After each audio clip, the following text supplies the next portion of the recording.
Chapter 01. Dark clouds rolled like ink, and the wind carried an impending tumult. Tree branches were bent in all directions, signaling the arrival of a heavy downpour. Passers-by hurried to find shelter from the rain. A stray cat leapt out of a garbage can and jumped onto a wall in just a few bounds. Luo Yu looked up and whistled to it with interest. The wild cat turned around, wagged its tail, and jumped to the other side of the wall. On this side of the wall, a teenager was facing off against several tall men as the storm brewed. No one seemed eager to leave. I'm saying, are you idiots really trying to harass people? Luo Yu's hands were in his pockets as he mocked them casually. By his side cowered an omega filled with fear, resembling a startled fawn. TCH, so young, yet you want to play hero? The bald man across from Luo Yu sneered and made a signal to attack. The omega beside Luo Yu clung tightly to the edge of his clothes, and the emitted pheromones clearly indicated that he was close to entering heat. You forced him into mandatory estrus. Luo Yu suddenly smelled the fragrance and his face darkened with anger, forcing himself to ignore the interference of the pheromones. Look at how arrogant you are, surely you're an alpha, right? How does the smell of the omega suit you? Why don't we have fun together? We wouldn't mind another brother, especially since you alphas can't help but mark your omegas, ha ha ha. The bald man seemed amused by some idea, and the underlings behind him also began to laugh. How could there be such a handsome alpha? You're probably an omega too, someone from behind jeered, their face full of undisguised malice. Just bear with it. Luo Yu ignored the taunts of these trashy individuals and leaned down to softly tell the omega beside him. He originally planned to teach them a lesson properly, but now it looked like he needed a quick victory. The trembling omega glanced at the boy in front of him with charming features and nodded anxiously. Luo Yu pulled his shirt corner back, unwilling to waste time talking to the bald man, initiating combat first by kicking towards the bald man's stomach and engaging in a fight with them. The wind became louder, and a sudden thunderclap caused the omega to scream. Luo Yu caught the scent of rich cocoa in the air, which belonged to that omega. Luo Yu's breathing deepened as he threw the attacker over his shoulder to the ground, breaking his arm and knocking him unconscious. Without warning, the heavy rain started falling, drowning out the cries of pain in the alley. The sound of muscles colliding was teeth-gritting. The figure in black clothing moved nimbly, punches cutting through the air. Visibility dropped in the rain. After taking down the fourth person, Luo Yu faced the still-standing bald man. The omega let out a sobbing cry, and the thick, inviting scent could not be dispersed even by the rain. Luo Yu's body swayed slightly, feeling a bit feverish. No, no. The omega seemed delirious, murmuring faintly, curling up. Luo Yu released some pheromones to comfort him. The scent of lily mingled within the cocoa's rich aroma and dissipated quickly. Luo Yu shook his head, his mind becoming more dizzy due to the sweet fragrance filling his nostrils, making his body heat up uncontrollably. Alphas found it hard to resist the pheromones of omegas, even if they didn't know each other. It was a bodily instinct. The bald man suddenly lunged forward. As Luo Yu prepared to block, he realized the man aimed for the omega on the ground. One hand grabbed the omega's clothes, pulling him close. The temperature of the omega's body was also alarmingly high, causing further discomfort for Luo Yu. The downpour did nothing to extinguish the rising fire within Luo Yu. He rammed into the bald man, using a leg sweep to trip the much larger man, hitting him with an elbow strike to the temple. Though the bald man was injured earlier, after 2 more hits from Luo Yu, he managed not to faint and struck Luo Yu's abdomen. Not a single wrinkle appeared on Luo Yu's brows as he delivered a powerful elbow strike twice more, only letting go when he felt the resistance weaken. Staggering to his feet, Luo Yu took out his phone. The raindrops made it difficult to slide the screen. Luo Yu called the police while feeling the warm body of the omega pressing against him. Breathing heavily, Luo Yu released some more pheromones, striving to maintain his sanity. He knocked out the clinging omega and cradled him in his arms. Suddenly, there was a sound from behind, leaving Luo Yu insufficient time to dodge. His steps wavered unsteadily. The bald man grinned maliciously and pulled out a knife. Luo Yu didn't expect him to fake unconsciousness, so after stepping back a couple of steps in the rain, he kicked the cardboard box beside the trash can onto the bald man. Seizing this opportunity, Luo Yu gently set down the omega in his arms and moved forward. Heavy rain blurred everyone's vision. Luo Yu endured the stinging sensation of the cold rain against his eyes as he kicked the bald man's hand, forcing him to drop the knife, then grabbed his neck tightly. The bald man struggled hard, looking up at the youth in front of him with a mixture of fear and pain. A sharp pain spread from a cut on his back where raindrops mixed with blood splashing onto the ground around him. Luo Yu lost patience and knocked out the bald man once again. Several men sprawled unconscious in the torrential rain, knives scattered on the ground, and one omega lay unconscious. When the police arrived, they mistook it for a murder scene at first. They soon discovered that the omega was in heat, so they administered an emergency suppressant injection and carried the unconscious omega into their vehicle. Boss, they're all unconscious. Are any of them the one who called the police? No, these guys have criminal records, they're all together. Let's take them to the station. What about the person who made the call? Search the area, see if there's anyone nearby. The sound of the officer faded into the rain, unnoticed by anyone as the shadow of a young man gradually disappeared into the distance. Luo Yu felt his head getting heavier, as if each breath scorched through his chest. Though he could no longer detect the Omega's scent, his mind still felt foggy and heavy. His heart beat abnormally fast, and Luo Yu's movements became slow and sluggish. He staggered under the eaves of a convenience store. The phone in his pocket kept ringing relentlessly, like the cackling of a noisy duck. Luo Yu pressed answer and held it to his ear. "Our birthday boy, when are you coming? We've already prepared the whole party, we're just waiting for you. It's your 18th birthday today, and there are plenty of little Omegas ready to confess to you." Ding Ruisi's teasing voice came through clearly, but Luo Yu found it hard to focus on what was being said. His pounding heart hurt so much that even breathing felt difficult. It certainly wasn't because of the wound on his back, it hadn't hit anything vital, something Luo Yu knew well. "Hey, brother Yu, why aren't you saying anything? Hey, are you there? Come pick me up." Luo Yu recited the address before his headache grew even worse. "You've kept us waiting for so long. How come you're still over there? Rescuing a damsel in distress, you talk too much." Luo Yu's slightly hoarse voice got lost in the heavy rainfall, and the other side of the line didn't seem to notice. "Truly worthy of you, brother Yu. You're amazing, alright. I'm on my way, wait for me." After hanging up, Luo Yu let his arm fall to his side, nearly dropping the phone. Leaning against the wall of the shop, he swayed unsteadily, tugging at the collar of his shirt. It was getting hotter, as if he would melt entirely. The rain fell thickly, enclosing the sky and earth in a curtain of water. The shop owner had no interest in looking outside toward the people seeking shelter from the rain and therefore didn't spot the pale-faced teenager leaning helplessly against the doorframe, seemingly about to faint at any moment. When Ding Ruisi arrived, he was shocked by the ghostly pallor of Luo Yu's face. With Alpha's acute sense of smell, he also detected a mix of forsythia-scented blood in the air, his expression changing immediately.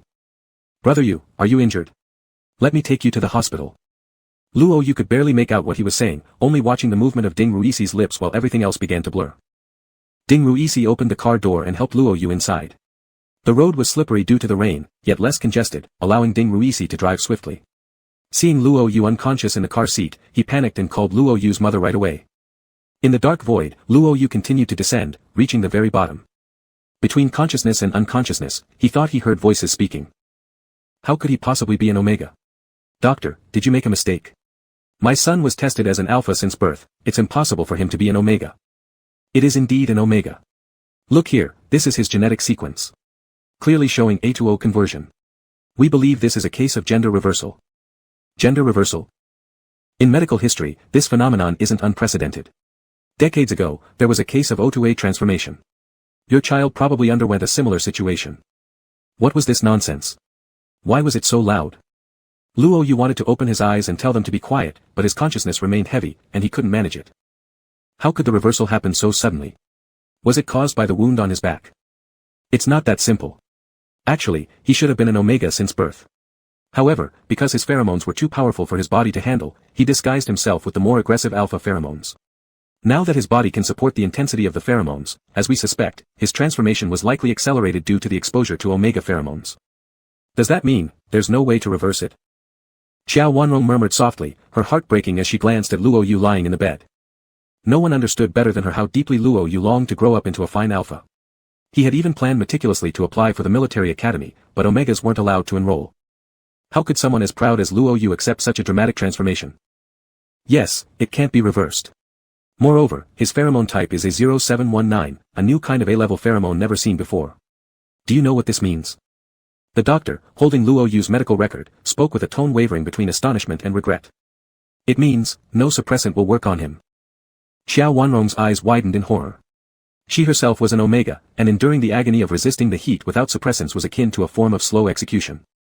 Maybe finding an alpha for a temporary mark could help. Her face darkened at the thought, this seemed like the worst possible option in her mind. We regretfully inform you that, due to his overwhelmingly strong pheromones, any alpha without 100% genetic compatibility would likely be reverse-controlled by him. Furthermore, only fully compatible alphas could possibly calm his bonding fever. Perfect match. How could that be possible? Xiao Wanrong gasped, knowing that she and her husband shared merely 93% compatibility, something already considered very good. For most people, the general compatibility range was between 85% to 90%. To hit 91% to 95% was essentially a perfect pair, while matches above that became increasingly rare. Statistically speaking, couples with 99% compatibility might occur once every 2 million people. As for achieving 100%, the chances of such destined pairing were extremely slim, granted only to a select few. As Xiao Wanrong looked at her son still unconscious, a profound sorrow washed over her. Chapter 02. Xiao Wanrong sat by Luo Yu's bedside, the doctor's words still echoing in her ears. If he has already come of age, then the mating heat will soon arrive. It's best to check for a match in the genetic system rather than trying to resist or seeking an alpha with low compatibility. His mental power is strong, pheromones invading the brain might lead to reverse control, turning the other into a fool. Or, if your finances allow, and there's no perfectly suitable match, you could have a research lab develop a specific suppressant. Xiao Wanrong was almost in tears. She had only saved up enough money for his bride price, and she had heard about the price of custom-made suppressants. 10 doses would likely deplete all the savings she had accumulated for Luo Yu.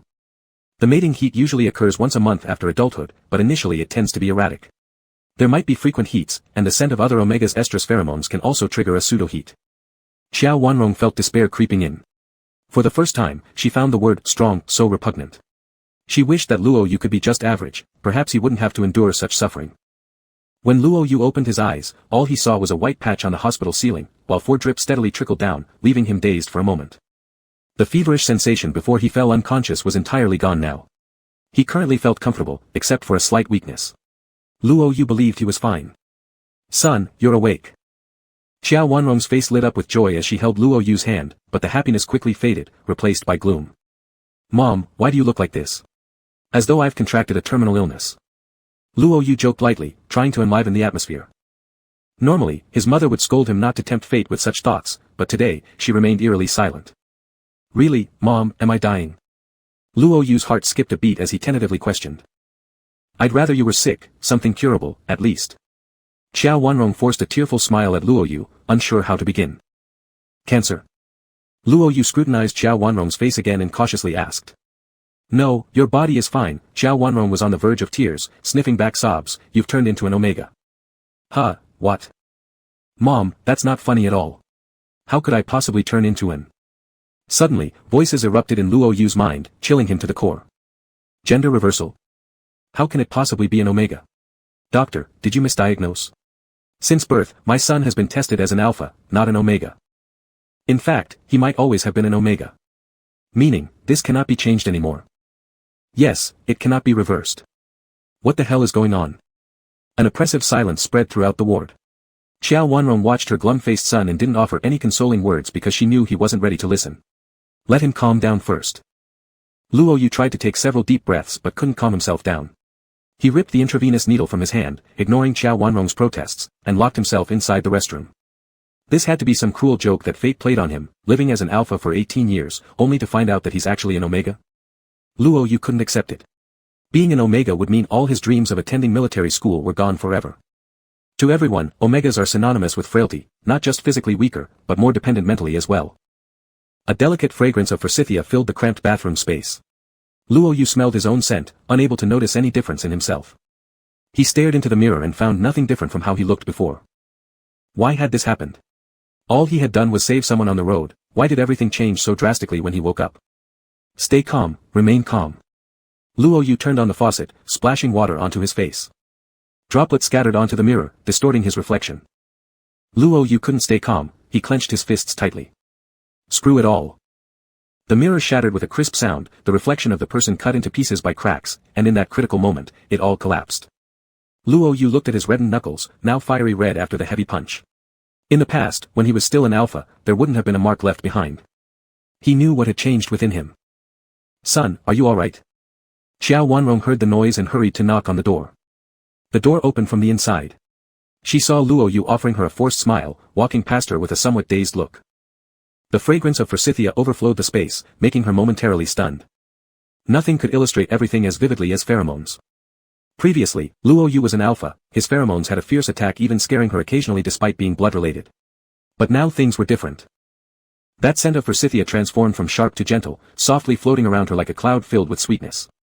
Xiao Wanrong sighed and sat down on the edge of the bed, embracing her son's shoulder and patting his back lightly. She released her own pheromones, sweet peaches, that soothed her disheartened son. The maternal pheromone provided comfort, which helped calm Luo Yu's mood as he silently leaned into his mother's embrace. "Son, there is something else I need to tell you." Xiao Wanrong spoke in a low voice, finding it even more distressing to contemplate what she needed to say. "Just say it." Luo Yu felt capable of enduring any bad news now. Even learning about having a terminal illness would be irrelevant because nothing could get worse than turning into an omega. You know that omegas will experience a mating heat after adulthood, right? Damn it. Luo Yu cursed under his breath, feeling stiff all over. There was actually something worse than becoming an omega, and that was going through the monthly mating heat. Luo Yu frowned, just imagining being marked and touched made him feel sick to his stomach. But you're special. Luo Yu perked up his ears and felt a glimmer of hope spark in his heart. What kind of special? Could he possibly be sexless or unable to go into heat? There isn't any suppressant that can restrain your mating fever. What? Luo Yu grabbed onto his mom's shoulders, staring at her eyes in shock. How could there not be? Aren't suppressants the same for everyone? They're not. Pheromones have codes. Common suppressants available on the market can inhibit the heat of all categories with code B and below. Different suppressants for code A exist at varying levels and can be purchased for use, but your pheromones belong to a new category, code A 0719. Before you, no such type of pheromones has ever appeared, meaning there's no suppressant tailored specifically for you. Xiao Wanrong patted Luo Yu's back, her eyes brimming with tears. Luo Yu's temple throbbed. He felt as if his head might explode. I've asked around. You can get a research institute to develop a suppressant for you. However, they said it'll take at least 2 months, and each vial costs 100,000 yuan. Robbery? Luo Yu was astonished. Their family definitely couldn't afford expenses like this, especially ones consumed every month. Mom, don't cry. Worst case, I find an alpha to temporarily mark me. Ding Ruisi would surely help out. Luo Yu wiped away the tears at the corner of Xiao Wanrong's eyes, consoling her as much as himself. Ding Ruisi is Luo Yu's childhood friend and wouldn't let him suffer without help. Besides, with Ding Ruisi, he shouldn't mind his scent too much either. It's not someone random, remember what the doctor said? Your pheromones are strong, so you need a 100% match. Otherwise, during temporary marking, your pheromones might turn the other party into a fool. Xiao Wanrong sobbed, feeling hopeless about the future. This sounds too exaggerated. Does that mean I'm actually quite formidable? Luo Yu bitterly consoled himself, taking solace in knowing that at least he retained some form of control. To make an alpha become a fool was something he couldn't even accomplish when he was still an alpha. Xiao Wanrong recounted the whole story, including changes in pheromones and repeated word for word what the doctor had said. Realizing that his pheromones retained strong aggression, even as an omega with absolute dominance, and the ability to mark alphas inversely, strangely enough, Luo Yu calmed down. Then we'd better stick to the research lab, Mom. I'll ask my dad's old comrades in arms. There's hardly a chance of finding the 100% perfect match. When Xiao Wanrong mentioned her husband, both she and Luo Yu fell silent for a moment. Let's ask around first. Tomorrow, I'll go to the matching center and take a look. Luo Yu couldn't describe how he felt inside. He didn't actually want anyone like that to appear, but at the same time, he also hoped his family wouldn't bear the economic burden. In Luo Yu's previous imaginings, even if finding the other half meant anything, it should be based on an emotional foundation. He had always disliked the system's gene pairing model. I'll request leave tomorrow. Don't go to school for now, at least for 2 weeks. The doctor said your conversion is recent, and at the beginning, pheromones are highly unstable. There may be fluctuations. First, we'll try regular suppressants to see if they can help you feel better. If not, then we might just have to endure it. Alright, no worries, Mom. Don't be so down, do you know who I am? I can definitely get through this. It's only the mating heat period anyway, how hard could it possibly be to endure? Once it passes, everything will be fine. The handsome new Omega's face was filled with defiant confidence, which made Xiao Wanrong sigh inwardly. Her son was still too young. He didn't realize that under those circumstances, a person couldn't control their behavior by sheer willpower but would instead be driven purely by instinct. Chapter 03. When Ding Ruisi called, Luo Yu had already returned home with a bandage wrapped around his waist. Brother, you don't know how disappointed the Omega fans were when the party disbanded. They all wanted to visit you in the hospital, but Aunt said not to disturb you, so I stopped them. Ding Ruisi's voice was filled with regret, while Luo Yu felt a throbbing pain at his temples. Don't mention the word Omega to me again, it's annoying. Luo Yu laid on the bed, put the phone on speaker, and closed his eyes as he replied. What's wrong? A hospital stay made our brother you turn into an ascetic? Was there a nurse giving you the eye? Ding Ruisi teased him. Luo Yu had always been popular, with a face so delicately handsome that it made him a top choice for many Omegas. Fuck off. Luo Yu laughed and cursed, then fell silent as he thought about his recent changes. But brother, you really scared me today. When I came to pick you up, you fainted right in the car. My manly tears almost came out. Later, the doctor said it was just a stab wound on your back. Why did it look so serious? I smelled some pheromones earlier and got dizzy. Luo Yu spoke quietly, deliberating whether or not to reveal his secret to Ding Ruisi.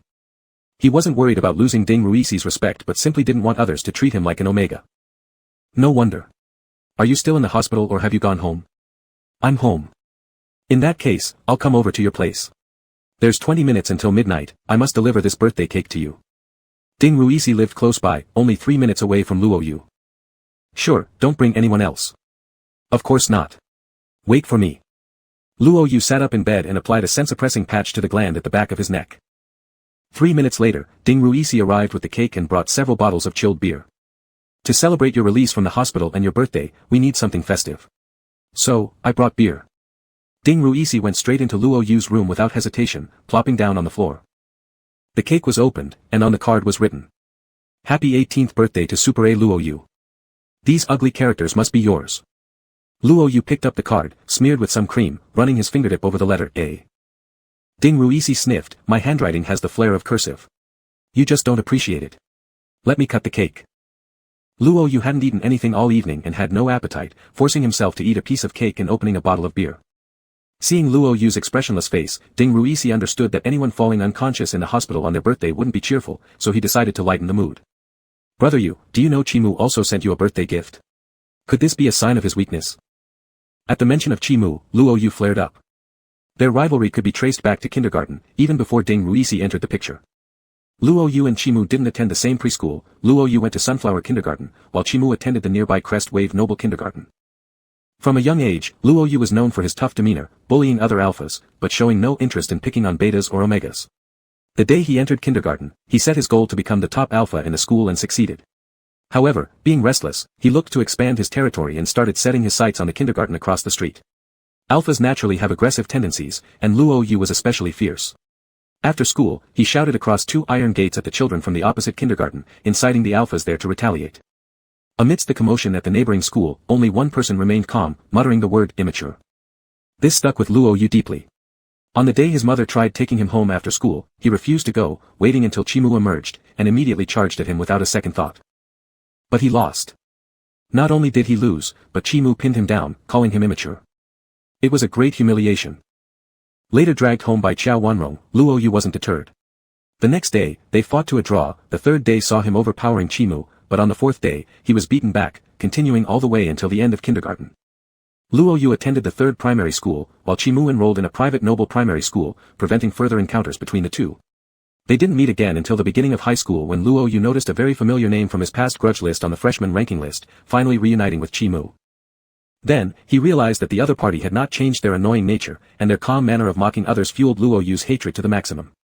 So, at the beginning of high school, just after school started, the two got into a fight over some trivial matters, initiated by Luo Yu. Teenage fights were no longer like children's pretend play, pheromones were used to their fullest extent. History repeated itself, as it had the first time, Luo Yu lost again. This was an even greater humiliation than before. The second time around, Luo Yu reclaimed his dignity, leading to another grudge between them.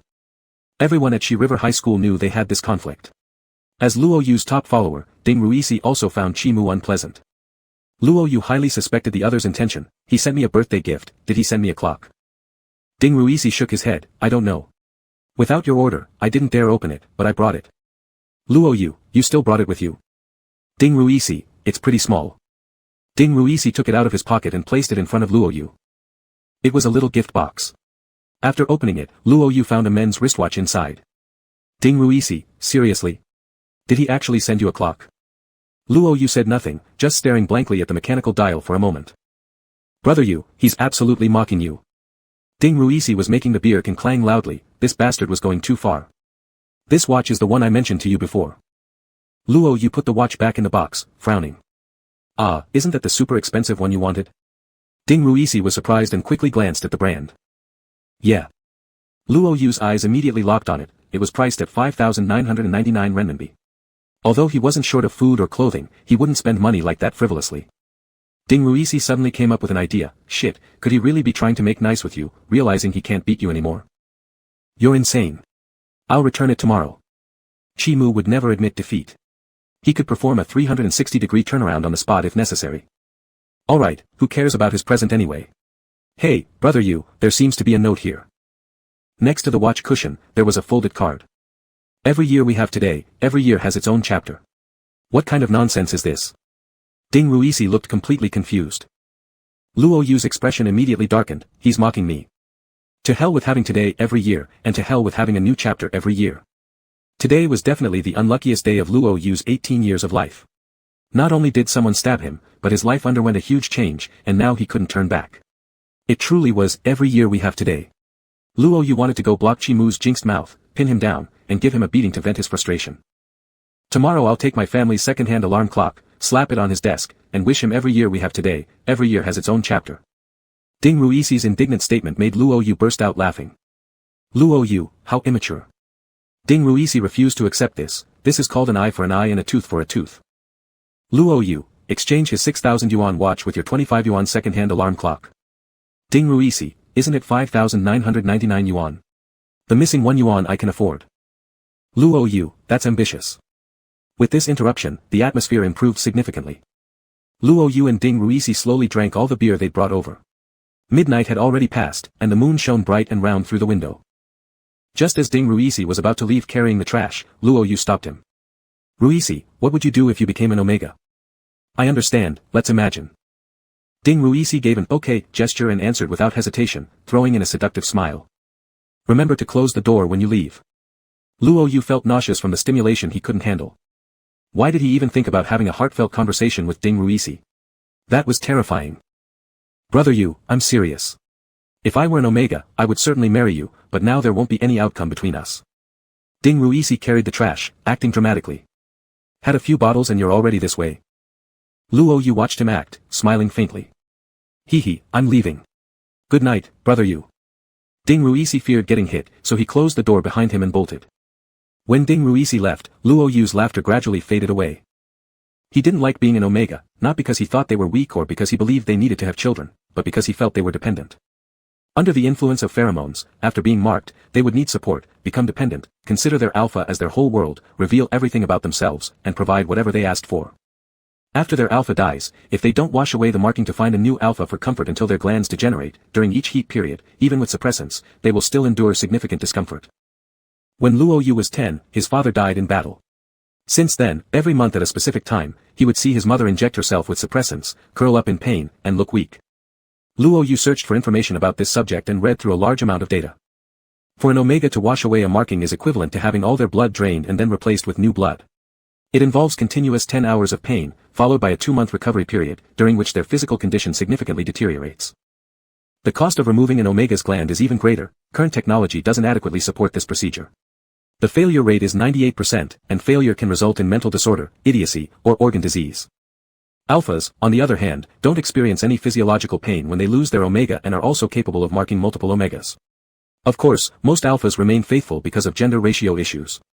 Not all alphas get the chance to marry an omega, so this refers only to the biological inequality. This kind of inequality didn't give Luo Yu any sense of superiority as an alpha but rather gave him a feeling of oppression as an omega. A lifetime spent as an alpha made Luo Yu detest the idea that he might someday have to rely on someone else, but he never imagined that life could only get worse, not better. The day after turning 18, Luo Yu stood stiff-faced in front of the genetic match data hall. There were many people ahead of him in line, some couples checking their compatibility rates, others searching for true love. From 9 in the morning until 5 in the afternoon, Luo Yu felt like he might explode any second. Finally, it was his turn. Luo Yu walked into the room and followed the staff's instructions, giving half a bottle of blood and providing a pheromone sample. The process took 5 minutes, after which the staff member told him to go to another room to wait for the results.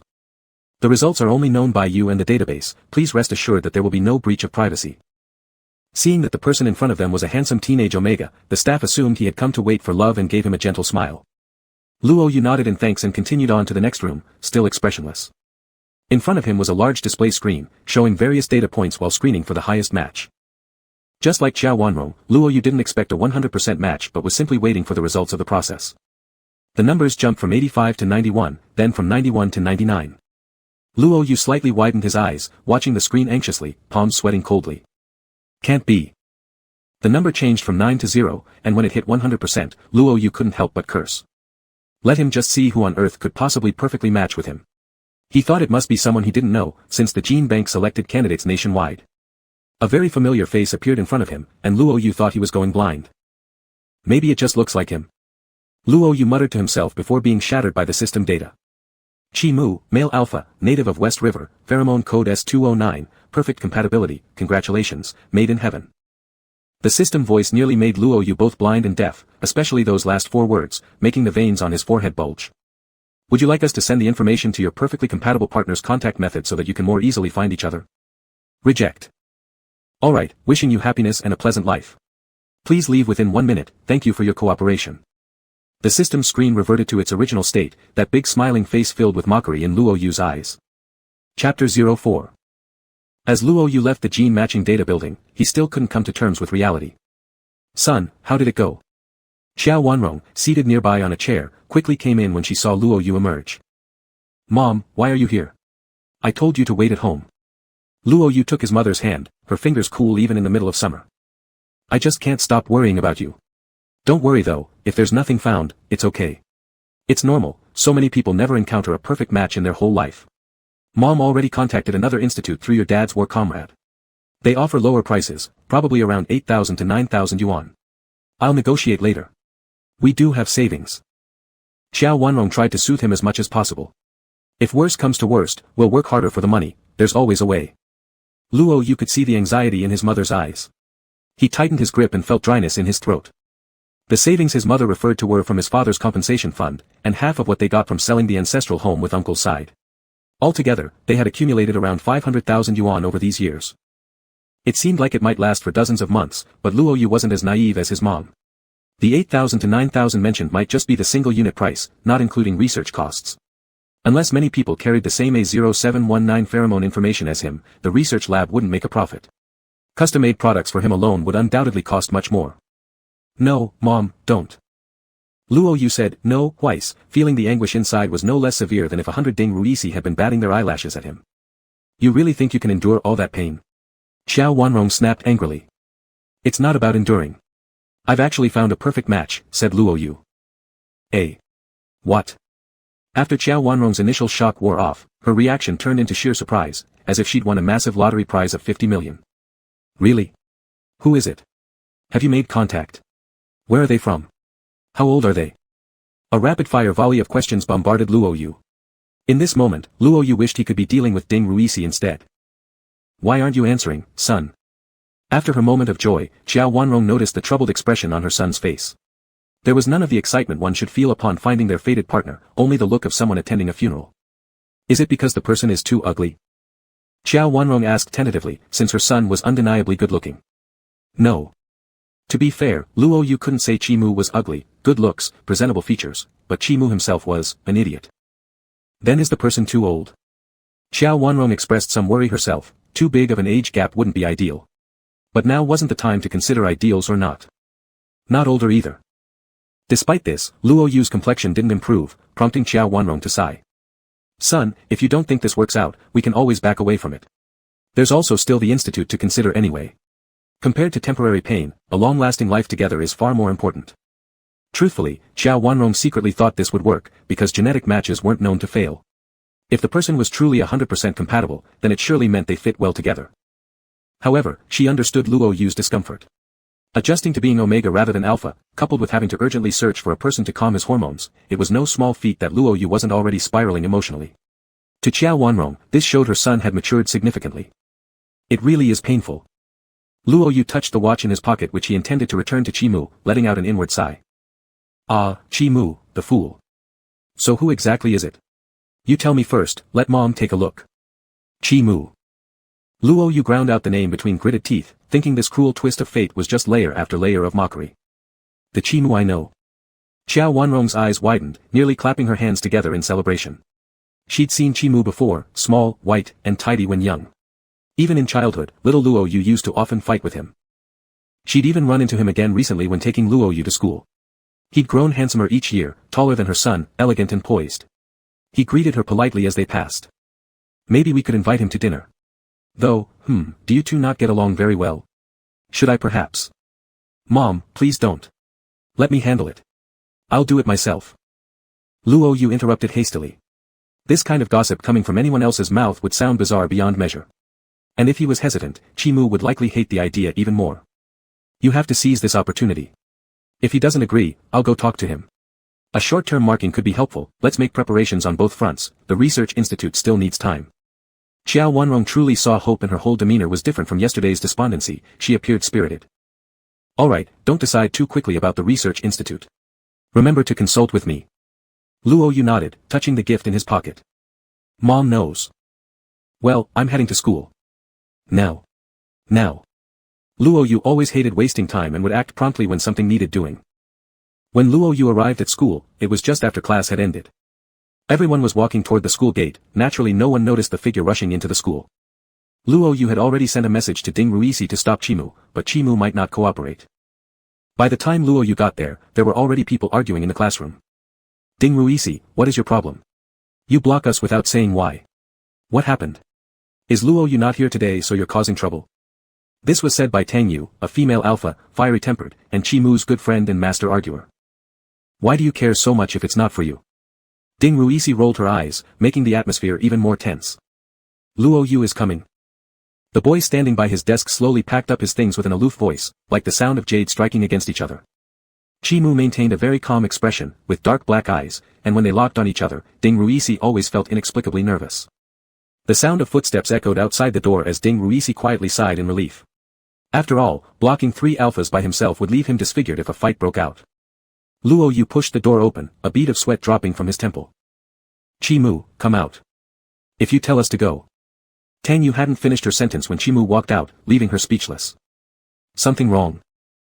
Chimu asked, as Luo Yu pulled him into an empty classroom without responding. The empty classroom lacked desks and chairs, making the space large, which was always a good place for Luo Yu and Chimu to fight. After locking the door, Chimu thought Luo Yu wanted their regular bout and unconsciously released his pheromones. Chimu's pheromones carried a minty scent, fresh and cool, reminding one of icy plains and snowy mountains. Luo Yu used to hate this smell, finding it pungent and repulsive because of its intense aggression and invasion tendency. No alpha liked another alpha's scent. But today, the smell seemed different. No, Luo Yu thought, perhaps it was he who had changed. The mint scent stimulated his senses, seeming to seep into every part of his body and blend with his bones and blood. It teased, entwined, controlled, forcing Luo Yu to submit. You damn. Luo Yu staggered, his breathing rapid. Chimu steadied Luo Yu and looked at him with some bewilderment. He wasn't unfamiliar with this forsythia-like fragrance. It had once felt sharp, like it would pierce through his body, but today, the sharpness softened into silken threads that wrapped around him gently.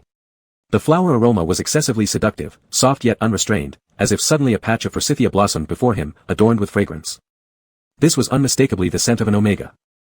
Luo Yu, you. Instinctively, Chimu covered Luo Yu's neck. Even though Luo Yu was still using an odor suppressant, it seemed ineffective now, and Chimu could feel the sweetness overwhelming him, his Adam's apple rolling. Looking at Luo Yu's lowered head, his vision followed from the hair tips to the pale neck, an indescribable thirst covered his senses.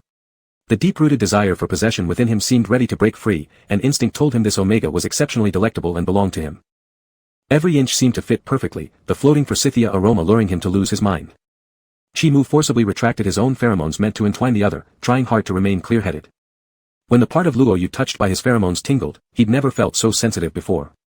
Although separated by something, he could feel the cool fingertips on his neck as if directly touching his skin. His face burned hot, and his body weakened involuntarily. When that pheromone departed, his body felt empty, and his expression lost as well. Subconsciously, he clutched Chimu's hand, wanting to hold on. As Chimu looked up and saw Luo Yu's flushed face, the youth's pale skin was tinged red on his cheeks and neck. Luo Yu had always looked at him coldly, or with aggression. He had never appeared as he did now, soft and dazed, which made Chimu momentarily lose focus. It took Luo Yu a while to come back to his senses, and he pushed Chimu's hand away as if it were something hot. He cursed himself in his mind.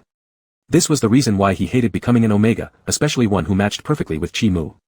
All Chimu had to do was release his pheromones, and Luo Yu would feel weak in the knees, let alone trying to dominate Chimu. Not being pinned down by him would be a blessing already. How did you suddenly become an omega? Chimu's confusion was no less than Luo Yu's from yesterday. They'd known each other since childhood, and he naturally knew that Luo Yu was an alpha. In every single scuffle they had, nobody could tell Luo Yu's gender more vividly than him. At this reminder, Luo Yu felt like lashing out. Why did it have to be Chimu? Luo Yu now truly understood how hard it was to voice such a situation. It was so embarrassing that he just wanted to bury himself somewhere right then and there. Gender reversal. So obviously, what happened to you yesterday? Chimu stared unblinkingly at Luo Yu's face. He knew Luo Yu had been hospitalized last night. The retort, none of your business, got stuck in Luo Yu's throat, leaving him seething inwardly. I got stabbed once, and when I woke up, I was told I'd become an omega. Admitting all this to Chimu was akin to Luo Yu trampling on his pride and dignity. He tried to make it sound as though he didn't care, so he could retain some semblance of dignity. But in Chi-Mu's eyes, the young man before him seemed stripped of his usual sharp edges, pretending that nothing hurt despite everything. Chapter 05. Are you injured? Chi-Mu asked calmly, as if he hadn't just heard something shocking. Luo Yu paused for a moment, then suddenly smiled. Chi-Mu, this is the first time I've found that you're not entirely detestable. What Luo Yu currently feared most was people finding out that he was an Omega and then treating him like some fragile being. So, he didn't tell Ding Ruisi. He actually disliked his changed gender and disliked even more when others treated him differently because of it. In Luo Yu's mind, he still wanted to be that alpha. He especially didn't want Chi-Mu to find out, since it was Chi-Mu, showing any weakness in front of him felt unbearable for his pride. If Chi-Mu's reaction had been the usual loss of control by an alpha, or if he showed a trace of mockery or disdain, Luo Yu thought he would have immediately returned things and walked away, refusing to mention anything else. This stubbornness might seem ridiculous, as did this laughable pride, this was just who Luo Yu was. But Chi-Mu didn't do that, and Luo Yu also knew Chi-Mu wouldn't. Even though Luo Yu looked at Chi-Mu unfavorably, in all fairness, Chi-Mu's character was solid. Honored by your praise. Chi-Mu politely expressed gratitude, seeing Luo Yu as if he had come back to full energy, slightly curving his lips upward. By the way, here, this is yours. Luo Yu took the small box from his pocket and placed it in front of Chi-Mu. Had it not been for the matter of pheromones, Luo Yu probably would have thrown the gift right back into Chi-Mu's arms. However, now, he placed it in front of Chi-Mu with great courtesy. Not interested. With the lifted corners of his mouth falling slightly, Chi-Mu raised an eyebrow and made no move to reach for it. Valuable, no need. You can keep it yourself or give it to someone else. Luo Yu believed that his relationship with Chi-Mu wasn't good enough for him to accept a 6,000 yuan watch. He'd feel obligated to return something equally valuable or more expensive on Chi-Mu's next birthday. This situation, therefore, could be avoided. I don't take back gifts once they're given. If you don't want it, throw it away. Chi-Mu didn't even glance at the small box but merely looked at Luo Yu. Last year, he didn't know it was Luo Yu's birthday until the day after, and offering a belated gift would have been too deliberate. Luo Yu surely wouldn't have accepted it. A few weeks ago, he overheard Luo Yu talking to Ding Ruisi about this watch. When passing by a mall one day, he impulsively bought it. Luo Yu probably wouldn't accept his gifts face to face, so he entrusted someone else to send it. He included a short note inside without signing it, assuming Luo Yu wouldn't guess it was from him. But unexpectedly, the next day, someone intercepted him in the classroom and returned it. In Chi-Mu's eyes, Luo Yu was still Luo Yu, even if his personality had suddenly changed. The young master may discard it, but I certainly won't. Luo Yu genuinely liked the watch, so after some consideration, he put it back into his pocket, deciding that next year he'd simply return something of equal value. As for why it was next year, it was because Chi-Mu's birthday had already passed earlier this January. Tang Yu couldn't help publicizing it loudly, making it impossible for Luo Yu not to know. Anything else? Chi-Mu moved towards the door, sniffing the waning fragrance of forsythia in the air. It had almost dissipated, those outside probably couldn't smell it anymore. Luo Yu took a deep breath, gazing at Chi-Mu's retreating figure as he spoke. Yes, I'd like to ask for your help. Chi-Mu hesitated in his steps, turning around, looking at Luo Yu with some confusion. Luo Yu, the doctor said my pheromones belong to a new category, and there are no suppressants on the market that can control them. Chi-Mu, loan. Chi-Mu's comprehension ability had always been strong. Without inhibitors meant needing research, and research required money. Chi-Mu, no problem with loans, I can also inquire at home. My uncle works in this field. Luo Yu, thank you. Chi-Mu, you're welcome. Luo Yu thought Chi-Mu was absolutely remarkable. Why had he only noticed how generous he was now? He hesitated for a while, gripping the edge of his clothes with somewhat anxious fingers. Chi-Mu realized he seemed to have something else to say and waited silently for the next words. If not for necessity, Luo Yu likely wouldn't seek Chi-Mu's help. It's not about money, you don't need to lend me money. Luo Yu furrowed his brows and finally uttered the sentence, I want to borrow your pheromones. Once those words were spoken, the following ones flowed smoothly. My pheromones are peculiar. I can't even be marked by any random alpha. Only a completely compatible alpha can suppress them. Chi-Mu, my family is already looking for a research institute, but developing suppressants will take some time. Before they're ready, can you help me? Luo Yu spoke in urgency, his brows still tightly furrowed. Of course. Asking for your help means I owe you a favor, and you can ask me to repay it in any way you want. Luo Yu added hastily, not wanting Chi-Mu to work for free. Completely compatible. Chi-Mu murmured, his expression somewhat strange. Hiding the turmoil in his heart, Chi-Mu looked at the boy before him, as dazzling as a flower. His gaze moved slowly from the boy's brow bones down to his full lips. No wonder when he had smelled Luo Yu's scent earlier, he had lost control slightly. No wonder Luo Yu had sounded so sweetly inviting when exposed to his smell. Yes, strange, right? If this had been in the past, and someone had told me that one day I'd be fully compatible with Chimu, I would have sent them to get their brain checked. If you don't believe me, you can come with me to check the gene database. Luo Yu thought Chimu might find it hard to accept, but unexpectedly, Chimu's expression remained very calm. Chimu, alright. Luo Yu, Chimu, I said, alright. I'll help you. Luo Yu could hardly believe it, you're agreeing just like that. You have no conditions. Chimu responded leisurely, consider it an act of kindness for the day. Luo Yu courteously replied, thank you. In Luo Yu's eyes now, Chimu seemed to radiate a saintly glow. All he needed was wings to cosplay as the Archangel. Chimu, you're welcome. After finishing, Chimu paused for a moment, his gaze meaningfully flickering over Luo Yu. Seeing Luo Yu breathe a sigh of relief, Chimu suddenly felt that Luo Yu was much more naive than he had imagined, especially concerning the nature of alphas. Are you aware of what complete compatibility means? Chimu silently wondered. It meant that as soon as he smelled Luo Yu's enticing aroma, he would go crazy, lose control, feel overwhelming possessiveness, and treat Luo Yu like a treasure guarded by a dragon. Anyone else glancing at Luo Yu would make him feel threatened. Does Luo Yu know this? Chimu mused internally, but his expression betrayed none of it as he spoke. Anyway, do you really trust me? Absolutely, who else could I trust? Besides, there's definitely no way you would have any feelings toward me. Luo Yu stated firmly. This wasn't flattery, but genuine belief that Chimu was a man of high virtue. Chimu had a unique demeanor that made him stand out from others since childhood. He always appeared calmer and steadier, having never shown interest in any Omega's advances, treating everyone equally in his eyes. Before becoming an Omega, Luo Yu used to think Chimu acted pretentious. But now, he considered Chimu's type of alpha to be exceedingly rare. Thus, even with complete compatibility, Luo Yu wasn't worried. In his calm state without being influenced by pheromones, how could Chimu possibly like him, and vice versa? However, what Luo Yu didn't know was, there were things in the world called flags set to fall. Outside the empty classroom, Ding Ruisi and Tang Yu stood guard on either side, their mouths incessantly moving. Beside Tang Yu was a quiet boy with glasses. Tang Yu, why can't Luo Yu stay out of trouble for even a single day? I heard he was sent to the hospital yesterday. Still hasn't learned his lesson and is here making trouble today. Ding Ruisi, my brother was hospitalized for his sense of justice. Do you guys have nothing better to do than comment like gossip mongers? Are you afraid your boss will lose? Tang Yu scoffed angrily, and who's the loser here? And if we're talking about talent, we beat you by miles. Ding Ruisi, so what if you read more books? My gauge still beats you into the ground. Nothing had started inside yet, but outside was nearly erupting into chaos. Wei Ku adjusted his glasses indifferently, why don't you two fight it out? Tang Yu exploded, Wei Ku, whose side are you on? Ding Ruisi sneered, I won't fight her. Though both were alphas, male alphas differed physiologically in the upper body compared to female alphas. Last time when Ding Ruisi fought Tang Yu, he almost suffocated under her chest. What was even more humiliating was that during bathroom breaks, he realized he wasn't bigger than Tang Yu. Therefore, he didn't want any physical contact with Tang Yu anymore. The sound of the door opening cut short the argument. Both Ding Ruisi and Tang Yu rushed over, making sure neither was hurt, only to discover that both were unusually calm this time, their clothes not even disheveled. Let's go, Ruosi. Luo Yu, who was 3 centimeters taller than Ding Ruisi, effortlessly looped his arm around Ding Ruisi's neck and pulled him forward.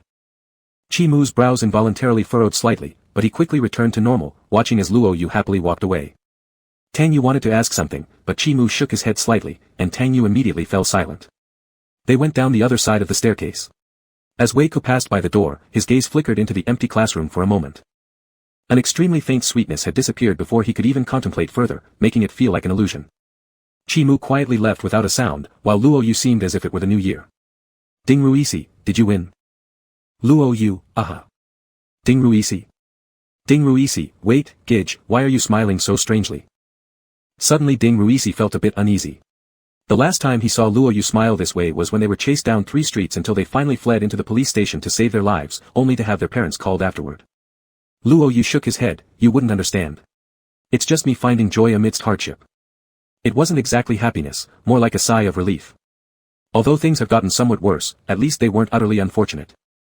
On the way from the gene data building, Luo Yu couldn't help but wonder multiple times why it had to be Chimu. How could it possibly be Chimu? Now, reflecting on it, fortunately, it is Chimu. Chapter 06. Because of the unpredictability of his heat period, Luo Yu took a half-month leave. The head teacher, while expressing concern for his injuries, also reminded him to study and do homework during his rest period. Head teacher, shared article, several poems that are easy to memorize when you're sick. Head teacher, shared post, the impact of pain on memory improvement.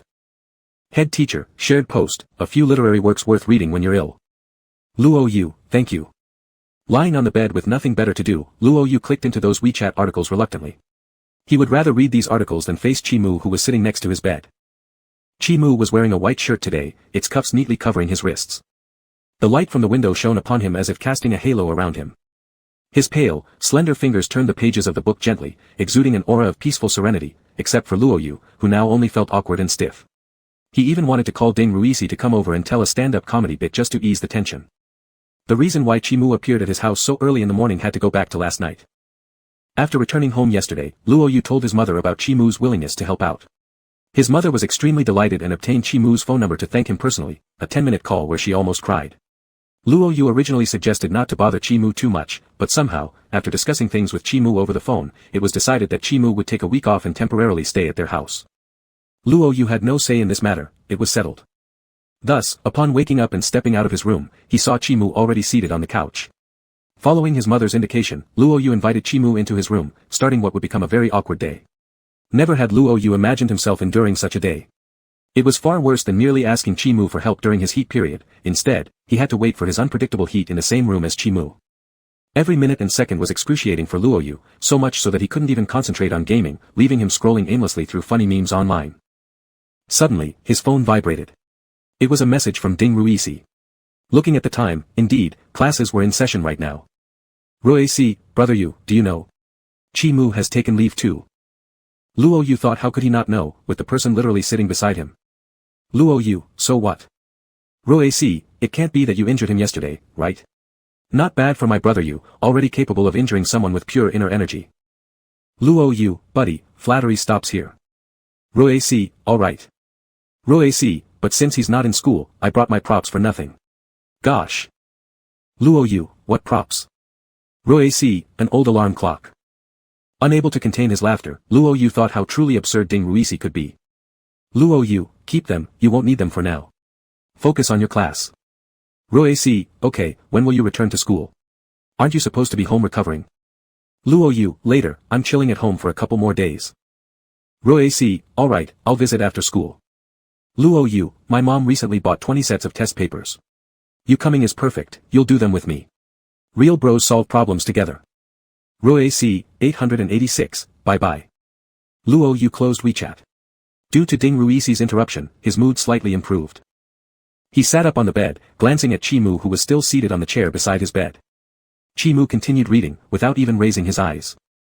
By the way, the books were ones he'd brought along. Chi-Mu, wanna play games?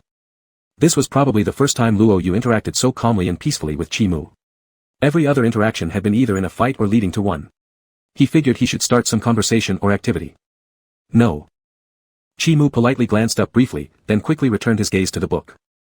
Luo Yu realized he'd asked a foolish question and opened the game instead.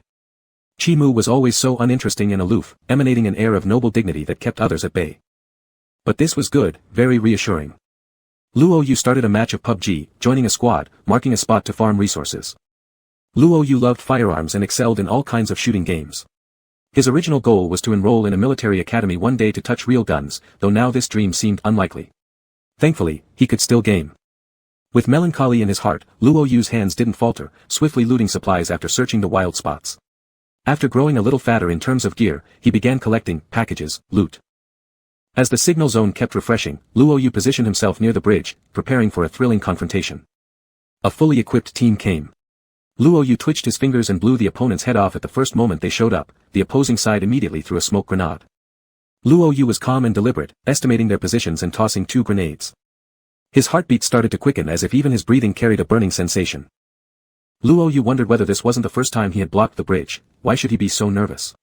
Then he suddenly realized something and muttered a curse under his breath. His body began defying his will, waves of heat surging forth. The faintly sweet fragrance of forsythia started seeping out from his unshielded glands, permeating the entire room. Luo Yu's breathing became labored, the images before him growing somewhat blurry. Damn it!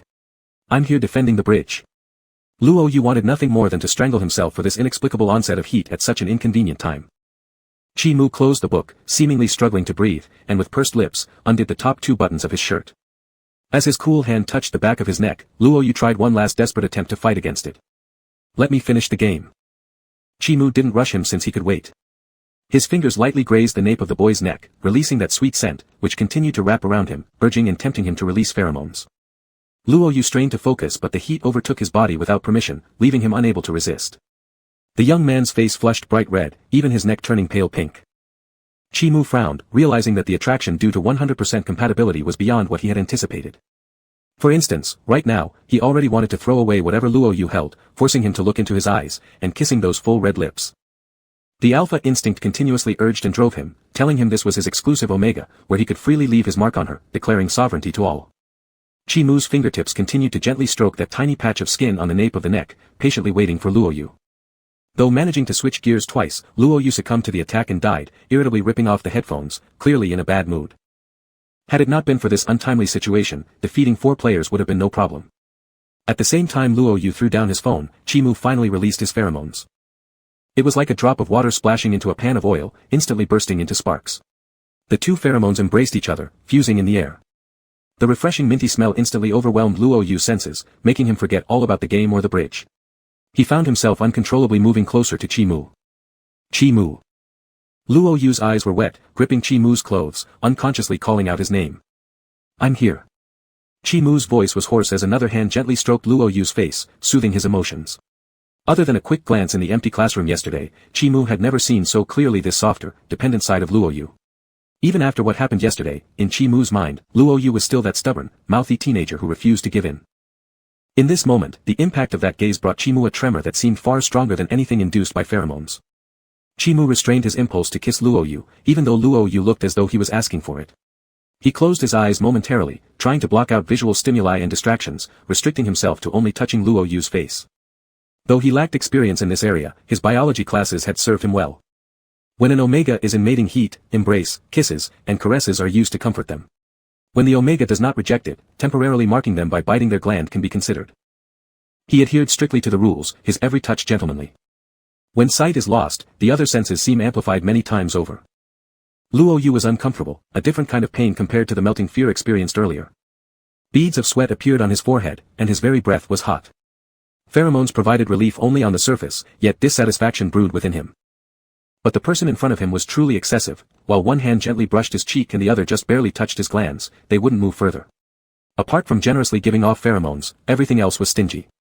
The floral scent floating in the air grew more pronounced, infusing even the crisp mint scent with warmth. Luobu. Chi-Mu softly said Luo Yu's name, his voice tinged with helplessness. Before Luo Yu tore his shirt buttons apart, Chi-Mu turned him sideways, easily breaking the omega's gland below his neck and injecting his own pheromones. Luo Yu closed his eyes in comfort, the matching pheromones gradually calming the restlessness and restoring peace. Chi-Mu let out a heavy sigh, his eyes dark, troubled as he pressed his temple, ignoring the heartbeat and body heat, trying to steady his breathing. The mental battle against his bodily instincts had left him somewhat weary.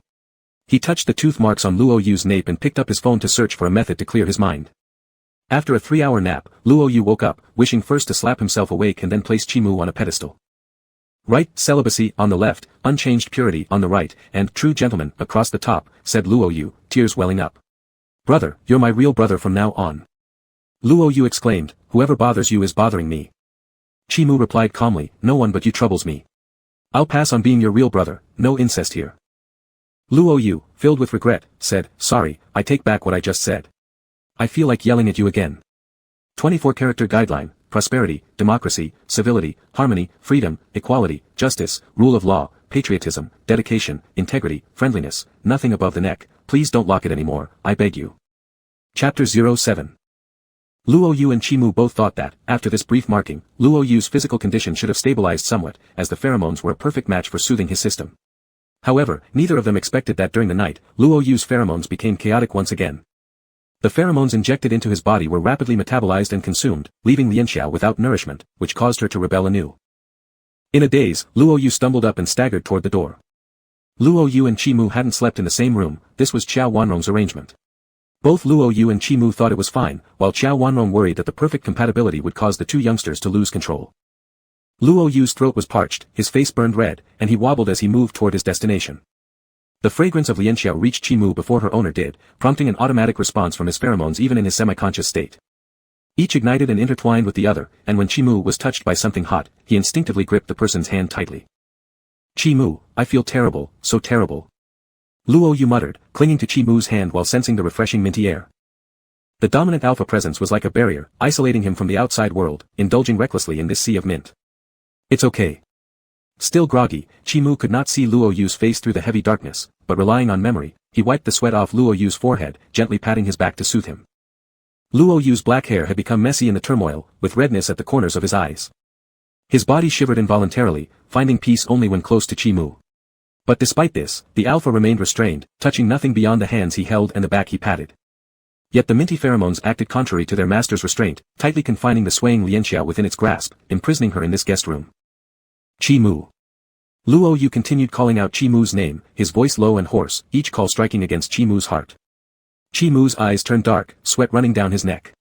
He closed his eyes, forcing himself to ignore the sound and refuse to confront it. But the sweet floral fragrance invaded his reason relentlessly, bringing thoughts of impending collapse and downfall.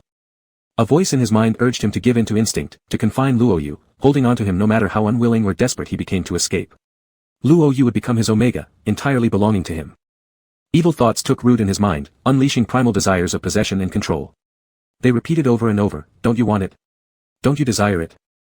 How could he not want it? How could he resist? Chi Mu gave a low, raspy laugh, biting his tongue to remain lucid as he restrained the omega in his arms, touching his gland. Before all sense of unease disappeared, omegas actually resisted having their glands touched. Just a little longer, and he would completely soften, letting down all his defenses against the alpha before him. Chi Mu understood this, but he could not wait. He forced new marks over old bite marks and injected his pheromones afterward. Luo Yu soon lost his strength, closing his eyes. Chi Mu then went to the bathroom to wash away the sweat, ignoring his own reactions as he sat in the chair, waiting for dawn. When Luo Yu woke up, the sky was just beginning to brighten. Chi Mu was sleeping on the small table in the guest room, his height of nearly 6 feet curled up in that tiny space, causing him to sleep restlessly with a furrowed brow. Despite this, his face remained handsome and refined, carrying an air of youthful sharpness and indifference. Luo Yu thought, this guy was actually pretty decent. As an alpha, his initial dislike and rejection of others seemed baseless, merely because the other party didn't care for him. Had they met again, if Chi Mu had been weaker, perhaps Luo Yu would have lost interest. But Chi Mu was strong, intelligent, skilled, good-looking, seemingly destined to be someone extraordinary. Yet, he always carried an indifferent, uninterested demeanor. Luo Yu always thought he was pretending, and thus sought to reveal his true self. Now, looking back, maybe Chi Mu was simply some celestial being who could ascend effortlessly. Such discipline left him feeling inferior. When Luo Yu approached to wake Chi Mu opened his eyes first. Luo Yu, why don't you lie down on the bed and rest?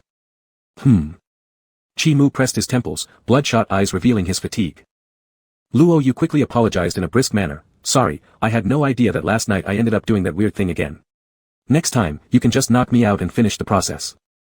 Chi Mu nodded, "I was indeed contemplating whether to tie you up." Luo Yu. Damn, he wanted to swear at him again. Calm down, remember his act of saving your life, it's not worth killing him." Chi Mu went back for some more sleep, but Luo Yu couldn't find rest, so after freshening up, he sat on the couch spacing out. When Luo Yu was still an alpha, he wasn't unfamiliar with the scent of an omega in heat. Back then, his body would also be affected, yet it never lost control like this, leaving him void of reason and acting purely on instinct. He felt somewhat irritable, subconsciously seeking a cigarette to smoke. Luo Yu didn't have a smoking habit, but whenever he got upset, he'd light 1 or 2 cigarettes. However, he refrained from smoking at home since most omegas disliked the smell of tobacco, including his mom. After rummaging through the drawer on the coffee table, all Luo Yu found were a few lollipops. He tore the wrapper off a strawberry-flavored one and put it in his mouth, which helped ease the suffocating frustration. Zhou Wanrong was startled upon seeing Luo Yu sitting in the living room when she woke up. "Son, why are you up so early?" Even before approaching, Zhou Wanrong could already detect the minty aroma of pheromones coming from Luo Yu's body. Her omega instincts told her that this aroma emanated from an exceptionally dominant alpha who had imprinted himself like a brand onto Luo Yu's very being, declaring ownership to all who could perceive it. "You last night." Zhou Wanrong glanced at the tightly closed door of the guest room, then spotted the new bite marks on Luo Yu's neck that his collar couldn't completely hide. Her brows furrowed curiously. Mom, give me the doctor's number, I'll ask about this." Temporary markings generally lasted for over 3 days, so it was odd that Luo Yu's marking dissipated in less than half a day. It wasn't until 9 o'clock that the doctor replied with a leisurely typed message. "Doctor, your situation is strange, but considering you, it makes sense. It might be because you've disguised your pheromones for too long, causing temporary confusion. Doctor, it should stabilize in about a week, don't worry." Looking at his phone, Luo Yu figured a week wouldn't be too bad. But soon enough, he cursed under his breath, realizing it would actually take a whole week. The degree of chaos in his pheromones was truly beyond his imagination. With no regard for timing, whether he was gaming, eating, or showering, his pheromones could go haywire without warning. At first, Chimu used ropes to restrain Luoyu, tying him up according to his own instructions. Later, while recalling the incident to Chimu, Luoyu described it as like being a rice dumpling dancing salsa in front of him. And during that salsa dance, he'd rubbed his wrists raw. So, that option was scrapped. Now, the only way was for Chimu to quickly knock him unconscious and inject stabilizing pheromones. Luoyu held up pretty well, whereas Chimu was utterly worn out both mentally and physically. Luoyu patted his shoulder, "Dude, hang in there. Tomorrow will be the last day, it's not easy being the good guy." Too exhausted to respond, Chimu simply climbed into bed to get more rest. As the bright moon hung high outside the window, another wave of disorder hit Luoyu unexpectedly. Already seasoned at handling these episodes, Chimu was ready to pin Luoyu from behind when Luoyu suddenly tightened his grip on his hand. "Chimu." Luoyu called his name in a low voice. "Chimu. Don't bite, it hurts." Still pressed against the bed by Chimu, Luoyu's gland remained exposed within Chimu's line of sight. "It really hurts so much." Luoyu's voice trembled, his consciousness drifting as his body reacted instinctively. Temporary markings without proper reassurance were rather aggressive, even for fully compatible pairs. Omegas naturally resisted having their glands bitten, feeling especially acute pain during such times. Luoyu's gland was marred with overlapping bite marks, the sight of which caused concern. "Sorry." Despite Luoyu's lack of rationality at that moment, Chimu instinctively apologized. However, Luoyu barely heard what he said, his vision blurred as he instinctively sought something to rely on. The fragrance of lilacs bloomed extravagantly around them, intoxicating, just like the young man in front of him. Inadvertently, Luoyu nestled into Chimu's embrace, sniffing his scent. Instinct guided him to act in ways to evade the painful marking, craving more safety and comfort. "Chimu. Chimu, touch me." Luoyu's voice carried a faint, repressed cry, as if he wanted to escape yet couldn't help but draw closer. Chimu took a deep breath, repeatedly reminding himself that Luoyu wasn't fully aware, while he was striving hard to stay rational. The pale and vibrant floral fragrance exploded in the senses, clouding his mind little by little. By the time Chimu regained his awareness, his lips had already lightly brushed against Luoyu's gland, like a fleeting kiss of reassurance. For Chimu, this was a long yet brief torment, waiting for Luoyu to relax. Like a hunting beast, at the moment when Luoyu let down his guard the most, Chimu bit into his gland and infused it with his own essence. This time it didn't hurt, but Luoyu sank his teeth into Chimu's wrist in front of him, leaving an indelible mark. When Luoyu opened his eyes again, Chimu was already gone. Yet, the minty scent still lingered faintly around his nose. A week had passed, and the chaos had subsided. Luoyu sat up in bed, patting his head. What happened yesterday? Why did he forget? It must be because Chimu knocked him out too quickly, leaving him no memory of what happened. There's nothing more to say, my man is really something. Chapter 08. While everyone at West River No. 1 Middle School was buzzing about why the two male idols from Class 1, Grade 2 were both absent, Chimu returned to school. He acted as if he hadn't missed a week of classes, keeping up with the normal learning pace and once again making his classmates marvel at the strength of a top student. Ding Ruisi, sitting in the corner, heard the beta girls in the front row giving praise, rolled his eyes silently, secretly pulled out his phone, and sent a message to Luoyu.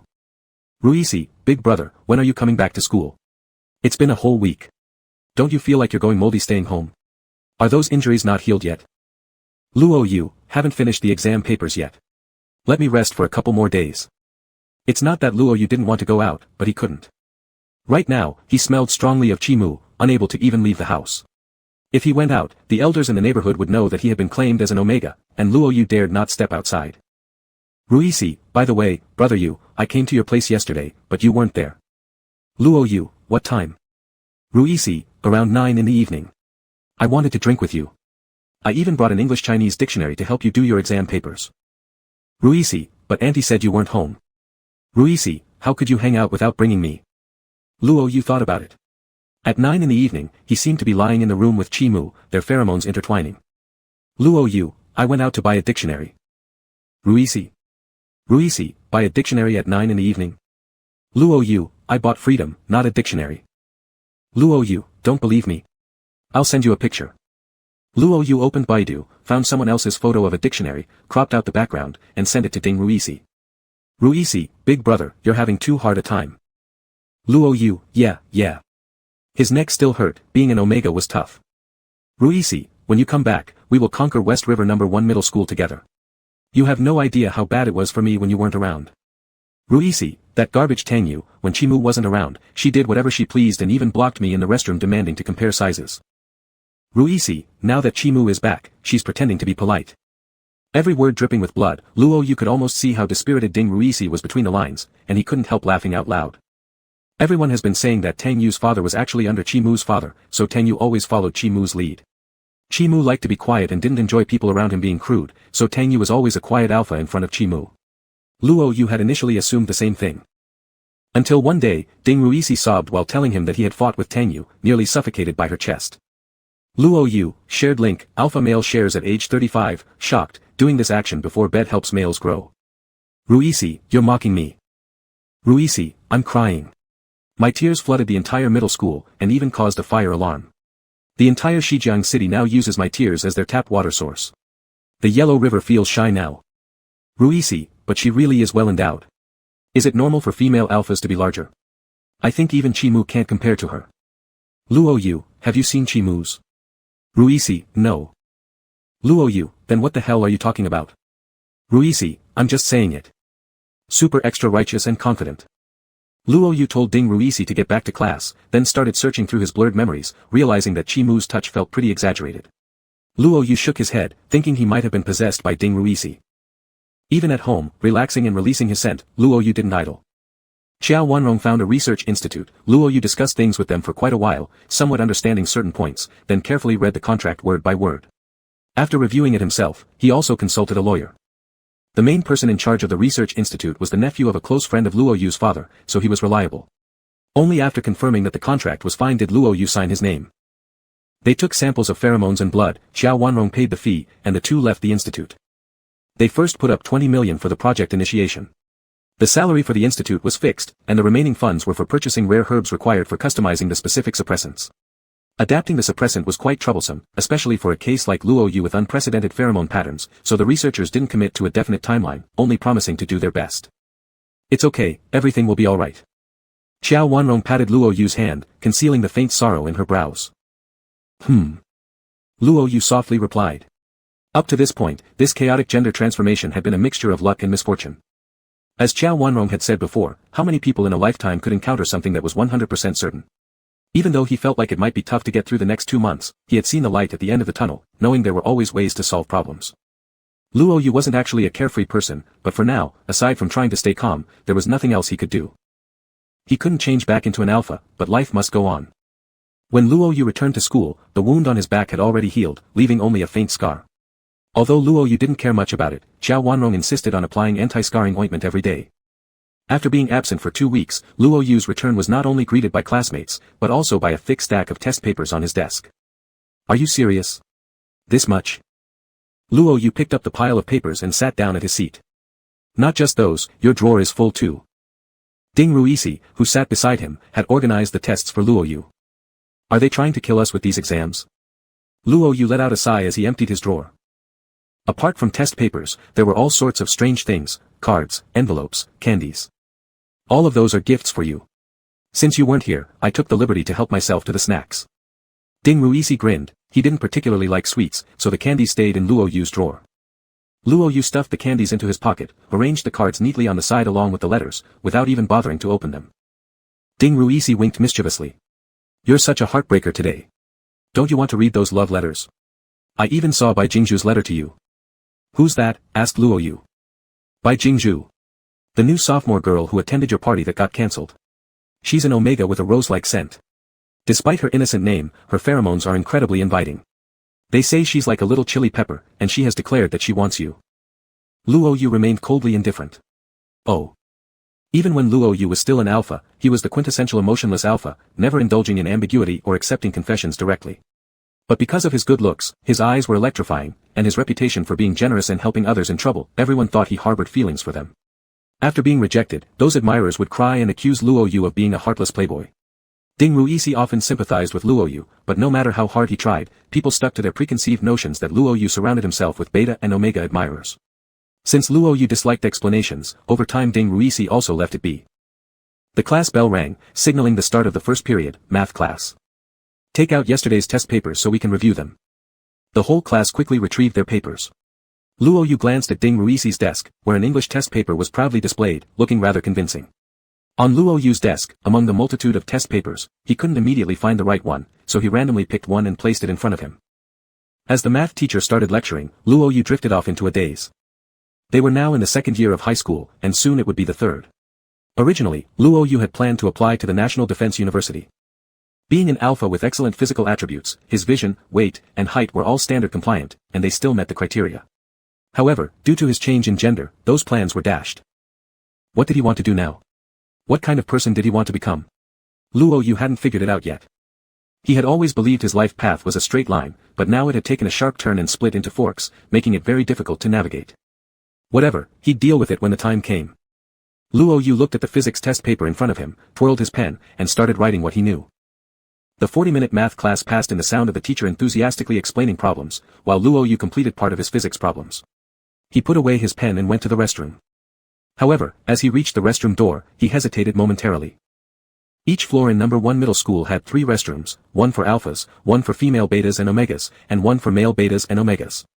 Naturally, Luo Yu entered the alpha restroom. Alpha's restrooms were separated because of their strong aggressive tendencies, but Luo Yu didn't feel threatened by anyone. He confidently walked in, ready to take care of business. The air was laced with pheromones unintentionally leaked by alphas. Normally, omegas would feel uncomfortable or even scared and startled in the face of such a mix of alpha pheromones, but Luo Yu only perceived them as if they were younger brothers, just like when he used to be an alpha. After washing his hands, Luo Yu returned to the classroom. Chi-Mu had already been waiting for him there. As Luo Yu entered, Chi-Mu barely noticed a slight frown on his face. Luo Yu's body carried the scent of other alphas, he must have picked it up from the restroom after coming back from there. Chi-Mu knew this was normal, but the inherent possessiveness of an alpha started to bother him. He felt irritated and wanted to mark Luo Yu again, covering up those unwanted scents with his own. Here's your test paper. Chi-Mu deftly shifted his gaze, and the item in his hand drew Luo Yu's attention. Luo Yu raised an eyebrow and asked, is this the test paper the teacher just went over? Chi-Mu, yeah. Luo Yu, why do you have it? Chi-Mu, yesterday, my test paper got dirty, so I borrowed yours. During yesterday's exam, Tang Yu's water cup wasn't tightened properly. Another student accidentally bumped it, causing water to spill onto Chi-Mu's desk and wet his test paper.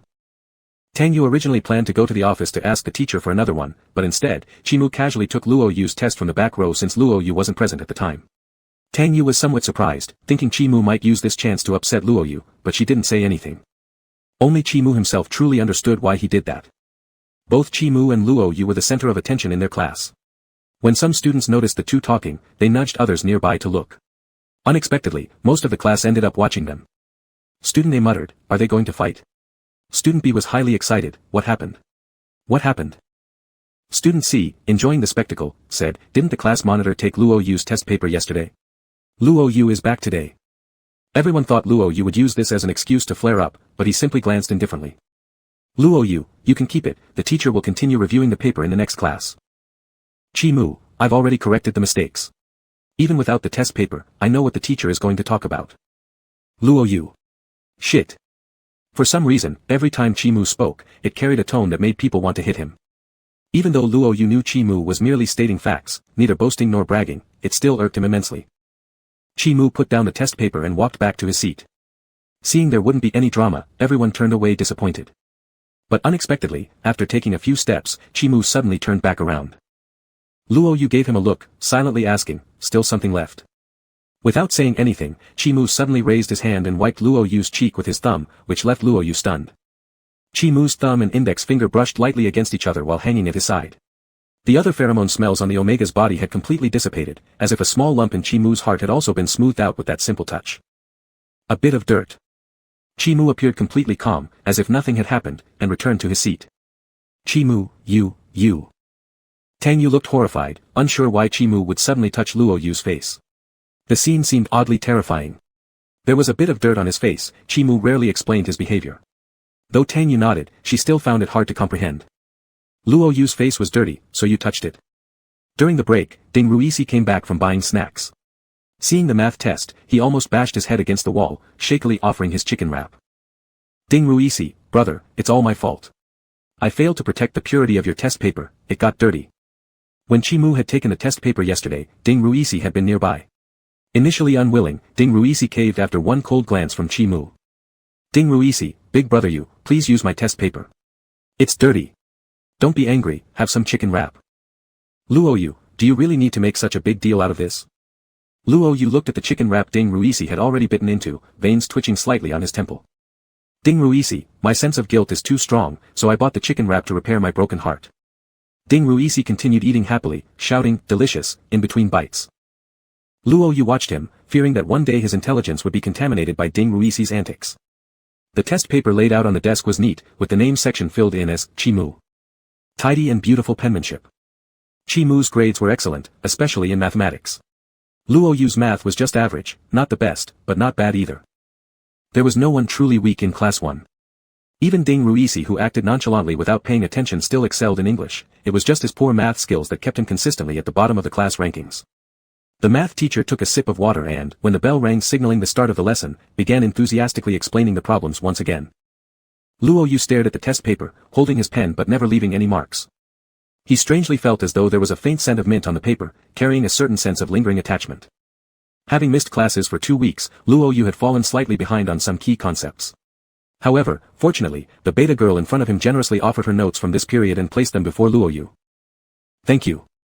Luo Yu gave a gentle smile, and the beta girl immediately blushed deeply, shaking her head while pressing her hands over her heart, lying on the table to suppress her laughter. Heart arsonist.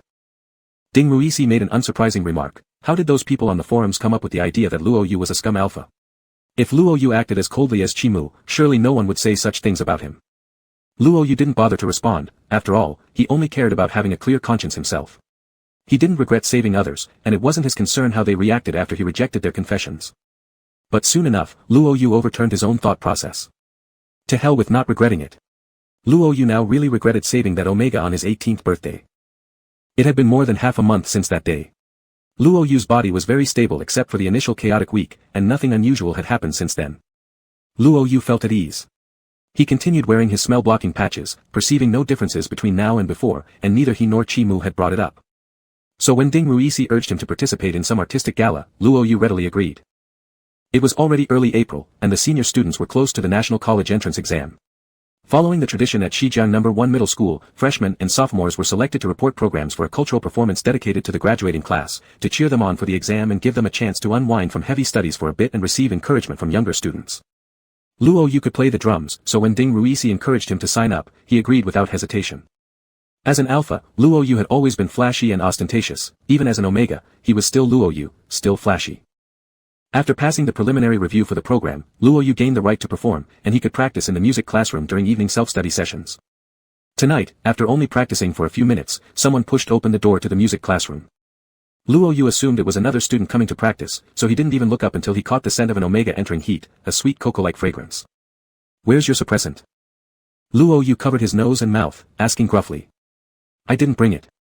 A delicate omega, emitting a sweet scent, came closer, cheeks flushed red.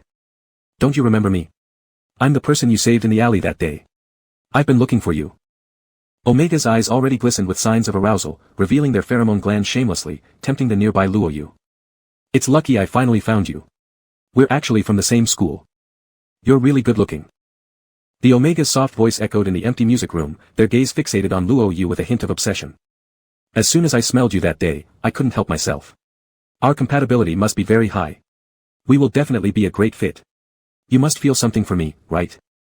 I don't feel shit for you. Luo Yu's face turned grim as he moved away from the seat, treating the inviting omega not as a sweet morsel, but rather like a mobile toxin. For Luo Yu, that scent indeed triggered pseudo-heat in other omegas. If timely isolated, it wouldn't cause issues. However, if under the influence leading to false estrus, suppressants would be needed. And unfortunately, Luo Yu didn't have suppressants. The cocoa scent had already spread to every corner of the classroom. Luo Yu yanked the door, only to find that, at some point, an inner lock had been engaged. The key is with me. Do you want it? The omega smiled and began to unbutton their shirt. Are you sick?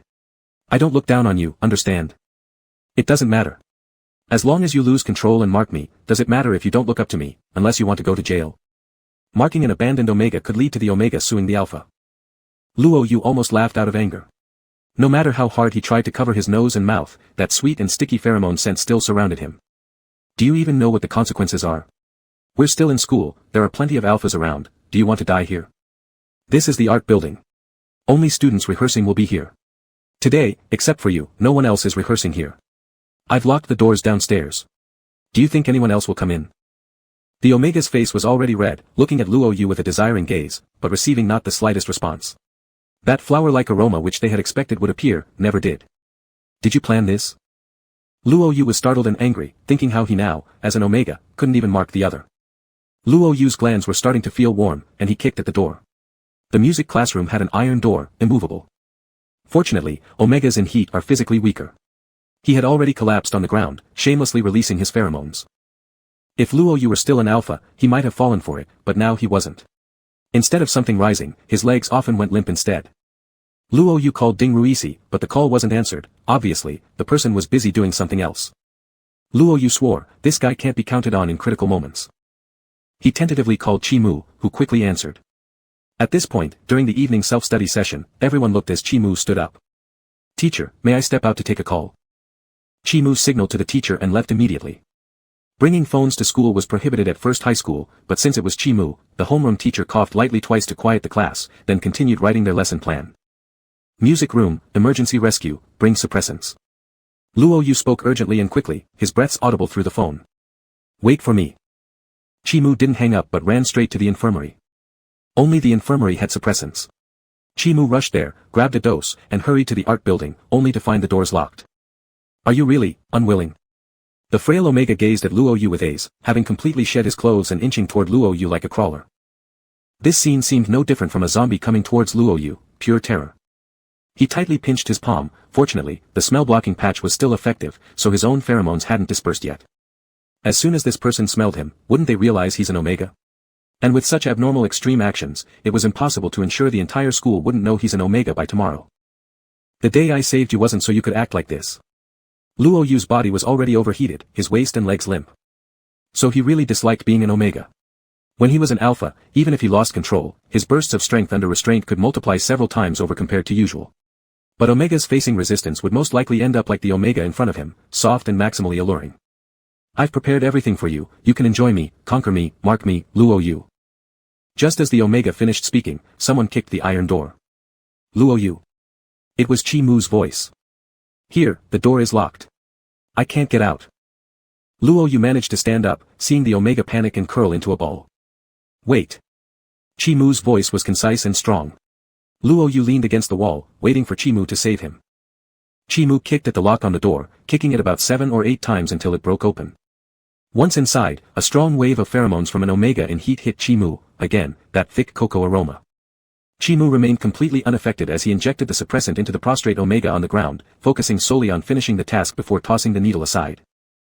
Chi Mu, give me a hand. Luo Yu grabbed Chi Mu's extended hand, leaning onto Chi Mu's body. His breathing was rapid, sweat covered his face, and the fabric below had even become soaked. Even though he still had the odor-blocking patch on, it was practically useless against Chi Mu. He could smell the sweet fragrance of forsythia wrapping around his body, demanding something from him. Affected? Chi Mu released a trace of mint fragrance, calming the restless little forsythia. Luo Yu was still conscious but his body was weak, and he clearly felt something was wrong. Should I leave you in an empty classroom to take a break? Luo Yu was only in the pre-phase of pseudoestrus, so he could still stay clear-headed. The fastest solutions were injecting suppressants or getting marked, but he could also be left alone to gradually calm down. Luo Yu nodded, but his hand defied his words and clung onto Chi Mu's sleeve. All the empty classrooms were locked, leaving Chi Mu no choice but to take Luo Yu to the restroom. Fortunately, the restroom in the art building wasn't often used, so it was clean. Luo Yu didn't have the strength to even stand properly, and when Chi Mu let go, he collapsed onto him again. This was behavior under full consciousness, making Luo Yu feel utterly humiliated, as if he wanted to dig a hole and bury himself right there. Chi Mu said nothing, letting him lean silently. This Ding Ruisi is really unreliable at crucial times. Sorry about that. I didn't intend to bother you. Luo Yu muttered to lighten the silence of the situation. But after speaking, he realized the atmosphere seemed even more stagnant. Chi Mu pressed his lips together. Under the light, his profile looked like a cold statue, black eyes staring straight into Luo Yu, making Luo Yu inexplicably startled. You know this kind of thing happened, and you actually called another alpha first. Luo Yu stuttered, I. Ding Ruisi is my good friend. Chi Mu retorted, did you ever consider what would happen if he'd come? What would have been his fate being entranced by that Omega's pheromones? Luo Yu replied, I know, but I thought he could hold out. Not all alphas are affected. You weren't, right? At that moment, Luo Yu hadn't thought much, instinctively calling his closest friend for help. And Ding Ruisi was not an alpha who acted purely based on urges. Luo Yu trusted him greatly and unintentionally defended him when Chimu questioned harshly. Chimu suddenly smiled, a cold laugh unlike anything Luo Yu had seen before, sharp restraint compressed within those dark night-like eyes, every glance carrying icy stars. It's because I've smelled the scent of perfectly matching pheromones. Any other smell isn't enough to sway me even a bit. It's like poorly synthesized sweetness, not even worth mentioning as pleasant, let alone affecting. Chimu was watching Luo Yu say this, every word carefully controlled. I'm sorry. Luo Yu instinctively apologized, feeling at a loss as to what to say. Had he unconsciously raised Chimu's standard for finding a partner? That would indeed be grievous. What's there to apologize for, Luo Yu? You're the same. Chimu seemed to regain his usual cold indifference, that daunting chill disappeared entirely, replaced with warmth. Anytime you smell anyone else, it won't excite you as much as when you smell mine. Your body will remember clearly that it once was devoured by my pheromones. Whenever I have a single thought, it's just like this. The cold mint fragrance exploded in a small space, as if piercing through Luo Yu's body. Luo Yu immediately turned crimson, even the deepest part of his cavity responded. Do you understand, Luo Yu? This was an irresistible infatuation born of instinct. Chapter 09. Luo Yu's body was burning hot, even the tips of his fingers tinged with crimson. Every part of him was enveloped and invaded by Chimu's scent. He clutched the edge of the sink tightly, barely suppressing the almost audible gasps. I certainly understand.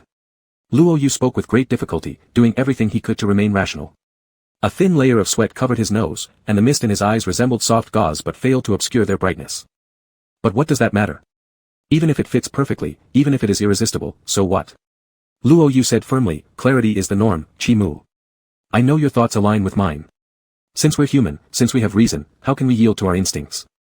Luo Yu trusted Chimu, not just because he believed him to be restrained, but because he also knew that Chimu did not consider gene compatibility as the standard for love. In Luo Yu's world, if he were to be with someone, it would be out of affection, not due to genes. Just like now, though Luo Yu and Chimu were so close they yearned for and needed each other, yet Luo Yu knew he didn't love Chimu, nor did Chimu love him. Luo Yu's face became redder. Leaning against Chimu to barely support himself, he still slid downwards, until Chimu's hand gripped his waist and held him securely in his arms. Despite this, Luo Yu managed to hold his breath and pressed his hand against Chimu's chest, feeling its pulsation. Look, Chimu, because of pheromones, I've become like this. But you know that, if I truly liked you, there'd be no need for pheromones for me to do it for you. The youth's voice was hoarse, oblivious to the impact of his own words. Even Chimu nearly lost control. Gritting his teeth, he hastily covered Luo Yu's lips to stop him from stirring things further. The minty information pheromones wildly trapped him, leaving Luo Yu powerless to speak. Forsythia flowers bloomed in clusters, intensifying the atmosphere around them, swirling palpably and drenching Chimu. Chimu's eyes turned red, his usually calm demeanor crumbled under the irritation. But still, he restrained himself, not because he didn't feel anything, not because he didn't like Luo Yu, but because it was Luo Yu. Indeed, just as Luo Yu had said, Chimu believed that true love should arise in a state of clarity, not driven by instinct. So, Chimu was being restrained. He clearly understood the consequences if he crossed the line. Even if Luo Yu were to become his omega, he wouldn't be happy when he came to his senses. Though Chimu could easily use his alpha advantage to make Luo Yu submit, depend on him, and get lost in those pheromones, becoming his private golden canary. But such a version of Luo Yu wasn't what he wanted to see. The Luo Yu he knew was vibrant, unyielding, tenacious, and full of vitality, not dependent on anyone. Unless Luo Yu willingly chose to. Chimu admitted that in that moment, he was shamefully moved by what Luo Yu had said, wishing that even without pheromones, he could stir deep emotions within the other person. It was the wildest fantasy yet seemingly within reach. Luo Yu always rushed headlong through life, candidly embracing every surprise after another, impacting his existence profoundly. Facing Chimu's silence, Luo Yu reacted with none of the usual satisfaction but instead a sense of dissatisfaction with the current situation. I'm about to suffocate. Chimu loosened his grip, the soft touch still lingering on his palm. All this is your fault, releasing those pheromones everywhere. Now, it seems like. Luo Yu took large gulps of air, only to inhale the irresistible scent again, his consciousness gradually clouding over. Without a word, Chimu forcibly retracted the pheromones. His body fought hard against it, desperate for release, but Chimu pretended not to notice. Why are you pulling it back again, damn it? Already rumpled from wrestling with Chimu, Luo Yu's tone was harsh, though his voice was soft and tender. If you don't want to go to school tomorrow. Chimu's fingers lightly touched Luo Yu's glands, letting Luo Yu pant uncontrollably against his chest. If Luo Yu continued like this, a temporary marking would likely be necessary to relieve the pseudo-heat. That way, all teachers and students at Shi River No. 1 High School would know Luo Yu was compromised. Shit. Without comfort, Luo Yu burned alone, cursing involuntarily. If it gets unbearable. No. Luo Yu declined immediately. It's only a false heat cycle, he can endure it. The art building was eerily quiet, without a single sound. Chi Mu stood upright, no longer touching Luo Yu's glands.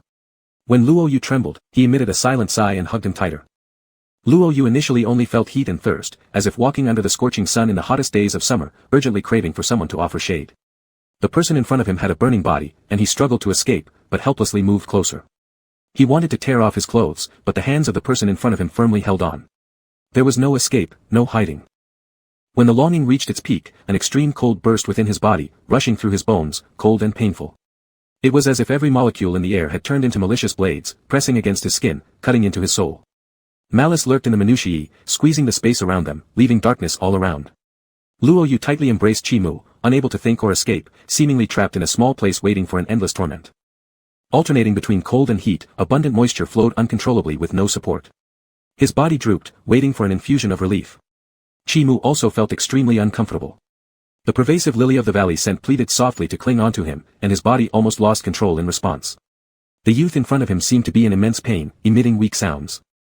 An omega in heat without inhibitors will become increasingly uncontrollable, turning into a dominated female beast until finally, that burning heat turns into pain, lasting until it ends. Chi Mu gently stroked Luo Yu's back, silently comforting him. Luo Yu hung his head, his expression filled with agony, pressed against a warm embrace. Instinctively, he bit the flesh in front of him, trying to share his suffering. A sharp pain came, yet Chi Mu continued to lightly stroke Luo Yu's back, letting Luo Yu bite and gnaw, until the intense lily of the valley scent faded. Feeling the strength leave the person in his arms, he lifted the chin of the young man in his arms, looking at the pained expression on Luo Yu's face. His thumb pressed on Luo Yu's lips, gently wiping away the bloodstains. After doing all this, he finally raised his eyes to look at his reflection in the mirror, where there was a clear bloody tooth mark on his skin, like a brand. He looked at the mark in the mirror, lightly touched it with his fingertips, then looked away, picking up Luo Yu horizontally and returning to the music classroom. In the music classroom, the omega lying on the ground was half naked and unconscious. Chi Mu placed Luo Yu on the chair to let him sleep, then approached the omega, picking up the school uniform from the floor, lightly throwing it to cover the omega's body, waking him up. The omega opened his eyes, panically hugging his own clothes, his body trembling uncontrollably, barely resisting the urge to flee.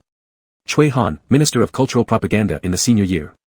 Chi Mu looked down at the omega in front of him, calmly stating his name. Chui Han wasn't surprised that the other person knew him. They had met during student union meetings. Regardless of your intentions, stay away from him. Chi Mu didn't believe that Chui Han would do this without reason at such a critical time before the college entrance exam. However, whether out of personal desire or real admiration, he hoped Chui Han stayed far away. This is between me and him. Chui Han gritted his teeth, reluctant. This is your business. Chi Mu cut him off, reminding him that he didn't even deserve any connection with Luo Yu.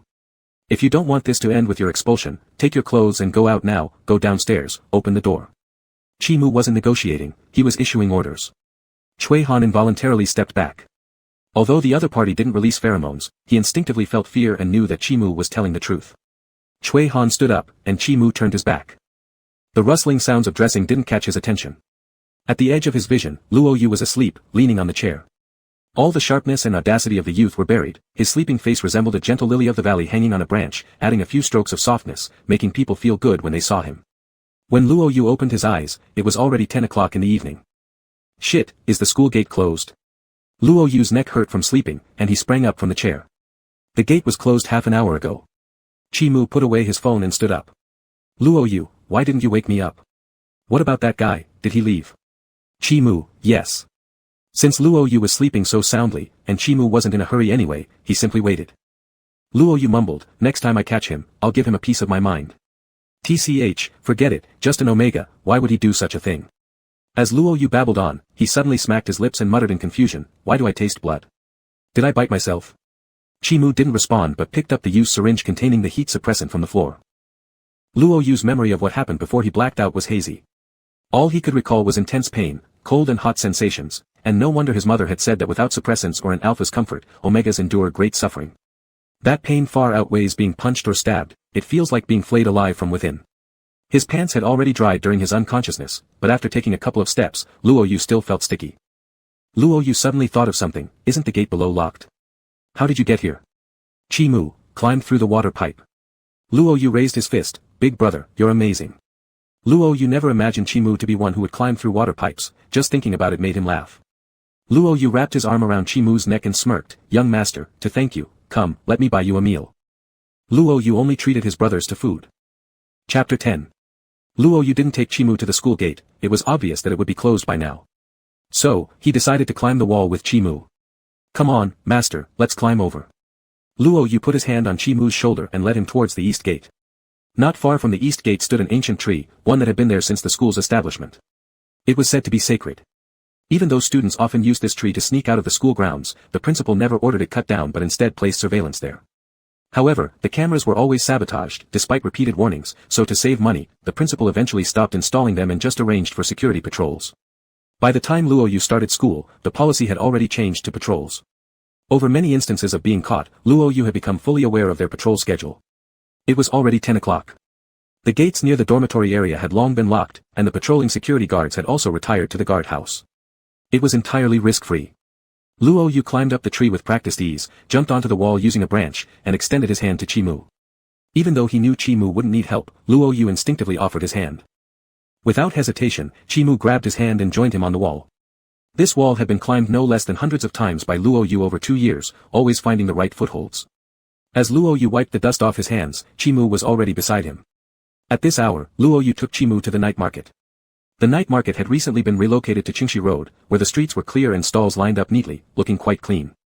If it wasn't clean, Luo Yu couldn't possibly have brought Chimu here. After all, it was his first time treating Chimu to food, so it couldn't be too low class. Luo Yu thought that Chimu was someone who shouldn't settle for anything less than the best. In Luo Yu's eyes, Chimu seemed like someone who should sit gracefully in high-end Western restaurants. Calling him master wasn't purely a mockery but more of a playful jest. After all, Chimu attended elite kindergartens, elementary schools, and presumably junior high schools. Yet, for some unknown reason, he came to West River First High School, which was a public institution. This question lingered briefly in Luo Yu's mind. Although he could have asked if he didn't understand, at this point they weren't close enough for such inquiries. Luo Yu found a spot, told Chimu to stay seated, and then moved around the different stalls, bringing food back. This. They're all so good. I always eat these when I come to the night market. Luo Yu handed the meat skewers to Chimu and hastily ate before Chimu even had a chance. Chimu ate politely, while Luo Yu's speed was nearly twice as fast, devouring the food with a wild demeanor. He only stayed seated for a few minutes before rushing off again to buy more food. Chimu wiped his mouth with a tissue and looked at the person nearby eating enthusiastically while still eyeing the stalls, smiling slightly. Only someone as carefree as Luo Yu would be able to bounce back so lively after experiencing something like that, seemingly without a care in the world. Most Omegas were tender, sensitive, and empathetic, but Luo Yu was different. Whether eating or drinking, nothing changed, alive and vibrant as ever. Watching Luo Yu running around placing tasty food in front of him, even if he wasn't hungry, Chimu began feeling inclined to eat. Luo Yu had just finished his squid when his phone in his pocket started vibrating violently. He had barbecue seasoning on his hands and was about to find a tissue when Chimu handed him a wet wipe. Luo Yu quickly cleaned his hands and picked up the phone. Big brother Yu, save me. Beneath Starlight Internet Cafe's little square, saving a life is akin to building a 7-tiered pagoda. A loud female voice screamed in his ear, almost sending Luo Yu flying. Yu Xiaoshuang, did you get caught by your mom again? Luo Yu massaged his ears and took a sip of the milk tea on the table. Yu Xiaoshuang continued yelling, correction, not yet caught. Come quick and distract her, so I can run. Luo Yu replied, according to the pattern, you'll be caught within 2 minutes of making this call. Yu Xiaoshuang protested, absolutely not this time. I've joined the square dancing team, and if I dance well enough, she won't catch me. Luo Yu sighed, you're truly talented. Yu Xiaoshuang urged, hurry up, my mom is standing still now, probably searching for me. Save me. Luo Yu responded, I'm coming immediately. Luo Yu hung up the phone, sucked another big gulp of his milk tea, his cheeks bulging, causing Chimu's lips to curl up once again. My cousin is being caught for going online, I'll go rescue her. Are you going home or? Even though Luo Yu had asked the question, he already felt that Chimu was going to go home. So, when Chimu said he wanted to go with Luo Yu paused for a moment. Chimu, aren't you coming? Luo Yu, let's go. Starlight Internet Cafe was a small place, one that Luo Yu frequented. It was also where he had taken Yu Xiaoshuang before. Due to gender conversion issues, Luo Yu hadn't been to the cafe for nearly a month. From the new night market, it was only a 5-minute walk to Starlight Internet Cafe. When they reached the little square Yu Xiaoshuang mentioned, Luo Yu immediately spotted his aunt. She stood out among a group of beta and omega women. Because Luo Yu's aunt, Ms. Luo Fenghe, was an alpha who was 186 centimeters tall, making her an eye-catching peak in the crowd of middle-aged square dancers. She was currently standing on the edge of the square, one hand holding a cigarette, her eyes searching through the crowd. Luo Yu thought this time Yu Xiaoshuang had some skills, as she hadn't been found yet. Looking at the dancing crowd, he couldn't spot her right away. The dim lighting and loud sound from the speaker were testing everyone's patience. When Luo Yu walked over, Ms. Luo Fenghe looked up at him, blowing out a smoke ring, appearing graceful and lazy. Luo Yu took Chi Mu's hand and pretended they were heading in to surf the net. He acted surprised when he saw Ms. Luo Fenghe. "Auntie, what are you doing here?" Chi Mu didn't say anything but quietly watched Luo Yu act. "Did Yu Xiaoshuang send you here?" Ms. Luo Fenghe directly addressed her daughter by her first name without any formalities. "Catching Xiaoshuang again? I'm just passing by. I'm here to surf with my classmate." Luo Yu shook Chi Mu's hand to show he was innocent. "Tell her she must be home before 11:30, otherwise no computer use for a week." Ms. Luo Fenghe glanced at Chi Mu for a second, crushed her cigarette against the trash bin, and threw it in, her tone showing impatience. Luo Yu nodded. "If I see her, I'll definitely tell her." Ms. Luo Fenghe turned around, and even her back exuded coldness. Luo Yu took his phone out of his pocket and called Yu Xiaoshuang. A minute later, a girl in a black hoodie ran out of the crowd, bending down to catch her breath while giving Luo Yu a thumbs up. "Yu Xiaoshuang, big brother, dear big brother, thank you." "Luo Yu, don't mention it." Luo Yu didn't want to be considered Yu Xiaoshuang's dear big brother. If Ms. Luo Fenghe were his mom, he would rather not be born. Luo Yu wasn't particularly fearful or hateful toward his aunt, rather, he respected her while choosing to stay away. During the period after his father's death, their family was extremely chaotic. Being too young to take responsibility, and not understanding much, his mother fainted from crying and ended up in the hospital. It was this aunt who appeared only during holidays and managed everything perfectly: funeral arrangements, honors, property transfers, all these things were handled single-handedly by her. Calm, powerful, impeccable, this was how Luo Yu envisioned a strong alpha should behave. Ms. Luo Fenghe's influence on how Luo Yu thought about being a strong alpha far exceeded his father's. However, when it came to being a parent, Luo Yu couldn't agree with his aunt. Ms. Luo Fenghe suffered from all the common flaws of alphas: strong control, overwhelming possessiveness, and domineering character, but hers were far more exaggerated, almost abnormal. She fell in love with a female beta, and despite having gene intensity that could have attracted an excellent omega, she stubbornly pursued this person, going to any lengths, resulting in a twisted and passionate romance. Public opinions argued that an alpha and a beta weren't suitable together because the alpha would eventually be influenced by pheromones and end up with an omega. But Ms. Luo Fenghe defied this expectation, thus proving to Luo Yu that love can surpass instinct. Ms. Luo Fenghe loved her wife so much that their daughter, Yu Xiaoshuang, didn't take her last name. Instead, she followed her birth mother and took the surname Yu.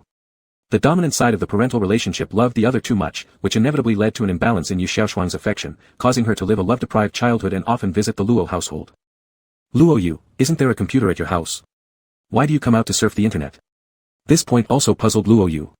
His aunt earned well enough, so their family computer should have been well equipped.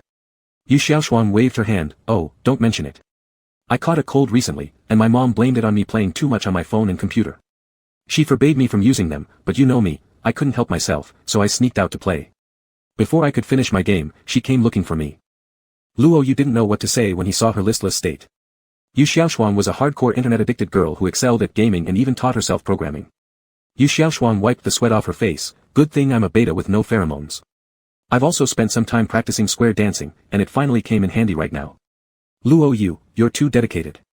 Oh yeah, your mom said you need to be home by 11:30 or you won't get to touch a computer for a week." Yu Xiaoshuang fanned herself. "That's fine, as long as she doesn't catch me on the spot, it doesn't count." Only when she caught her breath did she notice there was someone standing next to Luo Yu, looking familiar, but Yu Xiaoshuang couldn't remember where they had met. She tried to take a closer look, but the dim light made it hard for her to see clearly. "What are you staring at? You're about to put your nose on their face." With an emotionless face, Luo Yu grabbed the back of Yu Xiaoshuang's collar and pulled her back. He thought, how could she still have thoughts about men at this moment? Just casually looking. "Why don't we go back online? There are 50 minutes until 11:30, Yu Xiaoshuang muttered, then gradually got excited. "Plus, the guy sitting next to me was super handsome." Luo Yu thought, yes, she's definitely thinking about men. Yu Xiaoshuang continued, "Unfortunately, he wasn't into guys, otherwise, the world would have gained one amazing alpha." She expressed such deep regret.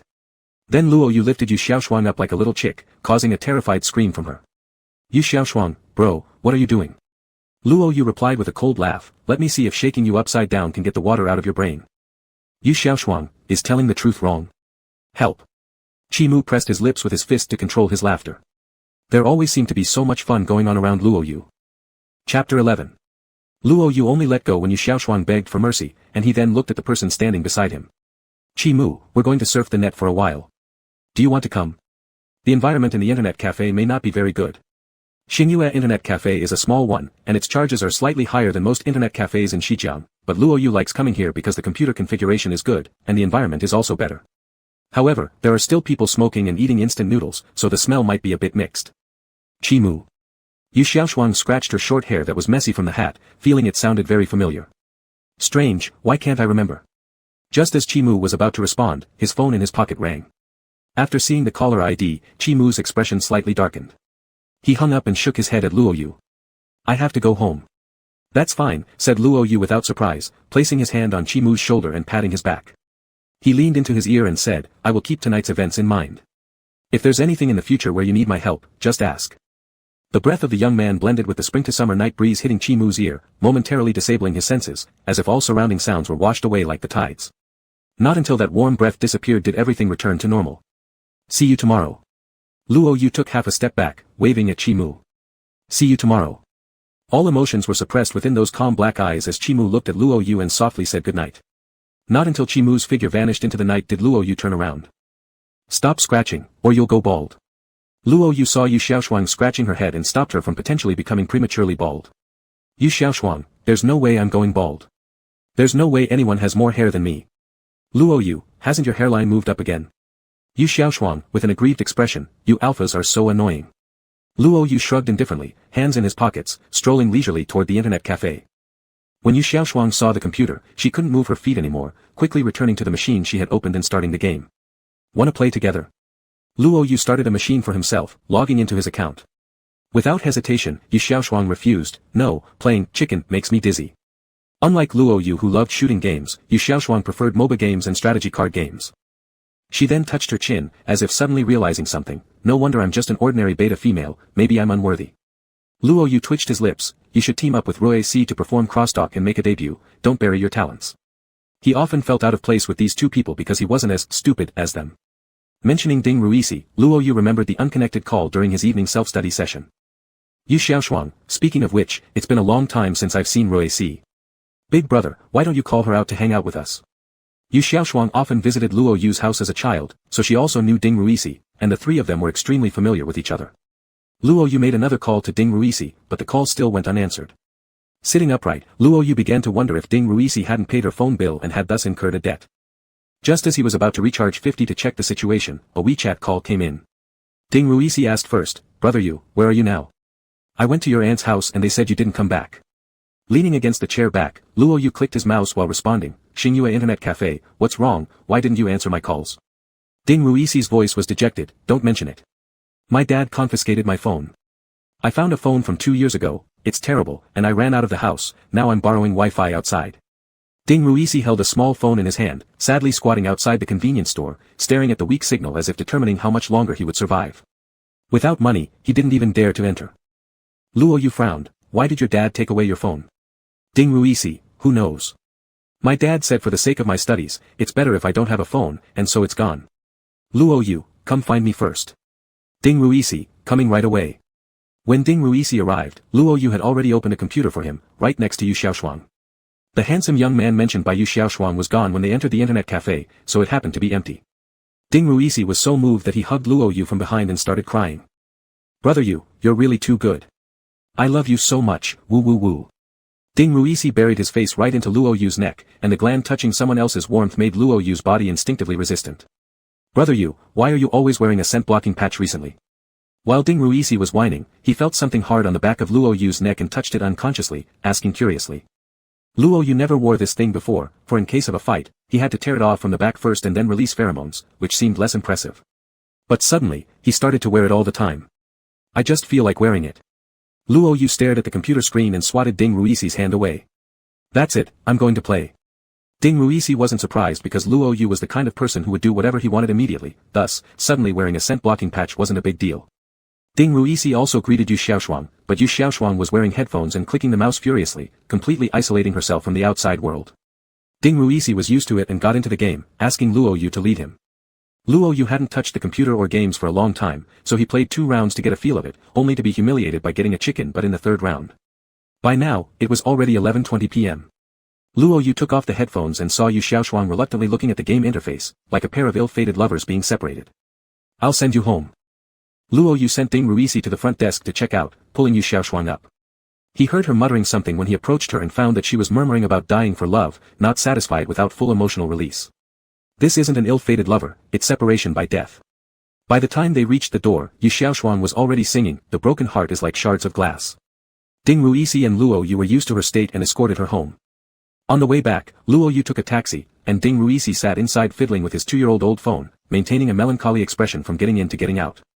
After approximately 10 minutes, they arrived home. The neighborhood was quiet, most of the lights were off, only a few scattered lamps accompanied the night. The dim yellow light flickered listlessly, small moths tightly stuck to them, covering them with fragmented shadows. Luo Yu looked at Ding Ruisi beside him and unconsciously touched the back of his neck. Today's feeling was a little strange. Luo Yu had never rejected Ding Ruisi before, even though they were both alphas, unintentionally touching his glands wouldn't make him feel like attacking. They were too familiar with each other, but today when he was touched, his body instinctively wanted to move away. Was this the instinct of Omega? Luo Yu suddenly spoke up, "Ding Ruisi." Ding Ruisi immediately looked up, If one day I become an Omega. Luo Yu stepped on the slanted shadow, looking up at the moon in the sky. However, before he could finish expressing his feelings, he was interrupted by a sudden roar. "Damn, didn't Xing Qian that idiot blabber what in front of you again? Tomorrow I'll teach him a lesson, beat him up." Ding Ruisi was full of murderous intent. Xing Qian was nowhere near as good as Luo Yu in every aspect, but he liked to ridicule Luo Yu based on appearance, saying that Luo Yu looked white, saying that Luo Yu was pretty like an Omega. Every time they met, they fought once, and still Xing Qian kept doing it. Luo Yu raised an eyebrow, "Is he itching again?" Ding Ruisi angrily, "Yes, I didn't tell you before because I didn't want to ruin your mood. He can't beat you but keeps talking nonsense, does he really think that alphas must be as huge as him to be real alphas? Idiot, no Omega would even look at him, he's just jealous because many people like you and he can't beat you, disgusting." Sister Ruosi cursed people as if she was rapping, naturally carrying a tone, with rises and falls, which sounded particularly passionate in this quiet night. Luo Yu sneered and didn't take that person seriously at all. After letting off steam, Ding Ruisi began to flatter, "Our brother Yu is a top-notch alpha, how could he be an Omega? Even if you were an Omega, you would be the brightest star among Omegas. Your charm is unmatched, eating BOs, suitable for young and old alike, able to write an 800-word essay, and capable of fighting 100 enemies alone. There will be no other person as excellent as you in the world. You are light, you are electricity, you are the only myth." When Ding Ruisi heard Luo Yu's assumption, his inner shock was no less than that of the younger brother in a novel who hears about a world with only 2 genders, and is at a loss when his elder brother sighs about how things would be if he turned into a woman. Beyond being perplexed and completely lost, all Ding Ruisi could do was shower praises to demonstrate his level as an apprentice. Luo Yu hesitated to speak and patted Ding Ruisi's shoulder, his voice rough, "Brother, there's really no need." Ding Ruisi patted his own chest, "You, go ahead while I follow, C will always be with you." Who wouldn't be moved by such brotherly affection? Chapter 12. After a long night, dawn breaks. As Luo Yu stepped into the music classroom, his expression was still slightly subtle. He remembered every detail of what happened here last night, so when he recalled what followed, his movements unconsciously paused for a moment. Qi Mu's body temperature, heartbeat, and the pheromones that burst in his brain, piercing through his body and filling his bones with information, were like a mint ocean that could drown a person. It was a taste that made people tremble, desire, and submit. Luo Yu tapped his head lightly with the drumsticks to bring himself back to reality. He knew clearly that he didn't want to desire or submit to anyone. After shaking off those thoughts, Luo Yu continued drumming with the drumsticks. He didn't care who the Omega was last night, nor did he have any intention to question it. Since the other party was an Omega, Luo Yu, as an alpha, still maintained a sense of gentlemanliness and did not wish to talk much about it. Luo Yu tapped out a sound on the hi-hat cymbal with his foot and immersed himself in practice. This piece that Luo Yu had chosen had been practiced many times before, and after 2 days of review, it was already familiar. There was no need to keep practicing it, so he placed the drumsticks down carefully, locked the classroom door, and went straight to the restroom. The atmosphere of last night had long since dissipated, and cold air circulated in the rather narrow space. Splashing water droplets sprayed onto the mirror surface, and Luo Yu turned off the faucet, shook his hands dry, and left the art building. When he returned, Ding Ruosi was idly flipping through a novel while the math homework beside him was still blank. As soon as Luo Yu entered, Ding Ruosi skillfully slid the novel under another book and snatched up the math problems next to him with lightning speed, biting the pen as if seriously doing the work, making his movements look too smooth not to be described as beast mode. "Brother Yu, why are you back?" Ding Ruosi sighed in relief upon seeing Luo Yu, then asked quietly. "Finished practicing, came back. What are you reading again?" "A dominant alpha loves me, your sweet scent will kill me." Luo Yu raised an eyebrow. He wasn't making this up, Ding Ruosi really had read it. As a brother, Luo Yu tolerated this little secret hobby of his. While speaking, he reached for the math homework, twirled the pen in his hand, grabbed a sheet of scratch paper, and decided to start working on it. "That's something Tian Xiaoming forced me to read. I'm not like that." Ding Ruosi defended himself passionately, protecting his dignity to the death. Tian Xiaoming was Ding Ruosi's ex-girlfriend, a cute and lively beta girl who said during the final exams of the last semester that she didn't want to be with an alpha, so she broke up with Ding Ruosi. Keep your voice down. Luo Yu looked up and caught Chimu glancing back at him. Although he told Ding Ruosi to be quiet, he gave Chimu a mischievous smile. Tang Yu turned her head along with Chimu and saw Luo Yu smirking provocatively in the corner. Just as she was about to silently criticize him, she noticed faint marks on Chimu's neck. She tried to take a closer look but by then, Chimu had sat upright, his summer school uniform buttoned up to the top, once again appearing aloof and composed. She must have mistaken something. Tang Yu thought. It was impossible for Chimu to have marks resembling bite marks on his collarbone. After finishing half a page of math, Luo Yu switched to physics writing. A hand sneaked over from the side, trying to grab Luo Yu's math homework, but was stopped by him. The bell signaling the end of class just rang, and the classroom immediately became noisy. Brother Yu, big brother, dear brother, save me. Math is killing me, I have sworn vengeance against it. Ding Ruosi clung to Luo Yu's arm, deliberately speaking in a high-pitched tone and coquettishly pleading with Luo Yu. His eyes brimmed with a desperate craving for help with the math homework. Write it yourself. Think about how much you scored last time on your math exam. Luo Yu let Ding Ruosi stick close but remained unmoved. Ding Ruosi got 50 points out of 150 possible points on the last math exam and proudly claimed he scored a third, only to face a storm of criticism at home. He ended up hiding at Luo Yu's place, even skipping dinner at home. Math is really so hard, I truly can't solve these problems. Ding Ruosi pouted and complained, causing Luo Yu's expression to gradually twist. Luo Yu, do you want me to help you get castrated? Ding Ruosi whined, big brother, that's unnecessary. The two started laughing and fooling around at their seats, which made Chimu unconsciously turn back upon hearing their voices, his brow furrowing. What's wrong? I feel like you've been looking back quite often today. Tang Yu curiously asked, wondering if it was because Luo Yu had done something she didn't know about that upset Chimu, or if there had been some new provocation without her realizing it. Nothing. Chimu pursed his lips, glancing at the test questions before him. However, his attention involuntarily drifted backward, swaying lightly yet with great precision to Luo Yu's side. How's the thing I asked you to look into? Chimu tapped his fingers on the desk, lowering his gaze as though deep in thought. The family address was found out today. We'll check the detailed situation tomorrow. Tang Yu had been tasked by Chimu this morning to inquire about a senior student, and she was quite surprised. The target was an Omega, someone whose life intersected little with theirs. Tang Yu's first thought was that Chimu might have taken an interest in this Omega, but upon reflection, it seemed unlikely. Even if he were interested, investigating wouldn't be the method used. Countless people had tried their luck with Chimu, presenting themselves in every imaginable type and manner. Yet none had managed to gain his attention, despite resorting to all sorts of unscrupulous tactics. This only left Tang Yu curious. What kind of person did Chimu like? But she dared not ask, and even if she did, given Chimu's character, he would likely not say. Wei Ku entered from the doorway with a stack of test papers, pushing up his glasses habitually as he approached Chimu's side. In the office just now, the teachers seemed to be rearranging the seating chart. The situation looks different from before. Tang Yu, how so? Wei Ku, it seems all the arrangements will be made by the teachers. Apparently, they are separating A's and O's completely. I'm not entirely sure, but I took a glance at the arrangement table. Suddenly, Wei Ku's face carried a playful tone as he spoke to Tang Yu. I saw that the teacher has arranged for you and Ding Ruosi to sit together. Luo Yu and Chimu were natural enemies, always causing trouble, and so too had the fiery Tang Yu clashed often with the jolly Ding Ruosi. Tang Yu stared in disbelief. What? Surely you're mistaken. With 4 eyes behind those glasses, you've surely misread. Only a mad teacher would put me next to Ding Ruosi. Chimu lifted his gaze, his expression seeming thoughtful. Wei Ku shrugged. That I don't know, but don't go shouting to the teacher or you'll give me away. A flash of coldness passed through Wei Ku's eyes behind his lenses, making Tang Yu pout. Chimu, why don't you try subtly hinting at the teacher? Tang Yu turned to look at Chimu but found that Chimu was lost in thought. Let the teacher decide. Chimu regained focus and said as much. Tang Yu knew that Chimu didn't care much for these matters and could only vent her frustration to Wei Ku. Tang Yu, if the teacher really makes me sit with Ding Ruosi, I'd change seats right away, my reason being that I can't control myself from hitting him. Like 10 times a day. Wei Ku, don't you find him somewhat interesting? Tang Yu, is this something a human should say? Wei Ku, which side are you on? Wei Ku smiled faintly. My own side. Without realizing, Chimu glanced back again. Luo Yu was pressing Ding Ruosi's head while saying something. He stood up from his seat, and Tang Yu stopped speaking, looking up at him. Tang Yu, where is Chimu going? Wei Ku, to the restroom, maybe. Tang Yu retracted her gaze and resumed murmuring to Wei Ku about what sort of epic disaster sitting next to Ding Ruosi would bring. Wei Ku looked contemplatively at Chimu turning left after exiting the door. After all, the teacher's office and the restroom were in opposite directions, the restroom was to the right. The homeroom teacher sat before the computer, inputting data into spreadsheets and occasionally pausing to contemplate its appropriateness. The knocking sound made her look up, slightly surprised at the visitor.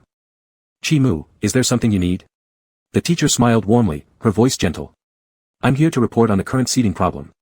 Some students sitting in the back don't have good vision, so I wonder if the teacher plans to adjust the seating soon." As class president, it was reasonable for Chi-Mu to raise such concerns, but somehow, because it was Chi-Mu, it also seemed less expected. The homeroom teacher was fairly familiar with her well-off and academically excellent pupil. While capable in every aspect as class president, he usually came off as somewhat aloof. Now that he was showing consideration for his classmates, she felt deeply moved. "Yes, there is such an intention, and I am still considering it. Since you've come, perhaps you could offer some suggestions." The teacher tilted the computer screen a bit, fully exposing the seating arrangement table to Chi-Mu. Chi-Mu noticed Wei Ke's name beside Luo Yu's, and his eyebrows knitted slightly. The homeroom teacher tapped the screen. "This time, I plan to make a bigger change because I've observed that everyone's pheromones and hormones during puberty are getting a bit restless. So, I intend to separate the alphas and omegas." The perceptive homeroom teacher had already noticed some budding feelings among the students and thought it best to separate them, and to do so dramatically. The teacher then seemed to suddenly remember something and quickly added, "I didn't originally plan to split Tang Yu and you up, but Tang Yu excels at math, while Ding Ruosi is most held back by math in our class. So, I thought it best for them to sit together. After rearranging others, as you know, Luo Yu has a fiery personality, so I placed Wei Ke next to him. Wei Ke is steady, and they two should not stir up too much trouble." It was almost as if the teacher were slapping the desk to assure that Luo Yu would be kept far away from Chi-Mu. Chi-Mu offered a gentle suggestion, "Teacher, Luo Yu's personality is quite lively. If his seatmate is overly reserved, their interaction may not meet your expectations." The teacher hesitated, unable to help imagining a volcano suppressed yet poised to erupt at any moment, suddenly becoming alert.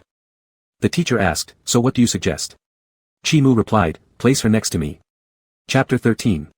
Next to you.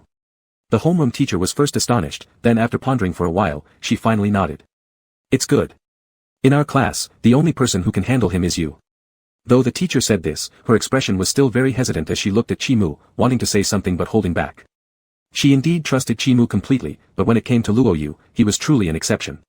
In their freshman year, the class she took over had both Chi-Mu and Luo Yu. Chi-Mu was academically excellent and steady in character, he was her most trustworthy student. She thought that Chi-Mu's personality was always beyond his years in its calmness and composure, until she saw Chi-Mu grabbing Luo Yu's clothes and cornering him against the wall, both of them locked in an unyielding struggle. It was then she realized Chi-Mu also had such vivid expressions. During their freshman year, even though Chi-Mu and Luo Yu were not in the same class, there were still plenty of conflicts between them. But it wasn't too bad, just physical scuffles, nothing overly extreme. Moreover, whenever she rushed to the scene, they would both pretend everything was fine. Over time, she stopped being so on edge about it. When in sophomore year she saw both of them placed in the same class based on academic performance, she was somewhat unwilling. As expected, from time to time, there were issues, but nothing outrageous within what she could tolerate. Every time the seating arrangements were changed and the two were seated far apart, she felt more at ease. Although Chi-Mu voluntarily suggested placing Luo Yu next to him now, the homeroom teacher's heart was still unsettled. However, there were no other options left. The homeroom teacher looked serious. "Let's try this arrangement first. If it doesn't work, I'll change the seats immediately. Make sure to tell me if there are any problems, do not suffer in silence." Chi-Mu saw the homeroom teacher's grave expression which looked less like adjusting seats and more like defusing a bomb. He solemnly nodded. But as soon as he turned around, his clear and refined features relaxed. Every Friday, after school and before evening self-study, the second-year students at Shijiang No. 1 High School had their large-scale seat-changing time.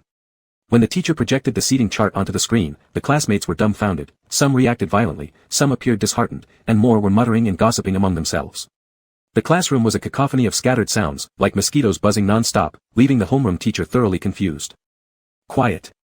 The teacher tapped the lectern, the loud sound akin to pressing a button to stop time. Everyone immediately ceased their murmuring and looked toward the homeroom teacher.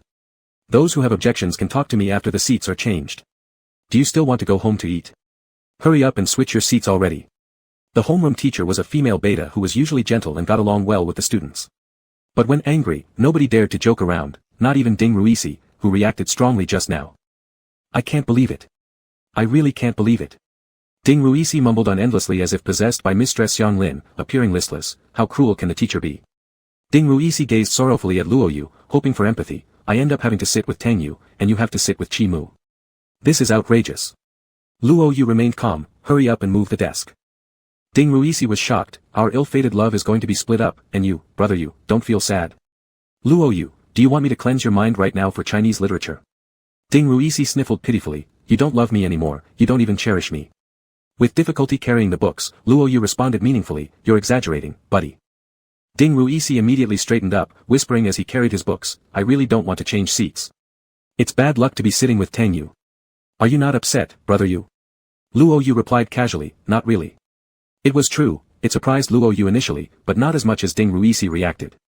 Though he wasn't particularly happy about splitting from his friend, Luo Yu reflected on his own situation and decided sitting with Chimu might not be bad. Luo Yu added offhandedly, by the way, I forgot to mention, Chimu is my brother now. Don't insult him anymore. Ding Ruisi. Before Ding Ruisi could scream, Luo Yu quickly dropped the book and clamped a hand over his mouth in a chokehold, shut up. We'll talk about this after school. Heartbroken, Ding Ruisi made an okay sign, but his eyes were still filled with sadness. The alpha's seats were collectively moved to the side near the door, the middle reserved for betas, and the inside area for omegas. When Luo Yu carried his desk over, he saw Chimu had already placed his table outside, clearly leaving space. Luo Yu was nonchalant as he pushed his desk into alignment with Chimu's and settled into his new seat, having previously loitered in the third-to-last row. This was his first time sitting in the third row, suddenly much closer to the blackboard, which felt somewhat strange. When Chimu took his seat, Luo Yu's discomfort noticeably intensified. Surrounded by walls and desks, Chimu seated himself, forming an inexplicable barrier. As Chimu sat down, a faint breeze carried the light minty scent to Luo Yu's nostrils, subtle yet pervasive, slipping into Luo Yu's nose and seizing his heart in an instant. It wasn't the aggressive allure typically associated with estrus, instead, it was a particularly gentle and soothing aroma, imparting comfort and reassurance. Staring blankly, Luo Yu focused on the back of Chimu's neck. Summer clothing is thin, clearly revealing the outline near Chimu's glands, obviously an odor-blocking patch. Yet why could he still smell him? Chimu noticed Luo Yu's gaze and tilted his head slightly, questioning evident in his eyes. Luo Yu shook his head and bent over to tidy up his things. Because of this, he failed to notice the lingering look Chimu cast at his face, neck, and glands. Luo Yu didn't know that an odor-blocking patch couldn't entirely prevent someone perfectly compatible from sensing each other's scents. The Sephora flowers swayed quietly in the corner, blooming only for those who can appreciate them. After everyone had finished switching seats and quieted down, the homeroom teacher, observing the tightly protected omegas and the alphas positioned furthest out, nodded contentedly.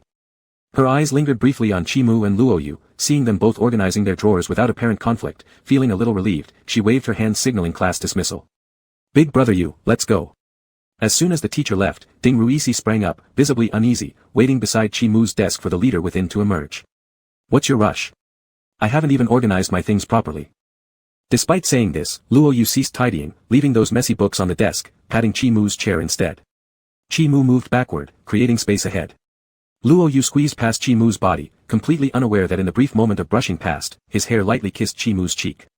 Ding Ruisi anxiously pulled Luo Yu out of the classroom, looking gloomy while walking alongside him outside. Luo Yu, Sister Rizu looks so upset. If you really don't want to sit next to Tang Yu, go ask the homeroom teacher for a change. Ding Ruisi glared, I'm not worried about Tang Yu. What's going on between you and Chimu? How did you two suddenly become brothers? Big brother Yu, you shouldn't be doing this. Ding Ruisi didn't feel too deeply betrayed by Luo Yu, as after all, he followed Luo Yu in disliking Chimu, but now they were suddenly making peace and becoming brothers, truly leaving him bewildered. Based on just the earlier observation, there wasn't any particular intimacy between them either. Luo Yu shot him a sideways glance, do you even have the nerve to talk? Do you remember the day I called you to the internet cafe? Ding Ruisi, the day my dad confiscated my phone. Luo Yu, that's right. Ding Ruisi, oh, yeah, you mentioned calling me that day. Luo Yu, I was being harassed by an omega at that time, the one I saved when I got injured without carrying suppressants. He locked the door, insisting I mark him. Ding Ruisi, shit. Did it happen? Since Ding Ruisi is also an alpha, getting confessed to by an omega is one thing, but marking is quite another, especially if coerced by manipulation, something every alpha detests. Luo Yu, if it happened, would I still be standing here? By then, I'd already be forced into marriage, alright? Ding Ruisi carefully glanced at him, saved by Chimu. Luo Yu nodded, climbed through the pipes to rescue me. Initially filled with remorse and shame, Ding Ruisi couldn't help but burst out laughing despite trying hard not to at this vivid image. Ding Ruisi, got it. Whatever brother Yu says, I have no objections. 5 minutes later, during dinner at a restaurant, Ding Ruisi suddenly pounded the table, bursting into laughter. Ding Ruisi, fuck, ha ha ha, climbing through pipes, ha ha ha, damn, how funny, ha ha ha. Chimu, how dignified, seemingly capable of giving a sophisticated speech at any moment. The more he thought about it, the funnier it became, ha ha ha ha ha ha. People around watched as Ding Ruisi started convulsively laughing, a question mark slowly forming above their heads. Luo Yu raised his hand and pressed Ding Ruisi's head onto the table. Luo Yu, still laughing? Ding Ruisi muffled his voice, no more laughter, it's not funny at all. Luo Yu withdrew his hand. Though climbing the pipe sounded somewhat amusing, the way he kicked down the door was genuinely impressive. Ding Ruisi massaged his cheeks that ached from laughing, curiously leaning towards Luo Yu. Ding Ruisi, who is that little Omega? Luo Yu, don't know. Ding Ruisi, I thought you wouldn't know. Can you describe their looks? Ding Ruisi was the president of Luo Yu's fan club, holding a collection of photos of various Omegas interested in Luo Yu. He was quite confident when it came to identifying people. Luo Yu paused for a moment, can't remember. That day, Chi Mu had looked handsome, especially during the time when he released pheromones. Although his actions were rather reckless, in that split second, Luo Yu truly found Chi Mu quite good-looking. Luo Yu clicked his tongue, irritably pushing Chi Mu's image out of his mind. What nonsense was he thinking about? It's better to have dinner instead. Chapter 14. Because the seat change took up a lot of time, Luo Yu and Ding Ruisi sped up their dinner pace and made it to class just as the bell rang. When they arrived, almost all the classmates were already present. Chi Mu and Tang Yu sat outside while Ding Ruisi sat behind Luo Yu. Luo Yu squeezed in when Chi Mu stood up, but this time Chi Mu didn't leave enough space. Luo Yu almost brushed against Chi Mu's body as he passed, then sat down and began tidying his messy desk.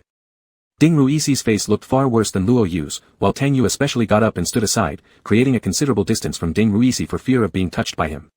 The evening self-study session was overseen by the homeroom teacher. Luo Yu did not play with his phone, tidied his desk, and began working on his homework. After finishing the subjects he was good at, Luo Yu stared at his English homework and fell into deep thought. Luo Yu hated doing English the most. Usually, if he didn't feel like writing, he'd glance at Ding Ruisi's work, but now that Chi Mu was sitting next to him, an inexplicable reluctance arose within him to copy homework in front of Chi Mu. Luo Yu pulled out his English dictionary and began wrestling with his assignment. While thinking, Luo Yu would unconsciously bite his pen cap, reading line by line before looking at the questions, his expression cool and focused.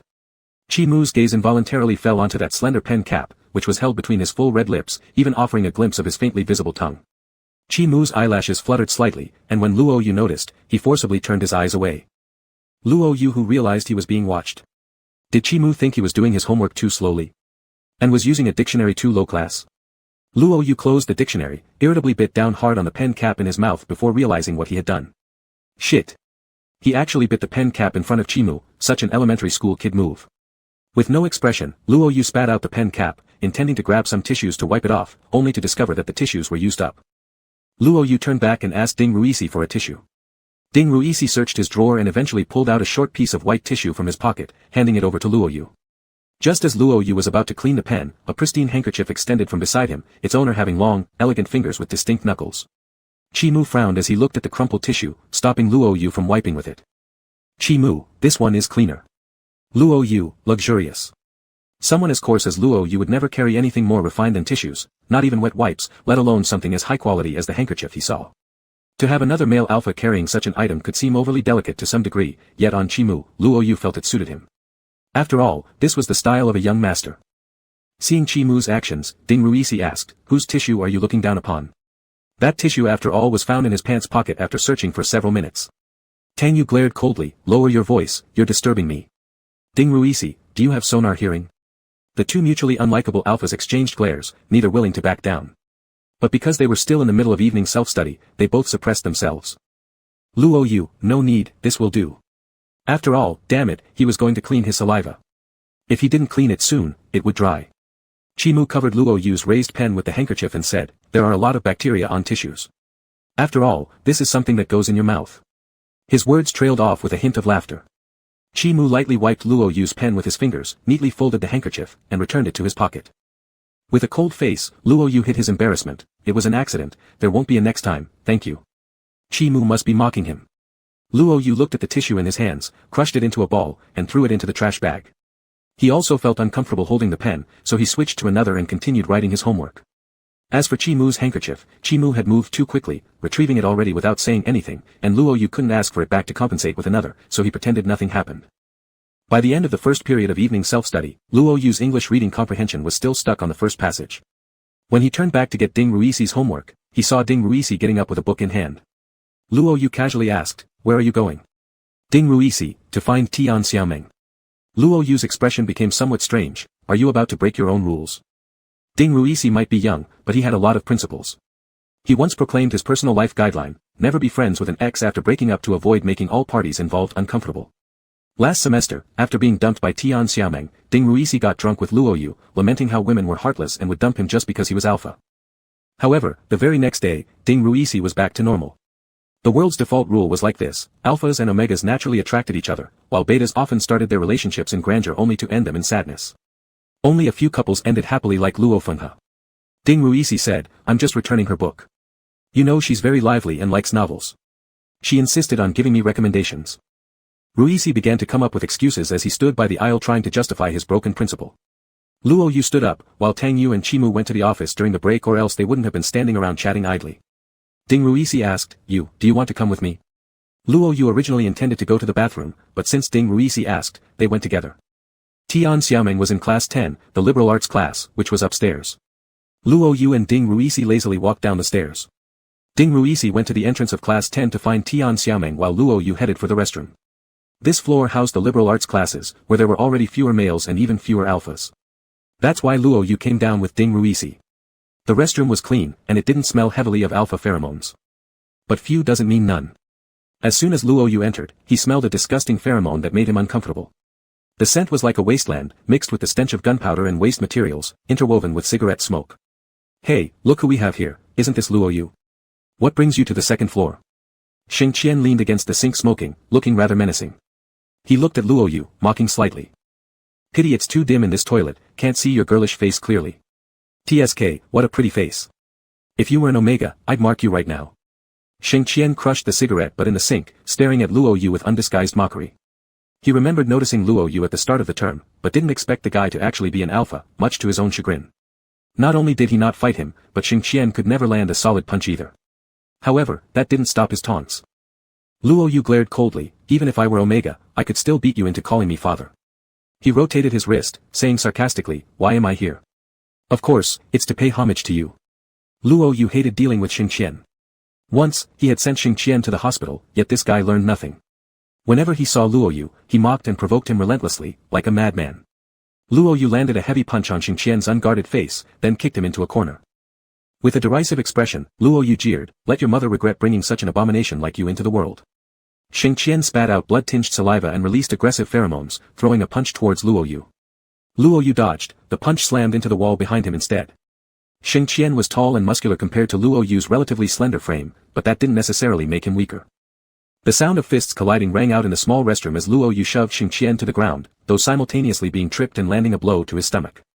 Luo Yu kicked towards Xing Qian's head, using the moment when the latter dodged to get back up, then smashed his fist into Xing Qian's jaw. Xing Qian cried out in pain, releasing his pheromones even more fiercely. The strong sense of malice carried in these pheromones, mixed with gunpowder and blood, almost made Luo Yu feel sick. Xing Qian noticed something odd, taunting, "Luo Yu, have you become so timid you don't dare to release your pheromones anymore?" When alphas fight, pheromones usually precede punches. Luo Yu fought differently before. Xing Qian remembered being utterly crushed by Luo Yu's pheromones, that time he broke his bones and bombed him with pheromones, today acting completely opposite. Luo Yu questioned, "Do you deserve it?" Before they could continue fighting, Ding Ruisi, drawn by the smell of Xing Qian's pheromones, rushed in, hearing their conversation and immediately berating them. Ding Ruisi exclaimed, "Xing Qian, are you insane? Do you crave a beating daily? And you, thinking you're worthy of brother Yu unleashing his pheromones? Not even my pheromones would reach you. Do you think yours smell good? I'd rather sniff at a toilet than your crap. Disgusting." Xing Qian was already fuming with anger. He wiped the blood from the corner of his lips. "Do you think I want to smell your orange scent? You're just a kid who should go home and ask your mom for milk." Ding Ruisi rolled up his sleeves. "Hey, what did the dog say that made it so ugly?" Luo Yu pulled on Ding Ruisi's sleeve, stopping him in his tracks, leaving Ding Ruisi full of questions. "Luo Yu, let's go." Ding Ruisi, ? Luo Yu didn't explain but dragged Ding Ruisi away as quickly as possible, then waited around the corner. Ding Ruisi, "Hey, brother Yu, are you really letting that punk off the hook?" Luo Yu, wait. Inside Luo Yu's mind, he was counting down, 10, 9, 8, 7. When he reached 4, footsteps could be heard from the corridor. What's going on? Whose pheromones are these? Turn them off immediately. The principal's roar startled Ding Ruisi. Luo Yu, do you still want to go back there? Haven't you had enough lessons yet? Ding Ruisi realized, brother Yu is smart. If Principal Luo caught us, we'd have to call our parents and write more self-criticisms, which would later be read out under the flag. They'd written quite a few of those already. Ding Ruisi could even summarize some insights about writing self-criticisms by now. Ding Ruisi, but wait, Xing Qian will surely tell on us. Will Principal Luo also look for you? Luo Yu wasn't the least bit nervous. Who saw me hitting him? Did you see me do that? Ding Ruisi widened his eyes and gave Luo Yu a thumbs up. There was no one else in the restroom, and Luo Yu didn't release any pheromones. Ding Ruisi laughed mischievously. I didn't see anything. Walking down the steps, Luo Yu said nonchalantly, neither did I. I just went in to use the restroom. Whoever hit him knows. Ding Ruisi inspected Luo Yu from head to toe. Brother Yu, when you act mischievous like this, you remind me of someone. Luo Yu didn't even turn his head. Who? Ding Ruisi, Chi Mu. Chapter 15. Luo Yu stumbled and nearly fell onto the steps. Luo Yu, what the hell? Why does it feel like Chi Mu? Ding Ruichi, Chi Mu also gave me a feeling of being extremely treacherous, the type who does bad things but claims they didn't. Luo Yu, is that so? Chi Mu being treacherous? Nah, isn't that called clever? Ding Ruichi, really? Brother Yu, I think you've changed. You used to be the one yelling at him the loudest. Luo Yu raised an eyebrow. Did I? I don't remember that. I never say bad things about others behind their backs. Ding Ruichi, true, you do it face to face. Luo Yu coughed lightly and waved his hand, indicating not to bring up past events anymore. Up another floor was Luo Yu's class. When Luo Yu sat in his seat, he still felt nauseous. It wasn't clear if it was due to the residual pheromones from Xingqian or the punch to his stomach while talking to Ding Ruichi, but now as he sat down, he felt his stomach churning, with some dizziness and nausea. Just as Luo Yu had taken his seat, Chi Mu and Tang Yu walked in just as the bell for self-study class rang. The moment Chi Mu entered the classroom, he noticed something off about Luo Yu. There was a smell of another alpha lingering on Luo Yu. Although it was almost gone, faint enough that no one around could detect it, for Chi Mu, it was unmistakably strong and hard to ignore.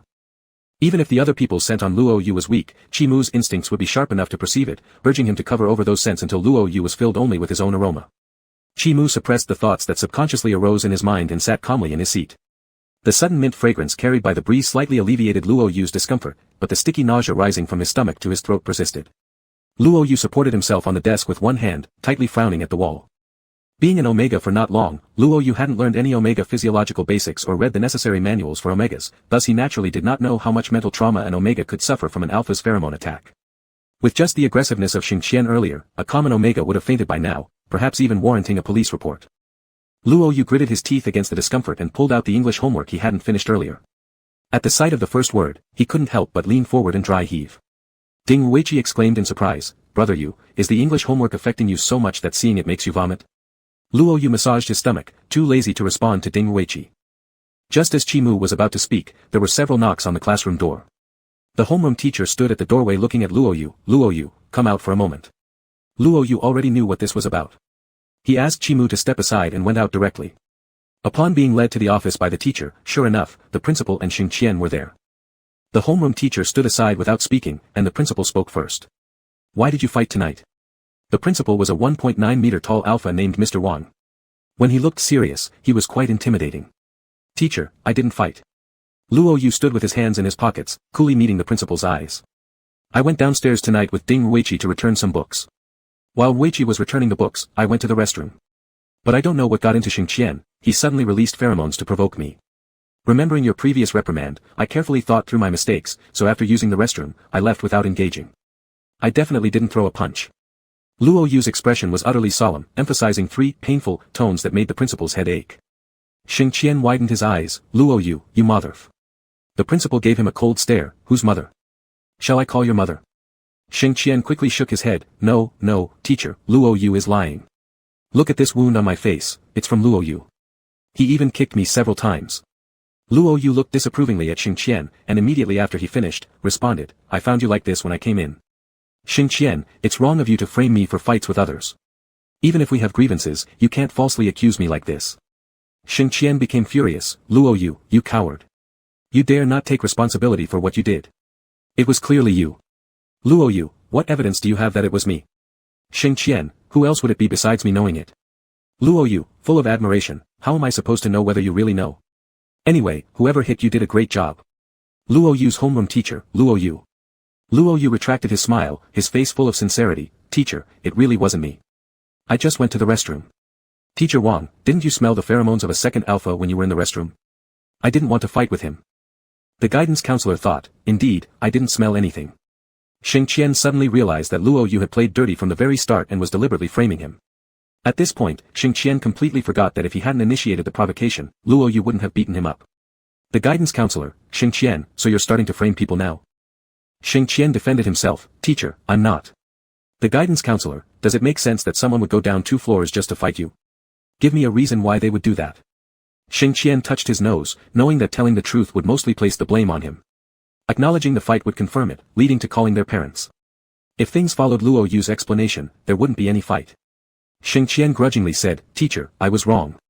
I was just trying to play a joke on Luo Yu. Luo Yu gave Xing Qian an incredulous look, surprised that he had actually shown some brainpower today. The guidance counselor sharply criticized, is that how jokes are supposed to be made? And releasing pheromones in the bathroom, if an Omega student smelled them, what would happen then? That kind of behavior is strictly forbidden in our school. Write a week-long self-reflection essay, and next Monday, stand under the national flag to apologize. Mistakes require acknowledgement of responsibility. Xing Qian glanced at Luo Yu with hatred while Luo Yu gave him a fake smile in return. On the outside, Luo Yu seemed calm, but inside, he had already mentally cursed Xing Qian to no end, wishing he could beat him up again. Release your mom's pheromones, and those 2 smelly ones. Luo Yu felt like throwing up. After scolding Xing Qian, the teacher finally turned towards Luo Yu with a more gentle tone and looked at his homeroom teacher. Alright, Mr. Gua, you can return for the evening study session. I'll handle this kid. Luo Yu's homeroom teacher nodded and took Luo Yu out of the office. Homeroom teacher, did you really not fight? Luo Yu blinked, teacher, I've decided to protect your salary.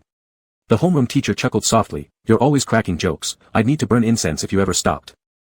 In the dark corridor, the teacher didn't notice that Luo Yu's complexion was slightly paler than usual compared to normal days. Luo Yu sat back in his seat, pressing a fist against his lips as he suppressed the urge to throw up. A slightly cool hand brushed against the other one hanging limply by his side, causing Luo Yu to almost jump. Turning around, he saw Chimu, looking completely perplexed. Chimu, do you feel unwell? Little Lily looked lifeless, appearing listless. Luo Yu, I'm alright. When Luo Yu faced Chimu, only then did Chimu notice how terrible Luo Yu's condition was. His lips were pale, his usually radiant eyes now dimmed, revealing a hint of weakness. Chimu frowned, looks like you're not doing well. What happened when the teacher called you earlier? Luo Yu, because of an idiot. Luo Yu wanted to pull away from Chimu's hand but realized being held somehow eased his discomfort, so he let Chimu hold onto his hand. Moreover, Chimu's hand was larger, covering Luo Yu's completely, and their thumbs touched. Chimu tried a different angle, what did you do after class? There's an alpha sent on you. Luo Yu, that idiot used pheromones on me, making me feel nauseous now. Chimu's expression darkened slightly, his gaze turning deep and serious.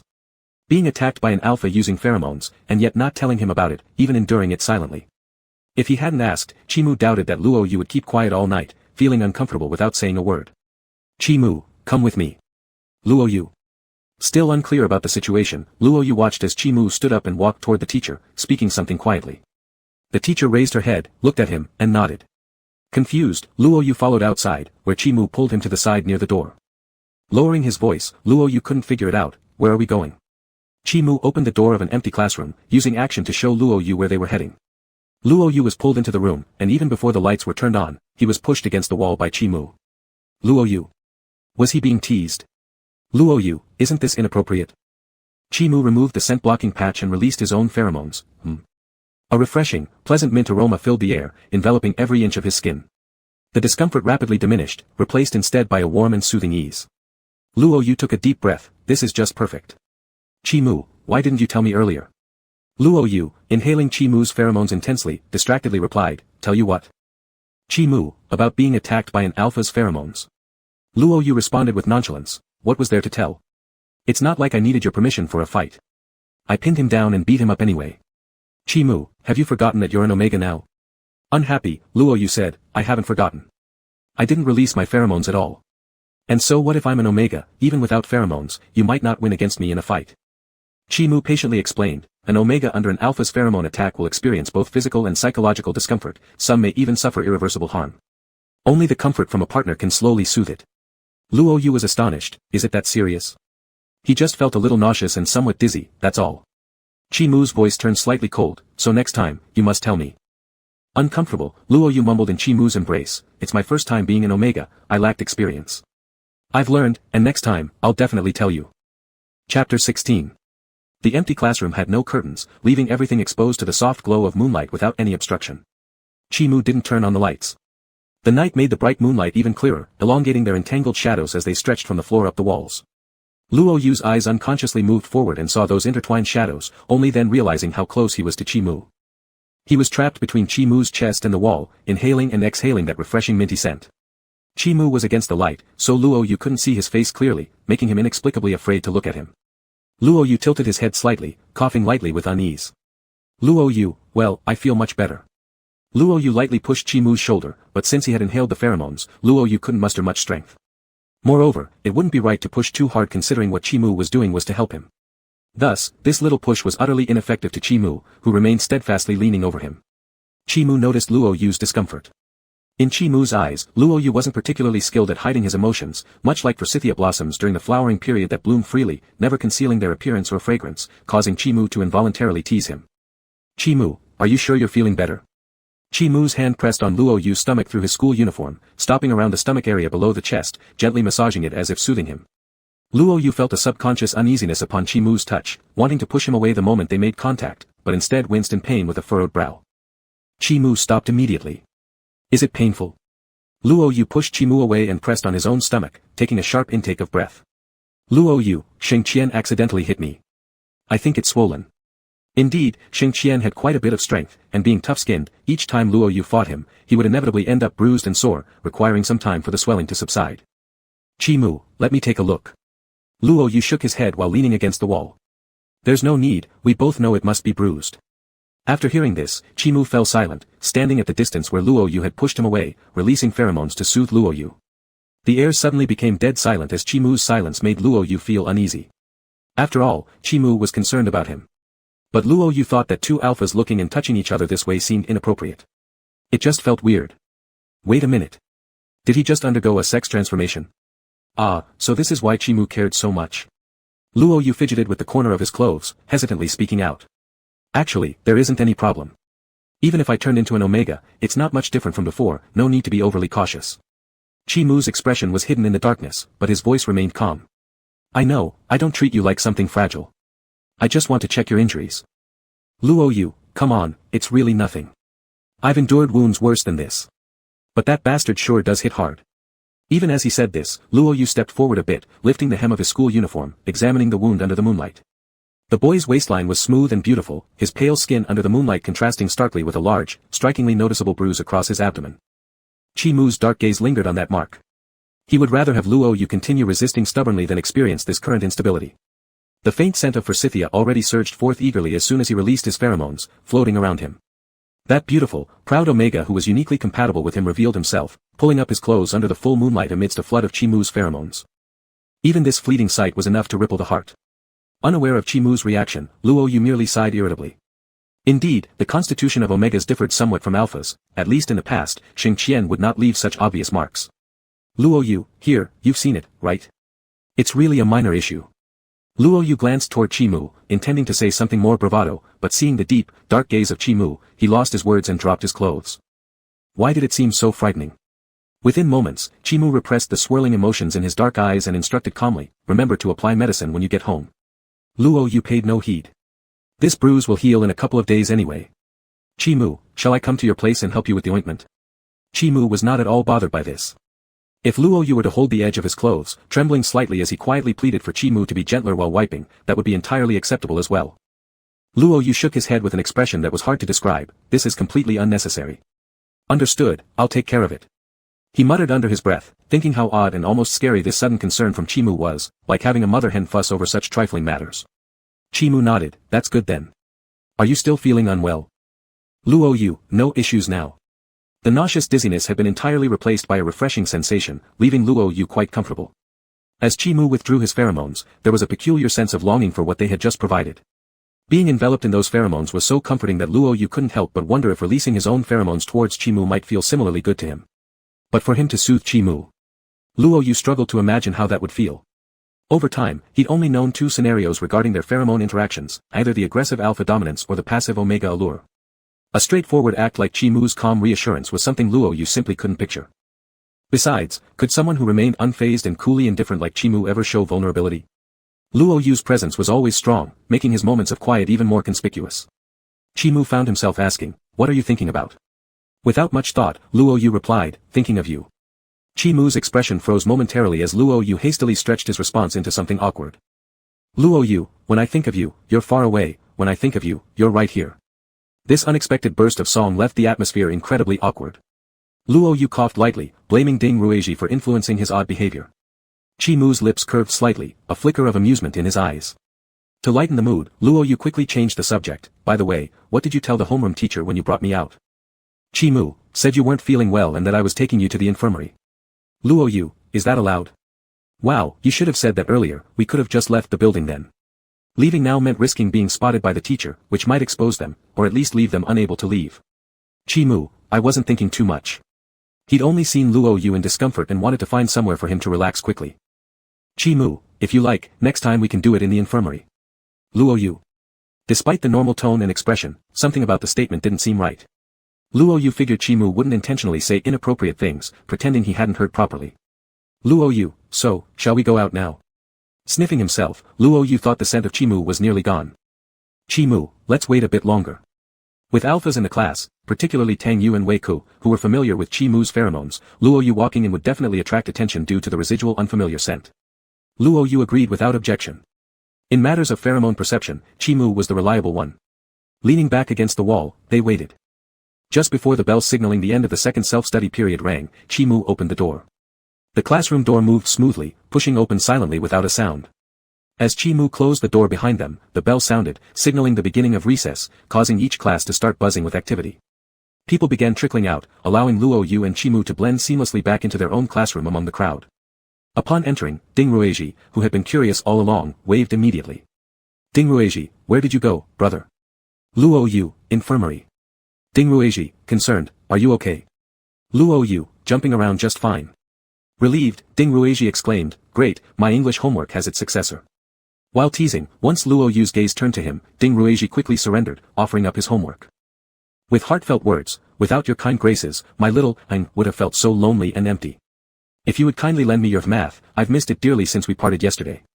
Only Ding Ruizhi could make copying homework sound this overly dramatic. Placing his math homework on Ding Ruizhi's desk, just as Ding Ruizhi was about to grab it, another hand stopped him. Tang Yu mocked, you think you're helping each other, but in fact, you're harming one another. Ding Ruizhi's expression instantly changed, none of your business, take your dirty hands off me. Tang Yu, do you think I want to bother with you? If it weren't for the teacher asking me to help improve your math scores, I wouldn't care whether you copy homework or not. 0 points wouldn't even be my concern. You could ask me, and I'd just tell you that. Ding Ruizhi gave a forced smile, no need for your trouble, old man, move your hand. Tang Yu's expression remained firm, impossible. Ding Ruizhi abruptly stood up, feeling agitated, what business is it of yours, why are you meddling so much? The whole class immediately quieted down from their laughter and chatter, glancing covertly at this side, while those nearby perked up their ears. Luo Yu slightly furrowed his brows, indeed, Tang Yu's attitude and tone were unpleasant, but his point was undeniably correct. Before Ding Ruizhi could explode and head to the restroom to settle things with Tang Yu, Luo Yu placed his hand on Ding Ruizhi's hand and gently tapped it before pulling back the math homework. Ding Ruizhi deflated like a punctured balloon, reluctantly pressing his lips together in dissatisfaction. Luo Yu was about to advise Tang Yu to be nicer when someone else spoke up first. Tang Yu, speak properly. Chi Mu's voice still held no fluctuation, yet Tang Yu's complexion turned pale. Clenching her teeth, Tang Yu nodded, understood. Luo Yu looked at Chi Mu in slight astonishment, only to see Chi Mu pull his hand over to where it hung by his side, lightly brushing against his fingertips. Since everyone around them was seated, none besides Luo Yu noticed Chi Mu's subtle gesture. There's a bit of dirt on it. Chi Mu said this as if he had merely done something utterly normal. Chapter 17. Luo Yu looked at his hands with some suspicion, seeing that they were perfectly clean, which left him confused. However, he was not the type of person to overthink things. Though he felt something was off, he didn't dwell on it too much. Ding Ruizhi was still sitting in his seat, sulking, while Tang Yu appeared much more calm as she took out her homework notebook. Ding Ruizhi grew more and more annoyed, and with a loud sound, pushed his chair back, demanding Tang Yu move out of the way. It was recess now. Tang Yu moved her chair forward so Ding Ruizhi could exit from the back. Luo Yu patted Chi Mu's chair back, and after Chi Mu pursed his lips slightly, he too gave up his position. When Luo Yu arrived at the restroom, Ding Ruizhi was asking an alpha who was smoking nearby for a cigarette. Brother Yu, how about one?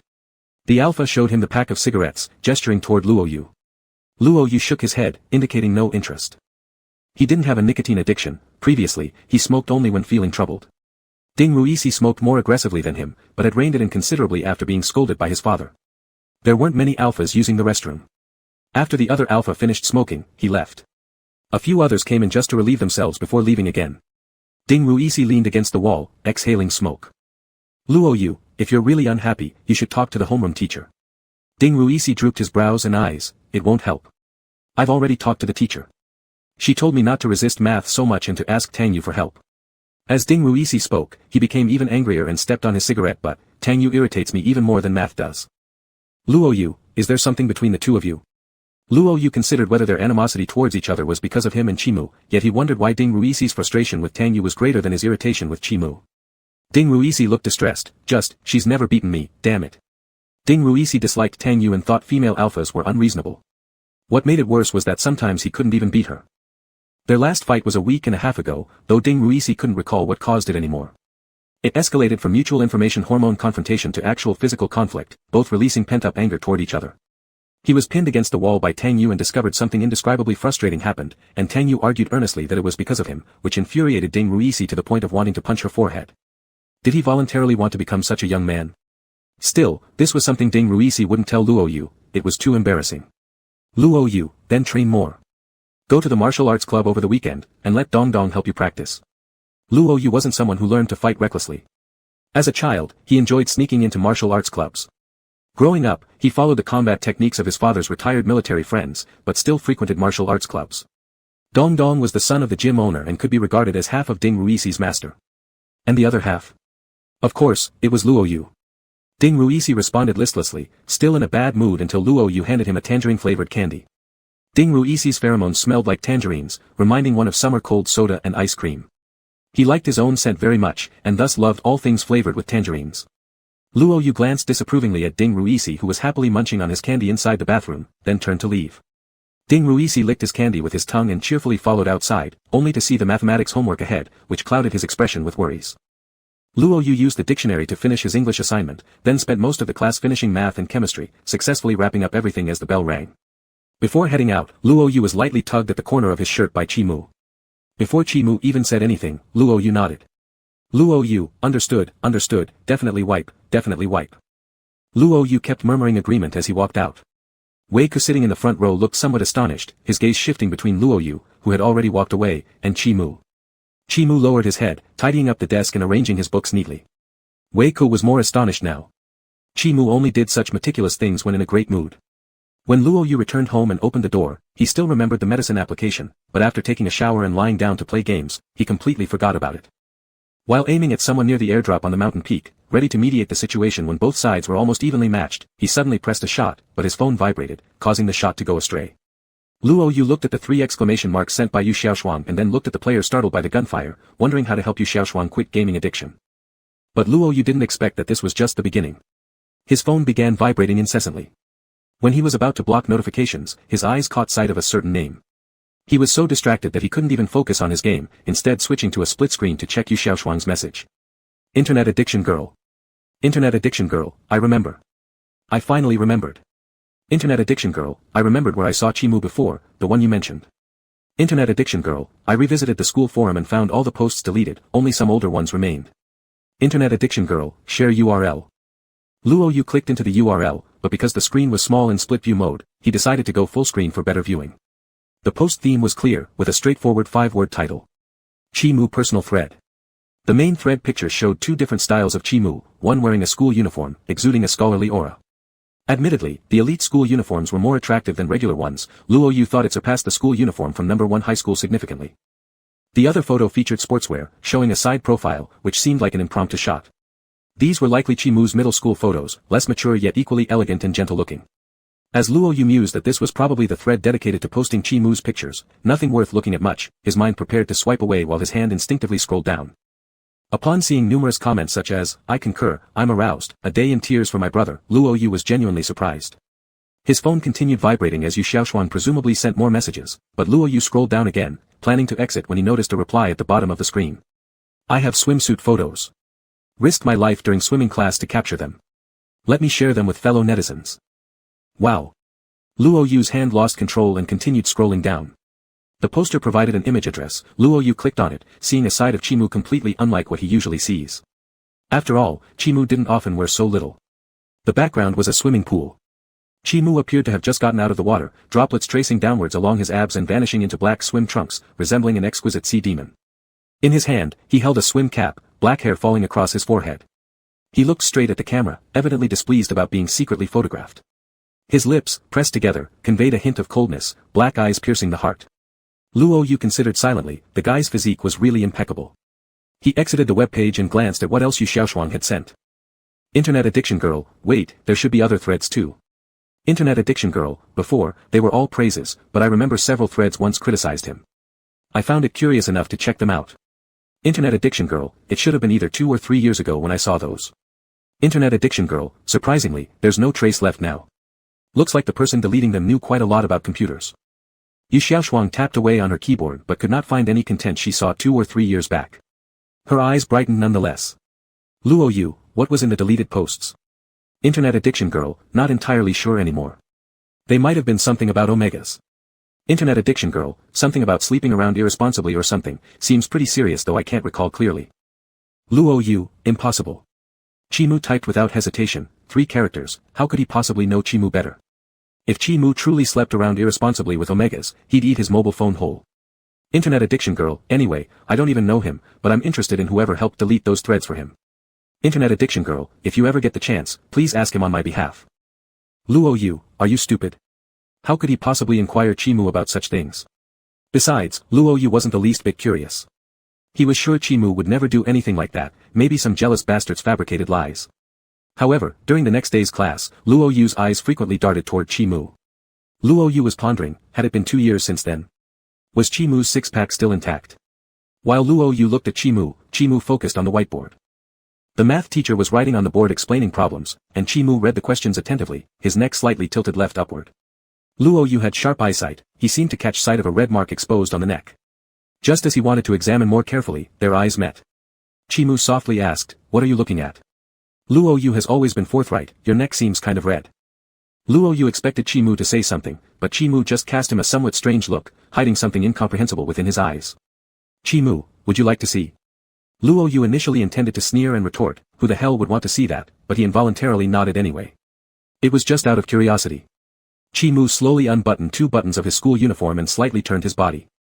The beautiful collarbone, along with the bite marks in the middle of it, were revealed without reservation in front of Luo Yu. Luo Yu was shocked.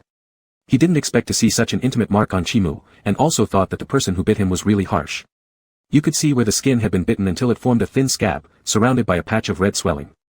Luo Yu looked at Chimu with a slightly strange expression, wondering what he had done to make someone bite so hard, with such good teeth. For a moment, Luo Yu's emotions became complicated.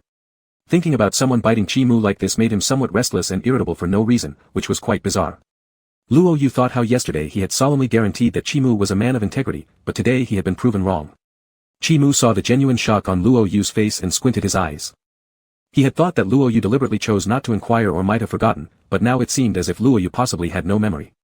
Chimu single-handedly buttoned up his shirt and spoke, that day, you bit me too hard. Luo Yu, me. Luo Yu was once again shocked, his voice loud enough to be heard clearly in the classroom, making the math teacher stop the lively explanation to look directly at Luo Yu. Math teacher, Luo Yu, do you have something you want to say? Luo Yu smiled awkwardly in response, I think the teacher is doing an excellent job and couldn't help but applaud. Someone chuckled, causing the whole class to burst into laughter. A classmate loudly agreed, teacher, I also think you are doing exceptionally well. Yes, indeed, the teacher is doing wonderfully. The atmosphere suddenly became lighthearted, and the math teacher also found their antics amusing, continuing the lesson and trying to bring the topic back to the problem being discussed earlier. Luo Yu shifted his gaze from the teacher back to Chimu's eyes. Luo Yu nervously moved his eyes away, realizing the one with those impressive teeth was himself. Chapter 18. For the rest of the math class, Luo Yu couldn't focus at all, his mind full of thoughts about the tooth mark on Chimu's collarbone. It wasn't hard to guess when it happened. Luo Yu remembered that aside from last night, their most recent intimacy had been in the art building. That day he lost consciousness from the pain and didn't remember doing such an over-the-top thing. Moreover, it had been some time since then, yet the mark was still so deep. No wonder he felt a metallic taste in his mouth that day when he regained consciousness. Luo Yu couldn't help but feel some guilt, once again reshaping his perception of Chimu. This guy's image had transformed in his eyes from someone who pretends to be cool and hypocritical into a true gentleman and saintly figure, never had he met someone so kind-hearted. When class ended, Luo Yu called out Chimu's name. Luo Yu's expression was somewhat awkward, have you applied any medicine? Chimu looked at Luo Yu and nodded, waiting for what he would say next. After returning home that day, Chimu had simply treated the wound and applied medicine every day. The wound no longer hurt, it was just that the scab hadn't fallen off yet, leaving traces behind. Actually, my mom has a really good medicine that won't leave scars. I'll bring you one. The ointment was a local remedy from his mother's close friend's village and its effects were extremely significant.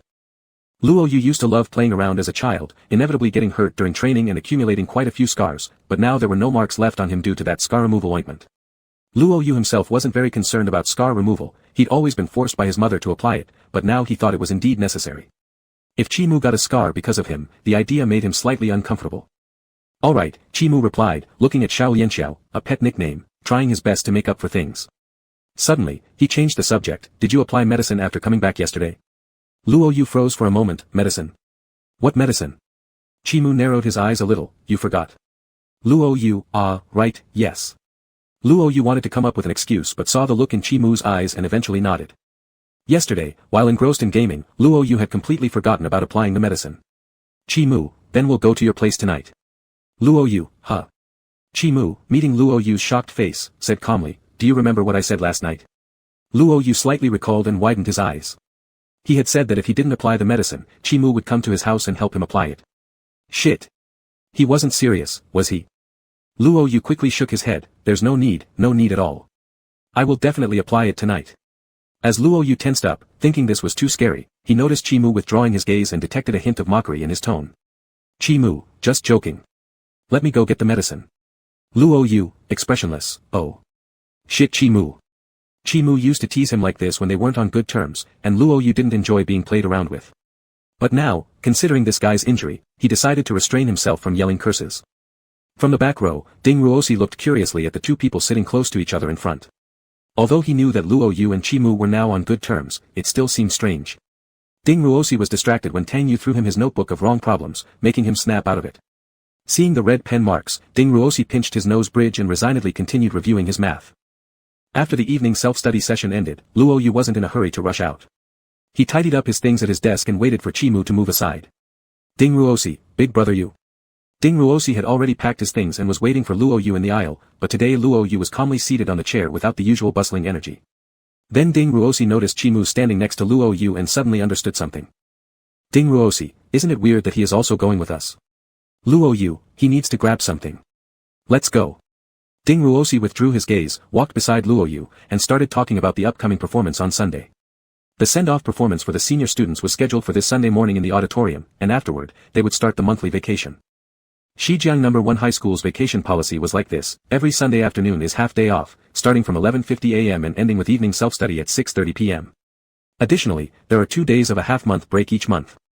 Ding Ruosi, seemingly thinking of something, laughed suddenly. I heard Bai Jingzhu is also performing this time, big brother Yu. You'd better be prepared. Ding Ruosi seemed to know what Luo Yu was about to ask and quickly chimed in. Bai Jingzhu is the one I mentioned to you last time, the Omega from grade 1 who's both gorgeous and fiery. She even showed up on your birthday and brought food for you when you were absent due to a leave of absence. That large box of candy. It was from her. Luo Yu, I sort of remember. Luo Yu didn't recall much about the Omega but remembered the candy, a fruit-flavored one with a pretty good taste, which he'd never tried before. Ding Ruosi, she's actually your fan. She got injured recently, an accident caused by a car crash and had to stay in the hospital for quite some time. Otherwise, she would have come to look for you long ago. Luo Yu. How do you know all this so clearly? Ding Ruosi sighed, you just don't go on forums. You wouldn't know how many people Bai Jingzhu argued with single-handedly. This girl is really feisty. When she saw you, she declared on the forum that she'd pursue you. Of course, lots of others who also fancied you criticized her, but she's still arguing while recovering from her broken bone. Once she gets better, she'll probably come looking for you. Ding Ruosi enjoyed sharing the gossip, while Luo Yu felt like he was hearing a terrifying ghost story. Ding Ruosi chuckled twice. I heard her pheromones smell like roses, spicy yet sweet little roses. Brother Yu, you're going to have to withstand it. Though Ding Ruosi knew Luo Yu wasn't interested in that kind of relationship, if someone as passionate as her pursued him aggressively, how could any alpha resist? Ding Ruosi thought Bai Jingzhu and his leader matched perfectly, completely oblivious to the fact that Chimu beside Luo Yu had slipped into an uncomfortable low mood. For some inexplicable reason, this summer night felt colder all of a sudden. Chimu listened quietly but frowned deeply inside. He was always aware of how attractive Luo Yu was, a fiery and sincere light in crowds, dazzlingly bright with an irresistible allure, though Luo Yu himself remained oblivious. Even as an alpha, Chimu couldn't imagine what would happen if Luo Yu's identity as an Omega became public knowledge. Just imagining it filled him with growing agitation. When forsythia flowers bloom extravagantly at their peak, no one can resist their lingering sweet fragrance. Just as Chimu was struggling to suppress his irritation, he heard Luo Yu speak. Luo Yu, rose scent. I don't like rose scent, I prefer mint. Luo Yu didn't think about Chimu's pheromones when saying this. He liked mint very much and enjoyed eating mint candies. Mint reminded him of summers where cubes of ice floated in glasses of water infused with mint leaves, leaving him refreshed. Chimu didn't know what Luo Yu had in mind, but his irritability vanished immediately upon hearing those words. He also believed the scent of forsythia was the best. Ding Ruosi scratched his chin, mint scent. I haven't met an omega with a mint scent yet. I'll help you keep an eye out. Ding Ruosi turned to Chimu, isn't your pheromone scent mint as well? I'm not too sure about it.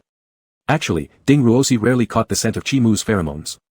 In the past, whenever these two fought, they did so without letting outsiders interfere, often in closed spaces to avoid affecting others. Luo Yu, right, his scent is mint, and it smells good. Not only does it smell good, but Luo Yu recalled being enveloped in Chimu's pheromones yesterday and still lingered in that feeling a bit. It was like a warm stream following his bloodstream through every vein, each breath bringing a sense of security, absolutely creating a comfortable safety zone that made him feel lazy and even tasted sweetness on his tongue. Ding Ruosi looked puzzled, smells good. Between alphas, there is an innate instinct to repel each other. They have strong territorial awareness, so when smelling another alpha's scent, they tend to feel uncomfortable.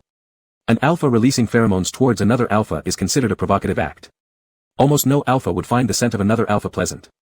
Even though Ding Ruosi and Luo Yu were close friends, Ding Ruosi didn't particularly enjoy Luo Yu's pheromones either. Most likely, he simply classified them as within the safe range and didn't actively reject them. If Luo Yu released aggressive pheromones, though not directed at him, Ding Ruosi would still feel somewhat uncomfortable. Hence, Luo Yu's comment of finding the scent good was particularly perplexing to Ding Ruosi. Luo Yu felt a slight thud in his heart, almost forgetting this detail. He grabbed Ding Ruosi's shoulder and said sincerely, as long as it's my brother's pheromones, I think they're great. Your orange scent isn't bad either. Ding Ruosi, hee, I think so too. Ruosi was such a simple-hearted boy, easy to fool. Chimu glanced at the hand Luo Yu had placed on Ding Ruisi's shoulder, thinking that he should tell Tang Yu tomorrow that Ding Ruisi still needed more math problems to solve. Ding Ruisi lived in the same neighborhood as Luo Yu but in a different unit. They parted ways at the intersection, and Ding Ruisi waved goodbye to Luo Yu. When Luo Yu got home, Xiao Wanrong was still awake, sitting in the living room embroidering. Luo Yu furrowed his brows when he saw his mother embroidering under the lamp. Mom, haven't you been told not to embroider at night? Xiao Wanrong didn't look up. I'll sleep once I finish this part so it can be handed in tomorrow. Luo Yu said, you've already said you shouldn't embroider at night. You'll hurt your eyes if you keep it up. Xiao Wanrong was skilled at embroidery and excelled in Suzhou-style embroidery, which was a craft passed down from her late mother-in-law. However, she only embroidered small trinkets for decoration at home or as gifts for friends. Ever since the incident involving Luo Yu, after paying all the money to the institute, Xiao Wanrong began taking on embroidery work. After work every day, she had no spare time, as she was busy embroidering. Xiao Wanrong said, it's not very late now. I'll stop soon, there's just a bit left to do. She looked up and only then noticed Chimu standing behind Luo Yu, with a look of pleasant surprise on her face. Chimu greeted, Auntie Xiao, hello. Xiao Wanrong put down her embroidery and stood up immediately, hello, little Chi has come. Would you like some water? Ah you, why didn't you tell me little Chi is here? Xiao Wanrong viewed Chimu with the eyes of a mother-in-law looking at her future son-in-law, finding him increasingly satisfactory. Although Luo Yu himself hadn't noticed, Xiao Wanrong had essentially already accepted Chimu as her future son-in-law. With their 100% genetic compatibility, how could they not be destined for each other? Moreover, Chimu had good looks, a steady personality, and a good temper. He paired perfectly with her son. Luo Yu said, he just came to get something. Mom, you continue what you're doing, there's no need to entertain him. Luo Yu rushed straight into his room, originally planning to retrieve something for Chimu. However, Chimu followed him inside without him noticing. The door to the room closed, and Chimu once again looked around the familiar room. Compared to the last time he had left, the room hadn't changed much, only the basketball was placed in a different spot, the bedspread had been switched, and 2 more books were added to the desk. Luo Yu opened his desk drawer but couldn't find what he was looking for. Luo Yu said, strange, it should have been here. I used it last time. The scar on his back, left from a wound, was one that his mom insisted on helping him clean. The last time he used it, he remembered placing it on his desk. After carefully searching through the desk again, Luo Yu found several ointments but not the one he sought for reducing scars. Chimu said, don't worry, take your time. Even though Chimu spoke these words, his hands retrieved a small bottle of medicinal wine that Luo Yu had flipped out. Luo Yu paid no attention to Chimu's actions, bending over to continue searching. I remember I left it here last time. Luo Yu opened the bedside table drawer and broke into a grin, found it.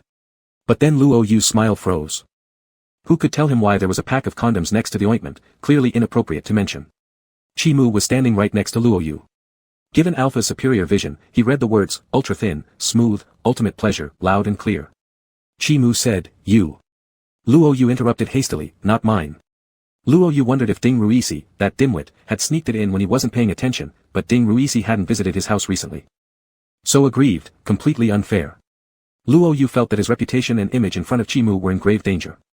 Chimu said, I know. Luo Yu asked, huh? What do you know? You don't know anything. Luo Yu watched helplessly as that pale, long-fingered hand stretched past him, touched the box of condoms beside the ointment, pulled it out, glanced at it briefly, and then threw it into the trash. Chimu said indifferently, anyway, it's not my size. Too small. What? What? Luo Yu's face flushed red uncontrollably, yet he maintained his stubbornness, go to hell. Why would it be your size? Realizing his words sounded wrong, Luo Yu added, as this was a matter of dignity concerning sizes. Luo Yu argued further, I meant that it's too small even for me. His face, resembling a little bird cherry blossom, blushed all the way down his neck, radiating a bright shade of pink. His beautiful eyebrows and eyes became even more lively and striking, as if they were a picturesque painting of March springtime, evoking a desire to tease and cherish. Chimu's gaze swept over Luo Yu's unspeakable area, and he nodded, okay, I believe you. Luo Yu's face flushed so red it seemed as if blood was about to drip from it. He wasn't sure whether it was out of anger or embarrassment, or perhaps a mixture of both. The atmosphere grew awkwardly intimate. Luo Yu pulled out the small round box of light green ointment and slapped it onto Chimu's arm, trying to shoo him away. The doors suddenly opened, and Xiao Wanrong entered with 2 cups of iced milk tea, placing them on the desk. Xiao Wanrong smiled sweetly, little Chi, try the milk tea auntie made myself, it's homemade with no additives. Ah, you loves drinking it. You should try too. Luo Yu, mom. Xiao Wanrong completely ignored Luo Yu's reaction and looked at Chimu inquiringly, by the way, little Chi, what did you come here to fetch? Chimu was very respectful when facing elders and shook the ointment. This, Luo Yu said, it has great results for reducing scars. Xiao Wanrong, yes, this is made from herbal medicine in my friend's village. It works wonders for wound healing and reducing scars. Where were you injured? Before Chimu could respond, Luo Yu quickly interrupted. Luo Yu, hey, mom, why do you ask so many questions? It's normal for an alpha to get injured sometimes. Go back to whatever you're busy with. Xiao Wanrong disapproved and looked at Luo Yu, do you think everyone is like you who always gets hurt? Little Chi seems to have a good temper. Was he bullied or anything? Luo Yu. Why did his mom think Chimu was easily bullied? Anyone but Chimu. Chimu shook his head, no, I accidentally got a minor injury. Nothing serious, auntie. Xiao Wanrong, as long as you're okay. If it's convenient for you, please also keep an eye on Luo Yu for me. He's always so reckless. It was fine before, but now it isn't anymore. If he gets hurt anywhere, it's no longer a joke. Omegas are much more fragile than alphas. Many injuries that aren't fatal for alphas might not be the same for omegas. If Luo Yu ends up getting stabbed again like last time and has to go to the hospital, Xiao Wanrong would cry herself to death. Luo Yu, mom, I haven't. Chimu, alright, auntie. I will definitely look after him well. Luo Yu was about to say something else when he noticed another hand of Chimu behind his back holding up the medicinal wine. Luo Yu fell silent. After yesterday's incident and the bruises still lingering on his abdomen, it seemed there wasn't much basis for denying such a thing. Xiao Wanrong, then I can rest assured. I won't disturb you too. I'll continue what I'm doing. Xiao Wanrong closed the door, and Luo Yu sighed in relief. Chimu sat down on the chair and picked up the cup, taking a sip of the iced milk tea. The taste was surprisingly good, there was no flavor of powdered creamer, only smooth and clear notes, though it was a bit sweet. Luo Yu also took a sip and muttered, my mom seems to have put less sugar today. Luo Yu liked sweets, Chimu thought. There happened to be plenty of sugar at his house. Luo Yu put down the cup, you can stay a while before leaving. His mother had just closed the door, if Chimu left now, his mother would surely scold him later. Chimu agreed and unbuttoned 2 buttons of his school uniform, revealing the full extent of the wound to Luo Yu. The bite marks were provocative yet shocking, causing Luo Yu's guilt to immediately resurface. He grabbed his hair and found a cotton swab. Luo Yu, if you clean it now, by the time you leave it should have been absorbed. That way it won't stain your school uniform. Chimu, okay. Chimu took the cotton swab, dipped it in the light green ointment, and tilted his head down to apply it near the collarbone. However, due to limited visibility, he could only roughly aim for the approximate area of the wound. When Chimu applied ointment outside the wound for the second time, and without a mirror in Luo Yu's room, Luo Yu couldn't help but take over. Chimu sat on the chair, tilting his head upwards as he watched Luo Yu bend over in front of him. Luo Yu's profile was smooth and beautiful. Chimu's gaze lingered on it and unexpectedly noticed a tiny mole on Luo Yu's left earlobe. Chimu reached out to pinch it gently, causing the cotton swab in Luo Yu's hand to almost fall. Luo Yu glared at Chimu, his tone harsh, what are you doing? Luo Yu realized how sensitive his earlobe was, feeling a weakness in his waist just by Chimu's touch, it was terrifying. Chimu, there's a mole. Luo Yu, never seen a mole before. Stop touching it. Luo Yu hastily finished applying the medicine, threw the cotton swab into the trash can, secured the ointment lid, and handed it over to Chimu. Luo Yu saw Chimu properly stowing the medicine before saying, "Next time if I bite you, push me away, tie my mouth shut if necessary, don't hurt yourself because of me." Chimu confidently replied, "There won't be a next time." He wouldn't let Luo Yu feel that much pain again. Luo Yu paused momentarily, shifting his gaze. "That's fine then. Chimu, you sit down." Luo Yu immediately became on guard. "What are you up to?" Chimu shook the medicinal wine. "It's only fair." "Luo Yu, we don't need to be so formal, do we? I'll thank you myself." Chimu, "Alright, then you do it yourself." Chimu handed the medicinal wine over to Luo Yu and calmly sat in the chair, waiting for him to clean himself. Luo Yu rolled up his sleeve, poured some of the medicine into his hand, and began rubbing his bruises. He grimaced in pain while Chimu watched. Annoyed, Luo Yu declared, "I'm not doing this anymore. Chimu, let me do it." "Luo Yu, I said no." "Ow wow. Lighter. That hurts." After a while, Luo Yu stopped yelling and his eyes welled up with tears. "Luo Yu, Chimu, please be gentler." At this moment, Xiao Wanrong passed by the door, worried. If the young people couldn't help themselves, they must remember to use what she had placed in the bedside cabinet. Chapter 19. Luo Yu felt like he was about to die, and it would be at Chimu's hands. Massaging the bruise really fucking hurt. It hurt so much that Luo Yu began questioning his own existence. He didn't want to massage it anymore and wriggled around under Chimu's grip, trying to get away. But Chimu kept him pinned down, forcing him to endure the pain. Tears brimmed in Luo Yu's eyes, but instead of letting them fall, he cursed repeatedly to vent his frustration. Chimu, observing the boy with flickering lights in his eyes, fragile yet stubborn, applied a little more force than necessary. Luo Yu choked on his words, "Your mother. It hurts like hell. Can we stop already?" Chimu refused coldly, "No, you have to massage the bruise for it to heal faster." Luo Yu countered, "I can heal slowly." "You're murdering me. Why did someone have to make a tough straight man cry?" Not letting his eyes become water taps was all the defiance Luo Yu could muster left in him. The small forsythia flowers pitifully hung from their branches, swaying wildly in the storm as though battered by a ruthless tempest that even smelled of medicinal wine. The heat from Chimu's palm intensified due to repeated rubbing, the temperature penetrating Luo Yu's skin, causing him to wrinkle his brow uneasily. By the time Chimu finished massaging, Luo Yu had collapsed onto the bed, completely spent. Chimu wiped away the unshed tears trembling on Luo Yu's lashes with his clean hand and touched the moisture on his fingers. Luo Yu's voice was faint, "Never again. I won't come back for this." There was no way he'd let Chimu rub it again. Luo Yu preferred to heal slowly rather than go through this torment again. Though Luo Yu wasn't delicate or unable to bear pain, today it just seemed worse than usual. Chimu said, "Wait a bit before you shower so the medicinal wine can be absorbed." Luo Yu responded weakly, flapping his hand in exasperation, "Just take your medicine and leave." As Chimu pushed the door open and walked out, Xiao Wanrong's face showed a hint of astonishment. Was that it already? Weren't they a bit too fast?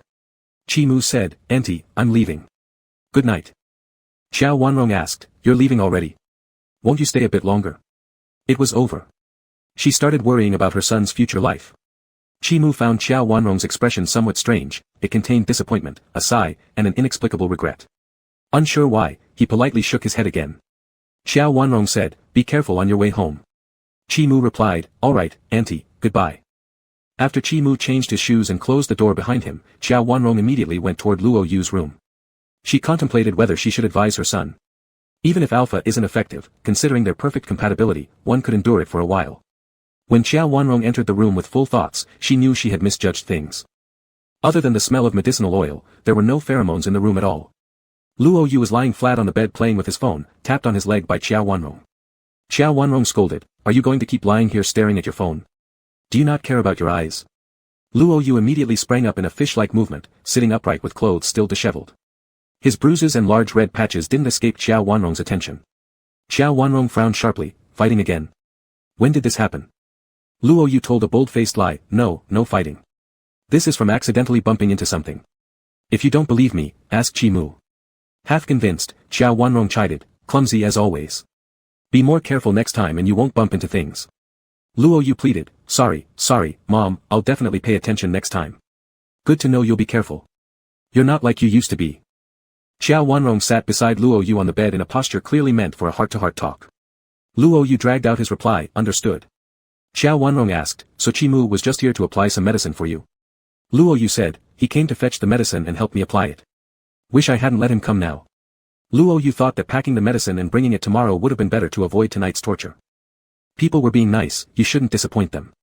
After saying this, Zhao Wanrong's expression turned peculiar. She chose her words carefully. Son, I need to ask you, between you and Qi Mu. Have you two, done that? Luo Yu momentarily didn't understand, which part. Zhao Wanrong blushed, that thing, you know, having sex. Upon hearing those words, Luo Yu shuddered violently. What kind of ferocious and lewd language was this? Luo Yu, Mom. What are you saying? Me and Qi Mu. Please, don't joke around. Luo Yu was so surprised he almost stammered. Joke aside, Qi Mu was his bro, there was no way they'd ever go that way. They were legitimately close like brothers, and until now Luo Yu always felt Qi Mu treated him like a father figure. Zhao Wanrong glared at him sharply, what's so funny about it? All I'm saying is, good if you two haven't done anything. But if you do lose control, remember to use protection. Omegas get pregnant easily, and I don't want you going to school with a big belly. Having an abortion isn't good for your health either. Quickly interrupting her mother's lecture, Luo Yu cried out, Mom, Mom. Stop. Don't even think of such things. I beg you, please. What nonsense was this, him showing up to school pregnant? Just thinking of himself with a swollen belly beside Qi Mu made Luo Yu shiver all over with goosebumps. Zhao Wanrong persisted earnestly, I'm just speculating here and warning you. Luo Yu clutched his head, groaning, Mom, you really don't have to worry. Qi Mu has no interest in me, nor do I have any towards him. He just cares about me as a friend. Once the suppressant research is completed, it won't be an issue anymore. Zhao Wanrong snorted lightly, easier said than done, right? Are you sure there's nothing? Luo Yu firmly stated, even though I think he's great, handsome, with a good temperament, and his pheromones smell nice, I only see him as a brother. Luo Yu added softly, besides, he doesn't see me that way either. Zhao Wanrong cradled Luo Yu's face, inspecting him closely. Murmuring to herself, Zhao Wanrong said, that shouldn't be the case. Your beauty is definitely from me, so how can you doubt your charm? Luo Yu resembled his mother greatly, looking 7 parts like her. His almond eyes sparkled, his features surpassing hers while still retaining some masculine qualities inherited from his father, making him a handsome boy without any girlishness. Not discussing it with you. Deciding against continuing the conversation with his mom, Luo Yu grabbed his clothes and got off the bed. Engaging in this kind of love discussion with an Omega overly focused on romance was truly hard. Actually, discussing with most people on such topics would prove difficult because everyone thought that since genetics decided they were a perfect pair, how could they not suit each other? Grabbing his clothes, Luo Yu went to the bathroom, thinking he got along better with Qi Mu. Zhao Wanrong wasn't annoyed. She understood that Luo Yu wasn't yet accustomed to his identity after being an alpha for 18 years, and his mindset hadn't caught up either. After showering, Luo Yu started a game session. As he finished drinking his cup of bubble tea, he felt thirsty again and hesitated, looking at the cup Qi Mu had drank from. Qi Mu only took 1 sip, it should be fine.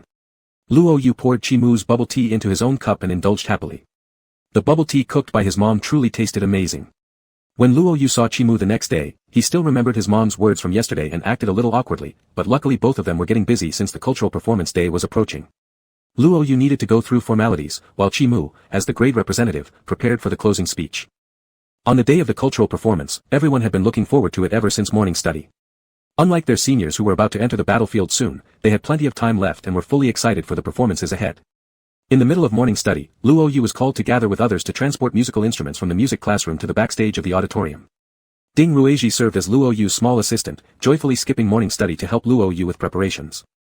As Luo Yu carried things out from the arts building, he brushed past Qi Mu. Today Qi Mu didn't wear his uniform, a white shirt paired with a suit pant accentuated his elegant and upright bearing even more. Qi Mu glanced back at him briefly, their gazes crossing distantly. Luo Yu moved the drum kit to its designated location. While entering the hall, he spotted someone vaguely familiar. That person was speaking with others holding a notebook, and upon seeing Luo Yu, their expression flashed quickly with panic. Luo Yu remembered who that person was, the Omega who got stuck with a needle by Qi Mu inside the music room that day without suppressants. Curious, Ding Ruizhi asked, Bro, do you know that Omega? Luo Yu shifted his gaze, his expression turning cold. No, I don't. If it weren't for this person, Qi Mu wouldn't have gotten bitten so badly. Seeing him made Luo Yu feel irritable. No longer paying attention to that person, Luo Yu entered the auditorium from the back door. The backstage area of the auditorium was bustling with people coming and going, looking quite busy. Some were doing last-minute preparations while the hosts fine-tuned their scripts. Everyone was dressed handsomely. The hosts wore suits and elegant outfits, making Luo Yu's white t-shirt and black jeans look especially casual in comparison. Ding Ruizhi noticed this. Bro, you didn't prepare any clothes? Luo Yu raised an eyebrow. Isn't this outfit just fine? Ding Ruizhi, it's too plain, bro. We still have time, how about I find you a battle outfit? Luo Yu, like what? Ding Ruizhi looked at the host, see how cool that suit looks. Luo Yu thought Ding Ruizhi might have low alpha IQ, are you gonna fight on the drum kit in a suit? Ding Ruizhi scratched his head. Well then, how about something else? Tell me what you want and I'll get it for you right away.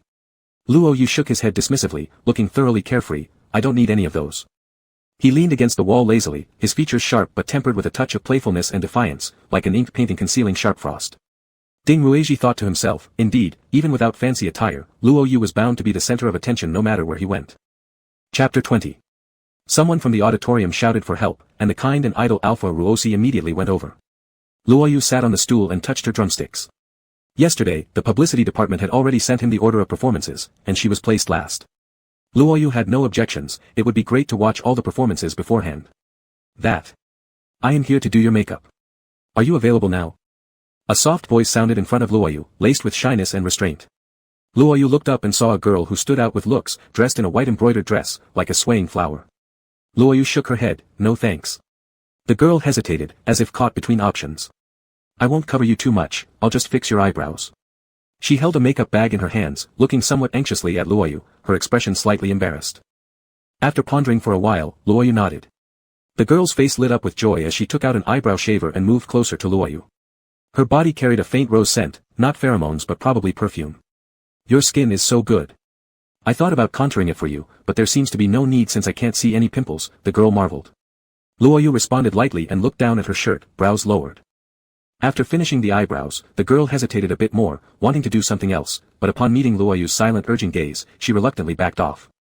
The girl said shyly, that. Big brother, may I add your WeChat? Luo Yu replied decisively, I don't have one. The girl seemed a bit taken aback, wanting to say something but ended up biting her lips and walking away.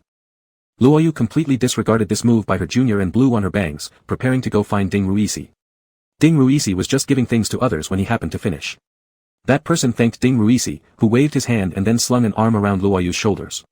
Ding Ruizhi, brother, I was ready to ask for people's WeChats but then you showed up. Though they were thanking me, their eyes were fixed on you the whole time. Good thing I didn't. Ruosi had bitter experiences before because of Luo Yu's coldness towards small betas and omegas, where some people tried to connect with Luo Yu through her.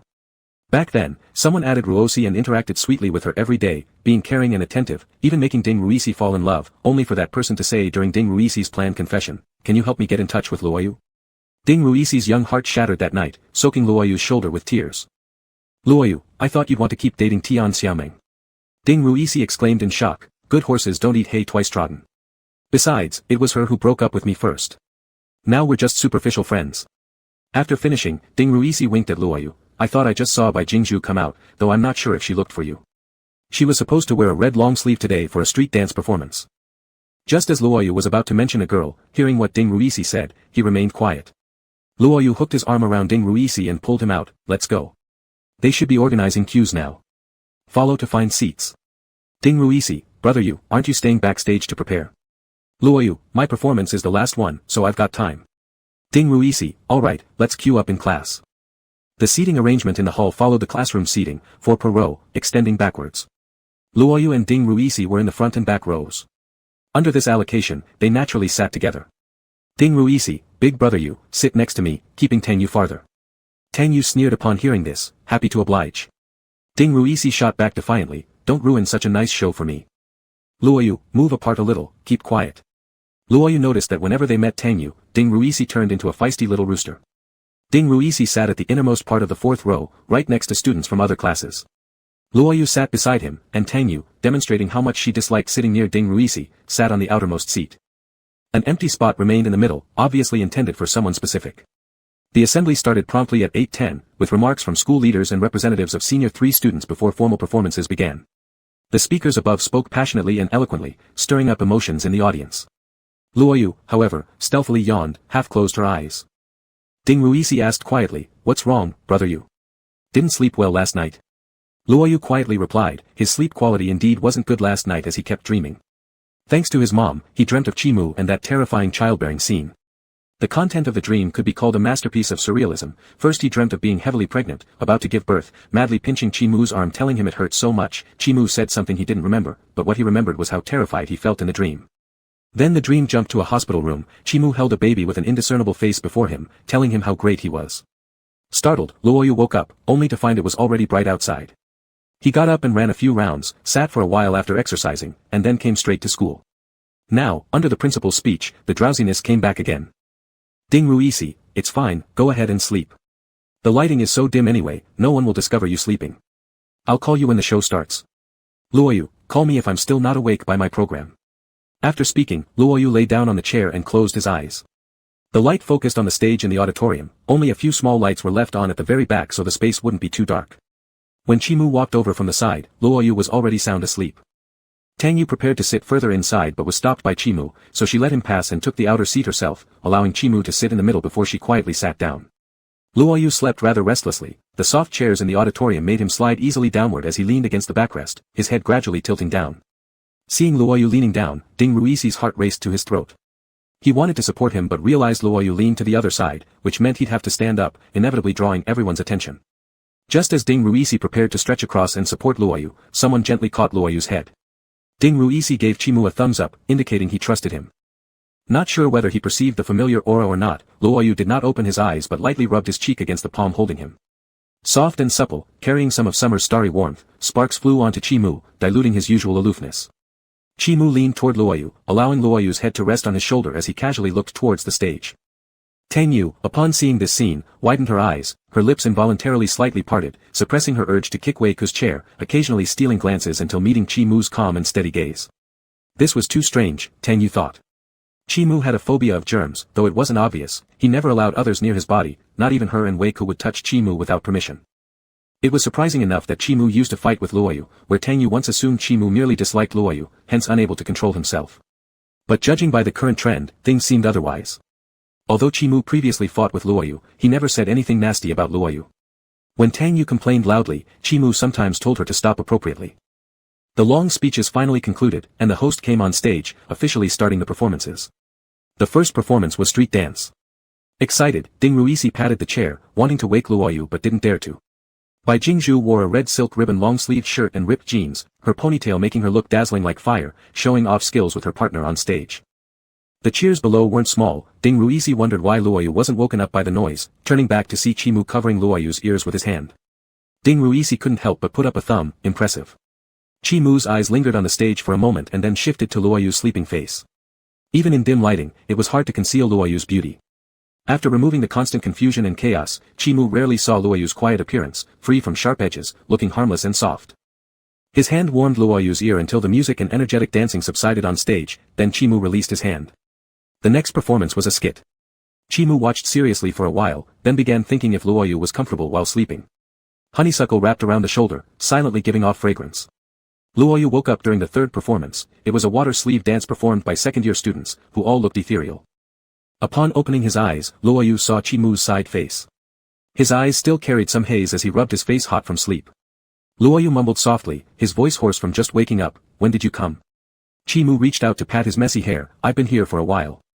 "Luoyu, how come I leaned on you? You should have woken me up." Chimu didn't reply, just watched Luoyu stretch a little and then lean back on the chair to continue watching the performance. When it was the third last performance, someone sent a message to Luoyu, telling him to prepare backstage. Luoyu bent down and left his seat, walking along the side towards backstage.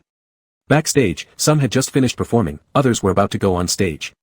There weren't many people, and it wasn't noisy. Luoyu's drum set was placed in a small private room to avoid being bumped by passers-by.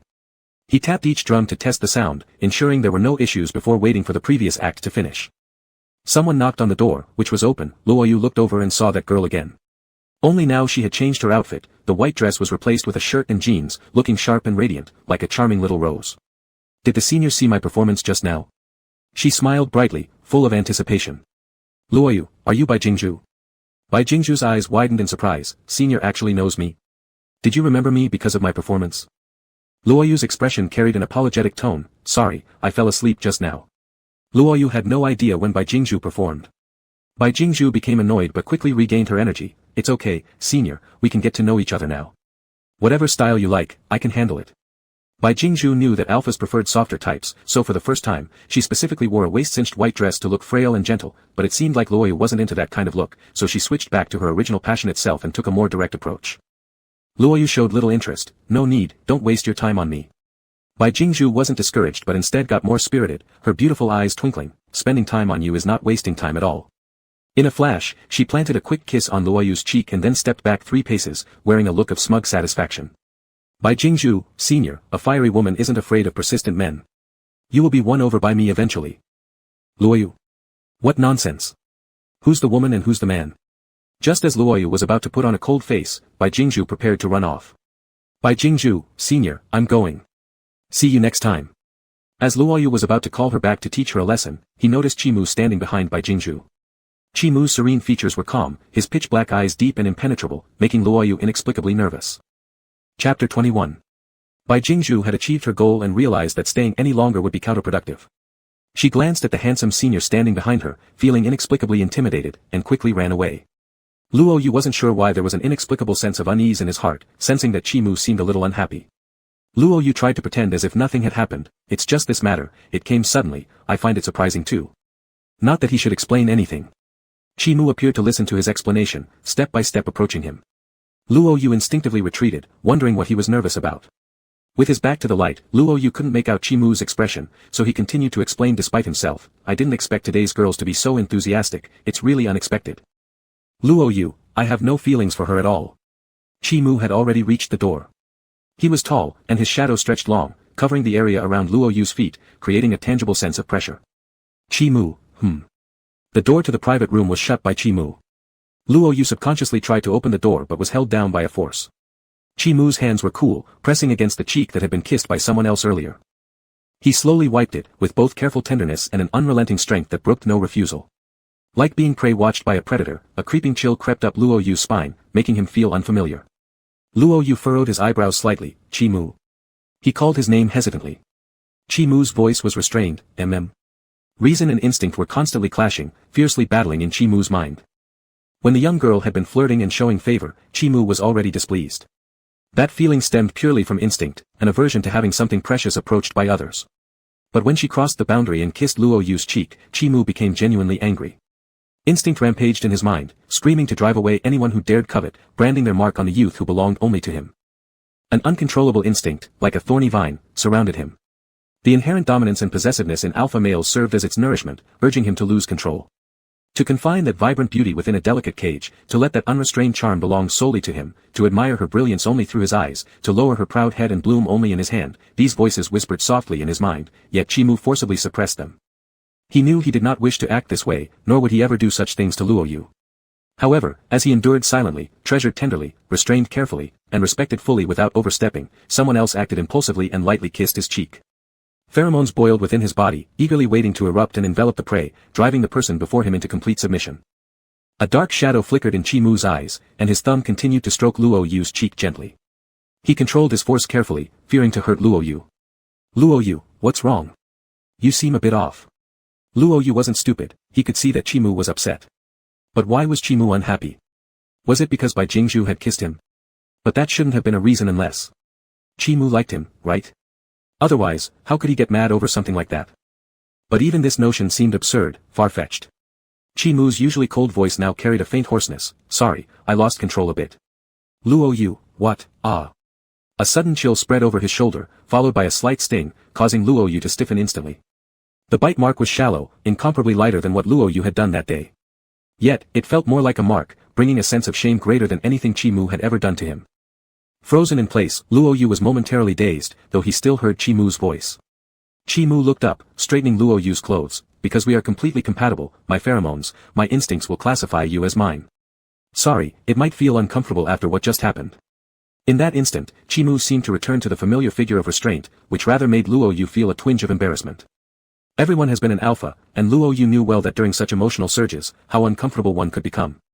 When those thoughts took hold, alphas couldn't help but deepen their behavior of possessing omegas. Of course, Luoyu himself had never entertained such thoughts toward omegas, but he had witnessed it before. When his father was still alive, even the scent of him on his mother during a special period would cause her to be repelled. This shows just how unreasonable alphas can be, emotions can take over so much that even their own son is disregarded. Let alone countless other examples. Luoyu himself had a certain possessiveness for things he owned as a child, to the point where he wouldn't let anyone touch his belongings, and insisted on taking the first bite of any food. So from the day Luoyu transitioned, he admired Chimu for one reason only, Chimu was the most restrained, gentlemanly, and astonishing alpha Luoyu had ever met. Even Luoyu couldn't guarantee that he'd stay calm and refrain from action when facing an omega who was perfectly compatible with him, but Chimu truly managed to control himself. Chi Mu's incredible self-control made Luo Yu feel inferior, because even during mating fever, his instinct could still invade his consciousness, prompting him to seek comfort from Chi Mu. Yet this Chi Mu now admitted that he couldn't quite hold back. Would Luo Yu blame him? Of course not. If it weren't for the upcoming event and the need to go on stage, he would have let Chi Mu bite his gland, to give him some relief. The private room had no lights, despite it being daytime, since sunlight didn't reach the auditorium. The only light came through a thin gap under the door, which was almost negligible. But Luo Yu could clearly see the suppressed expression on Chi Mu's face. His brows and eyes were furrowed as if trapped by distress. Luo Yu remembered the way Chi Mu had calmed him down that day, so he cautiously released a wisp of pheromones. The fragrant lonicera scent was softer than ever before, like a delicate veil carefully covering Chi Mu's face. Chi Mu instinctively tensed up, momentarily surprised. His heart, like a pond disturbed by a small pebble, rippled. Luo Yu thought this might work. Do you want to take in a little more? The obedient lonicera blossom spread gently in front of him, a single touch feeling as if spring itself was embraced. Unfortunately, the amount of fragrance released was too miserly, akin to scratching the surface of an itch. Chi Mu, turn around. Luo Yu, huh? Confused, Luo Yu turned around, only to be enveloped in a warm embrace. The warmth on his gland made Luo Yu tremble involuntarily. Chi Mu chuckled softly, a bit more. Luo Yu suppressed the heat rising on his face, releasing more pheromones, yet careful not to get carried away so as to avoid those outside the room smelling it. Had Luo Yu turned back at that moment, he would have seen the contentment and ease on Chi Mu's face, no trace of struggle or distress remaining. For Chi Mu, this was a pleasant surprise. Luo Yu seemed a bit softer, sweeter than he'd imagined. The discomfort was real, but he could regulate and calm himself. Still, since Luo Yu chose to help, he wasn't going to refuse. Chi Mu felt as though he was walking through a sea of forsythia flowers, enveloped in their warm sweetness. They were soft and compliant, letting the sole visitor have full control. Every strand of pheromone told him, I belong to you, I'm yours entirely, you are my master. Chi Mu guessed that Luo Yu probably didn't know what such comfort meant for an alpha, yet he found immense pleasure in this behavior anyway. He'll take things slowly. Chi Mu was a patient man, and toward Luo Yu, his patience was especially abundant. A whiff of mint quietly mixed with the floral scent, standing out starkly, shooting directly into Luo Yu's perception. Luo Yu, why did you release your pheromones? One-sided soothing and entangled pheromones were very different things, right? Chi Mu, it's inviting me to respond. Luo Yu, you're lying. Don't talk nonsense. That's not what I wanted. This wasn't the direction he expected. Shouldn't the script be about Chi Mu shedding tears for this beautiful friendship of mutual aid? Suddenly, a moist sensation came from the gland, making Luo Yu's legs go weak. Luo Yu wanted to say something, but couldn't divert attention. The mint and forsythia fragrances fused and intertwined in the air, carrying long-lost passion, telling each other their thoughts. Sparkles scattered sporadically, bringing summer back to spring. Luo Yu's pale face turned red all over, appearing even more handsome. Chi Mu's pheromones left Luo Yu barely able to keep up, and he sensed something pressing against him. He was about to be shocked when he heard knocking at the door. Luo Yu? Are you in there? Someone spoke outside the door, familiar. It must have been the person in charge of program arrangements. Luo Yu cleared his throat, I'm here, what's the matter? The organizer, with laughter in their voice, urged, the finale performer has already gone on stage, we're waiting for you, our grand finale act. Organizer, do you want to come out and apply some makeup? Luo Yu thought, hadn't Bai Jingzhu already done his eyebrows? Then he had a sudden idea that perhaps Bai Jingzhu had come over herself. Afraid he wouldn't agree, she told him it was arranged. But there probably wasn't any such arrangement. Luo Yu, no need, I'll just go out later. In charge, that's good, come out quickly. What are you doing in there? The person in charge stared at the closed door, feeling very curious. Luo Yu, I'm checking my drum kit again.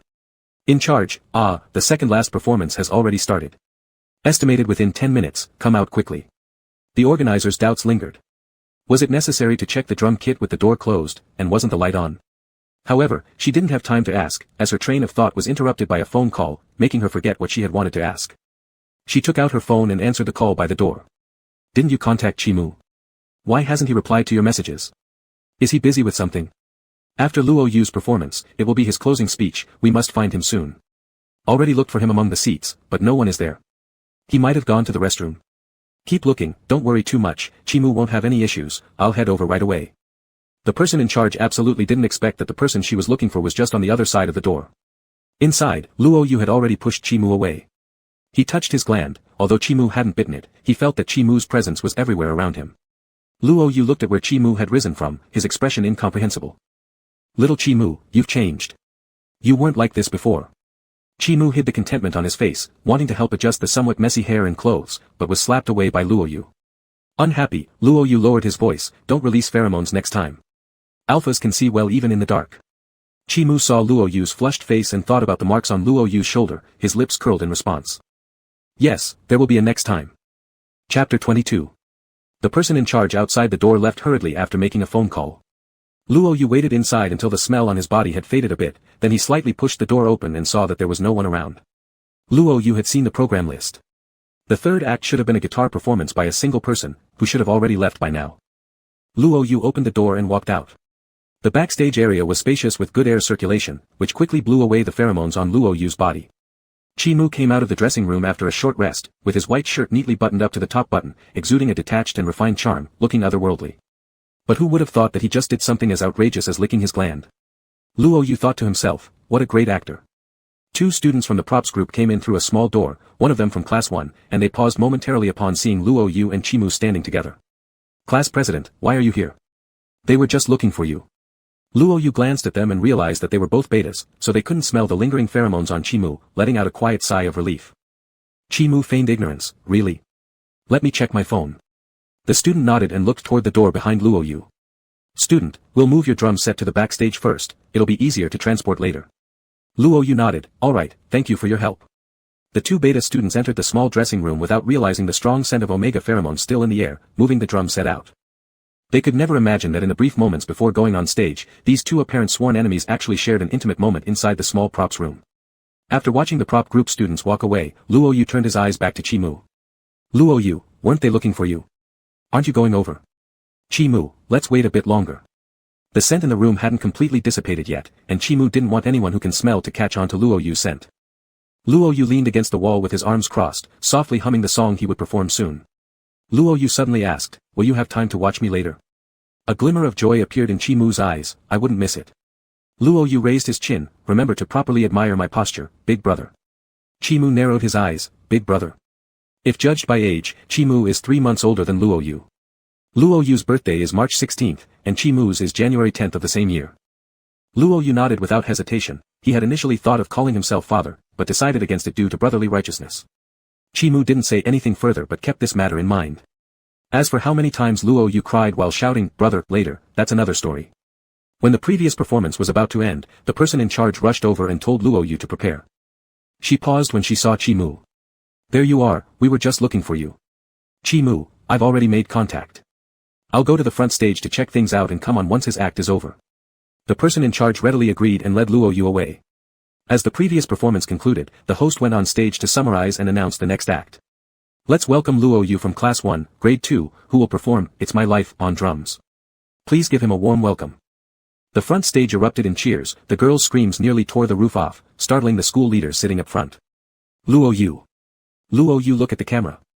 Luo Yu is so handsome today, Aya. Luo Yu's mom loves you. The people around. It seems something odd has snuck in. The homeroom teacher smiled modestly, our classmate Luo Yu has quite the fanbase. Some students who didn't know who Luo Yu was sat blankly, unsure why so many fans appeared all of a sudden. It wasn't until they saw him standing on stage that they understood the reason for the screams.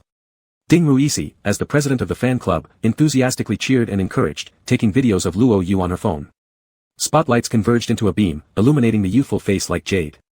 His eyes sparkled, revealing a touch of unruliness and frivolity. He sat down on the stool, put on the headset, and gave the audience a sly smile. This prompted another round of screaming below, shaking the previously composed school leader again. The prelude started, making it impossible not to sway along. It's My Life is a rock song from over a decade ago by the veteran American band Bon Jovi, filled with passionate and invigorating energy. Luo Yu was thoroughly familiar with this song, a light smirk playing on his lips as he swung the drumsticks, tapping out the beats in rhythm with the music. Each raise of his hand seemed to carry strength, notes leaping in the air, following each beat driven by his fingers under the spotlight. The dancing fine dust under the spotlight seemed to shimmer brilliantly as if accompanying him. It's my life. This is my life. This for the ones who stood their ground. This song is dedicated to those who remain steadfast. For Tommy and Gina who never backed down. Dedicated to Tommy and Gina who never retreated. Tomorrow's getting harder, make mistake. The future will be tougher, there's no room for mistakes. Luck ain't even lucky. Luck won't favor you endlessly. Got make your own breaks. Success can only come from your own efforts. This was not just the song Luo Yu wanted to dedicate to the senior students in grade 3 but also to himself. No matter how much of a joke fate had played on him, whether it was turning into an omega or being consumed by instinct, Luo Yu was still Luo Yu. Tapping out the final drumbeat, his features unrestrained, his eyes brimming with radiance. Chi-Mu was about to take the stage, so he couldn't sit in the audience. Standing by the side of the stage, he looked at Luo Yu's pale profile bathed in light, confidently wielding the drumsticks. Each motion appeared radiant. He loved this proud demeanor of Luo Yu, carefree and shining with reckless abandon. When those starry eyes met Chi-Mu's gaze, Chi-Mu involuntarily paused his breath. He saw Luo Yu raising a mischievous grin, arching eyebrows with exuberant charm. Every drumbeat seemed to land in the hearts of the crowd, stirring up fervor in their bodies, making everyone naturally sway along. I just want to live while I'm alive. I just want to live every moment to the fullest while I'm here. It's life. This is my life. On the final line, Luo Yu sang it softly, audible only to those nearby. Together with the last heavy note, it was lost in the cheering. Standing up, Luo Yu bowed to the audience. As he went off stage, he winked toward Chi-Mu's direction, not caring whether Chi-Mu saw it or not, then walked directly off the stage. The lights dimmed on the main stage. The prop crew quickly moved the drum set off stage, and the lights came back on as the host took the stage again. Luo Yu returned backstage, then went around through the side door back to the front, returning to his seat. Tang Yu made room for Luo Yu, seeing him slip in.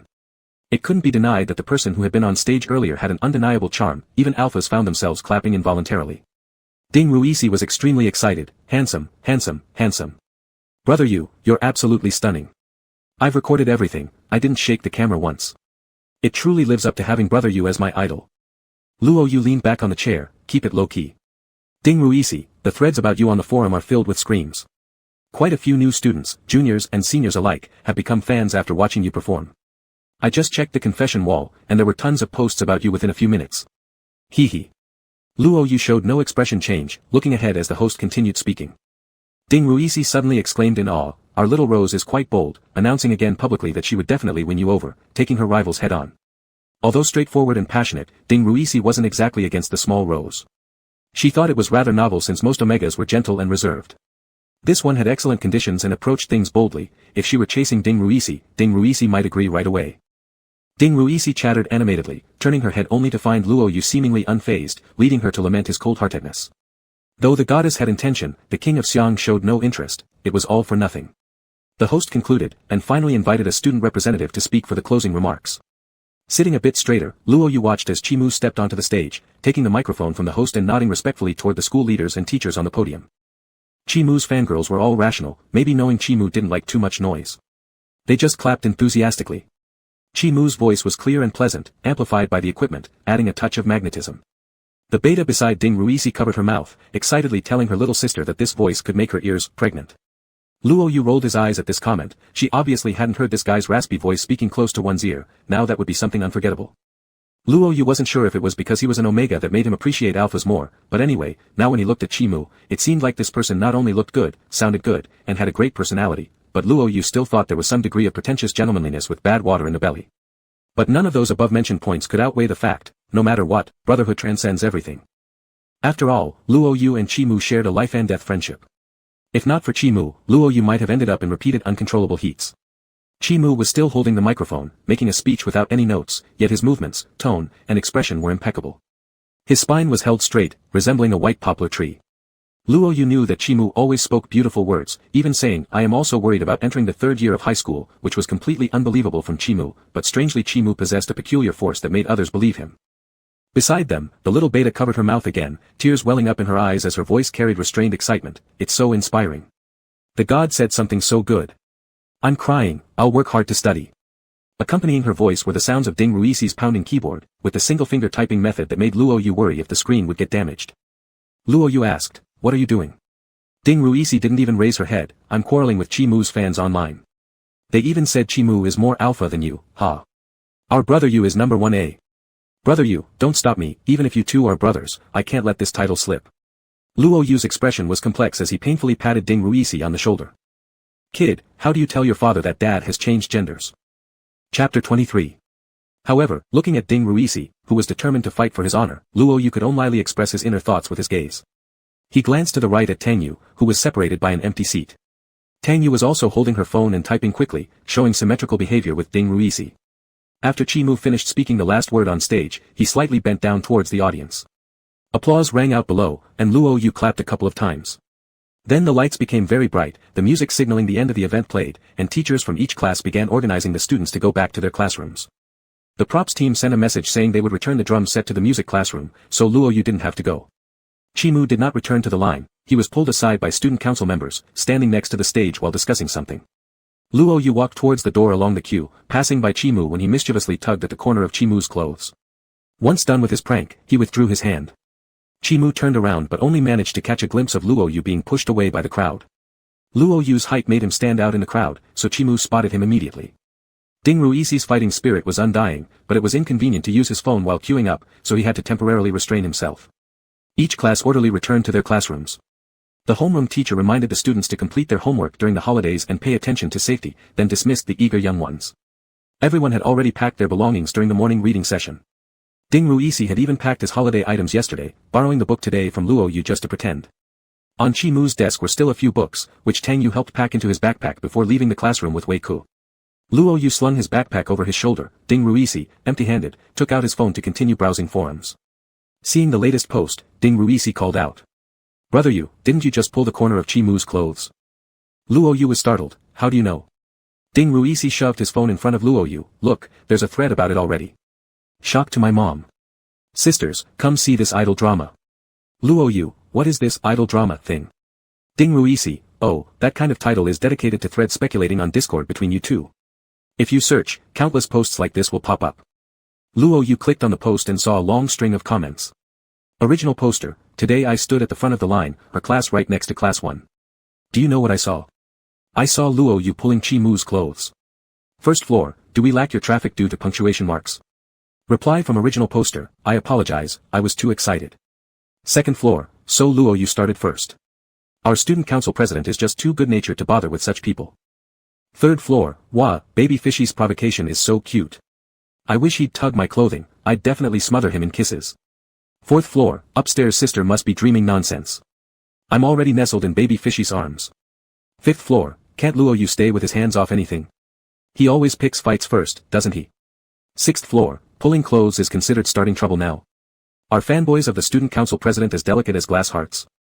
Like snow on high mountains, they melt upon touch, maybe they should just crawl back to the fridge instead of contaminating this world. There followed several floors of cursing wars, making Luo Yu want to say, shock to my mom. With difficulty, Luo Yu swallowed some saliva. Is it usually like this?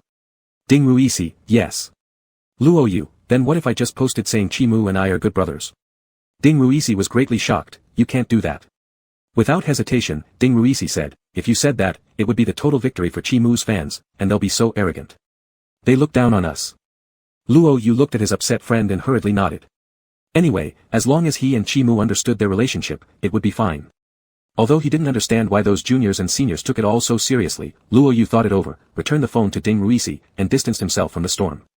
When they exited the teaching building, Ding Ruixi continued looking at his phone, Luo Yu walking with both hands in his pocket, watching him, worrying that Ding Ruixi might drop the phone again.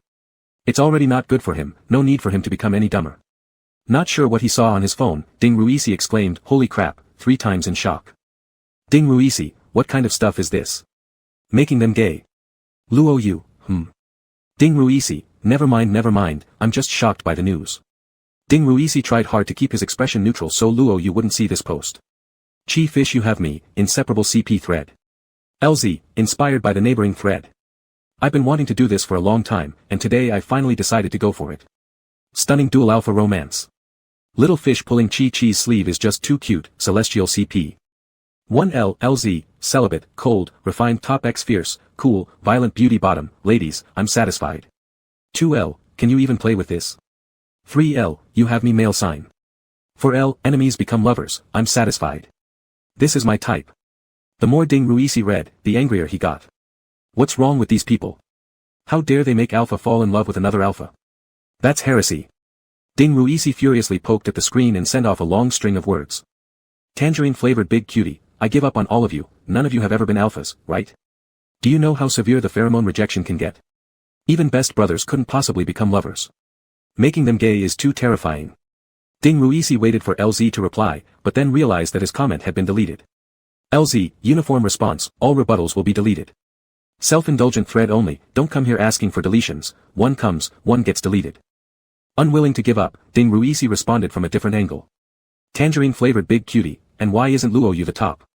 Luo Yu is the most, of one. Luo Yu should be the top, no arguments accepted. Is our brother you not handsome enough? Arif. They deleted me again. LZ, again, uniform response, no reverse CP accepted. If you like fish fins, start your own thread. Don't KY in my thread. I adore aloof, elegant, self-controlled gentlemen tops who turn into possessive jealous madmen when it comes to partners. Thinking about it makes me giggle like an auntie. Roy AC wanted to fight the LZ face-to-face through the screen for 300 rounds and tell LZ how strong Luo Yu was. Looking at Luo Yu, Ding Ruisi said grimly, don't worry, brother Yu, I'll continue fighting for your honor. Luo Yu. Luo Yu decided to take out his phone to play, as there was no way Ding Ruisi's IQ would drop even if he crashed like a fool. When Ding Ruisi was charging across the world for Brotherhood, opening a thread each with his main and sub accounts, one to oppose the Chi Fish CP and the other to create the Fish Fin CP, Luo Yu was chatting with Chi Mu. Chi Mu, out of school yet? Luo Yu, yep, what's up? Chi Mu, don't play phone on the road. Luo Yu, this guy's got some issues. Luo Yu thought Chi Mu hadn't retracted his instincts yet, this sudden concern was genuinely a bit terrifying. But even so, Luo Yu still took out his earphones and listened to music while watching the road.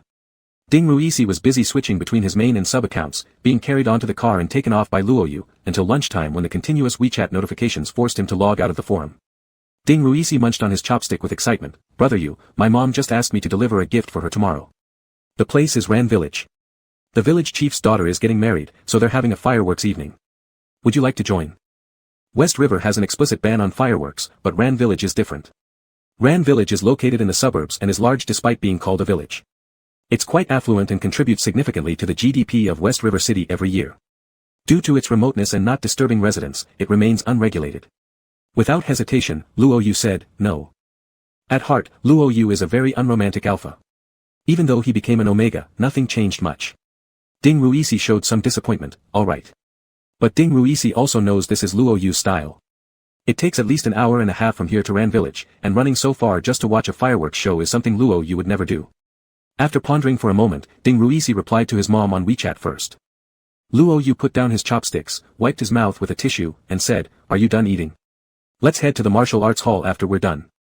Ding Ruisi quickly swallowed a few bites of rice, I'm full, let's go. Only those related or indirectly connected to the Ran Village chief were invited to the banquet, so not everyone could just crash the fireworks evening. Tang Yu looked at the message her father sent her and propped her cheek up, looking reluctant. Chi Mu noticed her mood and asked lightly. Tang Yu, my stepdad's Omega honey is getting married tomorrow, but he can't attend due to his special period, so he's making me go instead. Wei Ku pushed up his glasses, is it far? If it wasn't far, Tang Yu wouldn't have made such a face. Tang Yu, yeah, it's in Ran Village. I've never been there. I just looked it up, it's a 1.5 hour drive, assuming no traffic. Aren't we supposed to go to the studio tomorrow afternoon to work on the project? Wei Ku, so you'll come back after the trip? Tang Yu was very troubled, I can't do that. There's a fireworks evening over there, and my stepdad asked me to record a segment for him. How could I refuse? Chi Mu's heart stirred upon hearing this. Chi Mu, fireworks evening. Tang Yu grimaced, that's right, big brother. Maybe I should remotely participate in the project discussion via video. I won't be absent. Chi Mu, no need. Tang Yu's spirits were about to sag when Chi Mu continued. Tomorrow's meeting might be postponed. Chi Mu picked up his phone and found the top pinned contact, can only one person enter with an invitation card? Hearing this, Tang Yu was quite surprised, my stepdad is a good friend of the bride, bringing 2 more people shouldn't be a problem. Are you coming, big brother? Chi Mu watching fireworks specifically. Tang Yu felt somewhat surreal and exchanged glances with Wei Ku, seeing the same confusion reflected on his face. Chi Mu nodded gently, it wouldn't hurt to relax a bit. Afterwards, Chi Mu set down his phone where the dialogue box remained inactive and returned to what he was doing earlier, though now his eyes lingered on the phone more frequently. At the martial arts hall, Luo Yu wiped the sweat from his brow and pulled Dong Dong, who was on the ground, back up amid cheers. He had brought Roy C to do some extra training, but Dong Dong insisted on pulling him into sparring, so Luo Yu gave in despite himself. Dong Dong raised a thumb, great job, brother Yu. Your skills haven't diminished at all. Luo Yu smiled as he shook his head, wiping sweat off with a towel as he stepped out of the arena. Once outside, Luo Yu's expression turned cold again. Dong Dong didn't notice, but Luo Yu knew clearly himself, his strength wasn't as much as before. Luo Yu sat on the long bench, exhaled a heavy breath, and drank some water before taking out the phone from his bag. The screen showed an unread WeChat message sent half an hour ago. Son, are you free tomorrow afternoon? Chapter 24. When Luo Yu added Chi Mu's WeChat, their relationship was still very strained.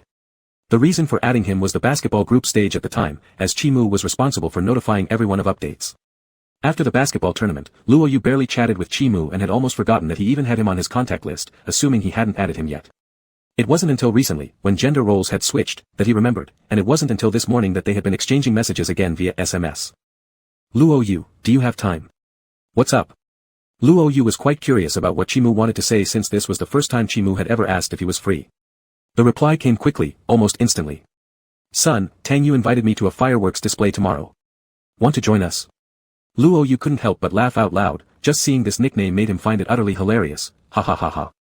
Struggling to hold back his laughter, Luo Yu typed a few words in response.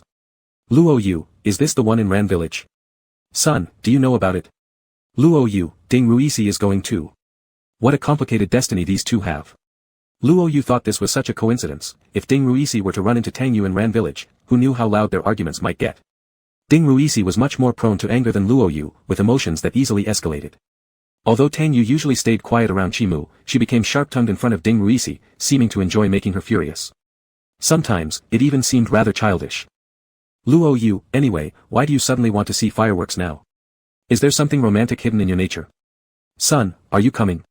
Luo Yu, yes, of course. How could I miss the first time the young master has invited me? Even through the screen, Chimu could picture the smirk all over Luo Yu's face. Chimu put down his phone and typed a few keys on the keyboard with a good mood. Wei Ku, tell the people from the other side that tomorrow's project meeting is postponed until the day after tomorrow. Okay. Wei Ku nodded and immediately took care of it. Though Tang Yu was curious, she didn't dare ask and remained focused on whatever was in her hands. Unlike Chimu's light-hearted mood, Luo Yu nearly collapsed laughing in the martial arts hall after associating Chimu's typically aloof demeanor with son. He hesitated whether to let Chimu change his nickname on WeChat. If changed to name only, it might not reflect their brotherly bond well, but he couldn't think of anything better right now. While Luo Yu was pondering, Ding Ruisi had already received a fierce beating from Dong Dong and was lying on the ground being scolded. You've been slacking off on training lately, forgetting some moves. 5 extra hours of training later, hear me? Ding Ruisi's head throbbed painfully, but upon hearing Dong Dong's words, he dared not protest, merely nodding and whimpering as he got up. Walking over dejectedly to Luo Yu's side, Ding Ruisi noticed Luo Yu deeply engrossed and staring at his phone. Ding Ruisi, voice weak, big brother Yu, what are you thinking about? Called by Ding Ruisi, Luo Yu snapped back to reality, tossing a towel at him. Luo Yu also handed a bottle of water to Ding Ruisi, got roughed up by Dong Dong. Ding Ruisi, yes, 5 extra hours of training later. Upon saying this, Ding Ruisi quickly realized, brother Yu, you weren't paying attention to me just now. Luo Yu, I was thinking. By the way, what did you put as my WeChat nickname? Ding Ruisi had no clue, big brother Yu, what's wrong? Ding Ruisi didn't press further, guessing whatever Luo Yu was lost in must be significant. If he knew Luo Yu was just brainstorming what nickname to give Chimu, he'd probably get angry enough to faint on the spot. Luo Yu, nothing, go for your extra training. So, how exactly should he nickname Chimu? Chi brother? EW, no way. Luo Yu thought about it repeatedly and finally decided not to change it after all. Since every time he saw the old nickname, he would burst into laughter, a source of pure joy. They'd been friends for so long, and this was the first time Luo Yu clicked into Chimu's moments. Before clicking, he glanced at Chimu's profile picture, a full moon, looking quite poetic. Before entering Chimu's moments, Luo Yu speculated what content it might contain.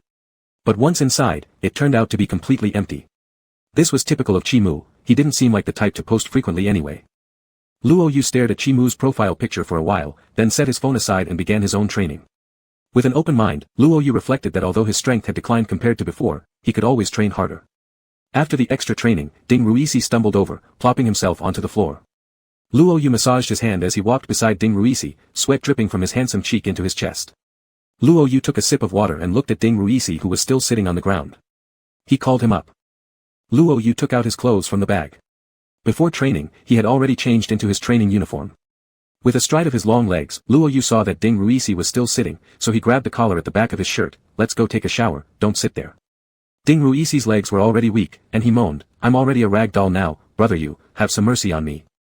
The merciless Luo Yu dragged the rag doll away, and before Ding Ruisi's buttocks caught fire, he managed to save himself from Luo Yu's phone. He grabbed his own change of clothes and went to the dojo's shower room. The shower room had separate cubicles. Luo Yu and Ding Ruisi were prepared, they had bought underwear at the supermarket next to the martial arts hall before coming here to avoid their pants getting soaked with sweat and having nothing to change into. After taking a shower, Luo Yu stuffed the underwear into the bag and placed it inside his backpack. Their training uniforms naturally stayed behind, their clothes in the martial arts hall each had their own number. The cleaning ant would wash them, air dry them, and then bring them out when they came again. After saying goodbye to Dong Dong, Luo Yu and Ding Ruisi left the martial arts hall. When they went out, it was already dark. Ding Ruisi carried his school bag, looking around. Brother Yu, what should we eat? Luo Yu lazily walked forward. A previous workout session made him feel a bit sleepy. Whatever. Ding Ruisi hesitated for a while, seemingly making a decision. Let's eat luling rice noodles, we haven't had it for a long time. Luo Yu nodded. Whenever he brought Ding Ruisi to the martial arts hall in the past, they would always stop by the rice noodle shop after practice. For years, it was the same routine. Once high school started, the distance to the martial arts hall became greater, rest times almost disappeared, thus reducing their visit significantly. A few minutes later, Ding Ruisi looked at the store whose sign had changed, his expression slightly sorrowful. Ding Ruisi muttered, oh well, they're not doing business anymore. But I guess not working so hard isn't bad. The owner of this shop said last month she took over the store, and the previous owner had been taken by her son to enjoy her retirement. Even though Ding Ruisi said that, his face still showed a trace of disappointment. Luo Yu messed up his jet black hair to bring him back to reality. Don't look so disheartened, big brother will treat you to something nice. Luo Yu took Ding Ruisi to a nearby shopping plaza. However, upon entering, he felt like his luck might not be too good today. Fully revived, Ding Ruisi whistled, brother Yu, a meet cute. Bai Jingzhu is here, the little rose I told you about. Luo Yu slapped the back of Ding Ruisi's head. What are you blabbering about, my mom? Bai Jingzhu was already running over here with surprise written all over her face. Her skirt flared as it mirrored her current joyful mood. Seeing her, all Luo Yu could think about was the phrase, a virtuous woman fears a persistent man, and the embrace of Chimu's body heat in a narrow confined space. Thinking about Chimu, Luo Yu remembered the note and couldn't help but curl his lips slightly. Luo Yu looked good, but usually exuded a lazy coldness, rarely showing an exceptionally gentle side in front of others. His smile made Bai Jingzhu stare in awe. Senior, meeting you here is truly such a coincidence. Bai Jingzhu stood 3 steps away, clearly expressing her joy without reservation. Luo Yu pointed to Ding Ruisi, it's mainly because of him, so you two are destined. Ding Ruisi had just greeted her when Luo Yu dragged him away. Let's go, let's eat. Luo Yu pulled Ding Ruisi out of the shopping plaza. With their long arms and legs, the two quickly disappeared in the crowd. Bai Jingzhu stomped her feet at the back, unable to catch up no matter how hard she tried. Ding Ruisi's legs were still shaky. Brother Yu, do you have to act like you've seen a ghost when you see a beautiful girl? Luo Yu let go of his hand. Do you want to eat or not? Ding Ruisi, eat. The two entered a roasted fish restaurant, ordered the dishes, and Ding Ruisi sat down and gulped down a big mouthful of tea. Ding Ruisi, brother Yu, even Omega as good looking as her doesn't attract you, what kind of person do you like? Ding Ruisi was really curious about this question. Since 6th grade, people had asked him this question. However, in 6th grade, Ding Ruisi was still in his middle phase. Facing these budding questions, Ding Ruisi only had one response. Romance is worse than gaming. By junior high school, people started asking these questions again, and Ding Ruisi didn't understand either. Luo Yu seemed to show no interest in those beta or omega types. Besides studying, gaming, going to the martial arts hall, and sparring with others, he appeared to have no other interests. Ding Ruisi began to think that his brother Yu probably preferred delicate, obedient, and docile little cuties. Until he saw Luo Yu turning down 4 or 5 of that kind. Later, he thought Luo Yu should prefer energetic and lively types, but whenever Luo Yu saw Bai Jingzhu, he would just turn around and leave. So, what type does Luo Yu actually like? Luo Yu didn't even glance up when hearing this question. It's about feeling. Luo Yu only stoked the bright flames, yet at the heart of the fire, there was a calm indifference. His understanding of love came from observing his family. His parents were loving and harmonious, so Luo Yu believed one should choose someone they like who gives them a sense of connection. But after his father's passing, watching his mother's monthly sorrow made him feel that it was better to be more cautious. After finding out about Luo Fenghe's situation, he realized that feelings couldn't be forced. Looking left and right, Luo Yu felt drawn to no one. Seemingly casual and devil-may-care, appearing to be a reckless wanderer of the world, Luo Yu in fact placed immense value on emotions within his heart. Luo Yu was playing a matching game when his phone buzzed, and a WeChat notification popped up. Son, when are we leaving tomorrow? Luo Yu couldn't help but laugh, and the happier he got, the more he laughed. Ding Ruisi, brother Yu, what are you laughing about?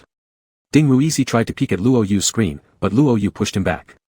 Luo Yu, Ruosi, are you going to deliver the gift tomorrow? Ding Ruisi, I'll go at 4 p.m. The event starts at 6:30, and it takes an hour and a half to get there. Luo Yu, alright, let me come with you. Ding Ruisi, Brother Yu, you said you wouldn't go. What makes you so wild now? Luo Yu narrowed his eyes.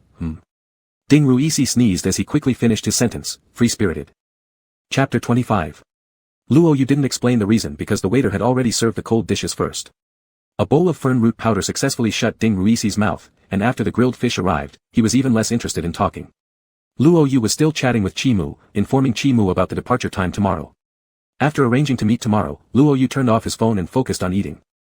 After finishing the meal, Luo Yu and Ding Ruisi went home separately.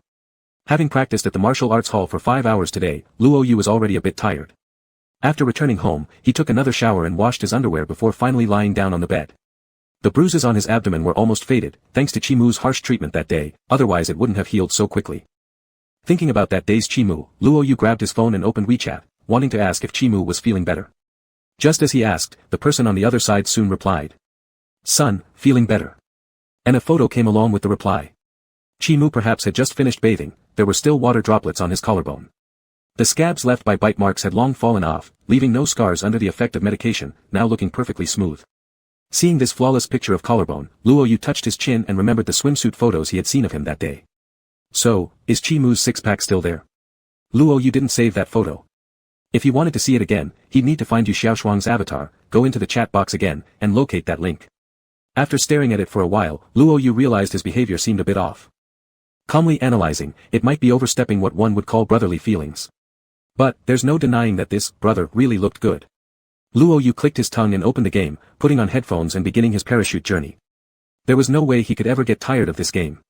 Meanwhile, Chimu, looking at the photo he had sent, stared at the inactive dialogue box, lost in deep thought. Why isn't Luo Yu replying? Luo Yu was fully immersed in the game and completely unaware of Chimu waiting on the other side. Once the headset is on, who needs anyone else? When he woke up at noon the next day, Luo Yu was scolded by Qiao Wanrong as soon as he opened the door. "Qiao Wanrong, you just got up right? The breakfast I set aside for you was untouched. Did you stay up late again last night?" Luo Yu, no, just felt a little tired, went to sleep earlier. Qiao Wanrong teased, did performing yesterday tire you out too much? Luo Yu, no, went to the martial arts hall. Qiao Wanrong paused her hand as she was shelling peas, her expression conflicted. Who doesn't carefully watch their omega to avoid any injuries? Luo Yu still going to the martial arts hall made Qiao Wanrong feel speechless. But making Luo Yu stay at home embroidering would be even more impossible. Qiao Wanrong accepted the fact of her son's gender change quite well, since it wasn't something Luo Yu could decide, but if Luo Yu continued as before, Qiao Wanrong truly felt it wouldn't work. Qiao Wanrong continued shelling peas and directly advised, go less often in the future. Luo Yu understood what she worried about, pulled out a chair and sat down, working together with her. It's fine mom, think of it as building strength and fitness. Qiao Wanrong gave him a stern look, if you're going, don't fight anymore. Luo Yu nodded insincerely, if others don't provoke me, I definitely won't fight. Luo Yu put the peeled peas into the basket and reassured his mom, don't worry, I absolutely won't release pheromones. Qiao Wanrong lightly hummed, if only you could give me peace of mind. What do you want to eat tonight? Shall I bring some ribs back to stew soup? Luo Yu, no, I have an appointment in the afternoon. Qiao Wanrong, where are you going? Luo Yu, Chimu invited me to go outside to watch fireworks. Qiao Wanrong. How romantic this daughter-in-law is. Qiao Wanrong dropped the peas in her hands, wiped her wet hands on her apron, and was about to head towards Luo Yu's room. Luo Yu, Mom, what are you doing? Qiao Wanrong, I'll check if there's any decent clothes in your closet. Don't even think about going out dressed casually. Luo Yu watched his bustling mother's back, and slowly a question mark appeared on his face. He wasn't usually dressed very casually either. Shaking his head, Luo Yu continued peeling the peas. Qiao Wanrong sifted through all of Luo Yu's closet, thinking none of them were quite suitable. For a date, one must dress well, but there just wasn't anything she deemed acceptable. Luo Yu had finished peeling the peas but his mom hadn't picked out the clothes yet. Luo Yu, Mom, it's okay as it is. Qiao Wanrong, you don't understand, an Omega's wardrobe is always missing one item of clothing. Luo Yu remained silent, fine, you're the mom so you're right. Thus, after a hasty lunch, Qiao Wanrong took Luo Yu out shopping for clothes. Luo Yu expressionlessly became a dressing tool, though his mother kept fussing around. Take a look at this one, it suits him perfectly. Your alpha truly is handsome. The shop assistant sincerely praised. Qiao Wanrong smiled faintly, harboring a little bitterness in her heart. The genes of an alpha determined their height value, and Luo Yu's height was above the average line for alphas. No one would believe he wasn't an alpha. Qiao Wanrong helplessly thought that if her child were an omega with such height, finding an alpha could indeed be stressful. However, her son already had his destined mate, and that was 100%. It gave Qiao Wanrong something to boast about for life when talking to others. Although she couldn't say anything now, it was already enough for Qiao Wanrong to feel joyous. Qiao Wanrong meticulously chose a set of clothes for Luo Yu. Opinions were not given by the mere tool man. But actually, boys' clothes came with fewer styles, even Qiao Wanrong could pick only so much variation. The dark red shirt highlighted the young man's skin even whiter, the jeans tightly enveloped legs that were smooth and long, paired with an unconcerned expression, showcasing the laziness and beauty in his bones even more. Qiao Wanrong, stop making that tired face. You just woke up from your nap. Luo Yu deadpanned, Mom, are we done buying yet? Xiao Wanrong, let's buy a pair of shoes. Luo Yu, do we really need to go this far? Hasn't he seen me every which way over the past week? In the muddled and chaotic time filled with constant demands, all his dependence and trust were entirely handed over to the other person. Besides, Chi Mu was already aware of his true nature, there was nothing new left to surprise. It wasn't necessary to even buy a new pair of shoes. Xiao Wanrong's face turned red. What kind of talk is that, my dear child? Don't bring up those improper things in front of your mom. Luo Yu, let's just buy the shoes then. After buying the shoes, before Xiao Wanrong could take him to do facial masks, haircuts, nail care, and buttock beautifications, Luo Yu quickly led her back home. It was summer, and clothes dried easily. As soon as they returned home, Xiao Wanrong quickly washed the newly bought clothes and hung them on the balcony to dry. At 4:20 p.m., Ding Ruisi came knocking on Luo Yu's door. As soon as he opened the door, Ding Ruisi exclaimed, "Oh my." Ding Ruisi, hey handsome, are you about to become a groom? He looked radiant. Forced by his mom to wash his hair, Luo Yu's hair was still half dry. His wet bangs clung to his pale, smooth forehead, exuding an uncommon sensuality. The brand new dark red trendy shirt was unseen by Ding Ruisi before, paired with Luo Yu's still damp face, forming a perfect aesthetic kill shot. Ding Ruisi, brother Yu, if I were an Omega, I'd marry you on the spot right now. Luo Yu, get lost. Ding Ruisi, alright then. Ding Ruisi, still, brother Yu, is this outfit new? Luo Yu, my mom bought it. Ding Ruisi, oh, why wear a new one specifically? Luo Yu gave him a look reserved for fools, do you not wear your clothes after you buy them? Ding Ruisi thought about it, yeah, that made sense too. They walked to the entrance of the residential complex, hailed a cab, and headed to the bus station. There was a bus going to Ran village at the station. When Luo Yu and Ding Ruisi arrived, a bus was just about to depart. It took a little longer than the estimated 1.5 hours, but Luo Yu and Ding Ruisi reached their destination at 6:15 p.m. Luo Yu, I'm here. Son, I'm almost there too. Luo Yu and Ding Ruisi got off at the village entrance. As they approached the village headman's house, they saw Chi Mu and Tang Yu stepping out of a private car. Chi Mu's eyes immediately landed on Luo Yu. In the sunset, the white glow of Luo Yu's skin practically sparkled, and the smile aimed at him seemed to radiate light. Unlike the calmness of Chi Mu and Luo Yu, Ding Ruisi and Tang Yu were practically glaring daggers at each other. Ding Ruisi, how do you keep showing up everywhere? Tang Yu, I was about to say the same thing to you. Ding Ruisi, the village head is my relative. Tang Yu, the bride is my dad's best friend. Luo Yu sighed and concluded, the world is small. Ding Ruisi and Tang Yu simultaneously snorted, stopped blocking the path to allow traffic flow, and went inside to pay their gift money. Chi Mu and Luo Yu, these two freeloaders for fireworks, leisurely strolled behind. Indeed, this village was prosperous, with almost every household owning a small villa. The village chief's house was especially large, with good landscaping and a refreshing appearance. Chi Mu, you seem a bit different today. Luo Yu's voice was enveloped in warm light as he tilted his head toward Chi Mu. How am I different? Chi Mu thought for a while and seriously replied, very handsome. This comment made Luo Yu's heart bloom like flowers. He casually leaned on Chi Mu. Luo Yu, is there ever a day when I'm not handsome? Chi Mu paused mid-step, Dad. Perfect, another one after, brother. Luo Yu having said it, went all the way without restraint. Some people act like your brothers on the surface but secretly want to be your dad. He hooked Chi Mu's chin and with an heh, said a word, be good. After saying it, he ran off to show his true colors. Chi Mu looked at Luo Yu who was freely laughing 3 steps away, imagining how nice it would be to hold Xiao Lianxiao. By the time Chi Mu managed to make Luo Yu cry by calling him, be good, Luo Yu realized what it meant to regret deeply. A moment of mouth indulgence felt great but ended up with him lying in bed later. Tang Yu and Ding Ruisi paid their respects one after the other. The road was wide, but the children beside them were left feeling boxed in due to the two alphas' tension. These two immediately started looking for someone once they stepped outside, and upon seeing the harmonious atmosphere between the two attractive guys ahead, Tang Yu finally asked his baffling question.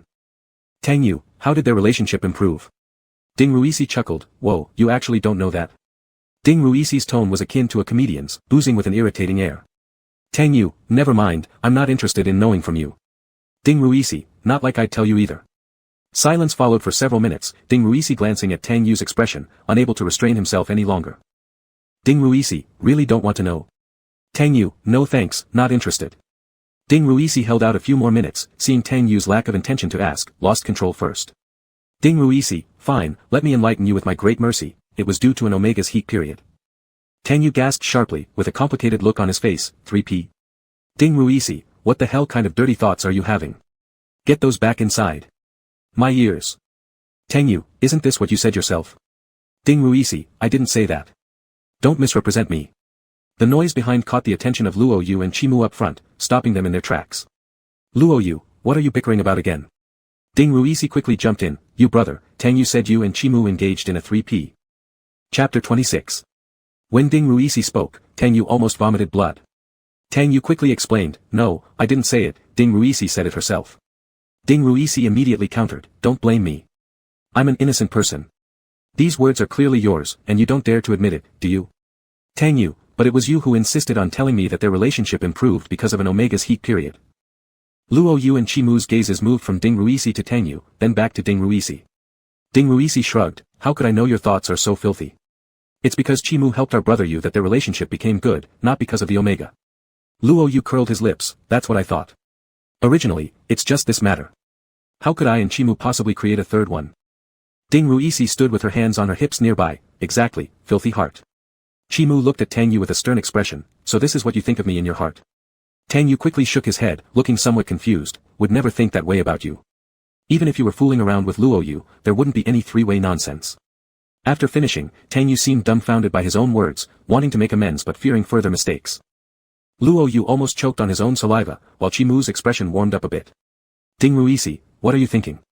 Even if I wanted to mess with you, how could brother Yu ever want anything to do with Chimu? For this statement, Luo Yu remained silent. Tang Yu, shut up.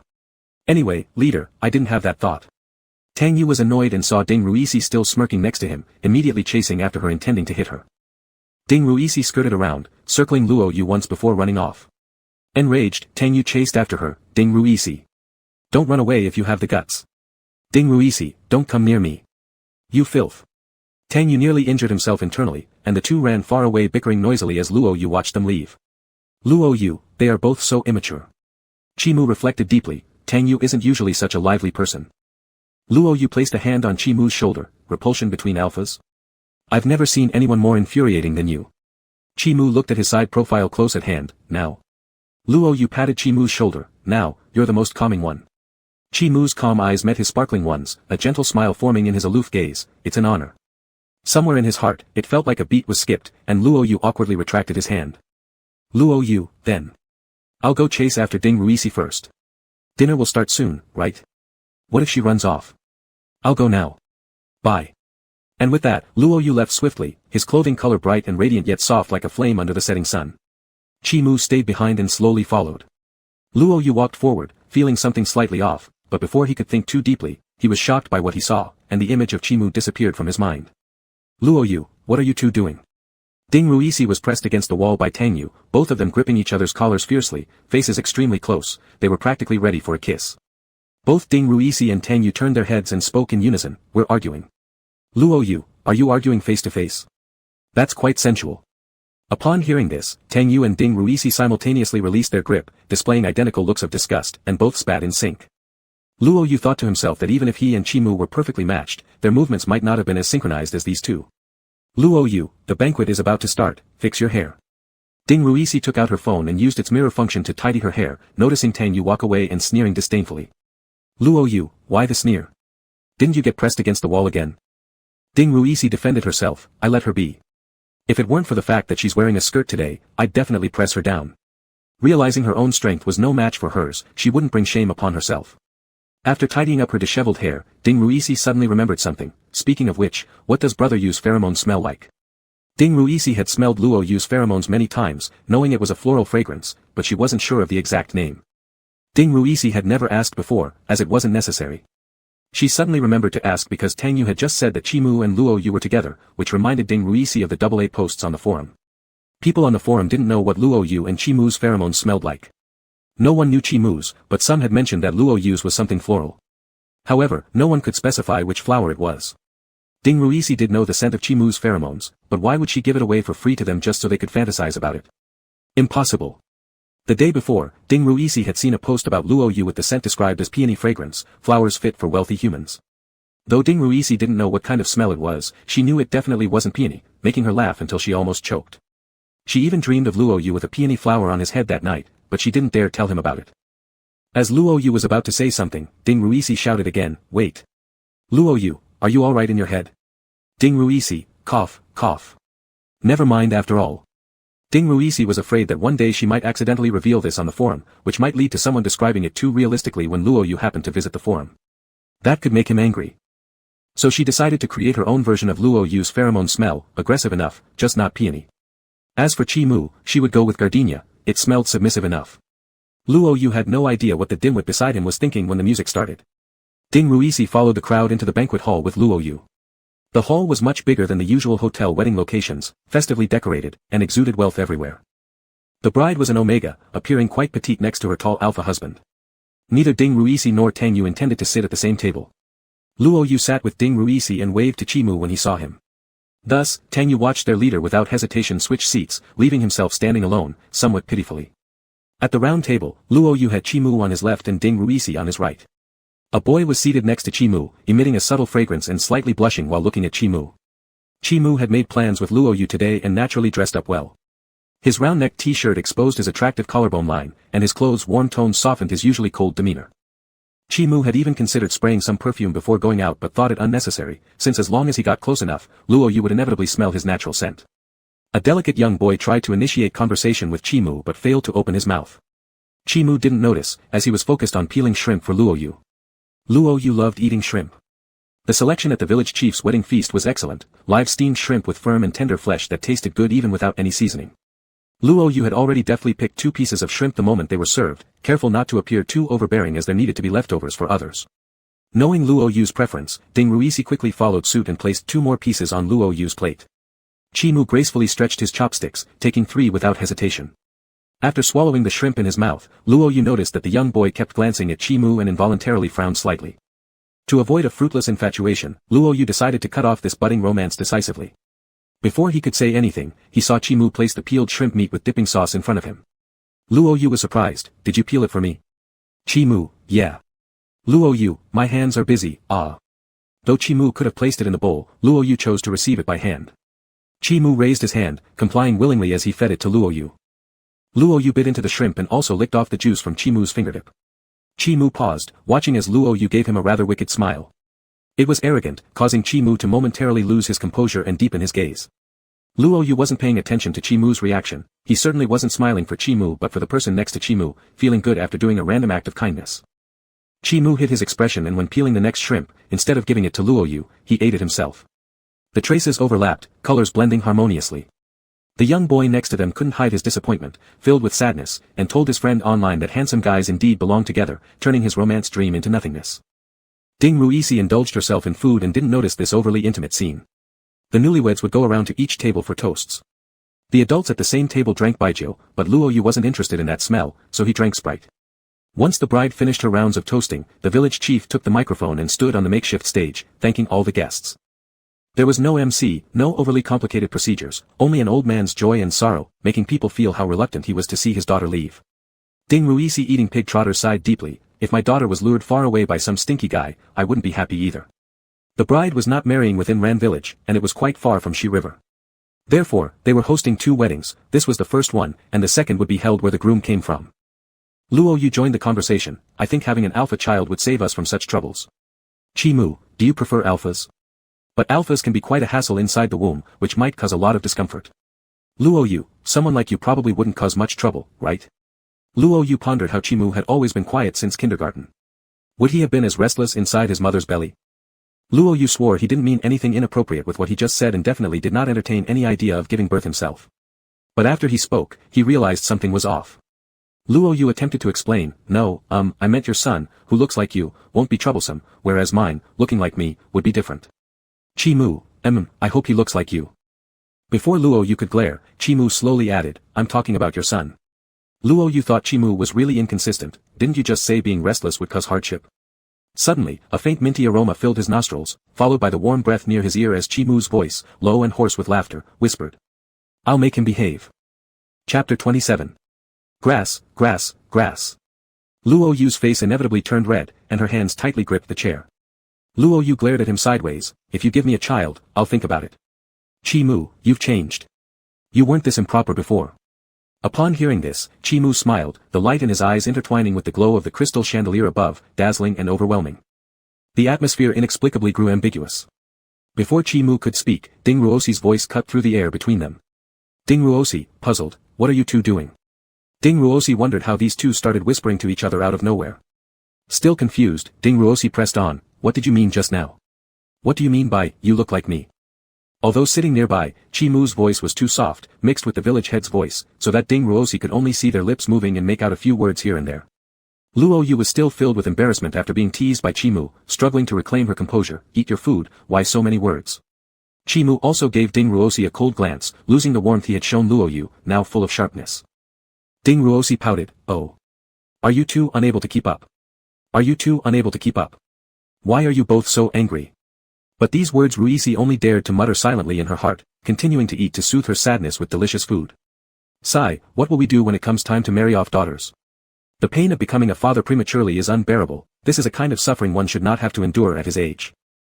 As Ding Ruosi experiences snow in June, Luo Yu finds herself in the lush springtime of growing grass and singing orioles. The strange and heated atmosphere was broken, Luo Yu lowers her head to drink Sprite, trying to mask her unnatural reaction from earlier. After drinking several sips of Sprite, Luo Yu finally felt the heat on her face subside somewhat. How embarrassing.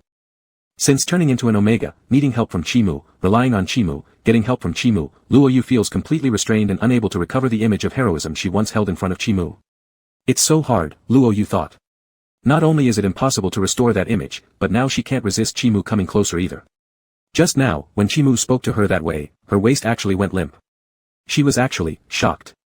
Never experienced such a thing in 18 years, the change in life experience is indescribable, not to mention switching roles in just one day. Luo Yu's existential pondering came to a halt when a dish arrived 3 minutes later. Luo Yu didn't know the name of the dish, but back home they simply called it hammer meat. A small piece of meat wrapped in starch is beaten repeatedly with a small hammer, resulting in larger size and chewy texture. It was one of Luo Yu's favorite foods as a child. This food is time-consuming and labor-intensive, yet every time her father returned home, he would prepare it for her, pounding the meat while chatting with her. It was rare family time that Luo Yu cherished deeply. Actually, this wedding banquet was quite interesting. There were delicacies prepared by 5-star chefs, along with wild flavors from the local countryside. Luo Yu served herself a bowl, disregarding the emotions from earlier. Chi Mu, do you like it? Luo Yu, yes, I love it. Would you like a bowl?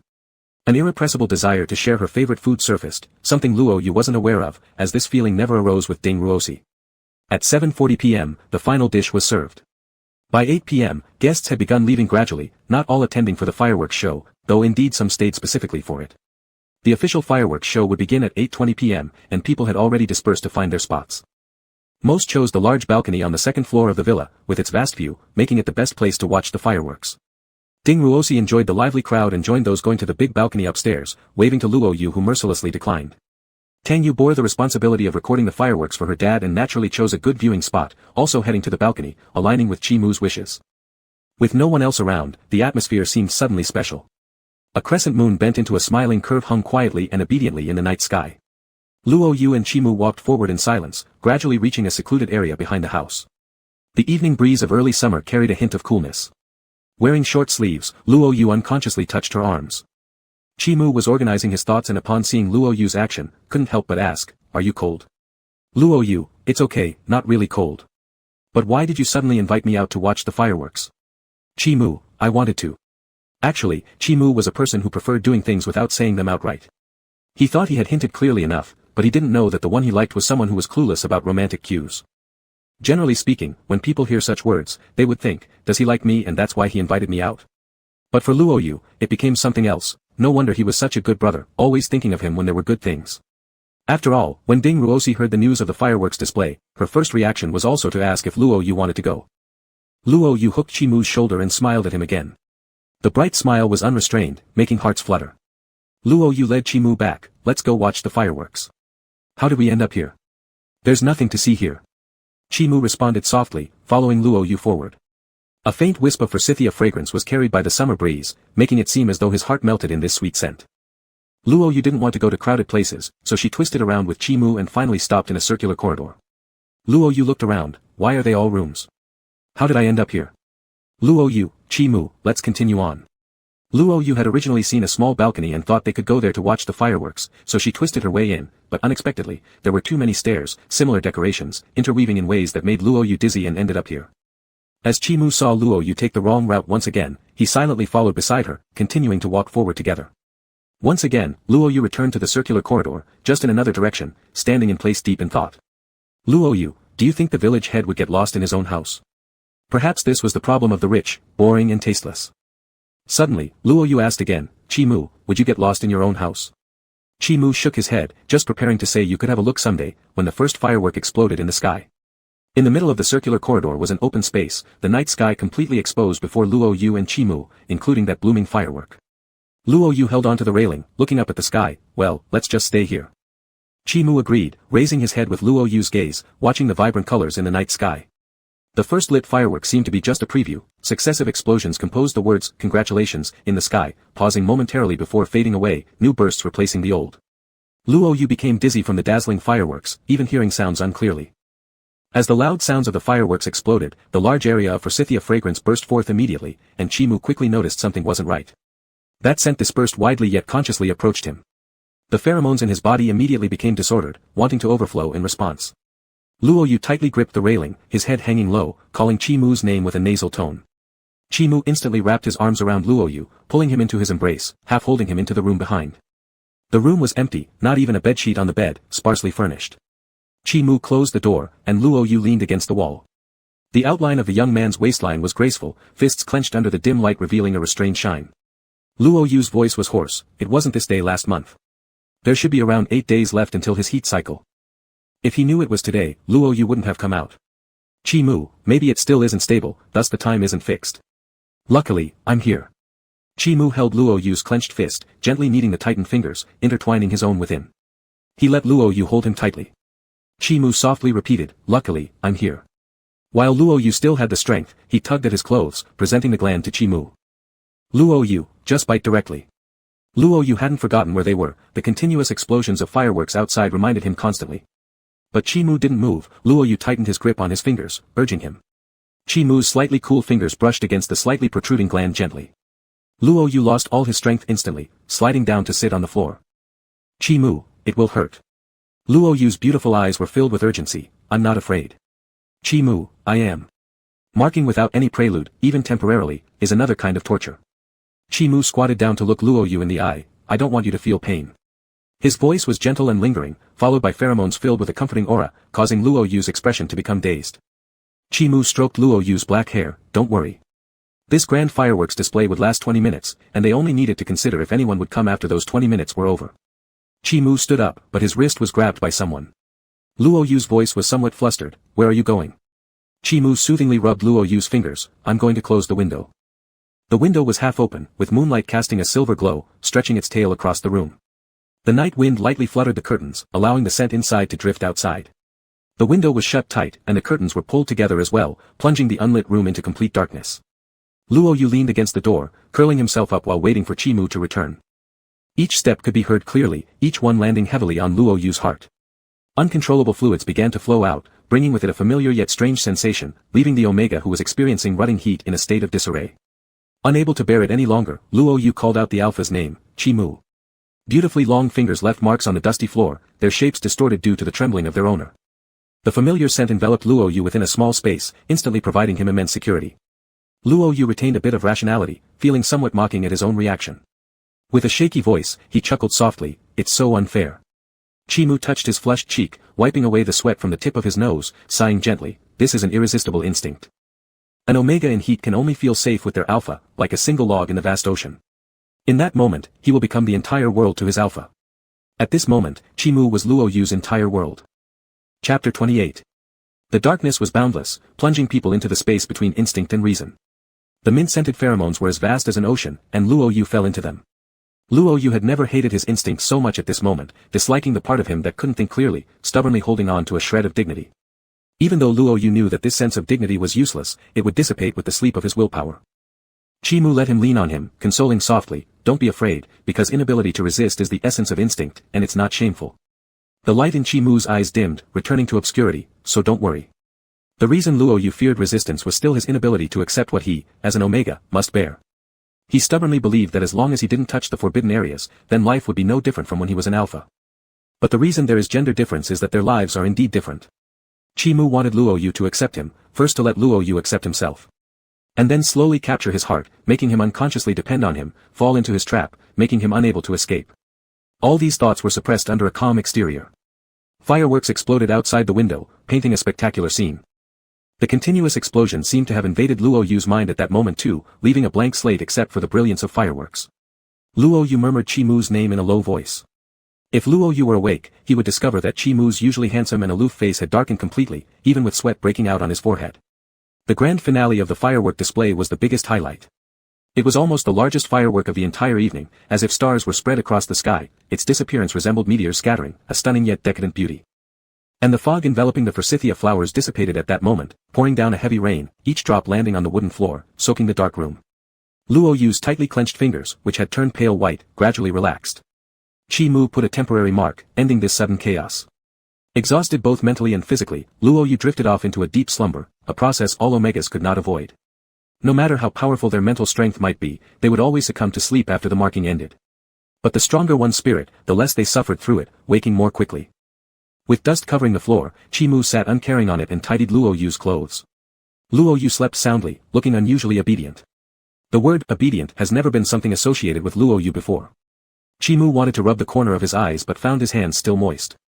Taking a handkerchief from his pocket, he carefully wiped his fingers clean. Chi Mu did not bother to open the curtains, and the room remained pitch black. After the earlier clamor, the night now seemed extraordinarily silent. In the absolute darkness, Chi Mu couldn't see the water stains on the floor but could smell the scents. Fumbling in the dark, he turned on the light, helped Luo Yu to the other side, went into the bathroom attached to the room, saw a stiff, dusty cloth mop. The shower head still dispensed water, although initially rust-laden before turning clear after some time. Chi Mu simply cleaned up the area near the door, then pulled back the curtains and opened the window, letting the wind carry away the intertwined smells inside. Then, he returned to his original position, guarding until Luo Yu woke up. He glanced at his watch, judging by the situation, Luo Yu should rest for at least 10 minutes reasonably. Sitting beside Luo Yu, his fingers involuntarily rubbed against each other. A cell phone rang inside the quiet room, dragging Chi Mu out of his reminiscing. The source was in Luo Yu's pocket. It was probably Ding Ruisi calling after the end of the fireworks. Chi Mu covered Luo Yu's ear with one hand and retrieved the phone with the other. Sure enough, it was Ding Ruisi. Chi Mu chose to answer and placed it next to his ear. Ding Ruisi's voice exploded on the other side. Brother Yu, where are you? The fireworks are over, I can't see you anywhere. Chi Mu said, he fell asleep, resting. You guys wait a bit longer. Ding Ruisi found it hard to believe. So noisy, and he can still fall asleep. Ding Ruisi felt like he was going deaf, having endured 20 minutes of loud explosions. Just now, everyone on the balcony was shouting to communicate. Now, with the sudden silence, he even thought he had lost hearing. Under such circumstances, Brother Yu managed to fall asleep, truly impressive. Moreover, Ding Ruisi thought it was strange since Luo Yu wasn't someone who liked sleeping, appearing energetic today. Why would he suddenly feel sleepy? Chi Mu, you and Tang Yu wait in the car. After he wakes up, we'll go out. Ding Ruisi didn't quite understand why Luo Yu wasn't awakened. He wanted to ask further, but Chi Mu's words stopped him from saying anything more, leaving him with no choice but to follow the instruction. Looking at his phone which showed the call had ended, Ding Ruisi reluctantly went to find Tang Yu. It was already after 8 o'clock. The buses had stopped running a long time ago. If they couldn't hitch a ride, it would be impossible for them to return home tonight, they'd have to wait until tomorrow. Of course, Ding Ruisi decided to hitch a ride. After the phone call ended, Chi Mu didn't feel curious about Luo Yu's phone, instead, he simply returned it to Luo Yu's pocket. The light from the central incandescent lamp in the room was too bright. Chi Mu reached out and pressed the switch, letting the room fall into darkness once again. In the dimness, Chi Mu listened to Luo Yu's breathing as if 10 minutes passed by like an instant. The scents around them had dissipated, but Luo Yu's body still carried the heavy aroma of Chi Mu. Tang Yu and Ding Ruisi were both alphas, so if they went to the car and stayed inside the confined space, there was no way they wouldn't smell the alpha pheromones on Luo Yu. When the pheromone burst happened earlier, the odor-suppressing patch on Luo Yu's body failed. Chi Mu tucked it into his pocket, but fortunately, Chi Mu found that Luo Yu had a backup patch in his pocket when handling his phone. After some thought, Chi Mu adjusted Luo Yu's position slightly, making him sleep more comfortably, and then sent a message to Tang Yu. Even with the help of the odor-suppressing patch, it would take at least an hour or even longer before Ding Ruisi and Tang Yu would fail to notice the scent mark of Chi Mu on Luo Yu until Luo Yu's blood circulation fully incorporated the pheromones into his system. Since this was the case, Tang Yu and Ding Ruisi should wait. When Tang Yu received the message from Chi Mu, he had no objections. Chi Mu always had his reasons for whatever he did. If he needed to wait, so be it. Tang Yu sat in the front seat of the car while Ding Ruisi occupied the back seat. Neither of them spoke to each other until Tang Yu started playing a game. It was a mobile game with a large audience. Ding Ruisi loved gaming, and his skills weren't bad. However, he was often carried by Luo Yu and Yu Xiaoshuang. Seeing Tang Yu playing, Ding Ruisi suddenly got itchy fingers. Ding Ruisi didn't expect the academic overachiever to play games too. Although all in the same class, there were noticeable gaps in performance between the students. Qi Mu, leading a small clique including Tang Yu and Wei Ku, consistently ranked among the top 3 in their class and the top 10 in the grade, demonstrating very formidable skills. Tang Yu, I can beat you 1 against 10. Ding Ruisi, bluffing? Have the guts to solo? Solo means one-on-one hero combat on a single lane with 2 defense towers and 1 crystal. It's a test of skill. For fairness, Ding Ruisi and Tang Yu both uninstalled their runes and chose the same hero without skin bonuses, entering the game. Ding Ruisi exploded Tang Yu's crystal with a score of 3 o'clock, much to Tang Yu's surprise. Ding Ruisi, how about that? Your lord has great technique, huh? Tang Yu, let's go again. Thus, Tang Yu and Ding Ruisi engaged in a 1-hour solo match until Tang Yu noticed the time was right, and they played the final round. With speed fast enough to leave Ding Ruisi dumbfounded, watching the screen go gray, he couldn't help but blurt out something profane. Ding Ruisi, not. Are your operations just double speed compared to earlier? Tang Yu, normal operation. Ding Ruisi blew up, did you play me around earlier? Tang Yu, finding my rhythm. If not for Qi Mu instructing him to keep Ding Ruisi busy for more than an hour, Tang Yu wouldn't have opened the game. Feeling indignant, Ding Ruisi put all his efforts into it, resulting in a 1-1 tie. When Ding Ruisi's hands almost gave out, he was defeated by Tang Yu's razor-thin margin, watching as Tang Yu destroyed his own crystal. Tang Yu glanced at his watch and praised Ding Ruisi, you played pretty well. Ding Ruisi, 1 more round. Ding Ruisi got angry, determined to believe that even in gaming, he shouldn't lose to Tang Yu.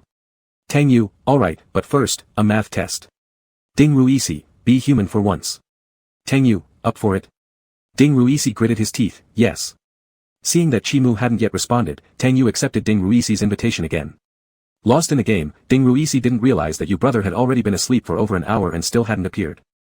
After finishing a match, Tang Yu suddenly asked Ding Ruisi a question, do you still remember how Luo Yu and Qi Mu initially started their conflict? The reason Tang Yu noticed Luo Yu and harbored negative feelings toward him was due to the conflict between Qi Mu and Luo Yu. Because in Tang Yu's eyes, Qi Mu was rarely the kind of person to become angry, let alone use force. However, he would engage in physical conflicts with Luo Yu. Tang Yu used to think Qi Mu excessively hated Luo Yu, which is why he acted that way. But now reflecting back, it seemed like it wasn't quite the case. It wasn't excessive hatred, rather, it felt like special treatment. At least Tang Yu had never seen Qi Mu behave like that with anyone else. Luo Yu was an exception. Ding Ruisi recalled, who can remember? That happened centuries ago. Anyway, as far as Ding Ruisi could remember, these two people didn't get along from the beginning, but now they were actually doing well together. Tang Yu, does Luo Yu normally fight with other people like this? Ding Ruisi rolled his eyes, do you think we have nothing better to do? But after Tang Yu reminded him, Ding Ruisi remembered that Luo Yu hadn't returned yet. When Luo Yu woke up, he felt dizzy and sluggish. Qi Mu gently touched his heated face, are you awake? Luo Yu murmured a response as he propped himself up, how long did I sleep?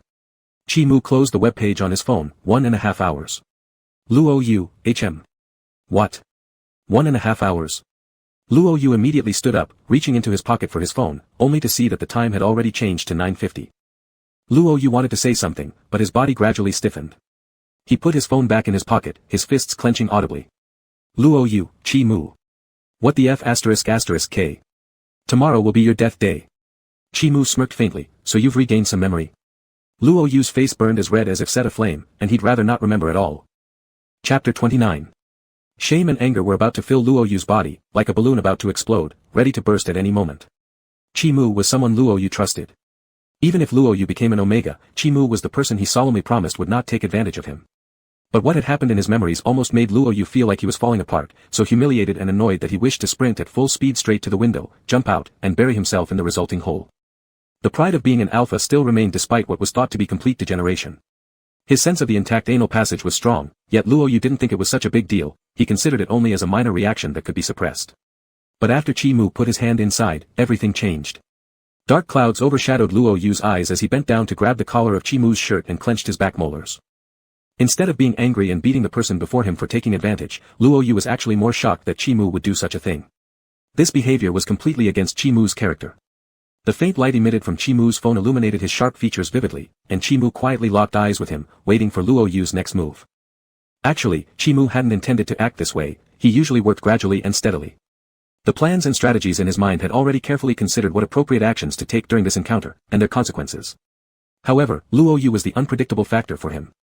How can affection follow a routine? When Chimu touched that wet forsythia flower, things had spiraled out of control. He nearly revealed his intentions entirely, exposed them fully in front of Luo Yu. He wondered, if Luo Yu remembered, how would he respond? Luo Yu's voice was slightly hoarse. Why didn't you mark me directly? Why did he touch him? Luo Yu didn't believe that Chimu would look down on him, but he couldn't understand why Chimu would do such a thing. Could it be that Chimu liked him? Luo Yu kept thinking that he hadn't done anything special that would make Chimu like him. If he continued pondering this, all he could come up with was pheromones. Because of the pheromones, he had to seek from Chimu, and Chimu also lost his sanity due to the pheromones. Yet those fragmented thoughts told him that Chimu was very clear-headed and acted deliberately. As Luo Yu became more confused and restless, Chimu stayed calm, dressed impeccably. The stark contrast only deepened the flush on Luo Yu's face. Chimu, sorry. I couldn't hold back. Chimu looked into Luo Yu's eyes, but this time, it wasn't out of instinct. The dim light illuminated Luo Yu's eyes, shining softly on Chimu's face, highlighting the sincerity on that elegant countenance, leaving Luo Yu momentarily blank.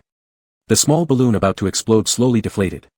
The light from the phone shifted from bright to dim, abruptly going out just as Luo Yu stood stunned. At the same time, something snapped in Luo Yu's mind. What, not out of instinct? What does that even mean? Ah. Buddy, what do you mean? Luo Yu was dumbfounded. But before he could gather his wits to analyze the situation, his phone rang. Out of habit, he pulled it out and answered, almost eagerly. Ding Ruisi yawned on the other side. Is it Chimu or Brother Yu?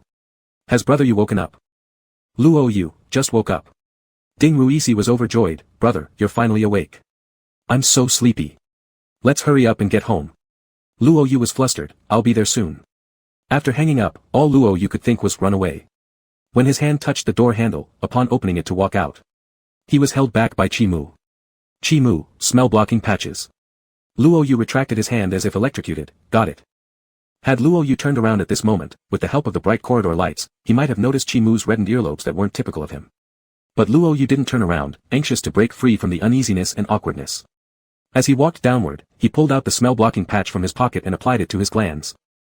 His fingers brushed over new tooth marks as Luo Yu quickened his steps. Chimu, left behind by Luo Yu, wore an amused smile tinged with helplessness. Yet, it was probably the best result he could have hoped for. Luo Yu wasn't overly resistant. This meant that in the process of eroding his boundaries, Chimu had advanced another step. Love is something that cannot be fully evaluated by reason. Chimu didn't reject instinct, rather, he was quite satisfied with the opportunity it gave him. From the moment of birth, it had determined their bond, determined that Luo Yu would be his bride. Before this unexpected event occurred, Chimu already thought Luo Yu was a good person. Though covered in sharp thorns, he looked unapproachable, acted erratically and carelessly, yet lived freely and unrestrained, like a flame that never ceased to flicker. Chimu once saw him being mercilessly righteous in his actions, completely ignoring his own wounds, lazily and unconcernedly declining others' gratitude, so haughty as to make people hard to get close to. Yet, at the next corner, he was seen smiling and playing with the puppies gathered around him, not sparing any of his warmth and fervor. He kept breaking Chimu's orderly world, tempting him and telling him what freedom meant. When the unexpected sweet pheromone started invading his rationality again and again after the unforeseen event, shaking his willpower. If these pheromones had appeared on anyone else, Chimu might not have been touched, but they were uniquely from Luo Yu. It was precisely because it was Luo Yu. And Luo Yu couldn't do without him. Could only depend on him. This temptation for Chimu was far too fatal. Seeing the almost indistinct figure meeting him, Chimu sped up and caught up. When Luo Yu got into the car, Ding Ruisi was slumped on the back seat about to fall asleep, perking up upon seeing Luo Yu arrive. Ding Ruisi grumbled, I'm telling you, Brother Yu, you're incredible. The fireworks were so noisy, bang bang bang, and yet you could sleep through it all, and for so long. My waist aches sitting here. Luo Yu, sit in the middle. Ding Ruisi hadn't finished grumbling when prompted by Luo Yu, shifted over a bit. Luo Yu got in from the other side, placing Ding Ruisi between him and Chimu as a buffer. Ding Ruisi was about to say more when Luo Yu pressed his head down and leaned backward. Luo Yu, sleep if you're tired. Ding Ruisi lost the energy to chatter, yawned, nodded, and leaned back on the seat. Luo Yu also closed his eyes to rest, avoiding any contact with Chimu, entering a complete state of isolation. The more Luo Yu thought about it, the more he felt Chimu liked him, but still, he wasn't sure. Saying he couldn't hold back and it wasn't out of instinct, what did those words really mean? If someone else said they couldn't help themselves, Luo Yu would have considered it typical bad guy talk. But Chimu saying it seemed to carry another layer of meaning to Luo Yu. Luo Yu's heart itched with uncertainty and longing. There was a bit of elation but also a sense of oddness about himself. Luo Yu couldn't help but glance at Chimu, only to be caught by him. Chimu smiled at him seductively, his brows and eyes as soft as spring breeze. Luo Yu struck the seat lightly, turning away and refusing to look at him. All the way silence reigned. The driver dared not turn on the music for fear of disturbing Chi-Mu and instead wore Bluetooth headphones to enjoy the tunes alone. Not until the car entered Shijian did Chi-Mu speak. His hand reached over Ding Ruisi and lightly touched Luo Yu's hand. Chi-Mu, shall I drop you off first? Luo Yu, sure, my house. Luo Yu just wanted to give his address before realizing Chi-Mu knew his home well enough already. Chi-Mu told the driver the address, and when the car stopped outside Luo Yu's neighborhood, Ding Ruisi was still sound asleep. Luo Yu shook him awake, opened the door, and Ding Ruisi rubbed his eyes dazedly followed him out of the car.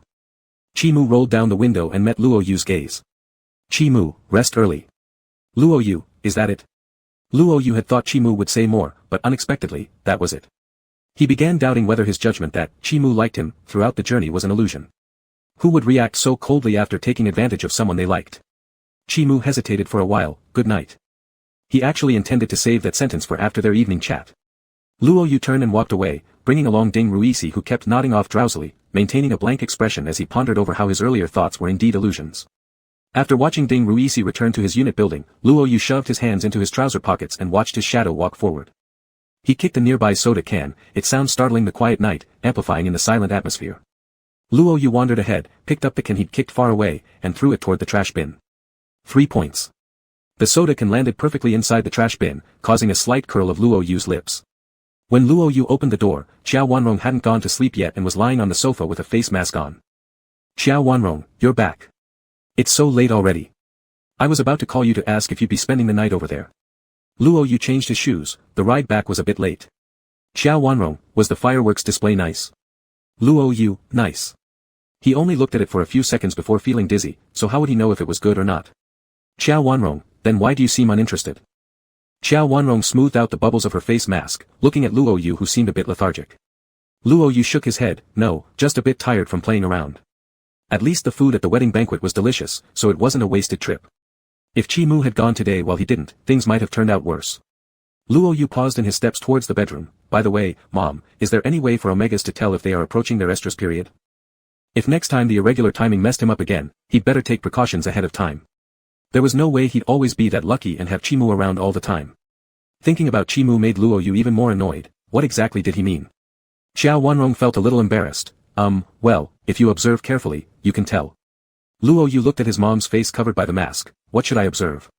Xiao Wanrong hesitated. A few days before that day, your body will feel more sensitive, you'll start unconsciously releasing some fluids, just observe closely. If it still doesn't work, you can search online. These sounded like words meant to scare teenagers away. Luo Yu never worried about anything after that point anyway, let alone anything else. Nodding as if understanding, he immediately grabbed his clothes and rushed to the bathroom. He now felt particularly uncomfortable down there. Thank goodness Chi-Mu only touched him with 2 fingers, otherwise Luo Yu would have definitely made sure flowers grew on his grave. After showering, Luo Yu looked at the note at the top that said, son, and angrily changed it to pervert. But then he thought again, changing it to pervert seemed too weak, so he revised it to idiot. The phone vibrated slightly, messages were coming from the person whose nickname he was modifying. Idiot, good night. Who needed to say good night to an idiot? Luo Yu smirked coldly and threw the phone aside, collapsing onto the bed. Bothering. 5 minutes later, Luo Yu got up again. Luo Yu, screw you. After sending it, Luo Yu felt somewhat relieved and fell back asleep. Chapter 30. Chi-Mu looked at the message Luo Yu sent over, and said good night again in his heart. At least he replied. Even though he seemed a bit grumpy, he was actually very obedient. Chi-Mu put down his phone and picked up the pen by his side. He sketched lines on the draft paper and drew a mini version of Luo Yu, with a faint smile. The next morning, the rooster crowed 3 times as the east turned bright. Luo Yu rolled up his blanket and covered his ears. In recent days, someone in the neighborhood had raised a chicken that crowed on time. Its voice was so penetrating, it could be called the golden throat of the community. During school days, this was fine since it served as an alarm clock. But during holidays, it was quite annoying. Luo Yu was woken up yesterday but fell back asleep due to gaming late into the night. However, today he couldn't sleep much. Tonight he had to attend evening self-study sessions, yet he hadn't even started his homework. Although the moon vacation was officially for 3 days, it was shortened from lunchtime on the first day to the afternoon of the 3rd day. Luo Yu got out of bed and checked the time, it was 7 in the morning. Thankfully, he had slept well last night, so he wasn't feeling too tired now. Luo Yu stretched, then went to get ready for the day. After washing up, he changed into sportswear and went jogging in the neighborhood. The warm sunlight of early morning wasn't too scorching. Birds chirped in the neighborhood. The elderly were practicing Tai Chi together in the small square, and some people were pushing strollers in the park, basking in the sun. Luo Yu wore his headphones and ran 2 laps. When his stomach reminded him that it was time to eat, he went to buy soy milk and steamed pork buns on the side of the road. He also bought for his mom and brought the breakfast home. When he arrived home, Miss Chiao had just woken up. Chiao Wanrong, oh, you're up so early today. Luo Yu put the breakfast on the table, isn't it because of that rooster in the neighborhood? Chiao Wanrong yawned while covering her mouth, endure it, the rooster won't be around for long. It's for stewing soup for the daughter-in-law about to give birth. Upon hearing about the upcoming childbirth, Luo Yu inevitably remembered one of his past dreams and shivered all over. Luo Yu, that's odd, aren't they usually using old hens for stewing? Why did they buy a rooster? Chiao Wanrong yawned again and shook her head. Luo Yu frowned, looking at her drowsy state, did you stay up late embroidering again last night? Chiao Wanrong, no, my period is coming, and I didn't sleep well. Luo Yu, then make sure to use a heating pad. Are the ones I bought you last time still there? Females reproduce via their uterus, while males use their reproductive cavity. Therefore, female omegas, besides estrous periods, will also experience menstruation, except for female alphas, of course. Chiao Wanrong smiled, they're here, they're here. You go do your homework now, haven't you done any the past few days? Her son was like that, he always acted carefree on the surface but was actually very considerate. Luo Yu nodded and pushed the door to enter his own room. His school bag was placed nearby. Luo Yu took out his homework and sat down to start writing. Every holiday, the teachers would assign an especially large amount of homework. Their Chinese teacher even assigned an argumentative essay exceeding 800 words. Luo Yu organized his assignments neatly on the desk and began working on his physics. His speed in writing science subjects was relatively fast, especially in physics. By the time he finished physics and moved on to chemistry, a message popped up on his phone. Han Pai, good morning. Luo Yu thought what a funny nickname, especially when attached to Chi Mu. Considering the contrast between his irritable comment last night and the cheerful, good morning, it made Chi Mu seem even more silly. Luo Yu thought about it for a moment and decided to reply. Luo Yu, it's already 9, you woke up pretty early. Luo Yu said this without guilt. Normally, on holidays, waking up at 9 was already considered early for him, but since he woke up at 7 today, he felt justified. Chi Mu tapped his screen, not replying immediately. He usually wouldn't wake up this late, but he didn't sleep well last night. Dreams came one after another, fragmented scenes where little Yanxiao's face appeared, crying mournfully. The images scattered across his mind, making Chi Mu suddenly wake up in the middle of the night. He spent some time in the bathroom. But if he told Luo Yu the truth, he might get upset again. While Chi Mu was pondering how to respond, someone else contacted Luo Yu. Ding Ruisi sent 3 exclamation marks, seemingly very shocked. Ruisi, shocked. Brother Yu, weren't you uninterested in Little Rose? Luo Yu furrowed his brows, wondering why this topic of Little Rose kept coming up, and what exactly was going on. Luo Yu, not interested. Spit it out if you have anything to say. Ruisi, she's stirring things up on the forum again. Someone said she was dreaming, and Little Rose claimed she had kissed you. Ruisi, is that true? The matter is like this, on the forum, some were hyping the Qi-Lian pairing, others the Qi-Yu pairing, naturally there are also many opposing double alpha pairings. They thought there aren't many good alphas to begin with, yet here they were indulging in incestuous consumption which is highly immoral. Moreover, since Luo Yu and Chi Mu had never seen eye to eye, so some of their fans opposed too, resulting in daily disputes on the forum. As by Jingzhu, a fan of Luo Yu's girlfriend character, naturally dislikes others pairing Luo Yu with other people. More than once, she has openly stated her pursuit of Luo Yu. This time, someone mocked her, saying if she really pursued Luo Yu but still couldn't get him, it showed how unrealistic she was, just fantasizing every day. Bai Jingzhu countered by saying it wasn't without progress, she'd at least exchanged 2 words with Luo Yu, unlike certain forum trolls who hadn't even met him. Bai Jingzhu also had supporters on the forum. After all, she looked good and had a decent personality, neither fake nor pretentious, making plenty of alphas and betas jealous of Luo Yu for having such an admirer. This thread started quarreling from the start of the holiday. After 1 or 2 days, maybe due to being cursed too much, Bai Jingzhu claimed she had already kissed Luo Yu. Upon hearing this, the entire forum exploded. Some people even made bets about whether Bai Jingzhu could win over Luo Yu or not. Ding Ruiji has always been the frontline informant when it comes to gossip, naturally needing to gather first-hand information. After understanding the whole situation, Luo Yu only sent a row of ellipses. Luo Yu, are you free enough for this? Thinking about that day brought to mind Chi Mu. Thinking about Chi Mu reminded him of last night's indescribable event, leaving Luo Yu feeling a little annoyed. Ruisi, humans are naturally curious about gossip. Is it really true? Luo Yu, she had no chance. Ruisi, I know, but do you really need to deny it so strongly? Flags are easy to fall. Luo Yu didn't want to outright say that omegas have no future together. He considered for a moment before typing out his response. Luo Yu, tell them I'm into guys only. In society's eyes, it's only considered same-sex relationship when alphas are together or omegas are together. Other combinations aren't issues. Roac. Roac, you go, after following you for so many years, I didn't know you're only into guys.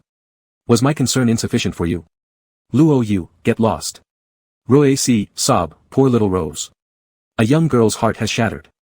Luo you, go do your homework if you have nothing else to say. Bye. Luo you stopped chatting with Roac, exited the chat window, and saw Chimu's previous reply. Han Pai, I did wake up quite late today. I've just finished breakfast. Have you eaten? Luo you thought again. Why would this person randomly create a topic like this? Is he liking him or not? Luo you, already ate long ago. Writing homework now. Han Pai, me too. Han Pai, picture. Luo you clicked on that picture, revealing spread out homework. Initially wanting to glance briefly before exiting, he noticed that Chimu was working on physics. He enlarged it and realized one multiple choice question answer was different from his own. Although Chimu scored much higher overall compared to Luo Yu, in the single subject of physics, Luo Yu was still very strong. Luo Yu flipped back to his closed physics homework, staring at the question where their answers differed. He grabbed a rough draft paper. Frowning, Luo Yu reworked the problem again, still reaching the original result. So, was Chimu wrong?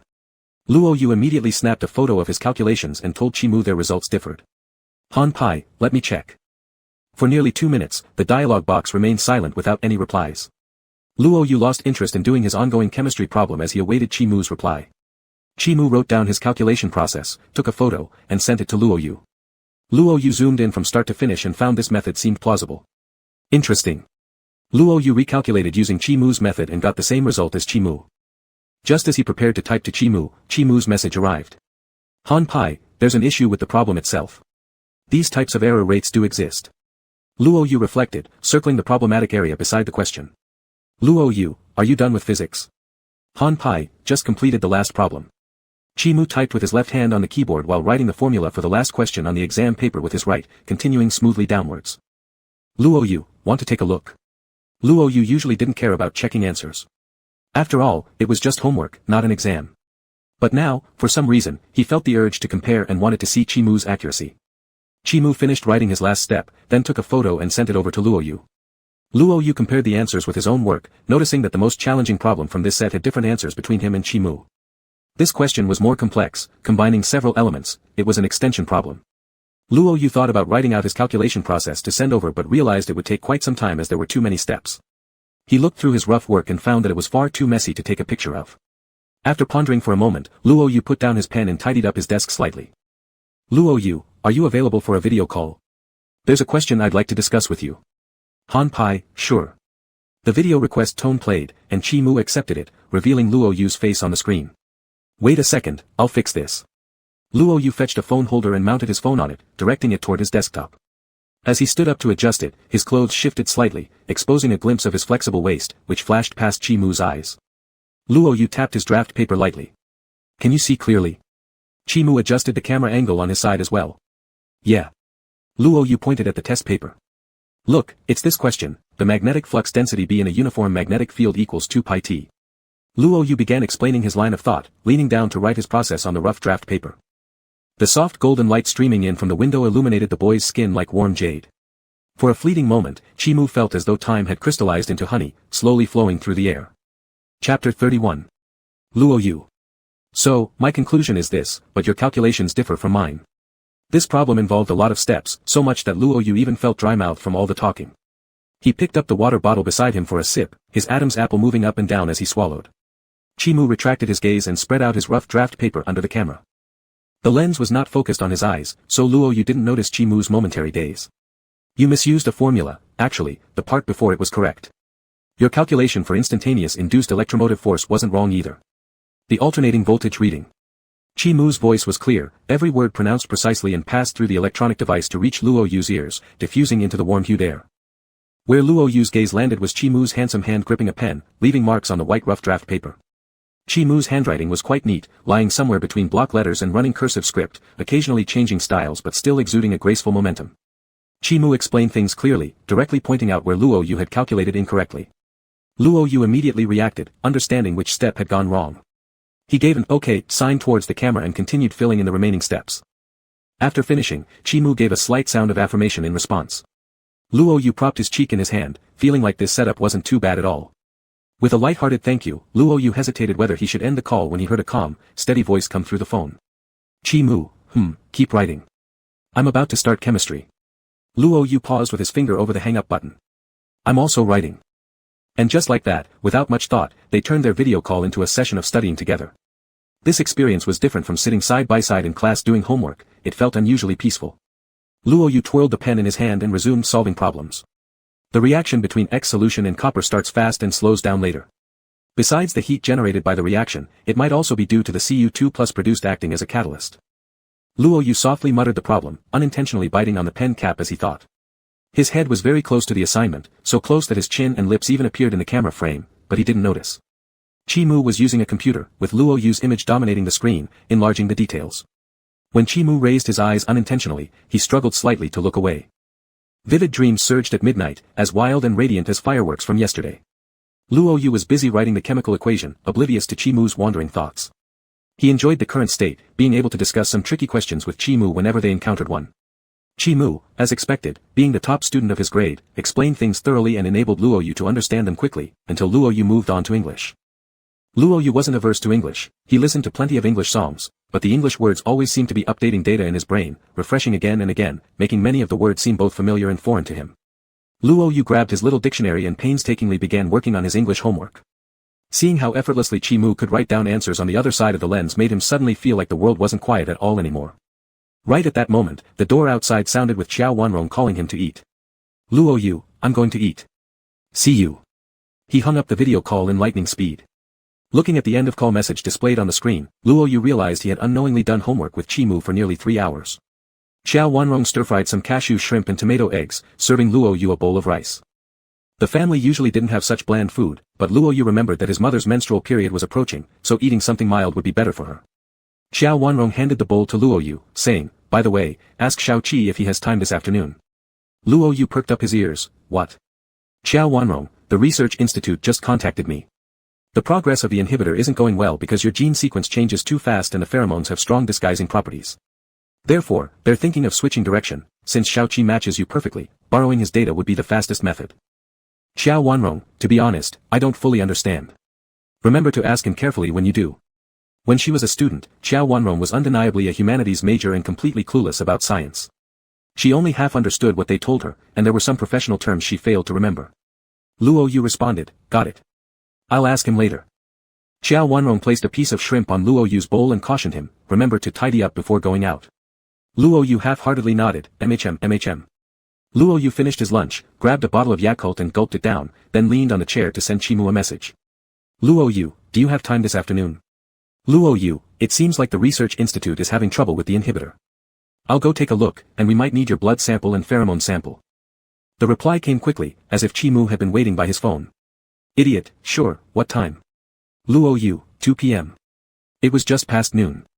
Luo Yu estimated how long it would take him to finish his English homework and Chinese essay and gave an approximate time. Idiot, alright, I'll come to your place then. Luo Yu, okay. Luo Yu's estimate was right, when he finished his English homework and Chinese essay, the clock on the wall already pointed to exactly 2 p.m. Luo Yu tidied up his hair in the bathroom, ready to head out. He walked to the door but suddenly remembered something and went back to change into his school uniform. He didn't know how long they would be at the research institute, but evening study began at 6:30 p.m.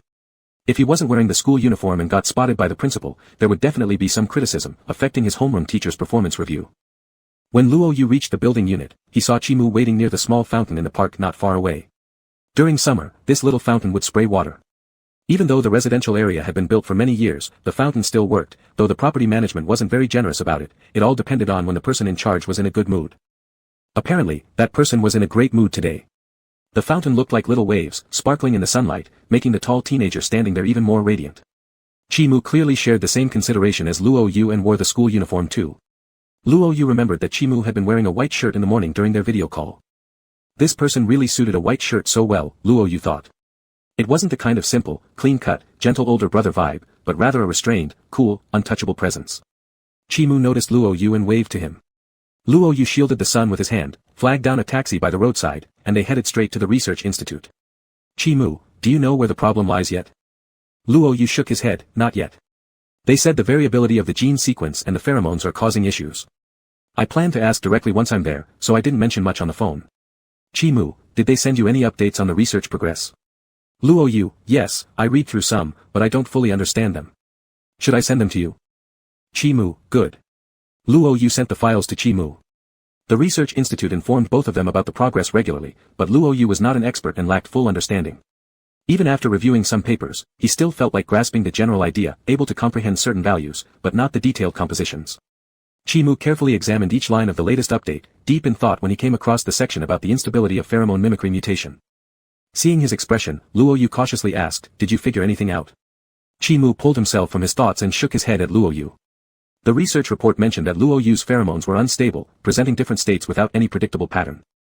Chi Mu was worried that such instabilities might cause Luo Yu's pheromones to change, eventually losing their perfect match with him. As unrealistic as it seemed, the mere thought of one day seeing Luo Yu perfectly matched with someone else made Chi Mu's eyes turn cold, despite the odds being only 1 in a billion. It took just over 10 minutes by taxi to reach the Research Institute. After stepping out, Luo Yu and Chi Mu announced their appointment at the reception desk. Soon after, someone escorted them to the lounge. Not long afterward, the chief researcher of Luo Yu's project appeared, leading him to the lab. The researcher placed the data and materials in front of Luo Yu. Look, this was our initial research direction, following the structural method of commercial inhibitors, but after several experiments, we realized this approach wouldn't work. The researcher displayed previous experimental records and failed solutions before Luo Yu and Chi Mu. Numerous professional terms like genetic data chains and information hormone reverse reactions gradually gave Luo Yu a headache. Luo Yu took a deep breath. In short, it means I can't have an inhibitor, right? The researcher corrected him, it's that your pheromones cannot match a stable single inhibitor. Researcher, but fortunately, the situation is not that bad. We learned from your mother that you have a perfectly matching genetic counterpart, so perhaps we can try another method. Luo Yu, what method? Researcher, not using suppression but adopting alignment. Luo Yu, expressionless, could you explain it more clearly? In plain language, please. The researcher opened a file. All inhibitors on the market, including custom-made ones, contain suppressive components, just like this. An animation appeared on the screen, showing how inhibitors enter the human body and integrate into cells to block estrus reactions. Researcher, however, since your pheromones are inconsistent, an inhibitor that works this time may be completely ineffective the next time. But with a perfectly matched set of pheromones, the point of alignment remains unchanged. The researcher presented a simulation of the experiment and explained the concept to Luo Yu. The reason inhibitors are called inhibitors is because their components effectively suppress the stimulation of pheromones during estrus after entering the human body, creating a barrier for isolation. However, due to the instability of Luo Yu's pheromones, it was impossible to use suppression. The alignment referred to by the researcher essentially meant accommodation. Pheromones desire soothing from the other half, therefore, providing them with comfort could achieve the effect of stopping. In simpler terms, while others receive injections of sedatives as inhibitors, Luo Yu's injections would be equivalent to receiving satisfaction during the height of emotional tides. Luo Yu looked uncomfortable, but Chi Mu's lips curled slightly. This meant that even if he wasn't by Luo Yu's side, every time Luo Yu injected the inhibitor, it was like being consoled by him. Luo Yu would forever yearn for him. He would always carry his scent. Chapter 32. Luo Yu felt that the world was against him. Despite having so many complaints, he now accepted what the researcher said quite calmly. At least there was hope for a solution, which was much better than the previous situation where no inhibitors could be used. Although the word satisfaction sounded too erotic, it was at least a way to solve the problem. Luo Yu wasn't just thinking about what would happen when Chi Mu eventually left him, he was also pondering whether Chi Mu actually liked him. But how could someone like another and not confess? Since Chi Mu never said anything, Luo Yu always thought that he was probably imagining things. He felt a little bit happy, a little bit smug, and a little bit worried. Luo Yu couldn't get over the fact that Chi Mu might be his other half, but more importantly, he couldn't overcome the barrier in his own heart. The researcher seemed unaware of Luo Yu's inner turmoil and was still cheerfully congratulating him. This is such a rare case, a perfect match. Therefore, the new approach is likely to work, and your body will experience fewer rejection reactions. Researcher, the compatibility reaction is something omegas accept more readily than suppression reactions. Luo Yu nodded absent-mindedly. Alright, let's do it your way. The researcher turned his gaze to Chi Mu standing beside Luo Yu. Is this your perfectly matched partner? At that moment, Luo Yu was too lazy to explain that although they were a perfect match, Chi Mu wasn't yet his partner, so he simply nodded his head. Intentional explanation would make things seem even more suspicious. Moreover, in everyone's eyes, if two people were perfectly compatible, they were naturally expected to be a couple. Luo Yu therefore found explaining unnecessary. Chi Mu's eyes lit up for a moment, making his face appear even gentler. It's quite a good match, young man, come with me. We need to collect some samples of your blood and pheromones for analysis. The researcher, a man in his 40s, revealed an almost benevolent smile as he beckoned Chi Mu closer. Chi Mu followed the researcher into the lab while Luo Yu stood outside the glass door, replying to his mother's questions on his phone. Even though Mrs. Zhao didn't understand much, she was deeply concerned. Upon hearing from Luo Yu that there were no major problems and the research could continue, she relaxed. Luo Yu diverted his attention from his phone and looked through the transparent glass at Chi-Mu as he got his blood drawn. His eyelashes flickered slightly. He scratched at the strap of his backpack hanging down, feeling both annoyed and itchy inside, a sensation that he couldn't quite describe. The process of collecting data went relatively quickly. After drawing blood, Chi-Mu was led to a private room to collect his pheromone sample. When he came out, he still carried a faint minty scent. Luo Yu was abnormally sensitive to this smell, especially since the pheromones Chi-Mu released for the inhibitor compatibility research had a special fragrance. The scent passed through his nasal cavity into his bloodstream, making Luo Yu feel weak. Chi-Mu picked up the backpack sitting by the side and slung it over his shoulder. Chi-Mu, it's done.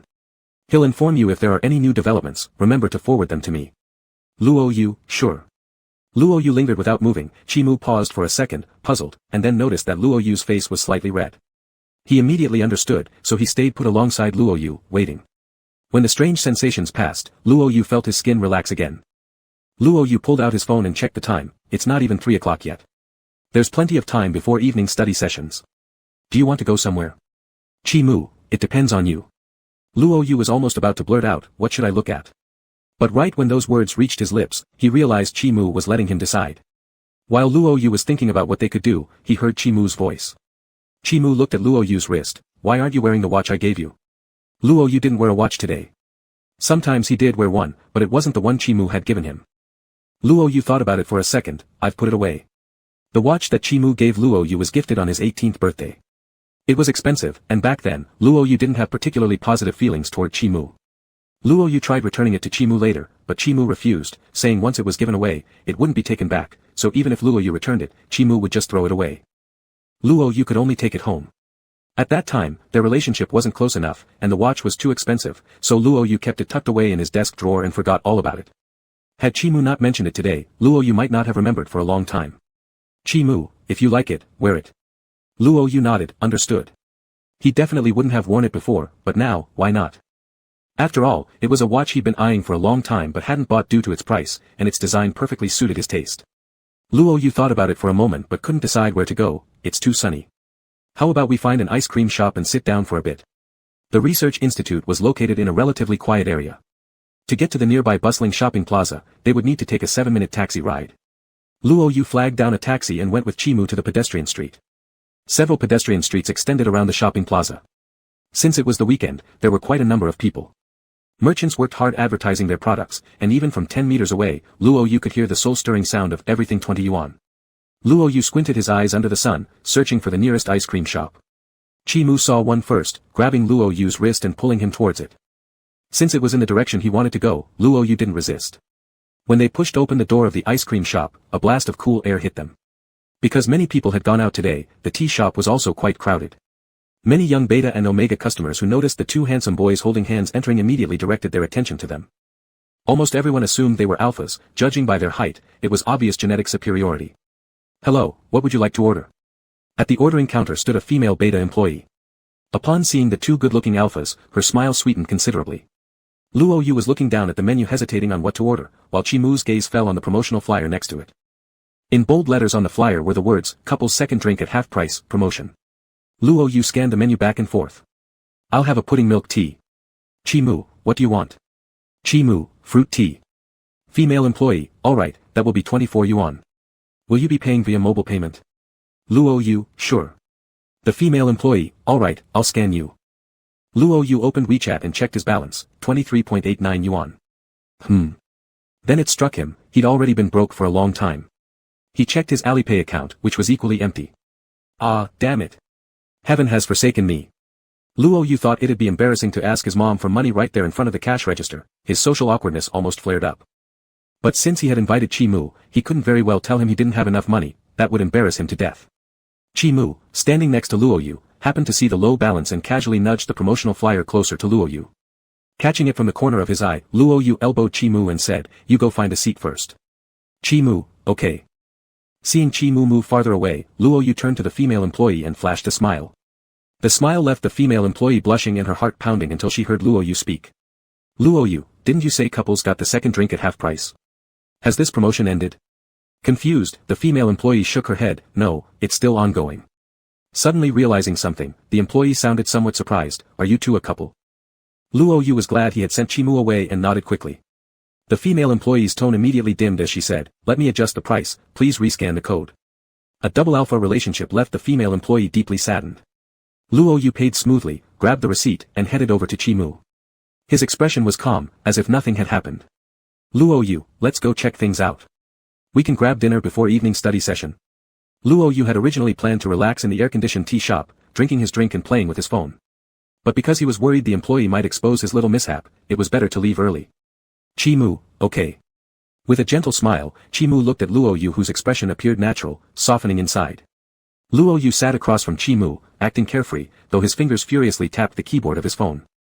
"Luo Yu, Mom, give me some money. I have none left." He even attached a screenshot of his remaining balance. If it hadn't been for that half-price promotion, he wouldn't have even been able to buy Chi Mu a milk tea. Xiao Wanrong soon sent a 200 yuan red envelope.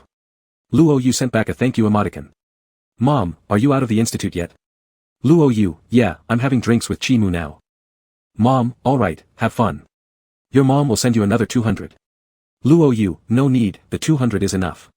By the way, Mom, what's going on with your profile picture? Do you have a cold?" As a middle-aged Omega, Mrs. Chiao had always used her own photo as her WeChat profile picture. However, today's selfie-based profile picture included a mask, making it seem like she might be sick. "Mom, I just did this for fun, I'm not sick. You go about your business." Luo Yu responded with an, clicked on his mom's profile again, and then realized that her username had changed to Chiao Lady 10,000 subscribers reveal face. Luo Yu. "Mom, don't spend so much time online." With 200 yuan from his mother, Luo Yu no longer worried about money for dinner, grabbing his milk tea quickly and walking off with Chi Mu. It was only 3 in the afternoon, still far too early for dinner, so Luo Yu held his milk tea and wandered around aimlessly with Chi Mu in the shopping plaza. The first floor was cosmetics, the second floor clothing and baby supplies, the third floor men's wear and bedding, the fourth floor dining, and the fifth floor movie theaters, game centers, and internet cafes. Luo Yu thought there wasn't much to do, so he decided they could go to the internet cafe and play some games, heading straight up to the 5th floor. The environment of the internet cafe was fairly good, at least it seemed well lit and properly ventilated. "Luo Yu, we can play for an hour and then eat?" Chi Mu didn't object, quietly following Luo Yu as he turned on 2 computers. Today being the last day of the monthly vacation, the holiday schedules between number 1 middle school and number 2 middle school were somewhat synchronized, so there were quite a few students in uniforms from both schools inside. Luo Yu chose a corner position and sat down with Chi Mu. Luo Yu settled into his seat, raising an eyebrow. "This is the best spot. Do you know why?" Chi Mu, "Best for escaping." This position couldn't be seen easily from the entrance because of an obstruction that created a blind spot, and it was also close to the restroom, providing the best opportunity to escape. Luo Yu was a little surprised, impressive as always. Luo Yu powered up the computer and navigated directly to the shooting game with familiarity. "Luo Yu, have you played before?" Chi Mu shook his head. "Luo Yu, perfect, big brother will take you." Luo Yu placed his milk tea on the table next to Chi Mu's fruit tea and enthusiastically began leading him through the gaming experience. After teaching Chi Mu how to parachute and follow, Luo Yu wore the headset and fully immersed himself in the game. In the heat of the game, when he later reached for his cup to drink, he didn't pay attention to which one he picked up. Sucking on the straw, he felt the mild taste of fruit tea and immediately realized something was wrong. The movements of his character froze on screen. "Chi Mu, quick, move." Chapter 33. Chi Mu noticed the footsteps around him because Luo Yu remained motionless. When he turned his head to check what was happening, he understood why Luo Yu had paused. The young boy's red lips were biting on his straw, and the fruit tea that was sucked up but not swallowed flowed back through the straw. "Chi Mu, Luo Yu." Luo Yu calmly put the cup back, pretending nothing happened. "I heard it, there should be only one person, I'll go out and take care of him right now." Only a gunfight could calm his chaotic thoughts. Luo Yu peeked out and directly killed the person with an M416. "Luo Yu, this guy has some good stuff, come over here and loot his bag. I don't need his stuff, there's a scope and bullets, you can take them yourself." Luo Yu wanted to pretend that what just happened with him picking up the wrong cup didn't happen. His gaze had been fixed for a moment, and he had no idea if Chi Mu had seen it or not. "Chi Mu, okay, I'm coming." Chi Mu controlled his character to loot the bag and picked up his own cup. "Luo Yu, something." Luo Yu wanted to say something but suddenly lost the ability to speak. If he told Chi Mu that his cup had been used by him, it wouldn't be appropriate to let Chi Mu drink from it either. No matter which cup Chi Mu drank from, the result seemed the same. Chi Mu continued to hold the cup. Chi Mu already brought the straw to his mouth. Luo Yu closed his eyes. "Whatever, just let it be. Pretend Chi Mu didn't see it." "Luo Yu, what I meant to say is, if you have enough bullets, could you give me some?" Chi Mu, "Sure, all my things are always available for you." Luo Yu uncomfortably took a big sip of milk tea, and in this strange atmosphere, they played games for over an hour. After leaving the internet cafe, they found a place to eat downstairs and went to school at 6 o'clock. When Luo Yu arrived at his class, he saw a cup of milk tea placed on his desk. The milk tea came from the shop outside the school gate, no one knew who sent it. Luo Yu sat on the chair and handed the milk tea to the back row, placing it on Ding Ruiji's desk. There were many people putting snacks on his table, and in the past, he always drank the milk tea. But today, he was already full and didn't want to touch it anymore. Luo Yu put down his bag and reached into the drawer, pulling out a large bag of snacks. And those snacks were basically all candies or sweets. The familiar fruit candy made Luo Yu immediately confirm who the sender was. Frowning, Luo Yu also put the big bag of snacks on Ding Ruiji's desk. Ding Ruiji exclaimed as soon as he came to the class. "Brother Yu, today's harvest is so abundant. Luo Yu, stop fooling around. They're not for you to eat. Give them all back to Bai Jingju and tell her not to send any more." Ding Ruiji, "Oh, it's little Rose again. Haven't I already told her on the forum?" "Understood, I will return them to her. Don't give them back to me. Things given away are yours. If you don't want them, throw them all away." Suddenly, a head popped up by the window, startling Luo Yu. Bai Jingju was leaning by the window, sticking her head in, looking stubbornly at Luo Yu. Unmoved, Luo Yu said, "I remember I've refused you more than once." Luo Yu was a very straightforward person. If he didn't like someone, he wouldn't accept their kindnesses. Bai Jingju looked sad. "Senior, do I really have no chance at all?" Ding Ruiji added salt to the wound. "Young lady, hasn't it been explained to you? Brother Yu only likes men. You've been doomed since birth." Ding Ruiji, "That's a sufficient and necessary condition." More than a dozen people came to the class, even those copying homework stopped to watch the spectacle enthusiastically. Chi Mu slightly raised his eyebrows, finding Ding Ruiji pleasing for a rare occasion. "Luo Yu, Ding Ruiji, give her everything." Ding Ruiji quickly grabbed the big bag of snacks on his table, along with the milk tea, and handed them to Bai Jingju. "Bai Jingju, I won't take them. I said, if you don't say anything, then just throw them away." Chi Mu had said the same thing when he gave gifts, but Bai Jingju wasn't Chi Mu. He looked at Chi Mu, "Move aside." Chi Mu immediately moved aside, allowing Luo Yu to walk out. Luo Yu took over the pile of stuff in Ding Ruiji's hand, walked to the trash can at the back door of the classroom, and threw it into the trash can. The bang sound of snacks hitting the bottom of the trash can was like the shattering of Bai Jingju's young heart. The classmates who witnessed this moment, "Holy crap, ruthless." Luo Yu returned to his seat and made eye contact with Bai Jingju, his expression cold. Bai Jingju cried and ran away. Ding Ruiji smacked his lips. "Brother Yu, that's harsh.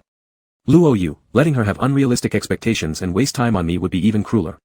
Luo Yu had no intention of being a playboy. He was even annoyed by people he didn't care about lingering around him.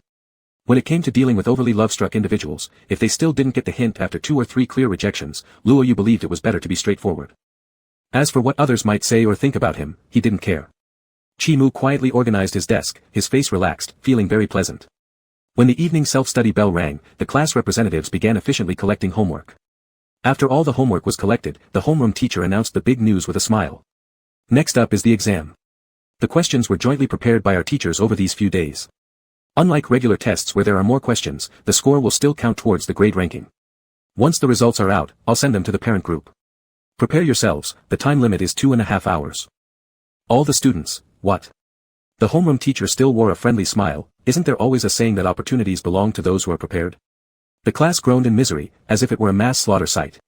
The homeroom teacher didn't give the students any space to relax, pulling out printed test papers from her desk and distributing them to the front row. The test included Chinese, math, English, and comprehensive science. After seeing the test paper, some students blurted out, "Teacher, why is there an essay question? Why don't you check if there's any Chinese question first?"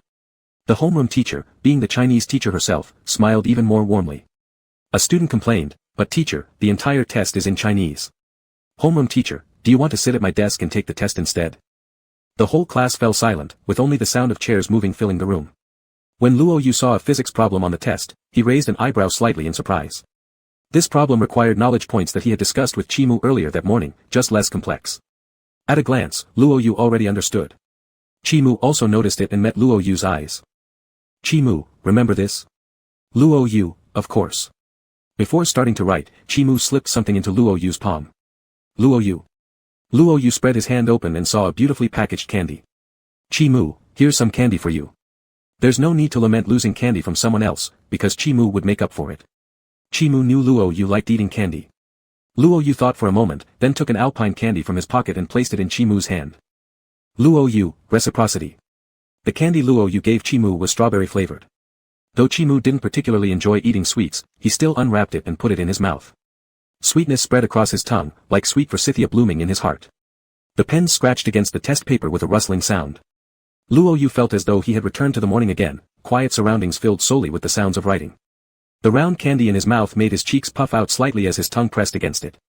Luo Yu focused entirely on the test, looking unusually calm and composed. The second hand moved steadily, and as the 2.5 hours passed, the students grew increasingly anxious trying to finish. Chimu was the first to stop writing. After checking through his answers once, he turned his head to look at Luo Yu. To avoid running out of time, Luo Yu decided to write the essay first and leave the subject he excelled at most, physics, for last. At that moment, he was calculating quickly, fully engrossed. His serious demeanor was completely different from his usual devil-may-care attitude, exuding an unusual charm. Chimu grabbed a blank draft paper and started sketching its outline with a black pen. Luo Yu was deeply absorbed in the world of physics, not noticing that Chimu was looking at him. The homeroom teacher, sitting at her desk, glanced around the classroom. Suddenly, she caught sight of Chimu continuously staring at his desk partner. She did not think Chimu was peeking at Luo Yu's answers. Chimu's capabilities were well recognized by her. As for Luo Yu's, they depended on his grasp of knowledge points and focus, making his performance fluctuate between high and low. Thus, Chimu had no reason to cheat. Yet, Chimu was undoubtedly gazing at Luo Yu. Curious, the homeroom teacher stepped down from her platform. Chimu noticed her movement and turned away, grabbing another draft paper to naturally cover the one underneath, pretending he was reviewing his answers. Homeroom teacher, are you done? Chimu, yeah. Homeroom teacher, let me see first. Chimu handed over his test paper. The homeroom teacher flipped straight to the essay. Without even mentioning the content, Chimu's excellent handwriting alone made her happy. The homeroom teacher took the test paper back to the podium and after finishing reading the essay, instinctively wanted to grade it, but without a red pen nearby, she stopped herself. Nevertheless, she was quite satisfied. Chimu's performance was always steady, never letting her down. She wanted to compliment Chimu but found him looking at Luo Yu again. The homeroom teacher wasn't sure why, feeling somewhat uneasy as if they had some sort of conflict, but it didn't seem like it either, making her uncertain. She followed to look at Luo Yu too. Luo Yu raised his head from the world of physics, slightly puzzled by the homeroom teacher's eager gaze, then acted as if he didn't notice and strategically lowered his head. He glanced at the clock on the wall behind the classroom. It was 5 more minutes. He quickly checked through his test paper and started tidying up his desk. The fruit candy that Chimu had given him was already eaten up long ago, but its sweetness still seemed to linger in his mouth. Luo Yu quietly nudged Chimu's arm and spoke softly, "Where did you buy that candy?" That brand was also something Luo Yu hadn't seen before. Though he had tasted many fruit candies, this one given by Chimu appeared sweeter than others. "Chimu, if you like it, I'll bring you some tomorrow." "Luo Yu, tell me where you bought it so I can go myself." "Chimu, it was brought back from abroad by my family." "Luo Yu, then sell it to me." Chimu, with a light voice, "No need, all my candies are yours." Chapter 34. Luo Yu was wondering again whether Chimu liked him. Chimu always said things that sounded plausible but didn't give a definite answer. However, if Chimu really confessed to him, Luo Yu didn't know what to do. It seemed too hurtful to refuse, but agreeing felt a little awkward. Lost in thought, Luo Yu didn't respond. Chimu moved his pen slightly, finishing sketching Luo Yu's profile, then tucked the white sheet of paper into a physics textbook. When the dismissal bell rang, the classmates all looked drained as they watched the homeroom teacher collect the test papers. Ding Ruisi stretched, "Big brother Yu, let's go." Luo Yu agreed with a sound and waved at Chimu. "Chimu, remember to wear it." Luo Yu stopped mid-step, "Understood." Ding Ruisi scratched his head, "Wear what?" Luo Yu, "The watch Chimu gave me on my birthday." Ding Ruisi, Oh, you mean, there will always be today thing, right?" After Ding Ruisi mentioned this, Luo Yu remembered again. In that gift, there was a handwritten card. It read, "There will always be today, year after year." Could it be Chimu plans to give him birthday presents every year? Luo Yu had a bold idea. Could it be Chimu has already had an eye on him for a long time? As soon as this thought occurred to him, Luo Yu felt a chill run down his spine. Ding Ruisi, speaking of which, I haven't even used my second-hand alarm clock yet. Luo Yu chuckled, "You're still thinking about your alarm clock." Ding Ruisi, "Well, I lost it a long time ago anyway. Moreover, given the relationship between you and Chimu now, doing so wouldn't be appropriate." While laughing and chatting, Luo Yu and Ding Ruisi had already stepped out of the school gate. Upon exiting the school gate, Ding Ruisi took out his phone from his pocket and habitually glanced at the school forum. Ding Ruisi, TSK, little Rose is having a tough time. Luo Yu frowned, "Don't mention her." Luo Yu was almost getting PTSD from Rose. Normally, no matter how bold a pursuer might be, they wouldn't evoke such a reaction from Luo Yu, but by Jingzhu always made him think of the times Chimu got angry at her. As a result, he didn't want anything to do with her. Ding Ruisi, she's being attacked online. Didn't she say she'd definitely pursue you and kissed you? After being put down by you today, people are mocking her fiercely. Luoyu winced, he didn't want to hear any more of it. He couldn't care about whether Bai Jingzhu would get criticized just because of her, especially since Bai Jingzhu was too conspicuous. The more confident she was before, the stronger the backlash now. Ding Ruisi, but she is kind of interesting. She said if she can't catch you, she won't bother pursuing anymore. According to her conditions, shouldn't there be better options? Then she asked, who in school number 1 is a better alpha than you? Luoyu, humph. Ding Ruisi, ha ha ha ha, someone mentioned Chi Mu. Chi Mu's fans didn't like it and told her not to go ruining Chi Mu's life. Ha ha ha ha, if she starts chasing Chi Mu, well, what a scene. Ding Ruisi couldn't help imagining, finding it hard to picture. Luoyu's tone became agitated, is she here to study or fall in love? Ding Ruisi's laughter suddenly stopped, not expecting Luoyu to sound like a dean of instruction. Ding Ruisi quickly followed suit, exactly, what's wrong with these young people these days? They don't even know how to study. Still unhappy, Luoyu muttered, if she can't even catch me, what makes her think she could catch Chi Mu? Luoyu ended with a cold laugh, expressing his disdain. He advised those omegas not to daydream. Ding Ruisi didn't know why Luoyu was so upset, but if anyone who pursued him couldn't succeed and then went after Big Brother Yu, he'd be equally annoyed. Ding Ruisi continued scrolling through replies and nearly choked on his own saliva, producing a heart-wrenching coughing fit. Ding Ruisi, ha ha ha ha ha, I'm cracking up, Little Rose is something else. She said she wouldn't chase Chi Mu.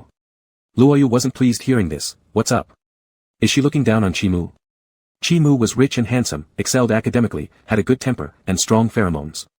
Apart from him, who else in school number 1 could compare with Chi Mu? Ding Ruisi, she said Chi Mu looks like asexual, ha ha ha, and doesn't look like. Luoyu, like what? Ding Ruisi, like, someone who's very, experienced in that way. Luoyu, listen to her, does this make sense?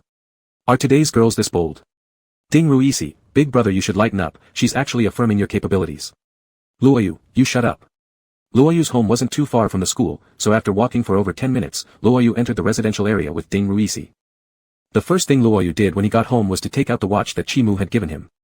As for the card, it had long been lost. Back then, Luoyu was in a bad mood, saw those words and became enraged, so he directly threw the card away. The watch was running and was quite accurate, it had probably been calibrated at the time of purchase.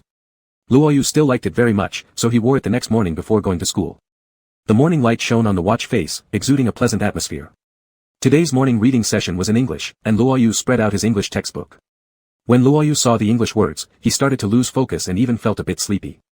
People around him had already started reading aloud or memorizing things, especially Ding Ruisi behind him. His enthusiastic tone forcibly woke Luoyu up. Suddenly, as his hands, which were somewhat warm during summer, touched something cold, Luoyu looked up, and Chi Mu placed another candy into his hand. Luoyu tore open the wrapper and put the candy in his mouth. Luoyu, mint flavor. Chi Mu, it will refresh you. Indeed, it was quite invigorating. The cool sensation swirling around his throat made Luoyu's mind clear considerably.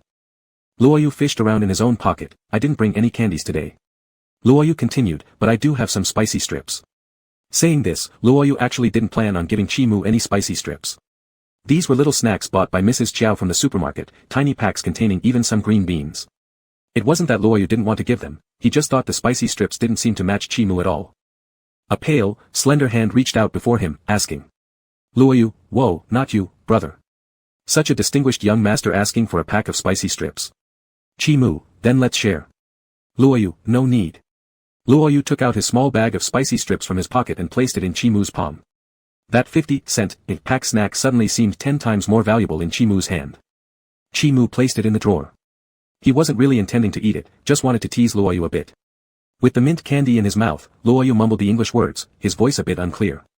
The sweet sound mixed with sweetness and kept resonating in Chi Mu's ears. Tang Yu observed from behind, sighed, she has seen stranger things between Chi Mu and Luoyu than their current antics. She used to be very surprised, but since the fireworks night, Tang Yu has become unfazed no matter how intimate their interactions may appear. Chi Mu was someone who highly valued time management, yet that day, he made her wait in the car for over an hour, just so Luoyu could wake up from his nap. If it weren't for Luoyu being an alpha, Tang Yu would have suspected there might be something going on between the two. Luoyu spent a focused English morning reading session. When the mint candy dissolved in his mouth, he took a sip of water, the refreshing feeling was like drinking ice-cold water, making his entire body feel comfortable. He leaned forward onto the table and just happened to see the unopened snack left by Chi Mu. Luoyu tugged at his shirt collar, hey, you're not eating it either. Give it back to me. I'll bring you another candy in the afternoon. Chi Mu, no need. You keep it. Luo Yu pulled out the triangularly packaged spicy strip from Chi Mu's drawer, opened it, and poured it into his mouth. This little package, you can finish in 2 bites. After Luo Yu finished eating and alleviated the cooling sensation in his mouth, he wiped his mouth with a tissue and propped his head up waiting for class to start. During the second period break, it was the usual time for calisthenics.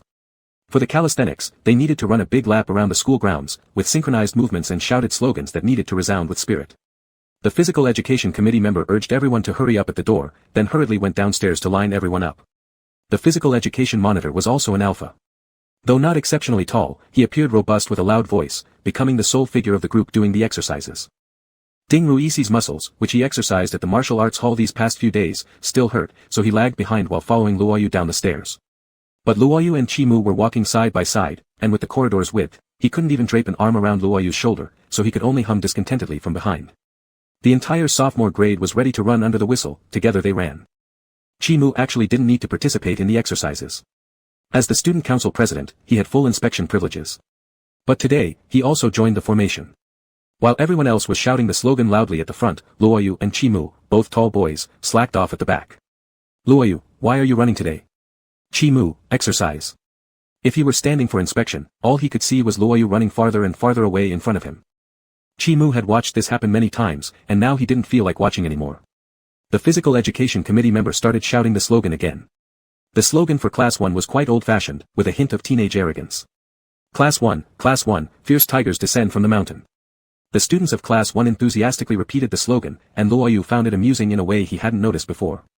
Luo Yu wanted to tease Chi Mu about it, but a voice from behind startled him. Class 2, something extraordinary. The voice was much louder than that of Class 1, making Luo Yu instantly forget what he wanted to say. So he blurted out randomly, Class 2, longevity till the southern hills. Luo Yu's voice was loud enough that someone from Class 2 thought it was their physical education committee member who shouted, and followed it dumbly. Luo Yu, pretty funny. The mischievous look on the teenager's face shone brightly with the joy of success, causing Chi Mu to curl his lips slightly. The physical education committee member of Class 2, behind Luo Yu, had a strange smile. Brother Yu, if you like our class so much, why don't you join us? Some students from the front row of Class 2 heard this and began to hoot.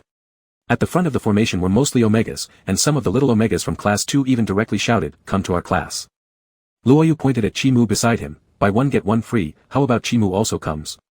The students of Class 2 became even more excited and stopped shouting slogans altogether. Luo Yu, daydreaming.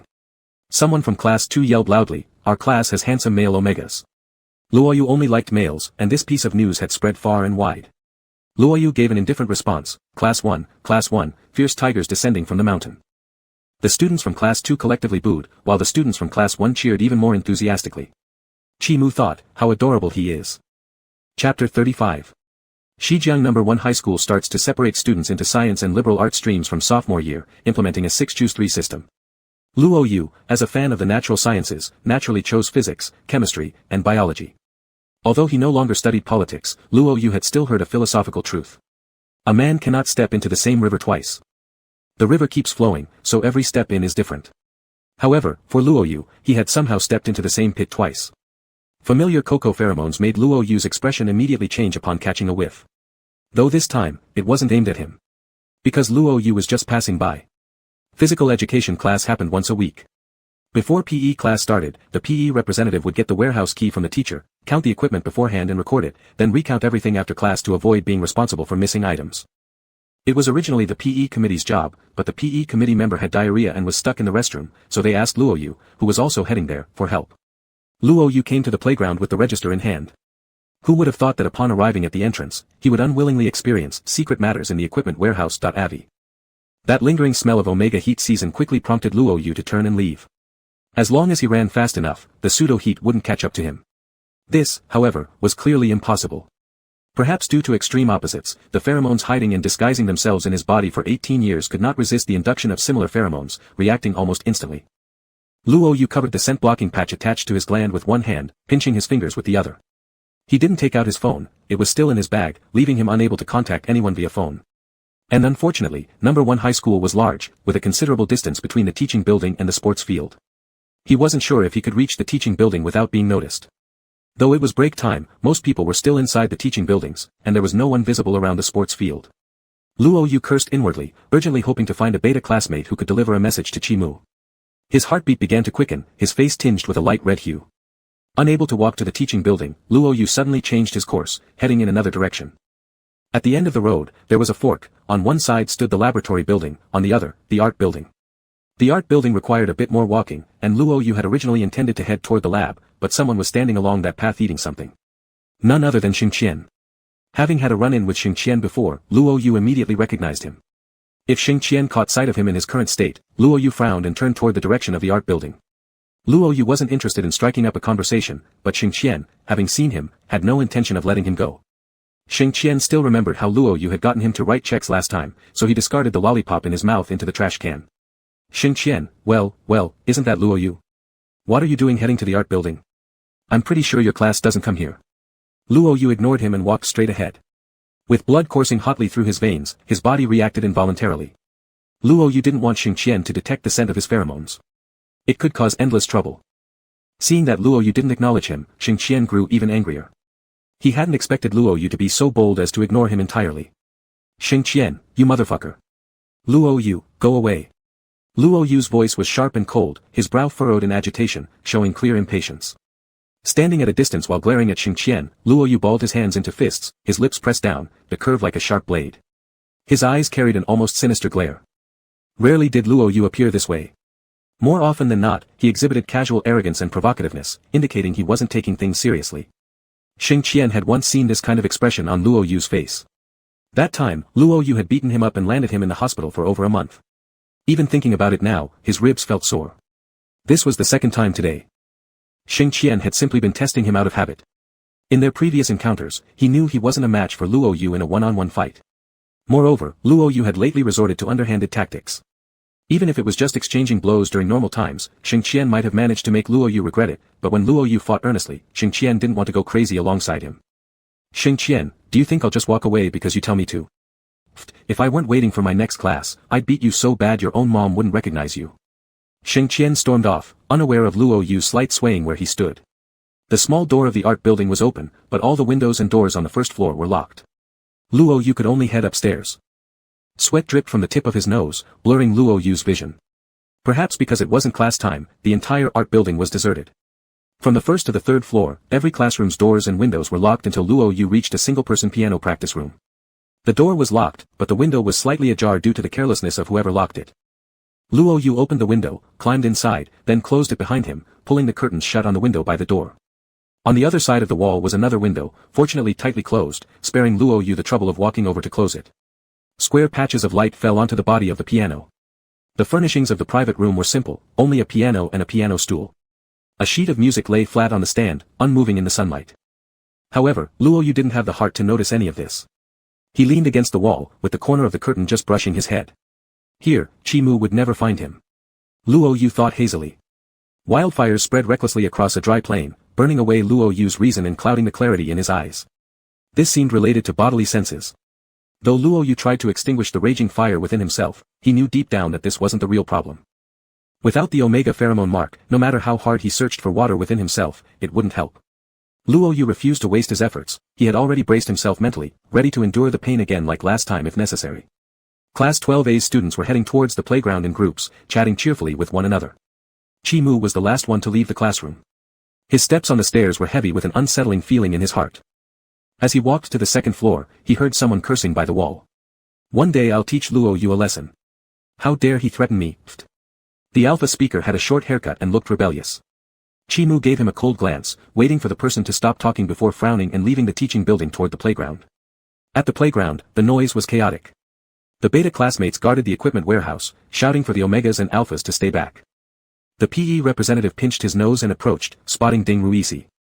PE representative, hey Ruisi, have you seen Brother Yu? Ding Ruisi, not at all. I didn't see him earlier and assumed he'd come directly to the stadium. Is he not here? PE representative, I had diarrhea, so I asked Brother Yu to come beforehand and help me count the equipment, but the warehouse was locked and there was no sign of Brother Yu. Ding Ruisi, huh? What about over there? PE representative, there's a faint lingering scent from an omega heat cycle mixed with some alpha, though we don't know who dared do such a thing. PE representative, we're trying to unlock the door quickly, and I'll go look for Brother Yu. Ding Ruisi, let me go too. Ding Ruisi ran out of the stadium, catching sight of Chi-Mu walking over. Ding Ruisi, Big Brother Chi, have you seen Brother Yu? Chi-Mu, hasn't he arrived yet? Ding Ruisi was puzzled. The PE rep said since he had a stomachache, he asked Brother Yu to come ahead and check the equipment. But the warehouse door was locked, and Brother Yu's disappeared somewhere. Chimu glanced at the bustling playground. What happened earlier? Ding Ruisi muttered, there's a lingering scent of omega heat over there, mixed with some alpha, I'm not sure who. Clearly, if an omega had entered heat and received suppressants normally, the smell wouldn't remain. The presence of both alpha and omega scents suggested something more. Chimu's face turned serious as his mind went blank momentarily, but he quickly regained composure. Luo Yu's pheromone scent hadn't changed, and if Ding Ruisi had smelled it, they would have noticed something odd. It probably wasn't Luo Yu, but Luo Yu might have smelled it. Though unaware that Ding Ruisi was being told second-hand information, Chimu realized Luo Yu might be in trouble. Chimu immediately turned back toward the teaching building to try and find the alpha who had spoken earlier. Since the bell signaling the start of class hadn't rung yet, Chimu easily found the alpha who was heading toward the restroom. Xing Qian was preparing to enter the restroom for a quick smoke when he was called just as he stepped in. Chimu, did you just see Luo Yu? Xing Qian had a cigarette dangling from the corner of his mouth and looked impatiently at Chimu in front of him. What's it to you? He was an exemplary student. Xing Qian knew this well, having seen his face countless times on the grade rankings. A sudden surge of clear, cold, and oppressive pheromones pierced into Xing Qian's brain. The unforeseen and challenging suppression made Xing Qian's complexion change. Chimu's expression was icy. Talk. Xing Qian, all right. I saw him by the lab building. Luo Yu was heading toward the art building. Chimu, when? Xing Qian, about 7 or 8 minutes ago. The bell signaling the start of class rang suddenly, like a life-saving holy sound for Xing Qian. Chimu retracted his pheromones and headed toward the door. Xing Qian wiped the cold sweat from his forehead, suppressing that unnerving feeling. Chimu didn't pause, walking toward the art building and attempting to catch any possible overflow of forsythia fragrance. From the first to the third floor, there wasn't any scent at all. Only when Chimu reached the fourth floor did he faintly pick up a whiff. Chimu, Luo Yu. Chimu, Luo Yu, are you here? Luo Yu's face burned red, dazed and disoriented as though he were hallucinating. How could Chimu come back? How could he possibly know he was here? But that voice grew closer, seemingly no longer a delusion. Luo Yu's body went limp, regaining some strength only after biting his tongue. He pulled open the curtain above his head. Chimu noticed the movement of the curtain and glimpsed Luo Yu's face through the window. The door was locked, so he tried opening the window but found it locked from the inside. Luo Yu shakily stood up, his hand trembling as it reached for the window lock, struggling to lift it. An action that would normally be effortless was now exceedingly difficult. He finally pushed it open, and Chimu immediately opened the window. Luo Yu's body swayed unsteadily, losing strength as he leaned forward. Chimu extended his hand, receiving a full embrace of forsythia flowers reaching out over the wall. Chapter 36. The quiet art building had its open windows shut again. The curtains were also tightly drawn, not letting a single bit of light through. The Sephora japonica bloomed high on the branches, and although it was already May, the grass was still long and the orioles flew about. The drizzling rain formed threads, dripping from the petals of the Sephora japonica onto the floor paved with white tiles. A faint fragrance wafted in the air as Chimu extended his hand, teasing the upright flower branch. Luo Yu's eyes were half closed, his eyelashes trembling slightly, his warm breath escaping. Luo Yu's voice was hoarse, just go for it. He leaned against Chimu, though saying those words, he knew that Chimu wouldn't directly bite his gland. But Luo Yu still remembered it was class time. If they couldn't get back, that wasn't the problem was finding an excuse. Missing 2 classes would require an even better reason. Soon, Luo Yu lost his focus on these thoughts as he was drenched, as if he had just emerged from water. Chimu patiently helped Luo Yu dry off the damp areas, missing no spot. The flower branches covered with veins exuded a vigorous vitality. He took great care to cultivate them, his brows taking on a dark hue. The soaked school uniform was placed in a square patch of sunlight, sleeves and pant legs spread out as much as possible for drying. Light leapt from the piano onto Luo Yu's body, illuminating the areas it touched until they shone brightly, like jade or brocade. Actually, the Sephora japonica does bear fruit too. Standing elegantly on the branch tips, against a backdrop white as clouds, small red fruits appeared. For a moment, Luo Yu regained clarity and grabbed Chimu's wrist. Luo Yu murmured, so strange. His gaze met Chimu's, and his voice faded away. Normally, Chimu's eyes were like a vast ocean, hiding all ripples beneath a calm surface, but at this moment, that ocean was stirred by waves, showing a depth that seemed to consume. Luo Yu was lost to instinct, subconsciously feeling fear. Yet Chimu's actions were too gentle, causing Luo Yu to forget those emotions once more. At the same time, Ding Ruisi and the PE committee member had given up looking for Luo Yu and hurriedly gathered under the teacher's whistle, starting the class. Strangely, Chimu was nowhere to be seen either, and the PE teacher even inquired specially, but no one knew where they had gone. Ding Ruisi wondered why Chimu had disappeared while looking for someone else, puzzled in his heart. Apart from Chimu, no one could hear the sound of the piano echoing from the last practice room on the 4th floor of the art building. The light was bright, pouring freely over the piano keys. The person who locked this practice room didn't close the piano lid. As Chimu leaned forward, pressing down on his back, the piano emitted sounds, leaving marks of the keys on Luo Yu's spine. Chimu could play the piano, his fingers were slender and beautiful, hands fit for a pianist.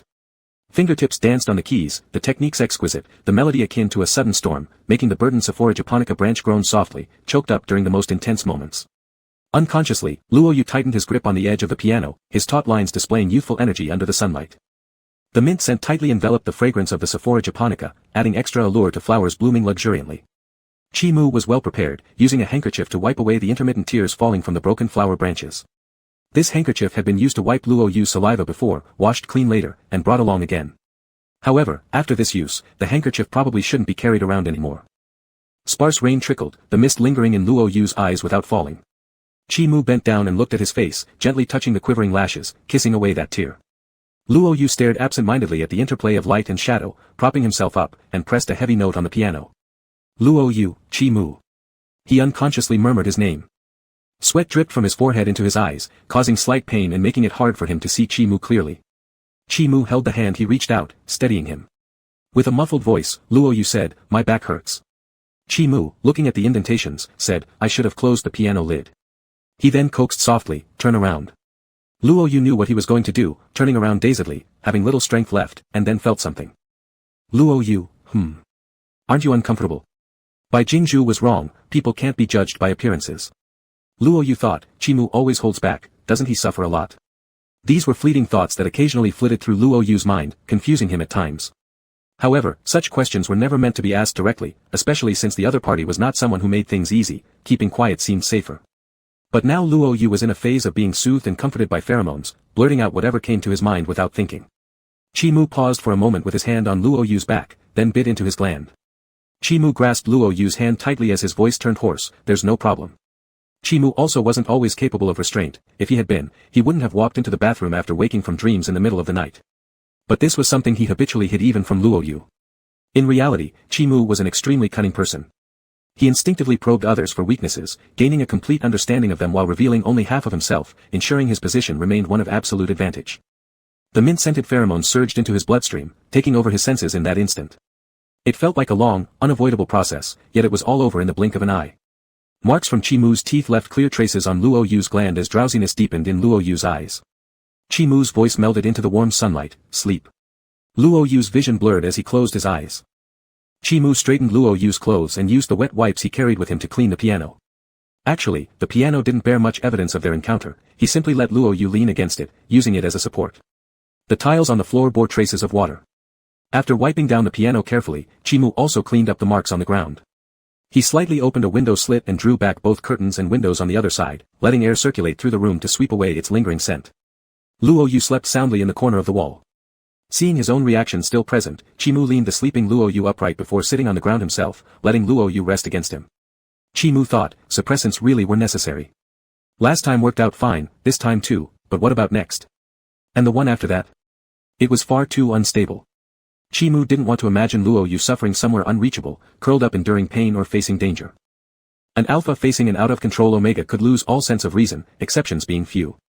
Chimu's indifference towards others stemmed from apathy, whereas his concern for Luo Yu came from care. Luo Yu rested soundly against Chimu's shoulder.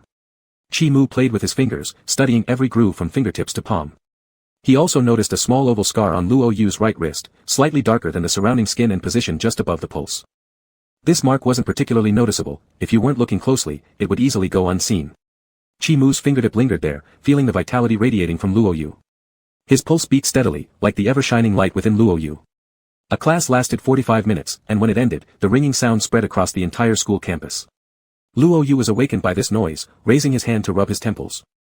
Scattered memories suddenly converged, the empty art building, the locked practice room, Chimu's voice, tangled pheromones, the cool touch of the piano, and... shit. Luo Yu wanted to bang his head against a wall and apologize to the piano. Finding the key to the gym equipment room in his pocket made him feel the need to greet the PE committee member again. The situation had unfolded, far too suddenly. Chimu, are you okay? Luo Yu, I'm fine. Thanks to the experience from last time, Luo Yu wasn't as embarrassed now, though he still wasn't entirely comfortable.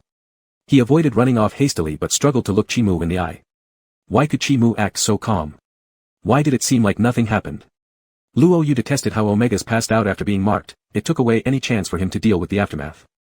Chi Mu looked at Luo Yu, whose gaze darted around. Remember to always carry your phone and contact me if anything unusual happens.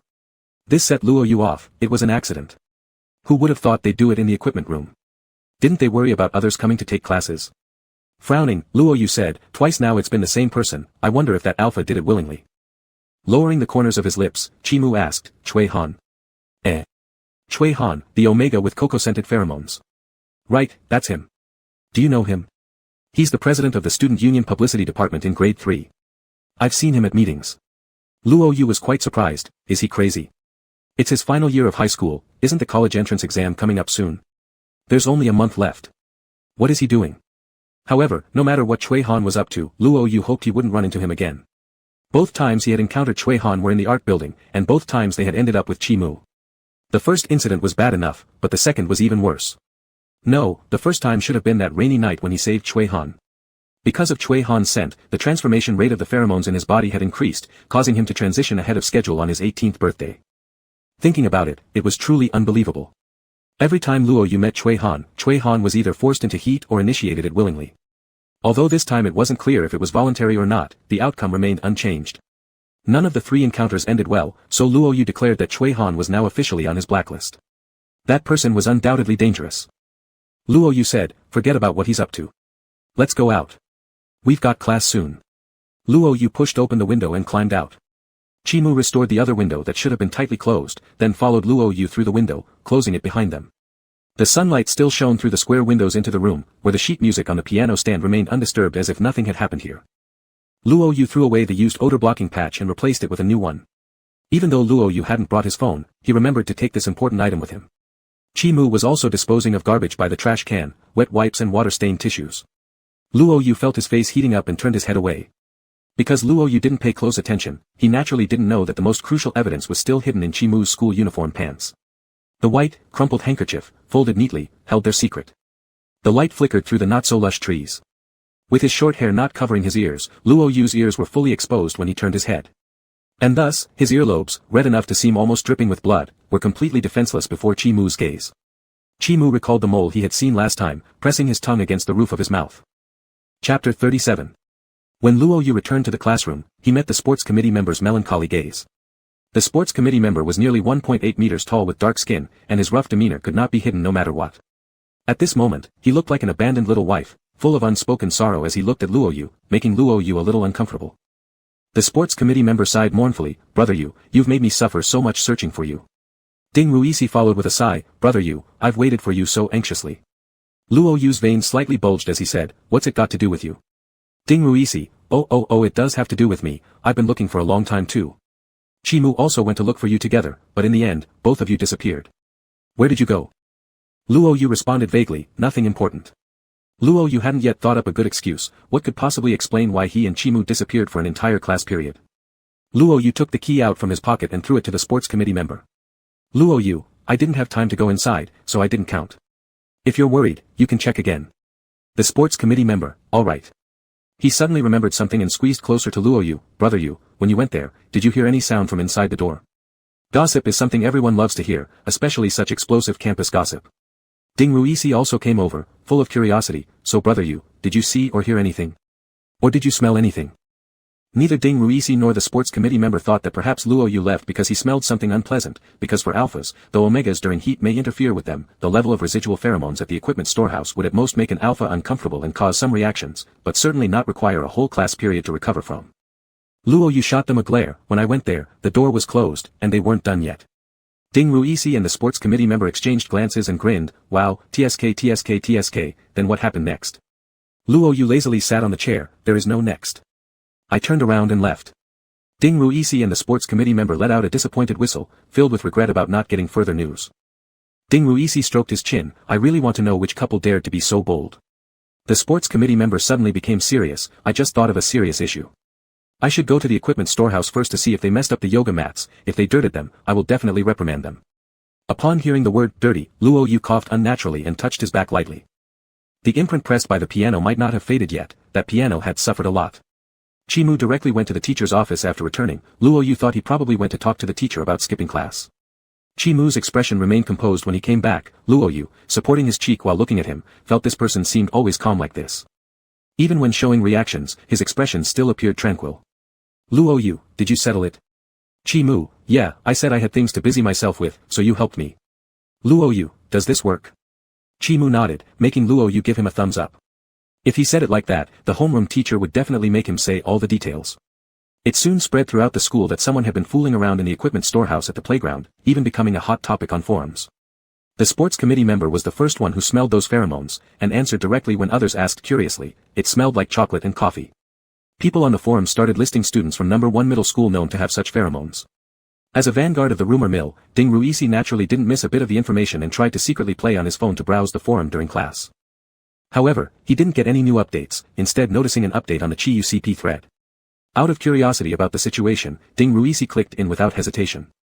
The post owner uploaded a picture, which Ding Ruisi enlarged to find clearly inappropriate content. And it was very timely, related to the incident at the equipment storehouse. Only the protagonists had changed from some unknown Omega and Alpha to Luo Yu and Chi-Mu, 2 alphas getting into trouble. Ding Ruisi was shocked. The drawing was skillful, capturing 7 or 8 parts likeness of Luo Yu and Chi-Mu. Ding Ruisi got angry. Even knowing it would be deleted, he couldn't help but take out his keyboard to fight, determined to defend Luo Yu's integrity. However, before he typed a word, Tang Yu told him to stop playing. How could Ding Ruisi listen to her? He continued on his own accord, only for Tang Yu to directly step in. A small-scale scuffle broke out under the desk as Ding Ruisi and Tang Yu quietly wrestled with each other. Ding Ruisi was furious but feared his phone would be discovered. If confiscated, his dad finding out might mean he couldn't play on it for a while again. Thus, Ding Ruisi leaned down and bit Tang Yu. Stunned by this move, Tang Yu instinctively loosened her grip. The commotion caused Luo Yu and Chi-Mu's chairs to shake slightly. Luo Yu turned around to see what these two were up to and gave Ding Ruisi a look telling him to be quiet. Though Ding Ruisi felt wronged, it was Tang Yu who initiated it first. To avoid Tang Yu seizing his phone again, Ding Ruisi passed it to Luo Yu from the side. Luo Yu thought keeping it there wasn't bad, so he placed the phone inside his drawer.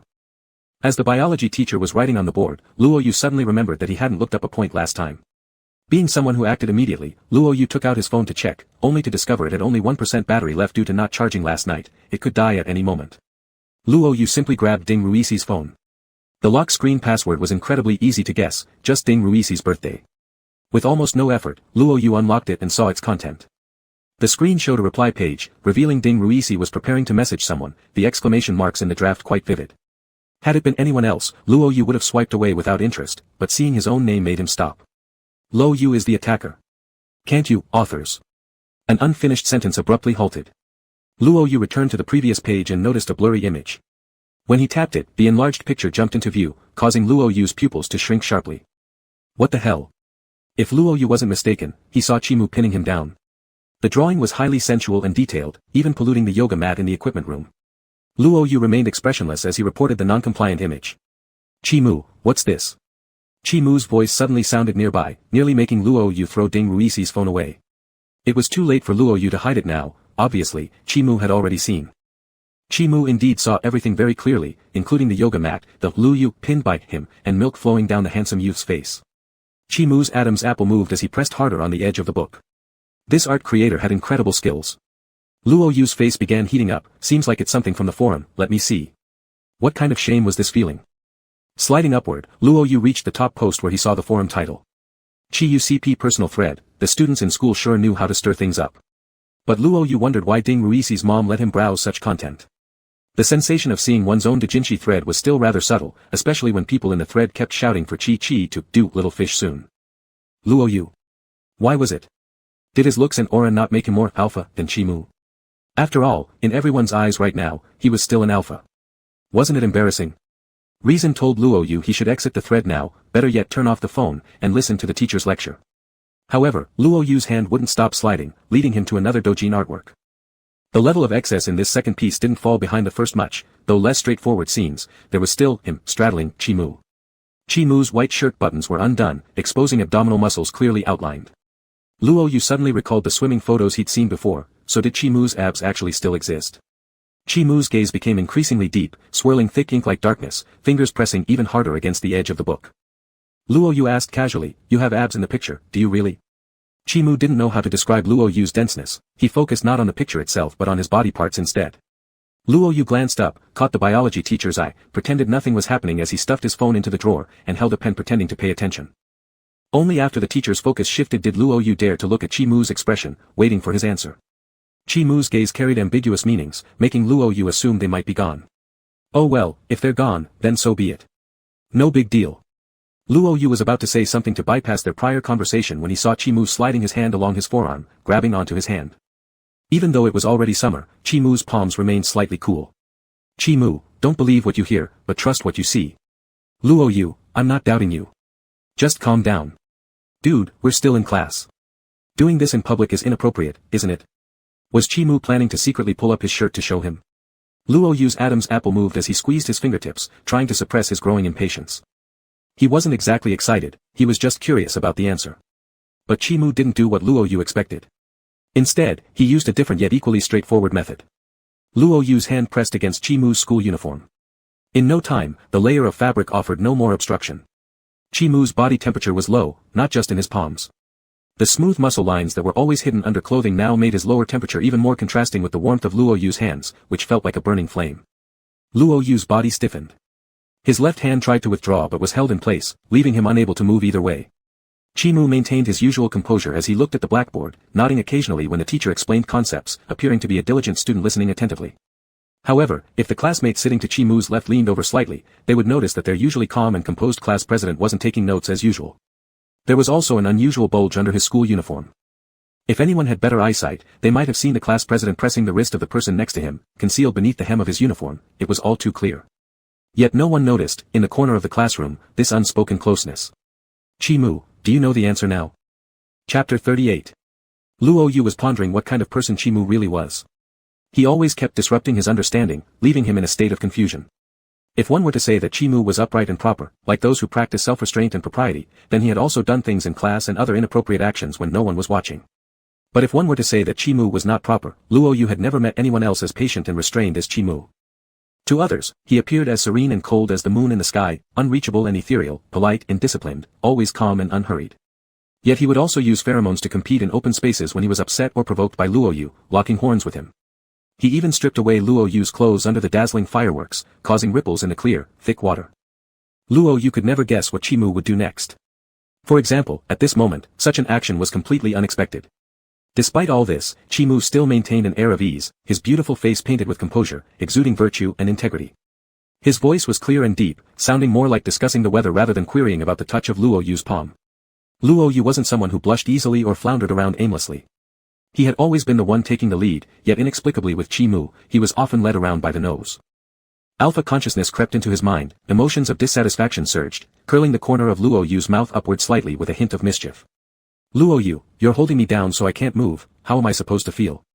His handsome features shone with pride and freedom, reminding Chi Mu of a certain night from the past. Back then, Luo Yu leaned against the dark, chatting and laughing with Ding Ruisi nearby, seemingly in good spirits. The red glow of cigarettes flickered on and off between his fingers, enveloped by faint smoke mist, cloud-like. When he passed by, Luo Yu blew a whistle toward him provocatively, dazzlingly bright. Chi Mu's hand loosened, returning to sit straight on the chair, black pen in hand, summarizing the board content onto his notebook. The slight movement of his palm made Chi Mu feel scorched by that temperature. Luo Yu watched calmly, observing Chi Mu's reaction. Seeing his body slowly stiffen, even stopping the writing motion. Luo Yu suddenly felt an inexplicable sense of joy, the clearest sensation yet that he was indeed taking the leading role. Then suddenly he wanted to tease further, though the situation might not be suitable, Luo Yu didn't extend his hands elsewhere. Since Chi Mu wanted him to feel properly, then he'd properly feel. Using fingertips, finger pads, and the palm, inch by inch. Chi Mu held Luo Yu's hand, meeting Luo Yu's quite malicious green eyes. This probably equated to inviting disaster oneself. Chi Mu's voice carried a bit of hoarseness, listen attentively. Luo Yu leaned in, it's you who stops me from listening, but also wants me to listen, you've said it all. A sweet fragrance lingered in the surroundings, intoxicatingly. The biology teacher stood at the podium and adjusted her glasses, looking at the two whispering closely, tapping their desks lightly. Luo Yu, what are you talking about? Speak louder, let's hear together. The biology teacher was a serious woman in her 40s wearing glasses, asking without any smiles. At the mention of her name, Luo Yu immediately withdrew his hand, otherwise, everyone seeing later would make him unable to remain at Shijiang No. 1 Middle School. Luo Yu, teacher, I was just telling the class representative that you look very beautiful today. The boy's face wore a 3 parts impish smile, paired with his attractive features making him not unlikable.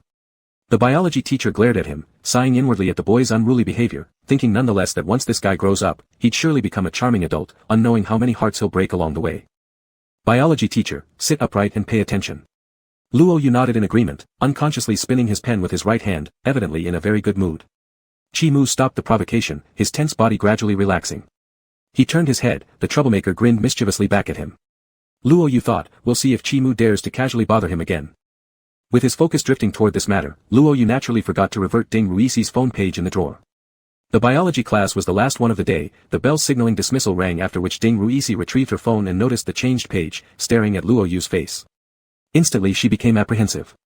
Luo Yu tapped his pen on the desk, no explanation. When did this start behind his back? And not even telling him. Ding Ruisi nervously smiled, brother Yu, I just casually checked the forum. I didn't tell you because I was afraid you'd get mad since I was in a bad mood. Ding Ruisi, but look, I've been fighting for a reason, and you're the most alpha there is. I absolutely support you. Luo Yu, is that all? Ding Ruisi slapped his head, not only that, I specifically created a personal thread dedicated to you as the alpha. You are the grand alpha of Shijiang No. 1 middle school, those advocating double alpha romances are terrifying. Perhaps Ding Ruisi was what one would call a double standard person, completely forgetting that by pairing fish fins, he was also involving a double alpha couple. Luo Yu showed some disdain, the name doesn't sound good. Fish fins compared to pool fish, it lacked an entire level of sophistication. Ding Ruisi, there's nothing I can do, right? Otherwise, should we call it rain curtain? Hey, this actually sounds pretty good. Luo Yu, so does the thread you set up have drawings? Luo Yu insisted he was absolutely not excited, but was viewing with a purely academic perspective. Ding Ruisi, yes. But our house tends to be rather pure. Ding Ruisi hastily displayed the pictures he had saved, showing them to Luo Yu. The background was probably somewhere like a meeting room. He wickedly smiled while pressing down on Chi Mu. Chi Mu blushed, looking quite innocent. Luo Yu couldn't help but frown at the picture, thinking that this misrepresented Chi Mu's character. If he were to press Chi Mu down like that, Chi Mu would never react like this. Luo Yu, delete this. In fact, Luo Yu had never harbored any thoughts about doing that with Chi Mu, whether when he was alpha or omega. It wasn't because he submitted easily, but after all, water disasters were rampant enough. So Luo Yu fairly accepted the physiological structure. As for why he wanted Ding Ruisi to delete it, it was because Chi Mu browsed the internet too. What if Chi Mu remembered this and made a move during his next heat cycle? Alphas in this matter were very, very possessive. Luo Yu was even considering contacting his cousin, asking Yu Xiaoshuang to hack into their school forum and delete the Chi Yu post as well. Ding Ruisi obediently deleted the post, after all, he wasn't genuinely into creating couples. He was a thorough personal follower. Seeing that Ding Ruisi had deleted it, Luo Yu hooked his arm and went out to eat dinner. Incidentally, he used Ding Ruisi's phone to rent a power bank outside the school gate, charging his own phone which was down to 1% battery, and then contacted Yu Xiaoshuang. Internet addict, sure, deleting the post isn't a problem. Is there any reward? Luo Yu, what do you want? Internet addict, my mom saw me stay up late last night. She won't let me touch the computer after 12.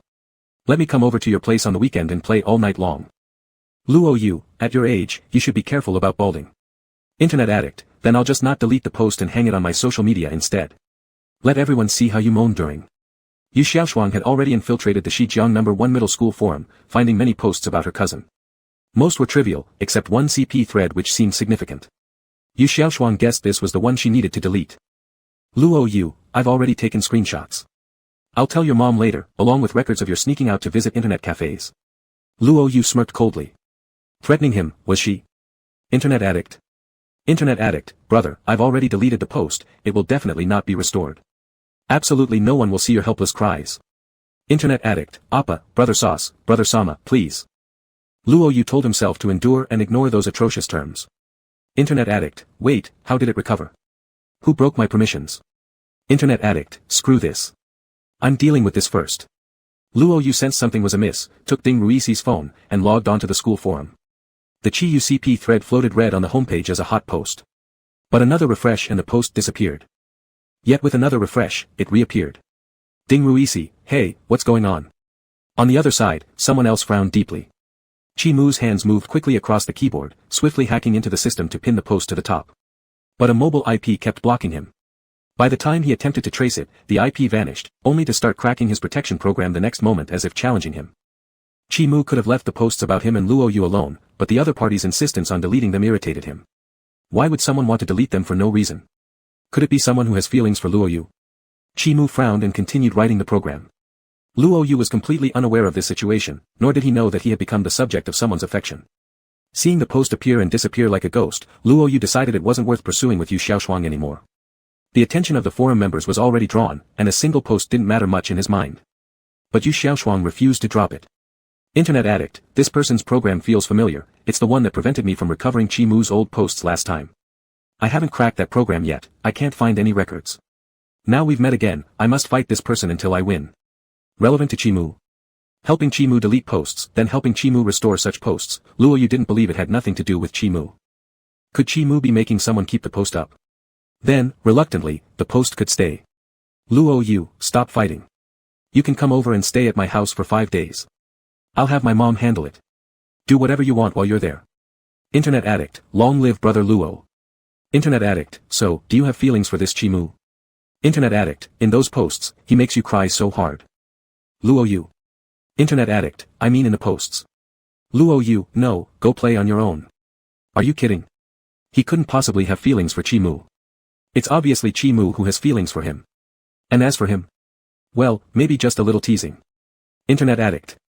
Chapter 39. After the post-deletion incident, Luo Yu didn't check that forum again. Perhaps due to having had a closer relationship in the past, after seeing those posts, Luo Yu didn't feel uncomfortable around Chi Mu either and just went about business as usual. After school, Ding Ruosi invited Luo Yu to go online. Ding Ruosi, brother Yu, it's been a long time since we last pulled an all-nighter.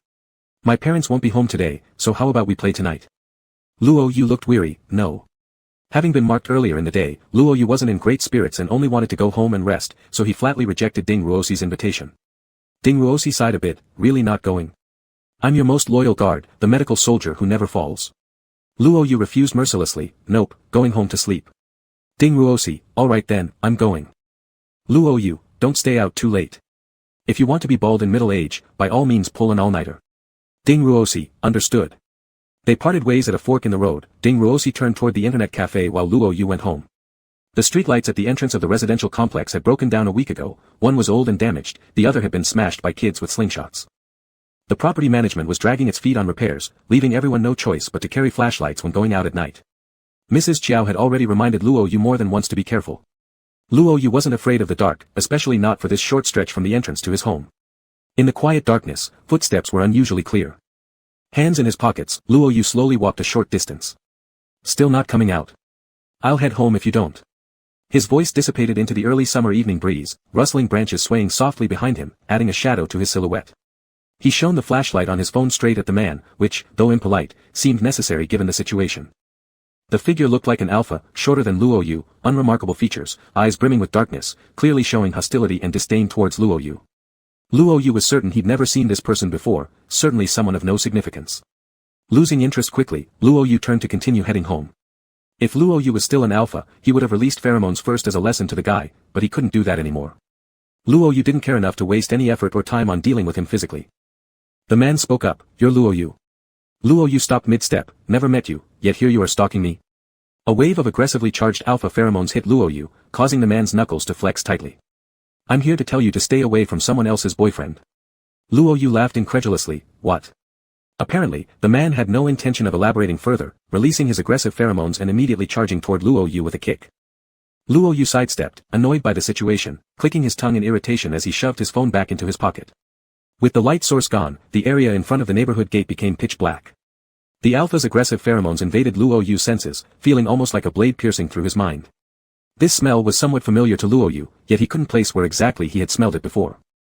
Realizing his kick missed, the man instead charged directly toward Luo Yu, using brute force. Agitated now, Luo Yu caught the man's punch and twisted sharply against the wrist, throwing him to the ground. The man quickly got back up, pulling Luo Yu by the leg during the struggle, bringing him crashing down onto the floor. The interference from the alpha's pheromones made Luo Yu feel restless and irritable, nauseous even, accompanied by slight ringing in his ears.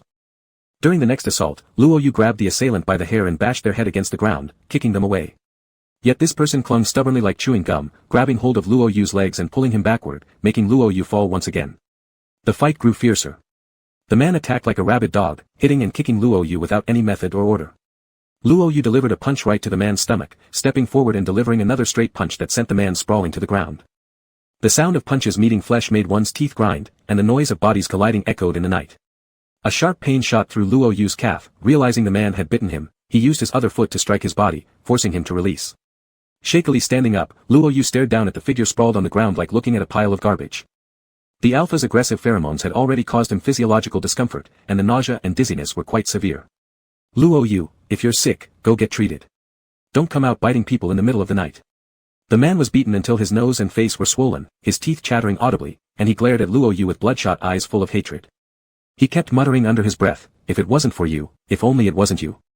Luo Yu felt incredibly wronged. When had he ever gotten close to someone else's boyfriend? Unwilling to further entangle himself with this lunatic, Luo Yu dialed Chi-Mu's number while walking towards the residential complex. The call connected, and Chi-Mu's voice came through from the other end. Luo Yu, Chi-Mu, come over to my place. I've met a psycho. Shit. A powerful blow hit him from behind, knocking Luo Yu directly onto the ground, causing his phone to slip out of his hand. If it wasn't for you, if not for you. What have you done? Why does he remember you so much? The man grabbed Luo Yu's collar, his hoarse voice nearly mad as he interrogated. How should I know? Go away. Disgusted, Luo Yu shoved the man aside and skillfully kicked him down, stomping on his chest. I don't even know who you are, plenty of people keep obsessing over me, but your boyfriend doesn't mean shit. Do I even know him? You can't manage your boyfriend. Just take a good look at yourself, you're pathetic. Luo Yu held his stomach, trying to stop the urge to vomit, his gaze cold and fierce. Luo Yu felt something was off today, strange events kept happening one after another. It must have been you seducing him. He's usually so innocent, so well-behaved, how could he be so skilled, and shouting your name? He's mine. I've already marked him, so don't dream anymore. In the end, I will still be the one who gets him. That person laughed neurotically, and Luo Yu doubted if there was anything wrong with his brain. Luo Yu, think of your mother, damn it.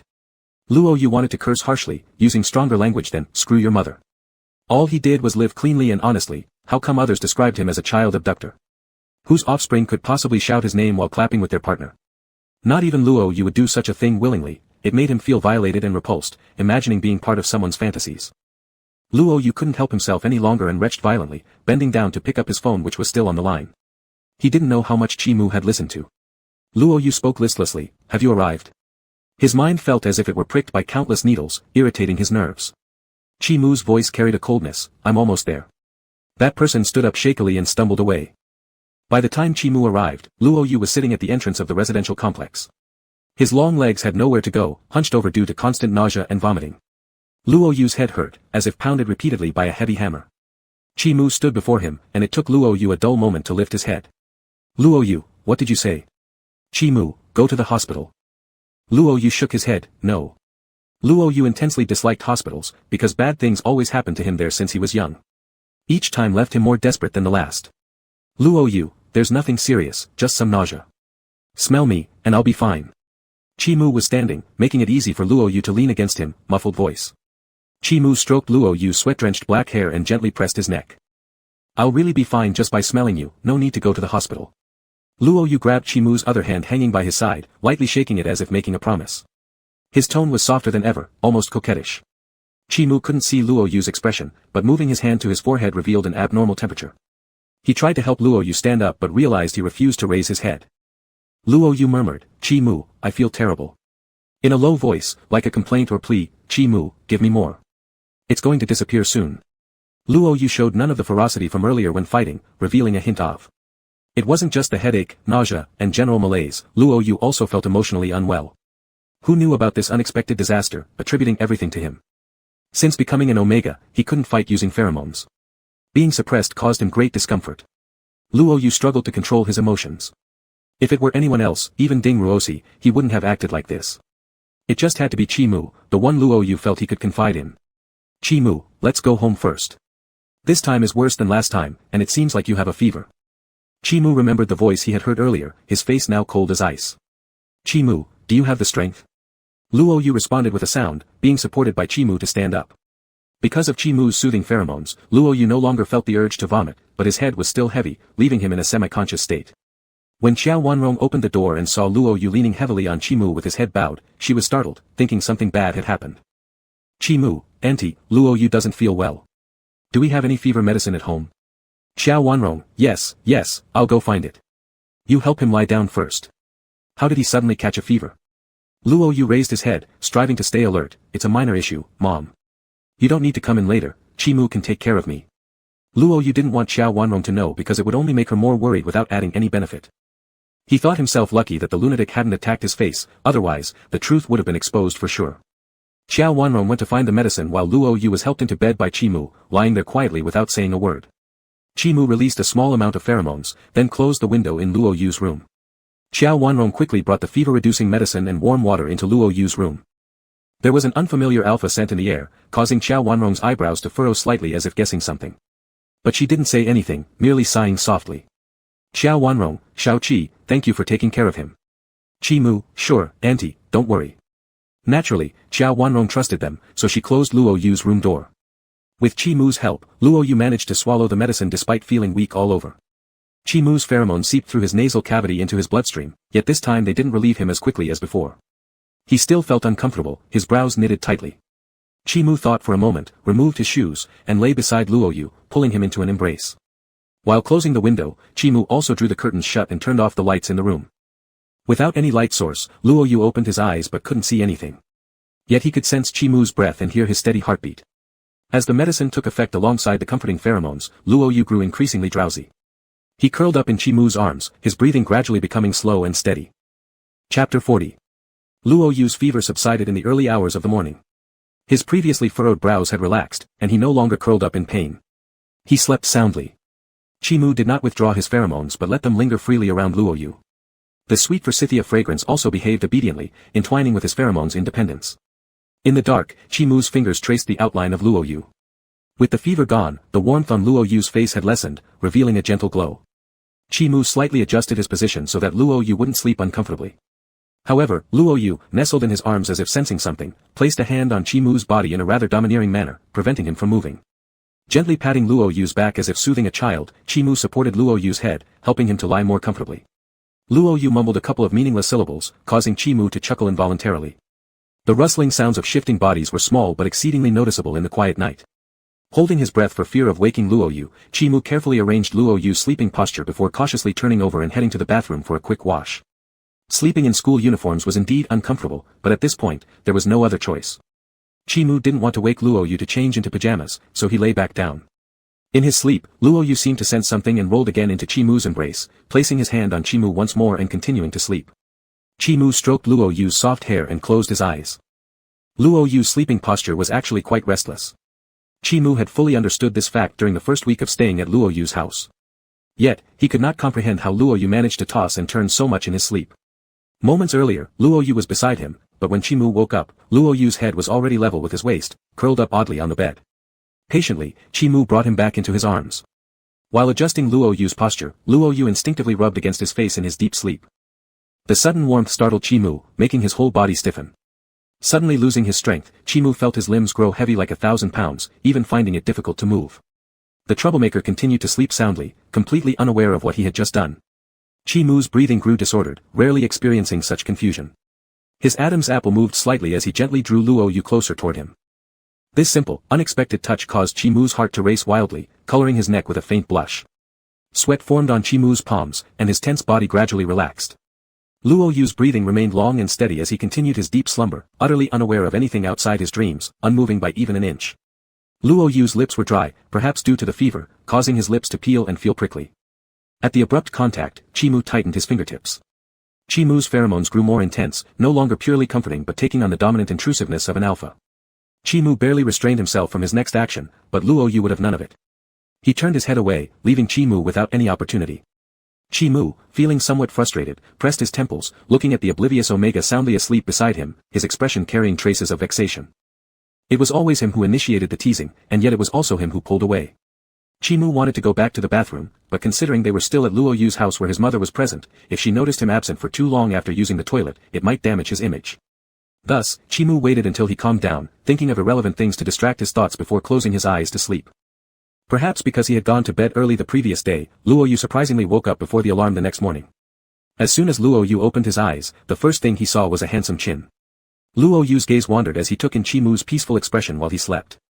He had never seen Chimu's appearance when sleeping. It wasn't drastically different from when he woke up, it was always serene. Only now it lacked that inscrutable depth, showing instead a completely unguarded look. Without a single blemish on his face, even upon waking, Chimu exuded a refreshing air. Luo Yu stared at Chi Mu for nearly a minute before realizing their current position. Chi Mu was lying flat, with both his hands and feet pressing on top of Chi Mu's body. Luo Yu retracted his hands and feet as if he had been scalded and jumped off the bed. Chi Mu was awakened by his movements and opened his eyes with some drowsiness still lingering. His eyes were bloodshot, indicating he hadn't slept well. Chi Mu's voice was hoarse. Are you awake? Luo Yu, yeah, it's only 6 o'clock now. I'll go take a shower, and you can sleep for a while longer. I'll wake you up at 20 past 6. They only needed to be at school by 50 past 6. Luo Yu usually left home at 20 past 6, eating breakfast on the way to school, which made him arrive right on time without any worry about being late. Chi Mu gave a low acknowledgement but didn't go back to sleep. His gaze gradually cleared. Luo Yu hadn't felt well yesterday evening and had fallen asleep immediately upon returning home. Due to the fever, he had broken out in sweat, and now he felt extremely uncomfortable. Grasping his school uniform, he went to the bathroom and finished washing up, shampooing, and showering as quickly as possible. It was only then that he noticed the marks on his body. Bruises and abrasions covered his body, though they weren't particularly severe. If not for the suppression by pheromones, Luo Yu was sure that the alpha from last night wouldn't have touched even a single finger on him. He looked down at the bite mark on his foot. The summer pants were thin, and that man's strength was immense. Blood had dried, and the wound looked raw and grotesque, as if someone wanted to tear a piece of flesh from his leg. As Luo Yu wiped his hair while frowning and tolerating the pain, he returned to the room. Luo Yu, your toiletries from last time are still in the cabinet. You can get them yourself. Chi Mu had used them last night and nodded in response. Chi Mu, do you still have any summer school uniforms?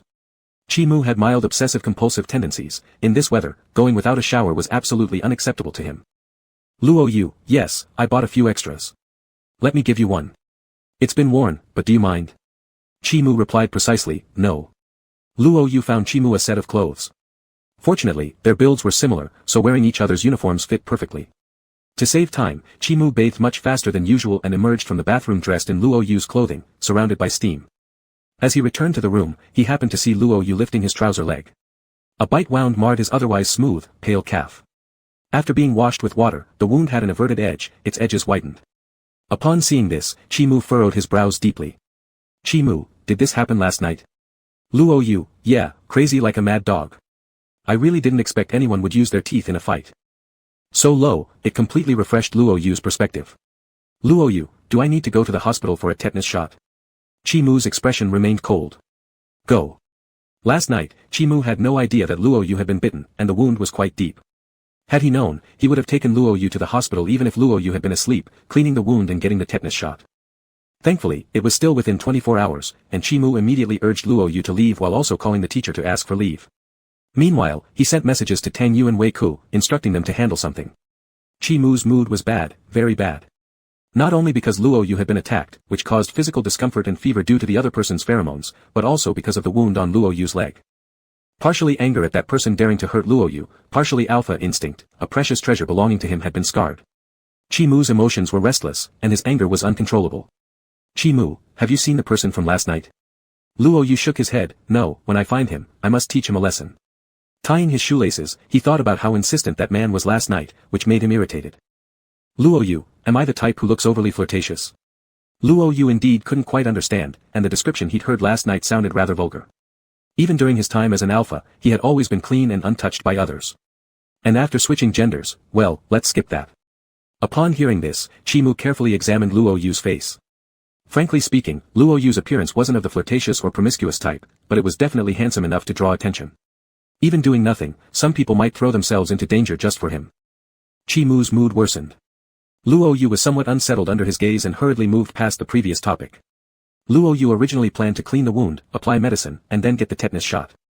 But Chi Mu insisted on having him undergo a full physical examination. Chi Mu's reasons were quite sufficient. That person looked mentally unstable, and if their body had some kind of disease, any virus in the saliva could be transmitted into Luo Yu's body. Luo Yu could only sit through each checkup accordingly, with Chi Mu accompanying him to various departments. Luo Yu, doctor, do we really need an ultrasound? Luo Yu was terrified as he looked at the doctor who led him for the examination, staring at the words obstetrics and gynecology, utterly confused. The doctor smiled. Don't be nervous. I'm just showing you around, you'll have to come here anyway eventually, so it's good to get familiar. The doctor held Luo Yu's health examination form and naturally knew that Luo Yu was an omega. Luo Yu choked a bit. This isn't necessary. Who the hell wants to visit the obstetrics department? Chi Mu was actually pretty serious as he observed even the pregnancy common knowledge and precautions posted outside the obstetrics department, wanting to learn more just in case. After running around for all these checks, Luo Yu collapsed on a hospital chair like an exhausted dog. Have something to eat. While Luo Yu was undergoing the last checkup, Chimu went across the street from the hospital and bought breakfast for Luo Yu at a kanji shop. Luo Yu was already starving, so after thanking Chimu, he took the steamed bun and soy milk handed by Chimu. Luo Yu inserted a straw and sucked a mouthful of soy milk, not expecting it to be rather hot. Just then Chimu warned, drink slowly. Be careful, it's hot. Luo Yu, hot. Hot. Hot. Luo Yu struggled to swallow the soy milk and sucked in cool air to soothe himself. Luo Yu stuck out a little bit of his scorched tongue to let it cool down. There was a small red spot on his tongue, and Chimu suddenly thought of the night before, feeling a bit flustered as he quickly averted his gaze.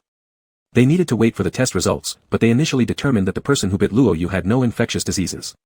The doctor instructed Luo Yu to return 2 days later to collect his physical examination report. With a polite farewell, Luo Yu, carrying his backpack, left the hospital with Chimu and hailed a taxi to go to school. When Luo Yu returned, the morning exercises had just finished.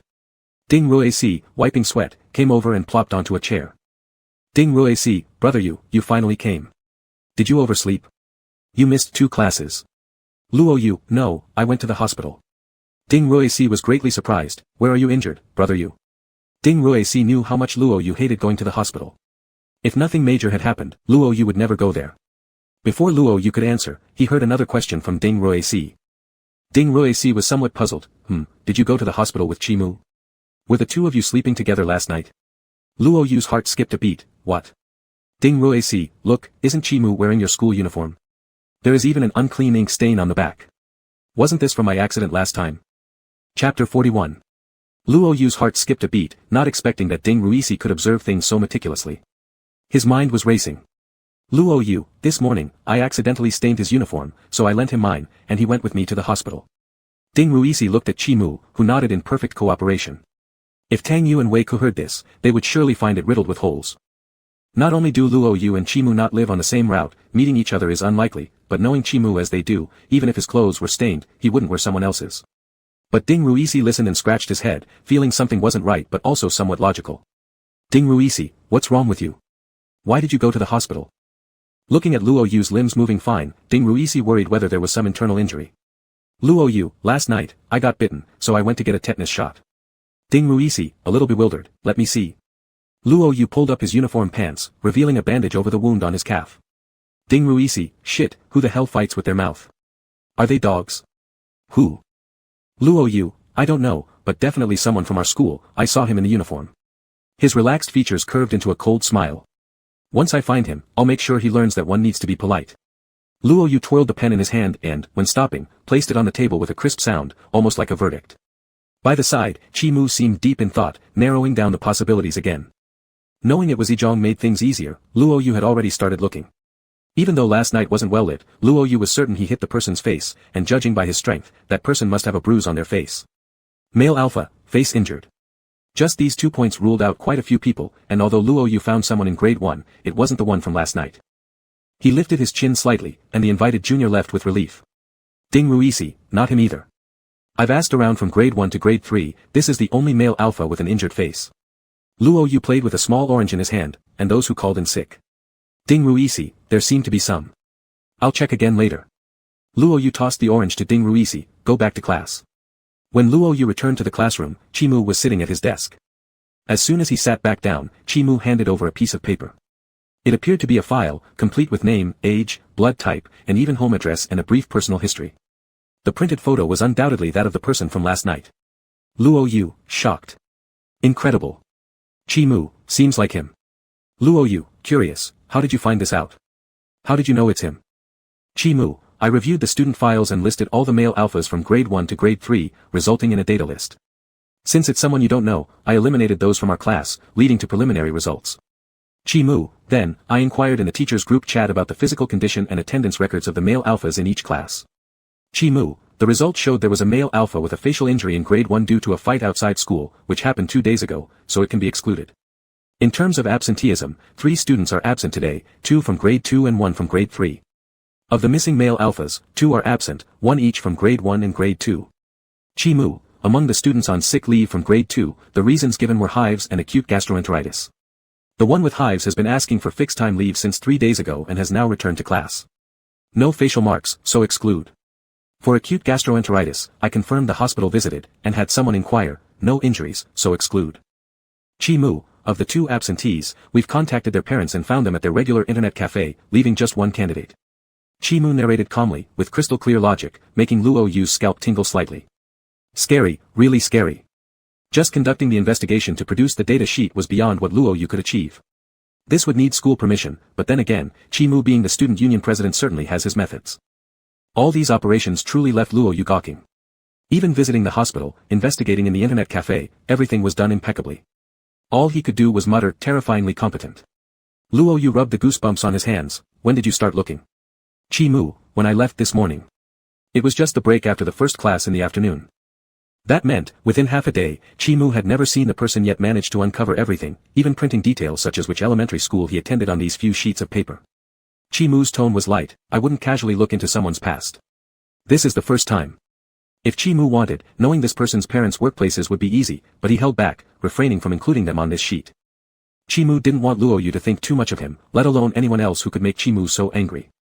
Luo Yu was actually quite moved and fished out a piece of candy from his pocket, offering it to Chi-Mu. Luo Yu, how about I treat you to dinner tonight? Chi-Mu, sure. Chi-Mu took the candy, tore open the wrapper, but instead of putting it in his own mouth, he pressed it against Luo Yu's lips. Luo Yu curled the candy into his mouth. Aren't you going to eat it? Chi-Mu, actually, I don't like candies. As Chi-Mu's fingertips brushed over Luo Yu's lips with the candy, a faint moist sensation lingered, slightly numbing Chi-Mu's fingers. Luo Yu, But why did you eat it last time? I thought you liked it. Luo Yu assumed Chi-Mu enjoyed candies, which was why they reciprocated the gesture then. Chi-Mu's lips lightly pursed, because it was from you. The atmosphere suddenly seemed a little strange, so Luo Yu shifted his gaze to the paper on the desk to calm down the unusual warmth rising on his face. Chi-Mu tapped the paper. I have an idea who sent him to attack you. Luo Yu, who? Who in their right mind fantasized about him at that moment? Wasn't that making it clear they wanted his alpha green with envy? That alpha losing it made Luo Yu feel pretty innocent in all this. Chi-Mu, Chui Han. Luo Yu, sounds familiar. Oh, that cocoa-flavored guy. Chi-Mu nodded, and black aura surrounded Luo Yu's body. Luo Yu, for the first time ever, I've got this desire to beat up an Omega. Not again, this guy. Luo Yu had been tricked by him n times, he was just way too persistent. Wasn't that guy messed up? Yelling his name during applause, that guy should have gone to the hospital with the one last night. Daydreaming was getting out of hand. He just saved him randomly that day. Though annoyed by this guy, Luo Yu never regretted saving him, because no matter how shameless the guy was, it wasn't okay for him to get beaten up in a narrow alley. Chi-Mu, what do you want to do? Luo Yu's expression was cold. Find him after school for a chat. Luo Yu certainly wasn't going to hit an Omega. Though he was an Omega now, there was nothing illegal about it, but for people like that, Luo Yu felt physical violence wasn't necessary. He just wanted to know how this person's brain worked. Rescuing him didn't require gratitude, but neither did it need such betrayal behind his back. Chi-Mu, I'll go with you. Luo Yu, alright. Luo Yu turned around and tapped Ding Ruisi's desk. Luo Yu, Ruisi, I know who it is now. I'll find people related to him this afternoon. You don't need to follow me. Ding Ruisi was utterly disappointed. What? For Brother Yu's affairs, I'd gladly walk through fire and water. Why won't you let me join? Luo Yu, Chi-Mu will go with me. It's not about fighting, it's just questioning an Omega. Ding Ruisi, then I want to go even more. I love watching the drama. Why the Omega? What's the scoop? Luo Yu sneered, that Omega who helped Chi-Mu rescue me last time. Yesterday, it was him again in the playground equipment storehouse. Ding Ruisi, my god. Ding Ruisi's eyes sparkled, please take me along. Luo Yu, alright, remember not to mention it on the forums. He's almost in grade 12. Just teaching him a lesson is enough, no need to make it public. Ding Ruisi, fine, I'll blur out his face before posting, alright. Ding Ruisi knew Luo Yu seemed hard to get along with, but always treated Omegas with a sense of chivalry, possibly due to being raised by an Omega mother. This allowed Luo Yu to always treat Omegas kindly. However, Ding Ruisi believed Luo Yu was thoughtful indeed. Omegas were delicate and sensitive. Even if this person had a thick skin, who knows? If stressed by grade 12 studies and criticized, maybe he couldn't handle it properly. Chui Han was feeling uneasy as he was called alone to the student union meeting room. His uneasiness grew even more when he saw Luo Yu come through the door. Ding Ruisi came in last, and locked the door of the meeting room from the inside. Chui Han fidgeted with his fingers, his uneasiness on the surface was clear. The president called me here for something, right? Chui Han stared at the closed door, calculating the chance of dashing out if need be. Chi-Mu, do you know Peng Hongfei? Chui Han suddenly tightened his grip on his hands underneath the table. I know him, he's from our class. Chui Han quickly added, but we're not that close. Luo Yu raised an eyebrow, not close. Isn't the alpha who marked you supposed to be close? Ding Ruisi made a clucking sound beside them. He never would have guessed, this Omega who looked so innocent and pure like a little rabbit could end up rolling around in the PE equipment storage, then afterward flip faces and deny it all. Chui Han's face changed abruptly, turning pale rapidly before their eyes. Chui Han paused for a moment. What do you guys want to do? Chui Han had no idea what happened last night. After being warned once by Chi Mu in the music room, he had not contacted Luo Yu again, unaware why he was called here today and his secrets exposed. Luo Yu, we don't want anything, but what about you? Chui Han wore a look of innocence. After that time, I haven't come looking for you again. What can I do? I've done nothing. Luo Yu, so, Peng Hongfei going crazy to challenge me last night has nothing to do with you either, right? Chui Han gasped. Why did he challenge you to fight? I never told him about you. Even after getting saved the previous time, Chui Han never mentioned it to Peng Hongfei. Chui Han, this has nothing to do with me, it's definitely not my doing. You can go ask him, he's been absent these 2 days due to discomfort. I can tell you where he lives. Chui Han's hurried effort to detach himself from the situation repulsed Luo Yu, and Ding Ruisi couldn't help but feel completely disdainful. Ding Ruisi, hey, isn't that alpha who claimed you passionately yesterday yours? That's really heartless. Chui Han stopped pretending, it was just a temporary mark. I've said everything I know. Can I leave now? Luo Yu tapped the table. Peng Hongfei suspects I emerald horned him because you seemed too familiar with him and even shouted my name. Since every grudge must have a head and debt its own master, you owe him some explanations. The emerald hat on his head is not one I put there, surely. Chui Han's face turned alternately red and green, becoming speechless all of a sudden. He had no consciousness yesterday, thus not realizing what he'd actually done. Though he hadn't approached Luo Yu since, resentment lingered in his heart. After all, Peng Hongfei was far inferior to Luo Yu in every aspect, be it genetic superiority, appearance or otherwise. If only Chi Mu hadn't interfered, he would have long bound Luo Yu tightly. The obvious grievance in Chui Han's eyes caused Chi Mu to glance coldly at him, scaring Chui Han enough to immediately lower his head. Chui Han, I will explain things, can you let me go now? Originally, Luo Yu thought Peng Hongfei had completely marked Chui Han, and Chui Han harbored affection for Peng Hongfei as well, so he decided to question him to prevent him from calling his name publicly again in the future. But he didn't expect the situation to differ significantly from his expectations. Chui Han's hypocrisy left Luo Yu somewhat disgusted, and he felt lazy continuing asking any further, allowing Chui Han to leave. Ding Ruisi muttered indignantly, what kind of person is this? I've never seen someone like him. An Omega who hasn't been fully marked could technically play around casually without being subject to the Alpha's control, unless letting the Alpha establish a complete mark inside which would result in pregnancy. However, very few Omegas played around this way because it was extremely easy to lose control, akin to dancing on the edge of a knife. Once an Alpha lost it, they became uncontrollable. Alphas like Ding Ruisi, who were conservative and pure, would consider such Omegas particularly self-deprecating and instinctively reject them. Luo Yu, suddenly, I feel sorry for that mad dog last night. Perhaps Peng Hongfei truly liked Chui Han. At least yesterday, Luo Yu could sense that kind of anger. If Peng Hongfei merely treated Chui Han as a casual friend, wouldn't he have questioned Chui Han directly? However, even Chui Han was clueless. Chi Mu, shall we go find Peng Hongfei now? Luo Yu, let's go, I've recorded the conversation just now. Luo Yu had initially planned to teach Peng Hongfei another lesson, but upon further thought decided against it. There was no need to lift a finger now, just playing the recording in front of him would suffice. If Peng Hongfei felt heartbroken after hearing it, Luo Yu wouldn't even bother to lay a hand on him. However, if Peng Hongfei wasn't interested in Chui Han and their relationship was merely superficial, then Luo Yu might reconsider using force once again. Clearly, Luo Yu's speculation was correct. Peng Hongfei was recuperating at home, still brimming with anger upon seeing Luo Yu. But as soon as he heard the recording, his demeanor turned manic. With bloodshot eyes, he started smashing things around him while muttering, why? Seeing Peng Hongfei, looking battered from the fight the night before and crying uncontrollably, Luo Yu furrowed his brows in disgust. Apparently, not only was Peng Hongfei dim-witted, but also short-sighted. Luo Yu remarked, same old advice, if you're unwell, seek treatment. Don't recklessly lash out at others, next time, investigate the matter fully before making trouble for anyone else. The next time I see you, beating you up will be the least of your worries. Peng Hongfei's disheveled appearance disgusted Luo Yu, who thought to himself that these two were a mismatched pair, people who didn't understand the situation clearly shouldn't start attacking others so rashly. As Luo Yu turned to leave, he was surprised by Peng Hongfei's sudden outburst. He's not like that. It must be because you coerced him into saying this. He couldn't possibly not love me. He said he wanted to spend his entire life with me. Peng Hongfei's eyes were blood-red as he smashed the mirror beside him and screamed, rushing toward Luo Yu. Before Luo Yu could retaliate, Chi Mu struck first with a swift kick to Peng Hongfei's abdomen, sending him flying. On the ground, Peng Hongfei released pheromones filled with aggression.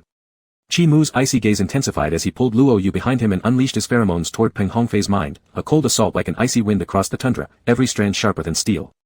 Pheromones among alphas can suppress, and nearby Ding Ruisi, who hadn't released his own yet, almost kneeled involuntarily, quickly retreating a step. The intangible struggle between the pheromones was stronger than any physical combat. Peng Hongfei's pheromones were gradually suppressed and dispersed in the air. With terror in his eyes, Peng Hongfei moved backward as though he could see the opposing pheromones manifesting into actual blades, relentlessly piercing his defenses, forcing his submission and making him tremble. Even Luo Yu felt uncomfortable with the aggressive pheromone scent, pinching his nose. Chi Mu leaned over slightly and whispered to him, "Go wait outside." Luo Yu nodded and left with Ding Ruisi. Watching Luo Yu leave, Chi Mu took off his watch and moved his wrist. No one was at Peng Hongfei's place, leaving Luo Yu waiting in the hallway, sighing. Ding Ruisi, I'm not exaggerating, but Chi Brothers' pheromones are really scary. Ding Ruisi always called Chi Mu by his first name when in front of Luo Yu but now addressed him with respect. Although Ding Ruisi had been involved in many fights, the chaotic surge of pheromones during those scuffles left different impressions, none as daunting as this instance where his natural instinct was to refrain from releasing pheromones altogether. One Chi Mu was already overwhelmingly dominant without needing help from anyone else. Ding Ruisi looked inside the door, there won't be any trouble, right? The pheromones Chi brother just emitted seemed murderous. Luo Yu, he knows his limits. Leaning against the doorframe, Luo Yu didn't feel annoyed anymore, instead, he inexplicably felt a little elated, even requesting that Ding Ruisi sing a song called Good Days. Ding Ruisi took out his phone, I'll go bash people on the forum first. After anonymizing Chui Han, Ding Ruisi gave a straightforward title. Discussed the Omega applauding for love yesterday in the equipment storage. Ding Ruisi vented all his grievances through his words, which made him feel much better afterward. Luo Yu took out his phone and changed the label on Chi Mu's contact information. Today's Chi Mu was exceptionally handsome, so there was no need to call him a dummy anymore. Then what should he call him? After pondering for a moment, Luo Yu diligently typed in Chi Mu, feeling for the first time that Chi Mu's name radiated charm. In just 5 minutes, Chi Mu came out. Fiddling with his watch, his clothes remained neatly in place. His pheromones had dissipated, and Luo Yu noticed this detail, finding Chi Mu remarkably considerate. Luo Yu draped an arm over Chi Mu's shoulder, let's go, I'll treat you to dinner. Luo Yu picked a relatively clean restaurant, ordered signature dishes, and poured water for Chi Mu. Ding Ruisi, that person shouldn't bother brother you again, judging from how brainless he looked. Ding Ruisi thought it was absolutely incredible. Everything Peng Hongfei had said made him seem like a desperate dog, and it was all due to them forcing Chui Han to say those things. How had someone with such a mind managed to live so long in peace? Luo Yu sneered, every time he comes, I'll beat him. Chi Mu's lips curved into a faint smile, he won't come again. Luo Yu, when you smile like that, I feel as if you're about to unleash some big move. Each time Chi Mu smiled this way, Luo Yu knew he was up to something mischievous. Chi Mu's smile dimmed slightly, anyone who does wrong must pay the price. Unlike Luo Yu, who was outwardly tough but inwardly soft, Chi Mu had already reached his limit with what Chui Han and Peng Hongfei had done. Chi Mu didn't think Peng Hongfei would leave Luo Yu alone just because he found out Luo Yu was an Omega. Instead, he believed Peng Hongfei might escalate the situation with even more severe mental attacks. Since the first time Chui Han had tried to tie down Luo Yu, Chi Mu had considered expelling Chui Han from their high school. Someone capable of doing such despicable acts was morally corrupt and selfish to the extreme, and his attitude toward Peng Hongfei clearly showed complete self-interest. Luo Yu, what do you plan to do? Chi Mu's gaze turned cold, of course, I'm going to help them achieve their dreams. Luo Yu involuntarily moved closer, how so? Chi Mu handed his phone over to Luo Yu, letting him see the content on the screen. Ding Ruisi sat opposite, extremely curious, brother Yu, what are you looking at? What is it? Tell me, don't forget your beloved Ruosi also wants to know. Chi Mu let the tone of his voice rise, beloved? Ding Ruisi didn't know why he suddenly felt a chill, younger brother, I'm the younger brother. Luo Yu, it's about Chui Han, he's quite something. Ding Ruisi's soul for gossip was burning, how so? Luo Yu, since junior high school, he's been involved in compensated dating. The strange part is, his family isn't short of money either. According to the information, his family background is pretty good. Ding Ruisi, what kind of fetish is this? Peng Hongfei should just wear the green hat then. Luo Yu, before, he was only after betas, but in high school, he started targeting alphas. Luo Yu almost lost the ability to speak. Ding Ruisi was itching to know, and Luo Yu's expression became complicated, and he even went after omegas. Ding Ruisi was also dumbfounded, ah. My ears. Ruisi's pure heart was severely tainted, omega on alpha, was far crazier than alpha on omega, aa. Ding Ruisi looked blank, no way, I can't accept my precious being impure. Luo Yu, what nonsense are you talking about? Luo Yu, but his skills are truly impressive. He's dated several alphas, and each alpha he broke up with gave him high praise, saying he was very kind and innocent, a great person. When breaking up, he always managed to get substantial sums of money and good items from his partners. Upon reaching the end, Luo Yu frowned. There was even one time when he was caught juggling 3 relationships, which led to a brawl between the 3, resulting in 1 death and 2 injuries. In the end, 2 people ended up in jail. The person who compiled this investigation clearly felt shocked too, using an exclamation mark here. Ding Ruisi, how could he hide this so well? I feel sick. This guy's heart is really poisonous, isn't it? This was undoubtedly a tea-drinking pretender who acted perfectly while harboring deep malice, utterly disgusting. Ding Ruisi, thank goodness Pool Brother intervened back then. Just imagining Luo Yu being forced to tie himself with this man, unwillingly marking him yet unable to refuse marrying him, made Ding Ruisi genuinely shiver in fear. Luo Yu also felt relieved since this person even targeted Omegas. Had it not been for Chi Mu showing up, he might have been in serious danger. Luo Yu looked at Chi Mu and asked, so what do you mean by helping them achieve their dreams? He seemed to have guessed what Chi Mu was about to do. Chi Mu, such a perfect couple, wouldn't it be a shame not to give them a hand? Ding Ruisi rubbed his hands together. Brother Chi, are you planning to send them off with a gift set of expulsion? Luo Yu, are you making Peng Hongfei completely mark Chui Han? Cutting off any future trouble, wouldn't that be great? As he caressed the darkened traces on Luo Yu's inner wrist pulse, he raised his eyes and smiled lightly. Luo Yu thought, Chi Mu truly was devious. Devious in exactly the way Luo Yu liked. Chapter 42. Ding Ruyi was still a bit confused. Why? Isn't this letting Peng Hongfei off the hook? Although what Peng Hongfei had done wasn't as disgusting as Chui Han's, it still made Ding Ruyi very puzzled about why they were doing this. Wouldn't this just make Peng Hongfei happy? Luo Yu reached across the table and patted Ding Rui's head like a dog. Promise me, Ruosi, you'll always be this innocent and naive. With deep emotion, Ding Rui held Luo Yu's hand. You go. Tell me, what's Chi Gu planning? Chi Mu's gaze fell on the hand that Ding Rui was holding of Luo Yu. Suddenly, Ding Rui felt a stinging sensation in his hand and instinctively let go. When he looked to see where the gaze came from, the gaze had already disappeared. Ding Rui unconsciously rubbed his own hand back, then continued to look at Luo Yu and Chi Mu with eyes full of curiosity.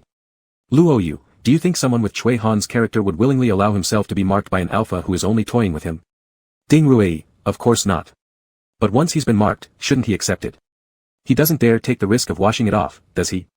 Wouldn't Peng Hongfei then truly feel triumphant? An Omega who has been thoroughly marked is like being labeled. If anyone else's scent appears on them, an alpha can definitely sense it. Luo Yu, a person like this will surely not be content with living quietly. They can't find an alpha, but can't they find a beta? Beta's glands have degenerated, they cannot perceive or emit pheromones, nor are they able to complete a mark. Chui Han was the type of person who enjoyed manipulating others and craved money. Making him quietly stay with just one toy for life, how could he possibly accept that? Luo Yu, if Peng Hongfei discovers his true nature, do you think he'll still loyally play the part of the subservient puppy? By that point, they'll just end up torturing each other, dealing with things internally. It's all well and good. Peng Hongfei indeed liked Chui Han so much that even after seeing the facts, he refused to accept them. This might lead to 2 outcomes, either Peng Hongfei accepts the situation and wears his green hat like a turtle enduring everything, or due to hatred born out of love, he completely rebounds. Ding Rui suddenly realized, brilliant. After realizing, Ding Rui again found Pool Mu sitting in front of him, seemingly calm but slightly terrifying. In just half a day, he had methodically traced down the person from yesterday, discovered matters related to Chui Han, taken control of the situation, and even devised a plan. All of them had gone through 9 years of compulsory education and 2 years of high school. Why was Chi Mu just so exceptional? Ding Rui couldn't help but feel somewhat sympathetic toward Pool Mu's future Omega partner. Once Pool Mu took a liking to someone, they'd certainly be under his thumb entirely. At the same moment, Luo Yu didn't realize Ding Rui's thoughts about him. He pulled his hand away from Pool Mu, feeling the inside of his wrist warm from the friction. Glaring at Chi Mu, their eyes met, and Chi Mu wore an innocent expression. Luo Yu shook his hand, dissipating the heat, and began rinsing the utensils with hot water. Luo Yu casually helped wash Pool Mu's bowl as well, asking him about the timing. When do you plan to start acting? Pool Mu, next month. Ding Rui was surprised, that long. The timeline was too stretched out. Why execute next month the plans they'd come up with today? Luo Yu, alright. Again, Ding Rui asked curiously, huh? Why next month? Luo Yu, he just went through his estrus cycle yesterday. If they started action soon, the whole plan would get twisted, it would change from something consensual to forced. Not only would Peng Hongfei likely be confined, spreading it around wouldn't sound good either. Luo Yu, and it'll also allow him to lower his guard. Chui Han was undoubtedly cautious with lots on his mind. Otherwise, no one around him would have failed to see through his true nature. Chi Mu nodded, acknowledging Luo Yu was right. Ding Rui was a little surprised. Yu Gu, when did you become so familiar with Chi Gu? Didn't this idea just come from Chi Gu? If I hadn't been following both of you this closely, I'd have thought you guys discussed this beforehand. Luo Yu teasingly replied, perhaps this is the world of smart people. Ding Ruei choked up silently, pondering that maybe Luo Yu's future partner would also be eaten alive by him. Thus, this plan was decided upon over the dining table. Aside from these three and the injured Peng Hongfei resting at home, nobody knew about it. Pool Mu didn't send anyone to keep tabs on Cui Han since there was no need to. Cui Han still needed to attend classes at school, considering it wasn't his responsibility anyway. He believed any misfortune wouldn't affect him, so naturally, he kept showing up at school waiting for post-Gaokao graduation and departure. Luo Yu was still quite concerned. After all, this was mainly his own business, and it wasn't a hard thing to have someone keep an eye on. Time passed faster than Luo Yu had imagined. Luo Yu still remembered the lesson from the last fireworks evening. On the same day of this month, he specially asked for leave from the teacher and obediently stayed at home to avoid trouble.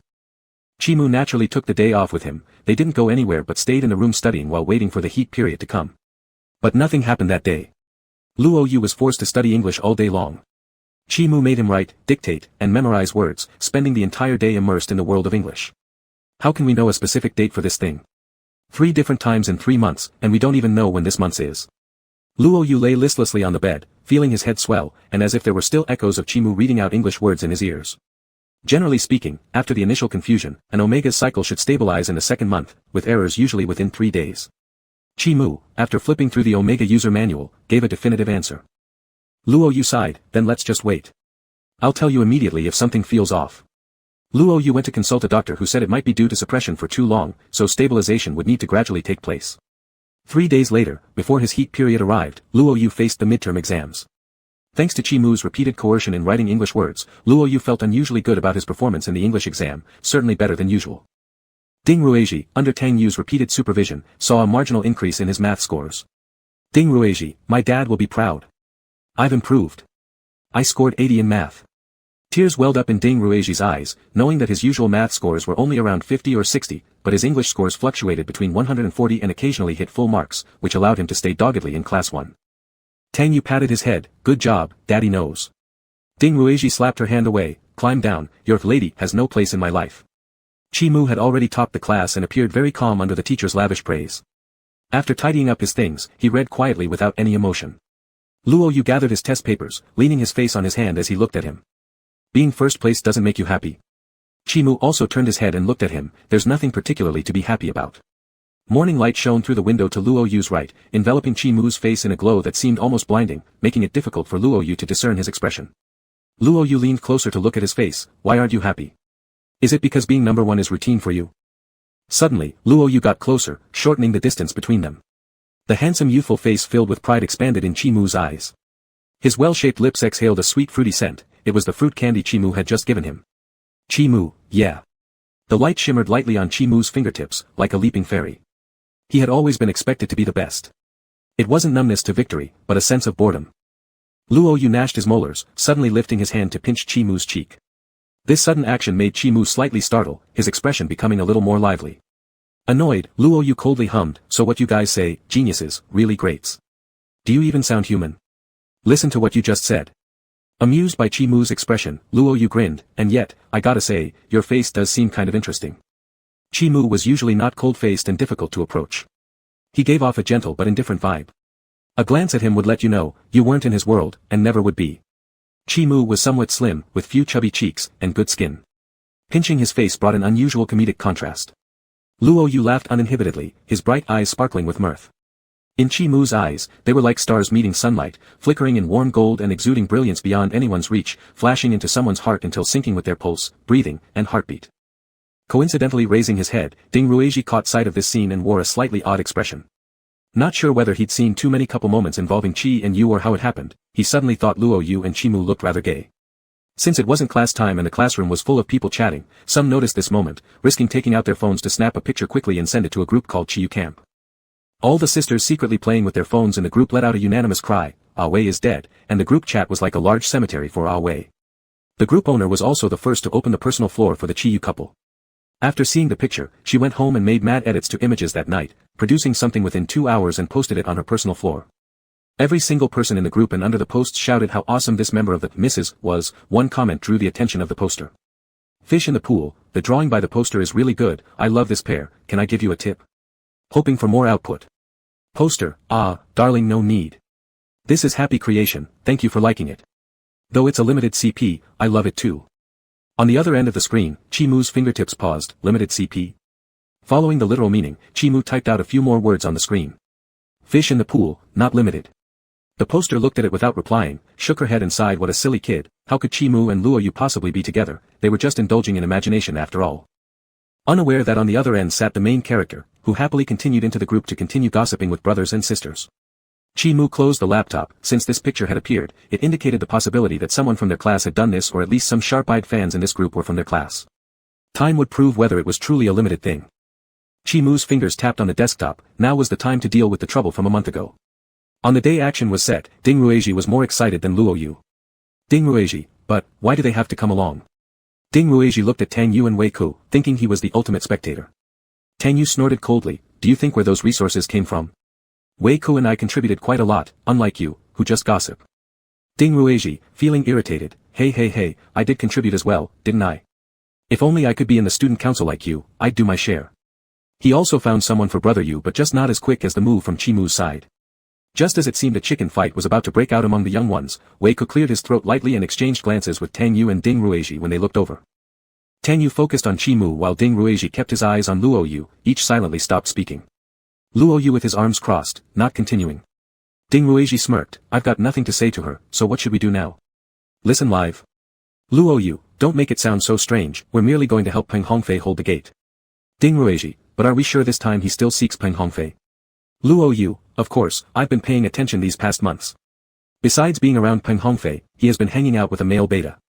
He must seek Peng Hongfei if he doesn't take suppressants. Luoyu, to play it safe, Chimu and I will go to Peng Hongfei's side, you three including Tang Yu and Wei Ku will head to the male beta's place. Ding Rueji, scratching his hair, what? There's another male beta thing. On the way, I'll tell you. Tang Yu glanced at Ding Rueji as though looking at an idiot and pulled him away. Chui Han always played big even before estrus period begins, every month, upon turning adult, refusing to inject suppressant willingly. Having alpha mates, Chui Han sought help from them, sometimes too inconvenient allowing others sniff their own scent around, so kept suppressing while fooling around with betas. This male beta had physical relations with Chui Han. How Luoyu confirmed their connection was because days ago, he cordially questioned this man blocking him on the road.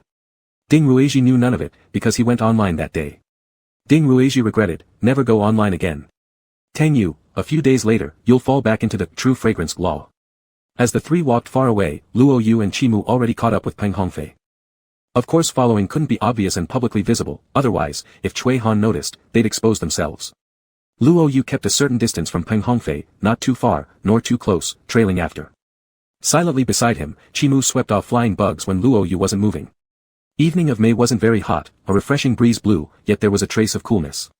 The sunset hung on the distant horizon line, soft and smooth without burning, like a beautifully clean orange candy with a bit of pink glow, tempting one to pick and taste. Luoyu touched his pocket, wanting candies again. Unfortunately, the few candies he had with him today were already finished. In order not to get a toothache, Luoyu was also very restrained and could only regretfully take his hand out of his pocket and continue observing the person waiting on the bench not far away.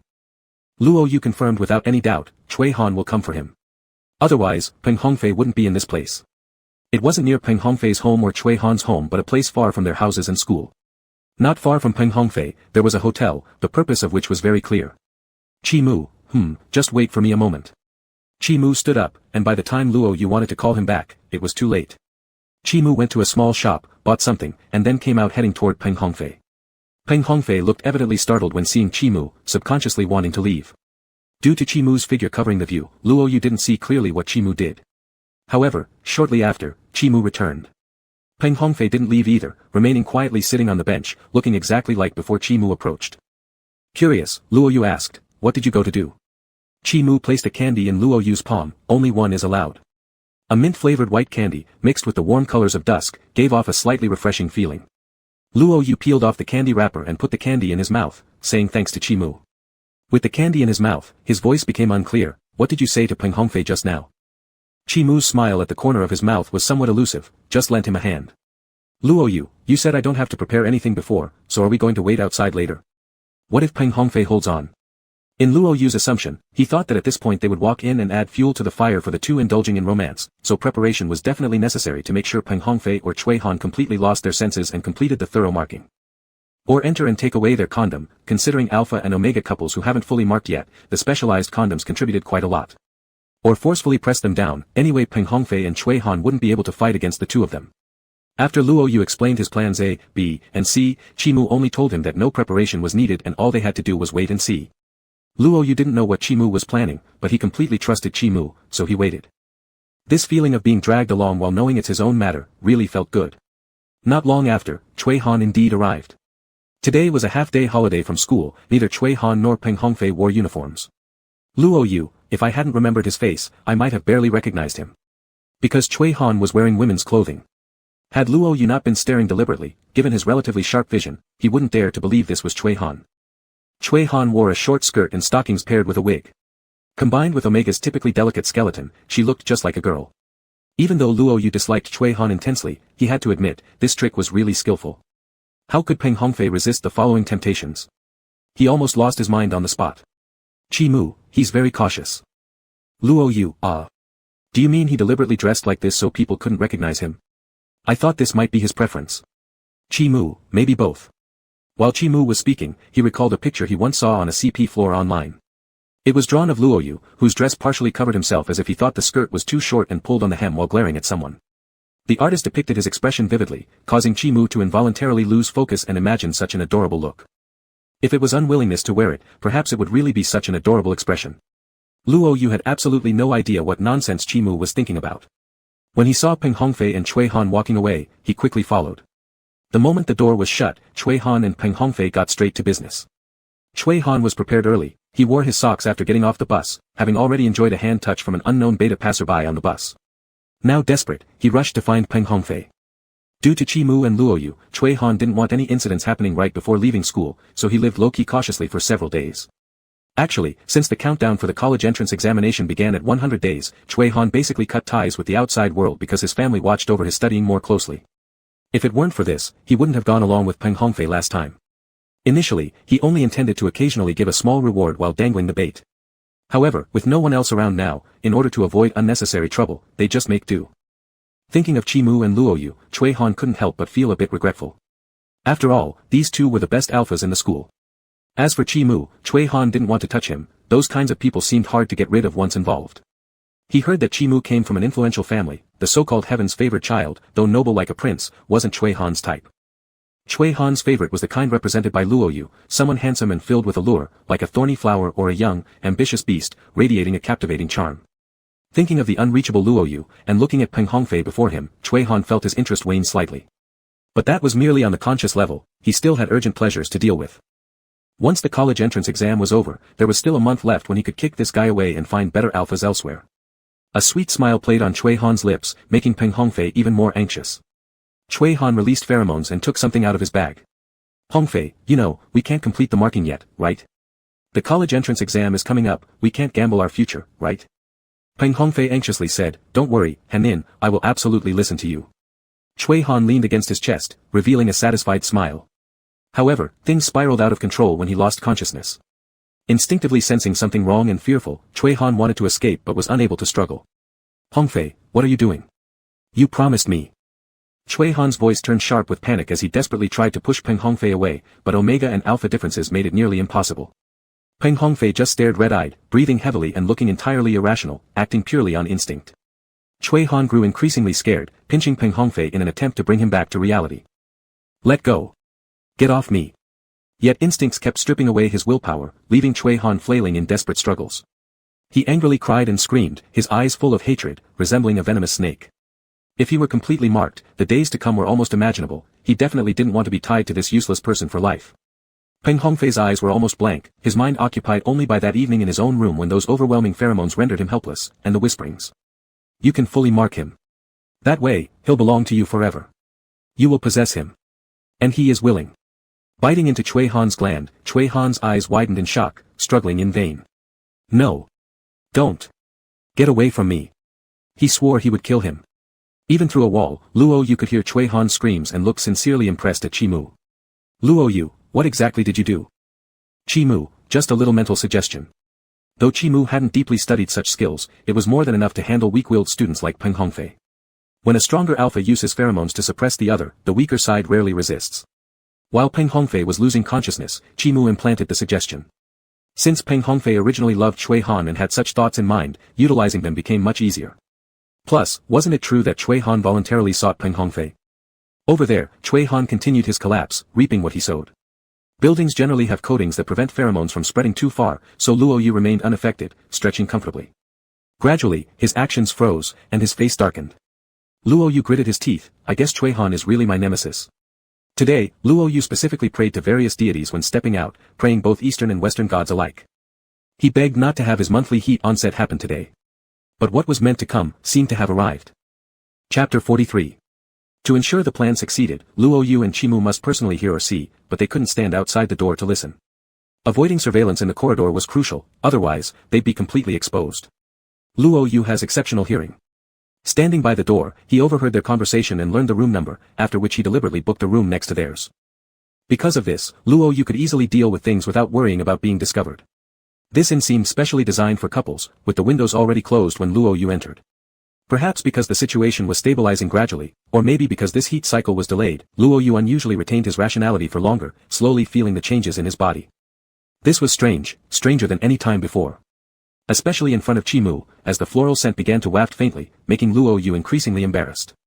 At this moment, staying conscious instead of instinctively losing awareness turned out to be much harder to face. Luo Yu sat on the bed, wrinkling the pristine white sheet little by little. His pale fingertips seemed to gain an extra touch of vivid color, as if shy and flustered. He had never observed Chimu's face so clearly under such a lucid state, locking eyes with him. Luo Yu wished he didn't have to look. In a commanding tone, Luo Yu said, "Close your eyes first." Chimu naturally complied, "All right." Chimu sat next to Luo Yu, closing his eyes. With Chimu's gaze gone, Luo Yu sighed in relief. But the situation remained far from optimistic. A light yet intoxicating floral aroma invaded the senses with the indoor air currents, even sweetening overly in Luo Yu's nostrils. An Omega's body can be too excessive at times. The window still allowed some light to pass through, but the sun was nearly setting. When Luo Yu's sanity finally unraveled, the sky outside had darkened entirely. Time flowed differently depending on individual consciousnesses. From day to night, Chimu continued sitting there with closed eyes but could distinctly make out every sound. It was Sunday today. As they went out, both had changed from their school uniforms.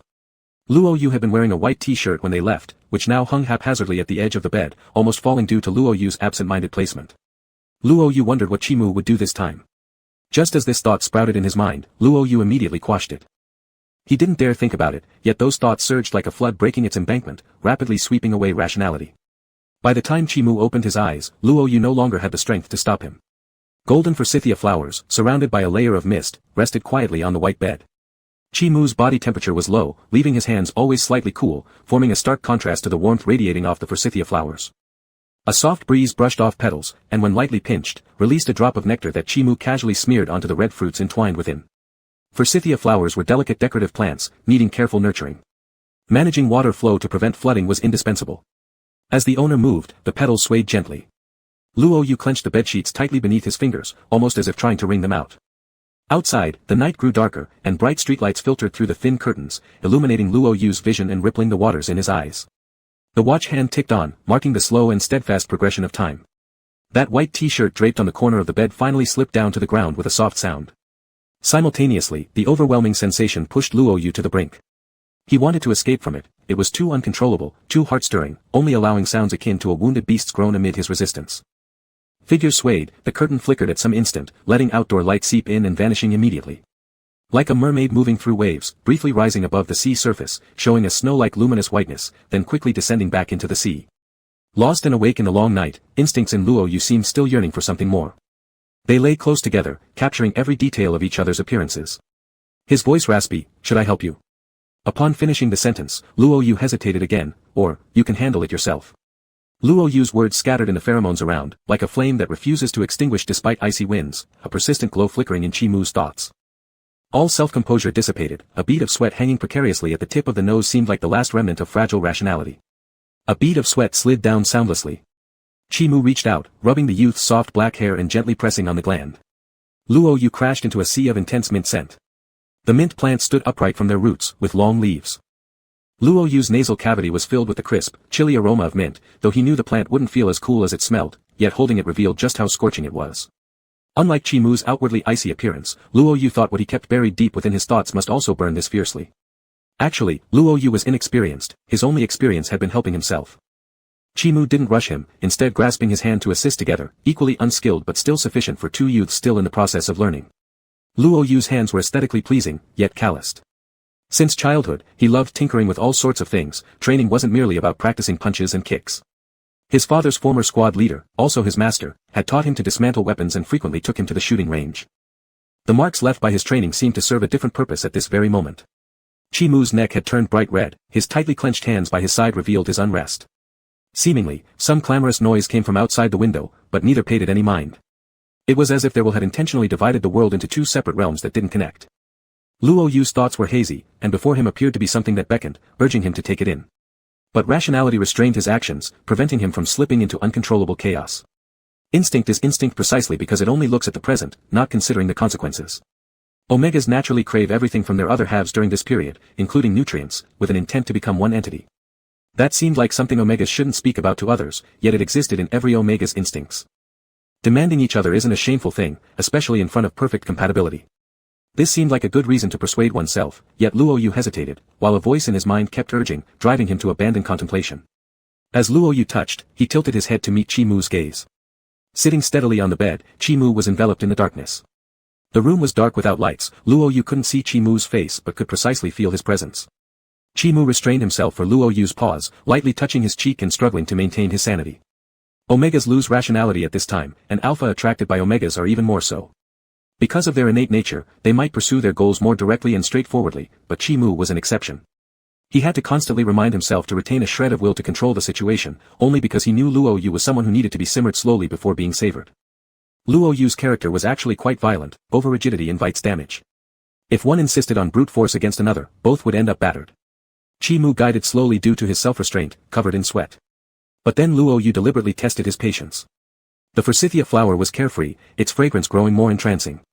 If it was Chi-Mu, should it be fine?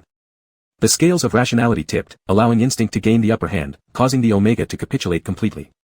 Mint was choking when unprocessed into candies, its taste was far from pleasant. Luo Yu spit it out, his youthful features contorted. Initially surprised, Chi-Mu found himself bemused upon seeing Luo Yu's reaction. However, Luo Yu wasn't someone who gave up easily. That tempting candy continued to beckon. Struggling, Luo Yu took another lick, suddenly finding it somewhat acceptable. The edifice of rationality collapsed, obliterating Chi-Mu's last traces of clarity. No alpha could resist such actions from a perfectly compatible Omega they cherished. It was an infatuation of both intellect and instinct, and Chi-Mu was no exception. The final scene seemed to resemble the fan art he'd seen on CP forums of equipment storage rooms but much more intense. Chi-Mu injected pheromones and cleaned the dirt off Luo Yu's face after he fell asleep. Outside, there were a few stars in the sky. When Luo Yu woke up, his clothes were neat, except his hair was somewhat disheveled from sleep. The phone beside him displayed dozens of missed calls, all from Ding Ruisi. Propping himself up to sit, Luo Yu inexplicably felt parched with a swollen throat. As he wondered whether this was a side effect of sleeping too long, memories resurfaced in waves from his mind. Luo Yu. Luo Yu could only feel shocked and mentally curse, losing all ability to speak. All he wanted now was to jump out of here and never meet Chi-Mu again. It wasn't just about losing face, he had lost both his dignity and respect. As the door clicked open, the person that Luo Yu least wanted to face appeared before him. Chi-Mu, you're awake. I got some porridge and water. Do you want to drink a little to moisten your throat first? Luo Yu thought to himself, moisten your mom, but still took the bottle of water, not to drink it, but to rinse his mouth in the bathroom. Staring at the mirror in the bathroom, Luo Yu was entirely confused about how this happened. There was no way to stop the loss in time. He knew for certain that things with Chi-Mu had to continue. Chi-Mu was the medicine that saved his life, or perhaps a stabilizer in life. Only through their interaction did Luo Yu remain normal instead of becoming more strange. And the main issue was, he didn't hate it. Luo Yu irritably tossed the water bottle into the trash can. If it were someone else, well, there couldn't be anyone else. After washing his face and leaving the bathroom, Luo Yu didn't bother to explain anything to Chi-Mu. What was there to explain? Everyone knows what went on. Luo Yu opened the takeaway box and started eating porridge when he suddenly noticed some noises from the next room. Luo Yu questioned aloud, if they don't eat anything, will they starve to death? A permanent mark was nothing like a temporary one. It wasn't something achieved in one go, but rather a prolonged process, highly testing the endurance of an alpha. Luo Yu's phone vibrated again. It was Ding Ruisi calling. Sliding to accept, he heard Ding Ruisi's whiny voice right away. Bro Yu, why didn't you pick up after so many calls? Tang Yu said you saw Chui Han, and it was successful. Why didn't you answer my call? Did the two of you go out without me? Why didn't you bring me along? Luo Yu, no, we'll see later, hang up. Play with your mom. Chapter 44. After Luo Yu hastily hung up the phone, the atmosphere fell into a strange subtlety. Chimu answered Luo Yu's previous question, they called room service once. Luo Yu also shifted the topic to the matter of Cui Han, but wasn't Cui Han unwilling? If he still reports the case, then wouldn't Peng Hongfei still end up inside? Chimu, if there is evidence, it won't happen. Chimu took out his phone and showed Luo Yu a few folders. Luo Yu. How on earth were you able to get this? Chimu, this was found in Peng Hongfei's phone and at his home originally. He really liked Cui Han, so he kept many things to reminisce over, including but not limited to Cui Han's sweet words, gifts given by him, all of which could become evidence for rebuttal in the future. What Luo Yu saw were exactly these pieces of evidence Chimu had spoken about, photos of Peng Hongfei's diary, fragments of recorded audio, and even intimate videos. Luo Yu bet that Cui Han would be 100% unaware of the existence of those videos, as it was clear from the perspective that they were secretly filmed. And with someone as cautious as Cui Han, such evidence should never have been left behind. Peng Hongfei might have some issues with his personality, or maybe he reached the peak of being a licking dog. A normal person would not secretly stash away so much stuff when their desires aren't met. It almost bordered on pathological tendencies. However, upon thinking about it, Luo Yu agreed, if Peng Hongfei's mind was functioning normally, he wouldn't have performed such a series of operations that made people uncomfortable. Chimu, in terms of law, there is indeed some bias towards omegas, but it's not without explanation rights for alphas. As long as the evidence is solid, it can only be determined that Cui Han regretted temporarily, and the court can only pursue mediation or enforced separation, which is the worst-case scenario I anticipate. Chimu paused slightly. Enforced separation would definitely be unwelcome for Peng Hongfei. If Cui Han was willing to endure the pain of removing the mark, Peng Hongfei may very well find trouble for Cui Han. Luo Yu thought of another possibility and asked, then what if Peng Hongfei willingly admits guilt and goes to jail himself? Chimu, that would be even better, adding another possibility besides enforced separation. Regardless of the attitudes of these two individuals, both will ultimately end up with undesirable outcomes. Removing an alpha's mark is an incredibly painful process, a suffering akin to draining all the blood from the body and reinfusing it. Even if these two individuals do not intend to stay together for life, Chimu has still accomplished the purpose of making both of them suffer. The only difference lies in the degree of torment endured. Realizing this, Luo Yu exclaimed with a Luo Yu, Chimu, did you notice that you just said quite a lot? Though what Chimu said seemed like necessary explanations, based on Luo Yu's understanding of Chimu, he could have summarized everything more concisely and left Luo Yu to think it through. Saying so much at once doesn't seem to fit Chimu's usual style. Quietly gripping his palm beneath the table, Chimu said, Actually, no one knows that whenever Chimu is nervous or embarrassed, he unconsciously increases his speaking frequency and duration. Luo Yu, hey, it's the same flavor as usual. Luo Yu wondered if Chimu was also feeling uneasy about what happened earlier. But after scrutinizing Chimu for a moment, his expression remained consistently calm, appearing extremely composed. However, Luo Yu's stare lingered too obviously, prompting Chimu to unknowingly take a deep breath and meet Luo Yu's gaze. Before his eyes, the scene replayed where Luo Yu had appeared dazed with misty eyes, making Chimu flustered as he quickly diverted his attention back to the food in his bowl. Luo Yu moved closer, noticing the redness of Chimu's ears, and glanced curiously several times. Chimu's earlobes fully betrayed his mood, destroying the calm facade he maintained. Chimu actually blushed. Luo Yu felt like laughing but tried hard not to burst out laughing in front of Chimu. Ah, Chimu blushes. With that thought in mind, Luo Yu's own awkward feelings disappeared completely, instead full of mischievous intentions to tease Chimu. He thought Chimu always maintained his composure, but apparently, he could also feel shy. Chimu and shyness, paired together, it was kind of cute. Luo Yu leaned in closely, hey, where did you buy this kanji from? It seems pretty tasty. He deliberately leaned close to Chimu, his exhalations heating up Chimu's ears to the point they felt like they were burning. Chimu lowered his gaze and responded in a composed tone, just around the corner. Pretending to be serious after being shy made him seem even cuter. Luo Yu propped up his cheek and watched Chimu pretend to be formal, deciding to let him off the hook this time. He hid his mischievous thoughts and masked the smile at the corner of his lips by drinking the kanji. After applying a new smell-blocking patch, Luo Yu and Chimu threw away the trash and went to check out of the room with their keycards. As for how long it would take for the people next door to come out, that was not within their consideration. When Ding Ruizhi saw Luo Yu and Chimu not long after, he had an expression full of confusion and even a touch of resentment when looking at Luo Yu. Ding Ruizhi, brother Yu, where on earth did you go? You left me here to suffer alone. The suffering Ding Ruizhi mentioned, of course, came from Tang Yu's math problems attack. For as long as Luo Yu didn't show up, he was stuck solving math problems. It was truly a tragic situation. Luo Yu didn't know how to explain, so he just mentioned Cui Han's incident to distract him. Ding Ruizhi exclaimed in shock, cross-dressing. Amazing. Then what? What happened next? As Luo Yu expected, Ding Ruizhi's attention was completely caught by the gossip content, making it very easy for him to bluff through any questions about where he went. Chimu didn't need any explanation at all. Tang Yu and Wei Ku never questioned where he went. Of course, this matter wasn't over yet. Luo Yu and Chimu were still keeping an eye on what would happen next. On the second day, neither Cui Han nor Peng Hongfei showed up for class, which was normal since the scent on Cui Han hadn't disappeared yet. Luo Yu didn't even know if they had finished or were still in that hotel. After sending someone to keep an eye on them, Luo Yu didn't entirely focus on whether Cui Han came to school or not but continued studying and started thinking about how to thank Chimu. Chimu had basically done most of the work for this. The meal from last time clearly wasn't enough, and Luo Yu was contemplating what kind of gift he could give him. But what does Chimu like? Chimu appeared to have no desires or needs in daily life, and he was richer than Luo Yu, capable of buying more expensive items himself. Luo Yu only knew that Chimu doesn't really like eating candy. Back home, Luo Yu rummaged through the things he already had, staring at his drawer full of candies, lost in thought. Luo Yu thought he might not understand Chimu well enough, so he sent Ding Rueji to ask Tang Yu to see if she knew what Chimu liked. Duisi, I know brother Yu likes eating candy, fighting, and physics. How can Tang Yu not know what Chimu likes? Disappointing. Duisi, I've already given up on her. Ding Rueji sent a screenshot to prove he wasn't lying. Luo Yu zoomed in on the picture, revealing the conversation between Ding Rueji and Tang Yu. Ding Rueji directly asked if Tang Yu knew what Chimu liked, and Tang Yu replied with 3 ellipses, pondering for a while before replying with 3 words, don't know. Even Tang Yu, who was always following Chimu around, didn't know what he liked, which seemed strange but also quite normal. Chimu was naturally someone who didn't openly express emotions.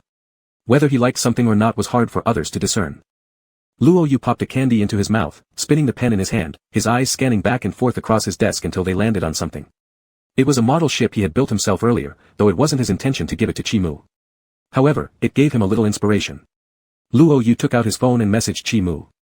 Luo Yu, do you like pets? Chimu paused typing on his keyboard and carefully considered Luo Yu's meaning. Was he suggesting giving him a small animal as a present? After some thought, he responded cautiously. Chimu, not bad. Luo Yu, do you like cats? Or dogs? Rabbits, ducks, tigers, dolphins? Chimu figured that the latter 2 shouldn't count as pets. Not guessing what Luo Yu intended to do, he answered truthfully. Chimu, I had a cat before. Luo Yu, what happened later? Chimu, it got too old and passed away peacefully. That cat had been with Chimu since he was born.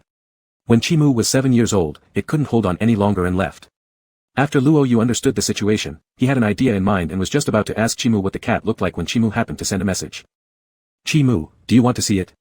Luo Yu, sure. Chimu sent over a few pictures, which seemed to be old photos that were not very clear. It was a British shorthair with large lake green eyes that appeared full of spirit. When it lay down, it exuded a sense of seriousness and looked quite majestic. In the pictures, Luo Yu also saw a young Chimu.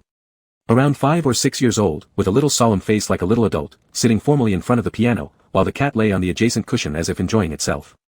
The Chimu sitting at the piano looked like a little gentleman, with that cool and aloof demeanor that apparently hadn't changed much from childhood.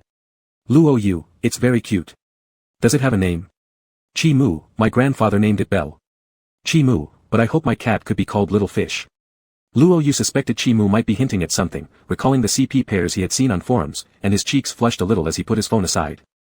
After a while, Luo Yu picked up his phone again, memorizing the appearance of the cat called Belle, and pulled out a piece of draft paper, sketching preliminary design ideas with a pen.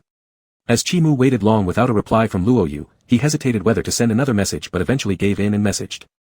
Chimu, what is this all for? Luo Yu, secret. Since it was a secret, Chimu didn't press further, though he knew this secret must have something to do with him. What kind of surprise would it be? Could it be gifting him a cat? He wasn't particularly keen on keeping a cat, only interested in one named Little Fish. Chimu quietly awaited this surprise, waiting for 2 days until Cui Han returned to school, but still, Luo Yu's surprise hadn't shown up in front of him. Chimu felt somewhat disappointed. Could he have guessed wrong? Yet oddly, Luo Yu acted completely normal. Every time Chimu wanted to ask, the topic would always get deflected. On the day Cui Han and Peng Hongfei returned to school, Ruisi, the gossip pioneer, was the most anxious one. Ding Rueji came back after asking around, you brother, it's strange, why can't they tell they've been arguing? Ding Rueji, I just asked someone, their classmates know Cui Han was marked by Peng Hongfei. Yet, Cui Han and Peng Hongfei appear close together, not at all like our assumptions. Luo Yu frowned, glancing at Chimu. That was strange indeed. There was no way Cui Han should stay calm and sweetly cozy with Peng Hongfei. There must be something peculiar. Luo Yu, it shouldn't be possible. How could Cui Han endure it? That day, the curse words he distinctly heard Cui Han spitting out clearly suggested hatred toward Peng Hongfei, yet it was only the 3rd day. It wasn't likely he'd suddenly change so drastically and become a happy housewife willingly. Luo Yu, could it be the first result we anticipated? The first result, naturally, meant Chui Han and Peng Hongfei being together, bound forever in chaos. Chi Mu paused briefly before speaking up. Something doesn't feel right. Chui Han might have sensed something. Ding Ruizhi scratched his head. Pool brother, are you saying he knows we were watching? Ding Ruizhi initially thought to say, did Chui Han figure out they were behind the scenes orchestrating this, but then reconsidered. They had done nothing, after all, not forcing drugs down these two people's throats making them celebrate love. They were mere bystanders, enjoying the spectacle from the sidelines. Luo Yu, can't be sure, there's only half a month till the college entrance exam. Let's see what those two plan to do. These past few days, Luo Yu was busy crafting a gift for Chi Mu and hadn't paid much attention to those two. If Chui Han found out. Luo Yu spun the pen in his hand, wondering what would happen if he really did know. It all depends on whether he plans some tricks. If he insists on ruining himself, then let the consequences fall on him. But with the college entrance exam almost approaching, Chui Han remained unusually quiet, showing no signs of movement. Chi Mu and Ding Ruizhi stayed vigilant, but Luo Yu was hustling through the streets collecting parts for what he intended to create. Mechanical parts were scattered across the workbench. Luo Yu carefully dabbed adhesive onto the components, placing them in the designated spots per the design. When the last part clicked into place, Luo Yu pressed the start button. The silver cat moved slightly, lighting up according to his wishes, but a few minutes later, a grinding sound emerged from the gears, and the little cat stopped moving, frozen motionless on the table. The kitten's exterior was painted by Luo Yu's mom, who was skillful with her hands. He had wanted to do it himself, but alas, his talent did not lie in the realm of art. While he excelled at drawing physical principle diagrams, any attempt to create other forms resulted in something akin to being space-warped. After another failure, Luo Yu let out a sigh but didn't feel disheartened. He dismantled the outer shell and noted down the reasons for failure on a notebook, deciding to redo it again, perhaps adding something extra this time. The college entrance exam would be here soon. During the exam period for seniors, the juniors and sophomores were given a 3-day break. Ding Ruizhi was at Luo Yu's house, playing games with one leg crossed over the other, casting curious glances towards Luo Yu, who was absorbed in sketching something. Ding Ruizhi, you brother, what are you drawing? You've been calculating for so long. Luo Yu didn't even look up, play your own game. This only made Ding Ruizhi more curious. I just want to take a peek. Luo Yu flipped a page of his draft paper and showed Ding Ruizhi the numeric calculations and scale exchange he'd written, which immediately caused Ding Ruizhi to withdraw his gaze. Ding Ruizhi, I think I'll continue playing games.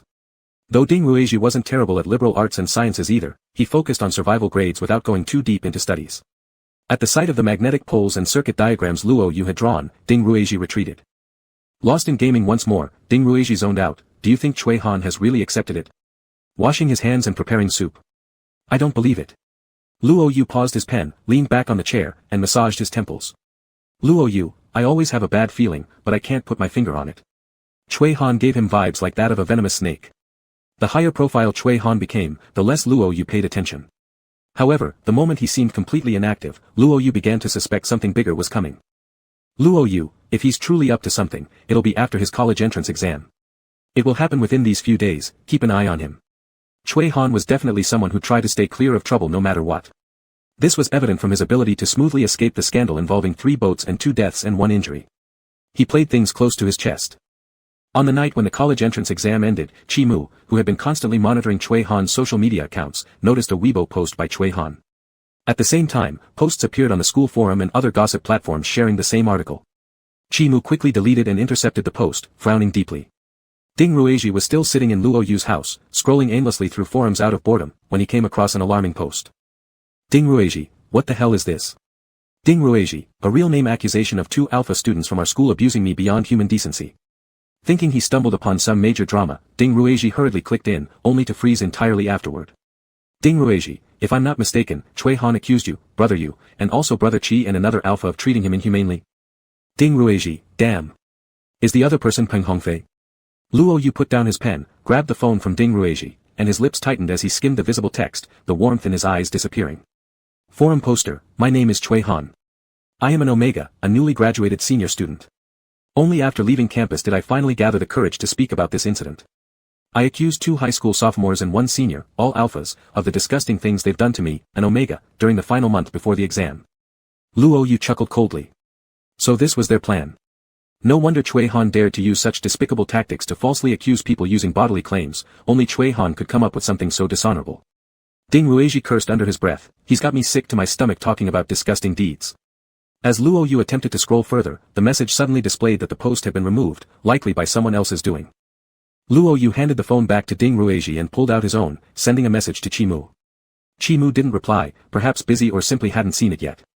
Luo Yu paced around the room, then left with his phone in hand, heading toward Xiao Wanrong's room. Ding Ruizhi, where are you going, brother Yu? Luo Yu, to find something. Xiao Wanrong was working overtime tonight and wouldn't be home. Luo Yu sent a message asking where her evaluation report and physical examination report were placed. The previous physical checkup report he had taken home early, and Ms. Qiao had tidied it up for him since he left it lying around. She placed it together with the initial appraisal report in her room. Cui Han's tactics were indeed despicable, as public opinion always leaned toward the seemingly weaker side at first. Just with the title, 3 alphas and 1 omega, plus some choice words, Cui Han could effortlessly gain some support. If he were truly an alpha, this situation might actually give him a headache for a while, but 3 months ago, his gender had been reversed. Once this evidence was brought up, Cui Han's claims would self-contradict, making it extremely ridiculous. Luo Yu's phone suddenly vibrated. It was a screenshot sent by Yu Xiaoshuang. The headline on the picture stood out sharply, repost from number 1 middle school, the Qi family member is bullying omegas again. Net addiction girl, since last time I hacked into this forum, I occasionally take a look, and today I saw this. Net addiction girl, I saw your name in the link you reposted, so I took a screenshot first, then deleted the post. Net addiction girl, I blocked his ID, and checked the IP, which is located here. After seeing the address sent by Yu Xiaoshuang, Luo Yu noted it down. Luo Yu, thanks. Net addiction girl, are you in trouble or something? Why would someone do this to you? As for the content of the post, Yu Xiaoshuang completely didn't believe it. There was no way Luo Yu could do such things, not even eating her computer. Besides, she followed the link inside and got hold of the poster's selfie. Was he more handsome than her brother? Accusing her brother of messing with him, without a shred of shame or sense. Net addiction girl, by the way, when I wanted to help delete the post on your school forum, I found that it had already been deleted, and the ID was also blocked, done the same way as last time. Luo Yu, understood. It was just like last time, probably Chimu's doing, meaning Chimu must know about this matter now. Net addiction girl, there's a new post, let me go help delete it. Luo Yu, send it over so I can review the content first. After browsing through the content, Luo Yu realized Cui Han was trying to kill 3 birds with 1 stone. He accused both Luo Yu and Chimu of torturing him both mentally and physically, and even directed another alpha to forcibly fully mark him. That other alpha undoubtedly was Peng Hongfei. The post mentioned names, and so far were all self-narratives, without solid evidence yet. On the school forum, people who were online were surprised and discussed the post that appeared and was instantly deleted repeatedly. Ding Ruizhi was leading the charge at the front line, claiming all these rumors were nonsense, pure barking mad. The fangirls of Chimu and Luo Yu all said it was definitely absurd. Who was Cui Han anyway? Perhaps someone suffering from delusions or framing others. Some guessed that maybe Cui Han had been messed with by someone, since the forum registration uses student IDs, but there was no official verification on the front page, it could have been someone pretending. Others believed, saying if it was entrapment, the deletion of the post wouldn't be so fast. Maybe it was true. Ding Ruizhi cursed Cui Han as being insane while desperately guiding public opinion on the forum, nearly driven crazy by those who suggested it might be true. Cui Han really lost his mind, waiting half a month and dragging Peng Hongfei into it too. Ding Ruizhi, how did Cui Han find out? Ding Ruizhi remained puzzled, completely unaware of where the problem lay. Just as Ding Ruizhi typed until her fingers cramped up, another quarrel expert returned to the forum. Ding Ruizhi, I fucking love Little Rose. Luo Yu, who just walked in with some documents, Ding Ruizhi, Little Rose posted on the forum saying that the person framing you was dreaming. Not only is he less than half as good looking as her, but he dared to fantasize about you liking him. She slammed them in a way that was so satisfying. Luo Yu chuckled a little unexpectedly, then put the documents in the drawer and wore a light jacket. Ding Ruizhi, why does brother you seem so calm? I'm almost dying of worry. Luo Yu played with a small knife in his hand, what's there to rush? Let's go find Peng Hongfei. Chapter 45. In the brightly lit room, Cui Han was operating at the computer. Since Cui Han had decided to act, he hadn't planned on doing it just once. He also knew that Chimu would surely make a move, but he didn't expect the deletion to be so fast. Cui Han cursed a few times and quickly switched to another account. On that day, after regaining his senses, Cui Han had the impulse to kill the person in front of him. He even had a plan to destroy this person, send them to prison, and embrace a new life. As a result, when Peng Hongfei woke up afterward, Cui Han could only feel hatred upon seeing the remorseful yet relieved expression on his face. But stupid Peng Hongfei actually told him with a sweet smile that the things he had once saved were all evidence. And before Cui Han could destroy those, he couldn't make his move yet. While Cui Han was slowly planning how to push Peng Hongfei into the abyss, Peng Hongfei revealed that Chimu and Luo Yu had visited him before. Being naturally suspicious, Cui Han immediately checked the surveillance footage from that day and indeed saw the figures of Chimu and Luo Yu. He also found out through others that inquiries were being made about him. He contacted his former boyfriends and girlfriends and discovered they had also been asked questions. As Chui Han's unease grew, he realized he might be under investigation. At first, he wasn't sure it was Chi Mu and Luo Yu. He didn't think he had offended these two people. The only conflict was when he had initially tried to offer himself to Luo Yu, but that shouldn't really count as a grudge, right? It was clearly meant as a favor for Luo Yu, but he refused it outright, treating it like trash. Chui Han felt both regret and anger. In his view, every alpha is inherently the same. If Chi Mu hadn't interfered back then, Luo Yu would already have been his person by now. No matter how much one resisted or protested verbally, they would still end up enjoying the benefits eventually. But Peng Hongfei also mentioned that on that day, there were moments when he seemed unable to control himself, as if there was a voice in his head. And prior to that, only Chi Mu and Luo Yu had visited him. Chui Han was someone who didn't believe in coincidences, thinking this was a deliberate act of revenge, and Peng Hongfei was merely a tool being used. So Chui Han decided to bide his time, waiting until after the college entrance exams were over to carry out his plan. He had learned about some negative rumors surrounding Chi Mu from middle school, whether true or false, he could use them to his advantage. Chui Han used another phone to call Peng Hongfei. Upon hearing the other person's voice, he didn't hide the disgust on his face, but his voice remained sickly sweet. Hongfei, you won't go back on your promise to me, right? Of course not, Hanin. I'm coming right away. You must absolutely not mention me. I can't let this slide. I'll be waiting outside for you to come out, and I'll plead for you afterward. Peng Hongfei's voice was filled with fascination, all right. With a dark expression, Chui Han hung up the call, pulled out the SIM card from the phone, broke it in half, and threw it into the sink, watching the water flush it down the drain. He touched the gland at the base of his neck, feeling deep resentment in his heart. No matter if it was those two behind it or not, he wouldn't let them get away with it. Luo Yu and Ding Ruisi had been to Peng Hongfei's house before and naturally knew where it was. But before reaching Peng Hongfei's place, they spotted his figure. Peng Hongfei stood on the opposite side of the road, seeming ready to go somewhere. Luo Yu and Ding Ruisi moved to follow, but a red light slowed their progress. Ding Ruisi said, Peng Hongfei has already been accused by Chui Han of forcibly marking him. Could he be going to find Chui Han now? Luo Yu replied, not sure, let's follow and see. Luo Yu wasn't sure if Peng Hongfei was aware of what Chui Han had done, but having been labeled a rapist by the person he liked, his behavior seemed too normal. Peng Hongfei walked while Luo Yu trailed behind at a distance of 2 streets along with Ding Ruisi, following from behind. Still, they lost sight of him, only seeing Peng Hongfei enter somewhere. Ding Ruisi exclaimed, what the heck is Peng Hongfei doing at the police station? Is he turning himself in? Luo Yu furrowed his brows, tossing the small knife he prepared to intimidate Peng Hongfei into the trash can, and made a call to Chi Mu. Chi Mu answered the call quickly. The soft blue glow from the computer screen fell on his eyes, leaving their expression unclear. Peng Hongfei went into the police station, either to surrender or something else. Do we need to present materials proving Chui Han's claims are false? Luo Yu's voice carried some wind noise and sounded slightly unclear. No need. There are other ways, don't worry. Chi Mu's voice was already steady and powerful, making Luo Yu laugh on the other side. I wasn't worried in the first place. I was just thinking about what price Chui Han would pay for this matter.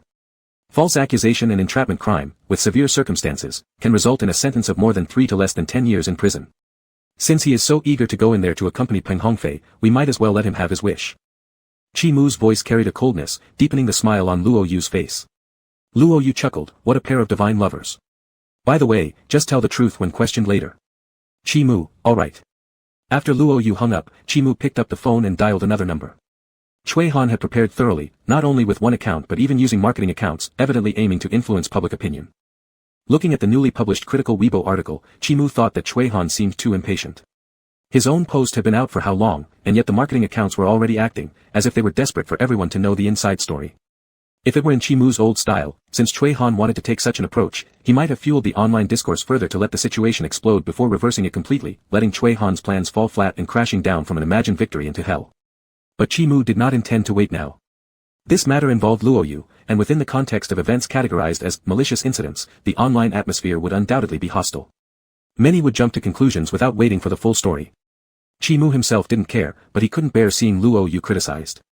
Thus, he decided to act swiftly and decisively. Chui Han wanted public condemnation, but Chi Mu was determined not to let the storm rise.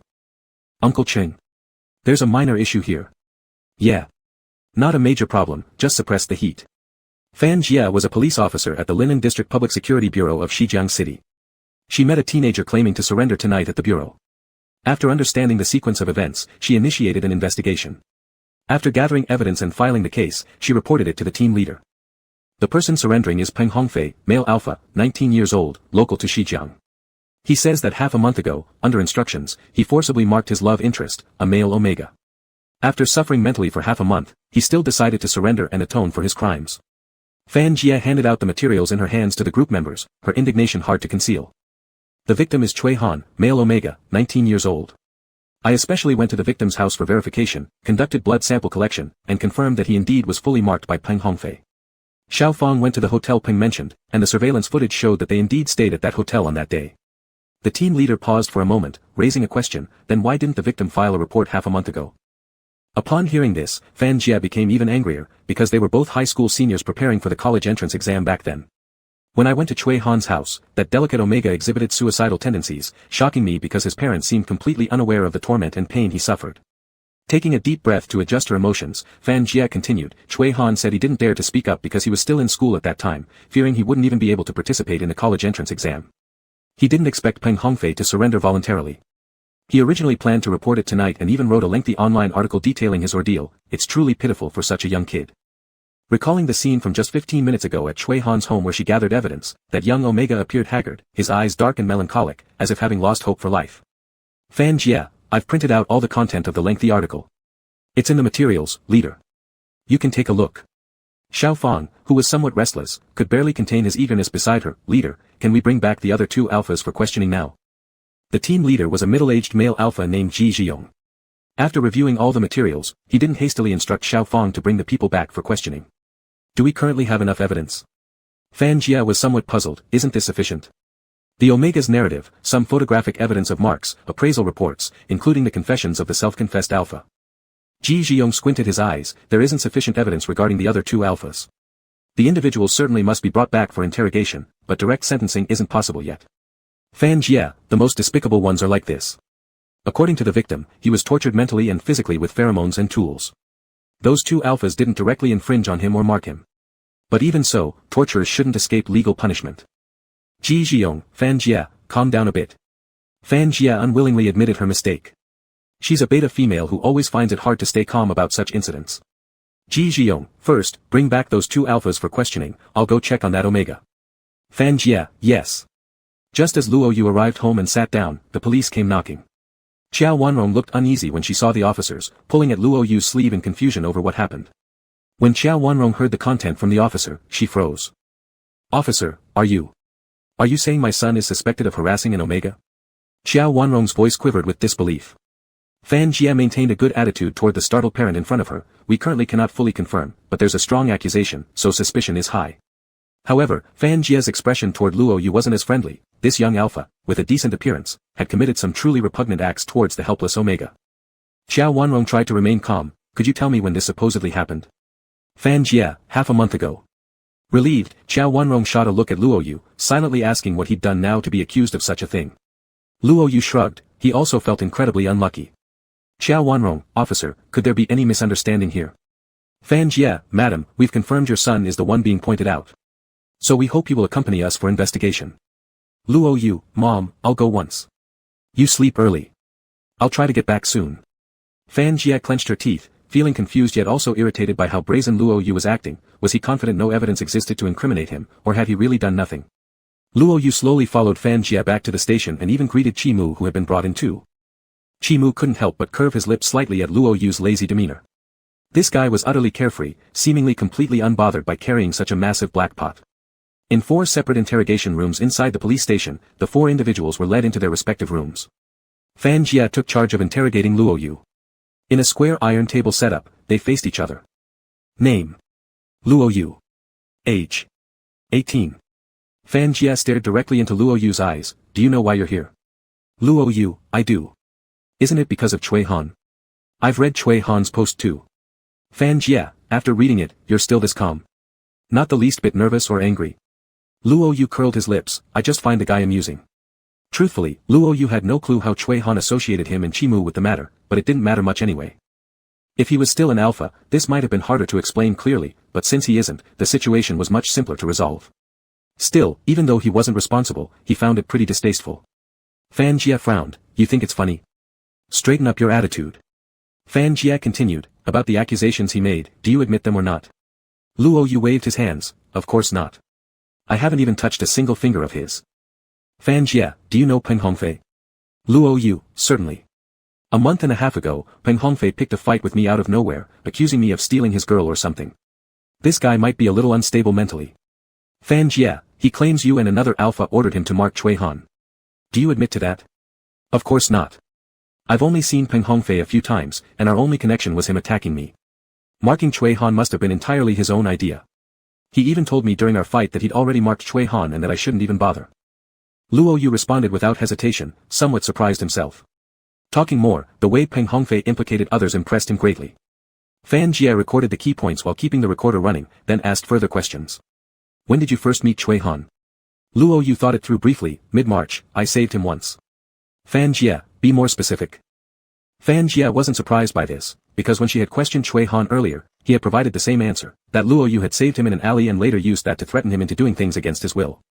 Luo Yu gave a rough explanation, as Fan Jie recorded while pondering over what Chui Han had said, inwardly scorning the scum before her. Fan Jie, when did you meet Chui Han again? Luo Yu, it was around April. There was a school program, and I was rehearsing in the music classroom. He locked the door, didn't bring any suppressants, and wanted me to mark him. The tip of Fan Jie's pen paused. So, you're saying it was his initiative? In Chui Han's statement, he claimed that Luo Yu had coerced him to come to the music room and prevented him from immediately injecting suppressants, then summoned another alpha, leading to their first humiliation of him. Fan Jie, but Chui Han claims that you were the one who coerced him and called another alpha. Luo Yu, then he really has no shame. Luo Yu agreed with Bai Jingzhu's opinion that Chui Han wasn't even as good looking as her, yet he still dragged Chimu into it. Fan Jie felt choked for a moment but continued asking questions calmly and objectively. Fan Jie, half a month ago, on the day he was completely marked, the surveillance footage captured you and your companion entering the guest room next to his and staying there for a long time. How do you explain that? Although Fan Jie and Xiao Fang hadn't immediately recognized the girl in the footage as Chui Han, facial comparison confirmed it was the same person. Luo Yu smirked faintly. That hotel isn't their private property, is it? If they can check in, why can't we? Straightening up, Luo Yu decided not to waste more time chatting casually. Luo Yu, officer, let me ask you something first. In his post, I saw that he mentioned both me and Chimu oppressed him using pheromones, right? Fan Jie nodded, curious to see how Luo Yu would handle this. Luo Yu, according to my saving him, was it right after that incident? Fan Jie, according to his words, indeed, it started at that time. Luo Yu, but by then, I was already an Omega. How could I have possibly oppressed him with pheromones, huh? Luo Yu's words hit Fan Jie like a bomb, leaving her utterly bewildered. Fan Jie, wait, what did you say you are? Everything, including the household registration records and height data, indicated that the person before her should be an alpha. Luo Yu, from my 18th birthday onward, my gender reversed. You can verify this with the hospital. Including the physical examination report from 1.5 months ago, which is still at my house. Or you could conduct a blood test now if you prefer. Luo Yu wiggled his hand slightly and then propped his chin up. Luo Yu, Chimu is an alpha and my fully compatible partner. That day also happened to be my heat period, officer. What could we possibly do by checking into a hotel? Need me to spell it out further? The young man's face openly revealed mockery, as vivid and colorful as a rich painting, radiating youthful straightforward charm down to the tips of his eyebrows. Fan Jie was thoroughly stunned, her thoughts disarrayed, unable to decide which piece of news to marvel at first. On the other hand, Chimu being questioned by Xiao Fang gave a shockingly similar response. That's my Omega. What do you think I would do sharing a room with him, officer? Spoken slowly and deliberately, the implications deeply resonated with Alpha Officer Xiao Fang, making him feel quite sour. Fan Jie hastily left the interrogation room to meet up with the team members. Fan Jie, good heavens, I want to bury myself. Xiao Fang, the one you interrogated turned out to be an Omega, and 100% compatible. I want one too. Ji Zhiyong compared the 4 individuals' interrogation segments. All evidence indicates that young people shouldn't jump to conclusions too quickly. Xiao Fang, go collect blood samples for testing. Fan Jie, go get the medical report from his home, and coordinate with the hospital side. After Ji Zhiyong finished giving instructions, his gaze fell on Chui Han watching via the monitor. This Omega wasn't simple. At least, his psychological resilience was strong, and his acting skills were impressive. However, upon closer observation, even though he seemed scared and anxious while crying during his complaints, he was actually very calm underneath it all. Chui Han drinking hot water inside the room didn't feel the slightest bit nervous. Instead, he was confident. Even though he couldn't look at his phone at the moment, public opinion should have spread by now. The accusations from the people would make Chimu and Luo Yu lose face completely. Not to mention how things would go when Luo Yu and Chimu returned to school afterward. Even if there wasn't enough evidence to severely damage them, at least they could tarnish their reputations. Chui Han wasn't worried about his own reputation. School was 3 months away, and by then, the whole incident would have long subsided. Various events in those 3 months would overshadow what happened with him. When he went to a university a bit further away, who would know he was the main character in this drama? Even if someone noticed, he could always use an excuse like looking alike or being distant relatives. The only issue he cared about was getting rid of the marking. Other than that, there was nothing else that bothered him. Thinking about this mark made Chui Han grit his teeth as he contemplated how to increase Peng Hongfei's sentence, preferably letting the worthless rapist die in prison. Outside the interrogation room, Fan Jia looked at the test reports and physical examination records and felt the urge to rub her forehead. Fan Jia, I really didn't expect it. In fact, Chui Han hadn't elaborated much in his blog post, but during the written record session, perhaps wanting to highlight authenticity, he added many details. Since the other party didn't physically assault him, he mentioned pheromone attacks multiple times and stated definitively that both were alphas. This point ironically became evidence making his testimony less credible. Luo Yu was an omega. An omega cannot carry out a spiritual attack on another omega, they simply don't possess such capability. Talking about Luo Yu again, gender reversal under these circumstances was something Fan Jia had never heard of. Even more so, these two were perfectly compatible, how could they possibly have any interest in others? With the lack of substantial evidence against them and strong proof from Luo Yu's side, it was obvious that Chui Han's entrapment plan was clearly exposed. Ji Xiong, will you still jump to conclusions next time? Fan Jia and Xiao Fong quickly shook their heads. They learned a lot today. Fan Jia, who would have thought that this omega would falsely accuse alphas like this? What's his motive? Ji Xiong, there must be a purpose behind his actions. Don't reveal anything yet. We'll question him again later. Look into the relationship between this omega and the self-confessed alpha. Fan Jia nodded, feeling tonight was truly surreal. The two individuals she thought she'd be interrogating for a long time ended up leaving easily, while what she assumed was a solid case of forced misconduct turned out to require repeated inquiries instead. When escorting Luo Yu out of the interrogation room, Fan Jia felt somewhat embarrassed about her preconceived notions. Chi Mu walked out of the interrogation room with his clothes neat, saying quietly that a lawyer would soon arrive to discuss further. Fan Jia escorted the two men to the door, wanting to say something. Tonight was really embarrassing. We will address the rumors online and protect your privacy. Fan Jia gave a smile, good night, and wish you two a lifetime of happiness. Luo Yu stumbled slightly as he took a step forward, nearly falling. That last sentence wasn't necessary at all. After leaving the police station, Luo Yu's only thought was to never run into Chui Han again. Chi Mu seemed to have read his mind, don't worry, we won't see him anymore. Luo Yu, by the way, those posts. Chi Mu, they've all been deleted. Luo Yu rested his hand on Chi Mu's shoulder, impressive, you're truly deserving of the title Mr. Chi. Chi Mu responded steadily, I can't let you down calling me like that. You deserve to see what capital power is. Luo Yu thought Chi Mu was speaking more words than usual. Unfortunately, the night hid much, or he would have caught whether Chi Mu was blushing again. Tonight, the clouds resembled fluffy clumps or patches of sediment, unable to obstruct the silver disk moon. Bathed in gentle moonlight, it illuminated the path of the young lovers walking together. Chapter 46. After Luo Yu went home, Ms. Zhao questioned him thoroughly about the whole process. Luo Yu skipped the parts involving Chi Mu, giving a rough account of related events which greatly upset Xiao Wanrong. How could an omega be so wicked? That's outrageous. The result was obviously of his own doing, yet now he's slandering others. Xiao Wanrong couldn't bear to think what would have happened if Luo Yu were still an alpha, and how much humiliation he would suffer. Falsely accusing an alpha of such behavior, even if not legally convicted, spreading such rumors would make it impossible for anyone to live a normal life. Luo Yu patted his mother's back to calm her down. No worries. The problem is solved now, isn't it? Perhaps this can be seen as turning misfortune into blessing. Luo Yu was quite broad-minded. Anyway, Chui Han did all these things by himself and deserved retribution. Apparently, Chui Han would end up in jail after pulling all these stunts.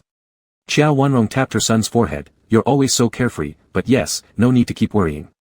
Xiao Wanrong said, by the way, you mentioned earlier about gifting something to little Chi, did you prepare it yet? Luo Yu, almost done. Xiao Wanrong counted the days on her fingers, son, it's been 1.5 months since you said you'd give him a present, and it's still not ready. Luo Yu pushed her into the room, slow work yields fine results, mom. Go to sleep, good night. Xiao Wanrong, alright, understood. If there's anything I can help with, do tell me. Luo Yu nodded, sure, good night. After shutting Xiao Wanrong's door, Luo Yu took his clothes to take a shower. His gift was indeed almost complete, only one last detail was left before it could be sent out.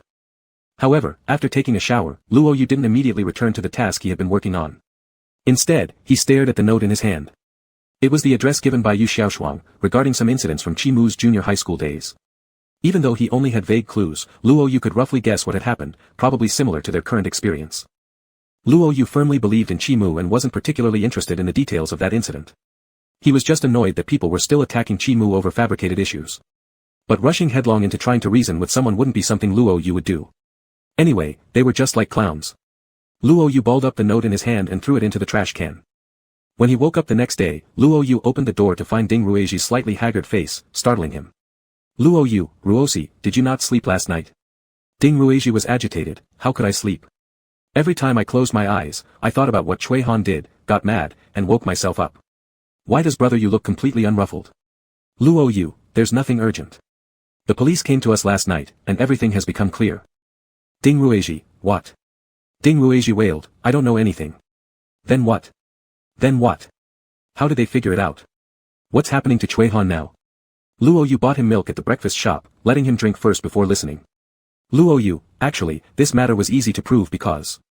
Ding Ruiji interrupted, I know. Because Cui Han doesn't have evidence. Everything he said was made up, those pictures must have been taken with someone else, framing you.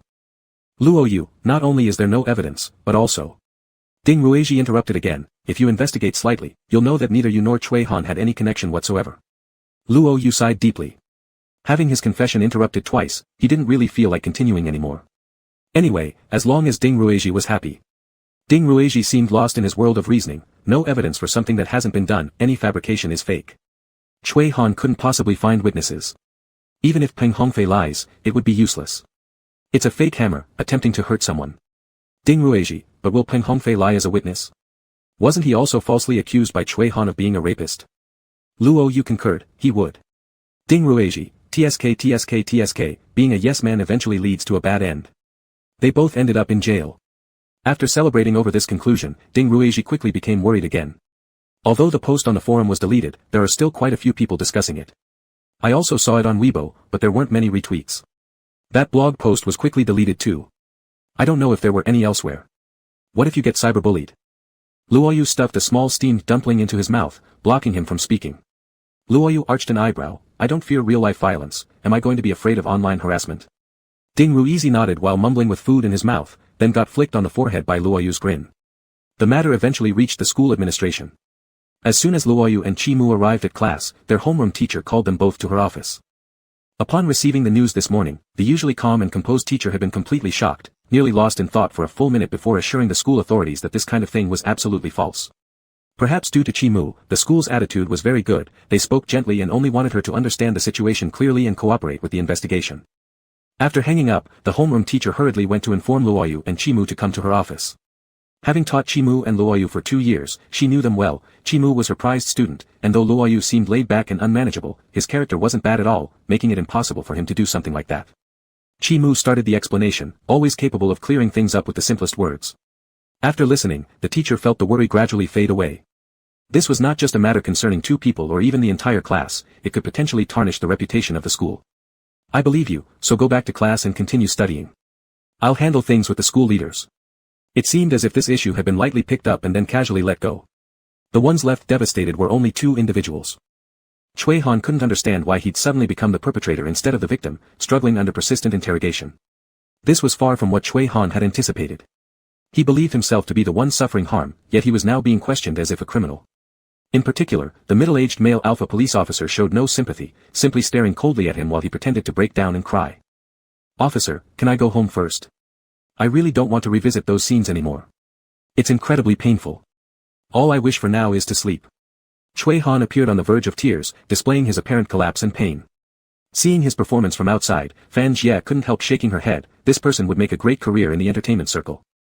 Little Fong, no way into the entertainment industry, but the circle of law might be worth considering. Ji Jiong maintained his expressionless demeanor, arms crossed, observing Cui Han. With Ji Jiong's gaze upon him, Cui Han felt increasingly uneasy. Officer, I want to rest at home. Cui Han's demand this time carried some firmness. Ji Jiong's response stayed the same, your evidence isn't enough.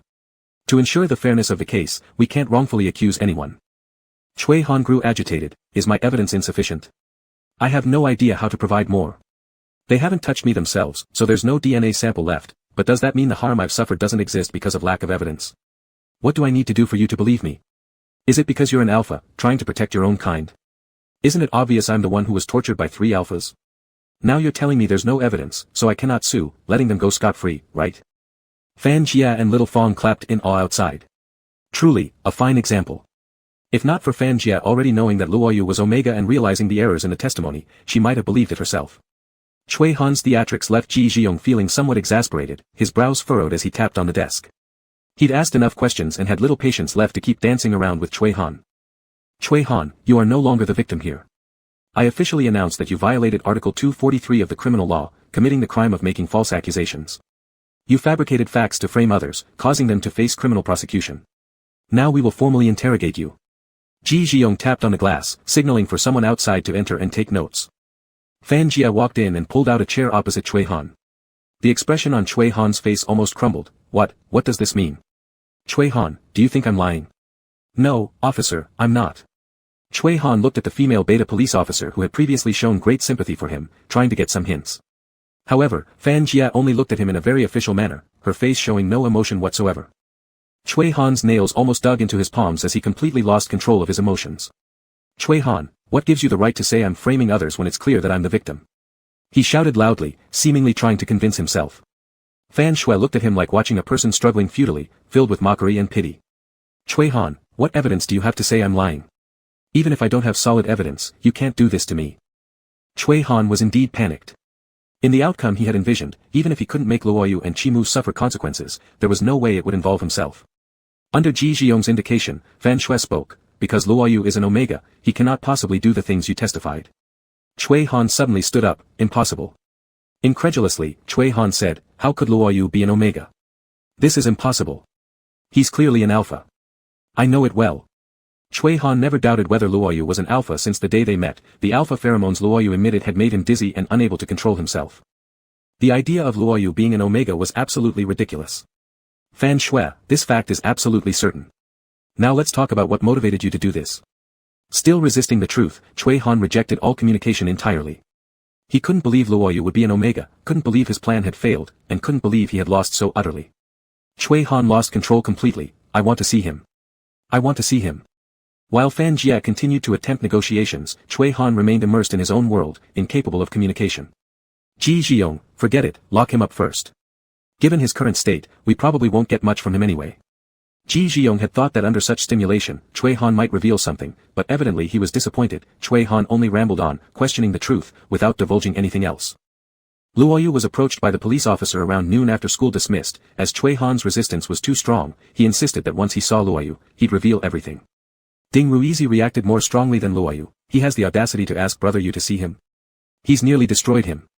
Ding Ruizi believed that Luoyu shouldn't have saved Chui Han in the first place. It was a waste to take a stab wound and endure all these disgusting incidents. If they hadn't encountered each other, none of these problems would have arisen.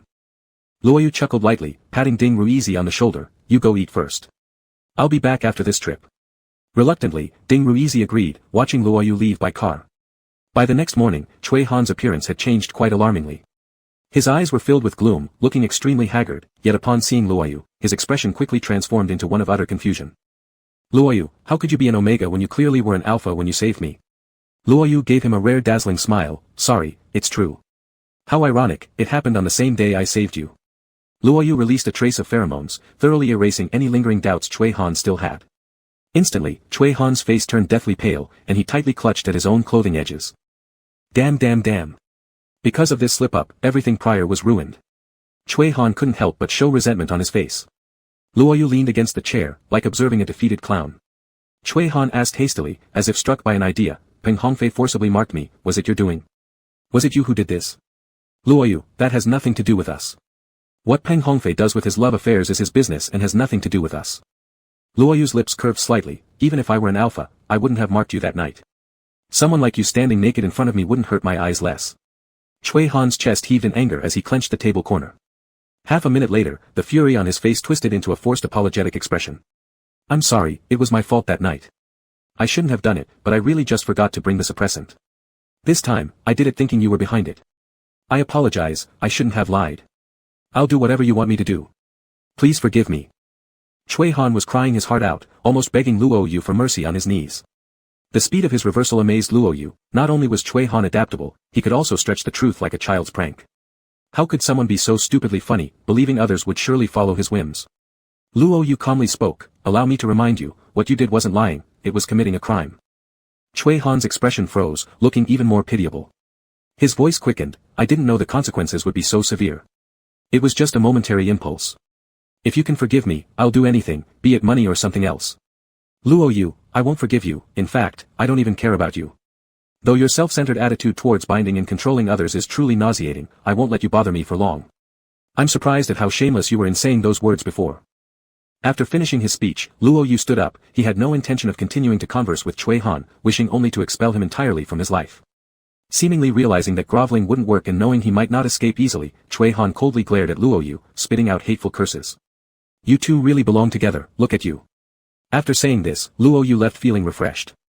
The next development of the case was being handled by the lawyer Chi Mu had hired. After the college entrance exams, there was still half a month until the final exams. Luo Yu shifted his focus from this chaotic affair, returning to his studies, and during his evening return home, began working on his gift. Yet someone kept coming to disturb him. Only 2 days after leaving the police station, Luo Yu glanced at Chi Mu after a couple found their way to school. This couple clearly was Cui Han's parents, standing in the classroom office, where a good-looking middle-aged Omega sobbed uncontrollably, pleading with Chi Mu and Luo Yu to spare her son. This matter was wrong on our Hanin's part, he knows he made a mistake. He was also a victim in this matter. If it weren't for that beast, our Hanin wouldn't have been forced into this. Upon hearing the woman Omega speak, Luo Yu immediately understood where Cui Han got his White Lotus persona. It was evident the apple didn't fall far from the tree, surpassing its predecessor in every way. Cui Han's father also looked exhausted, promising Luo Yu and Chi Mu rewards if they agreed to back off. Luo Yu snorted, I'll double the offer, just send your son to jail properly, alright? Cui Han's mother nearly dissolved into tears. How can you talk like that when neither of you were actually harmed? Our Hanin didn't cause any trouble either. His method was just misapplied due to impulsive youth. If you weren't orchestrating things behind the scenes, then you weren't orchestrating them. Why push someone to the brink of destruction? He's still a very young Omega. What will happen to him if he goes to jail? Luo Yu furrowed his brows impatiently. It's none of my business. Chi Mu, unmoved by sentiment, responded coolly, since you've shown such incapacity in educating your child, I think it's best the state steps in to take over teaching responsibilities. The class teacher sighed in relief. This situation wasn't easy for her to express her views on, but she worried the boys would soften under various pressures. Though she wasn't sure what methods they used to get out of it, if they hadn't successfully resolved this matter, it would be their reputation and lives that were ruined. Seeing that neither negotiations nor bribery worked, Cui Han's parents had no choice but to leave the school in frustration. Luo Yu, call him Hanin again, more like Hanini. He seems clueless. Chi Mu gently patted his slightly disheveled hair. This matter is almost settled. We have sufficient evidence against them, which would be highly disadvantageous in court, hence why they are so eager to plead for leniency. As Luo Yu stood in the corridor allowing Chi Mu to fix his hair, he nodded without much surprise. Ding Ruizhi poked his head through the window, eagerly awaiting the latest developments. With the trial date approaching, Luo Yu thought that Cui Han's parents might not give up easily, but never expected them to abandon dignity and act as shamelessly as to exceed all imaginable bounds. At the school gate where people usually came and went, a large crowd had now gathered for the spectacle. As Luo Yu and Chi Mu were about to walk out of the gate, they were intercepted by this couple. What shocked Luo Yu and Chi Mu even more was that these two actually stopped right in front of them and immediately dropped to their knees in an emotional appeal. Ding Ruizhi and Tang Yu stood nearby with expressions full of disbelief. They couldn't imagine how brazen people could be. Regardless of who was right or wrong, when elders kneeled to their juniors, it was bound to spark disapproval from passers-by. Even Chi Mu, normally a composed individual, had his fists slightly trembling. The couple's stance was clear, they wouldn't get up unless forgiveness was granted. Luo Yu took a deep breath, suppressing the urge to leap over their heads like a goat, an utterly absurd move only Ding Ruizhi would dare attempt. Tang Yu and Ding Ruizhi were already trying to dissuade them from kneeling, speaking kindly but failing completely. As onlookers continued to increase, security personnel and teachers struggled their way through the crowd in attempts to lift the couple off their knees. While being pulled up, Cui Han's mother wailed incessantly, I won't stand up. Unless they agree to forgive my Hanin. It looked as though they were the true victims and the weaker side, enraging teachers aware of the actual events. Chi Mu resolved the situation in far simpler terms. He moved closer to the sobbing couple. Each additional minute you remain here will prompt me to file another lawsuit against your son for defamation of character. My lawyer will then argue rigorously for an extended prison term. Chi Mu's words struck them as cold as ice, making them tremble. Although the tiresome pair was finally sent away, rumors within the school began to swirl. Some had even recorded short videos that made their way onto social media, sparking heated discussions among students. Someone recalled the earlier deleted post alleging the senior student had been driven into a mental breakdown by these two, leading to his parents crying and begging for mercy. Another linked the matter to Luo Yu's infamous bully status, claiming he had mistreated the young boy so harshly that the family was forced to plead for clemency. Still others associated it with Chi Mu's unknown aristocratic identity, accusing him of wielding power and leaving no choice for the couple except public humiliation. In short, every account exaggerated the truth, while the version revealing the couple's pleas on behalf of their law-breaking child received little mention. Unable to quell the gossip among students, teachers focused on preparing them for the upcoming final exams, advising against spreading or believing rumors. Students from other classes visited daily in growing numbers, causing annoyance among those of Luo Yu's class who grew weary of answering inquiries. Ding Ruizhi put down his math book in frustration, unable to concentrate. Luo Yu amusedly tapped his head with a pen, saying, "Focus." "But I just can't help feeling angry," complained Ding Ruizhi. "Those people spread rumors about anything and everything. It's so annoying." Luo Yu glanced at Chimu before replying, "Don't worry. It will soon be over." The last pep rally before the final exams featured a brief motivational speech by Chimu, along with an explanation regarding the recent incident. As one of the involved parties, Luo Yu naturally had to join him for a public appearance. Final exams were scheduled to start next Monday, with the rally taking place on the previous Wednesday under exceptionally bright sunlight. The students' enthusiasm was higher than ever. Following the prepared script, Chimu's first words should have been, "Respected teachers, dear classmates," but he didn't start that way. "Chimu, I know you don't want to hear an encouraging end-of-term mobilization speech. So let me jump straight into today's topic, what happened a few days ago." A chorus of "Oh"s echoed from below, as students eagerly anticipated juicy details. In a concise, steady tone devoid of emotion, Chimu recounted the events. Due to personal grudges, Chui Han fabricated facts that damaged his and Luo Yu's reputations. He was currently in custody, with his parents attempting to have the charges withdrawn, something they refused to do. This was merely a summarized version. Chimu's actual delivery was equally unemotional but nonetheless captured the audience's attention. After finishing, Chimu passed the microphone to Luo Yu, who was expected to conclude according to the prepared speech. "Hey, originally I was supposed to tell everyone to work hard for finals, not believe or spread rumors, and uphold the school's good image. But..." Luo Yu deliberately dragged out the sentence, focusing all attention on what he was about to say. The homeroom teacher hurriedly signaled the head instructor, clearly unaware of the change in plan. "But I want to ask, if you choose to believe Chui Han's nonsense, what are you even thinking?" Luo Yu still appeared as brash and unrestrained as ever, putting an arm around Chimu beside him. "If it were me, I'd rather spend my entire life with Chimu." Luo Yu raised his eyebrows at Chimu, "Right, babe?" Luo Yu grinned, hooking Chimu's arm as they walked off the stage, completely oblivious to the predatory gleam hidden in Chimu's dark eyes. The crowd below was still screaming. The noise of cheering, catcalling, and chaotic excitement seemed to be turning this summer into an uncontainable storm of heat and fervor. Chapter 47. The crowd erupted in cheers. Most of them were there for the spectacle and some for the commotion, but a few secretly shouted, "I've hit the jackpot." The original poster who first started the thread on pairing CPs stood among the crowd, dumbfounded. Since the day she began obsessing over this pair, she never expected the real people involved to respond. She even prepared herself for receiving demands to delete the post, yet unexpectedly, the main characters actually acknowledged it. On the flag-raising platform, the silhouettes of the young boys laughing and joking with their arms around each other shone brightly under the hot sun, seared into her retina. "Aya, I've hit the jackpot.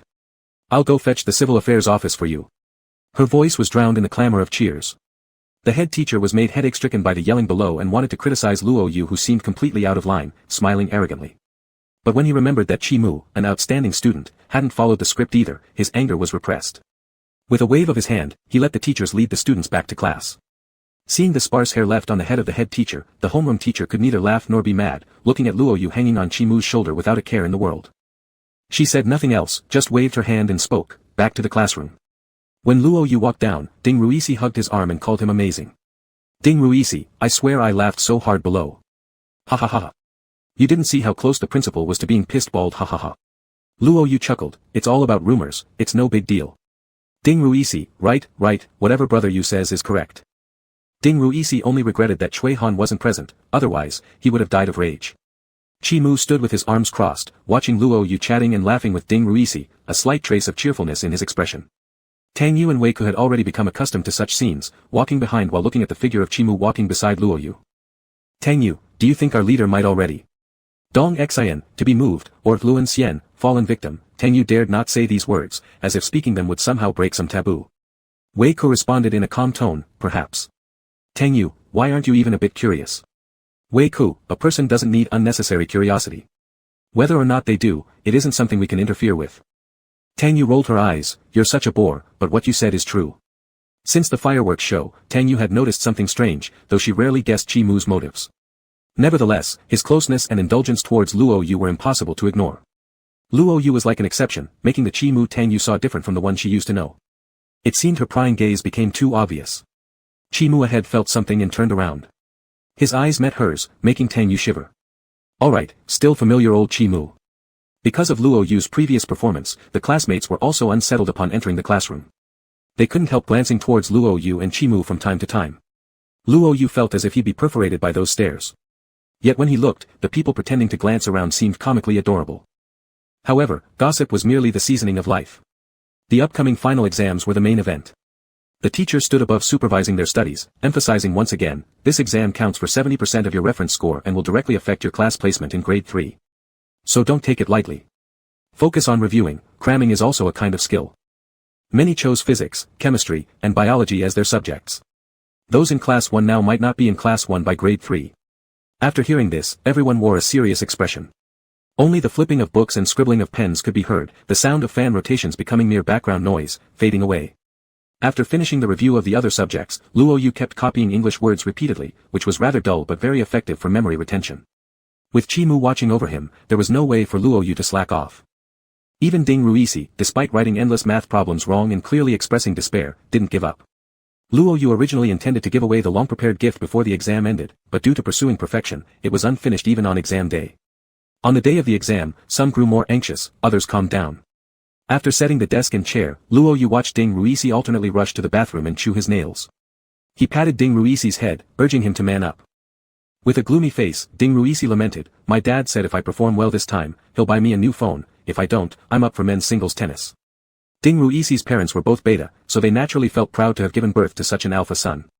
Consequently, Ding Ruisi's father was very strict with him, trying to cultivate him as an elite. This could even be seen in the expectations wrapped up in his name. But Ding Ruisi had a mischievous personality, climbing onto roofs and lifting tiles, which is why he did something like chasing after Luo Yu in primary school, shouting that he wanted to become Luo Yu's younger brother. "Luo Yu, don't think too much. After the exam, I'll go all night gaming with you." Ding Ruisi, yes. It's a deal then. Gaming was all about having fun, gaming with buddies doubled the joy. For Ding Ruisi, happiness was just that simple. After the bell rang, the examinees took their papers and pens to head toward the assigned examination rooms. Since their midterm scores last time weren't bad, Luo Yu and Chi Mu were placed in the same exam room. Just that one of them was in seat 01, the other in seat 46, making it a real-life version of, "You dwell at the source of Yangtze River, I dwell at the end." Before the exam, Chi Mu peeled a candy for Luo Yu. Luo Yu, pouting slightly, said, "It's mint-flavored." Chi Mu gave him one candy each day, most of them mixed fruit-flavored ones, sometimes strawberry, sometimes milk, occasionally mint. Chi Mu smiled faintly, saying, "Yeah, may my strength be with you." As Luo Yu chewed on the mint candy, he laughed lightly, "Thank you then." The mint flavor was light, carrying a hint of sweetness and coolness, just like Chi Mu's presence lingering by his side. The exams lasted 2 days. Before the final subject, everyone had already taken their things home. After finishing the last exam, the entire class stayed behind to do a thorough cleaning. The sports committee zoomed around the classroom like Black Whirlwind, wielding a big mop. Originally, mopping was a task assigned by the labor committee to a few Omega students in the class, but the sports committee single-handedly shouldered 3 Omega's workload, waving them off and telling them to go home, indicating that he could manage all alone. When the 3 Omegas thanked him with smiles, the sports committee showed a content expression on his face. Ding Ruisi wiped the window while giving commentary, "A beta licker." He shook his head and sighed, "Xiong'er, being a beta licker will not end well." The sports committee was surnamed Xiong, dark and robust but with a sentimental heart, so everyone affectionately called him Xiong'er. The sports committee wasn't embarrassed by it, continuing to work happily. Ding Ruisi, "But why are you licking 3 betas at once?" Sports committee briefly replied, "Wide net fishing." Ding Ruisi shook his head and clicked his tongue, "You go, look at him, so inexperienced, this way won't win any favor from the Omegas, if you lick the whole class, doesn't everyone know your plan?" Luo Yu was also wiping the windows. Upon hearing this, he glanced at Ding Ruisi with a sidelong glance, "So, does that mean you're experienced?" Ding Ruisi once dated an Omega girlfriend, but she dumped him after not long, so his reference value was also low. Ding Ruisi coughed lightly, "Still, I have some experience. Speaking of which, you don't have a partner yet, do you really plan to spend your life with Chi Gu?" Ding Ruisi's words were merely jestful teasing, but Luo Yu thought for a moment. What was wrong with that? Ding Ruisi saw Luo Yu's pondering expression and quickly waved his hands. "Just kidding, you hurry up and wipe. You promised me the all-night gaming session." Luo Yu looked at the sky, then at his watch, "It's not even 5 in the afternoon. We'll talk at 8. Ding Ruisi pouted, "I don't want to wait." His cajoling manner was truly unbearable. Luo Yu threw the cloth at him, laughing and scolding him to go away. Ding Ruisi washed the cloth happily again, then tossed it back to Luo Yu, humming a song while continuing to clean his section of the window. "Be careful, one kiss will charm them all." Ding Ruisi sang, "Choo Choo One," but what Luo Yu heard was probably Ding Ruisi's own Cantonese plus Mandarin creation, with a melody flying off to Himalayas, sounding uniquely flavorful. Chi Mu's task was to clean the blackboard and podium. After completing his assignment, he packed up his belongings and extended an invitation to Luo Yu to join him for dinner. In just a few deft moves, Luo Yu cleaned the glass, jumped down from the window frame, and gave Chi Mu an OK sign through the window. Ding Ruisi pointed at himself. Hey. Hey. Brother, me? What about me? Luo Yu waved his hand without a tinge of regret. 8 o'clock, let's touch base over the phone. Ding Ruisi sneered. Alpha. Beneath the surface, his discontent bubbled as he bitterly continued cleaning the windows. Luo Yu only brought a pen and a signature pen for the exam. After putting them in his pocket, he swayed as he followed Chi Mu forward. Luo Yu, where is Mr. Chi taking me to eat? Chi Mu, a very tasty Sichuan cuisine restaurant just opened on Yinshi Road. I think you'll like it. Luo Yu paused in his steps. But aren't you not really one for spicy food? Chi Mu was a man of elegant demeanor, with a preference for light flavors, more suited for Cantonese cuisine. Chi Mu didn't elaborate too much. I can manage. Luo Yu tilted his head to look at him and asked suddenly, hey, are you trying to win my favor? Chi Mu let out a soft sound from his nose, dissolving in the wind. In the fervent heat of the sun, something else seemed to be mixed in, making the sultry summer heat less annoying. Luo Yu curled his lips and hummed a tune unexpectedly. It was Choo Choo One that Ding Ruisi had previously hummed, its rhythm causing heads to sway. You might carefully enchant all through a kiss, save a person through a kiss. Luo Yu's voice carried a touch of youthful carefree attitude. This song he had practiced, singing it quite accurately. The sound carried by the wind into Chi Mu's ears made his mood even brighter. Snatching hearts with a kiss, killing a person with a kiss, an inch of kiss sensation, an inch worth its weight in gold, a second's rugged journey. Luo Yu sang happily, his eyes shining with golden gleam, startling Chi Mu who secretly watched him. Though they'd shared more intimate contact before, Chi Mu and Luo Yu had never kissed. There were merely the inadvertent touches during the night, which were enough to quicken Chi Mu's heartbeat. He still remembered the texture from then, dry yet warm, even their breaths becoming cautious. Chapter 48. That Sichuan restaurant seemed to be newly opened. Luo Yu was sure she hadn't seen it before when she passed by Yunshi Road. The name of the shop is CU Sichuan Restaurant. The main outside banners advertise boiled fish, drooling fish, and sour cabbage fish. The decoration style was quite ancient and elegant, with red as the main color. When entering, looking at the wall-mounted specialties, one could almost feel the salty spiciness wafting through the air. Though Luo Yu preferred sweetness, limited to desserts and pastries, in dishes, apart from some sweet-sour flavors like tangerine fish, she tended more towards spicy ones. Chi Mu led Luo Yu upstairs, where there were private booths with better privacy. While ordering, Luo Yu checked the menu and discovered that this restaurant really had a variety of fish-based dishes. On the menu, there were no fewer than 10 different ways to cook fish: boiled fish, sour cabbage fish, scallion oil fish, sweet and sour fish, braised fish, prickly ash fish slices. Luo Yu couldn't help muttering, does the owner of this place really like eating fish that much? Chi Mu covered his lips with the glass and responded, After they finished ordering, the server quietly left the private room. Luo Yu looked around and commented, this place looks pretty high class. Unlike roadside small eateries or even other restaurants, this one exuded an elegance, even the waiters looked good. Luo Yu unwrapped the utensils, even the cutlery is quite nice looking. The bowls were thick wooden ones, colored between black and purple, with dark patterns on them. Chi Mu said, if you like it, we can come often. Luo Yu's eyes lit up, sure, but I have to see the prices. Chi Mu said indifferently, it's free for you. Luo Yu looked at Chi Mu suspiciously, Luo Yu asked, did you get some kind of annual card here? Chi Mu replied with a flat tone, I'm the boss. Luo Yu raised her fists, impressive. Perhaps this was how rich people worked. While Luo Yu thought about this, she took a sip of water to calm herself down. Chi Mu slowly said, this is to please you. Luo Yu, cough cough cough. Luo Yu choked on the water into her windpipe and started to cough violently, her face and neck turning red. How the hell am I supposed to respond to that? Luo Yu, don't say things like that when I'm drinking water next time. Too sugary, it made Luo Yu a bit embarrassed. Chi Mu nodded slightly, implying that saying such words during water drinking times would be acceptable. Luo Yu found the surrounding decor different now and couldn't help opening her mouth. Still, opening a restaurant like this, I never expected that from you. Chi Mu, acquired it a month ago. Chi Mu himself had his own projects and occasionally invested. Buying this restaurant also happened to be coincidental. Chi Mu originally didn't plan to get involved in the catering industry, but since Luo Yu liked to eat spicy food, after careful consideration, he decided to open a Sichuan restaurant to provide takeout services anytime for Luo Yu. He was also planning to start a candy factory, but it was still in planning stages. Before being fully prepared, he didn't intend to mention it yet. Seeing Chi Mu so nonchalantly talking about acquisitions, Luo Yu profoundly felt the gap between people. Chi Mu said, if you don't want to go out, you can call for delivery. This is the manager's number, just call this one and give your name. Chi Mu sent a string of numbers via WeChat to Luo Yu, signaling him to save it. Luo Yu said, isn't this unnecessary? Ordering takeout apps works the same way. Calling the manager directly was too trivial. The restaurant doesn't offer delivery. Chi-Mu paused and looked into Luo Yu's eyes. Only for you. Hold on. Hold on. Damn, when did Chi-Mu's level upgrade to such a height? What a stunning, over-the-top tycoon declaration of affection. Opening a store quietly just for you and then saying things like, only deliver for you. In this instant, Luo Yu almost misinterpreted the name of the restaurant. If Tsiyu was chosen by Chi-Mu, could it truly have no hidden meaning? As soon as this thought came into mind, Luo Yu quickly shook it off. No, that was too self-assured. Although Luo Yu tried hard to conceal her emotions, the faint redness on her cheeks could not be disguised. Just when the sweetness and ambiguity in the atmosphere almost suffocated Luo Yu to silence, the knocking sound of the waiter rescued her. Luo Yu quickly adjusted her breathing and watched the server bring out the dishes. The server didn't sense any unusual vibe in the atmosphere, and after bringing out 3 dishes, said gently that one more soup needed a little time before bending over to leave. Luo Yu ordered boiled fish and mapo tofu. Chi-Mu, on the other hand, picked potato with beef brisket and a fungus soup. Luo Yu couldn't wait to place a piece of boiled fish into her mouth. The hot sensation made her suck air, but there was an evident glimmer of joy in her eyes.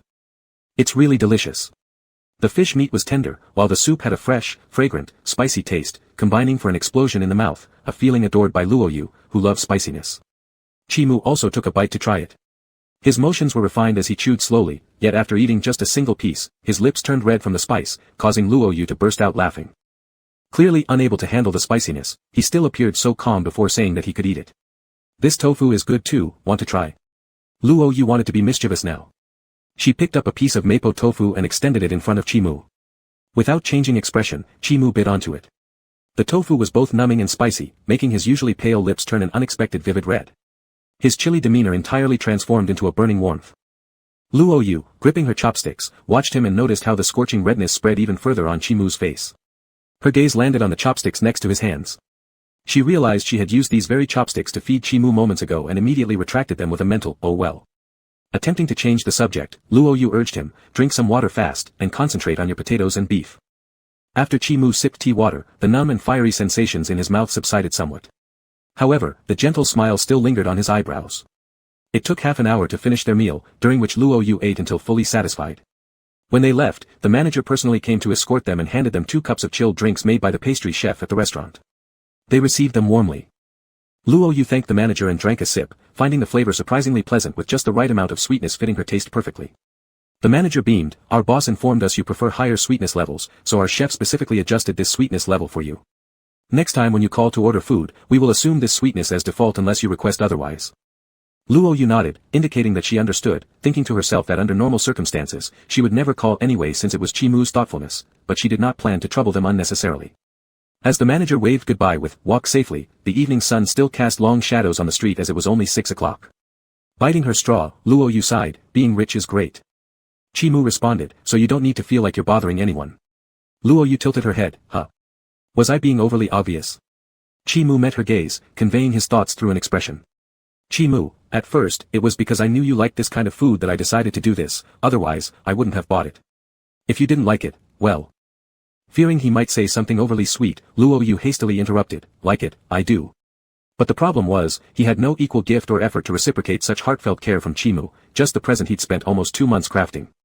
Chi-Mu looked at Luo Yu's elongated shadow, will you go play games with Ding Ruosi later? Luo Yu agreed, yeah, but it's still early. I told him we'd start at 8, it's only 6 now. Chi-Mu asked, until when will you be playing?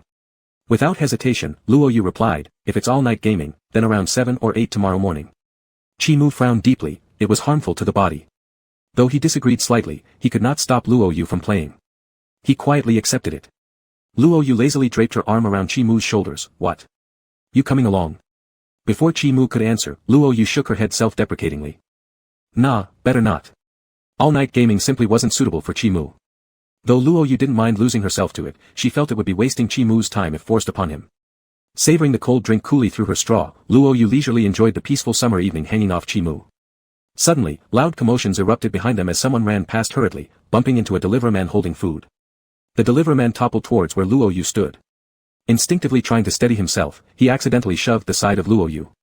However, the delivery guy was quite strong and pushed Luo Yu forcefully inside. Due to inertia, Chi-Mu who was leaning against by Luo Yu also got pushed hard onto the wall.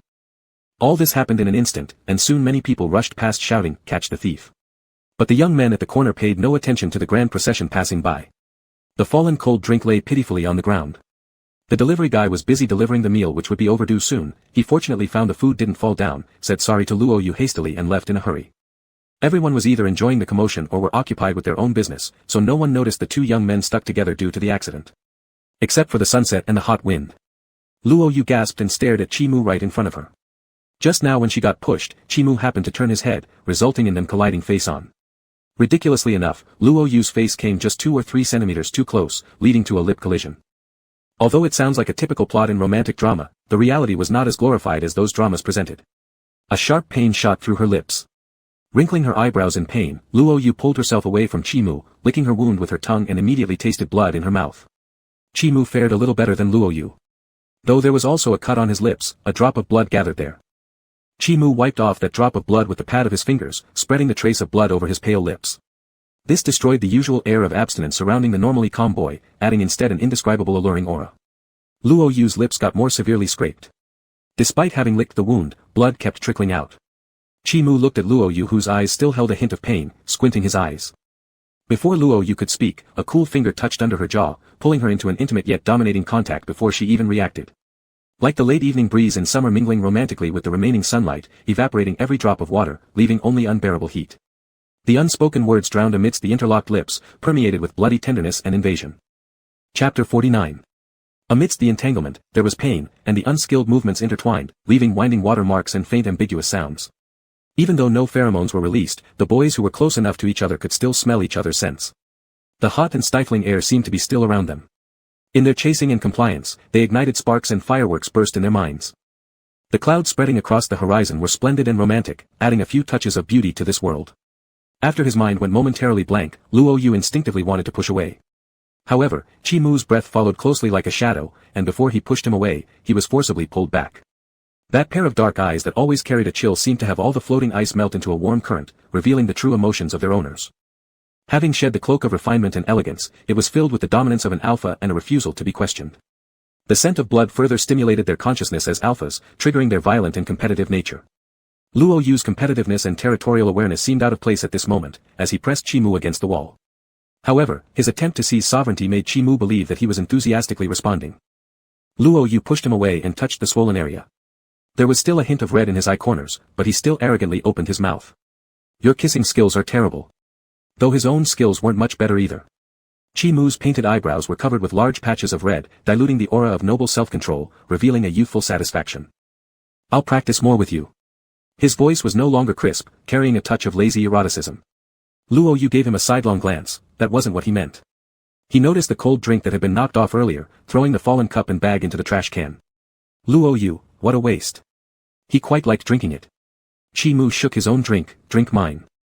Luo Yu, feeling thirsty after being kissed, took a sip, then frowned and pushed it away. Luo Yu, it's not sweet enough. I'll buy another one later. Chi Mu, alright. Before they stepped out, Chi Mu helped Luo Yu straighten the collar disheveled during their tussle and touched his wound. The boy's full, dark red lips, due to the scar, looked pitiful now. Yet, mixed with his handsome, brash appearance, it caused the unexpected beneficiary's emotions to fluctuate. Chi Mu's voice carried some hoarseness. Remember to apply ointment when you get home tonight. Luo Yu swatted his hand away. Isn't it because of you? If only he hadn't turned back, wouldn't they have avoided colliding? They collided, and yet Chi Mu insisted on worsening the injury. Still, it must be admitted, it was pretty exhilarating. Luo Yu tapped the place where he'd been hit, and as he turned around, a slight smile curved the corner of his mouth. When buying cold drinks at a milk tea shop, the girl taking orders kept staring at Luo Yu's lips and even blushed slightly when she met his gaze.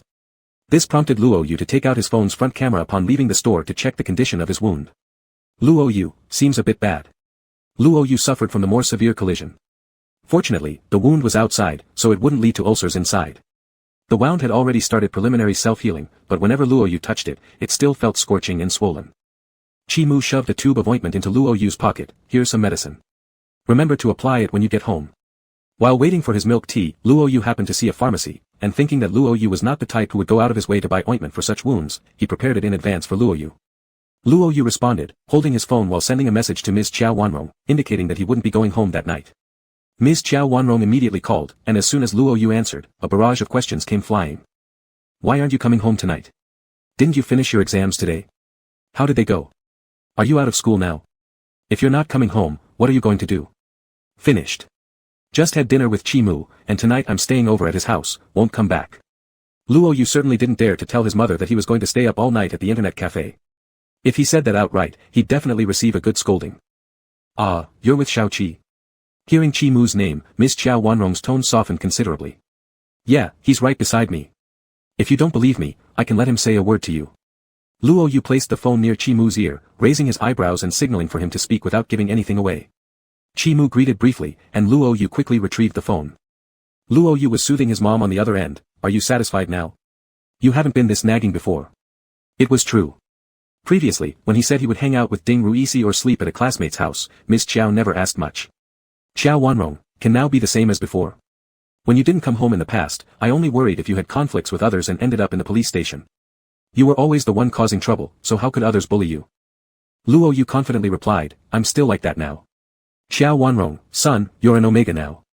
Can mom be at ease? Luo Yu decided to end the call. Alright, I'll go home tomorrow.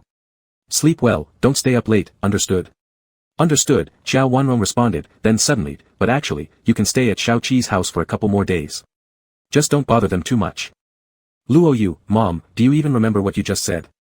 Weren't you worried because I am an Omega? Xiao Wanrong gave a light cough, that's different.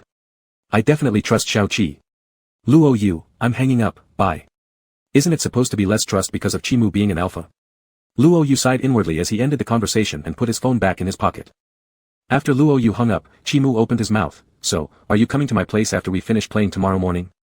Luo Yu originally planned to go to Ding Ruisi's house to sleep after they finished playing, since Ding Ruisi's parents weren't home and it was perfect for catching some extra rest. However, Chi-Mu's words made Luo Yu change his mind a little. He hadn't been to Chi-Mu's house yet, so he was curious about what it looked like. Luo Yu, alright, but I don't know where your place is. Chi-Mu, send me a message tomorrow morning, I'll pick you up. Luo Yu pointed at a passing taxi, I can take a taxi. Chi-Mu, there's access control. You'll need to call me. Luo Yu shrugged, alright then. With this settled, they slowly continued walking forward. The glow of the setting sun cast shadows through the eaves onto the faces of Luo Yu and Chi-Mu, leaving trails behind them. They walked through the crossroad, past crying children, crowded car flows, yelling vendors, and over a suspension bridge crossing the river, brushing past all sorts of scenes of life. Later, when reminiscing, Luo Yu couldn't recall what exactly he and Chi-Mu talked about that day. He only remembered snapping back to reality around 8 o'clock, with Ding Ruisi's incessant urging calls ringing. Bro Yu, I'm waiting for you at Millennium. The machines are ready, hurry up. Ding Ruisi excitedly urged him, having not played computer games freely due to the final exams, and then hung up after getting Luo Yu's reply. Luo Yu waved goodbye to Chi-Mu while holding his phone, I'm leaving, see you tomorrow. Chi-Mu nodded looking at him, alright, see you tomorrow. The last streak of sunlight had already sunk below the horizon, and the lights of the city lit up the night ahead of its fading. Luo Yu raised his hand to stop an empty taxi and waved again to Chi-Mu before getting in. As the car started moving, Luo Yu instinctively turned back. The tall and slender figure grew smaller and smaller until it disappeared into the distance, and Luo Yu turned his head, finding his previous gesture incredibly sentimental. Luo Yu and Ding Ruisi had visited the Millennium Net Cafe several times before, knowing their way around it very well. Ding Ruisi told Luo Yu the name of the private booth, and upon entering, Luo Yu went straight there. The space of the booth wasn't large, with 2 computers and a double sofa, fortunately with good sound insulation. Ding Ruisi, bro Yu, you're finally here, I've waited, for. While loudly complaining, Ding Ruisi lifted his head and abruptly stopped, freezing with shock. Ding Ruisi, holy crap, is this?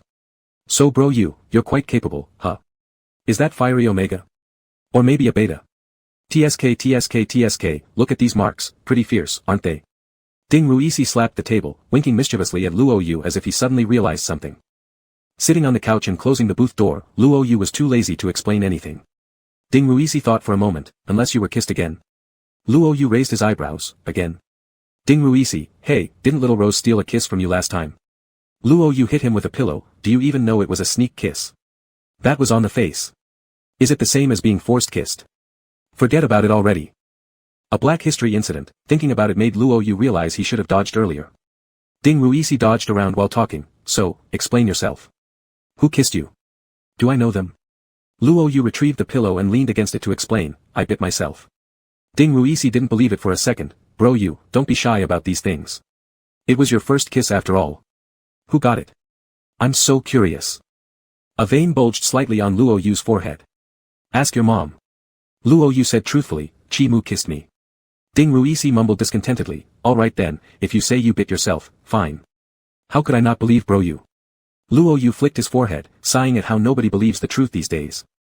Luo Yu logged into his account and put on his headphones, starting duo queue with Ding Ruisi to find his rhythm. Ding Ruisi was a chatterbox while gaming. Luo Yu, however, concentrated more and spoke less, especially since now his mouth hurt, making him even quieter. After playing solo duos for some time and getting tired of performing as a stand-up comedian alone, Ding Ruisi started encouraging Luo Yu to play in a squad. The classic island map came up this round. While waiting to board the plane, Ding Ruisi initiated his social mode, greeting others. Their two teammates consisted of super awesome Little Beer and 21-year-old programmer. Little Beer identified as an Omega, the programmer as Beta. Without asking the programmer, Ding Ruisi directly greeted Little Beer. Super awesome Little Beer, big brother you too. Big brother, please carry me along, okay? Little Beer's voice was a cute lowly tone, sweet and a little cloying, causing Ding Ruisi to quickly mute the mic and turn to Luo Yu in excitement. Ding Ruisi thrilled, bro you, this voice is so adorable. I bet it's a super cute Omega. I love her already. Then he unmuted and promised Little Beer that he would take good care of her. Luo Yu entirely ignored his enthusiasm and opened the map to mark points. Little Beer, number 4, are you going there?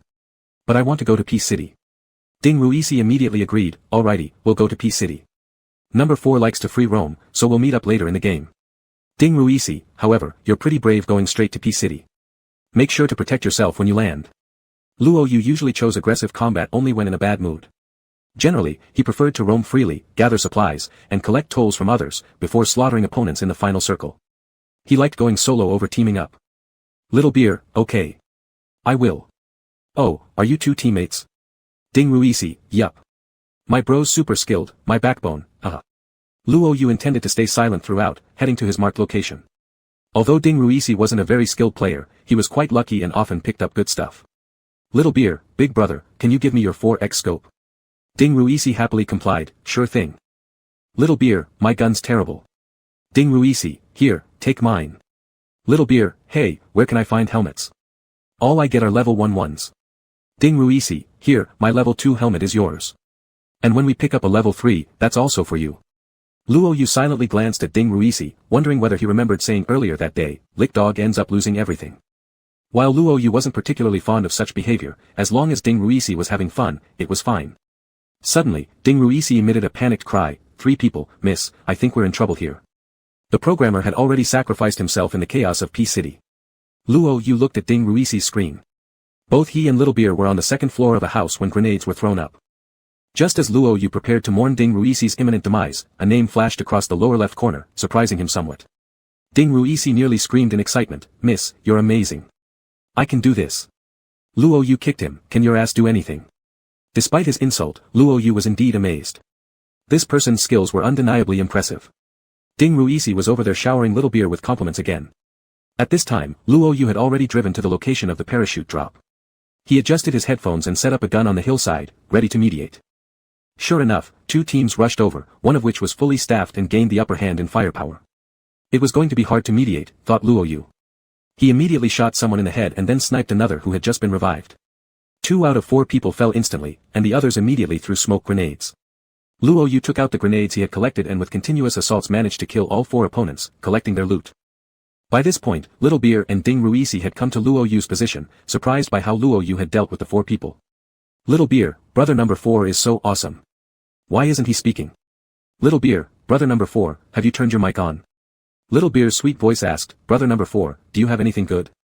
Luo Yu remained silent as coldly as possible, pretending not to hear her at all. Ding Ruisi, well, my brother here. Before Ding Ruisi could finish, Luo Yu began typing on screen. Lie, I'm deaf and mute. Ding Ruisi. Big bro you, do you really need to pretend you don't want to talk to this girl to such an extent? Over there, Little Beer seemed equally shocked, sorry, I didn't mean to bring up something painful. Ding Ruisi burst into a fit of violent coughs and promptly muted his mic. Ding Ruisi, ah no way, big brother you're incredible ha ha ha ha ha. She truly has no idea what she's talking about. Luo Yu, isn't it because you've talked too much? The soft voice of the little sister seemed to recover from her shock, asking afterward. Little Beer, if you can't hear, brother, how did you know I said anything? And how do you hear gunshots or footsteps? Lie, someone gives me signs with sign language for positions. Ding Ruisi couldn't help laughing so hard he collapsed and ended up getting sniped and killed for it. Ding Ruisi, sister, save me. And it seemed that Little Beer got distracted thinking about the sign language, and Ding Ruisi was quickly finished off. Little Beer, sorry, I was lost in thought about the sign language part, I wasn't paying attention. Ding Ruisi chuckled like a rooster and struggled to suppress himself while saying it was okay. The toxic circle was shrinking, moving 300 meters away, not far, but the area covered by the poison had housing districts, likely harboring people waiting in ambush. Luo Yu slowly moved towards the edge, while Little Beer cautiously maneuvered closer to him. While Ding Ruisi held his breath, he suddenly heard Little Beer's voice through his earpiece. Brother 3, if Brother 4 is nearby, can you ask him using sign language if he'd give me his MK-14? MK-14 refers to a fully automatic sniper rifle found in airdrops, quite rare.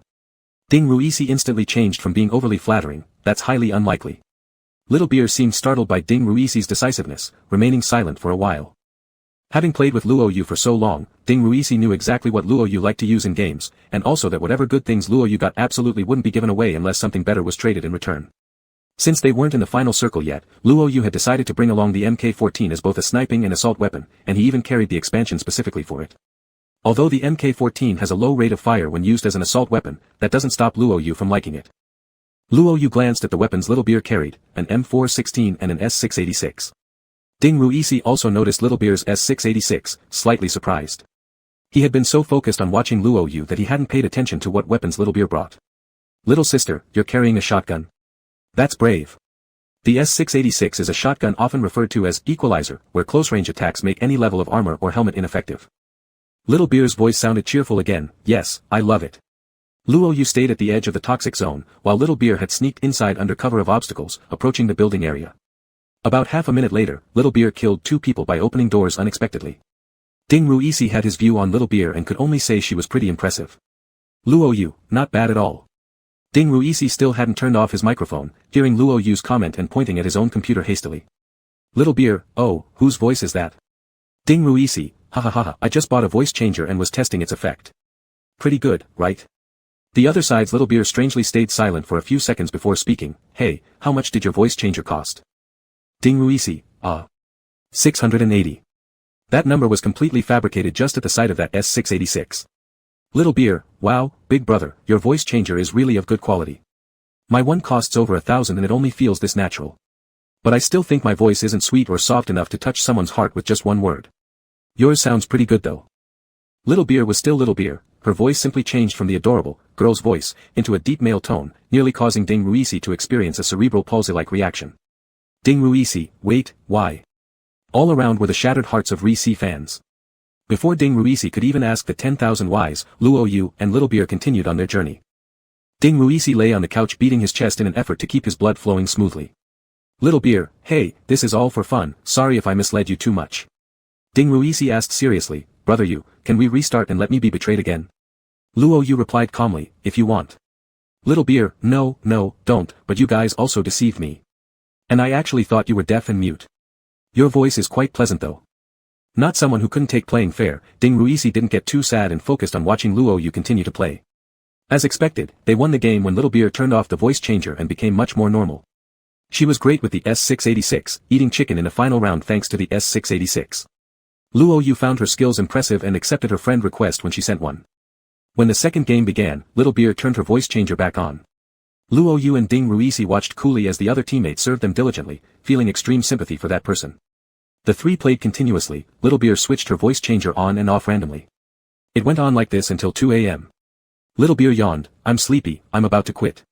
Aren't you two going to sleep yet? Ding Ruisi's eyes were a bit red from lack of sleep, the stubbornness of staying up all night. Little Beer, alright, but LY, you're playing quite well. Have you ever considered becoming a live streamer?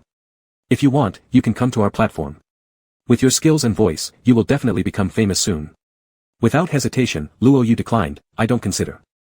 After his body changed, Luo Yu wasn't very sure about the direction of his future anymore, but he didn't want to think about these things for now. Little Beer, alright then, see you next time. Little Beer exited the team, leaving only Ding Ruisi and Luo Yu's game characters moving on the screen. Ding Ruisi felt interested, hey, what that guy said sounds not bad. Brother Yu, if you become a streamer, you'll surely become famous too. Maybe you could earn some extra money during the summer vacation. Whether he would become famous or not didn't interest Luo Yu too much, but the mention of this extra income caught his attention. The price of one suppressant was very expensive, and the cost put a serious dent in the family's savings.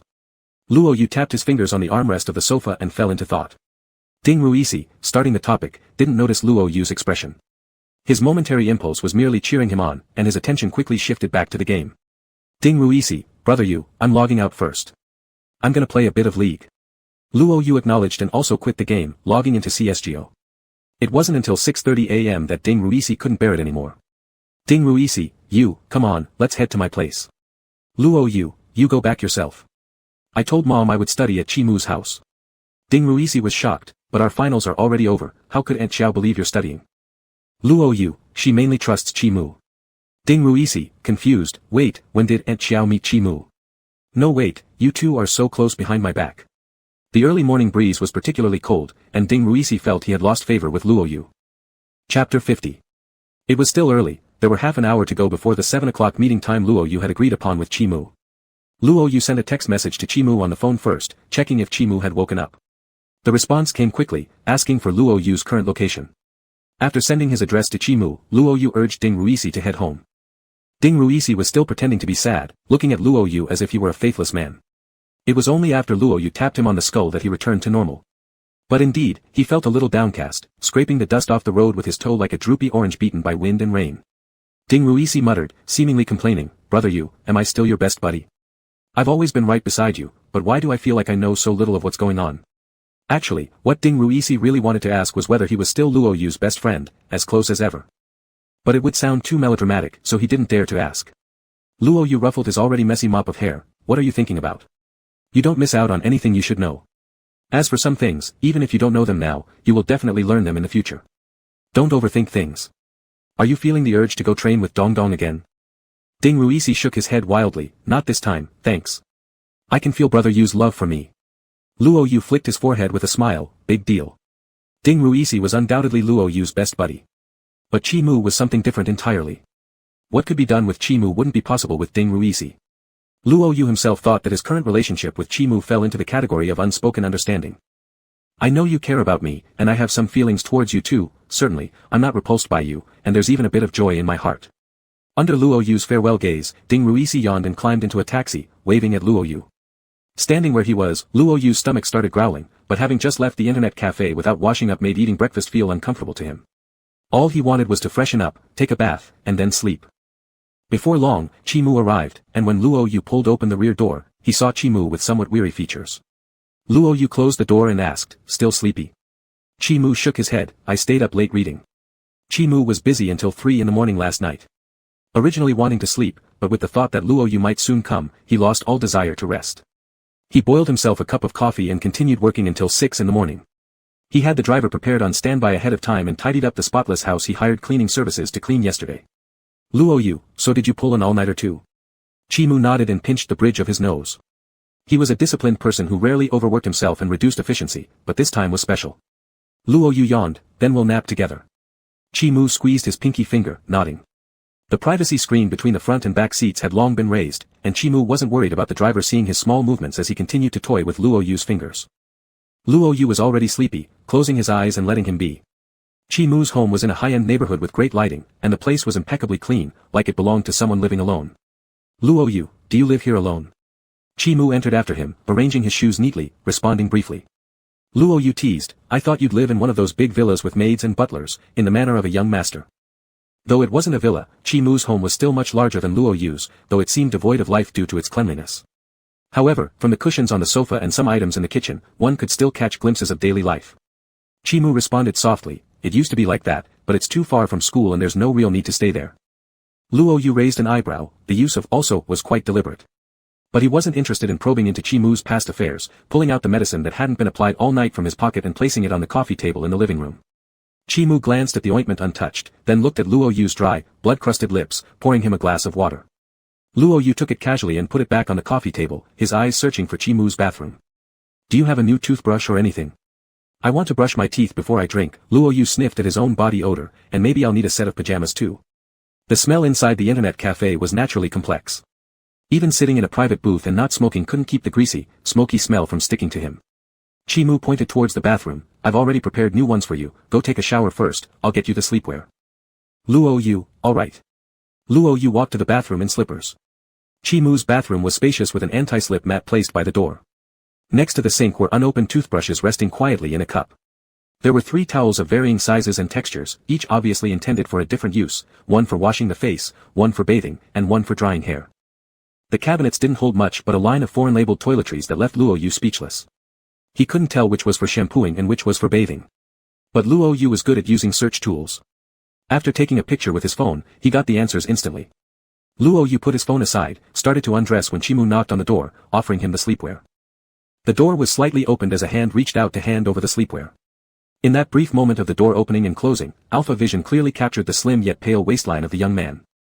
Chimu stared at the closed door contemplatively, sat in the living room for a while, then became restless, standing up to glance at the direction of the bathroom again. 20 minutes later, Luo Yu turned off the shower head in the bathroom, looking at the sleepwear in his hands. It had to be said, Chimu was truly considerate. Without any prompting, he'd spontaneously prepared the sleepwear for him, seemingly brand new. Luo Yu slipped it on, checking the fit. His silence deepened as he noticed the looseness around his front. Though he had undergone gender transformation, his body's configuration hadn't shrunk. It was standard, if not above average, for an alpha his age. Yet, Chimu's seemed even more exaggerated. Although during their last encounter in that inn, he did measure the size physically, however, he was barely conscious then and could only vaguely remember the intense heat, not the exact scale. With this thought lingering, Luo Yu exited the bathroom after toweling his hair dry, and Chimu signaled him over with a shake of the hairdryer. "Drink this first, it'll soothe your stomach." Chimu indicated the warm milk on the table, "then come over for the medication." Everything was meticulously arranged by Chimu, and Luo Yu sat down, picking up the warm glass of milk. The milk was sweet, infused with honey's fragrance, and its sweetness lifted Luo Yu's spirits, leading him to finish the entire glass. After drinking, inevitably there were some milk traces on his lips, but fortunately, the wound had already formed a blood scab and brought no unbearable pain. Luo Yu wiped away the marks with the tissue beside him and looked at the other victim of the incident. It was evident Chimu's wounds were faring much better. Originally smaller, perhaps treated last night, they were barely noticeable now. Chimu took a cotton swab and gestured to Luo Yu, "Tilt your head back." For easier application of the ointment, Luo Yu remained seated, while Chimu stood in front of him, casting a shadow over him. Even though they were just applying ointment, the way the young man opened his eyes and tilted his head reminded Chimu strongly of asking for a kiss. Chimu's gaze concentrated on the injured lips, and with a cotton swab covered in medicine, he carefully applied it to Luo Yu's lips. Even without touching them directly, Chimu still remembered the softness vividly. Whether it was their breath intertwining in the quiet night or inseparable under the glow of the sunset, memories involuntarily resurfaced, the palpitations and uncontrollable pleasure.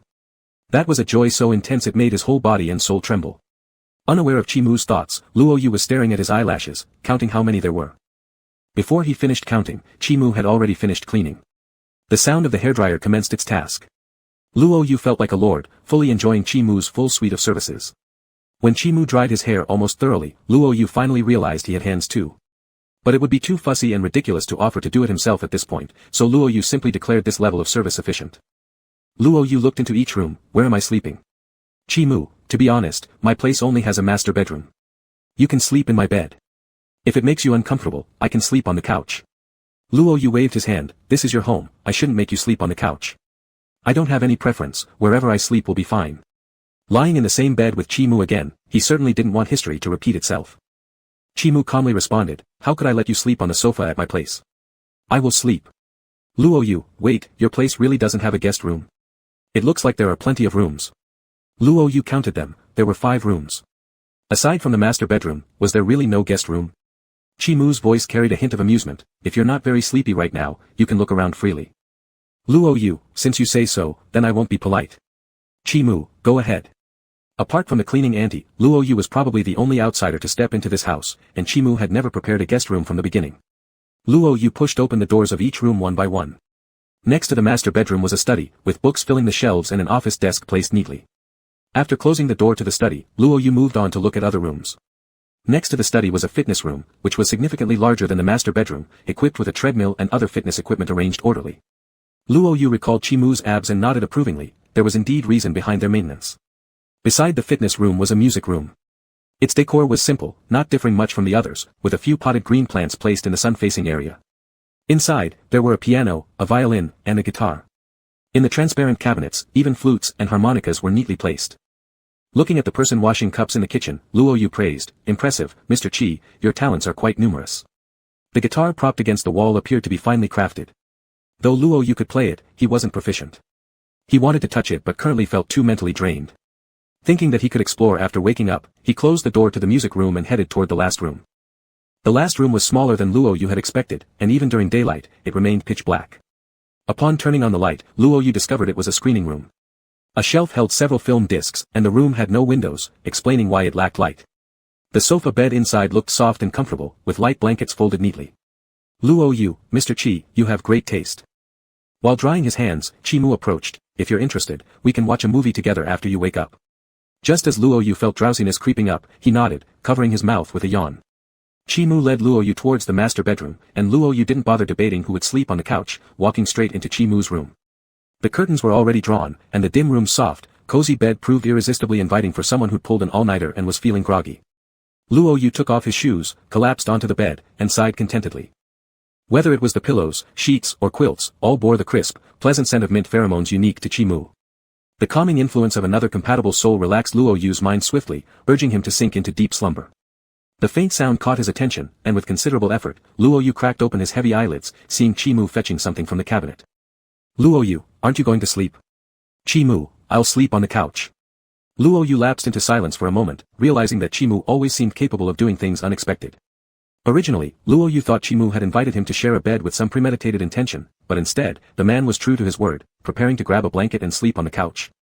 It seemed paradoxical, call him a gentleman, yet indeed he was a proper one, but then again, the man wasn't entirely devoid of questionable past actions either. Luo Yu could barely keep himself upright anymore, the heaviness of drowsiness intensifying. His voice came out muffled, laced with a nasal undertone, let's sleep together. After all, this was Qi Mu's home, and there was no way Luo Yu could allow him to sleep on the couch while he occupied the bed. Besides, what was there to be shy about? They've shared a bed countless times before, and they've experienced far more intimate behaviors. Qi Mu gave an affirmative response, putting the quilt back in the cabinet, and moving to the other side of the bed. He wasn't digging a trap for Luo Yu but merely respecting the latter's preferences. When inviting Luo Yu to rest at his place, Qi Mu naturally hoped they would share a bed without considering that his home only possessed one. Before Luo Yu arrived, Qi Mu had already planned alternative sleeping arrangements, be it the couch or the sofa bed in the screening room. Luo Yu quickly fell asleep. Although reluctant to admit it, after the gender transition, there indeed was a noticeable decline in his physical condition and strength compared to before. So much so that just pulling an all-nighter caused him a slight headache. Even though Ding Ruosi was the first to mention being unable to hold on, Ding might have been simply overly tired. The subtly sweet osmanthus aroma melded with Qi Mu's own scent, blending rhythmically with his breath. Qi Mu supported his head and watched Luo Yu's sleeping face for a while before closing his eyes as well. In his sleep, Qi Mu felt a hand rest on him. Due to the familiar scent of its owner, Qi Mu's eyelashes fluttered slightly, but he ultimately did not open his eyes and continued to drift into slumber. The light from outside gradually brightened, yet it failed to penetrate into the room, allowing peaceful dreams to spread through the enclosed space. Sleeping after an all-nighter sometimes carried that heavy sensation where one remained in a semi-conscious state. At a certain moment, Luo Yu suddenly opened his eyes, only to find himself in dim surroundings. His body lacked strength, and he couldn't even muster the will or energy to lift his arm to check his watch. His eyelids tingled slightly, yet any semblance of alertness soon dissipated, replaced once more by deep lethargy. Luo Yu sniffed Qi Mu's pheromones and closed his eyes again. When he opened them this time, Qi Mu was no longer beside him. Reason told Luo Yu he should get up and wake up, rather than continuing to sleep. However, the stubborn drowsiness kept pulling him back into a dreamlike haze, and Luo Yu drifted off once more. When Qi Mu pushed open the bedroom door, Luo Yu was still asleep. It was already 5:30 in the afternoon. Luo Yu had slept for far more than 8 hours. Qi Mu tentatively called out, Luo Yu, it's time to get up. Luo Yu buried himself under the blanket, refusing to hear the voice calling him. Seeing this, Qi Mu ceased calling and turned to go to the bathroom. The cold towel touching his skin startled Luo Yu awake with its icy chill. Before he could react fully, Qi Mu held him down. Qi Mu, are you awake now? Luo Yu composed himself, trying to recover from the shock. You scared me. Qi Mu gently pressed the cool towel onto his eyelids, which alleviated the slight discomfort in his eyes. Closing his eyes, Luo Yu's mind slowly became clearer. Qi Mu, are you feeling better? Luo Yu responded, holding the towel in his hands as he sat up. He swung his legs off the bed, stepped into his slippers, and looked at Qi Mu's refreshed face before glancing at his own tired reflection, clenching the towel tightly in agitation. He muttered, being an alpha is still better. It wasn't that Luo Yu disliked being an omega, it was just frustrating about the differences in physiology. Genes determined that alphas generally possessed superior physical fitness and mental resilience compared to omegas. Luo Yu knew what being better felt like. Suddenly experiencing regression made him feel quite unhappy. If disguising one's pheromones meant doing so, why bother adding tricks like this? A sudden whiff of mint blended into his senses, calming the annoyance in Luo Yu. Amused by Qi Mu's actions, Luo Yu said, no need, I'm just feeling frustrated momentarily, I've already accepted it. Suddenly using pheromones to soothe him gave Luo Yu the odd feeling of having overreacted. Rarely showing awkwardness with words, Chimu chose to use his pheromones to convey his feelings toward Luo Yu instead. After exiting the bedroom to head to the bathroom, Luo Yu caught a whiff of fragrance upon leaving the door. Chimu's kitchen was open style, and the scent filled almost every corner of the house. Luo Yu sniffed several times. What are you stewing? Smells great. Chimu, beef. Actually, Chimu hadn't been experienced in cooking either. This was a recipe freshly searched for online. Following the steps meticulously, he had created red wine beef, a dish that, if prepared correctly, wouldn't fail. Luo Yu, I'm starving anyway, let me freshen up first. While grooming himself, Luo Yu noticed his phone, left in the bathroom after taking a shower earlier. After finishing washing up, he glanced at the messages and found Xiao Wanrong had sent numerous texts. Most were inquiries such as, did you eat breakfast? Did you have lunch? How was your trip? What did you eat? Have you gone outside? Each line brimming with genuine concern. After thinking for a moment, Luo Yu replied, not bad. He couldn't very well say that he'd slept straight until now, could he? When Luo Yu came out, Chimu's beef stew was almost ready. The aroma of red wine combined with the savory scent of the meat made Luo Yu drool uncontrollably. Recalling Xiao Wanrong's earlier concerned questions, Luo Yu snapped a quick photo with his phone and sent it to her. Ms. Qiao carefully scrutinized the image before promptly replying. Mom, was this made by Little Chi? Luo Yu, yes, it smells fantastic. Mom, you should start learning too, how about spending the vacation at home studying how to cook with me? In Xiao Wanrong's perspective, Omegas typically took on more roles in cooking at home, but Luo Yu's culinary skills were limited to preparing instant noodles. Luo Yu muttered, I just sent Mom a picture, why does it lead to me having to learn cooking during the summer vacation?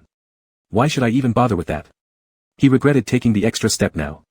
Chimu was washing fruits in the kitchen and upon hearing Luo Yu's complaint, he spoke up, you can tell Auntie that I think you don't need to learn how to cook. Luo Yu stressed, I think I don't need to learn how to cook. Though he said that, Luo Yu was surprisingly honest when typing out his reply. Luo Yu, Chimu said I don't have to learn how to cook. Mom, alright. Chapter 51. Chimu's stewed beef still smelled delicious. He also cooked some spaghetti, and Luo Yu ate very satisfyingly. However, Luo Yu still didn't have time to touch the guitar in Chimu's room, nor did he watch a movie with Chimu in the screening room, because Ding Ruisi sent him a message. Ruisi, brother Yu, what should we do? My parents suddenly came back and found me sleeping, so they know I went all-nighter again. They are discussing outside the door how to punish me. Ruisi, I'm hiding in the bathroom waiting for the upcoming storm, but don't worry, I will not give you up. Ruisi, let's coordinate our stories first. I went out to play by myself, you don't expose yourself, my parents will definitely tell your mom, then Aunt will surely find out. Ruisi, I'm going. Although Ding Ruisi's last sentence lacked punctuation, Luo Yu saw a sense of resignation. Luo Yu, no, you push it to me first, say it was me who insisted on taking you, I'll go to your house immediately. Ruisi, no, anyway, it's a beating. Luo Yu, I bet you're trembling now, yet still pretending to be strong. Delete the record first, listen to me. Ruisi, brother Yu, woo I'm so touched. Ruisi, I am yours, live or die. Luo Yu, stop being poor. Luo Yu stood up from the chair, thinking about stepping out after putting on shoes, but realized that he was still wearing Chimu's pajamas. Luo Yu, Chimu, did you wash my clothes? Chimu, they should not be dry yet. Chimu woke up a few hours ago, went shopping first, and the clothes were just taken out to air dry not long ago. Luo Yu, then lend me a set of your clothes, I'll go save Ding Ruisi. Luo Yu explained the reason, his parents found out he stayed up playing computer games all night. His dad is especially ruthless. I'll go see how he is. Ding Ruisi's dad is indeed a strict father. Staying up all night playing games is something he absolutely forbids. If Ding Ruisi violates this, there is always a severe beating to teach him a lesson. Luo Yu knows this very clearly because when Ding Ruisi was younger, he received plenty of beatings. Once his butt was beaten so badly that he could only hobble out of the house after lying down for 3 days. Chimu pursed his lips, silently noting down Ding Ruisi in his mind, and handed over his own clothes to Luo Yu. Their builds are similar, and once Luo Yu put them on, they fit perfectly. Chimu, it's hard to catch a taxi here. Do you want me to drive you home? Luo Yu, sure. Now it's summer vacation, and coincidentally during rush hour, the car was moving slowly. Luo Yu glanced at the watch occasionally, looking a little restless. Chimu asked unintentionally, are you worried about him? Luo Yu frowned, yeah, his dad is the type who gives merciless beatings. Besides, Ding Ruisi may appear carefree, but he's particularly stubborn in front of his dad. Maybe it's due to Ding Ruisi's childhood trauma that seeing his dad makes him as timid as a mouse. If you think Ding Ruisi can fight back against his dad, how possible is that? After all, Ding Ruisi is an alpha and has practiced plenty. However, he cannot fight back against his dad and can only endure the punishment. Though Ding Ruisi fears his father, he refuses to admit his mistakes in front of him, even though he changes very quickly around Luo Yu, becoming smooth-talking. In front of his dad, however, he's incredibly obstinate, leading only to harsher punishments. Chi Mu, how do you plan to intervene? Luo Yu smirked slightly. I told him to pass the blame on to me first, but I'm unsure if he will follow through. Anyway, I'll take the responsibility when I get back, and there's no way his dad would dare lay hands on me. Luo Yu still couldn't mask his irritation, while Chi Mu reached out to gently rub his fingers, helping him calm down gradually. The car finally arrived at the neighborhood, and Luo Yu ran straight in. Chi Mu chuckled in the car, following behind Luo Yu. As Luo Yu knocked on the door, Ding Ruisi was getting hit. Upon seeing Luo Yu, Ding Ruisi's dad looked somewhat surprised, refusing to let him inside but politely asked what happened. Seeing his reaction, Luo Yu knew Ding Ruisi hadn't followed their agreement. Hence, he started to explain according to what he had prepared earlier. Ding Ruisi's dad's expression visibly darkened and maintained a rigid posture. Little Luo, I don't want to scold you, but you can't lead him around like this, can you? It's not that I don't let you guys play after the exams, but what you're doing now is too excessive. I've told him many times before, there must be limits for playing on the computer. Now he's not listening, and it has nothing to do with you. You should go home first. Mr. Ding Ruisi spoke in a very impolite tone, clearly still angry and almost ready to shut the door. Luo Yu took a deep breath and said, Uncle, this was my fault. Time just got away from us unintentionally. Ding Ruisi followed my advice. Please don't blame him too harshly. Even you know that he follows your lead. Then why did you teach him bad things instead of good ones? You even taught him to fight. He has been distracted every day. Because you were also an alpha, I let you take him out to play before. But look what you've done, he's gotten more addicted to gaming, and there's no way to educate him properly anymore. I used to have trouble expressing myself, but from now on, you are not allowed to find him for fun. I will tell his teacher that we don't want you two in the same class for our senior year. The middle-aged man's anger burst forth entirely as he loudly accused Luo Yu, seemingly wanting to vent all of his dissatisfaction. Inside, Ding Ruisi seemed to have heard some sounds and started banging the door, saying, What right do you have to control how I make friends? Brother Yu, don't listen to him. Mr. Ding Ruisi seemed to become even angrier upon hearing this sentence, because I'm your father. He then turned coldly towards Luo Yu, this is our family matter, so stay out of it. Go back to your own house. With that, the door slammed shut, shaking loose some powder from the wall. Luo Yu patted on the door again and shouted, Uncle. Uncle. There was no response, indicating the door wouldn't open again. Luo Yu clenched his fists, trying repeatedly to suppress his anger but finally couldn't help but curse under his breath, giving a few kicks to the steps. He didn't even care when his feet hurt from the kicks. With a gloomy expression, Luo Yu descended the stairs, bumping into Chi Mu but too furious to say anything, walking ahead silently.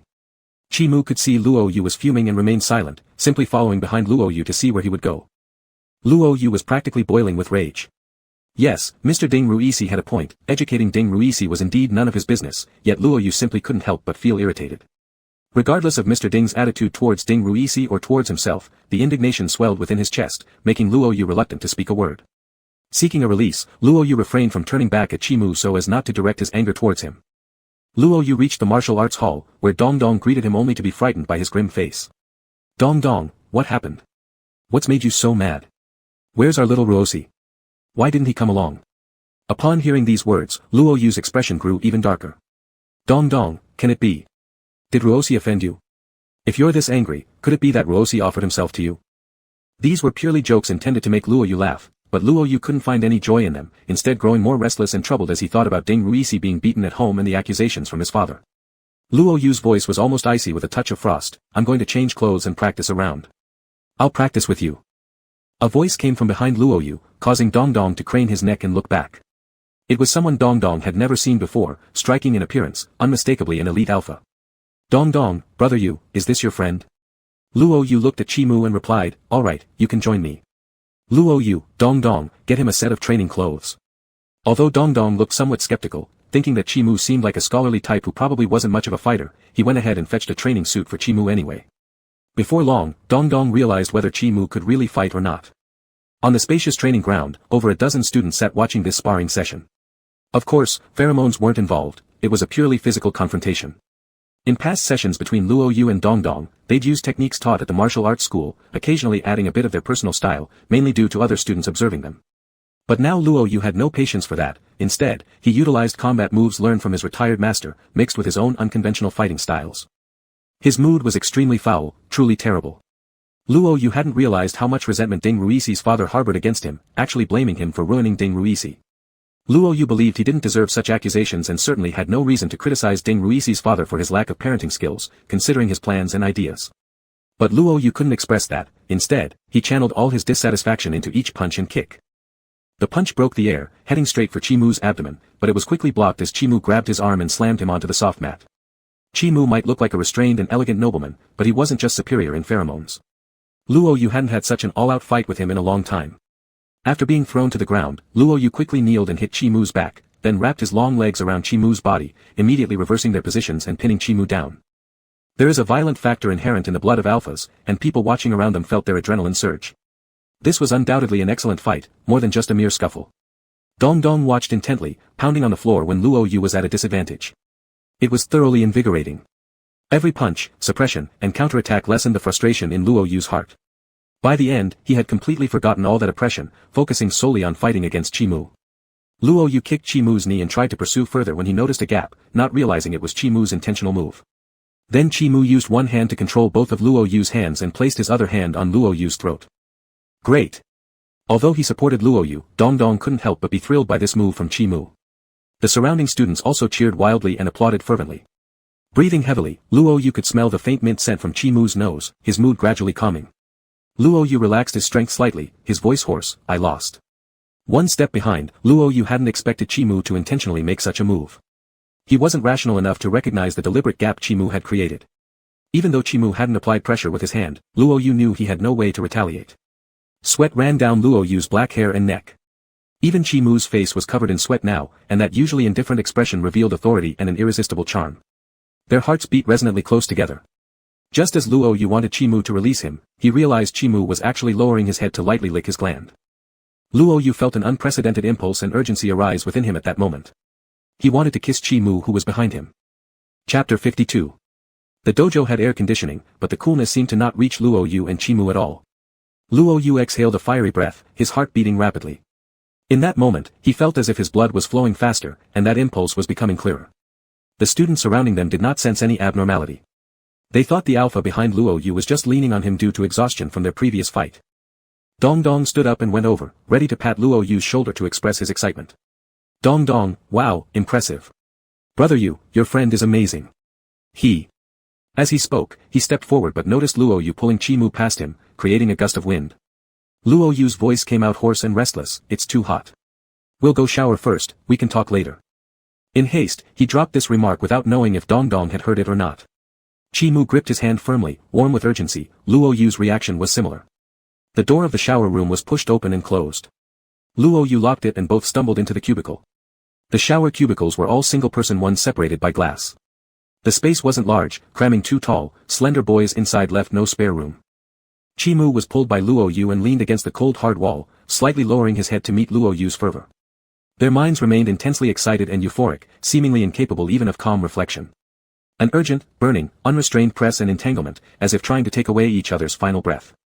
Always clear-headed and composed, the boy discarded all refined appearances, revealing inner brutality and plundering nature.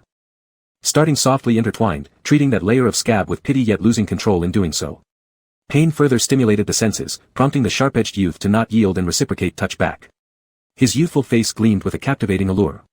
Breathing, heartbeat, rapid yet intertwined. This was an equally matched struggle fraught with setbacks. Clearly, compared to fist fighting, they were both a bit inexperienced in this aspect. Equal in skill, though not entirely thrilling, the duel was undeniably heated. It was like fleeing to another world, exchanging each other's tastes under intimate circumstances, closely sniffing one another's pheromones in wild and chaotic ways. Just a wall apart, forming a different world than outside. The boy who was just full of audacity earlier now has disheveled breathing, with blush spreading from his cheeks down to the whole neck, his throat even showing temptation while sliding. But here isn't a good place. Inevitably muggy and sticky, Luo Yu gradually regained his reason, making eye contact with Chimu. Those eyes were like bottomless abysses, carrying distinct demands which soon got suppressed by Chimu himself. The dark hair on Chimu's forehead was damp with sweat, hanging down strand by strand on his brow. His training suit opened during the tugging process, exposing attractive clavicles radiating a sexiness much different from his usual aloof and indifferent demeanor. Luo Yu's fingers traced over his jawline, realizing how male charm could truly bewitch. "Chimu, are you feeling better?" Luo Yu responded with a sound, recalling the reason for his anger, still unable to hide his annoyance. However, because he vented a bit earlier and was calmed by Chimu, he was no longer overly restless. Chimu touched his sweat-drenched hair and asked, is it about being forbidden to intervene in Ding Ruisi's affairs? That was actually quite normal, it's reasonable for Luo Yu to be upset about this. Luo Yu, it's not only that, other words were also said. Luo Yu paused, I never knew his dad disliked me so much, thinking it was me who led Ding Ruisi astray, as if it's my fault that Ding Ruisi couldn't become more excellent. That feeling, it's hard to put into words. At the beginning when they played together, it was Ding Ruisi clinging on to Luo Yu for a long time. Ding Ruisi naturally bonded easily, admiring Luo Yu.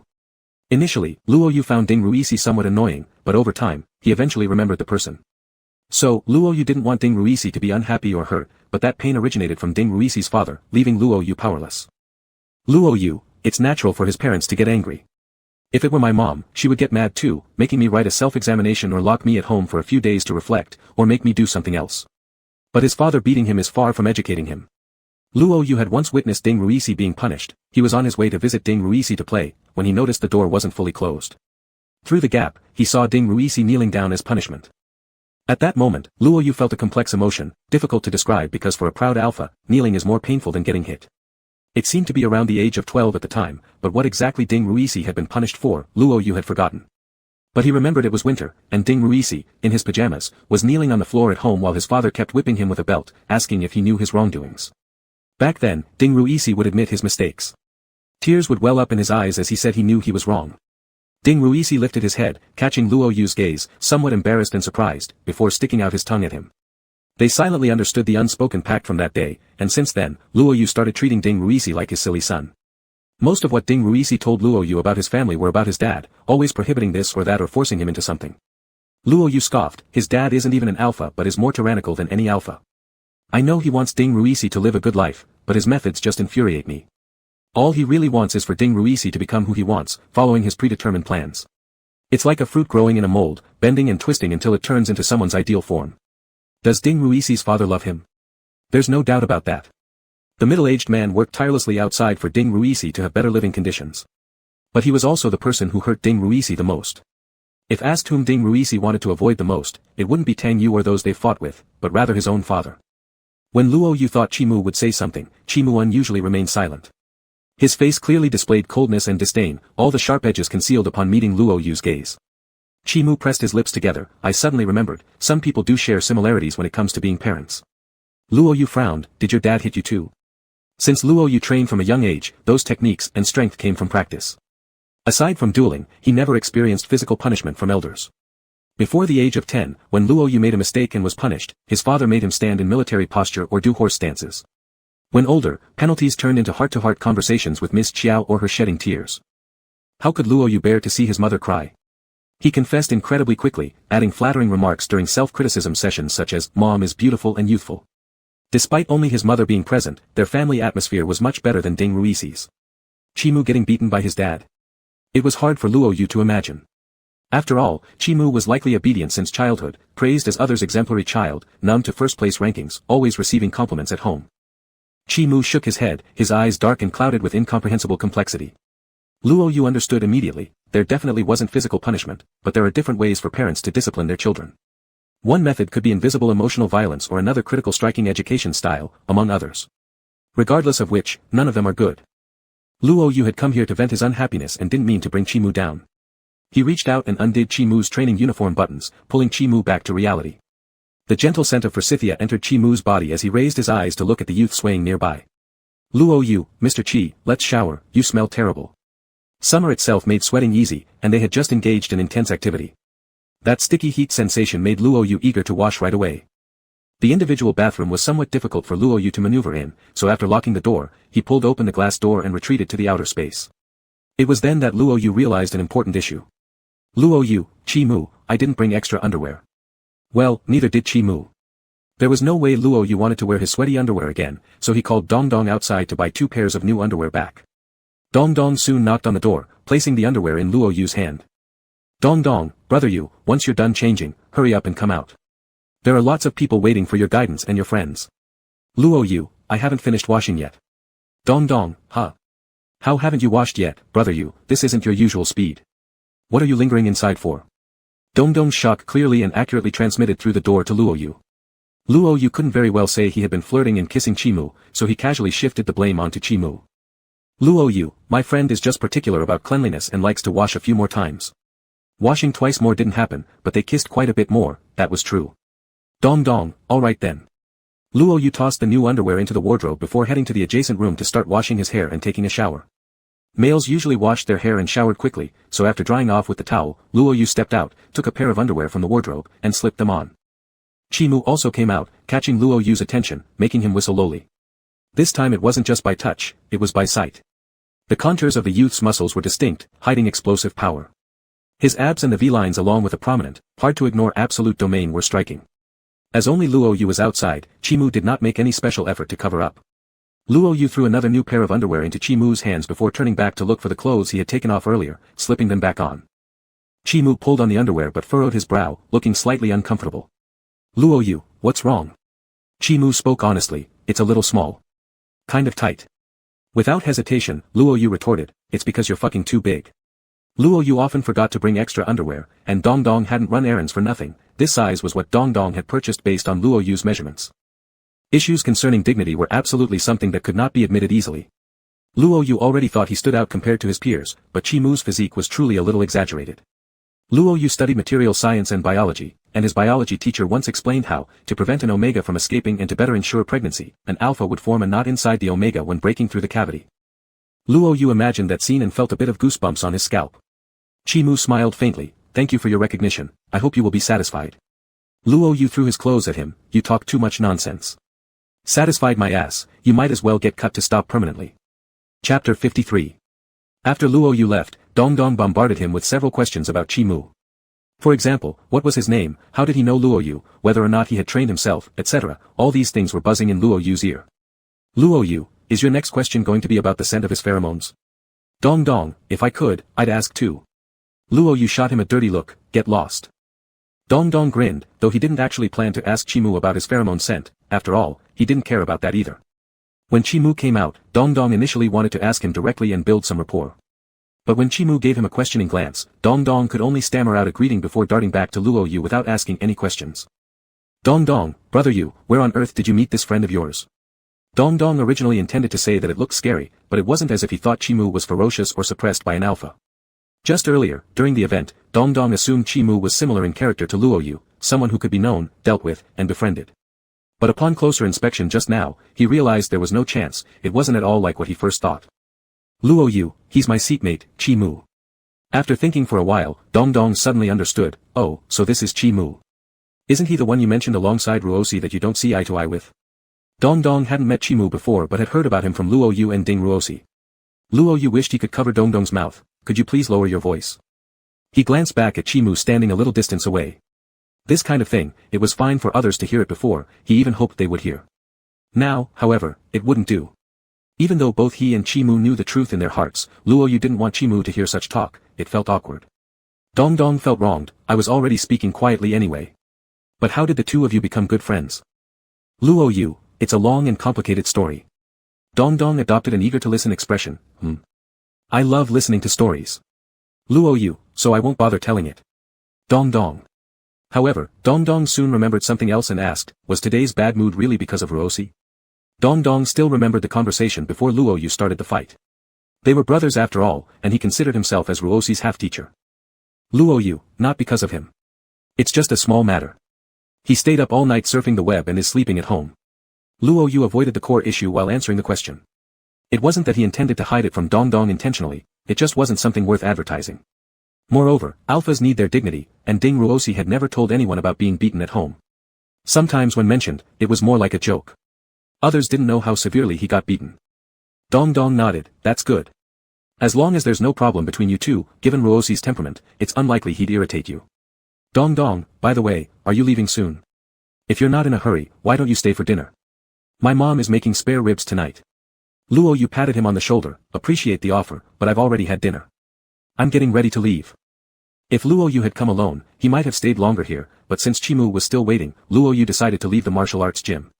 Alright, then I won't keep you, Dong Dong nodded, ignoring the wails of students nearby who were requesting guidance.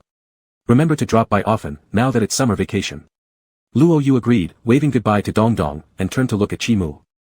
The sky outside had grown dark, the street lights illuminating Chimu's tall figure.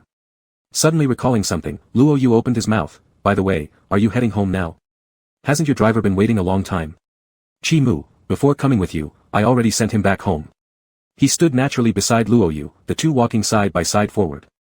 Luoyu, in that case. Are you going home now? School was out for vacation, so there was no class. Luoyu suddenly felt a sense of emptiness, unsure what to do. Under normal circumstances, he would have been gaming by now, but with Chi-Mu around, he didn't particularly feel like playing games. Chi-Mu shook his head, do you have any ideas?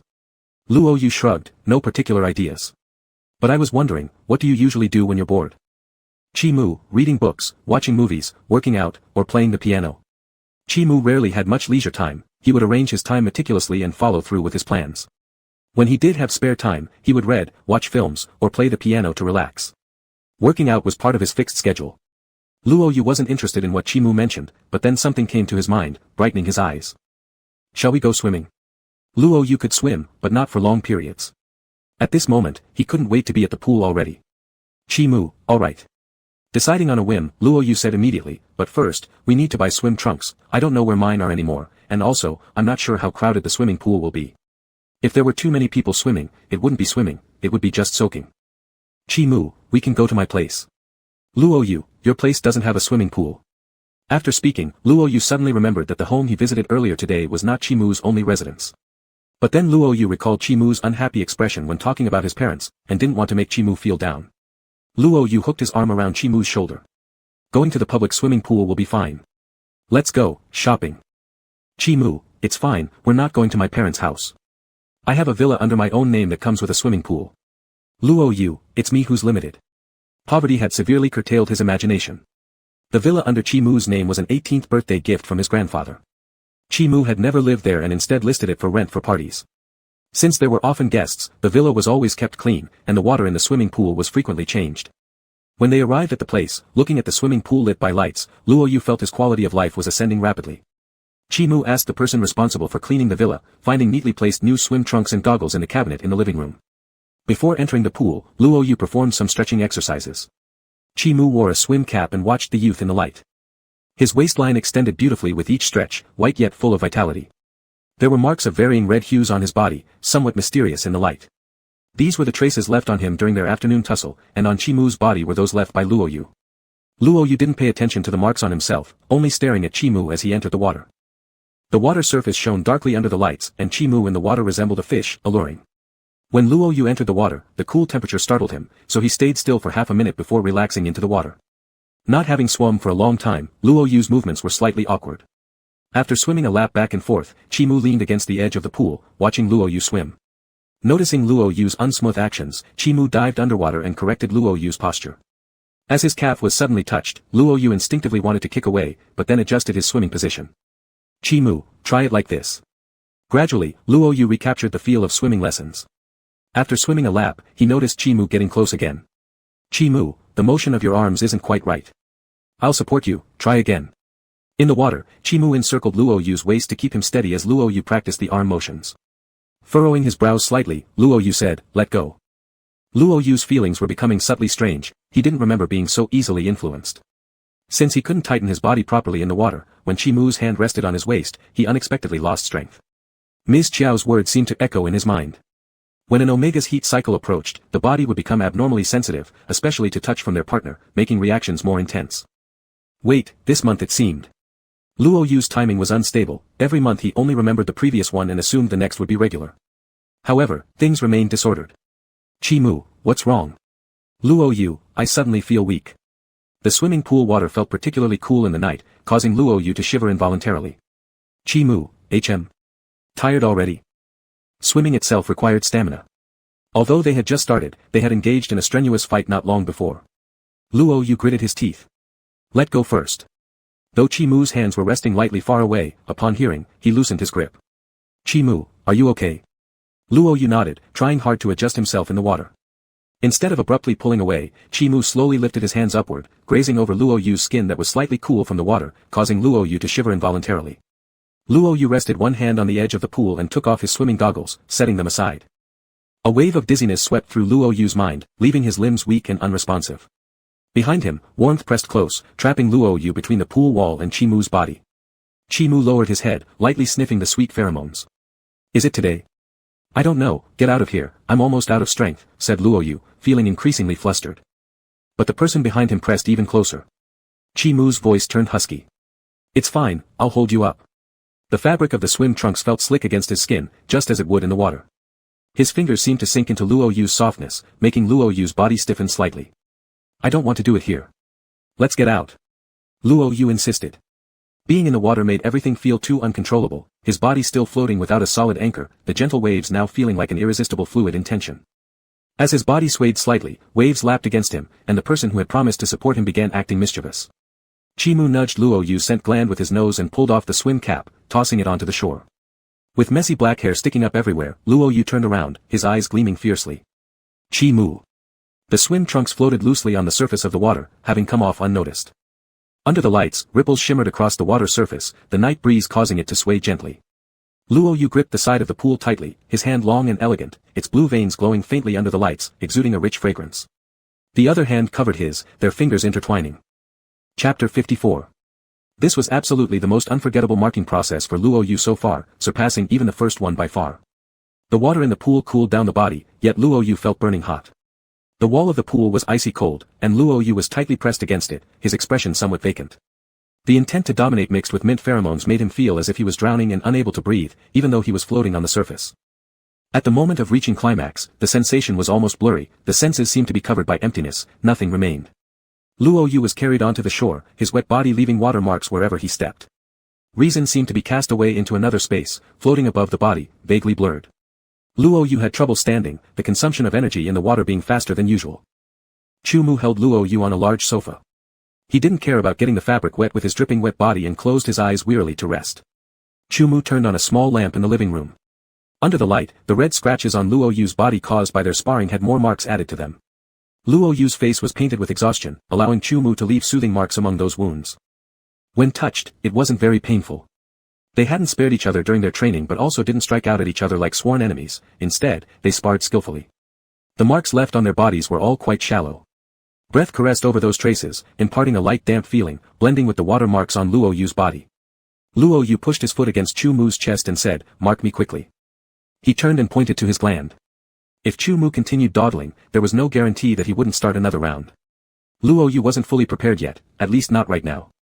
Chi Mu followed his wish and decided not to tease him too much this time, leaving a bite mark on Luoyu's gland. The sensation of being injected with pheromones could almost rival the sensation of reaching climax or possibly surpass it. Being injected with pheromones was akin to an invasion of the spirit, completely irresistible pleasure. After Luoyu fell asleep, Chi Mu carried him upstairs to the master bedroom, dried him off, and covered him with a blanket. Only after doing all this did he exhale, walked into the bathroom, and stayed there for a long time before coming out. After waking up, Luoyu had little to say about what had happened earlier. While initially surprising, he'd now come to accept it calmly. Luoyu himself hadn't noticed that he had become accustomed to Chi Mu's touch. Such instances weren't many, excluding the chaotic week at the beginning, there was only once a month, and from the start until now, there had only been 3 or 4 times.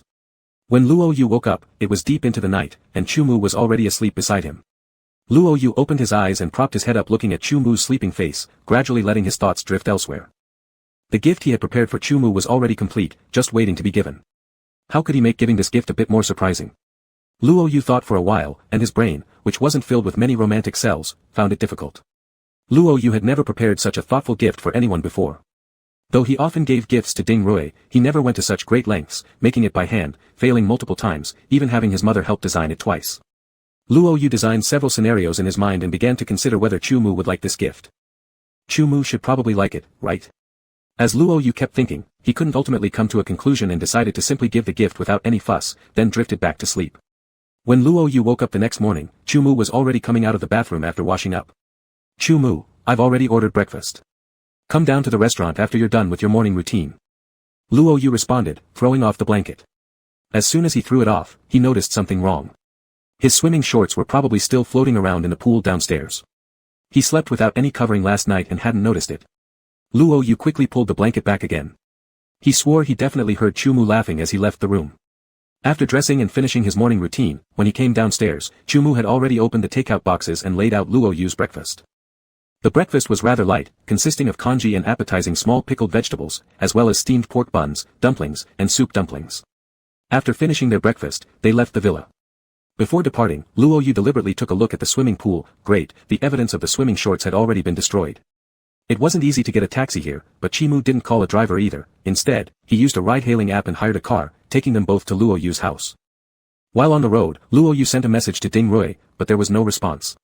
This was within Luo Yu's expectation. Ding Rui's father probably already took away his phone. After returning to the neighborhood, Luo Yu didn't go home first, nor did he head to Ding Rui's place. Luo Yu bought a pack of snacks from a small supermarket in the neighborhood and then detoured to the back of the building where Ding Rui lived. There was a small exercise area, where several children were playing. One of them saw Luo Yu and ran over with quick steps. "Brother Luo Yu, is brother Ding Rui locked up again?" Luo Yu patted his head. "Qian Zai, I thought you might have forgotten, but it turns out you still remember me." Qian Zai, also an alpha boy who lived behind Ding Rui's building, frequently played in this area. Luo Yu met him for the first time when he was just over 4 years old, and now he should be about 8. Qian Zai proudly slapped his chest. "Of course, brother Luo Yu. My memory is excellent. But you haven't come to play with me for a long time." Luo Yu said, "Brothers need to go to school. Anyway, it's like before, here, it's for you." Luo Yu handed over the chips and milk into Qian Zai's hands, who gave him an okay sign and adjusted his breathing on the spot before focusing his energy. "Ding Rui, see handsome guy. Come out and play." That voice was extremely loud, startling the birds perched on the branches. The situation in front clearly exceeded Chimu's understanding. Even calm Chimu almost cracked due to this magical shout. Luo Yu patted Qian Zai's head. "Good job, go play." Qian Zai waved his hand and returned to the playground with his snacks. With a smile on his face, Luo Yu turned to Chimu. "Isn't this kid quite interesting?" Chimu nodded with agreement, speaking loudly. Luo Yu continued, "Ding Ruici was often put under house arrest by his dad in the past, so I would call him from downstairs. That was probably during his junior high school years. When I came to shout for him, this kid was playing nearby." As Luo Yu reminisced about those times, he found it amusing. Luo Yu gestured. Back then, he was about 4 or 5 years old, not even that tall. Luo Yu said, "He told me my shouting was too soft, and if I gave him a candy, he would help me shout." Chimu commented, "Quite business savvy." Luo Yu replied, "At first, I didn't really want to listen to him, but he negotiated with me and said if I agreed, he could offer a buy one get one free deal next time to help me shout. He was only over 4 years old then, it made me laugh so hard. So I gave him a candy. You know how kids are. Their voices are truly very loud, and the effect was unexpectedly good." Luo Yu added, "Later, Ding Ruici talked with him to use a package of spicy sticks in exchange for adding 3 words, handsome guy, when calling out next time." While saying all these, Luo Yu kept his eyes tightly fixed on Ding Ruici's home. Sure enough, after not long, the window of Ding Ruici's room opened, and Ding Ruici stuck his head out, waving one hand towards Luo Yu. Ding Ruici dared not to shout too loudly, so he repeatedly signaled to Luo Yu. Chimu looked for a while. What's he trying to say? Luo Yu stared for a bit as well. Maybe he's trying to tell me he's still alive. From such a distance, even if Ding Ruici kept signaling, Luo Yu couldn't possibly understand what it meant unless he and Ding Ruici were 100% compatible. After signaling for a while, Ding Ruici disappeared from the window. Approximately 3 or 4 minutes later, Ding Ruici reappeared and threw something down. Luo Yu picked up what he had thrown down. It was a pencil case, which apart from pens, also contained a piece of paper with some sloppy handwriting stating, "Don't worry, brother Yu, your loyal follower will always be with you." Luo Yu remarked, "Idiot." Although Luo Yu said this, his mood visibly improved. As long as Ding Ruici appeared lively and well now, that was fine. Luo Yu worried that Ding Ruici's stubbornness might result in more beatings. Holding Ding Ruici's pencil case in his hand, Luo Yu beckoned Chimu. "Wait for me downstairs at my place for a moment. I have something I want to give you." Chimu did not know what he referred to, and nodded. Luo Yu ran back home in a flash. Ms. Chiao had gone to work, so there was no one at home.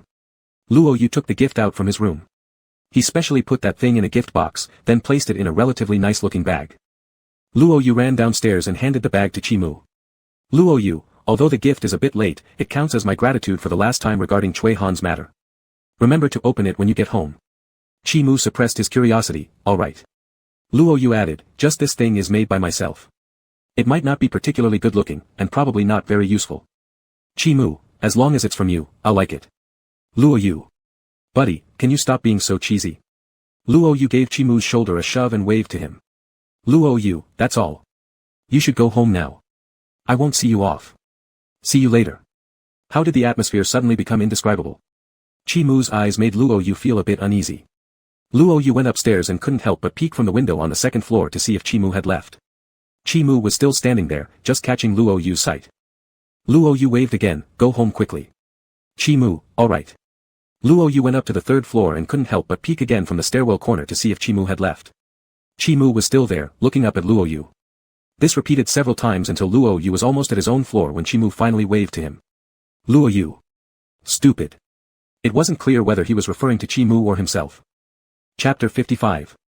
After Luo Yu returned home, he collapsed onto his bed. Ms. Chiao had changed and washed the bed sheets while he was out. As he lay down, he could smell the scent of sunlight. Luo Yu relaxed his body, then suddenly stood up and rushed to the window to look outside. But from this angle, he couldn't see much, nor did he know what he wanted to see. Standing by the window, he blanked out for a moment, thinking how foolish he felt. Luo Yu walked back to the bed. His basketball fell off the shelf it was on, bounced on the floor and leapt back up again, much like his restless inner turmoil. Luo Yu picked the basketball up from the ground, slapped it with his palm a few times, and put it back in place. Luo Yu scratched his hair. Is it possible that Chimu already opened the gift in the car? Pacing around the room like someone with ADHD, Luo Yu glanced at the time on his watch.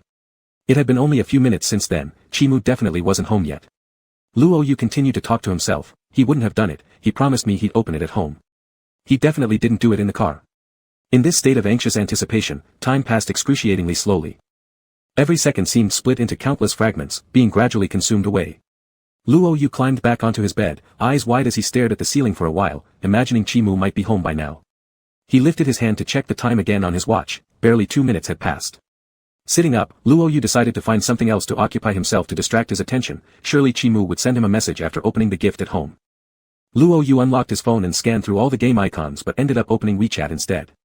The 4 words, "Have you gotten home yet?" stayed typed but never sent. His other hand unconsciously twirled a pen while he lost interest in gaming. Finally, he set his phone aside and flipped open his summer homework. The summer assignment was thick, so Luo Yu went straight to the physics section and started working on the subject he was better at. As Luo Yu became more engrossed in his work, the sudden ringing of his phone made his pen stroke slightly crooked. His first thought was that Chimu must have opened the gift. But upon picking up the phone, he realized the caller was his aunt, Ms. Luo Fenghe. "Greetings, Aunt," Luo Yu greeted first. Ms. Luo Fenghe immediately stated her reason for calling. "Xiaowan has not been feeling well recently, so I'm taking her abroad for some tests. I may not return for a week or 2. Since it's the summer vacation, can you keep an eye on Yu Xiaoshuang to make sure she doesn't go overboard?"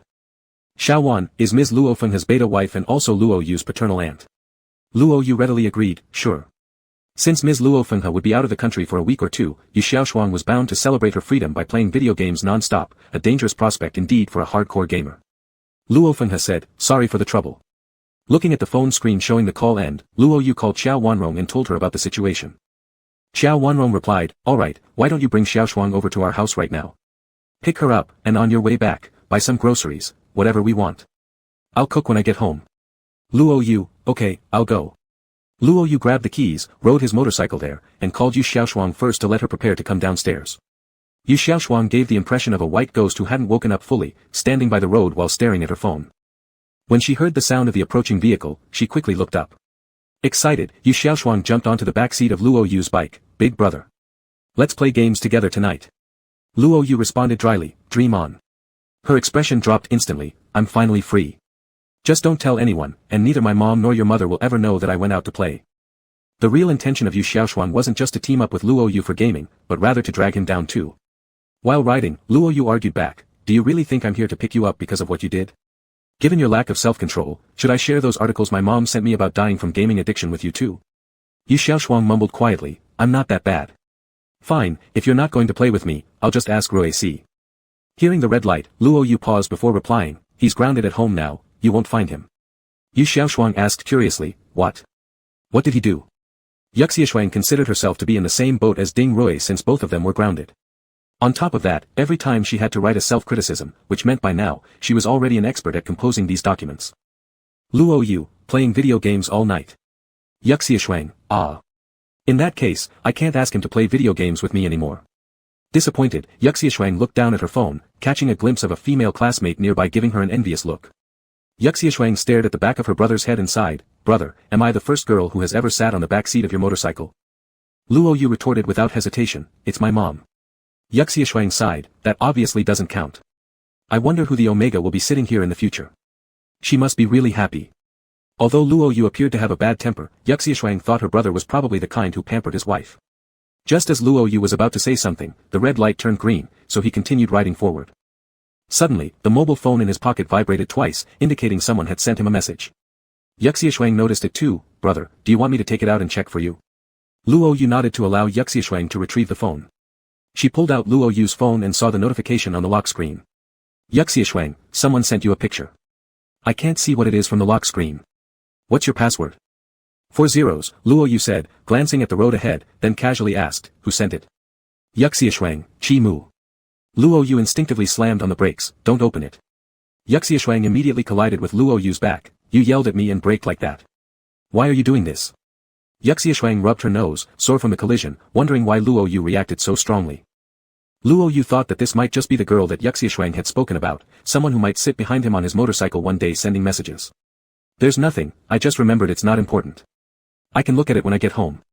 Luo Yu took the phone back and slipped it into his pocket as an excuse for his behavior. Then Luo Yu started the motorcycle again, eager to return home quickly. Yuxiashuang leaned closer from behind, teasingly asking with a lewd tone, if it's not something important, why won't you let me see? Are you two sexting? Luo Yu replied, I think you need more books to cleanse your mind. Do you still lack any homework? I'll buy you 2 more Wusan books. Yuxiashuang shook her head, not necessary. After a while, Yuxiashuang opened her mouth again, but brother, if you guys really are sexting, don't forget me. If you need anything, I can offer help, as a girl who loves surfing online, I possess various miracles. Luo Yu responded. Looks like I'll need to buy you 4 Wusan books. Yuxiashuang protested, no way, I only tell you this because we're buddies, isn't it just that I lack hardware? If I were an alpha, would I be like this today? Yuxiashuang sighed, I wish I could be like mom too. Luo Yu decided to end this conversation and resolved to buy Yuxiashuang several exercise books later. Yuxiashuang's house was far from Luo Yu's. Even though Luo Yu was eager to see Chi Mu's message, he still needed to go home first. Chi Mu felt a bit puzzled waiting for Luo Yu's reply but didn't press further. Instead, he focused on the gift before him. Luo Yu had given him a British shorthair cat figure cosplaying as a lucky cat, Manekiniko. The painted image resembled closely the photo he once sent to Luo Yu, and its paws could move, making it quite exquisite. In the middle of the cat's belly was a button. Once pressed, the kitten would stick out its tongue and wave its paws, yet this wasn't what excited him most. Chi Mu propped his head up with one hand and pressed the silver gray button again. The kitten waved its paw, stuck out its tongue, and a lazy voice came from its throat. Be happy every day. The boy's voice carried a magnetic quality, paired with his usual tone, just like a cat randomly teasing and scratching at your heart. Chi Mu smiled slightly and pressed the button again. Stay healthy. All the best. Chi Mu didn't know how many sentences Luo Yu had recorded, but eventually, the replies grew impatient. Have an early child. You're pressing it again. If you dare press it one more time. Since you've pressed it, I'll manage to say another sentence for you. Chi Mu, you're such a dolt, if you press it again, it'll go back to the start. The boy's voice was cheerful, much quieter than before, as if teasingly scolding right beside his ear. Chi Mu pressed the button once more. Chi Mu. This was the first sentence the cat had been set to emit, Luo Yu calling his name. Chi Mu had heard Luo Yu call his name many times, provocative, disdainful, eccentric, angry, cold, tranquil, pleasant, light-hearted, surprised, also suppressed, restrained, trembling, bewildered, sobbing. The deeper into those tones, the more they stirred Chi Mu's heartstrings. Chi Mu touched the cat's head. Despite the short time they'd been apart, he suddenly wanted to see Luo Yu again. Luo Yu, having not run a red light, was speeding towards home. After parking the motorcycle, Luo Yu rushed upstairs in quick strides. The old residential complex lacked an elevator, so Yuxiashuang, trailing behind him, was out of breath. Once inside his room, Luo Yu swiftly locked the door and retrieved his phone. Chi Mu, this gift is special, I really like it. Chi Mu, picture. Luo Yu opened the image, it was still the familiar cat. He had spent a lot of time crafting its interior. Now, next to the cat's ear, a beautiful flower was painted. It was forsythia. Uncomfortably, Luo Yu muttered, seriously, why add a few strokes? But the smile on his lips couldn't be contained. Luo Yu, your flower drawing isn't bad, it matches the present I gave you. Luo Yu, there's also a hidden button, explore it yourself. Luo Yu waited for Chi Mu to praise him as a craftsman, but there was no response from the other side. After a long while, the reply came. Chi Mu, I'm not next to the cat right now. Chi Mu, but I'm under your little forsythia's house. Luo Yu rushed to the window and looked down at his own building's entrance. Chi Mu gazed upward, giving him a gentle smile. The waning sunlight seemed to meld into his eyes. Chapter 56. Luo Yu looked down at the people below and finally managed to say something after a while. How did you come again? In fact, at the very moment of seeing him, that feeling made Luo Yu want to meet Chi Mu immediately. However, Luo Yu still had his rationality, even if an alpha jumped from here, they would have to go into ICU, let alone an omega. Because the building was tall, Luo Yu couldn't hear what Chi Mu was saying. The remnants of the sunset were flickering before his eyes, obscuring Chi Mu's face so much that Luo Yu couldn't read his lips either. He left the window, opened the locked door, and ran towards the entrance. Yu Xiaoshuang, the couch-bound teenager who was sitting on the sofa drinking water to recover her breath, watched her brother rush in like the wind and then run out just as quickly. Yu Xiaoshuang pounded the sofa. Something is definitely going on. Her eyes filled with curiosity, Yu Xiaoshuang followed behind Luo Yu and looked downstairs through the window on the staircase, catching sight of a young man's figure. Although Yu Xiaoshuang, with poor eyesight, couldn't clearly see this person, she guessed it might be someone named Chi Mu. Yu Xiaoshuang leaned out to look, and not long after, she saw her brother stop in front of Chi Mu. The distance was too far for Yu Xiaoshuang to hear their conversation, but she strained her neck nonetheless. Luo Yu had run too hastily, and when he braked suddenly in front of Chi Mu, his racing heartbeat caused a brief moment of blankness. His chest rose and fell dramatically. Chi Mu wiped the sweat from his temple with his finger. Run slower. Still panting, Luo Yu spoke. How did you come again? Was it because you were pleasantly surprised by my gift? His joy was unmasked, his slightly lifted chin exuded Luo Yu-style pride and confidence, making Chi Mu favor him more and more. Chi Mu's gaze never left his face. Yes, I liked it very much, so I couldn't resist coming to see you again. The vast sunset formed the background of the current scene, the overwhelming emotions echoing with the floating clouds. The warm light floating in the air resembled melted honey, exuding sweetness everywhere. Chi Mu still had a faint smile on his face. His vision at the moment wasn't overly invasive, yet it left Luo Yu somewhat unable to handle it. I understand. Luo Yu covered his eyes, attempting to hide the reddening on his face. Yu Xiaoshuang upstairs was still craning her neck with great difficulty, watching them. She saw her brother suddenly raise his hand to cover Chi Mu's eyes, her eyes filled with confusion. What was this supposed to mean? Just as Luo Yu was about to do something, he suddenly caught sight of a conspicuously protruding head from the window above, narrowing his eyes. He slid his hand that was covering Chi Mu's eyes downward, encircling Chi Mu's shoulders. Are you in a hurry to go home? Chi Mu, upon seeing Luo Yu's cheeks still tinged with redness, said, not in a hurry. Luo Yu, then let's take a walk together. My cousin is at my place. After telling Chi Mu, Luo Yu turned and looked up toward the floor above. Yu Xiaoshuang. Take your head back inside. That protruding head disappeared in an instant. Luo Yu, satisfied with the situation, turned back. But not long after, wails from Yu Xiaoshuang echoed from upstairs, loud enough for the entire building to hear. Yu Xiaoshuang, brother. The house door is locked. I don't have a key. Previously, Yu Xiaoshuang had run out following Luo Yu, naturally closing the door. Luo Yu touched his own pocket. After opening the door, he had placed the keys on the shoe cabinet in his rush to come out without taking care of the key matter. That is, he also didn't have the keys now. Yu Xiaoshuang, big brother. Did you bring the keys? Luo Yu took a deep breath and spat out two hard words, didn't bring them. He really wished Yu Xiaoshuang would go back to her own home. Chi Mu seemed to understand the current situation, and he pursed his lips. Hearing this, Yu Xiaoshuang stomped down the stairs with a sound like, dang dang dang. Just as Yu Xiaoshuang went downstairs, Luo Yu's phone rang, a call from Mrs. Chiao. Son, I'm working overtime tonight, and I might come home a bit late. I won't be able to cook dinner for you guys. Luo Yu, no problem, Mom. I already ate earlier. Yu Xiaoshuang can eat whatever. Suddenly, Luo Yu remembered that in his haste to return, he forgot to follow his mother's advice to buy some vegetables. But this situation actually worked out quite well. Xiao Wanrong, alright, then take care of your sister. Let her read more books since your aunt sent her here for that. Don't let her play games all the time as soon as she arrives, alright? Luo Yu replied, and Xiao Wanrong reiterated a few instructions before hanging up. Yu Xiaoshuang came panting at this moment, stopping in front of Luo Yu. She hadn't exercised for so long that even going up and down the stairs twice almost killed her. Yu Xiaoshuang leaned on her knees, gasping for breath. Brother, where are we going? Before Luo Yu could answer, Yu Xiaoshuang added, in real life, you look better than in pictures. Her eyes were fixed on Chi Mu's face. The first time she saw Chi Mu, the lighting was too dim to see his face clearly. The second time was just seeing his picture on the computer screen. This was her first close encounter with Chi Mu. Chi Mu caught her words, have you seen my pictures? Yu Xiaoshuang nodded, yeah, from that forum during your junior high school days. I also shared them with my brother, There were also swimming photos. Luo Yu covered her mouth and gave a friendly smile, sister, you must be very hungry. The keywords, junior high school, and forum reminded Chi Mu of an unpleasant past, though the means used by others didn't bother him much. If Luo Yu found out. Chi Mu's brows slightly furrowed, but then he remembered those posts had been dealt with by him long ago.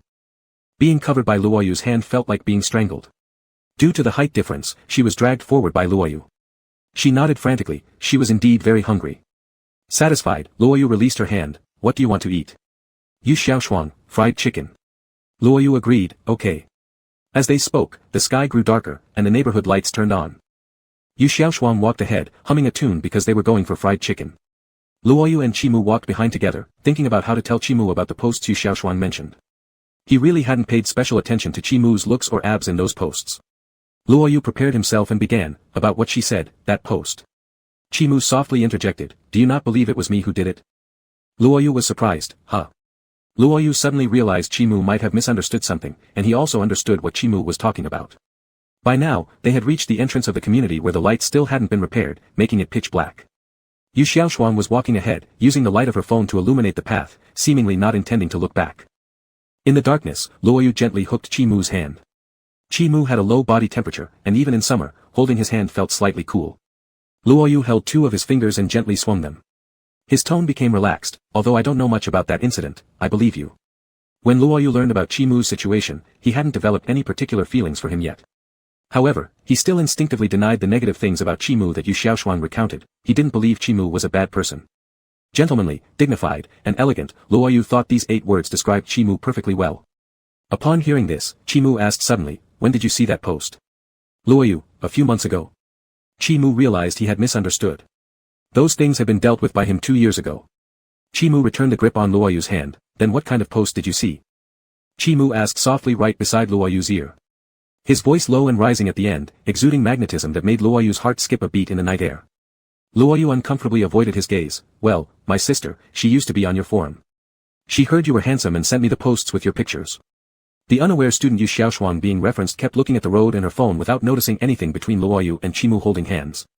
Qimu teased slowly, "And what was your impression?" Luoyu squeezed Qimu's fingers forcefully to remind him not to overstep, and then said, "Just as so. Not as handsome as me." Qimu laughed, his eyes filled with tenderness. At this moment, they passed through the dark area near the community gate, and the streets gradually brightened up. The streetlight's flickering glow danced in Qimu's eyes, like a star had fallen. Silent yet intense affection, blended with the minty pheromones, was absorbed into Luoyu's heart. Qimu lightly squeezed Luoyu's fingertips and then spoke after a moment, "I will tell you about the post thing."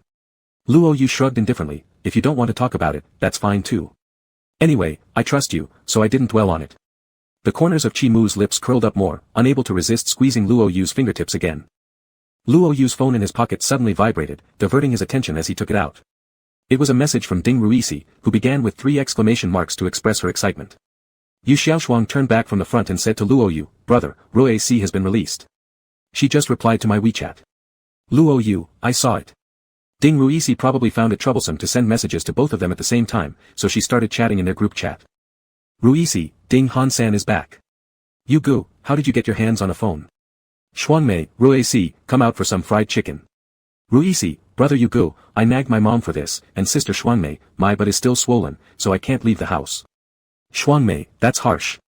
I'll send pictures of fried chicken wings, chicken rolls, hand-pulled chicken, and iced cola." "Ruisi. Ruisi, sister Shuangmei, are you trying to see my behind? Do you know what happens when you pinch?" "Shuangmei, I'm not interested in your body." "Ruisi, you're not interested in my body? Are you a eunuch?"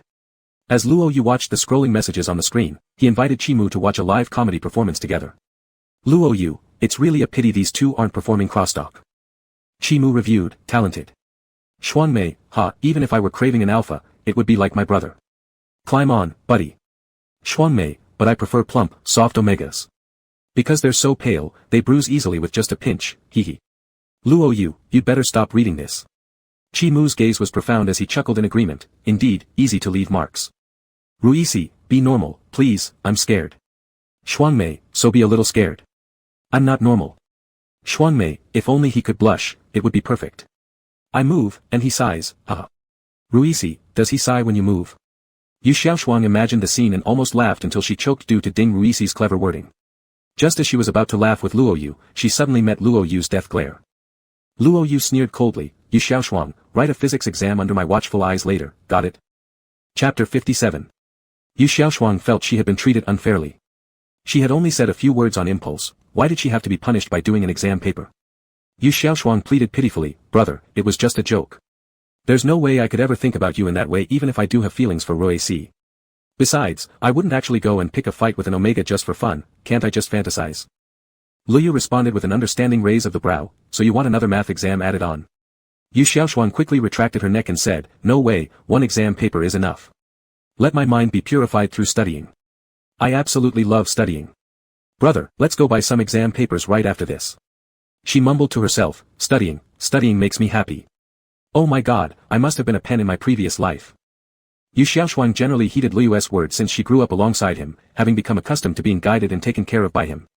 Liyu paused momentarily before turning to Chimu. She has always exaggerated when putting on these kinds of performances. Just get used to it. Chimu clearly understood already and nodded unsurprisingly. The saying, birds of a feather, was indeed correct. Chimu thought all the people around Liu were interesting, whether it was Yu Xiaoshuang or Ding Ruisi, they always seemed to bring joy unintentionally, making him feel relaxed. Soon they arrived at the fried chicken store, where Yu Xiaoshuang went in first to place the order. She ordered something for Liu too. When it came time to pay, while Liu prepared to settle the bill, Yu Xiaoshuang snatched the opportunity and paid first. Yu Xiaoshuang smiled cunningly, how can I let my dear older brother pay? Big sister will go sit down now, thank you. Liu immediately became alert, what are you up to? Yu Xiaoshuang asked coyly, big sister, since I've been such a good girl, can a physics exam be reduced to half a sheet? And maybe just the multiple choice questions? Yu Xiaoshuang blinked excessively and was promptly subdued as Liu mercilessly pressed down on her head.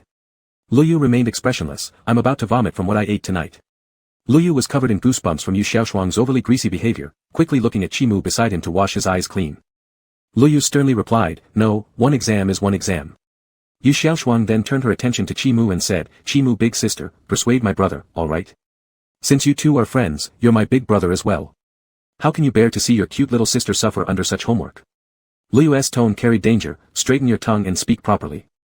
How dare you flirt with him when I haven't done so yet? Yu Xiaoshuang, receiving a dangerous signal, immediately corrected her elementary school posture, but still hoped Chimu would mediate and say a good word for her to Liu. Chimu's tone was gentle, but his words were cruel, don't look at me, I'll follow your brother's lead. Even though he agreed wholeheartedly, he would still listen to Liu. Yu Xiaoshuang's face fell, alright, one exam it is. No bargaining anymore. This wasn't a restaurant, and there weren't many people inside the fried chicken shop. After her small scheme failed, the counter order taker called out her number, prompting Yu Xiaoshuang to immediately move over. Liu looked at Yu Xiaoshuang's back as she picked up their meal and scoffed lightly, first time meeting you, little girl, and you already know how to cling on to someone for support. Chimu's lips curved into a smile, perhaps she knows that I'm someone you've recognized. It's truly an honor.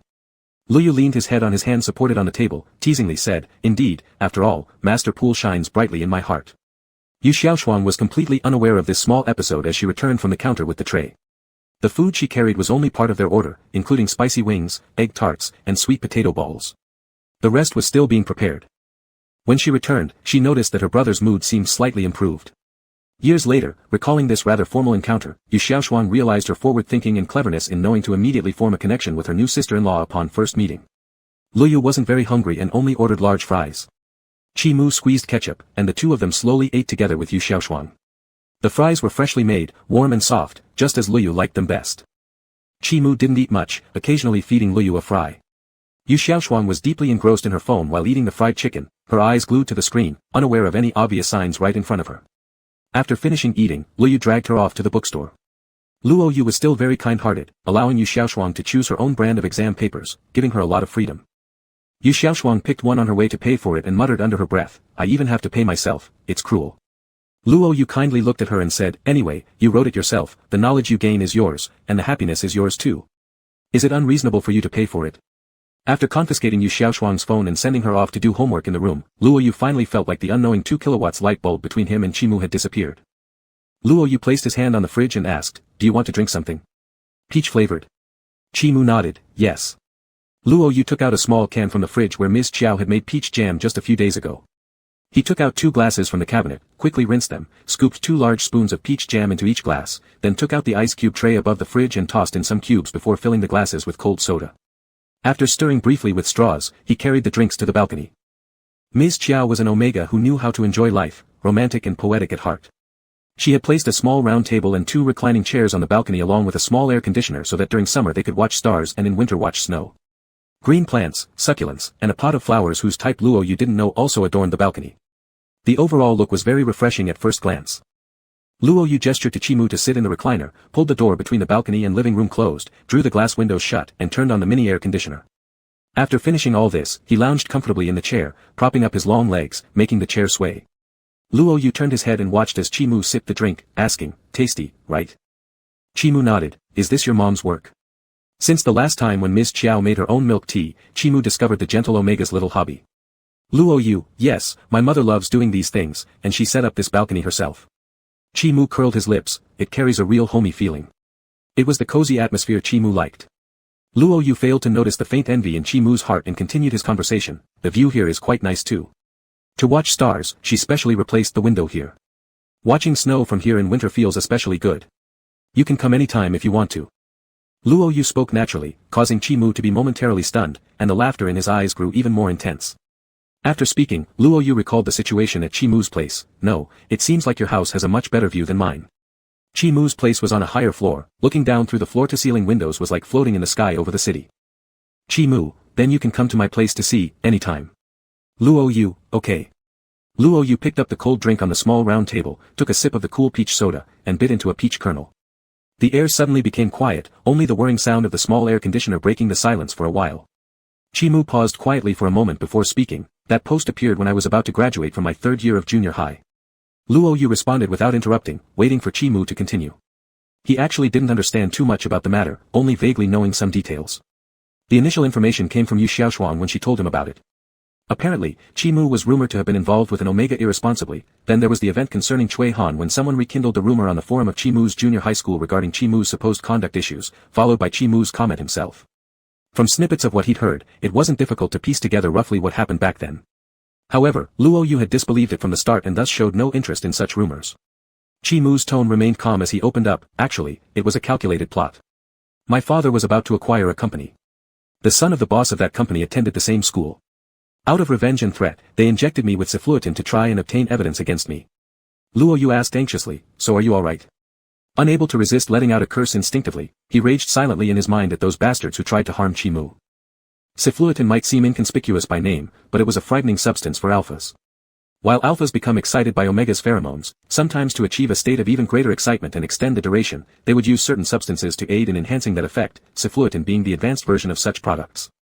Back when it first came out, its tagline was, an experience even better than being exposed to an Omega's pheromones, and a lot of thrill-seeking alphas went to try it.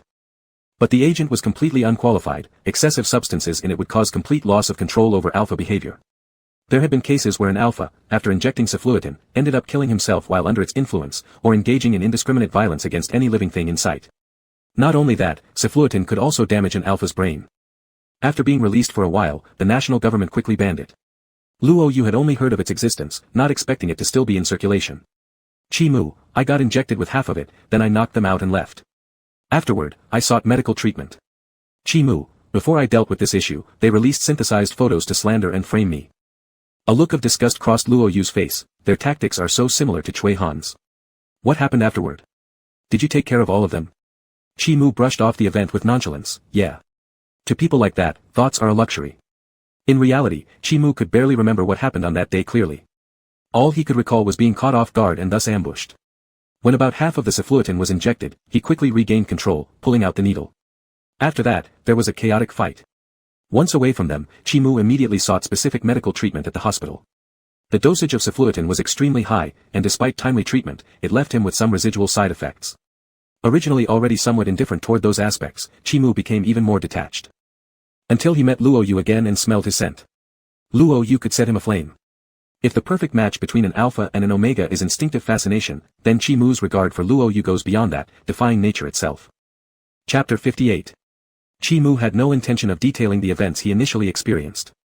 It wasn't that he was unwilling to speak, but rather he considered himself as an insignificant figure. As for the entanglements in the business world and what his father had done, those were even more unnecessary to mention. Chi Mu was not an inferior person. Even if he wanted to retaliate against those people, he wouldn't resort to equally despicable methods. Instead, he would follow rules and laws, making them pay the price they deserved. Luo Yu frowned slightly. It's good that nothing happened. Those people are truly, TSK. No wonder you reacted so quickly when dealing with Chui Han's matter. It turns out there was a similar incident before. Luo Yu thought Chi Mu's ordeal was far more serious than his own. He was merely lured by Chui Han with pheromones, whereas Chi Mu had encountered something as disgusting as cephalotin, which could have ruined him if he weren't careful. Chi Mu, to avoid further complications, I deleted all those posts. How did you find out? Luo Yu, Yu Xiaoshuang can be considered a little hacker. She used to like wandering around and once entered your school forum, so she has some impression. Chi Mu narrowed his eyes, so the person who deleted the posts on the forum back then was her. Chi Mu still remembered his competition with an unknown person. That person wanted to delete the floor dedicated to Chimu's fanfiction while Chimu intended to keep it, even pinning it at the top. After a brief standoff, the other side suddenly gave up. Luo Yu, the person who wanted to leave that post was you, right? I was watching beside you Xiaoshuang at the time. She told me it couldn't be deleted because someone was keeping it. I assumed it was you, so I asked her to stop. As for why not to delete. Luo Yu coughed lightly, exchanging a knowing look with Chimu. The atmosphere suddenly became thick and ambiguous, the not-so-spacious room circulating with cold air that drove away the summer heat, yet could not dispel the warmth inside their hearts.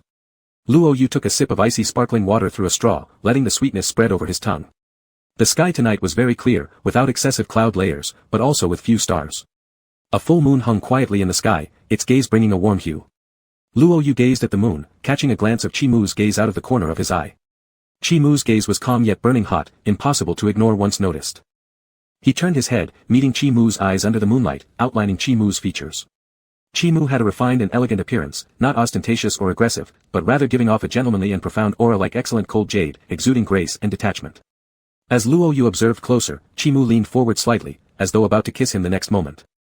The sound of slippers tapping against the floor drew Luo Yu's attention, and he immediately straightened up, turning his head towards the glass door.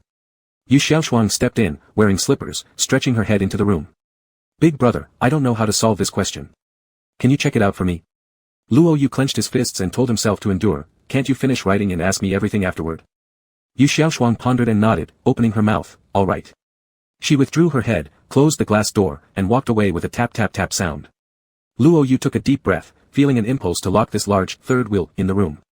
His arm on the table was suddenly touched, and Luo Yu turned his head, receiving a cool and gentle kiss. The irritation that Luo Yu had felt after being interrupted dissipated instantly. As Chimu tried to retreat, Luo Yu reached out and grabbed the collar of his shirt. Luo Yu raised an eyebrow, Mr. Chi, this isn't acceptable. To kiss and then run away. Chimu replied in a hoarse voice, shall we kiss again? Luo Yu felt somewhat confused amidst the fervor, although neither of them had officially confessed their feelings yet, it seemed as if they were already in a passionate relationship. However, this sensation differed from actually establishing a formal relationship, though where exactly, Luo Yu couldn't articulate. The moonlight draped the balcony in a veil of soft haze, concealing everything in sight partially. The pothoes danced lightly in the cool breeze, their intertwined branches and leaves covering each other's shyness. The faint sound of water amplified infinitely in the quiet night, disrupting one's thoughts. Compared to the intimacy after dusk and the fervent moments in the cramped shower stall, this time it was mostly filled with gentle sweetness, just like the two peach soda waters placed on the table, bubbling with small gas bubbles in the sweetness. Their breathing brushed against their cheeks, causing their hearts to tickle for no reason. Luo Yu wiped away the moisture with the back of his hand, his breathing slightly unstable. Luo Yu muttered resentfully, why do I always lose? Chimu smiled, practiced my breathing during swimming lessons. Compared to Luo Yu, Chimu looked much more composed. However, the light color of his neck had turned a deep shade of red and bore faint teeth marks left by Luo Yu. Seeing his appearance, Luo Yu reached up to mess up Chimu's hair, reducing the steady aura around him, causing Luo Yu to grin at his mischief succeeding. Suddenly, a knock on the door interrupted them, making Luo Yu stand from the chair. You tidy yourself up first, I'll see who it is, it might be Mom coming back from work. The instigator of the messy clothes and hair then said this and walked towards the door to open it. Sure enough, it was Xiao Wanrong who came back. When she saw Chimu there, she appeared surprised for a moment. Little Chi, how did you come as well? Have you eaten? Chimu, Auntie, I've already eaten. Luo Yu, Mom, do you know what time it is now? We had lunch together this afternoon. Xiao Wanrong, oh right, my memory must have slipped, I forgot that you two spent last night together. You even sent me a picture of your meal. Guess I'm too tired from overtime. After taking her bag and placing it on the sofa, Luo Yu asked, did you eat dinner yet? Xiao Wanrong, I've eaten, I was just worried about you too. Where's Xiaoshuang? Luo Yu, she's doing homework in my room. Xiao Wanrong showed some surprise, impressive. Remember to keep pushing her like this. Let me go tidy up the guest room, she can sleep there. After walking a few steps, she paused again as if remembering something, oh, little Chi, it's not early anymore. Why don't you stay over tonight? You can share a room with Luo Yu. Luo Yu thought his mom was really giving him opportunities, didn't she worry he'd get taken advantage of by Chimu? Hearing this, Chimu wore an apologetic expression, Auntie, I'm sorry, but I need to handle some things at home tonight. Chimu recalled the message he saw earlier, his lips curving slightly downwards. Xiao Wanrong, oh, no problem. Take care of your business first. Just visit whenever you have time. Luo Yu, are you leaving now? Chimu nodded, yes. Luo Yu, then I'll see you out. Luo Yu went to the door to put on shoes, opened the door, and waited for Chimu to come out, descending the stairs together. In the hallway, Luo Yu asked, are you heading back to your parents' place or somewhere else? Chimu, there are a few things at the project side, probably preparing materials for a video meeting, it's very urgent, so I must rush back. Since Luo Yu couldn't give any suggestions on this matter, all he could do was gently remind, just don't stay up too late. Chi Mu softly replied, okay. Walking out of the neighborhood entrance and turning a corner led directly to a busy street where taxis were easily hailed. As Chi Mu opened the taxi door, Luo Yu waved to him. Chi Mu, be careful on your way back. Luo Yu snorted, I'm not 3 years old. Chi Mu didn't close the car door but kept looking at him. Luo Yu, alright, I'll watch the road. Only after that did Chi Mu close the door but still stared at him through the window. Before the car started, Luo Yu suddenly remembered something. Luo Yu shouted loudly, that cat doesn't just have one button. Make sure to explore it when you're home. By the time Luo Yu finished speaking, only the exhaust fumes were left for him. The phone screen in his pocket lit up and buzzed. Chi Mu, okay. In the previous message before this one, Chi Mu had sent when he came to meet him. Luo Yu mumbled, what's little snow pea? It's definitely large. Switching on the flashlight, Luo Yu walked home in a strange mood. Upon opening the door, Ms. Chiao was carrying 2 glasses of sparkling water, which weren't finished, into the living room. Luo Yu, Mom, they're not finished yet, don't pour them away. Xiao Wanrong, alright. Which glass is yours then? I'll wash the remaining cup. Luo Yu, the one on the left is mine, which one is it? Uncertainly, Xiao Wanrong pointed, the left one, it seems like this one. Xiao Wanrong, no, it might be this side. Xiao Wanrong got confused by herself, practicing how she placed the cups, trying to remember the order, but got even more puzzled the more she thought. Luo Yu, this one will do. Luo Yu looked at the 2 identical glasses and took one without hesitation. Anyway, even if it was Chi Mu's, it wouldn't matter since they've already shared saliva. However, as soon as he put the straw in his mouth, Luo Yu knew he'd picked the wrong one. Because he has a straw that he bites and this one is round, it means this one must have been used by Chi Mu. Just as Luo Yu was lost in thought, the room echoed again with the cries of Yu Xiaoshuang, brother. Help me. I really can't do it. Luo Yu gathered his thoughts and walked into the room to help Xiaoshuang with her homework. Meanwhile, Chi Mu rushed home and resolved the problem at hand as quickly as possible. Immediately after the meeting ended, he picked up the silver cat that was sitting nearby. Luo Yu had said there were hidden features, what could they be? Chi Mu thoroughly examined the cat. All he found were its movable paws, its retractable tongue, and a button on its belly which was very noticeable. But if Luo Yu mentioned it, it had to be there somewhere. Carefully, Chi Mu began probing around the body of the cat, wondering what ingenious trick Luo Yu might have built into it. When he touched the inner side of the cat's tail, Chi Mu found a small button. Chi Mu chuckled softly. So well hidden. The button seemed designed to prevent accidental presses, it was a bit tricky to press down. As Luo Yu did so earlier, pressing the button caused a tiny opening in the cat's paw, from which a small slip of paper popped out. Chi Mu took the rolled-up piece of paper out and saw Luo Yu's handwriting, full of character. Chi Mu read aloud, if I love you, what would be the contrapositive question? Chi Mu touched the words on the paper and typed a line into the chat window. At that moment, Luo Yu was teaching Xiaoshuang how to solve a problem. When making the gift, Luo Yu had seen a joke. At the time, something drove him to include that line inside the toy, but fearing Chi Mu wouldn't find it, he opened his mouth to remind him, just to see what Chi Mu would say. Or rather, he wanted to hear Chi Mu say those words. Chi Mu, if someone does not love you, then that person is not me. Xiaoshuang looked up at Gu. Chapter 59. Luo Yu carefully savored these words, the more he thought about them, the harder it was to suppress his smile. It was as if through this sentence, he could glimpse Chi Mu on the other side of the screen, and imagine the way he spoke these words. Luo Yu couldn't help but feel elated, suddenly realizing how many different kinds of feelings were involved in liking someone. The highest excitement is like liking, being unexpectedly found brings joy too, even imagining happily while looking at the screen means liking. These 2 states, which used to be unrelated to him, now came to mind so fluently that even just uttering them felt natural. Before Luo Yu had finished thinking, Yu Xiaoshuang's voice pulled him back to reality. Yu Xiaoshuang waved her hand in front of him, bro. Bro. Hello. Are you there?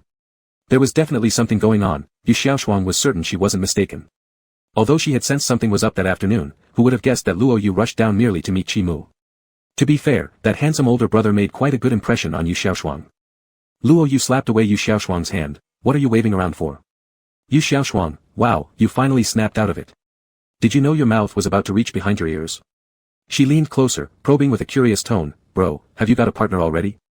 Luo Yu covered her face with his palm mercilessly, pushing her away, don't overthink, do your homework. Yu Xiaoshuang pushed away Luo Yu's hand, tell me. I promise not to tell auntie.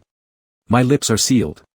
Yu Xiaoshuang mimicked zipping her mouth, showing she would keep this secret extremely safe.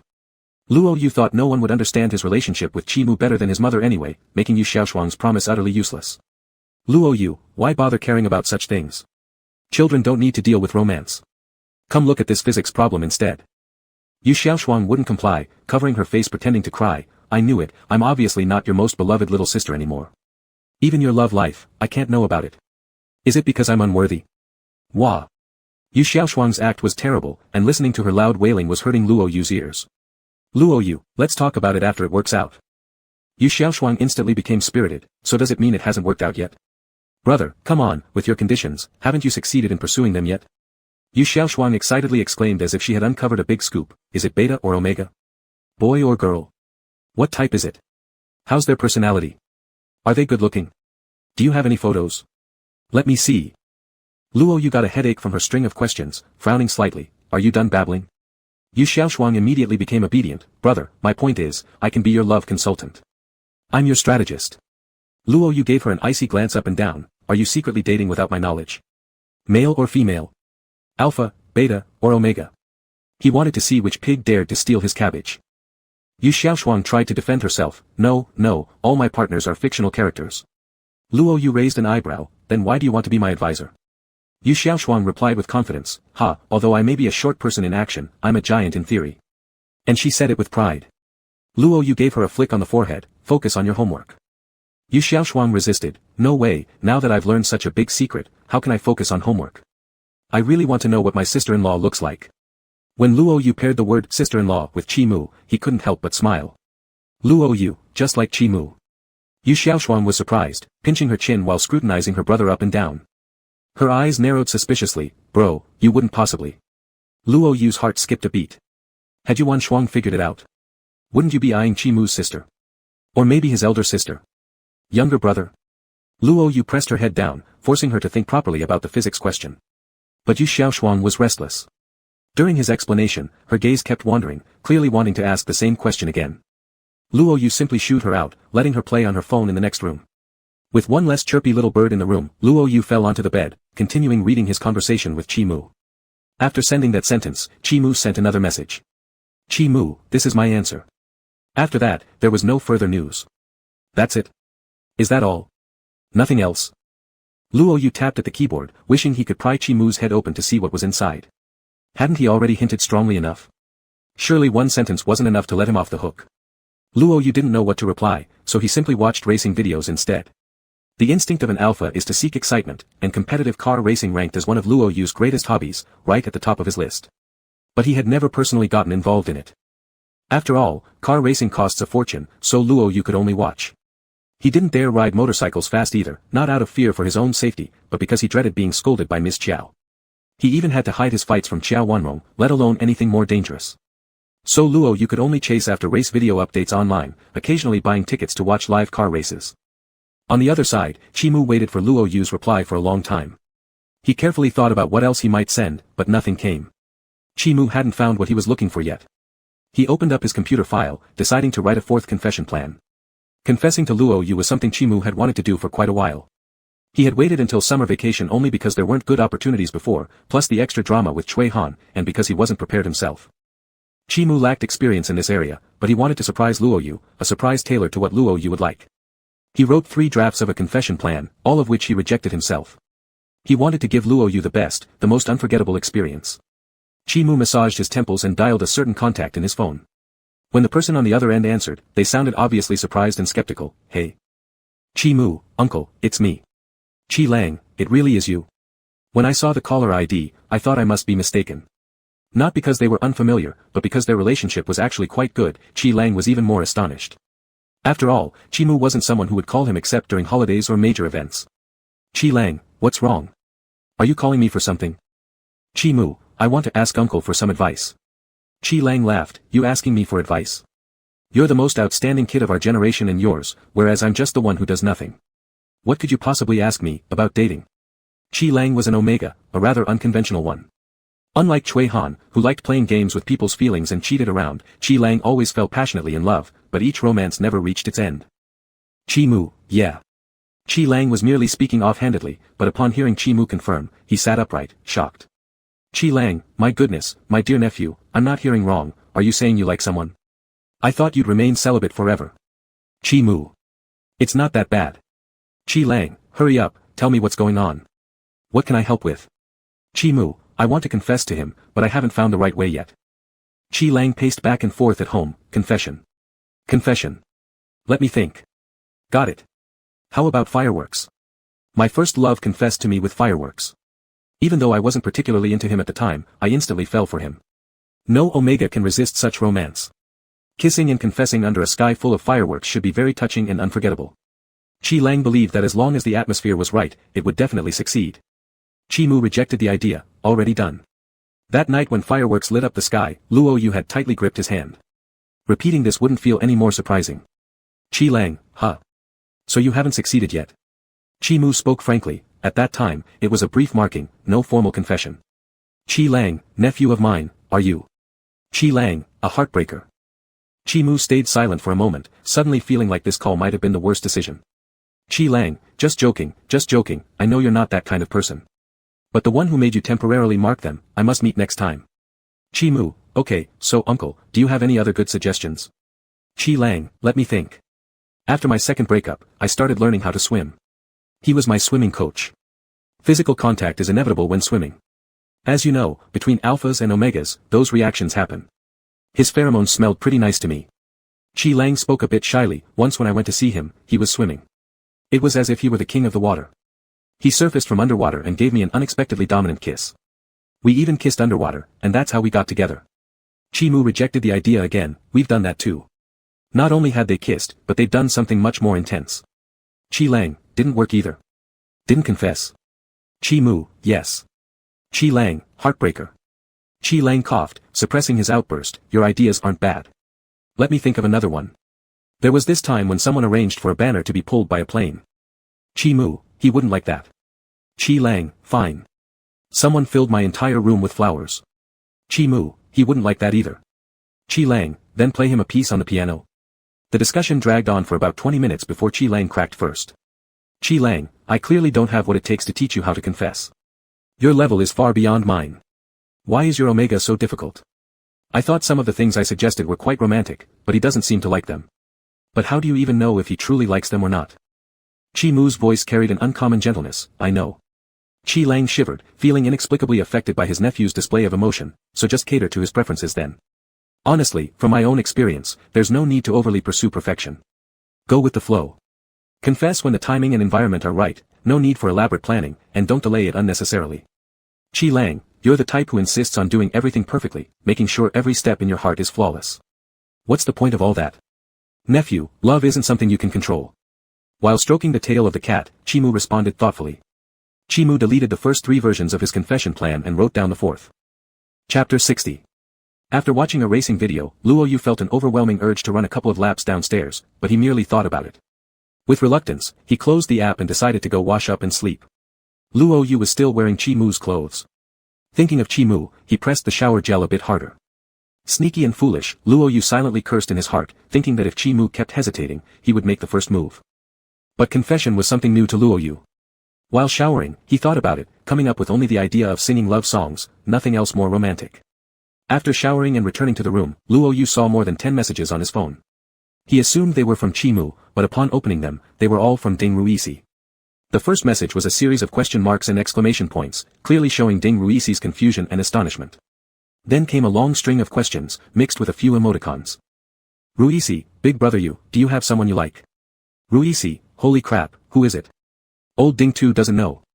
Ruisi, I'm shocked. How did I not notice? Luo Yu's temple twitched. He knew this would happen. Yu Xiaoshuang had obviously spread rumors instead of keeping secrets, turning around and telling Ding Ruisi right away. Ruisi, big brother you, are you mad because of what my dad said? Ruisi, don't listen to him. Please don't stop being friends with me because of him. Ruisi, you used to be the first person I told everything to. Now I only know because Sister Shuang asked me. Ruisi became more anxious and sounded somewhat resentful. Luo Yu realized he needed to reply to Ding Ruisi or else who knows where her thoughts might wander off. Luo Yu directly made a WeChat call, and on the other side, Ding Ruisi paused for 2 seconds before clumsily picking up the phone. Ding Ruisi's voice wasn't very loud, she was still not out of her prior irritation. Her tone dryly spoke, big brother. Sitting on the bed, eyes gazing outside the window, Luo Yu continued in his usual manner, I just took a shower and didn't see your messages. Did your father beating you screw up your brain? Why are you making wild assumptions? Ding Ruisi almost burst into tears, clutching the bedsheet in deep sorrow, well, I wasn't wildly guessing either, I'm just worried you'd take it personally. Anyway, it feels like there's always a gap in understanding between us. Luo Yu laughed and scolded her, sentimental brat. What good does it do for you to understand me so well? Are you planning to sacrifice yourself to share a lifetime with me on my bed?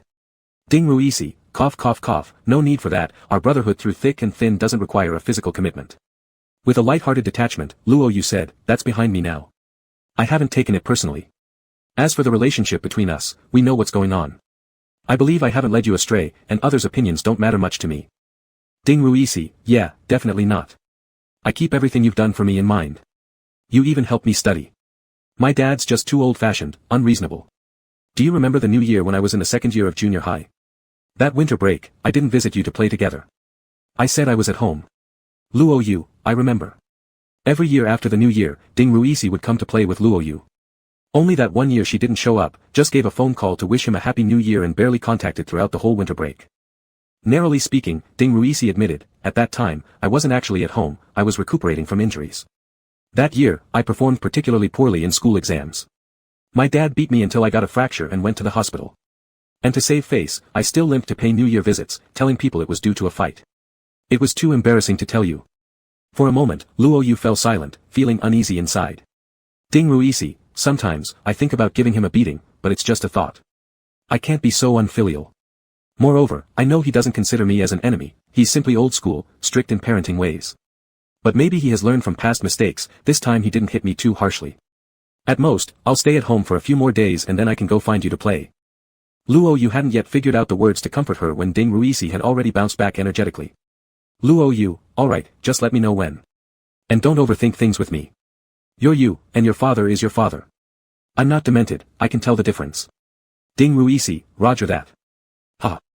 Luo Yu, you seem simple-minded sometimes.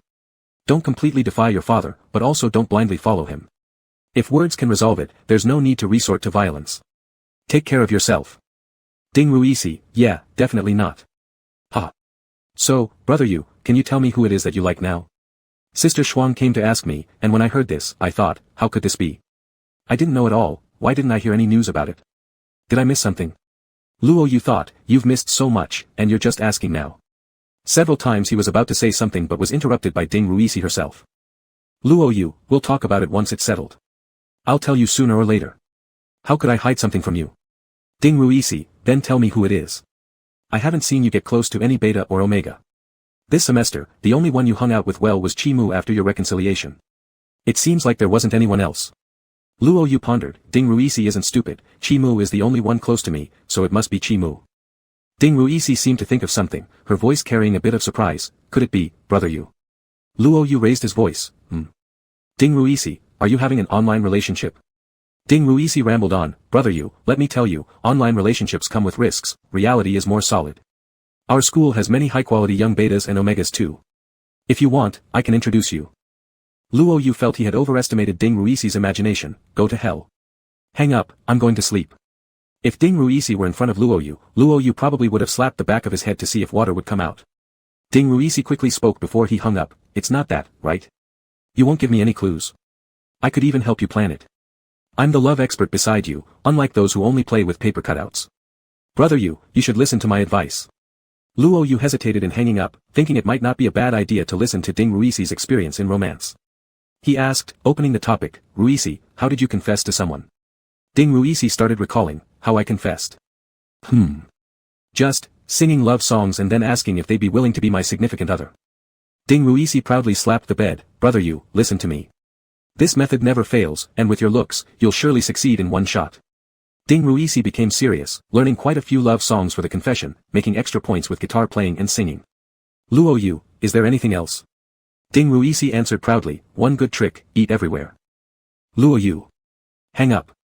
Luo Yu thought Ding Ruisi had dated at least 3 people, always pursuing them with love songs, without trying anything different. But this aligned with his own thoughts.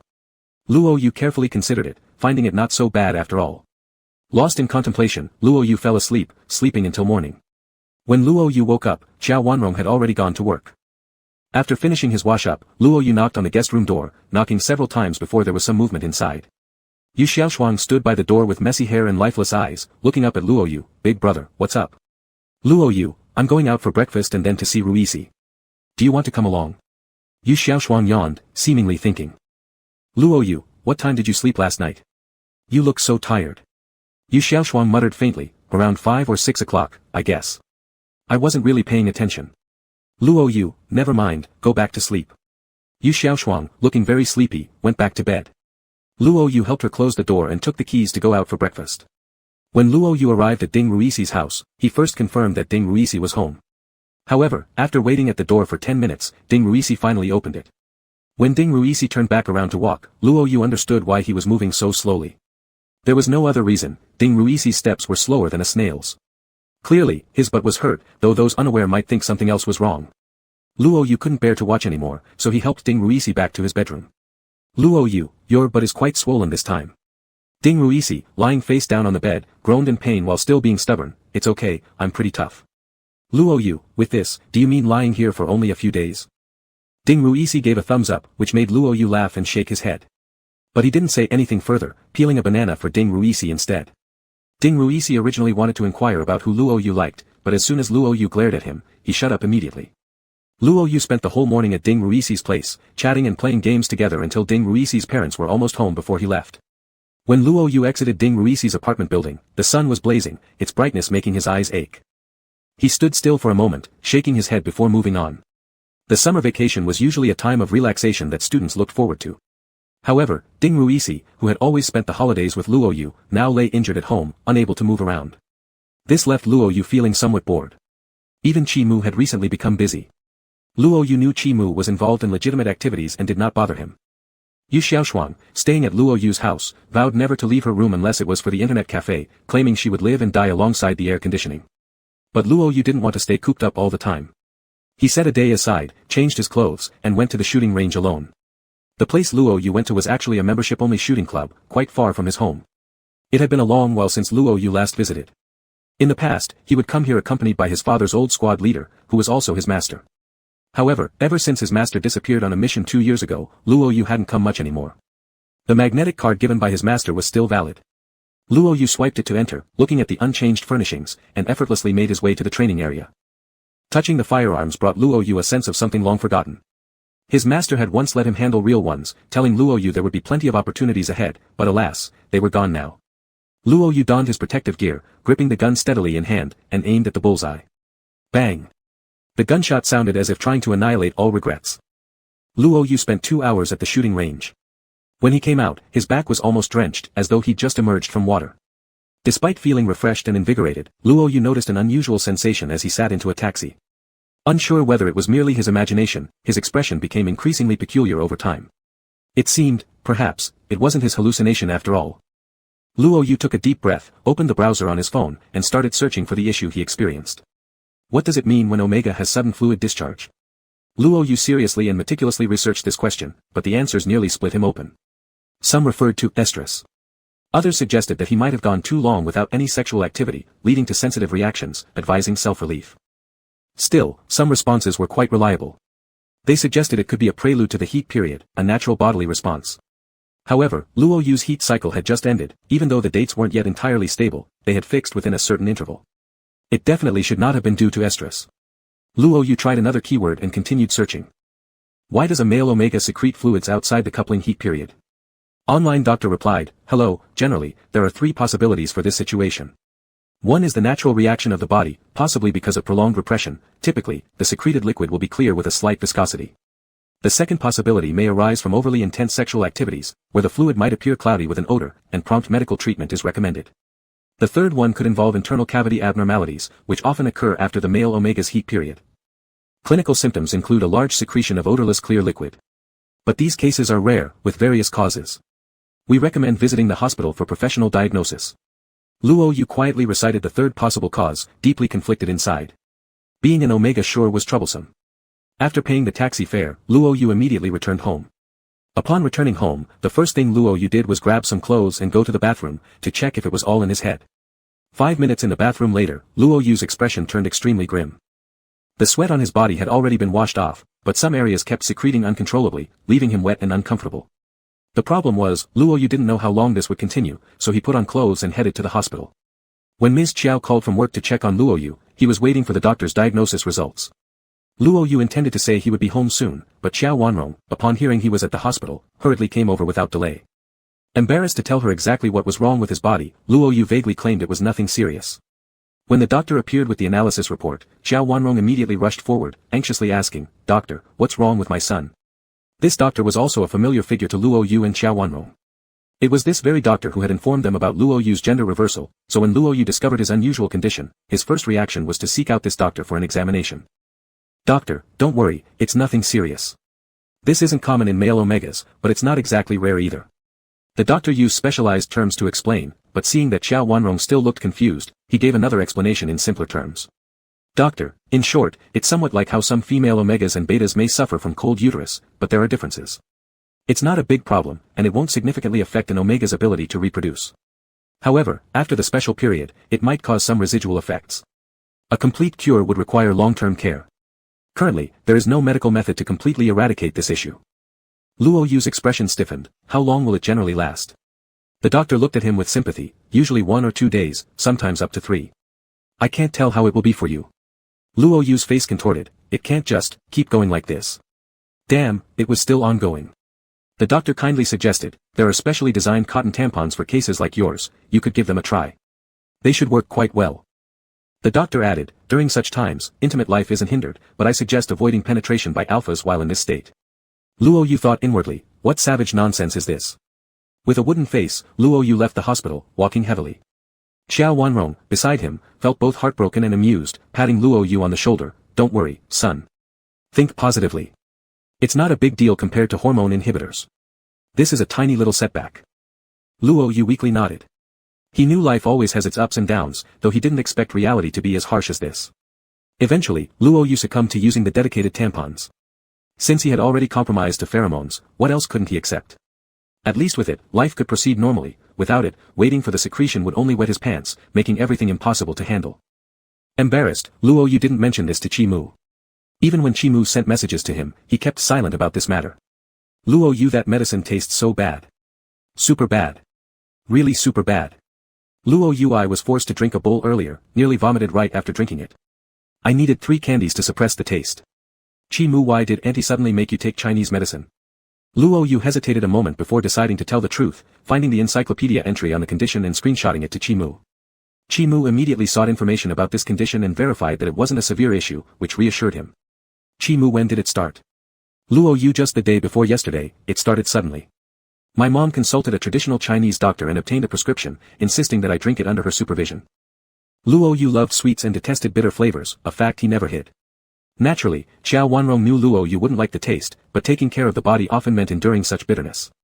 With the candy still in his mouth, the bitter taste seemed to persist, creeping back up his throat occasionally, making him feel uncomfortable. "Luo Yu, I need to drink it again tomorrow, so annoying." After sending this message, Chi Mu took his time to reply. Luo Yu assumed Chi Mu was busy again and got a bit restless, watching some car racing videos to lift his mood. After feeling slightly better, he put his phone aside to charge and closed his eyes to sleep. Thus, he didn't notice the screen lighting up at 2 a.m. "Chi Mu, the medicine tomorrow won't taste bitter, I promise." Luo Yu saw this message only the next morning, raising an eyebrow. "Handsome, even if you fed it to me mouth to mouth, the bitter would still be bitter." Before he could send this retort, he heard Chi Mu's voice outside the door, making him momentarily think he was hearing things. Luo Yu opened the door and found Chi Mu standing there with a relatively large bowl in hand. Luo Yu asked aloud, "Why are you here?" Chi Mu replied, "To fulfill my promise." At that exact moment, Xiao Wanrong happened to emerge from the kitchen. "Ah, son, you're awake. Go wash up quickly and drink that medicine." Little Chi came over very early and spent a lot of time carefully preparing it in the kitchen. Luo Yu looked puzzled. Medicine. However, what Chi Mu was holding was unmistakably the osmanthus honey water that Luo Yu liked. Luo Yu wouldn't make a mistake about it. Chi Mu said, "Sodium alginate and calcium lactate. I checked, they won't affect the efficacy of the medicine. A very small drop made with a dropper, you don't have to chew, just swallow directly. Auntie said you like osmanthus honey water, so all you'll taste is this. When sodium alginate meets calcium ions, it forms a gel." Chi Mu came to Luo Yu's house early in the morning and turned the bowl of traditional Chinese medicine into thousands of gel spheres, placing them in the bowl of osmanthus honey water. Chi Mu's lips curled slightly. "I promised it wouldn't be bitter." Chapter 61. If Chi Mu hadn't been holding something, Luo Yu would have given him a big hug. Damn, this guy knows how to seduce. This was truly beyond Luo Yu's expectations. He had never thought that Chi Mu would achieve such an effect in this way. What on earth is going through his little head? It's overly brilliant and hardcore with even a touch of romance. Chi-Mu saw the changing expressions on Luo Yu's face and knew he was happy inside, so he smiled pleasantly. Chi-Mu gestured with his eyes, indicating he wanted to go into the room. Shall I take it in for you first? Realizing what happened, Luo Yu moved aside to make space. Oh, okay, then. I will go and freshen up. Luo Yu started speaking incoherently, feeling even more embarrassed when he saw Ms. Qiao standing opposite with a teasing expression, and retreated back into the bathroom. Xiao Wanrong chuckled. I rarely see Xiao Yu being so shy, it's rather adorable. Xiao Wanrong was really delighted. After all, her only concern was always for Luo Yu, especially about his future family life. Now knowing ahead of time that Luo Yu has met someone good who can bring happiness throughout their life, and that person is not only excellent but also thoughtful, she couldn't be happier. Chi-Mu looked at the closed door of the bathroom and nodded in agreement. He is very cute. A man who looks tough and rebellious shows an unusually adorable side when they are naive and clueless, making one want to tease them until they get angry and flustered. Chi-Mu's smile deepened as he waited leisurely for Luo Yu to come out. Xiao Wanrong looked at her phone and spoke. I won't just stand here idle. My girlfriends invited me to play mahjong. I'm off. You two will need to figure out lunch yourselves. Chi-Mu replied, alright, auntie, goodbye. Luo Yu stood inside the door. The sound of running water prevented him from clearly hearing what Mom and Chi-Mu were talking about outside. When he turned off the faucet, the noise outside stopped too. Luo Yu only wondered briefly before quickly focusing back on himself again. After washing up, he needed to handle the tampon stuck inside. The sensation wasn't great. Although the material was soft and wouldn't cause any leakage, sometimes he forgot its presence. But there were times, especially when inserting or removing it, where the foreign body sensation became excessively apparent. So for these past few days, Luo Yu hasn't gone out much for activities. Even when Dong Dong invited him to the martial arts gym or basketball games, he declined every time. Luo Yu grabbed the string gently, pulling the object out slowly. The area rubbed raw caused some strange reactions, prompting him to frown and quickly pull it out, then toss it into the trash and rinse himself clean under the shower. When he was ready to put on his clothes, he realized he rushed in too hurriedly and forgot to grab fresh clothing from the bedroom and didn't take care of other necessities either. Mom originally asked him to leave everything in the bathroom for convenience, but Luo Yu remembered Yu Xiaoshuang was still in the house. If she saw it, he'd have to explain, so he simply left it in his own room. Luo Yu cracked open the bathroom door slightly, poking his head out cautiously to ensure Yu Xiaoshuang wouldn't happen to open the door right then. Luo Yu, Chi-Mu, can you help me out? Please pass me the clothes on the chair. Chi-Mu complied, picked up the clothes from the chair, and placed them in Luo Yu's hands. Luo Yu didn't dare to ask Chi-Mu to pick up the tampons for him, so after putting on his clothes and enduring the moisture, he went into the drawer to grab what he needed before returning to the bathroom again. Chi-Mu glanced at the closed drawer and Luo Yu's somewhat hurried silhouette, roughly understanding what might be inside. Though curious, he didn't pull the drawer open. Luo Yu bought the catheter-style ones, which could simply be inserted and pushed in place. But today, possibly due to Chi-Mu being present outside, Luo Yu grew more anxious and struggled more with handling things. His body wouldn't relax no matter what, leading to him muttering curses under his breath in frustration. Chi-Mu heard the sound and approached, softly knocking on the bathroom door to inquire, what's wrong? Luo Yu, nothing, ow. The warm and humid air inside the bathroom made Luo Yu's already impatient mood even more irritable. His earlier shower seemed to have been for naught, and his impatience resulted in him using excessive force, eliciting a quiet groan of pain. With a hint of comfort in his voice, Chi-Mu said, if it's not convenient doing it yourself, I can help. There was silence for a moment, followed by Luo Yu's reply. Luo Yu simply pulled up his pants and opened the door, his brows furrowed as he could not hide his sullen expression. This body is such a hassle. Omegas were much more troublesome than Luo Yu had imagined. He thought that what he had experienced before was already quite extreme, but it turned out that things could only get stranger, not less strange. Chi-Mu watched Luo Yu enter the room and close the door. There will always be a way to solve the problem. Luo Yu muttered, that's true, but, never mind, lock the door. Yu Xiaoshuang is still in the next room. There are always more solutions than difficulties, but experiencing those difficulties makes one very uncomfortable. While Chi-Mu was locking the door, Luo Yu went over and pulled the curtains on the window, making the room darker, but not completely pitch black. Luo Yu opened his clenched fist in front of Chi-Mu, showing him that object clearly. Luo Yu, anyway, just put it inside, then push it in further, remember to leave the string hanging outside. Luo Yu had already given up trying to preserve any modesty in front of Chi-Mu, considering they've already done more intimate things. Luo Yu, let's hurry up and finish this. The sleep pants were loose, and Luo Yu knelt down on the bed face down, which was the most convenient position to insert the item, but he still frowned, feeling somewhat uneasy. Liquid flowed from the cavity inward until reaching the outermost part. Chi-Mu gripped the object in his hand with all his strength, his fingertips almost turning white, and struggled to control himself. It seemed like Luo Yu always underestimated his attraction to him, or perhaps overestimated his ability to restrain himself. Alphas carry animalistic instincts in their bones, thus, their favorite and most commonly used position was exactly what Luo Yu was now displaying to him. This position allowed penetration to the deepest point and biting the neck gland to inject pheromones, making it an excellent position for conception. After waiting for quite a while without sensing any movement behind him, Luo Yu turned around and urged Chi-Mu, who was still standing, "Chi-Mu, hurry up. What are you hesitating about? It'll all flow out soon. If you think it's weird, I'll do it myself." Cool fingers touched Luo Yu's back, particularly distinct during this sweltering summer. His waist dipped slightly, water droplets remaining on his body rolling down along curves, evaporating into the air. Although Chi-Mu's heartbeat was racing like a drumroll, his expression remained calm. This was the first time Chi-Mu had such a clear view of this area while Luo Yu was also fully conscious. Chi-Mu's breathing was somewhat unstable as he touched the edge reddened due to physiological reasons. The tips of his fingers gained some moisture. Apart from the love and desire rising in his heart at the moment, Chi-Mu actually felt a profound sympathy that he found hard to express. Luo Yu must be uncomfortable. He knew this, so he had to act even calmer, treating this matter as an ordinary task. Only by doing so would Luo Yu not excessively focus on the issues with his body. This was something unchangeable, but solvable. Luo Yu tightly gripped the bedsheet, and without interference from pheromones affecting his brain, he found it difficult to relax his body. The familiar minty aroma surrounded his body, entering through his nose and spreading through his blood.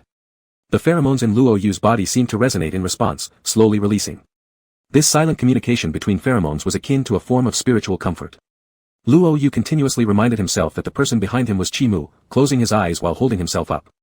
Cool fingertips touching the skin below made the contrast even more apparent. Due to his condition, the surface was slippery instead of dry. When Chi-Mu was sure everything was ready, he inserted the catheter and pushed in the cotton tampon. A fine string swung lightly with his actions before finally settling quietly. Luo Yu exhaled deeply in relief, not bothering with anything else, first adjusting his clothes and wiping the sweat off his forehead. "Luo Yu, thanks. Chi-Mu, happy to help." Luo Yu kicked him gently with his foot. "I've noticed the more familiar we get, the more you seem to act improperly." Chi-Mu's voice became hoarse. "Only with you. Luo Yu, stop feeding me your sweet talk. I've taken my medicine. Go wash your hands." The essence of a steel-straight alpha like Luo Yu couldn't resist such words, feeling an inexplicable shudder throughout his tiger-like frame. Chi-Mu complied with a nod and left for the bathroom. Luo Yu looked at small pearls in the sweet syrup resembling tapioca balls and swallowed them all down. He curiously bit into one, immediately scrunching up his face, and drank a mouthful of the syrup to make it better. As Yu Xiaoshuang was yawning her way to the restroom, she saw someone washing their hands inside and thought her vision blurred. She rubbed her eyes only to find out that she wasn't mistaken. "Yu Xiaoshuang, elder brother Chi-Mu, why are you here?" "Chi-Mu, I came to see Luo Yu." "Yu Xiaoshuang, oh, my brother has been sick recently. Although he still looks lively and energetic, I don't know what's wrong with him either. Anyway, my aunt makes him drink traditional Chinese medicine." Yu Xiaoshuang remembered the smell of those herbs from the past few days and nearly wanted to pinch her nose shut. Yu Xiaoshuang tried to get closer to Chi-Mu and after he left the bathroom, started a conversation with him again. "Calling you elder brother Chi-Mu feels really awkward. I don't even call my own brother like this. Can I just call you big brother Chi in the future?" Chi-Mu nodded, "Of course." He looked at the mischievous girl who obviously had something on her mind and waited for her next words. Yu Xiaoshuang, full of curiosity, leaned in gossipingly and whispered, "So let me ask you about something, have you heard? My brother supposedly likes someone now, but no matter how much I try, he won't tell me who it is. Do you know who it is?" A few days ago, Yu Xiaoshuang had asked Ding Ruisi and was shocked to discover that even he didn't know. She had given up on finding out by herself until she ran into Chi-Mu today, so she decided to inquire again. Not for anything else, just to satisfy her gossip-hungry curiosity, knowing whether it's a man or a woman would be enough already. Chi-Mu's lips slightly curled upwards as he didn't directly answer, instead changing the subject. "Who do you think your brother would like?" Without holding back, Yu Xiaoshuang boldly voiced her opinion. "I think my brother should like Omega-type people, the kind who are as docile as little rabbits, super gentle, and when they smile, soft and adorable, fitting perfectly with my brother. Heaven-made match." The smile on Chi-Mu's face faded a bit. "You will know eventually. When the time comes, you'll understand who exactly matches with Luo Yu." Chapter 62. When Luo Yu opened the door, Yu Xiaoshuang had already stopped talking about this issue. Luo Yu looked at Yu Xiaoshuang. "You woke up pretty early today." It was only 8 in the morning, and Yu Xiaoshuang usually didn't wake up until noon. Yu Xiaoshuang yawned. "I just came out to use the restroom, and happened to see Brother Chi here, so I greeted him casually. I'm going to go back to sleep soon." Yu Xiaoshuang waved at Luo Yu, passed by Chi-Mu and entered the bathroom. Chi-Mu remembered what Aunt Xiao said earlier and reminded them. "Aunt just said she's going out to play mahjong, and we have to solve lunch ourselves. Should I tell your sister?" Luo Yu pulled Chi-Mu into the room with a raised eyebrow and said, "No need to worry about her. She'll order food if she gets hungry. But for you two, how did you become brother and sister so quickly?" Chi-Mu's voice carried a slight chuckle. "Building a good relationship with my younger sister-in-law is a necessary means. Chimu held onto Luo Yu's wrist that was pulling him, and his fingertips gently caressed the inside of Luo Yu's wrist near the pulse. Luo Yu teased, "You're quick to consider yourself in the position of a sister-in-law already?" Chimu replied, "If you wish, I can also put myself in the position of a brother-in-law." Luo Yu gritted his teeth, "No thanks, just maintain your former sense of propriety." He pressed Chimu's hand on his wrist, "Stop it, it tickles." That small patch of skin had become warm from Chimu's caress, tingling slightly. Chimu poked that spot with his finger, "Is this a birthmark?" On the inside of Luo Yu's wrist near the pulse, there was a faint small oval dark mark. It was not noticeable unless looked at closely. Chimu discovered this last time they were intimate. Luo Yu glanced at the barely visible mark on his hand and exclaimed in surprise, You actually noticed this?" "I don't know either. It should be a birthmark. I don't know when it appeared, but it has been there since I can remember. I asked my mom, but she isn't very sure either." Chimu touched it again with his fingertip, his focused gaze making Luo Yu feel somewhat uneasy as he turned his head away. The distance between them seemed to have suddenly closed, yet it widened just as quickly, leaving Luo Yu acutely aware of Chimu's line of sight. There was still a lingering scent of pheromones in the air, even on their bodies. Fortunately, Yu Xiaoshuang is a beta and couldn't smell the pheromones, or else she would have detected something amiss just now. When embraced, Luo Yu experienced a brief moment of blankness, having encountered an indescribable thing, quite startled. "Luo Yu, how could you?" Chimu rested against his shoulder, with some helplessness in his voice, "It hasn't gone down yet." Luckily, Chimu adjusted his posture when he saw Yu Xiaoshuang come out, and Yu Xiaoshuang wasn't fully awake. Her eyes politely stayed fixed on his, which spared him some embarrassment. Uncontrollable redness crept onto Luo Yu's face, but he still teased, "I didn't expect Master Chi's endurance to drop so drastically. I always thought you were a real gentleman who maintained composure." Although Luo Yu said this, he kept cursing Chimu for being such a lecher inside his heart. After all, it wasn't like they hadn't touched each other before, but it still caused an instant reaction. Chimu approached Luo Yu's gland, taking a sniff of his pheromones, then contentedly said, "I can resist others, but not you." Luo Yu shuddered from his actions, smooth talker. Just as the atmosphere was getting intense and Luo Yu was considering doing something, Chimu's phone rang. Chimu glanced at the caller ID and told Luo Yu it was work-related. Luo Yu stepped back, nodding at him. Chimu left the room to take the call, his expression serious, clearly dissatisfied with the timing of the call, but hoping for good news.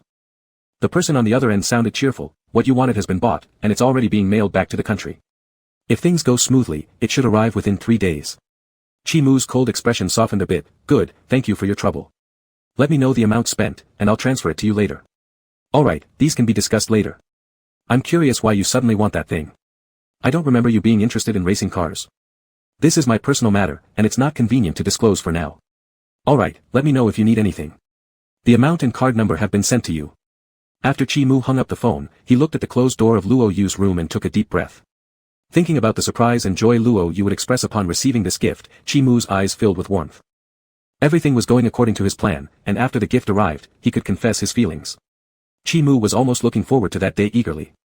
Chimu wanted to stay longer at Luo Yu's house, but Tang Yu soon messaged him saying there was a small issue with the process that needed immediate attention. Chimu had no choice but to say goodbye to Luo Yu. Luo Yu didn't seem to mind and waved Chimu off, telling him to go handle it. As Chimu walked away, Luo Yu sighed that while Chimu was now a teenage tycoon, he was still a net-addicted teenager. With this sentiment in mind, Luo Yu returned to his room and started a game. The sound of flowing water behind him did not affect Luo Yu's performance. Fortunately, that condition only lasted for 3 days. On the night when Luo Yu finished drinking Chinese medicine, he confirmed during his shower that it was gone. He slept soundly, feeling refreshed the next day as he went out running. Back home, he exchanged messages with Ding Ruisi on WeChat. Ding Ruisi's injury to his buttocks wouldn't heal easily, although he told Luo Yu he'd be fine after a few days lying down. He had to stay bedridden for an entire week before he could walk again. Upon being able to walk, Ding Ruisi's first act was heading straight to Luo Yu's house to find someone to play with. But instead of being happy, he looked dejected and low-spirited. Luo Yu raised an eyebrow, "What's wrong? Are you here to perform a tragic melodrama at my place?" Ding Ruisi's face scrunched up, sighing, "Brother Yu, I'm afraid you won't see the adorable me this summer." Luo Yu, You're planning to visit relatives in Africa? Ding Ruisi, my dad signed me up for an advanced math class. I'll have to attend classes starting tomorrow. Luo Yu silently mourned for him, safe travels. This matter wasn't inherently bad. Although Ding Ruisi was unhappy, studying was always beneficial. Ding Ruisi grumbled, seriously, we're on vacation, yet they won't let me rest.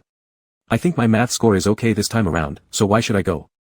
But my dad acts without consulting me and has already paid the tuition fee. Luo Yu patted his shoulder, then just go, don't waste the money.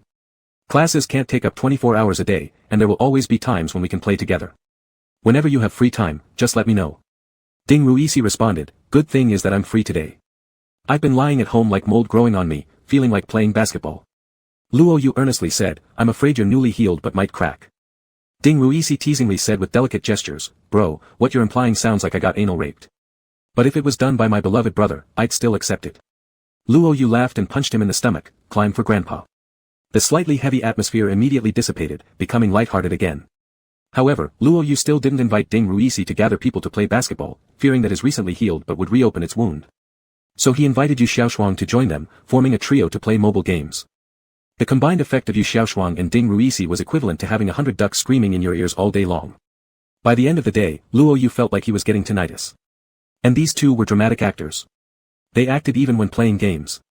When Luo Yu came to rescue Yu Xiaoshuang, Ding Ruisi was surrounded and beaten to death. Even after dying, he typed words such as, why didn't you come to save me, am I not your good baby, whereas Yu Xiaoshuang chimed in with, get lost. I'm the one who deserves your love, not you. They made others assume that Luo Yu was enjoying a double blessing, reveling in great fortune. Luo Yu missed the time spent playing games with Chimu as he held his phone. Because Chimu really didn't talk much. Thinking of Chimu, Luo Yu sent him a message. Even though Chimu was generally busy during holidays, he would still send occasional messages to Luo Yu on WeChat. Chimu, will you be home tomorrow afternoon? I'll come find you. Luo Yu, I plan to go to the martial arts studio. If you're coming to find me, I can cancel it. Chimu, alright, see you then. Luo Yu, what's up? Chimu, it's a secret. Seeing the word secret on the screen, Luo Yu's curiosity was piqued by Chimu, causing him to stare at the screen for a while. Ding Ruisi looked curiously, you go, who are you chatting with? Luo Yu snapped back to reality, Chimu. He said he'll find me tomorrow but didn't specify what for. Ding Ruisi blurted out instinctively, he must be planning to give you a surprise. Luo Yu looked at him with some suspicion. Why do you think that? Ding Ruisi's reaction was so matter-of-fact that it made Luo Yu somewhat suspicious of whether he knew something. Realizing his slip of the tongue, Ding Ruisi quickly tried to cover up. Well, I mean, who wouldn't be romantic like me Rizhui? The surprise stuff was just my random guess. Maybe Chimu wants to study with you. The excuse was rather forced, but given Ding Ruisi's usual erratic and unconventional personality, Luo Yu didn't suspect anything further and believed him. Ding Ruisi feared being questioned more, fearing he might accidentally reveal too much, he bid farewell to Luo Yu, saying he had to go home. After stepping out of Luo Yu's door, Ding Ruisi let out a sigh of relief. Phew, about half a month ago, Chimu had come to him asking what Luo Yu liked most and wanted most. Ding Ruisi considered himself quite knowledgeable about Luo Yu's preferences. Luo Yu often shared racing events with him, and they had even watched one race together, so he told Chimu everything he knew about Luo Yu's interests without reservation. Chimu asked Ding Ruisi not to tell Luo Yu about this because he intended to surprise him. Ding Ruisi sighed in relief after patting his chest. As someone who could rarely keep a secret, he'd successfully held this one for half a month, but earlier, he nearly messed it all up. Fortunately, nothing went wrong. As for why Chimu wanted to prepare a surprise for Luo Yu, Ding Ruisi hadn't bothered to ask. He thought, the friendship between alphas was just full of such nuances. Chapter 63. The waiting time seemed to stretch infinitely. Before falling asleep, Luo Yu was thinking about what secret Poolmu had that he wanted to tell him. Poolmu was always a person he couldn't quite figure out, always giving him a very unique feeling. He didn't know what move this person would make next. But Luo Yu thought it should be something good. Luo Yu was randomly thinking before going to bed, always preoccupied with something, waking up early the next morning. The air conditioner had already been set to turn off in the middle of the night, leaving the room stuffy. Luo Yu stepped barefoot on the floor, pulled open the curtains, and opened the window. It was just past 6 in the morning, but with the long summer day, the sun was already hanging at the edge of the sky, not too bright yet but adding a layer of heat to the skin. Early birds rested on the tree branches, 2 sparrows chirping back and forth from 2 trees, responding to each other. Luo Yu habitually glanced down at the building's entrance. He knew Poolmu wouldn't be there for no reason at this time, but he still looked once, then withdrew his gaze. Luo Yu looked at his phone, wanting to send Poolmu a message, but thought it would seem like he was too eager. In fact, it wasn't quite to that extent yet. Luo Yu closed the window again, turned on the air conditioner in the room, and only when the cold wind blew on him did he feel the stuffiness dissipate somewhat. He didn't know if Poolmu had woken up yet.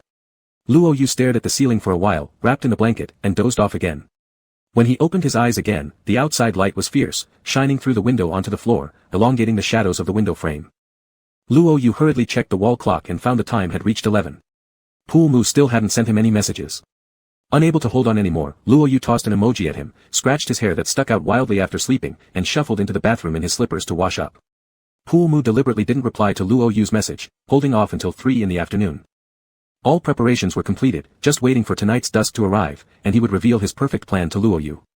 However, before that, he needed to go to Luo Yu first, warming things up before the official start of the plan. When Pool Mu arrived, Luo Yu was chatting with someone. Still looking at his phone when opening the door for Pool Mu, he had earphones dangling from his ears.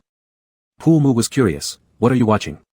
Luo Yu shook his head, indicating it wasn't anything important. I just watched a match video. Someone in the interest group is talking, so I'm listening to what he says. Luo Yu took off his earphones and asked somewhat urging, what was that secret you told me about yesterday? Why does it have to be said today? There was a gentle look in Pool Mu's eyes. I found a very tasty candy. Tonight, I can take you to that candy shop. Instinctively, Luo Yu responded, is that all? He quickly realized and put his earphones back on. I thought it was some big deal. But I'm actually quite satisfied with this as well. Ordinarily, this would indeed make Luo Yu happy, but under great anticipation, that bit of happiness seemed insignificant. Luo Yu worried that Pool Mu might feel disheartened because of his earlier reaction, so he hooked Pool Mu's shoulder and led him into his own room. Because of that, he missed the satisfied smile on Pool Mu's lips, and felt a bit regretful about his previous response. Luo Yu opened the door. Yu Xiaoshuang went out to surf the web, my mom went to work. You stay in my room for now, and I'll get you something to drink. Pool Mu nodded, alright. Only by lowering expectations would the surprise later be enough. First suppress then elevate, it is within such fluctuations of emotions that they are pushed to their highest point. Pool Mu was doing it intentionally. Intentionally playing these little tricks on Luo Yu. Just so Luo Yu could like him a little more. Luo Yu was still listening to the group chat, washed the cups and opened the fridge. The peach sauce from a few days ago was already gone. Mrs. Chow made sour plum juice that morning and kept it in the fridge. Luo Yu poured 2 glasses, pressed the door handle with his elbow, pushed the door open, and walked into the room, placing the drinks on the desk. Pool Mu was looking at the summer homework spread out on Luo Yu's desk. After waking up, Luo Yu had written for a while, finishing most of the physics problems first. Luo Yu, what's up? Did you see me making a mistake somewhere? Pool Mu put down the pen and spoke, of course not. I'm just helping you write the longer Chinese reading comprehension questions. That was the part Luo Yu was most impatient about writing because there were so many words, and simply mastering the template for answering Chinese reading comprehension questions wasn't enough, it had to be combined with the text. And during exams, they wouldn't test on exactly the same thing. Luo Yu leaned in, really? But your handwriting doesn't look like mine. If the teacher flips through it, she'll know, right? Chi Mu looked up at him, so what if she does? Luo Yu's lips curled up, you're right, so what? Since you're doing well, then keep going. Luo Yu glanced at his summer homework. The handwriting for the reading comprehension part was definitely different from his wild cursive script. Chi Mu's handwriting always seemed neatly structured and highly legible. Just by adding Chi Mu's handwriting, it was as if even the homework became more pleasing to the eye. Luo Yu had just casually mentioned it. As Chi Mu prepared to pick up the pen again, he pushed the glass closer to him. Chi Mu took a sip of the plum juice. Your aunt makes everything taste so good. Luo Yu leaned over him. How do you know my mom made it? What if I bought some drinks? Chi Mu's fingertips touched the wetness on his lips. It feels different. Luo Yu bit his lip and mumbled, alright, you should say that in front of my mom. Praising her directly will have better effects. After laughing and fooling around, Luo Yu still hadn't taken off the earphones on his ears. Chi Mu couldn't help but grab the other headphone that was dangling beside Luo Yu. What are you listening to? There was no sound inside the headphones, just complete silence. Luo Yu pulled the headphones out and tossed them aside. He already finished talking, and I forgot to take them off. Luo Yu added, I don't think I've told you that I like racing cars, and the older guy speaking before was from our group chat. He's actually into real car racing, while I'm just watching it. A hidden yearning and envy showed in Luo Yu's expression as he lazily lay down on the bed, letting out a long sigh. Luo Yu, he was just telling us about his bungee jumping adventure a few days ago. I was just listening out of curiosity. Chi Mu caught the main point, bungee jumping. Luo Yu stared at the ceiling. Yeah, I've always wanted to try it, but I guess it's just a thought. 2 years ago, I casually mentioned it to my mom, and she scolded me endlessly.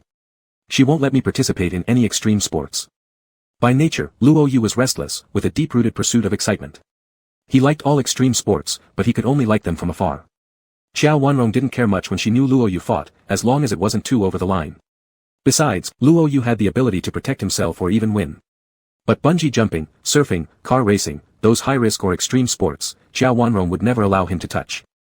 Luo Yu, you can't imagine how upset my mom got when I mentioned it to her. She got both angry and sad. Maybe she just can't understand why people want to risk their lives unnecessarily when life is fine as it is. After that, she searched online for news about bungee accidents and ended up making herself incredibly sad. It took me a lot of persuading to make her think I'd abandoned the idea. Luo Yu also thought about convincing her, but he understood Xiao Wanrong's feelings and didn't dare bring it up again, just watching quietly ever since. Luo Yu sighed with regret. If I really want to go, it might be a plan for a long time later, and I'd definitely have to keep it secret from her.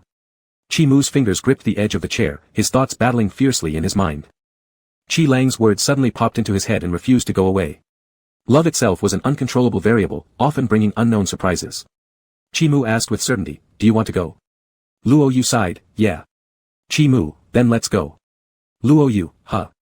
Luo Yu flipped up from the bed and sat cross-legged, looking at Chi Mu, unsure if he misunderstood, go where? Chi Mu, bungee jumping, I'll go with you. Luo Yu thought he was dreaming, full of doubts, now. Are you serious? Chi Mu confirmed, yes, now. Luo Yu stood up from sitting, almost jumping on the bed. Luo Yu was almost incoherent, what? What? How so sudden? No, are you serious? What the heck, how did this suddenly start? Ah. Ah.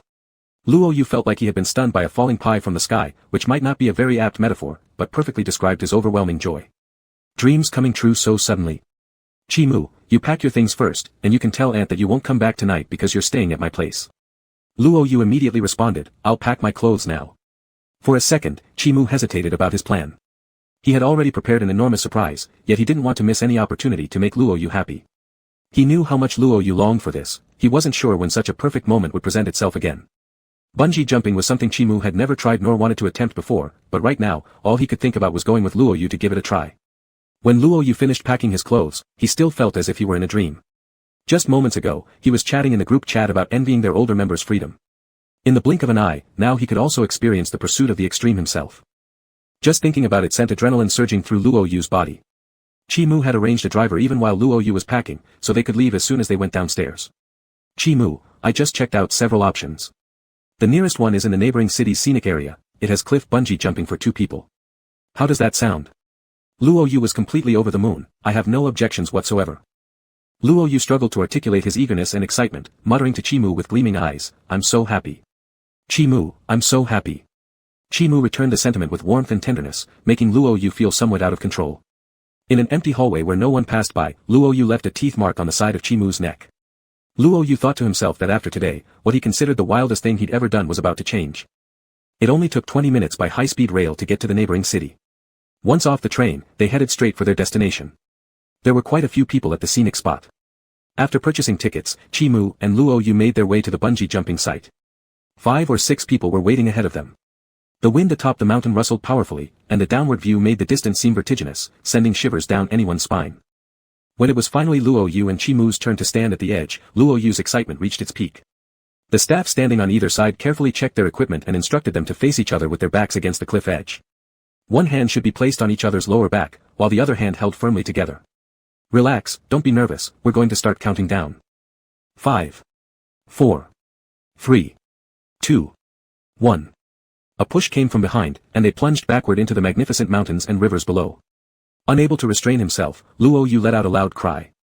The sense of weightlessness lasted just for 2 seconds, but the free fall was 100 times more exhilarating than he had imagined.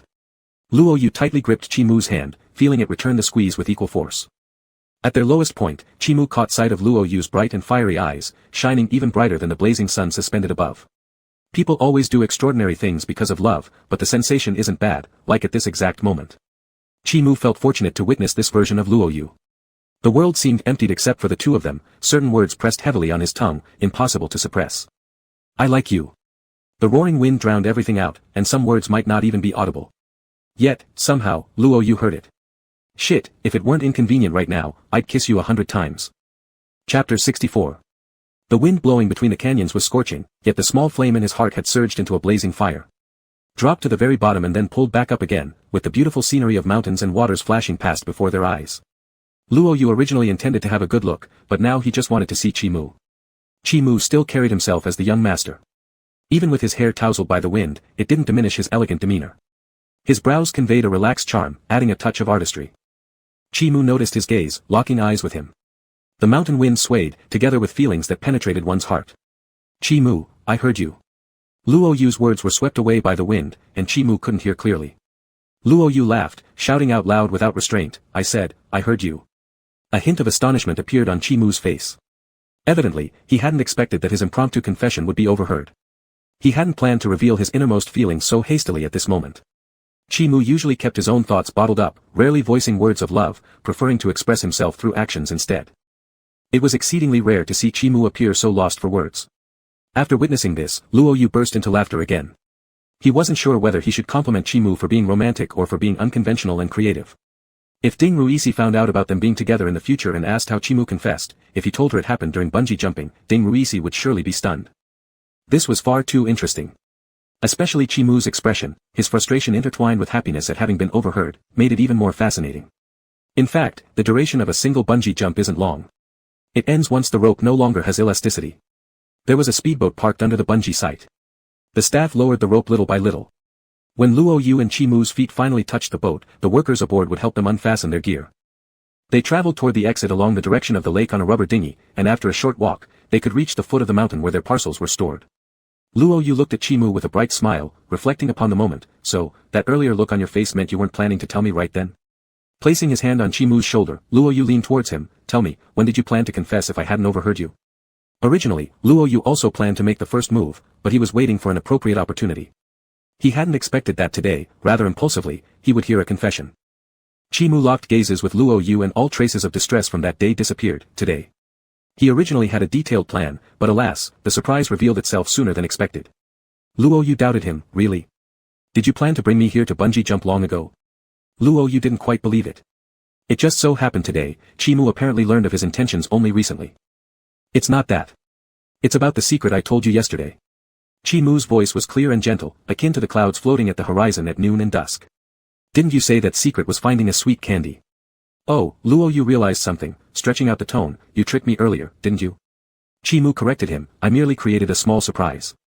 Luo Yu laughed, teasing. Not bad, Master Chi, you're crafty. So why did you change your mind at the last minute and leak it to me beforehand? As Luo Yu leaned on Chimu's shoulder and spoke while walking ahead, his joy made him momentarily forget to keep going. Instead, he stopped and looked intently at Chimu, curious about what answer he'd give. Chimu replied, you wanted to come, so I accompanied you here. This way, your wish is fulfilled, and we don't have to wait much longer. By the end of his sentence, his voice had softened. That was just now, I couldn't hold back. I thought you wouldn't hear it. The seriously distressed expression broke Chimu's usual aloofness. No matter how Luo Yu looked at it, Chimu became increasingly attractive.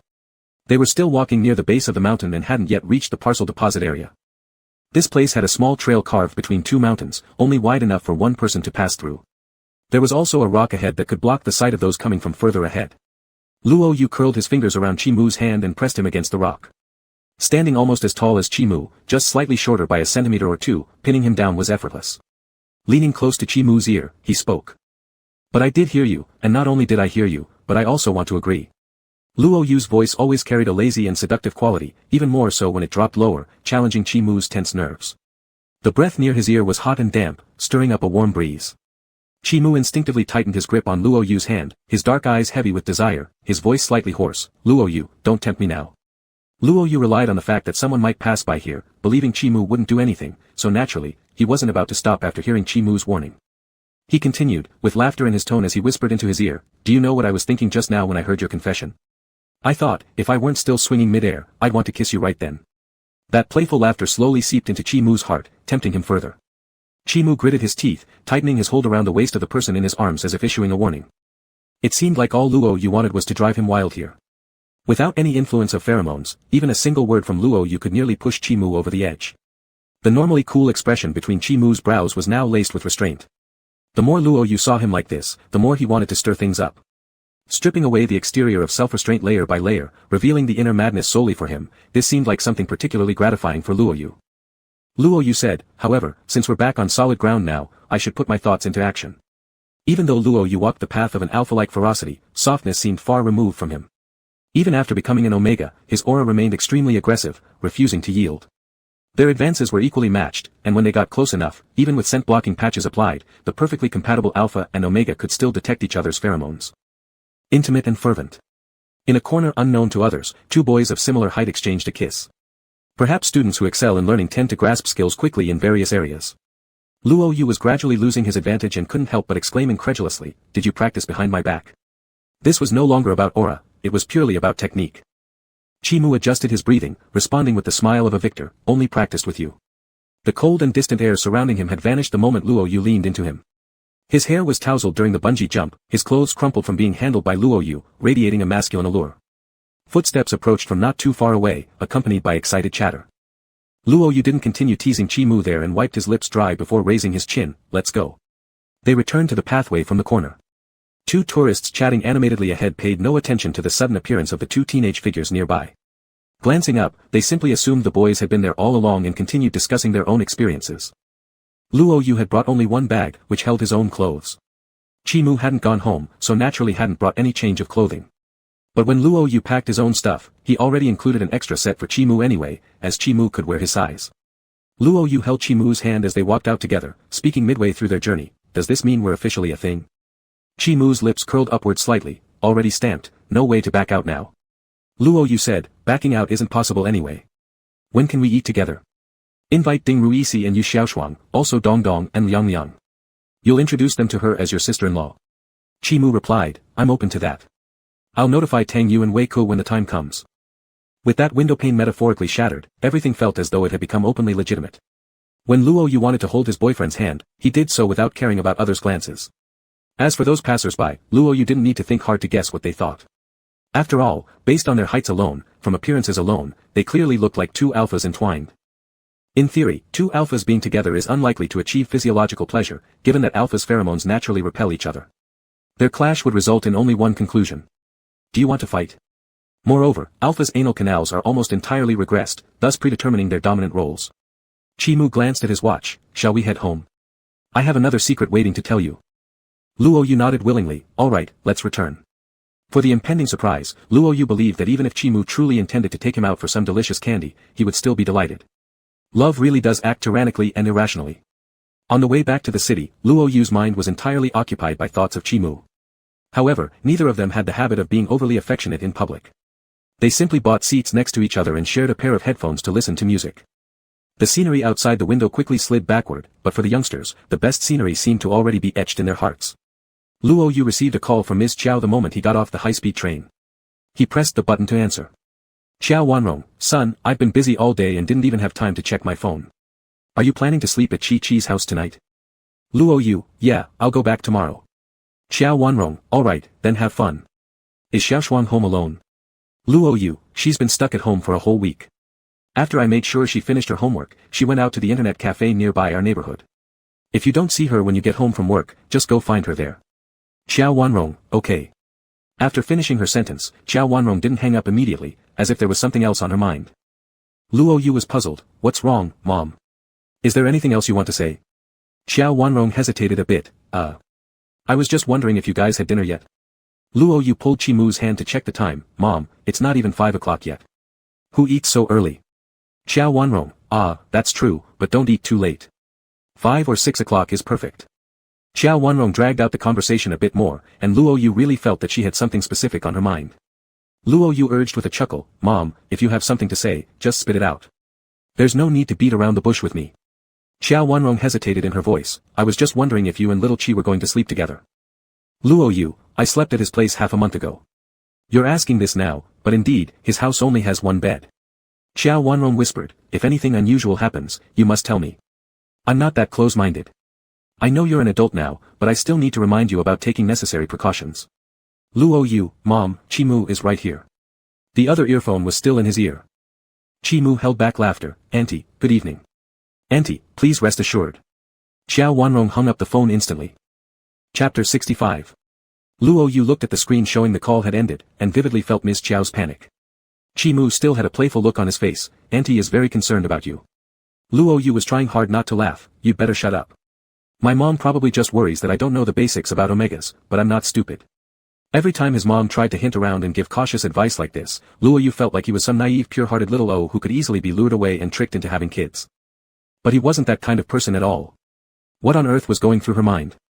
Luo Yu's phone vibrated twice, and sure enough, it was a message from Miss Chiao. Mom. Mom, why didn't you tell me little Chi was with you? Mom, oh my god, how embarrassing. My image. Ms. Chiao used several exclamation marks, indicating the turmoil in her heart. Luo Yu, you didn't ask, how was I supposed to know you were going to say this? Mom, isn't it just for precaution? Your character is rather careless, and you're not too familiar with your own gender. I'm worried you young people might lose control. Mom, little Chi isn't looking at your screen, is he? Luo Yu, no. Luo Yu glanced over. Chimu was already leading him forward and didn't have time to look at his screen. Mom, that's good. I really, sigh, my image in little Chi's eyes.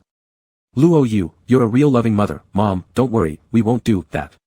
Mom, not doing it now doesn't mean you won't do it later. I'm just giving you a heads up ahead of time.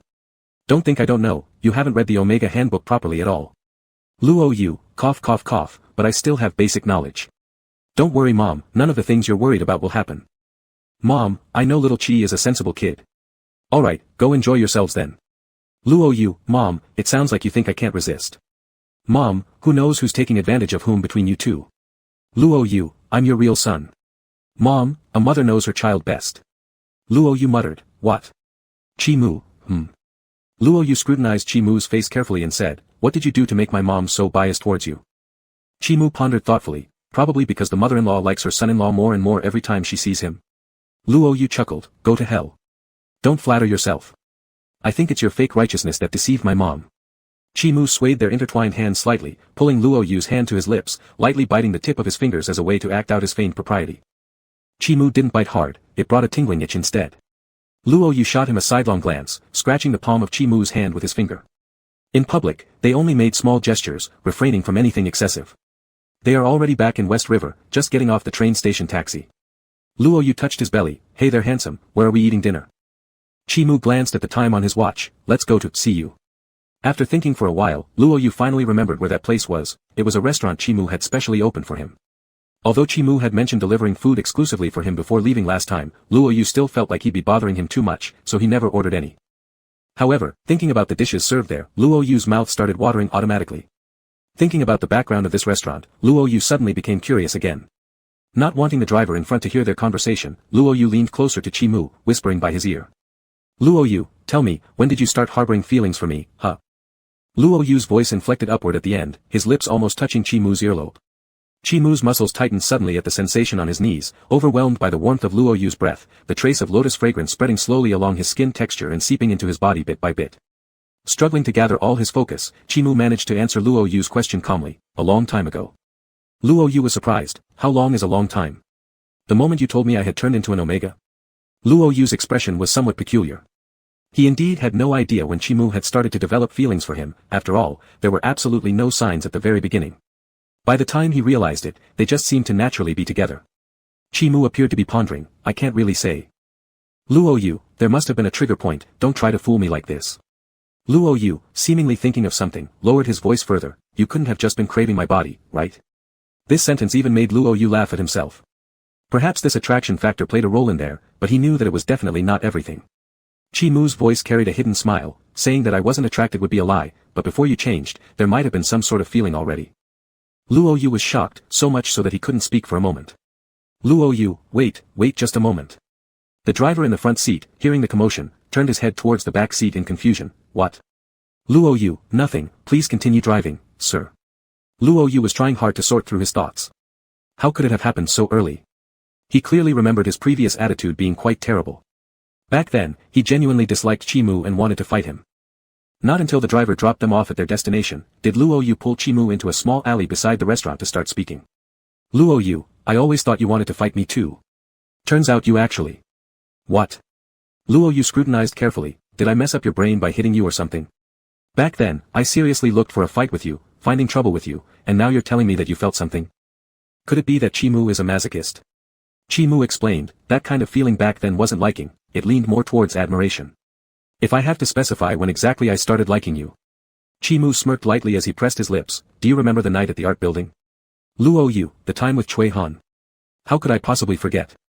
Chi Mu, looking directly at Luo Yu, placed his hand on the latter's nape, pressing him gently into his embrace. It was an action both gentle yet domineering, chests slightly colliding. Chi Mu's voice was softly hoarse, do you still remember what I said to you that night? In that night, in such a confined space, the alpha minty pheromones passed through Luo Yu's body. They were intense, unrestrained, seeming to cling to every part of his body, as if even his soul was invaded. That might have been the time when Chi Mu let loose his pheromones most excessively, with least suppression. Luo Yu remembered that Chi Mu said, this kind of pleasure from now on could only be given by me. Luo Yu, yeah. Chi Mu, and do you also remember how you responded to me? Luo Yu, yes. Luo Yu had replied, so what if this is true? He didn't care. Luo Yu refused to be swayed by pheromones, believing that his destined partner should only be chosen by himself, and not by genetic compatibility. Thus, Luo Yu rejected Chi-Mu's temporary mark, which was the only instance during his confused period where Chi-Mu didn't leave a temporary mark on him, resulting in Luo Yu fainting due to the pain. Luo Yu joked, "Seems like my choice aligns with the gene's choice, but, did you fall in love with me because of my performance of fainting due to pain that night? Do you think I'm particularly special?" Chi-Mu's fingers lightly caressed Luo Yu's gland. "To me, you indeed are quite special. Chi-Mu, and that night was merely the beginning of succumbing, not solely due to the compatibility of pheromones, but also because I wanted you. Instinct is only part of being human, but I am fully conscious right now." Chi-Mu's voice blended with the hot summer breeze, consciously realizing, "I've been captured by you." Chi-Mu's affection for Luo Yu isn't simply innocent blossoming youth, and Chi-Mu never denies the influence of Luo Yu's pheromones on him. It's a primal temptation, constantly whispering deep within his soul, telling him that this is your sweet prey. It's an alpha's hard to resist madness and allure. But for Luo Yu, Chi-Mu could endure. Not because he feels nothing, not because his heart doesn't stir, but out of respect and treasuring. Luo Yu always lived passionately and frankly, like a blazing fire that could burn away all darkness. "Chi-Mu, my earlier response to your provocation wasn't because I felt uncomfortable around you, but rather, it was intentional." Luo Yu was held down by Chi-Mu and couldn't see the latter's expression while saying this, but he could see Chi-Mu's face slowly turning red. "Chi-Mu, it's as if every moment spent with you, whether watching you angry or sparring with you, I feel like I've escaped the world, truly alive." Chi-Mu had always been confined by the concept of perfection, and many things he wanted to do in the past became tasteless later on. Back when they were children, Luo Yu was his only rebellion. Luo Yu himself didn't realize how vivid a mark he had left in Chi-Mu's life. "Chi-Mu, when I learned about your gender transformation, my first reaction was worry, but there was also an unworthy and base sense of joy. Chi-Mu, I never told you because I knew you disliked me, even repelled me. Even during each heat coupling, it was not something you willingly accepted. Chi-Mu, despite all this, I still harbored thoughts for you." Chi-Mu's voice was low, almost like a sigh. "How am I supposed to resist you? I cannot resist you." The desire that arose from Chi-Mu's feelings was rooted in his emotions, which is why he yearned for Luo Yu. Luo Yu was dumbfounded by the torrent of confessions, and he was somewhat relieved that Chi-Mu hadn't made them face to face, otherwise he wouldn't have been able to hide the warmth spreading across his face. Luo Yu grinded his back teeth. "Good thing you didn't say all this while we were in bed, otherwise, I might not have held on to my principles." All talk about being overwhelmed, being captivated, being unable to resist, now seemed so laughable. If anything, Luo Yu had already wanted Chi-Mu to fully mark him. Luo Yu said, "Yes, at first, I felt reluctant, even quite disliking it. But eventually I realized, I'm rather lucky to have met you." Luo Yu continued, "I didn't know you thought so much. I always thought you didn't have feelings for me, which was why you restrained yourself. Turns out you're just a sneaky wolf hiding your true colors." Luo Yu then bit into Chi-Mu's cheek before changing the bite to a kiss. "But I guess I just eat this set of yours." With a hoarse voice, Luo Yu boldly flirted, "By the way, that night I also told you something, do you remember? Even without pheromones, I could do it for you. And now you've achieved it. Do you want to touch and check?" Chapter 66. The store, CU, wasn't located on a commercial street, so there weren't many passers-by, and it was currently mealtime. No one noticed the two teenagers entangled in the hotel's back alley. Chi-Mu was almost unable to control himself after being teased by Luo Yu's words, with all his blood rushing upwards. His hand, pressing on Luo Yu's gland, unconsciously tightened its force. That lotus fragrance seemed to have been squeezed out by him, filling his senses. Chi-Mu took a deep breath, his body trembling uncontrollably due to excessive restraint. His voice became hoarse, heavy with undertones, "Luo Yu." He rubbed his chin against Luo Yu's soft black hair and warned again, "Don't provoke me." Luo Yu's malicious laughter resembled an elder teasing a pure-hearted civilian girl, yet still pretending to be innocent. "I'm just honestly telling you about my bodily reactions." Luo Yu was sure that Chi-Mu wouldn't do anything at this time and place, so he leaned carelessly into Chi-Mu's embrace. Chi-Mu's face had already turned red, making his eyes appear even darker and more profound. Chi-Mu exhaled hotly, "You're determined, huh? You think I won't dare to do something?" Luo Yu decided not to push too far as his but might suffer if they continued. He nudged Chi-Mu and spoke, "Just joking around, let's stop playing and go eat. Also, it'll give you a chance to calm down." Chi-Mu had pressed up against him, however, Luo Yu didn't have the habit of exposing himself outdoors, realizing that Chi-Mu might not hold off much longer if they kept going. So, they stopped. Chi-Mu released him, and Luo Yu let out a sigh, intending to walk towards the alley exit when suddenly, a pull from behind made him collide again. This time, instead of facing Chi-Mu's chest, it was a cold wall. The bag on Luo Yu's back was taken off by Chi-Mu and placed on the ground nearby. "Luo Yu, hey." Chi-Mu's voice was low, "I haven't checked your reactions yet." Menthol pheromones began to become overpowering, leaving Luo Yu struggling to defend. Luo Yu complained, "Can we go back first? Can we discuss this later?" Chi-Mu bit lightly on Luo Yu's gland but did not break it, his tone leaving no room for negotiation. "No." Luo Yu merely wanted to tease Chi-Mu and watch him get flustered, without truly wanting to proceed further. But judging from the current situation, they might have gone a little too far. The sensation of the gland being grinded made Luo Yu lose strength, gripping onto the wall, unable to see Chi Mu's face. Luo Yu is. Isn't it enough? He gritted his teeth and warned, Chi Mu, you'd better know where to stop. Ah. The setting sun cast a yellowish hue, the burning heat fading away, leaving only gentle warmth. There were a few people passing by on the street, their shadows elongated by the twilight. Luo Yu worried someone might see, take it out, quick. Chi Mu's voice was deep and hoarse, it tastes kind of sweet. Luo Yu forcefully pushed him away, almost ready to explode. What the hell are you doing? How could you actually go ahead and taste it?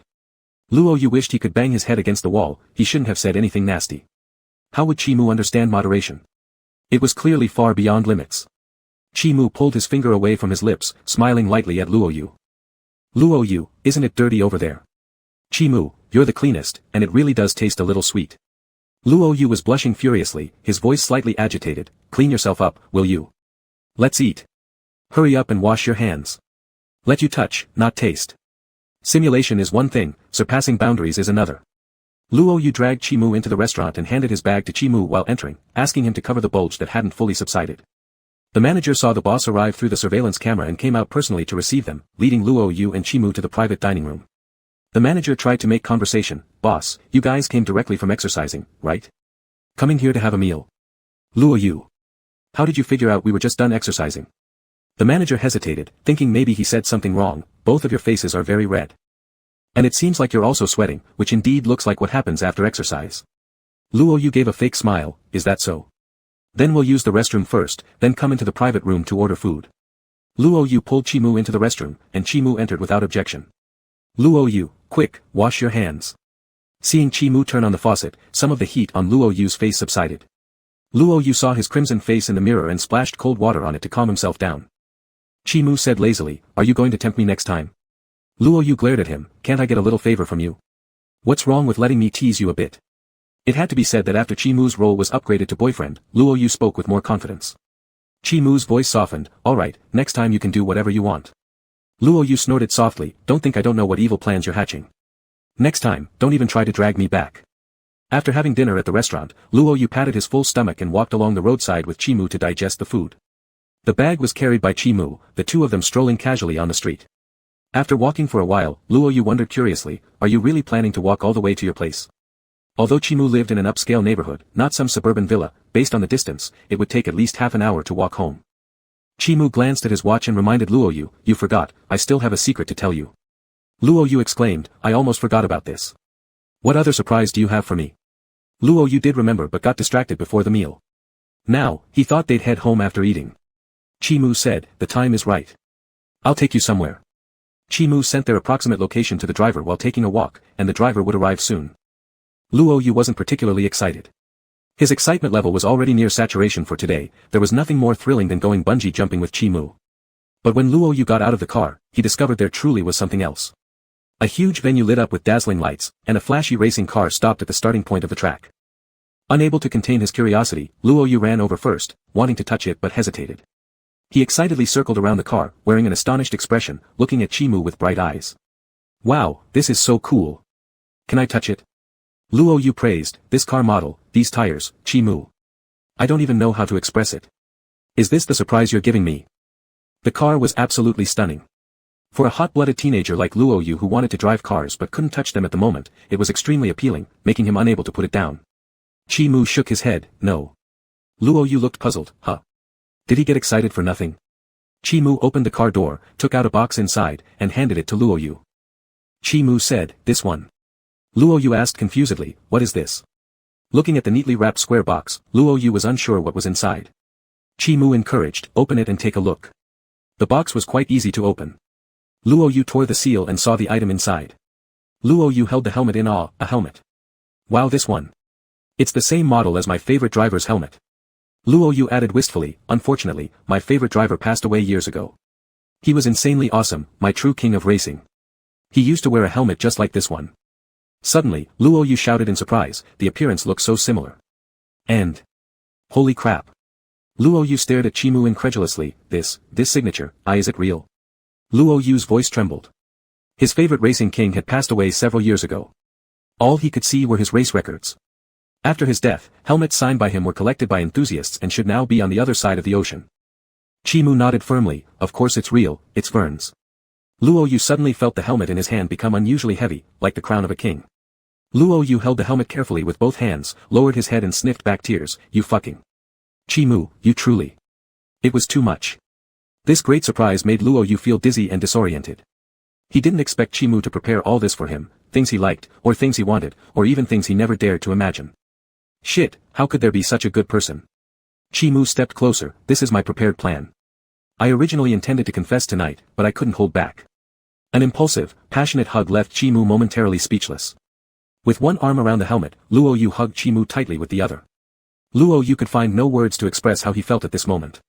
He only tightened his arms around Chimu as if trying to meld their bodies together, or embed himself into Chimu's embrace. Luo Yu, Chimu, you're too much. In this love story, Chimu was definitely too much. He had given so much, making the affection they shared feel deeper and richer than ever before. Luo Yu, what am I supposed to do with you? I don't know what you want, I don't even know what you like, and I don't know what I can do for you. Chimu denied his claims and emphasized strongly, you've given me a lot, so much. Chimu looked at Luo Yu's slightly red eyes, the gift I desire most is Luo Yu himself. Smiling, he nudged noses with Luo Yu, giving yourself to me is far more useful than any other present. Luo Yu thought, I like you so much I want to give you not just my heart but everything.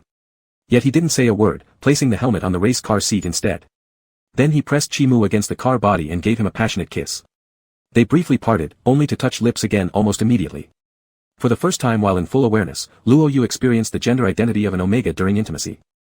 Being an Omega feels like this, willingly being dominated, controlled, taken, marked by the one you love. Luo Yu mumbled, Chimu, kiss me again. Chapter 67. As he was about to cross the boundary, Luo Yu gasped and stopped. He was indeed overly excited at the moment, feeling a bit short of breath from the long kiss, his handsome features sharp enough to cut, now resembling a flower that had bloomed fully, brimming with amorous springtime feelings. Chimu's collar was wrinkled, showing bite marks from Luo Yu's teeth on his Adam's apple.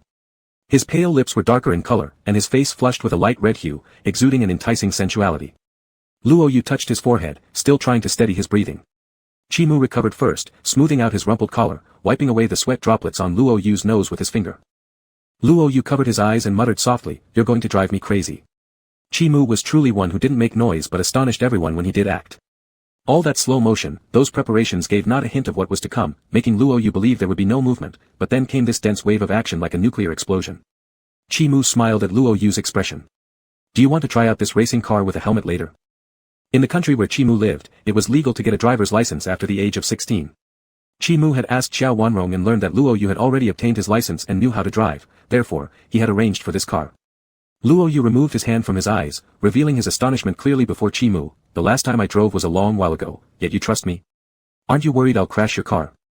Chimu replied, then we can start by jogging around the track a few times to feel it out. I'll sit beside you. It doesn't matter if the car gets hit, as long as the people are fine. Luo Yu said, shall we go? Luo Yu picked up the helmet he had placed earlier and wore it on his head. He touched the signature of his idol on the side of the helmet, seemingly enveloped by the aura of the king of racing, gaining sudden confidence. Even when Luo Yu started driving, he dared not go too fast, turning the perfectly good race car into something that moved as if crawling slowly. The sensation of a race car is surely different from that of an ordinary car. Luo Yu possessed sufficient theory, but practical experience was lacking. Only after running 2 smooth rounds did Luo Yu start to accelerate. Racing cars thrived on excitement and heart-pounding moments, but Chimu was still sitting beside him, so Luo Yu couldn't afford to lose control and drive recklessly with Chimu. He increased speed only within his controllable range. The wind roared past his ears, blending the sights inside the venue into a continuous streak. Chimu's hair was tousled by the wind, his body relaxed as he looked at Luo Yu with a sideways glance. Not until Luo Yu was satisfied did the lights in the arena turn off entirely. Luo Yu walked to the door, a single hand hugging the helmet, his steps still slightly floating. Tonight's breeze was unusually cool, dispelling the summer's suffocating heat. A full moon hung in the sky, clear and pristine. Chimu looked at his excessively excited boyfriend and spoke, if you want to play in the future, just let me know. As long as it's not done secretly, even if Aunt knows, she won't get angry. Chimu's cunning lay here. He accompanied Luo Yu in attempting all kinds of thrilling sports he wanted to try temporarily, so when Luo Yu wanted to attempt such activities next time, he would inevitably think of him. As for things under his watchful eye, managed by him, Chimu naturally didn't have to worry about Luo Yu trying some unknown danger at any time. But Luo Yu was completely unaware of all this, thinking only that Chimu was incredibly kind to him. Luo Yu sighed a little, saying, this is really awesome. You've broadened my horizons. Such a stimulating first love elevated high school romances to an unprecedented level of difficulty to surpass. So rich and thoughtful, Luo Yu felt he was definitely being spoiled and indulged by Chi-Mu.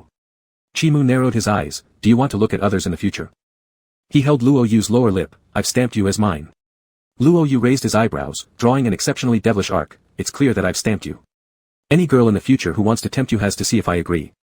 Luo Yu thought Chi-Mu had no fewer admirers than himself, but because Chi-Mu's personality was cold, the pursuits weren't very direct. Besides, Chi-Mu's family was wealthy, so perhaps in the future, there might be many more people trying to approach. Chi-Mu smiled faintly. All right. Just as Luo Yu had reported to Ms. Chiao beforehand, he didn't go home tonight, directly following Chi-Mu to his house. This was the second time coming here, so they didn't need to discuss issues like who would sleep on the couch. Luo Yu had no pajamas in his bag, so he directly took Chi-Mu's. There was a bathtub in Chi-Mu's bathroom, and Luo Yu soaked in it for a while before coming out. Today was quite wild, and Luo Yu had been hit with wave after wave of stimulation. He had been in a state of excitement all day long, but now that the day had come to an end, he quickly started feeling tired as his body relaxed. Luo Yu yawned while lying on the bed and looked at Chi-Mu, who was wearing pajamas and preparing to leave the bedroom. Aren't you going to sleep? Chi-Mu replied, there are still some things I haven't finished yet. I'll head to the study, you go ahead and sleep. Luo Yu gestured for him, then come here first. Chi-Mu came over upon hearing this and bent down as Luo Yu pulled him. It wasn't a touch filled with passion, it was only a brief brush. Luo Yu yawned again. You can go handle your work now, just remember to sleep early. I'm going to sleep. Chi-Mu's eyes held a gentle breeze, and his fingertips lightly touched Luo Yu's face. All right. After Luo Yu lay down, Chi-Mu went into the study and turned on the computer. The time wasn't too late yet, and Tang Yu and Wei Ku were still busy working on their recent project. The three of them were on a phone call, holding an online mini-meeting when, after Tang Yu sent over a document, Chi-Mu took a moment to think and then informed them about his relationship with Luo Yu. Tang Yu was typing at her keyboard at home when she heard Chi-Mu's words. Before she could react, she accidentally typed what Chi-Mu had said, I am together with Luo Yu, into the document. Half a minute later, Tang Yu realized her mistake and quickly deleted those words. Tang Yu hesitated carefully, boss. I thought I just heard wrong. Chi-Mu stated, you didn't hear wrong. Tang Yu paused silently, trying to choose her words cautiously, so, best wishes for your marriage. Tang Yu's expression turned even more rigid, unsure of how to react. Should she be surprised that Chi-Mu was gay, or that his partner was Luo Yu? But on the other hand, having Luo Yu as his partner seemed somehow reasonable, since Luo Yu was already a special presence in Chi-Mu's life. If it had been someone more unfamiliar, Tang Yu might have reacted more strongly, but hearing that it was Luo Yu made it seem somewhat expected. Chi-Mu chuckled softly, thank you. Tang Yu grew even stiffer. If she hadn't gone deaf, she had definitely heard the soft laughter from Chi-Mu. Such a rare occasion made her tremble slightly. Wei Ku seemed calmer, pushing up his slightly sliding glasses with the tip of his finger. Is he Omega? Tang Yu was shocked. What? Chi-Mu paused reading the document, unconsciously frowning. Why do you guess so? Wei Ku explained, last semester, there was one day when he took leave. After you both left, I think I smelled the pheromones of an Omega. Chi-Mu's frown softened. Do not spread this. Also, don't tell anyone else, especially my parents and yours. I don't want him to be bothered by any unpleasantness. Tang Yu and Wei Ku understood. Chi-Mu continued working until 12:30 before leaving the study. By this time, Luo Yu in the bedroom was already sound asleep. His sleeping posture remained familiarly unrestrained, taking up the whole bed, and the thin blanket Chi-Mu had covered him with had already been kicked aside. Chi-Mu did not turn on the light. After covering him with the blanket again, he lay down on the other side of the bed. In his sleep, Luo Yu seemed to sense something, rolling over to Chi-Mu's side shortly thereafter, stretching out his long arms and legs across Chi-Mu's body. Chi-Mu placed his hand over Luo Yu's, closing his eyes. When the east began to brighten and the rooster crowed thrice, Luo Yu woke up to find it already broad daylight, and the person next to him was gone. He was hugging a pillow instead. Rubbing his eyes, Luo Yu sat up and glanced at his watch, then stepped out of the bedroom in slippers, yawning. There was no one in the living room either, but a piece of paper was stuck on the mirror in the bathroom. Luo Yu picked it up, thinking how clever Chi-Mu was. It wouldn't have caught his attention if placed elsewhere, but on the bathroom mirror, he was sure to see it as he would definitely get up to wash his face. He actually went out already to deal with business. Luo Yu muttered, believing Chi-Mu was surely going to be a workaholic. Before leaving, Luo Yu gave the house a simple sweep, tidied the bedroom, shouldered his bag, and wore his sneakers before stepping out, sending Chi-Mu a message afterward. When Luo Yu got home, Yu Xiaoshuang had just gotten up, her hair a mess as she wandered aimlessly around the house. Seeing him, Yu Xiaoshuang blinked her dull eyes, her voice weak. Brother, you're back. Luo Yu, what's up? Yu Xiaoshuang, I just had a dream that while I was playing a game, my mom appeared behind me and unplugged my computer. It scared me so much. I'm still trying to calm down. Luo Yu, Tisk, you're really something. But didn't your mom say she would be gone for a week? It's been so long already. Is everything okay with your stepmom? Yu Xiaoshuang has been at Luo Yu's house for at least half a month. When Luo Fenghe left, she said she would be abroad for a week. Yu Xiaoshuang, no worsening, she is recovering now. My mom doesn't want to exhaust her again by going back and forth, so she decided to stay there until she gets fully recovered. That's good. Hurry up and get washed and tidy your messy hair. Luo Yu relaxed, although he wasn't particularly familiar with that aunt of his, given the level of obsession she had. If anything were to happen to her beloved one, she would surely go crazy. Luo Yu hoped everyone around him could be fine. Yu Xiaoshuang complained unwillingly, I wanted to go back to sleep for another round. Luo Yu, I have lunch planned with Roy C today, there are things I need to tell you guys.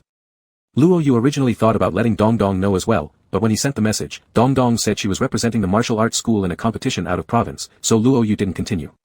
There will be plenty of opportunities to meet, mentioning it later wouldn't matter. Yu Xiaoshuang perked up, what is it? Could it be that you finally got my sister-in-law to like you? Luo Yu snapped his fingers, you're right on the spot. Yu Xiaoshuang immediately went from lethargic to full of excitement, if you're going to talk about this, I'm not sleepy anymore. Yu Xiaoshuang rushed into the bathroom, I'll be quick. Yu Xiaoshuang finished washing up at lightning speed and came out with excitement, brother, can I ask first who this sister-in-law is? Luo Yu, Qi Mu. Yu Xiaoshuang mumbled, it's still kept secret at this moment. Don't joke with me brother, Qi Mu doesn't look like the type who would fall for you. Chapter 68. Luo Yu wanted to beat Yu Xiaoshuang for the 101st time. Luo Yu laughed angrily, do I look like someone who would be dominated by him? Although this was indeed the case, face still needed to be maintained before the final exposure. Luo Yu thought, could it be that I've become more feminine since becoming an omega? Yu Xiaoshuang pointed 3 fingers at the sky and shook her head like a drum. I swear I absolutely did not mean it that way. Brother, you are just as ever and definitely not what's implied. Luo Yu patted her head and asked her to keep up as they went out together. On the way to Ding Ruixi's house, Yu Xiaoshuang still didn't find out who the mysterious person Luo Yu was about to announce was, continuously guessing in her mind. The timing of Luo Yu calling Ding Ruixi out coincided with when Ding Ruixi was returning from his tutoring session. The 3 stood outside the neighborhood and hailed a taxi.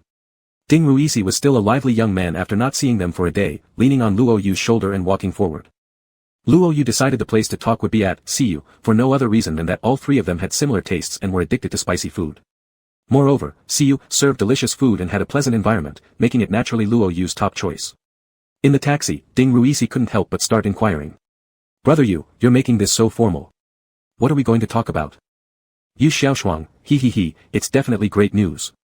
Ding Ruixi and Yu Xiaoshuang exchanged glances, suddenly understanding, oh, got it. Luo Yu thought you don't understand Jack, just don't get scared silly later. This matter was temporarily set aside by the 3, planning to discuss it later. But Ding Ruixi couldn't stay quiet, and immediately brought up another topic. Ding Ruixi leaned closer, Brother Yu, what secret did Brother Qi tell you yesterday? Ding Ruixi himself guessed it might be something good and related to racing since the information came from him, though he wasn't clear about the specifics. Thinking of all the surprises he experienced yesterday, Luo Yu's emotions surged like a roller coaster, staying high and unable to resist smiling.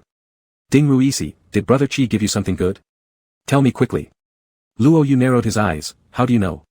Did you spill it to him? He had felt strange the day before, as Ding Ruixi's reaction seemed off, but he was preoccupied pondering what exactly Qi Mu had been plotting, so he didn't pay too much attention to Ding Ruixi's odd behavior then. Ding Ruixi proudly patted his chest, yes, I am your most understanding buddy. How could I not know what you like? When he came to ask me, I thought he must be trying to establish a good relationship with you, so I told him everything about what you like. Luo Yu, and you didn't even hint anything to me. Ding Ruixi grinned, Brother Qi said he wanted to give you a surprise, and I held it in for a long time. So, what happened yesterday? Was it about racing? Thinking of it, Luo Yu couldn't help but laugh, he managed to get me Ver's autographed helmet. Can you believe it? Ding Ruixi widened his eyes, what? Is that real or fake? Luo Yu lifted an eyebrow, do you think I'd lie to you? Ding Ruixi was astonished, awesome.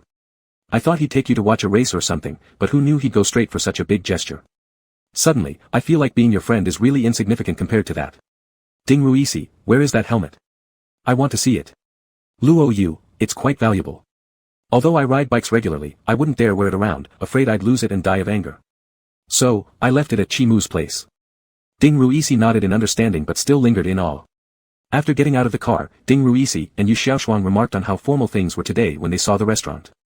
Luo Yu walked ahead talking to the front desk about reservations, while Ding Ruixi and Yu Xiaoshuang chattered behind. Yu Xiaoshuang, do you think sister-in-law will be waiting for us in the private room?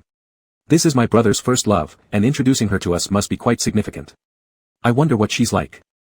Ding Ruixi, I think brother you must prefer the gentle type. Someone bold and aggressive probably wouldn't work. The lessons learned from Little Rose still lingered in Ding Ruisi's memory. Yu Xiaoshuang, it must be a soft, cute omega that can tame my brother's volatile nature. Ding Ruisi nodded, both sides reaching an agreement. Luo Yu entered the private room, placed the order, and then the server temporarily left. This left only the three of them in the private room. Ding Ruisi and Yu Xiaoshuang were both waiting for their sister-in-law to arrive, looking rather solemn. Luo Yu, there's something I've wanted to tell you guys for a long time. I'll be honest with you now. Luo Yu was quite serious, showing no hint of joking around on his face. This made Ding Ruisi and Yu Xiaoshuang straighten up as they waited for Luo Yu's next words. Luo Yu, I'm actually an omega. Ding Ruisi, pft. Yu Xiaoshuang, pft. Ding Ruisi slapped the table, haha, brother Yu, that was a good joke. You scared both me and my sister. Yu Xiaoshuang, ha, brother, how could you joke so seriously? They had been by his side for so long, there was no way they wouldn't know Luo Yu's gender. Ding Ruisi, brother Yu, are you planning to join our comedy duo? Was that a classic abstract gag? It wasn't logical, but it was somewhat funny. Luo Yu, I wasn't kidding.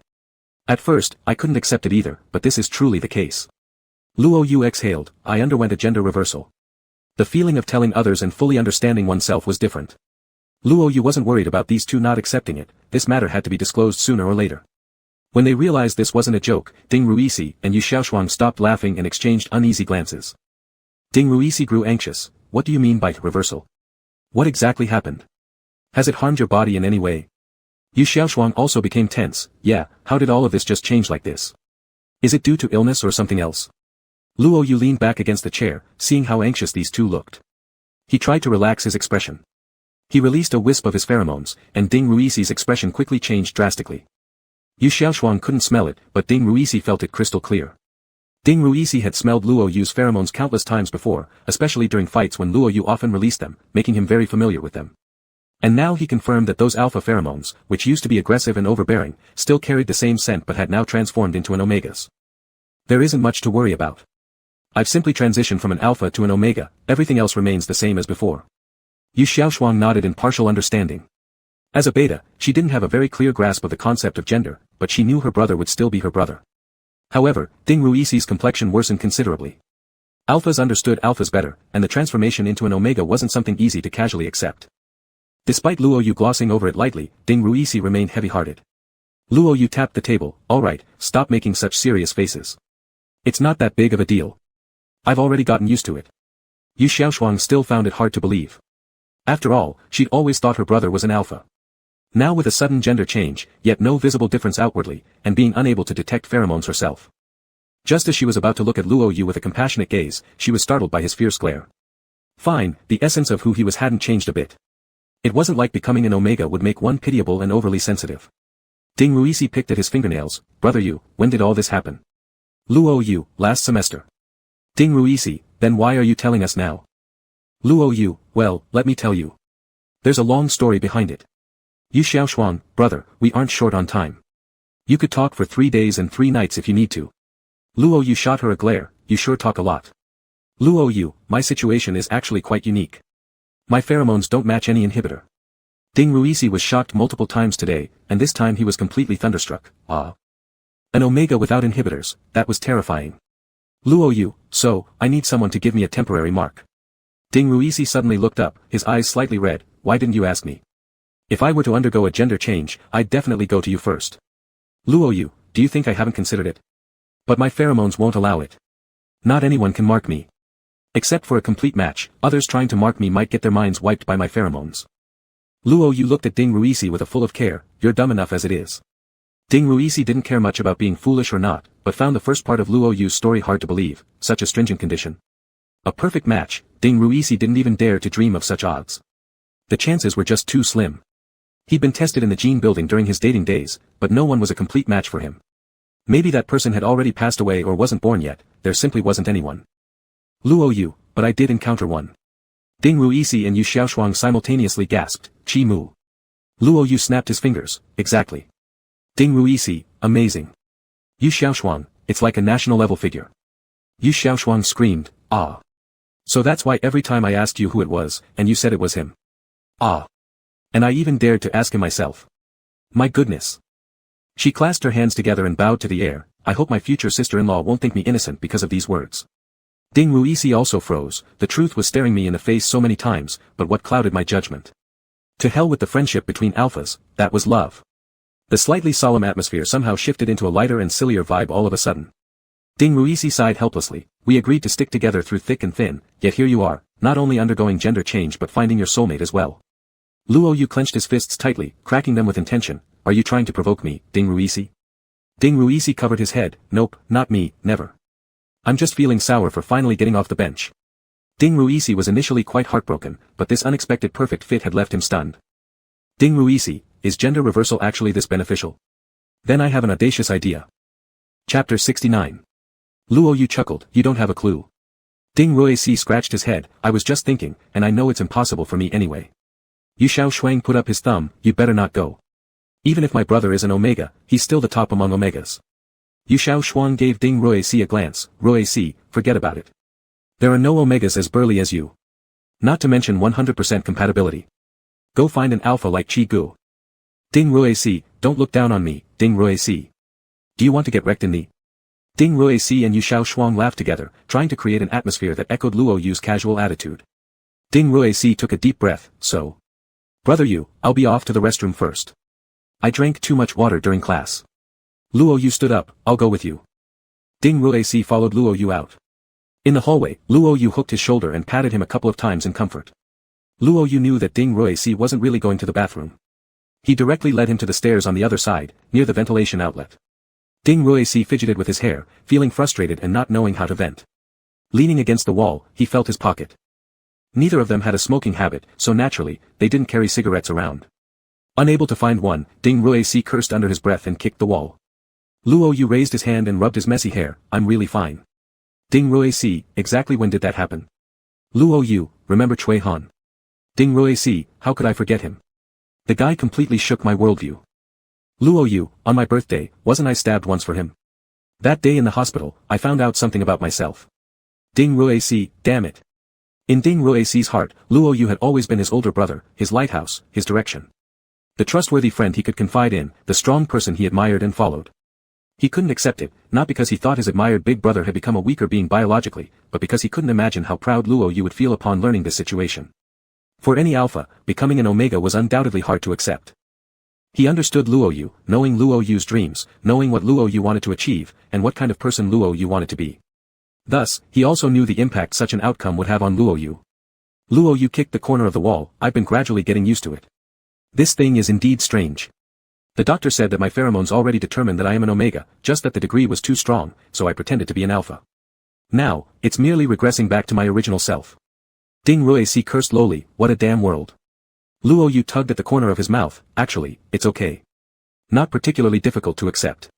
Think about it from another perspective. I've enjoyed an 18-year life as an alpha for free. Ding Ruisi became more heartbroken as he listened, then what's next? Have you made any plans for which school you'll attend? Luo Yu, let's see. Luo Yu's plan for the future was already in chaos, currently still in the process of reorganization. But when Luo Yu thought about Chi Mu, he didn't feel particularly bothered. Chi Mu would definitely give advice. Staying beside someone so outstanding made him also want to strive and stay spirited. Ding Ruisi stayed lost in thought with him, then let's wait and see. The two half-grown teenagers looked out of the window and sighed. After half a minute, Luo Yu patted Ding Ruisi on the head, bringing him back to reality. Luo Yu, alright, whatever happens, just let it be. Don't treat me differently and make me sick. Ding Ruisi, how could I dare? Once a brother, always a brother. Besides, haven't you been pounding me into the ground? Ding Ruisi remembered the last semester when Luo Yu trained with him at the martial arts club. Winter beat him down and won consistently, showing that Luo Yu's fighting power hadn't diminished. Ding Ruisi suddenly remembered something, and slapped his thigh. Ding Ruisi, speaking of that, no wonder why Chui Han ended up inside. With what you've become, there's no way you could have done anything with him. Ding Ruisi exclaimed, holy crap, were you and Chi Mu already seeing each other then? Ding Ruisi marveled, my god, I had no idea at all. No wonder your relationship improved suddenly. Haha, so. Ding Ruisi bent his two thumbs and kept exclaiming over the truths he'd missed out on all those years. Ding Ruisi slapped his forehead again, if that's the case, wouldn't Tang Yu and I be in-laws now? Luo Yu, unable to bear it any longer, kicked him, are you talking about your mom? Go back and eat before I kick you again. Yu Xiao Shuang, after they entered the room, said, you two are finally back. I thought you both got stuck in the restroom, and I was almost ready to go get you. Ding Ruixi's face was full of disdain. Sister, with food being the priority, could we avoid such disgusting talk? Yu Xiao Shuang waved her hand. I express my feeling of waiting so long, I'm almost starving for you guys. Though ancient wisdom advises against talking during meals, chatting at the dinner table is an indispensable part of sharing time together. Even while eating, Yu Xiao Shuang couldn't resist asking about some gossip. Yu Xiao Shuang mumbled unclearly, brother, what does it feel like when omegas have that thing? Luo Yu thought, not surprisingly from a girl whose mind is always on such topics. Luo Yu, I'll give you a beating and you'll know what it feels like. Yu Xiao Shuang, I'm just curious. You know betas can't be marked. Ding Ruixi, though silent, clearly also wore an expression full of curiosity. Yu Xiao Shuang, I've heard after that certain event, omegas carry the scent of alphas. Unfortunately, I can't smell it. Yu Xiao Shuang added, from this day forward, there's one less perfect omega, but instead one extremely handsome recipient. He. After hearing this, Ding Ruixi suddenly felt as if he remembered something. Ding Ruixi excitedly said, brother Yu, wasn't it during the fireworks? That day. Just that day. The day I fell asleep in the car. Luo Yu squeezed his chopsticks tightly, crushing the fish underneath. Ding Ruixi boasted, that's why I knew no one could possibly sleep through such loud fireworks. I nearly went deaf from the noise. Luo Yu placed his chopsticks down calmly and pushed the chair away, standing up. He smacked them both hard on the back of their heads. Luo Yu, do you want more questions? More shaking of heads in disbelief. Yu Xiao Shuang immediately shook her head, no more questions, no more exclamations. Luo Yu stared at Ding Ruixi, still reminiscing. Ding Ruixi, huh? Where am I? Why did I suddenly lose my memory? How did I end up here? Who's this handsome guy in front of me? Luo Yu, let you two die from poverty. Ding Ruixi, hee, but by the way, why didn't Chigo come? For such an important official announcement, shouldn't the couple come together? Luo Yu, do you think this is a wedding celebration? He's busy. Chi Mu indeed was busy, and Luo Yu wouldn't disturb him unnecessarily. Luo Yu, both of you shut up and eat. The food in this shop is pretty good. Yu Xiao Shuang, but it mustn't be cheap, brother, looks like you spent a fortune this time. Luo Yu, it's no big deal, I have enough money to treat you to a meal. Although the store belonged to his own boyfriend, Luo Yu didn't intend to freeload. During the summer break, in those days when he couldn't go out or was too lazy to do homework, he took on game orders, saving up enough money for this meal. Although Yu Xiao Shuang and Ding Ruixi were still very curious about the details of Luo Yu and Chi Mu's love, they stopped asking further, as they already processed a lot of new information today. Chatting anymore would be overwhelming, so they redirected their attention towards each other. Yu Xiao Shuang, Ruixi, look, my brother has already settled things. When will it be your turn? Haven't you broken up almost 2 semesters ago? Whenever Ding Ruixi dated, he would definitely post to his friend's circle, although under settings that only specific groups could see. Yu Xiao Shuang, having nothing better to do, naturally followed various posts and thus stayed informed on everyone's relationship status. Ding Ruixi, love will only affect my sword speed. Ding Ruixi, what about you? There should be no signs of romance, right? Luo Yu gave a sideway glance. Xiao Shuang, you're still young. If anyone makes advances, let me know first. Yu Xiao Shuang, isn't gaming more appealing than dating? Brother, rest assured, my ideal partner is based on you. Ding Ruixi looked horrified. Sister, why are you so determined to live a life alone? If you wish to stay single until old age, just say so. With these two clowns around, Luo Yu never worried about his life lacking flavor. So, he continued to listen to their banters. This meal lasted much longer than usual. As Luo Yu went to the front desk to pay, the two trailed behind him checking out the price. Yu Xiao Shuang, Did the three of us really spend only 200 plus? The three of them ordered 3 dishes, 1 soup, and a dessert. The restaurant belonged to the mid to high-end category and, by all rights, shouldn't have been this cheap. Luo Yu, why is it so cheap? Luo Yu had checked the menu, estimating that the meal would cost about 400.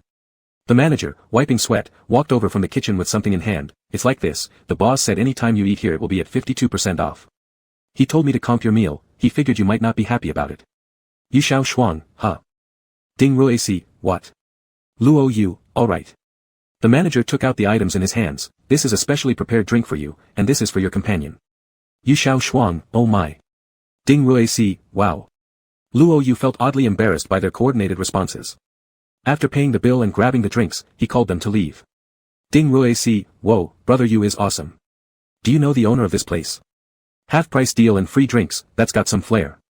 Yu Xiao Shuang, are you really that clueless? It's 52% off, didn't you figure out whose store this is? Yu Xiao Shuang, who knew Chi Mu came from wealth, instantly realized what was going on after the manager spoke. Ding Ruixi, stunned, what the? Today seemed like Ruixi shock day. Ding Ruizi, Brother Chi is impressive, diving into the food industry as a self-made boss. Luo Yu tried hard to look as if he weren't overly pleased, he said it was open specifically for me. Ah, flaunting affection, that was what it felt like.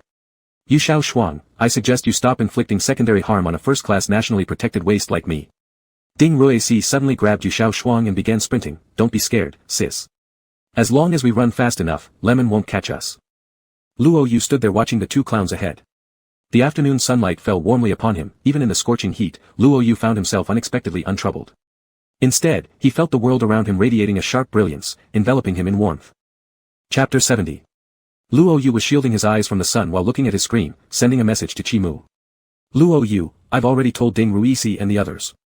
In a great mood, Luo Yu also sent over an emoji. Chi Mu, looks like it went smoothly. Luo Yu, it had to go smoothly. Luo Yu hadn't mentioned it before because he couldn't get past that mental hurdle. Now that he had completely crossed that threshold, he could talk about it. The two lively companions beside him were not saying anything about breaking ties or cutting off relations but were instead trying their best to make him laugh. Luo Yu suddenly felt fortunate for himself, having family affection, friendship, and now Chi Mu as well. That sweet and sugary feeling made even Luo Yu's teeth ache a little, and he couldn't help but chuckle. Chi Mu, things are going smoothly on my end too. Chi Mu, how about we have dinner together? Tonight, perhaps. Luo Yu, sure, I'll let them know. Luo Yu, should we still meet at that restaurant, or should we change places? Luo Yu knew Chi Mu's taste leaned toward bland dishes, but he didn't know about the other two. Chi Mu, how about seafood? Luo Yu, sounds good. Chi Mu, then it's settled. Luo Yu, ok. The two clowns running ahead had not gone very far, they were waiting at the corner for Luo Yu to slowly approach. Luo Yu informed them about the dinner tonight, to which Yu Xiaoshuan muttered, are you planning a wedding banquet this quickly? Ding Ruizi, then should I prepare some gifts or something? A vein throbbed in Luo Yu's forehead, meeting classmates, do you think you're preparing your mom's meeting gift? Ding Ruizi grinned, wouldn't I need to give Tang Yu an extremely grand formal present? We'll be making peace, turning swords into plowshares, transforming foes into in-laws. Luo Yu, even so, the math homework you're supposed to do still needs to be done. Ding Ruizi's look of pride crumbled instantly, cold-hearted, just let me escape the abyss of mathematics a little. Luo Yu took a sip of his drink, by the way, how's your tutoring class going? Do you feel it's effective? Ding Ruizi shrugged, not really, all it does is make me write my homework. Maybe it has a bit of effect, but I think the teacher isn't as good as our math teacher. Luo Yu, didn't you inform your dad? Ding Ruizi, that's a relative on my dad's side. If I tell him, wouldn't I just be asking for a beating? But staying there isn't bad anyway. The English tutor there is pretty good at gaming, and I always feel his voice is familiar in some inexplicable way, though I can't remember where I heard it. Yu Xiaoshuang, situation alert. Who said omegas would affect the speed of someone's sword swings? Ding Ruizi, what nonsense are you thinking about? If it were an omega, would I not tell you guys? He's an alpha actually. Though he looks quite good, he still can't compare to my brother Yu, but his gaming skills are genuinely decent. Still, he can't match brother Yu. Luo Yu, stop blowing smoke up my backside, shall we game? Do you have time this afternoon? Ding Ruizi, definitely. This afternoon is for English tutoring, but I don't even need to go there. The three of them generally gathered to play games, or Yu Xiaoshuang watched the other two play basketball, or else they dragged her into sports activities. After all, Yu Xiaoshuang was a hardcore otaku, and apart from eating, the only entertainment related to being with her was video games. However, the three of them hadn't played games together in a long time, so they arranged to do it. They found a cyber cafe, grouped up, and gamed the whole afternoon until Chi Mu sent Luo Yu a message. Chi Mu had arrived by car, with Wei Ku temporarily acting as the driver. Yu Xiaoshuang sat in the front passenger seat, Chi Mu and Luo Yu sat together, Tang Yu and Ding Ruizi sat together. With four alphas in such close quarters, the back seat was obviously a bit cramped. Ding Ruizi, who always loved creating commotion, immediately suggested, Brother Yu, why don't you sit on Brother Chi's lap? That way, you can create some more space for us. I'm about to be squished flat. Chi Mu gave Ding Ruizi an appreciative look, to which Ding Ruizi nodded, fully complying. Luo Yu shot him a sideways glare, if you're uncomfortable, you can sit on Tang Yu's lap, or let Tang Yu sit on yours. Tang Yu, there's no need for that, I'm worried I'll crush him. Ding Ruizi, says the one who won't crush me anyway. Don't you have any idea about your own weight? It turned out that even though Luo Yu and Chi Mu had come clean about their relationship, the two of them would still bicker whenever they got the chance, there was no way they'd actually make amicable peace. Luo Yu, ignoring the pair starting to argue beside him, shifted his body. It was indeed uncomfortable sitting so close to Chi Mu, so he tapped Chi Mu's leg as a signal for him to move over a bit. Chi Mu spread open his arms, embracing Luo Yu fully. His hands encircled Luo Yu's waist, tightening gently against his chest. Luo Yu tilted his head and quietly asked, do you feel too heavy? Chimu softly replied, not at all, seems like you've slimmed down a little compared to when we were in school. Chimu used his hands to measure Luo Yu's waist, it was delicate yet resilient, fitting perfectly into his embrace. The two who were arguing earlier gradually stopped without realizing it, staring at each other speechlessly. Ding Rueji, alright, I won't argue with you. What's the point of arguing? Anyway, we're both lonely singles. Tang Yu, at this moment, I have to agree with you. Yu Xiaoshuang, sitting in the front row, I kind of feel insulted by your conversation. Wei Kuo remained silent but slightly nodded to indicate his agreement. Neither Luo Yu nor Chimu seemed to realize they were feeding each other sugar-coated words, they idly played with each other's fingers, lightly sniffing the pheromones in the narrow space. This was probably the benefit of being completely compatible. Even with scent-blocking patches, they could still sense each other's aroma, while the others nearby remained oblivious. When the car arrived at its destination, Luo Yu naturally held Chimu's hand and went inside. They happily enjoyed a seafood feast, drinking beer and chatting casually. The stars in the night sky shone brightly and vividly, resonating with the youthful high spirits of these young people. Time flowed like rivers merging into the sea, every day seemed the same, yet somehow every day felt different. To Luo Yu, this summer holiday wasn't quite the same as previous ones, the difference, of course, stemmed from Chimu. They didn't meet every day, occasionally going out together to eat or watch movies, writing homework together, training at Chimu's home gym, walking along the river bridge, or racing cars at the private racetrack. Thus, this summer passed extraordinarily fast, and before anyone knew it, Luo Yu had entered his senior year of high school. Senior year was obviously unlike freshman and sophomore years.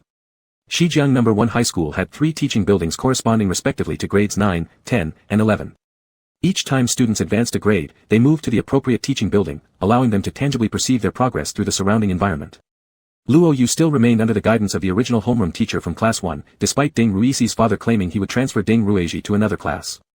Ding Ruixi's name was firmly listed on the roster of class 1. Chimu still ranked first among all students in the grade, and there was no way the homeroom teacher would willingly transfer his prized student to another teacher's class. Therefore, the overall makeup of the class hadn't changed much. With the start of the new semester came a new beginning, with the class sign above transitioning from grade 10, class 1 to grade 11, class 1. A new journey was about to begin. There was still no seat arrangement at the beginning of the new semester, so everyone sat wherever they wanted. Out of habit, Luo Yu picked a seat in the back row, with Chimu sitting beside him. After confirming that all the students had arrived, the homeroom teacher stood on the podium in her heels, delivering the first class meeting speech of the new semester. One must admit, teachers are always exceptional at serving up motivational speeches. Their words are thought-provoking and inspiring. Listening to her repeatedly mentioning the word ideal, Luo Yu propped his cheek, feeling somewhat lost in his mind. His goals had been steadfast since he was a child, but current objective conditions wouldn't permit it. So, he had to set a new goal, though what exactly that might be, he still hadn't figured out. He nudged Chimu's arm secretly and leaned his head to ask softly, "What is your ideal?" Luo Yu initially assumed that Chimu would say something like wanting to become a successful businessman or another similar grand ambition. Instead, Chimu said, "My short-term goal is to change the current situation." Chimu's answer left Luo Yu a bit confused, but before he could inquire further, the homeroom teacher noticed they were talking and smiled while asking Chimu to stand up and share his ideal with the class. All eyes in the classroom immediately turned toward Chimu, awaiting his response. "Chimu, my ideal is to make contributions within my capacity to the computer science field." Luo Yu. Luo Yu quietly listened to Chimu speak, observing how everyone around him, including the homeroom teacher standing on the podium, showed admiration and astonishment. Thus began the senior year. Chimu continued to serve as the class monitor, Luo Yu was appointed as the physics representative, and even Ding Ruixi received the title of English representative. And so the life of senior year commenced. The homeroom teacher said, "This is an incentive system. It allows them to set examples and play to their strengths while addressing their weaknesses." Luo Yu just felt tired every day collecting homework. The class was divided into groups, and the assignments were handed over to the group leaders before being submitted to the subject representatives. Luo Yu initially thought everyone would be self-disciplined, but unexpectedly, the homework wasn't collected in full on the very first day. Ding Ruixi and Tang Yu had already gotten out of their seats and started urging others one by one. Luo Yu stood up with that huge pile of homework in his arms and placed it on the podium.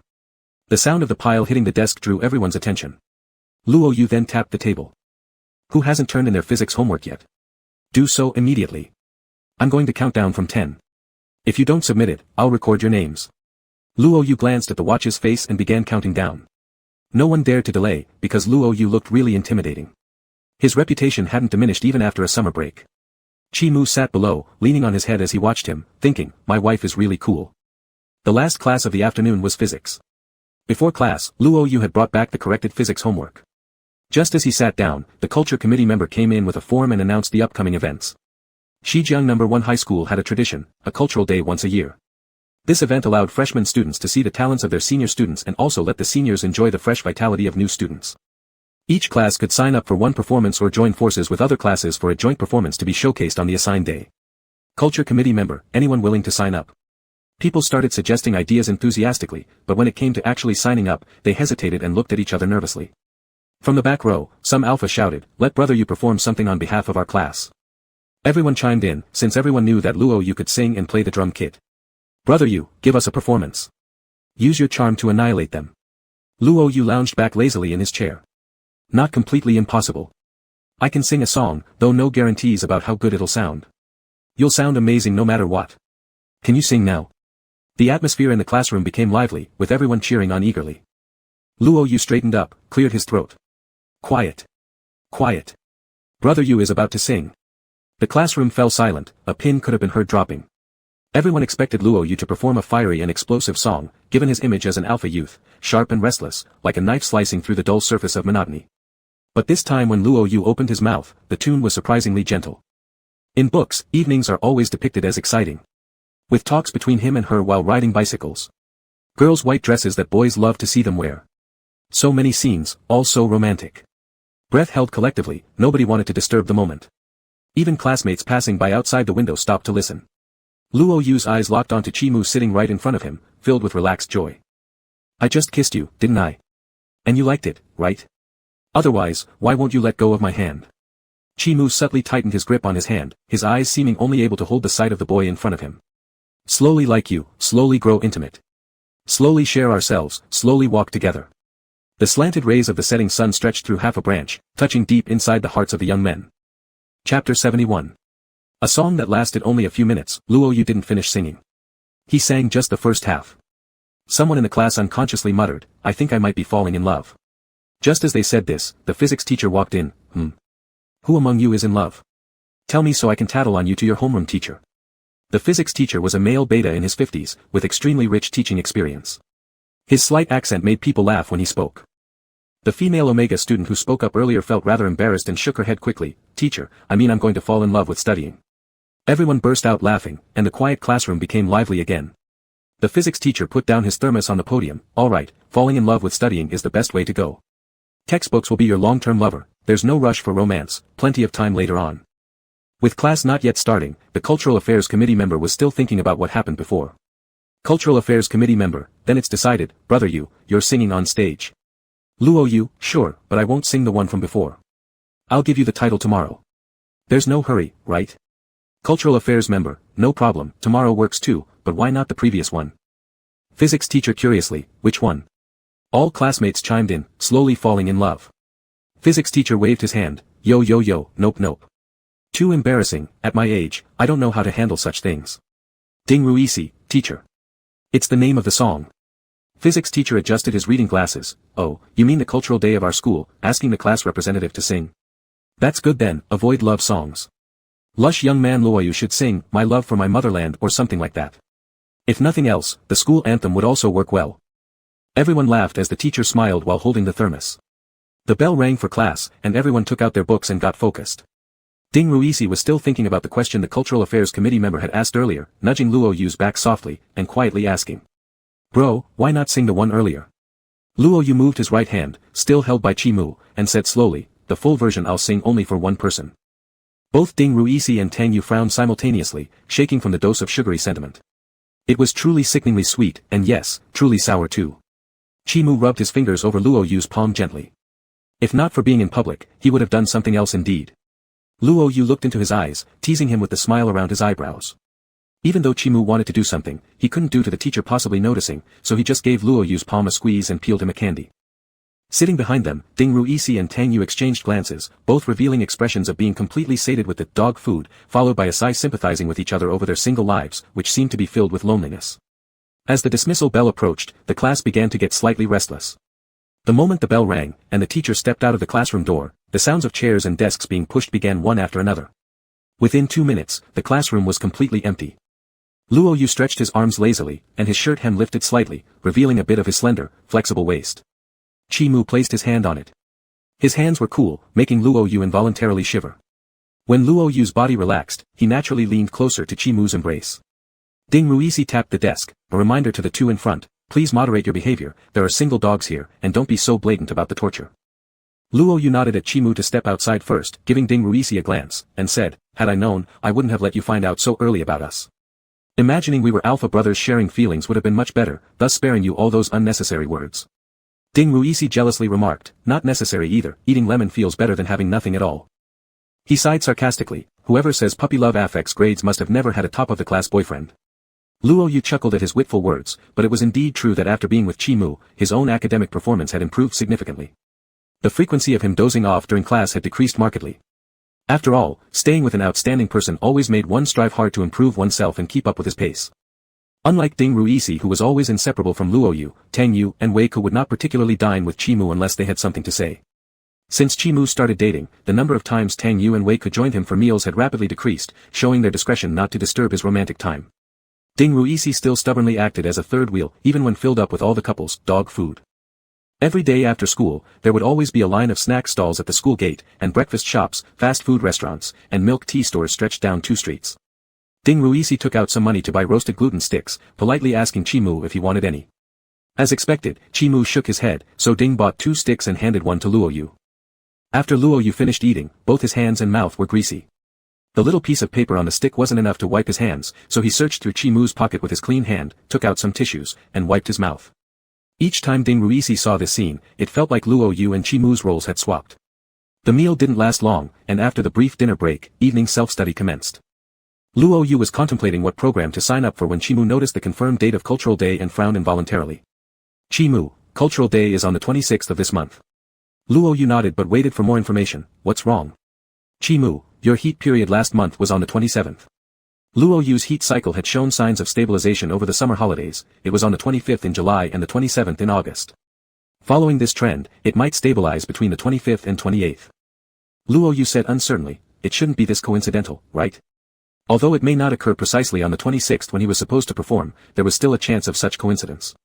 Luo Yu, I'll go talk to them. Chimu nodded, he didn't want Luo Yu to participate in the performance with the risk of potential abnormalities during that time. Though going back on a promise isn't Luo Yu's style, Luo Yu couldn't take the risk of accepting the surge of mating heat in public, especially since it wasn't an issue solvable with a single dose of suppressants. If it happened to coincide with that day, the problems arising could be troublesome. When Luo Yu informed the Cultural Affairs Committee member that he wouldn't participate in any program, the person obviously seemed disappointed. Cultural Affairs Committee member, are you really not going? Luo Yu, yeah, I just realized there's something important on that day, so I can't go. The member understood, no problem, I'll ask others then. During the class break, the Cultural Affairs Committee member announced this change, inviting anyone interested to sign up. The classmates regretted missing the opportunity to hear such a handsome voice, but soon laughed it off and began recommending others. Ding Ruisi leaned forward curiously, Big brother Yu, what do you have planned that day? Luo Yu, booking a hotel room. Ding Ruisi, huh? Making a sound of understanding, Ding Ruisi glanced at Chimu and then at Luo Yu, winking mischievously to show his comprehension. Luo Yu supported his head while looking at him, you coming too? Ding Ruisi laughed, no, absolutely not, I won't interrupt you guys. Ding Ruisi, by the way, remember to use a condom. Chimu hadn't caught on yet and was still pondering, but before he could respond, Luo Yu gave Ding Ruisi a good thump on the head. Don't worry so much, your mind is full of nonsense. Go do your homework. Ding Ruisi pouted, ow. Chimu suddenly understood, thank you for the reminder. Of course, neither Chimu nor Luo Yu would need condoms currently, so this well-intentioned advice could be set aside for now. On the 25th, Luo Yu became cautious and kept several odor-blocking patches in his pocket, ready to contact Chimu at any moment. The 25th passed peacefully. On the 26th, the school became lively because of the cultural day. The auditorium was thoroughly cleaned and beautifully decorated with balloons floating above and banners already hung up. Luo Yu wasn't certain it would be on this day, so he didn't request leave. He simply sat at the edge of the audience seats, next to Chimu, so that if anything occurred during the event, he could quickly pull Chimu away. Chimu had stepped down from the position of student council president at the beginning of the school year according to the school's rule that students in their final year should focus on studying rather than holding office positions. This post was handed over to underclassmen. Since Luo Yu wasn't participating and didn't need to rehearse, and Chimu no longer needed to attend meetings, the two of them settled comfortably in the audience seats. After a period of waiting, Cultural Day officially began. First, there was a speech by the school leaders about the school's motto, training principles, and cultural spirit. Everyone was eager to see the performances that followed, so they clapped with great enthusiasm. The performance order had been determined by lottery, and their senior class, grade 3 class 1, had drawn the 6th spot. Since Luo Yu wasn't participating, the group decided to perform a modified fairy tale with a positive message instead. Ding Ruisi was among the cast members and, unfortunately during the lottery, drew the role of Sleeping Beauty. Before them, there were singing acts, dances, and the most astonishing of all, a duo performing crosstalk using clappers. It was only natural to marvel at the endless stream of talent each generation produces. Luo Yu eagerly awaited Ding Ruisi's performance as Sleeping Beauty. When it finally came on, he almost pinched Chi-Mu beside him from laughter. As an alpha, Ding Ruisi stood tall in a pink princess gown and a golden wig, looking so striking that the immediate thought was, run for your life. In this adapted version of Sleeping Beauty, the princess yelled loudly upon hearing the 12th witch's curse. Ding Ruisi flicked his blonde locks and barked in a northeastern accent, what nonsense did you say? Got the guts to repeat that? The witch, putting on a Taiwanese accent, responded, if you want me to repeat it, I will. Why so fierce? I curse you. Laughter erupted from the crowd, but Luo Yu's smile froze as if struck by Murphy's Law in its strangest form. Luo Yu said hastily, Chi-Mu, let's go. Clutching the gland at the back of his neck and pulling Chi-Mu's hand, Luo Yu exited through the back door of the auditorium as quickly as possible.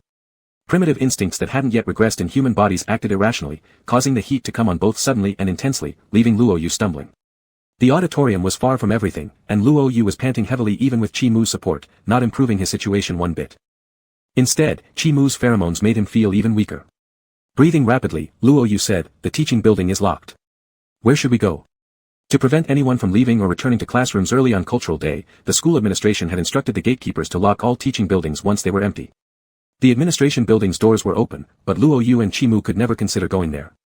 Chi-Mu looked between the auditorium and the stadium where a large patch of trees lay and quickly made up his mind, the little forest. Chapter 72. The tree branches did not intertwine, and light filtered through the gaps, casting irregular patches on the ground. Luo Yu leaned against a tree trunk, covering his eyes with the back of his hand and muttering, I never thought that one day I would actually follow you into the grove. Chi-Mu wiped the sweat off Luo Yu's forehead with a handkerchief. Looking at the face so close to him, he squinted and asked, then who did you originally plan to come with? This was a dangerous question, and even though Luo Yu's mind was somewhat confused at the moment, he still sensed the danger. Luo Yu buried his head in Chi-Mu's neck, nibbling on his skin with his canine teeth, and mumbled, I haven't thought about it. Of course, there is no one else. Who else could it be besides you? The flickering daylight made him feel dizzy and disoriented, and as this light shone on Luo Yu, his head became even dizzier.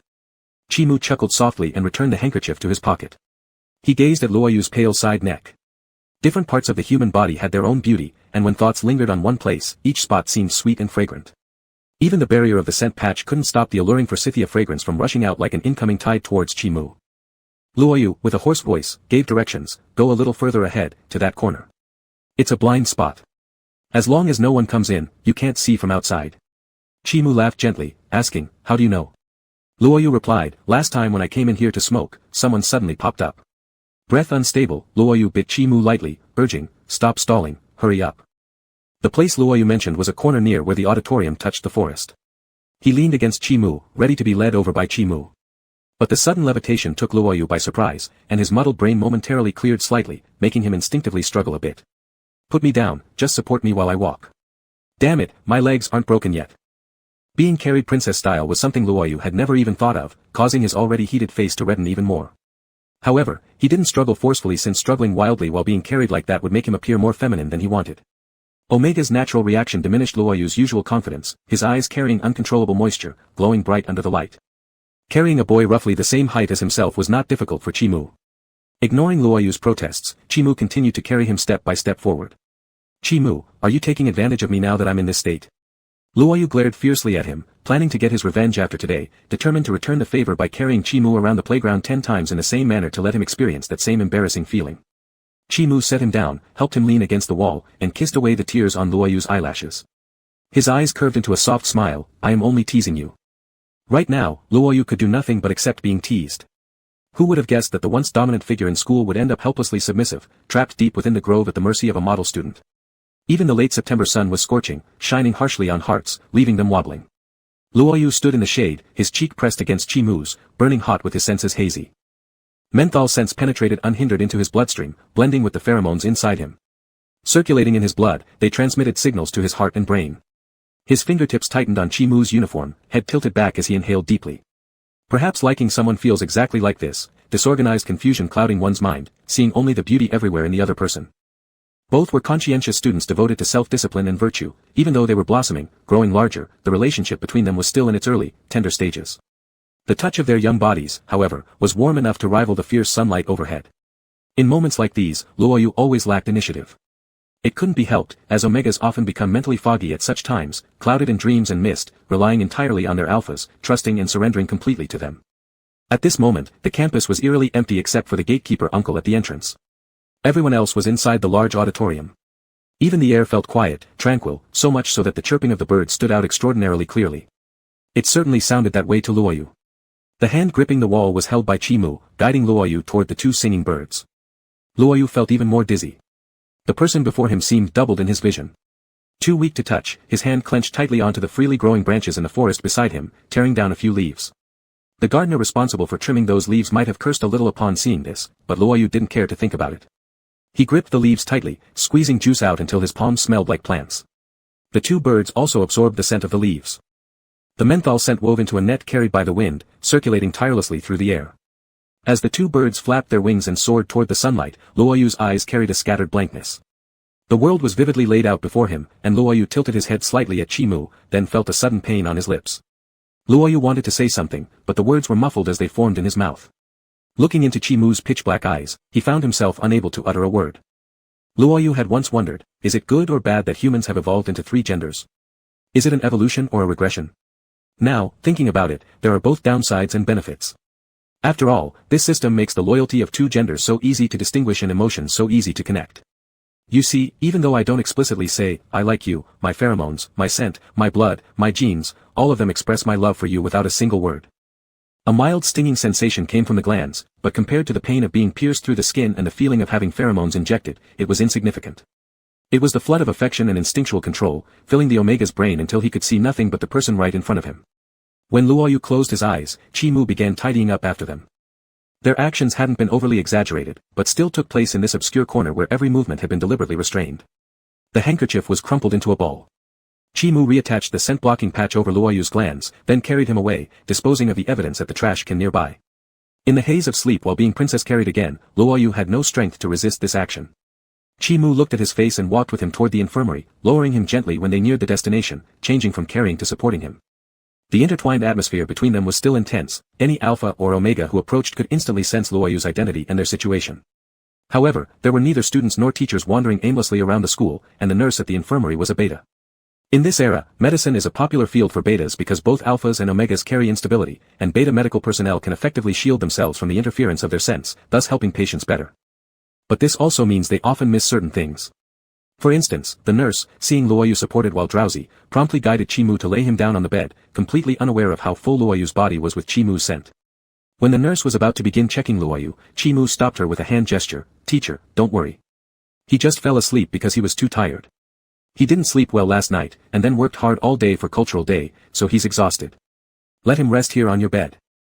Chimu looked like the type of student who excels both morally and academically, with his striking appearance and refined demeanor easily convincing others of his words.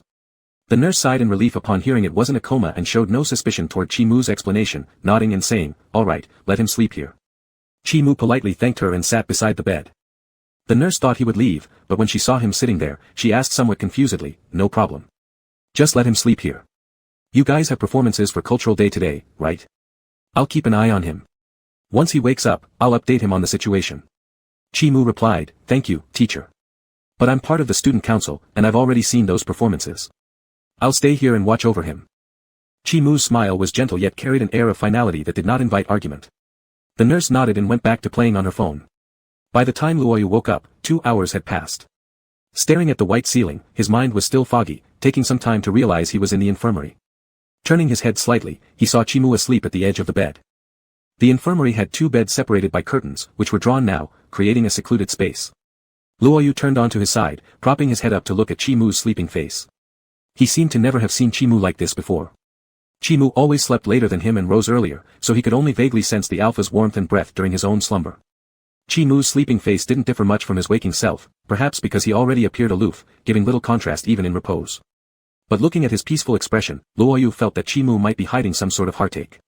Indeed, he felt Chimu rarely smiled, except when they were together. It was only occasionally when he thought of the past that Chimu seemed to always be the same. Luoyu used to think that it was a false pretense, but now he realized that it wasn't entirely so. Perhaps Chimu genuinely didn't find much to be happy or sad about. Luo Yu suddenly realized how little he knew about Chimu, be it his career or family, yet Chimu had already figured him out completely. What a crafty person. As Luo Yu got lost in thought staring at Chimu, he didn't notice until their pitch-black eyes met, signaling that Chimu was already awake. Chimu lightly licked his lips, and Luo Yu pinched his face. I haven't settled the score with you yet, MMM. Chimu wiped away the trace of moisture from his lips and murmured softly, what kind of account? Luo Yu threatened him, if you dare princess carry me again next time, I'll carry you around the playground and let you experience the feeling. Chimu replied without concern, feel free. Seeing this response didn't faze him, Luo Yu gritted his back teeth, saying, so what? Does the model student not care about appearances anymore? What about your image? If such a scene were to happen, Chimu's persona would undoubtedly collapse immediately in the eyes of both teachers and students alike. Chimu calmly said, I can do whatever you wish, as long as it's for you. Luo Yu poked his face, you're so full of sweet talk, take this act back and stop using it on me. Chimu responded gently, then how about something more concrete? Are you hungry?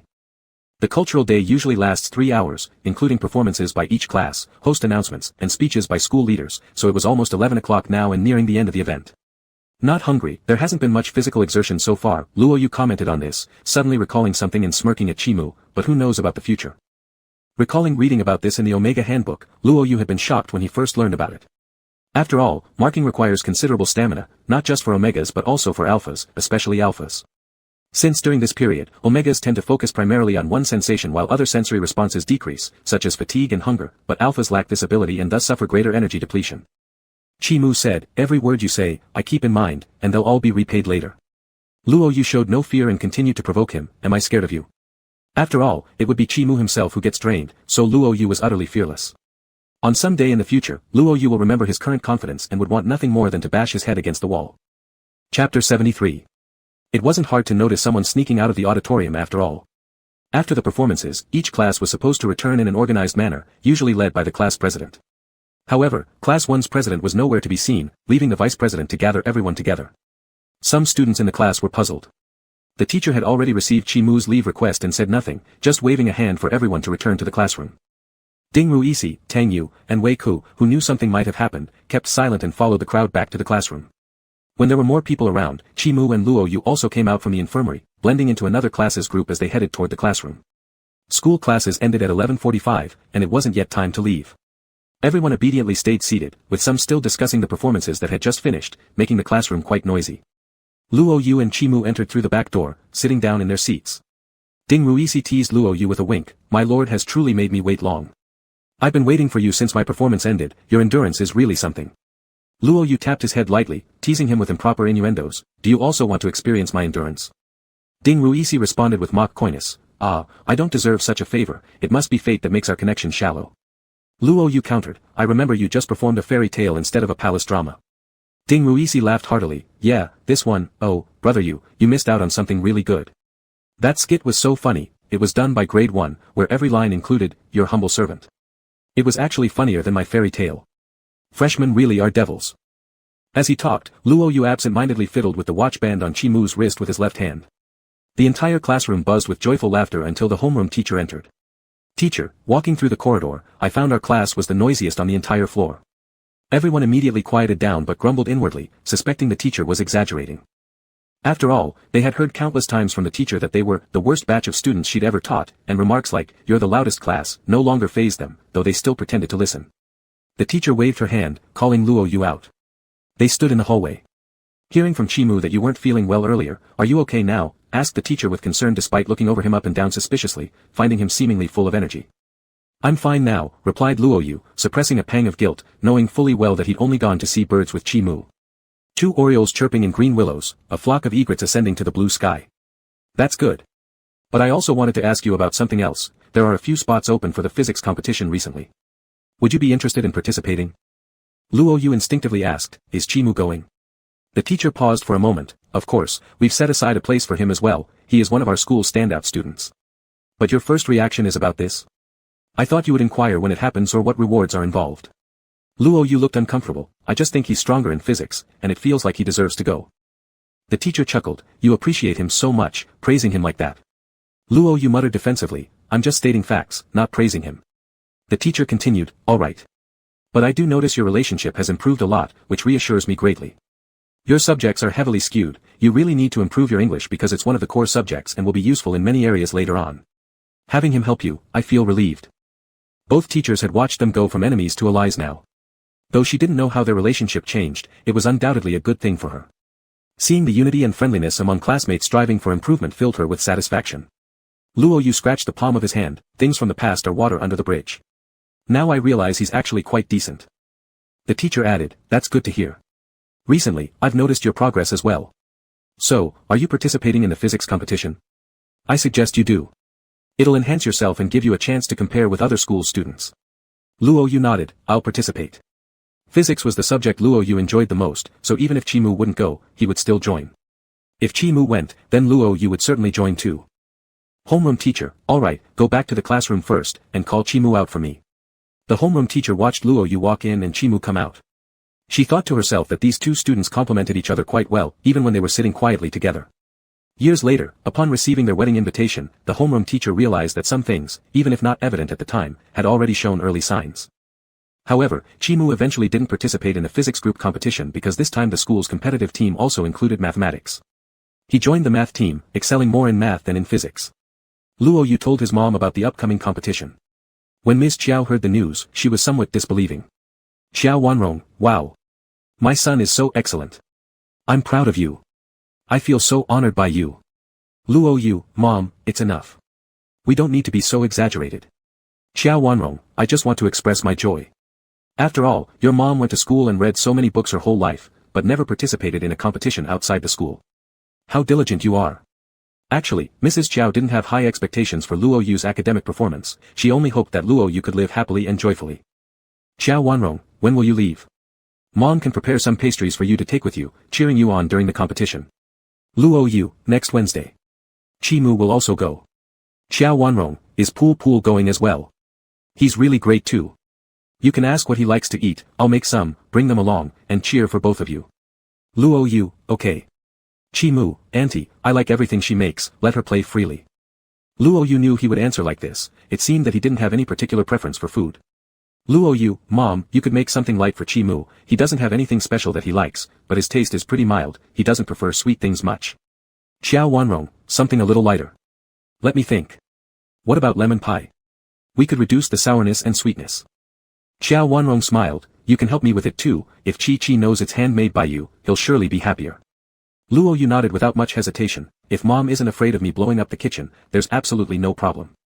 Xiao Wanrong, anyway, we're not stir-frying things in a pot, I'm not worried about your explosion either. But it proved that talentless was talentless. No matter how hard an experienced and skilled chef beside tried to guide, Luo Yu still messed up 3 doughs. After struggling in the kitchen for half a day, Luo Yu finally managed to make one passable lemon pie. His face got smeared with flour as he followed the steps, put it in the oven, and finally tasted it. Xiao Wanrong gave approval, this one is fine. Luo Yu, really? Then next Wednesday, I'll do it this way. Xiao Wanrong nodded, thinking in her heart that though it wasn't very tasty, it would be a gift filled with love for her future son-in-law. Time flew quickly and it was Wednesday. The contestants needed to stay there for 2 days, all packed with spare clothes and boarded the school bus. Luo Yu took out 2 lunch boxes from his backpack, one contained pastries made by Ms. Xiao, the other was the lemon pie made by himself. He put the items in front of Chimu, this one is made by my mom especially for you, don't disappoint her efforts. It was made by Luo Yu after getting up early that morning since Ms. Xiao hadn't woken up yet to supervise him, and Luo Yu completed it independently. He tasted it himself, feeling it belonged to the bland range because Luo Yu liked salty tastes and was addicted to sweets, requiring a higher sweetness level in cakes, so he couldn't judge whether it was good tasting for Chimu or not. Chimu opened the lunchbox, while Luo Yu's seemingly indifferent eyes kept turning but actually staring at his reaction. Chimu, seeing the shape of the pie, felt it was a bit strange because Ms. Xiao usually decorated beautifully even her dishes. When tasting it, Chimu was 90% sure that this wasn't made by Xiao Wanrong. Seeing someone unconsciously gripping their clothing and deliberately not looking at him, Chimu curved his lips into a smile. Very delicious. Luo Yu's body slightly relaxed, cleared his throat, that's natural. If you like it, I'll ask my mom to make some more for you next time. Little Lotus Flower, who has never done such things, was trying hard to hide this side of himself, appearing relaxed and cheerful. Chimu looked at him and suddenly spoke, but it seems like you've got something on you, is it Flower? Luo Yu subconsciously touched his cheek, there shouldn't be anything. Right here, turn around. Luo Yu turned, and a school uniform was draped over his head. Chapter 74. The world suddenly grew dark, as the mint-scented pheromones lingered, trapping Luo Yu's senses. It was a kiss that had been expected, filled with tenderness. Even though Luo Yu hadn't started eating the dessert yet, he felt sweetness on his tongue spreading all the way to his heart. This kiss didn't last long, perhaps only half a minute, or even less, and then the world lit up again. The seat was large enough to block the view from the front. Perhaps due to Luo Yu's well-known reputation, there was no one sitting behind or beside him, and no one knew that someone had just stolen a kiss in his corner. Luo Yu licked his lips, squinting as he said, "You tricked me, there wasn't even any flour on your face." Chimu smiled without saying anything, and he used his hand to comb through Luo Yu's hair that had been messed up by his previous action. Luo Yu glared at the food box in Chimu's hand and said, "You already know it's mine." "Was it that obvious?" Chimu replied, "Because ants wouldn't taste like this." Luo Yu looked disgusted and said, "Wow, you can just say my cooking is terrible. You were still pretending it tasted good earlier. Were you just flattering me?" Chimu shook his head. "You should ask what kind of taste it was." Luo Yu reluctantly asked, "Alright, what taste?" Chimu solemnly answered, "The taste of love." Luo Yu gave an unimpressed response, "Ugh. If I told you I spat in it, would you believe me?" Chimu countered easily, "Since I've already eaten it before." Luo Yu exclaimed in shock, "Chimu, you've changed. You're no longer the quiet and handsome man who spoke few words, now you're full of witty banter." In the past, Chimu never engaged in verbal sparring matches with him because Chimu was too lazy to open his mouth. Chimu said, "Couldn't help myself." Chimu couldn't resist teasing Luo Yu and found himself naturally uttering words he'd never say before. Luo Yu gave him a deadly glare, and began enjoying the sweet prepared by Ms. Chiao. Ms. Chiao knew his preferences, so she added more sugar, making eating desserts elevate Luo Yu's mood even further. Because they were going to a competition rather than a outing, the students on the bus weren't very noisy. After an initial burst of excited conversation, everyone slowly quieted down. The journey lasted at least 5 hours, with the warm sun shining outside, allowing them to slowly eat while leaning against their seats. Chimu inserted an earphone into Luo Yu's ear, and slow Western old songs entered his brain. Time seemed to stretch on forever, blending in the moment with the gentle melodies and beats.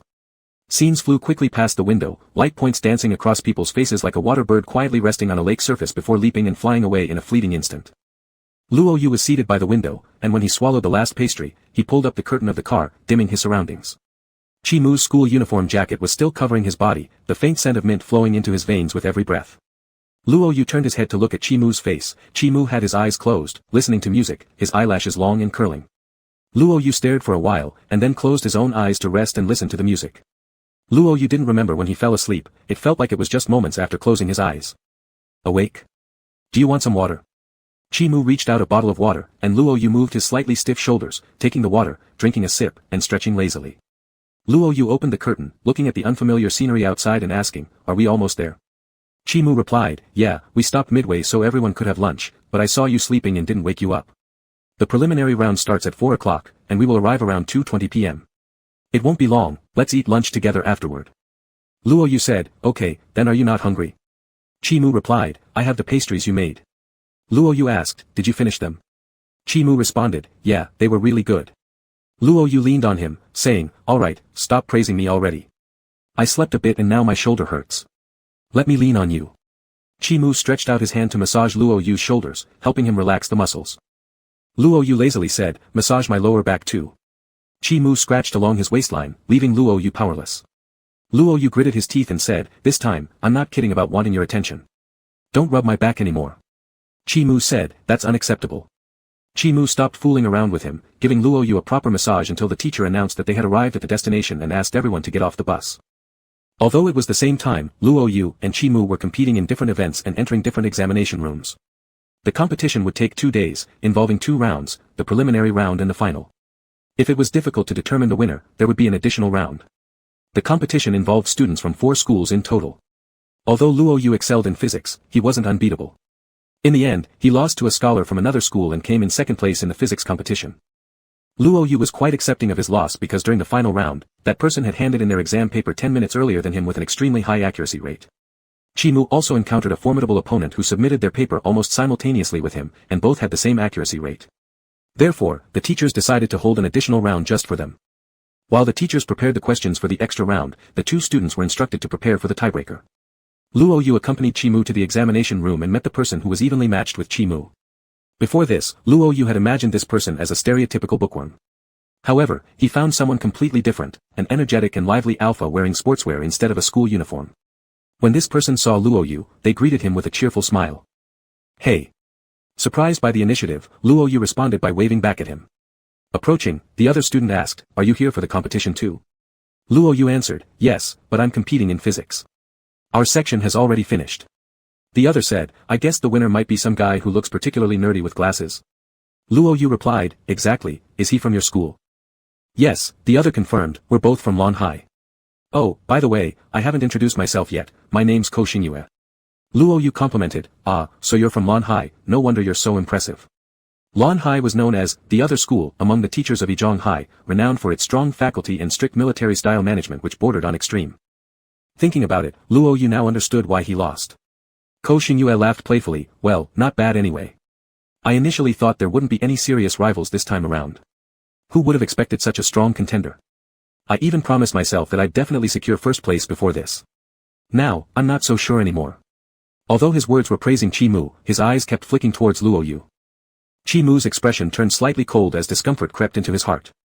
Luo Yu casually draped his arm over Chi Mu's shoulder and spoke in a relaxed tone, "Be more confident, get rid of all uncertainties. You're not getting first place anyway.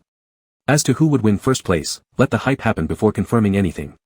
But Luo Yu firmly believed in his boyfriend's abilities, and besides, whether or not he won the first prize didn't matter. Even if someone else took first, in Luo Yu's mind, Chi Mu would still be the best. Ko Xingyue exclaimed, "Wow, so confident, huh?" Luo Yu stated nonchalantly, "I have an accurate understanding of his strength." Ko Xingyue grinned with great interest, "Huh, I've never met such an intriguing Omega before. You're also rather tall. Very unique. Want to make friends?" Luo Yu's face froze momentarily as he touched the back of his neck cautiously, checking his pheromone blocking patch. It was still there, fully functional. Ko Xingyue tapped his nose and said humorously, "My sense of smell is very sharp, especially sensitive to pheromones. Your scent is pretty nice. Is it floral?" Before Ko Xingyue could examine further, a strong mint-scented pheromone burst forth in his nostrils. Filled with aggression and menace, it left him momentarily dazed. He hadn't anticipated that this quiet individual had such intimidating pheromones. In an instant, Chi Mu retracted his own pheromones, not wanting to affect Luo Yu. "Chi Mu, this doesn't concern you." With a firm grip on Luo Yu's hand, his actions exuded a possessive claim. Understanding immediately, Luo Yu couldn't help but cough, hiding his laughter by leaning onto Chi Mu until his shoulders trembled. Ko Xingyue rubbed his nose, saying sheepishly, "Oops, sorry. Didn't know you two were a couple." Still gazing at Luo Yu, he stubbornly added, "But can I at least have your contact information? Just in case I regret later." Luo Yu shook his head, "Unnecessary. I doubt I'll regret it." "But things aren't always like that," Ko Xingyue countered, "you shouldn't limit yourself to one option only." Sensing potential danger, he quickly interjected, "Listen, we're not supposed to fight during competitions." After realizing the power dynamics through pheromones earlier, Ko Xingyue hastily left to avoid a possible altercation with Chi Mu. With a neutral expression, Chi Mu focused intently on Ko Xingyue's retreating figure, the air around him heavy with tension. Pretending to sniff beside Chi Mu, Luo Yu teased, Let me see whose vinegar bottle just tipped over, the sour smell is overwhelming." Chi Mu remained silent, but his mood soured visibly. Luo Yu blew a breath into Chi Mu's ear, pretending to sound as if he'd just realized something. "Oh, so this person is mine." Chi Mu still didn't speak, but his grip on Luo Yu's hand tightened. Luo Yu shook his hand slightly, "Big brother Chi, don't be mad. If you're upset, we can teach Ko Xingyue a lesson after the competition is over." He deliberately lowered his voice, letting his tongue graze Chi Mu's earlobe. "Big brother, you looked so handsome earlier." Chi Mu was calmed by his actions, yet still desired nothing more than to pin him against the wall for a deep kiss, marking him with possessive ownership so that no one else would dare challenge his claim. But the testing room was in the school and there were cameras here. Luo Yu noticed his improved mood and smiled, opening his mouth teasingly, "Not mad anymore." Chi Mu, still mad. Luo Yu, such a sour alpha, let me guess what you were thinking just now. Luo Yu smirked, I bet you were imagining how to mark me and then keep me locked up at home, making sure my whole body smelled like you. Better yet, make me pregnant, and even though I'd be heavily pregnant, I wouldn't be spared. Instead, I'd be begging you. Right? Chi Mu stiffened his body, his breathing slightly paused. Luo Yu, stop it. Luo Yu feigned surprise. You weren't actually thinking about that? Of course, alphas understood other alphas best. Luo Yu could imagine perfectly well what Chi Mu might be considering. Back when he himself was an alpha, anyone who tried to poach on his territory would have had their heads bashed in without hesitation. Chi Mu admitted honestly, yes, I thought about it. Luo Yu responded, I knew you'd think about that, big brother, you're such a bad boy. Luo Yu giggled, so just keep fantasizing. If you try anything real, you'll get a beating. Chapter 75. A fleeting moment of mouthy indulgence feels great, but constant indulgence brings greater excitement. Luo Yu discovered that he was particularly wicked when facing Chi Mu, wanting to see him lose control and get aroused. He couldn't help being captivated by his flirtatious moves. As for what consequences might follow later, they'll deal with that then, not now. Chi-Mu could only sigh as he tried hard to suppress his emotions. I won't do that. Thoughts like confining Luo Yu at home so that only he could see him were merely a passing dark idea, rooted in the control instincts of an alpha. But Chi-Mu would never do that, he could not bring himself to do it. Luo Yu, bold and teasing, dragged out his words, won't you do what? Lock me up or refrain from, when I'm heavily pregnant. Luo Yu's mouth was covered by Chi-Mu, his eyes curving into a crescent moon with mocking glee, mischief written all over his face. Chi-Mu said, keep this up and I won't be able to hold back. Luo Yu calmed down, removing Chi-Mu's hand, muttering softly, all right, no more talk. Just a joke, nothing serious. We can think about pregnancy after we're married. I don't want it too early anyway. The human mind truly changes with time. If it had been during the early stages of Luo Yu's gender transformation, anyone mentioning pregnancy to him would have met with explosive profanity. But now, thinking about it didn't seem so bad. Luo Yu found it somewhat miraculous, this matter of procreation. The way Luo Yu thoughtfully envisioned the future softened the lust Chi-Mu had felt earlier, transforming it into another sentiment as he imagined how their future together might unfold. Luo Yu gently shook Chi-Mu's head, snapping him out of his daze. Stop, your expression's getting weird. Don't overthink it. The rematch is starting soon, cheer up. All this talk about pregnancy and childbirth is still far off, Luo Yu reckoned, perhaps a few years down the line. Right now, focus should remain on exams. Chi-Mu was brought back to the present by Luo Yu and nodded his understanding. Luo Yu teased Chi-Mu's hair and enjoyed admiring his handsome boyfriend's face, patting his shoulder afterward. Entering the examination room, Chi-Mu's competitiveness surged stronger than ever before. At first, Chi-Mu had no particular concern for winning or losing, content with finishing the test. Now, glancing at Ko Xingyue next to him, his gaze grew cold. Chi-Mu submitted his exam paper first and exited the room. The results would be announced half an hour later. When the team teacher excitedly announced the news, the other students cheered and congratulated each other, while Chi-Mu remained the calmest one there, though a faint smile at the corner of his lips betrayed his good mood. All right everyone, pack your stuff. We're heading back. Since the exam lasted 2 days, teachers arranged hotel rooms for the students, 2- or 3-person rooms. Luo Yu and Chi-Mu were assigned a double room. Upon entering, after using the card key to unlock the door, Luo Yu pushed Chi-Mu against the door. His breath hot, his pheromones rich and sweet, he rubbed his nose on Chi-Mu's cheek, engaging in affectionate caresses. My boyfriend's amazing, let me give you a kiss. Like fire, Luo Yu melted away the coolness from Chi-Mu's features. A struggle of possession followed, blending tenderness with dominance. Chi-Mu seemed deliberately to reclaim some of what he'd lost earlier in teasing, not letting go until Luo Yu's senses were tingling. Rubbing his swollen lips, Luo Yu felt pretty satisfied. Returning to school in the afternoon, a few hours of rest were all that stood between them and evening study sessions. Word of their competition results reached the school instantly. Their class teacher gleefully announced it just as Luo Yu and Chi-Mu entered the classroom, greeted with enthusiastic applause. How often did Luo Yu face such treatment? In the past, his arrival typically turned the whole class silent. What was it like? Not bad at all. Ding Ruisi exclaimed, Brother Yu is awesome, not surprising coming from you. Pointing to Chi-Mu, Luo Yu replied, got second place, no big deal, praise him instead if you must.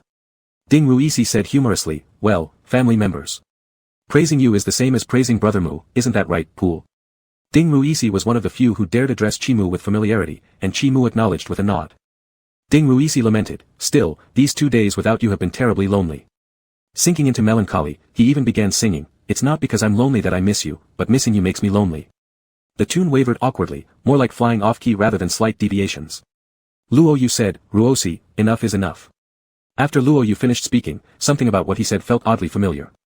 Ding Ruisi exclaimed, you used to always tell me to shut up, but now you're even mimicking Chi Ji's tone. Is this what they call perfect harmony between spouses? Luo Yu snapped, shut up. Ding Ruisi sighed deeply, much better. Luo Yu gave him a light tap on the head and scolded, you're going to talk yourself to death. Aside from these daily interludes, life returned to its usual routine. Time jumped from the end of September to mid-December. The academic life was monotonous every day, with nothing particularly new happening, morning and evening self-study sessions, endless homework and continuous exams. Just studying alone filled the days to the brim. In the earlier years of high school, hearing about senior year seemed both full of anticipation and pressure, but actually reaching it, one discovered it wasn't all that different, just with a more intense learning atmosphere. Teachers would occasionally wax poetic on the lecture podiums. Amidst such an atmosphere, Luo Yu secretly dated Chi-Mu while finding stolen moments together amidst their busy lives. Aside from those close to them, no one else knew they had started seeing each other. The Chi-Yu couples thread on the school forum still existed and grew even stronger, as the incoming juniors and sophomores fell for their good looks. Some tried to approach them, but before they could initiate any conversation, the expressions on Luo Yu and Chi-Mu's faces effectively deterred them. Little Rose by Jingzhu advanced to her second year, dating a junior boyfriend. On one occasion, Luo Yu happened to see them holding hands pass by. Little Rose waved at him freely, and Luo Yu's fleeting aversion dissolved instantly.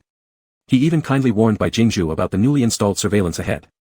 Unfortunately, Bai Jingzhu had already been caught on camera and suffered a breakup with her young boyfriend. Regarding this point, Luo Yu had to admit the convenience his alpha gender and appearance afforded him in the past. Not only before surveillance cameras, but even in front of teachers and principals, he and Chimu openly held shoulders and hands without arousing any suspicion. Ding Ruisi consumed sour lemon and dog food every day, sarcastically calling himself an excellent lemon tree grower and premium dog food tester. Yet, he was too preoccupied fighting math problems to have time for love.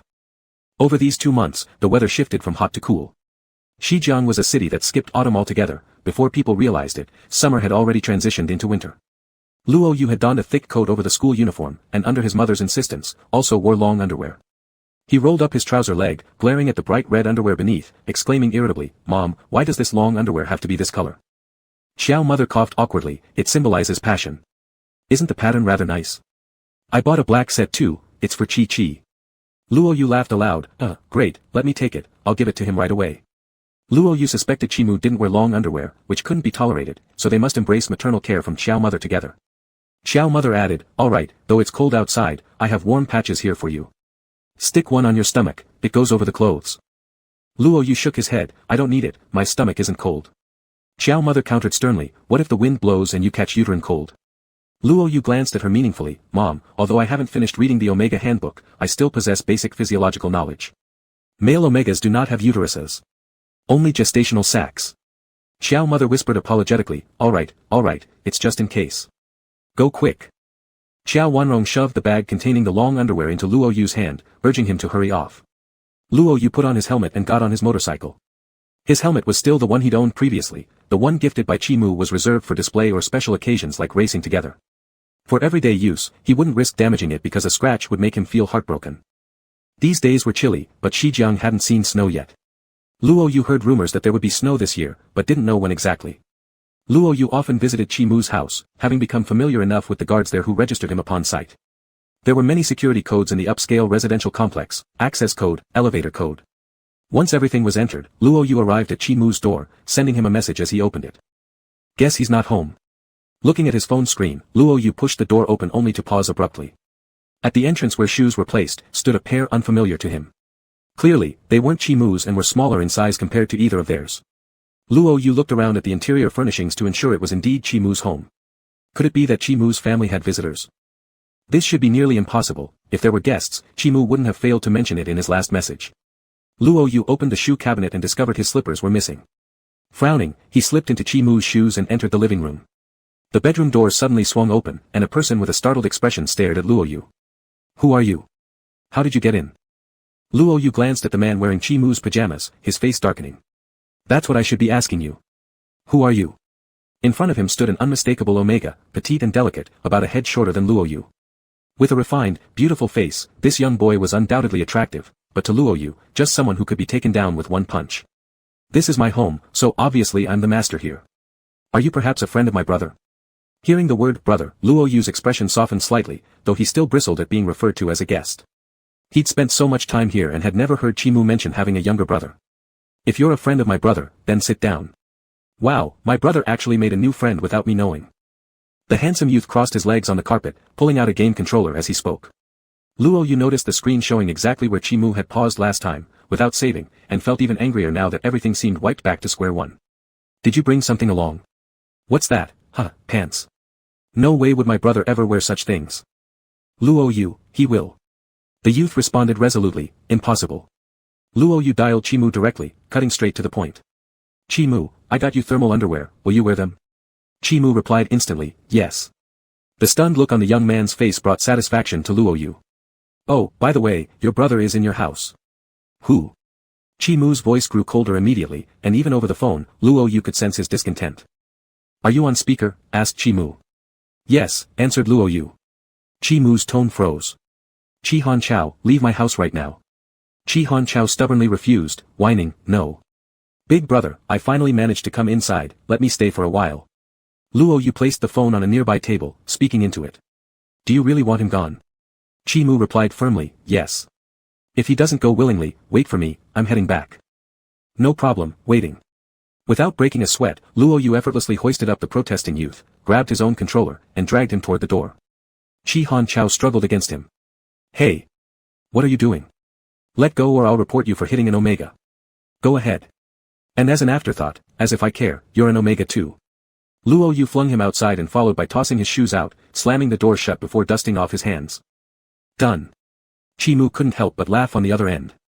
Impressive. Chapter 76. When Chi Mu arrived home, there was no one at the door. When he opened it and went inside, Luo Yu was holding a controller and rebrushing his records. Chi Mu didn't see any shoes, so he stepped directly on the floor. He only approached after the icy chill clinging to him had dissipated in the room temperature. Luo Yu's mood wasn't great. Even if that person was really Chi Mu's younger brother, he was still quite irritable, let alone how Chi Mu and his younger brother didn't seem to get along too well. Luo Yu still hadn't beaten his old record back, so he temporarily saved the game, then put the controller aside. Luo Yu noticed he wasn't wearing shoes and swung his own feet. Yours is with me, mine has been taken by your younger brother, I just threw him out directly, so I didn't get my shoes back. Chi Mu sat beside him and held his hand. That was well done. We can simply change to another pair. Luo Yu raised an eyebrow. Your reaction? Is that really your younger brother? Chi Mu, yeah, from the bloodline point of view, that's true. Luo Yu, then your relationship isn't good, right? Chi Mu, right, today I didn't know he would come here, I don't know how he got in since I never told him the password of our place. I will ask clearly.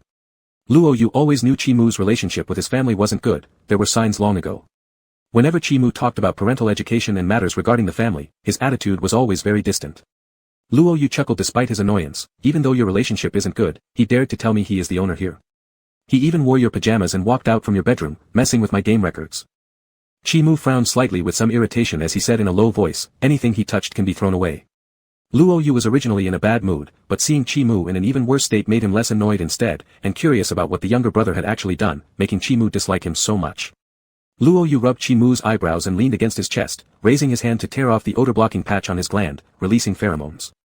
The faint scent of forsythia filled the room, lingering tenderly on Chi Mu's heart. Feeling Luo Yu's soothing comfort, Chi Mu lightly played with Luo Yu's soft hair ends. Luo Yu adjusted his posture while lying in Chi Mu's arms and found a comfortable spot before speaking. I've never seen you hate someone this much. Chi Mu, in my view, he doesn't deserve my affection. Chi Mu organized his thoughts and briefly recounted something he planned to tell Luo Yu in the future. Luo Yu was ready to listen attentively, yet Chi Mu, maintaining his usual cool guy demeanor, still expressed his past using merely a few long sentences. But every word hinted at experiences that made Luo Yu feel uneasy. My parents always expected a lot from me when I was young. When I didn't meet their satisfaction in certain matters, they wouldn't talk to me at all, sometimes for as long as a month, which first happened when I was around 6. Chi Hanzhao is 3 years younger than me, living an entirely opposite life from mine.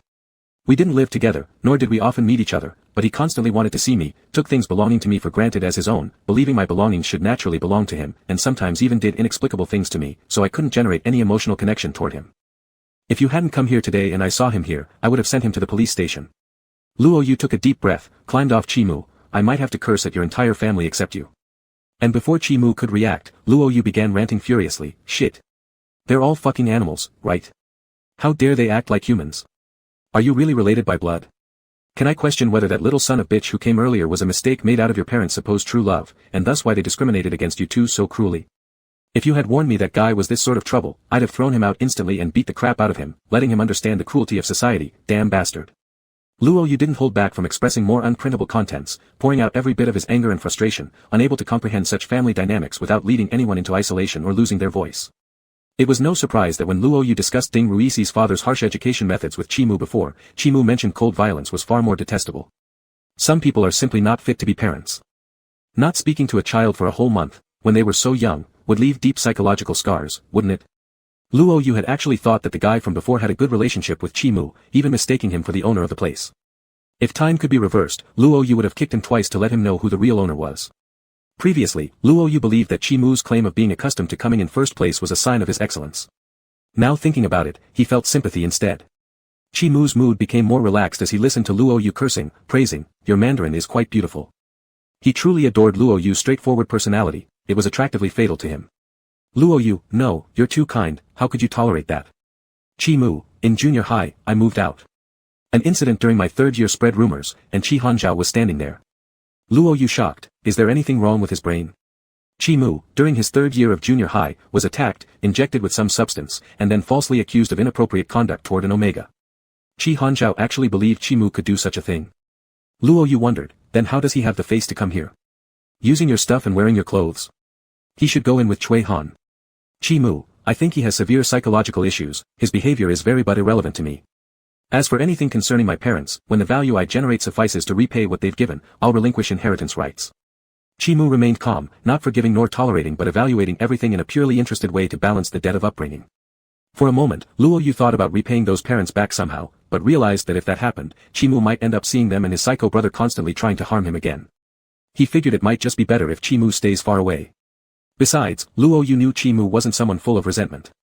Chi-Mu was truly virtuous. No wonder Luo Yu often felt, despite being the same age, that Chi-Mu seemed much more mature than himself. He was even thankful that such a strange family hadn't twisted Chi-Mu. Luo Yu cupped Chi-Mu's face, unable to resist exclaiming, "What kind of earthly treasure are you?" Chi-Mu smiled faintly, not that exaggerated. "Luo Yu, I'm serious, are you really your parents' biological child?" Chi-Mu answered calmly, "I've done a paternity test. Perhaps because my mother was mentally unstable and nearly died while giving birth to me, she became colder toward me." Chi-Mu actually asked before, but received the answer, "You are the eldest son, and an alpha, it's natural." Chi-Mu didn't believe it, deducing the most likely truth from past experiences. Being believers in spirits and ghosts, especially his mother's mental instability, the family encountered misfortunes until Chi Hanzhao was born, leading to improvements. Chi-Mu's cheeks were puffed by Luo Yu holding them, causing his speech to slur slightly. "I originally planned to tell you after things were settled. I also didn't tell them so as not to bother you, but I don't know what Chi Hanzhao will do." Luo Yu raised his eyebrows, "Who's afraid of him? People like that, I can handle 10 alone." Luo Yu pinched Chi-Mu's cheek, giving his boyfriend a loving kiss. "Don't think about those bastards, our Chi is so good, I like you immensely." The pheromones emitted by Omegas revealed their true thoughts. Luo Yu wouldn't say any words of comfort, directly exposing his emotions in front of Chi-Mu, letting them merge into Chi-Mu's bones, allowing Chi-Mu to clearly perceive his heart at this moment. Two streams of pheromones intertwined, sincerely opening up hearts without any pretense. A brief kiss ended, leaving a lingering gentle atmosphere. Chi-Mu gazed into Luo Yu's eyes, his voice slightly hoarse, "Meeting you is my fortune. Chi-Mu, even if you hadn't become an Omega. Watching the alpha version of Luo Yu would still make Chi-Mu happy." So now when he mentioned those unpleasant things, he wasn't that sad anymore because one lucky, joyful matter was enough to offset all the other unpleasant aspects of life. Behind Chi-Mu was the sofa, where Luo Yu pressed him down, rubbing against Chi-Mu's cheeks. "Luo Yu, how does my big brother know how to speak sweet words like that? Shouldn't the mood be about me consoling you?" Luo Yu's hand tapped lightly on Chi-Mu's body, which due to winter's chill was colder than usual. Luo Yu placed his hands under his shirt and shivered at the cold touch. When Chi-Mu tried to pull away, Luo Yu held on. "Luo Yu, big brother, why are you so good at saying pretty words? This atmosphere should be about me comforting you, right?" Luo Yu didn't intend to do anything, just help Chi-Mu keep warm. Chi-Mu quietly held him, a faint smile playing on the corner of his mouth. Even in the midst of winter, with Xiaoli Enkyo around, it felt like spring. After being embraced for a while, Chi-Mu started dealing with family matters. He threw away the bed sheets and quilts from the bedroom and even got rid of the bed, but still felt it wasn't enough. Home was Chi-Mu's absolute private domain, neither Tang Yu nor Wei Ku had ever come in. Chi Hanzhao was like an infectious virus to him, as if every corner had been contaminated by his presence. "Chi-Mu, let's move." "Luo Yu, alright, let's move if you want to. I'll just find you at a new place." "Chi-Mu, I'm thinking of finding a new place and also putting your name on the property certificate." Luo Yu chuckled, "What? Being my brother isn't enough for you anymore? Now you want to be my financier too?" He shook his head, "I know what you mean, but it's not necessary. You've already been good enough to me. I hope that later, when I have the ability, I can stand with you and share the burdens." Luo Yu sought no other material gain from Chi-Mu besides the helmet he cherished, which he carefully placed in Chi-Mu's house. Ownership of cars or any other gifts insisted on remaining in Chi-Mu's hands. "Luo Yu, the reason I fell in love with you is just because I want to be with you." Leaning against the door frame with arms crossed, Luo Yu smirked, "If you really want to give me something, we can talk about that later, or better yet, when you become my marriage partner, you can still give me something then." Luo Yu teased him, "At that time, I'll call you, hubby, right?" But as soon as those words were spoken, Luo Yu couldn't hold back the shivers and shook off some goosebumps. "It sounds weird. Calling you big brother rolls off the tongue much easier." Clearly, Chi-Mu didn't agree with this sentiment. Chapter 77. It was only when he reached the brink of losing control that Chi-Mu finally came to a halt. Luo Yu was made burning hot by his actions. Today, he had worn an extra pair of thermal pants, and it felt like he was about to explode from the heat. The bed sheets and quilts were missing from the bed in the bedroom, and Chi-Mu did not want to step into this room. He pulled Luo Yu to his usual dark room for watching movies. The winter daylight seemed somewhat dim, and the light-proof dark room was pitch black. They stumbled and overlapped onto the soft sofa. The air was filled with the rich scent of pheromones. Luo Yu slowly realized that even the most patient person would turn from an iceberg into a volcano when their emotions exceeded the threshold, breaking through barriers and opening doors. Depriving senses, controlling breathing, commanding heartbeats, occupying minds, Luo Yu's will retreated further and further, being thrown high up to the peak. This was the only time they had been so intimately entangled without being in heat, their passion blazing like fire, driving away the coldness of winter. Luo Yu struggled to control his body under these emotions, moving according to Chi Mu's rhythm. There was one thing that troubled Luo Yu: due to physical reasons, Omega's endurance and resistance are generally worse than Alphas. His degradation in other aspects was acceptable, but the decline in this aspect really made him very upset. Luo Yu's eyes were blank as his mind experienced a dazzling explosion followed by just white light. But when he sensed Chi Mu's warmth, Luo Yu instantly regained clarity. Luo Yu's breath was disordered, not yet. Perhaps due to the extreme relaxation of his body at this moment, even the foreign sensations were not too intense, but Luo Yu knew that something was there and it was still moving. Chi Mu's voice was hoarse, "Don't worry." He smeared the meandering moisture on his fingers onto Luo Yu's body and wiped off the sweat on his forehead. Luo Yu had long legs, but curling up wasn't comfortable. Fortunately, this couch was tall enough. Even if the legs hung down from the edge of the couch, they wouldn't touch the ground. That sensation was actually quite terrifying, continuously brushing past each other, knowing fully well that Chi Mu would not go too far, but still experiencing a sense of invasion in this persistent confusion. When it was over, Luo Yu took some time to recover before getting up, heading towards the shower with Chi Mu. Their clothes were still clean, so Luo Yu picked them up. Passing through the living room, he didn't forget to take the red heart thermal pants bought by Mrs. Chiao for Chi Mu to wear after the shower. The young tycoon wearing autumnal underwear for love, Luo Yu couldn't help laughing out loud at Chi Mu. "Luo Yu, how about we swap? I think you'd look more authoritative in red, ha ha ha ha ha." Chi Mu looked at him bending over laughing, glanced at himself in the mirror, and found that he looked good, plus it was warm. After tidying up the movie room, Chi Mu and Luo Yu started discussing where to move. "Luo Yu, apart from the villa you rented out, do you have anywhere else to live?" Luo Yu thought that starting all over again with selecting a new housing project and decorating would take at least a year, by which time they would already be attending university and may not stay in Shi River. Even if there was an existing housing option, decoration would still take time. During this period, Chi Mu must have somewhere to live. Chi Mu shook his head. "I only own these 2 properties under my name." From the day Chi Mu decided to cut ties, he avoided using his family's money as much as possible, and anything he had used, he would return with interest, severing completely afterward. Luo Yu, stroking his chin, thought of a good idea. "Why don't you come live at my house? There is a guest room at my place, though might it be too small for you?" Although Chi Mu could rent another place, privately Luo Yu wanted Chi Mu to come live at his home, to be warmed by Mrs. Chiao's maternal love, allowing him to feel the warmth of home. But then he also wondered if his house might be too small for Chi Mu. After all, Chi Mu's current bedroom was already twice as large as their guest room, let alone the study such as an office space. Luo Yu didn't want Chi Mu to be uncomfortable. "Chi Mu, it won't be too small, only, won't it disturb Auntie?" "Luo Yu, how could it? You don't know how my mom always talks about you, Chi this and Chi that, always praising you. If you were to come to our house, she would be thrilled. Anyway, you're not sleeping in the same room as me, she won't worry." Chi Mu nodded, his lips lightly lifting. Chi isn't short. Luo Yu hit him once, grinding his back teeth with a hidden grudge. "Shut up. So long, damn it, why was it so long," causing him discomfort. Things were roughly settled, and both Luo Yu and Chi Mu were people who valued efficiency. They said move, so they moved.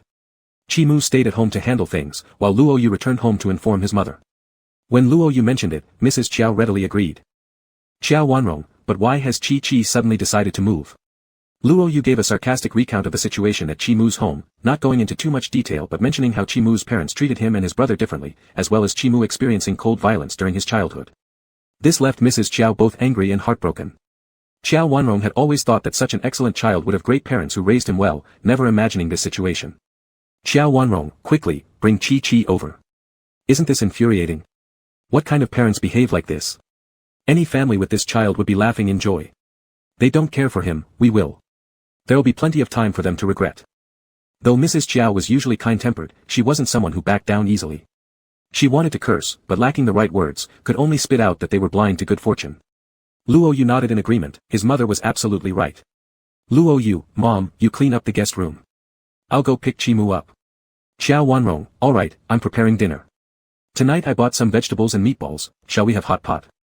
"Luo Yu, no problem." Chi Mu packed very quickly.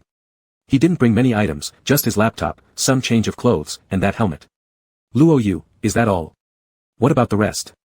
Chi-mu, I'll have someone deliver them to the villa and store them there temporarily. That villa wasn't rented out frequently, so Chi-mu could store everything on the third floor, sealing it off to prevent others from entering. When Chi-mu entered the house, Mrs. Chiao was cooking the base in the kitchen, filling the rooms with delicious aromas. Hearing the sound, Mrs. Chiao, wearing an apron, poked her head out from the kitchen to greet him. Chi has come. The guest room is ready. Just put your things there and we can start eating soon. Chi-mu nodded, a faint smile appearing on his face. Sorry to disturb you, auntie. Mrs. Chiao waved her spatula. Don't mention it. Treat this place as your own home. Luo Yu, Mom, watch out, don't splash oil everywhere. Xiao Wanrong, got it. Help Chi out.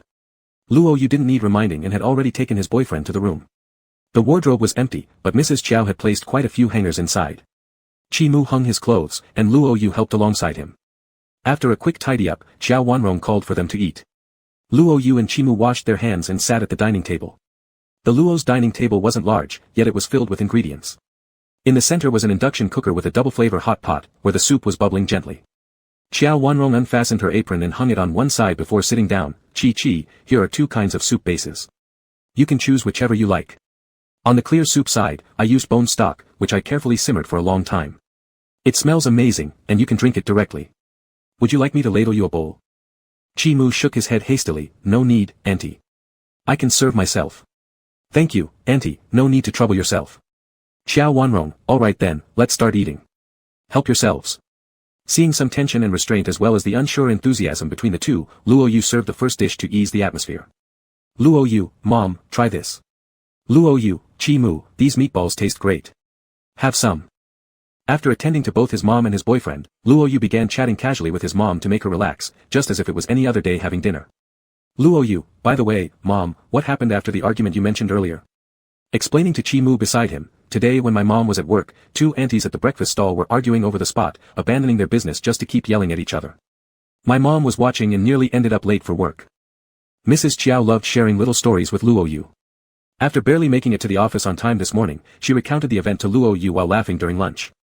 Mrs. Chiao coughed lightly. Son, give me some face here, but haha really, that scene was so funny. Pool Chi, you'd laugh too. Guess what? I saw them arguing in the morning, and when I came back in the evening, those 2 sisters were still at it. Too committed, huh? Luo Yu, people from West River take arguing seriously. They can argue without doing anything else all day long, just aiming to win. Mrs. Chiao, exactly, I can't negotiate prices at the market because I'm no match for the older ladies. Luo Yu, Mom, it's because you're too weak. You should learn from Aunt Wang next door. The last time I saw her buy clothes for her kid, she bargained 200 down to 70, it was pure skill. While chatting with Xiao Wanrong, Luo Yu didn't forget to signal Chi-mu, fishing out a meatball and offering it to him. Chi-mu smiled faintly, took a bite, and nodded at Luo Yu, signaling that it tasted good. Luo Yu arched an eyebrow, of course, as it had been certified by him. Xiao Wanrong noticed their silent exchange and smiled even more broadly, replying to Luo Yu's earlier comment, I can never match Sister Wang's skill. How about you? Doing well in school. Luo Yu, let me introduce you, my boyfriend here is the top student in his grade. He couldn't help but be excellent, don't worry about it. Xiao Wanrong, I'm completely reassured, our Chi is truly outstanding. Xiao Wanrong laughed heartily, thinking about how smart her future grandchildren would definitely be, not to mention how good-looking they'd surely turn out. Luo Yu, exactly, our Chi is incredibly talented. Chi-mu blushed slightly from the praise, his face brimming with youthful awkwardness. Not that great, he murmured modestly. Luo Yu picked some vegetables from the plate and handed them over to Chi-mu, there's no need for modesty between family. My mom here prides herself on being the dance queen at the square near our house. With such an amazing mom, we have every reason to be proud. Chi-mu's smile grew broader, all right. The steam from the hot pot swirled up, reaching into Chi-mu's eyes. Chi-mu appreciated this kind of mother-son interaction, the family atmosphere was extremely relaxed, full of the warmth of life. They were chatting casually about trivial matters from their neighborhood, but Chi-mu found everything fascinating to listen to. Although Luo Yu hadn't said much directly, every gesture clearly conveyed, this home belongs to me, and it belongs to you too. Chapter 78. The fact that they were living together was something Luo Yu didn't originally plan to tell anyone. But since their way home was the same and they lived in the same neighborhood, classmate Ding Ruisi discovered something was off on the first day. Ding Ruisi exclaimed, you two are already cohabiting. Luo Yu responded, if not living in the same room counts. Ding Ruisi asked further, but you two actually want to live in the same room? Luo Yu smiled, is there anything wrong with that? Ding Ruisi questioned, would your aunt actually agree? Luo Yu nodded, yes, she agrees. Ding Ruisi remarked, brother Yu, don't you see the 3 parts of shock, 3 parts of envy, 3 parts of melancholy, and 1 part of nostalgia in my eyes? Luo Yu shoved his head aside without mercy. What do I see about your hammers? Ding Ruisi hugged his head lamenting, comparison kills people. If I dare to live with an Omega, my father would break my legs again. Ding Ruisi moaned, ahahaha, but even so, I still yearn for it, ahahaha. Just then, Ding Ruisi's father came walking by carrying some vegetables. What are you thinking about? Ding Ruisi acted as if nothing happened and hummed a song. I want to fly up to the sky, side by side with the sun, the world awaits me to change. Ding Ruisi put an arm around his father's shoulders and waved at Luo Yu and Chimu. Yo, Dad, what did you buy? Let's go home, I'm starving. Luo Yu also waved goodbye to Ding Ruisi and went home holding hands with his boyfriend. Tang Yu and Wei Ku found out about this just a little later than Ding Ruisi because when Chimu had a video conference using his laptop at night, Tang Yu noticed that the background was different from usual, so he couldn't help asking. Chimu relaxed his serious expression and smiled easily at the corner of his eyes, saying, I'm at his place. He added, and I can stay long-term. Tang Yu. Wei Ku. Alright, we know you're feeling overjoyed. Indeed, love could indeed cause changes in a person. Just look at our boss who used to be such a cool celibate young man, now, After the meeting was over, Tang Yu asked another question. Boss, what Christmas gift are you planning to give to Big Sister? Although calling Luo Yu Big Sister feels weird, Tang Yu doesn't call her that in front of Luo Yu because she isn't used to hearing it, so both Ding Ruisi and Tang Yu refer to them as Brother Chi and Brother Yu. Christmas is approaching. These days, the shops near the school gate have all set up miniature Christmas trees, decorated nicely, cards and apples being sold hotly. Chimu nodded, thought of the prepared gift, and looked forward to the arrival of that day. But this gift wasn't exactly a surprise, because Luo Yu already knew what he was going to give. This gift was supposed to be given by Luo Yu, but since they've been inseparable, it was easy to discover what the other person was doing. A few days ago, Chimu found Luo Yu secretly knitting a scarf. However, this skillful work was too difficult for Luo Yu, who lacked dexterity. He failed many times and finally gave up completely after being seen by Chimu. He could design models and tools himself, but only lacked the Omega-like talent in this particular area. Thus, things developed into this. Luo Yu said, sorry, I really cannot continue knitting this scarf. My mom even said I was knitting a sweater. She said she can't help me, so I will change my gift. Chimu stayed silent for a while and suggested, or I'll take over. So, that ball of yarn and the 2 hooks fell into Chimu's hands.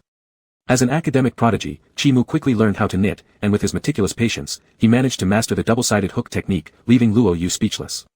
On that day of Christmas, the atmosphere at school changed mysteriously. Winter mornings are dim, lights were turned on early, windows closed with droplets condensed on them, fog today made the campus appear misty. People handed the written Christmas cards to those they wanted to send them to, some tables placed apples and chocolates, even those who don't celebrate Christmas were drawn into this festive atmosphere. This was undoubtedly a good time for confessions, and compared to students from lower grades, senior high students could express more practical and beautiful words. Wanting to grow together with you and enter a good university. Luo Yu and Chimu also received quite a few cards that day. Especially on Luo Yu's desk, there were many apples and chocolates placed there. Luo Yu stood in front of his own desk without untying the dark red scarf around his neck. He looked at the gifts on his table and then shrugged helplessly at Chimu. Ding Ruisi said, worthy of being my brother Yu, your charm hasn't faded over the years. But I bet you won't accept these things, right? Ding Ruisi rubbed his hands together and was ready for recycling. Luo Yu raised an eyebrow and said, if I took them all, wouldn't someone get upset? Their friend typically kept jealousy tightly bottled up, but if opened even a little, the strong aroma was apparent. Ding Ruisi saluted, understood. I will dispose of these items immediately and recover the shattered hearts of various betas and omegas. Chimu added, and the ones here. Ding Ruisi replied, no problem. Ding Ruisi opened his backpack, swung his arms widely, and dumped all the apples, chocolates, and other snacks from their 2 desks into his bag. As for those cards, Chimu helped Luo Yu store them all, placing them into his drawer. Although these items would inevitably end up being thrown away, Chimu didn't plan to throw them directly into the trash now. Instead, he'd deal with it after school somewhere else. After happily taking care of the food, Ding Ruisi turned his attention back to Luo Yu. Brother Yu, this scarf looks really nice on you, it's very delicate. The color of the scarf was red, and Luo Yu already had fair skin, which under the accent of the scarf, became even whiter.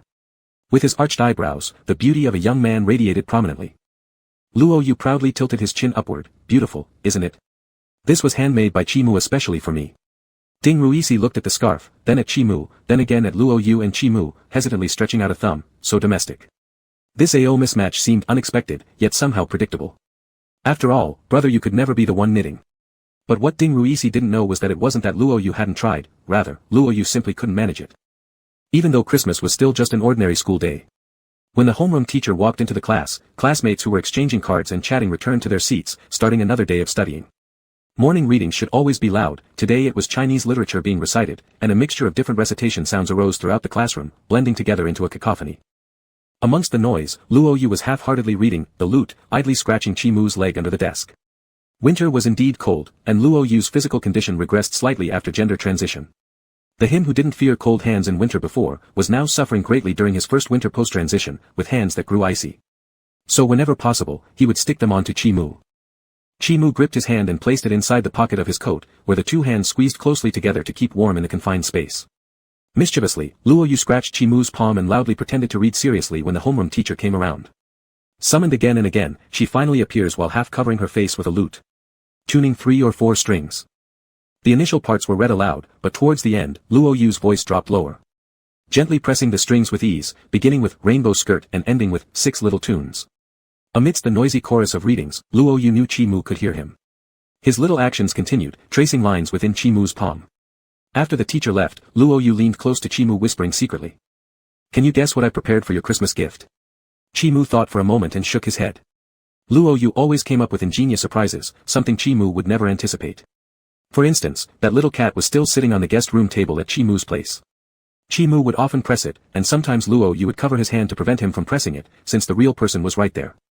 Hearing a recording in front of oneself was no different than public shaming, it was too embarrassing. Luo Yu smirked, "It will absolutely surprise you. You'll see when you come to my room tonight." Because of this sentence from Luo Yu, Chi Mu felt the day was passing unusually slowly. Time seemed deliberately stretched out as he waited, each minute and second feeling much longer than usual. Chi Mu frequently glanced at his watch, and seeing this, Luo Yu laughed mischievously. During evening self-study, the math teacher was in charge, using the last 30 minutes to go over yesterday's test paper. Ding Ruisi was unfortunately criticized. "Math teacher, Ding Ruisi, how did you explain to me last time? You said your bond with math was deep. So why did you still make careless mistakes on the test?" Ding Ruisi, "Teacher, matters of the heart aren't something that can always be judged by right or wrong." The whole class burst into laughter and the math teacher was momentarily dumbfounded by this response, so he let school dismiss 3 minutes later than usual. Chi Mu's glare was sharp enough to send Ding Ruisi straight out of the world. Trembling, Ding Ruisi had no idea where he had gone wrong. Though anxious in his mind, Chi Mu still maintained composure as usual when it came to approaching the moment. Without Luo Yu's initiative, he didn't go to Luo Yu's room, simply watching Luo Yu finish his nightly routine, then shutting the door as usual. Standing outside Luo Yu's closed bedroom door, Chi Mu hesitated whether to intrude now. He knocked softly, his voice clear against the quiet night air. "May I come in?" There was no response from within. Chi Mu opened the door gently. The lights were off, but the curtains were drawn open, and moonlight streamed freely over the bed, mingling soft silvery hues with the white sheets, which stirred Chi Mu's heart like a drumbeat. Luo Yu murmured groggily, "I've been waiting for you for ages. What took you so long? If I hadn't turned the heater on, I'd probably be frozen stiff by now." The dark red scarf was the only item capable of providing some warmth, though not merely wrapped around the neck, loosely draped around waist and legs as well, exuding an aesthetic of particular beauty. With a hint of amusement in his tone, Luo Yu added, "It takes quite some effort just trying to keep myself warm. Luckily, your scarf is long enough. Look, your Christmas gift, why don't you unwrap it yourself?" Chi Mu thought inwardly, Luo Yu was indeed his nemesis. Completely knowledgeable about ways to gradually erode his sanity and obliterate his reason. Chapter 79. The red string tied, disordered plum blossoms blended into the snow. Luo Yu shook his hand, "You untie it for me. I let you open the gift, not to tie it again after opening." Although the scarf was soft, Chi Mu had wrapped it in several layers. Luo Yu couldn't break free, and he could only kick Chi Mu with his legs. Chi Mu grabbed his ankle and continued painting new plum blossoms around Lian Xiao's body. Chi Mu's voice was almost a sigh, "You always tempt me like this. Luo Yu, isn't this supposed to make you happy? Could it be, isn't this holiday gift, your favorite?" Luo Yu's voice was broken, full of implication that Chi Mu should consider carefully before answering. Luo Yu thought this was the best gift in the world, rejecting no opposition. Chi Mu, like so much it hurts. Chi Mu tightened his grip on his hand, clarity disappearing from his voice, replacing it with a shadowy tone, "And I'll note it down." Startled by Chi Mu's action, Luo Yu moved his leg in panic and started objecting rationally, "This is unfair. When have you not benefited? How can you possibly add one more entry against me? This is just losing money for me. You better not think about it anymore." Chi Mu looked up amidst the blush-white scene, his eyes facing the moonlight, his dark hair and black pupils making him exceptionally handsome, mesmerizing people's hearts. "I'll note it down for myself." His breath fell upon Luo Yu, his lips curved slightly, "I'll repay you well in the future, so as not to your kindness towards me." His murmurs became softer and softer, drowned in the dew-covered stamens of flowers. Luo Yu was like a fish thrown onto the shore, stiff all over. He couldn't move, the dark red scarf acting as an accomplice. And yet it was something he gave to Chimu willingly. That feeling was stranger than needing special sanitary pads during certain periods, it wasn't even in the same league. Luo Yu almost bounced off the bed. Luo Yu, damn, get lost. So unfamiliar and extreme were the sensations, they wanted to escape through the nerves transmitting to the brain. Luo Yu's fingers grasped at the air in vain while still cursing under his breath. The more he cursed, the weaker he got, almost sounding like he was begging for mercy. Luo Yu, I don't want you to repay me, I didn't mean for you to open the gift like this. Could it be any simpler? Others all use their hands to open gifts. Why did it come down to talking with Chimu? Chimu didn't have time to talk, seriously doing his own thing. Since Luo Yu had trained himself, even in this situation he could struggle to understand what was happening. But it's better not to look because once he saw, it almost killed him. Chimu, when provoked, was nothing like his usual self, carrying an aura of life-taking intensity. Luo Yu lay still, hazily wondering why Chimu hadn't taken off the scarf yet. He felt powerless, like walking on clouds. Afterwards, both Luo Yu and Chimu enjoyed themselves. Not wanting Luo Yu to have a sore throat the next day, Chimu planned to find another place, or recreate their behavior in the movie room from last time. But Luo Yu thought it wasn't right to keep treating Chimu like this, so he took the initiative to eat some mint candies. However, mint really shouldn't be consumed excessively, especially when not skilled at handling it. The next morning, Luo Yu found his voice hoarse. But with limited time, Chimu couldn't help prepare rock sugar pear soup or Sichuan fritillary loquat syrup. So, they went to school as it was. Ding Mueji said, Brother Yu, are you catching a cold? I have cold medicine. Do you want some? With winter approaching, flu was rampant. Ding Mueji had caught a slight cold a few days ago, so he bought some cold medicine. Luo Yu shook his head, no, he didn't need it. Ding Rueji, ah. I know you don't like bitter things, but this powder actually tastes sweet. Let me quickly get you a cup. Ding Rueji enthusiastically fetched a paper cup by the water dispenser at the end of the classroom.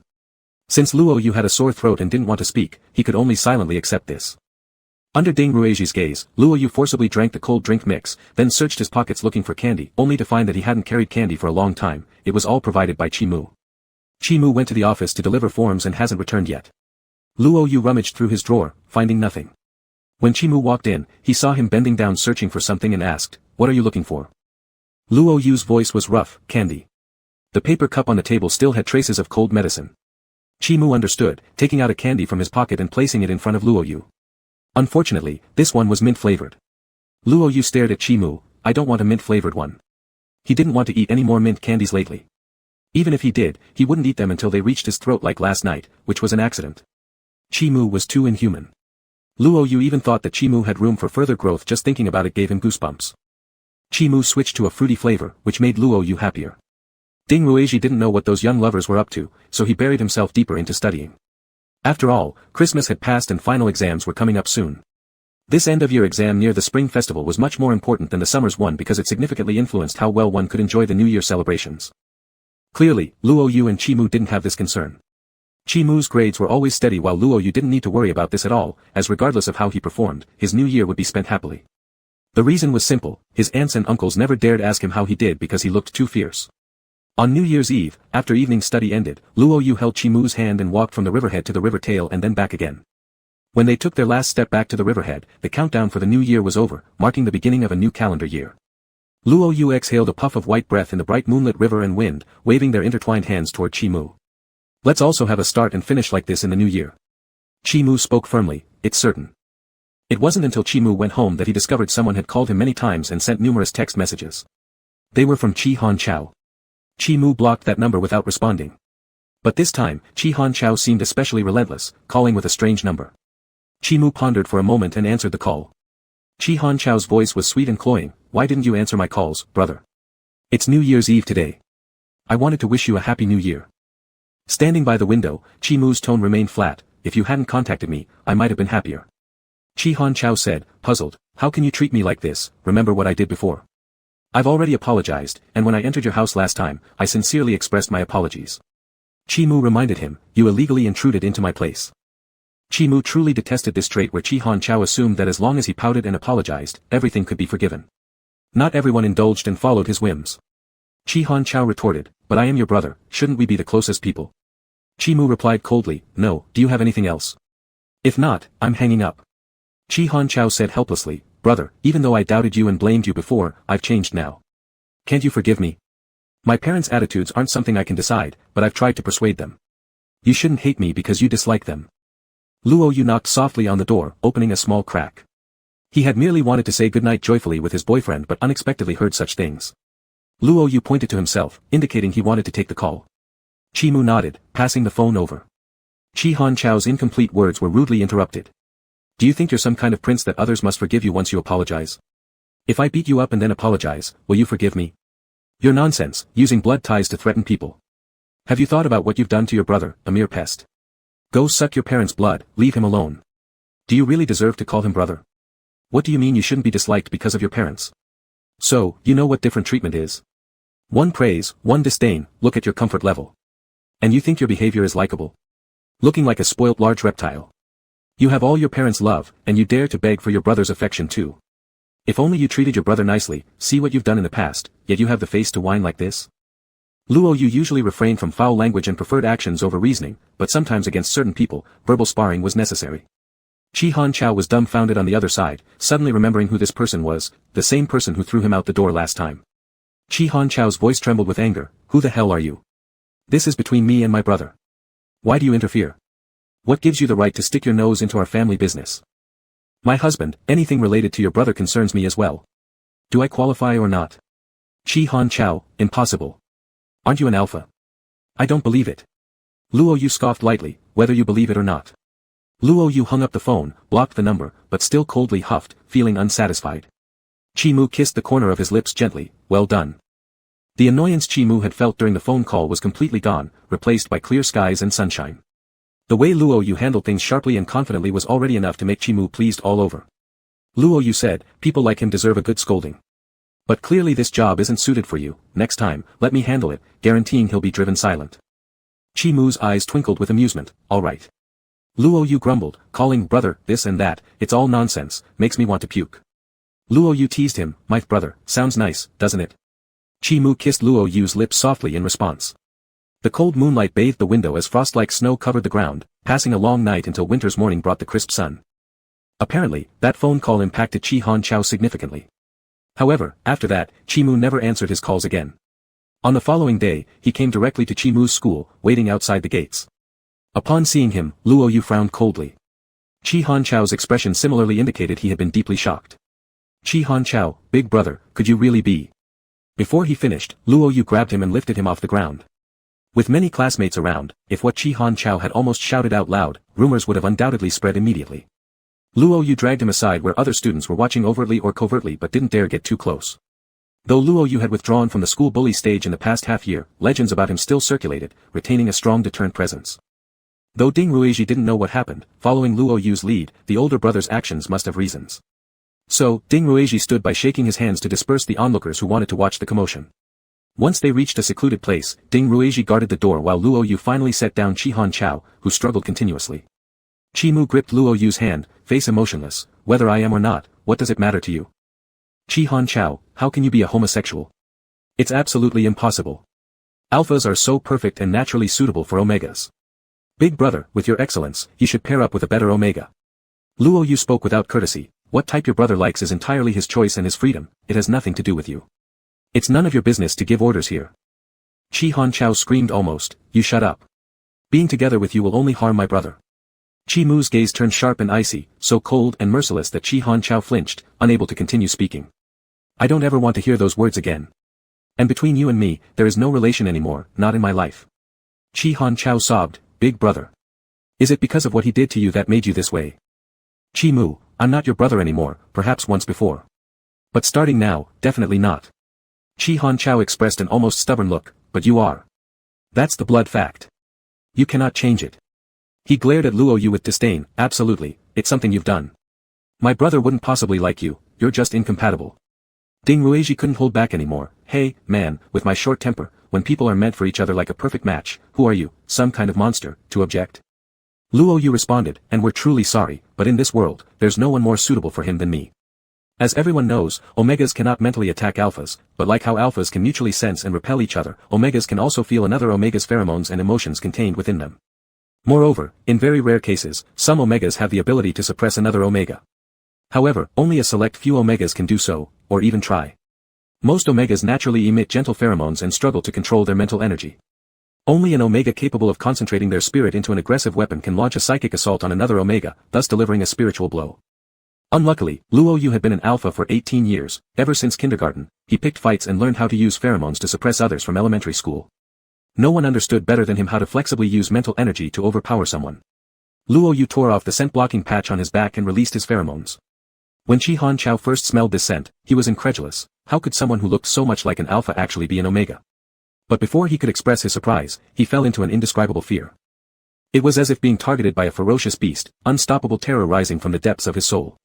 His brain even produced buzzing hallucinations, feeling like being thrown into the deep sea, helplessly sinking, breathing suppressed, forced to sense impending death. Chi Han Chao's body went stiff in place, pupils dilated, and his body trembled slightly. He couldn't escape that sensation of mortal danger. He had never experienced anything like it, only forcibly maintaining rigid eye contact with the predator, expecting at any moment to be torn apart by an incoming beast. When the pheromones retreated, Chi Han Chao collapsed softly onto the ground, tears streaming down his face. Chi Han Chao stammered, "That was a pheromone attack. It's illegal, illegal." Luo Yu smiled leisurely, "Shall I enlighten you? The law only prohibits alphas from attacking omegas using pheromones, but it never forbids omegas from attacking other omegas." Luo Yu continued, "Be reasonable and live your life. If you want nightmares every night, feel free to test the consequences of continuing to bother me."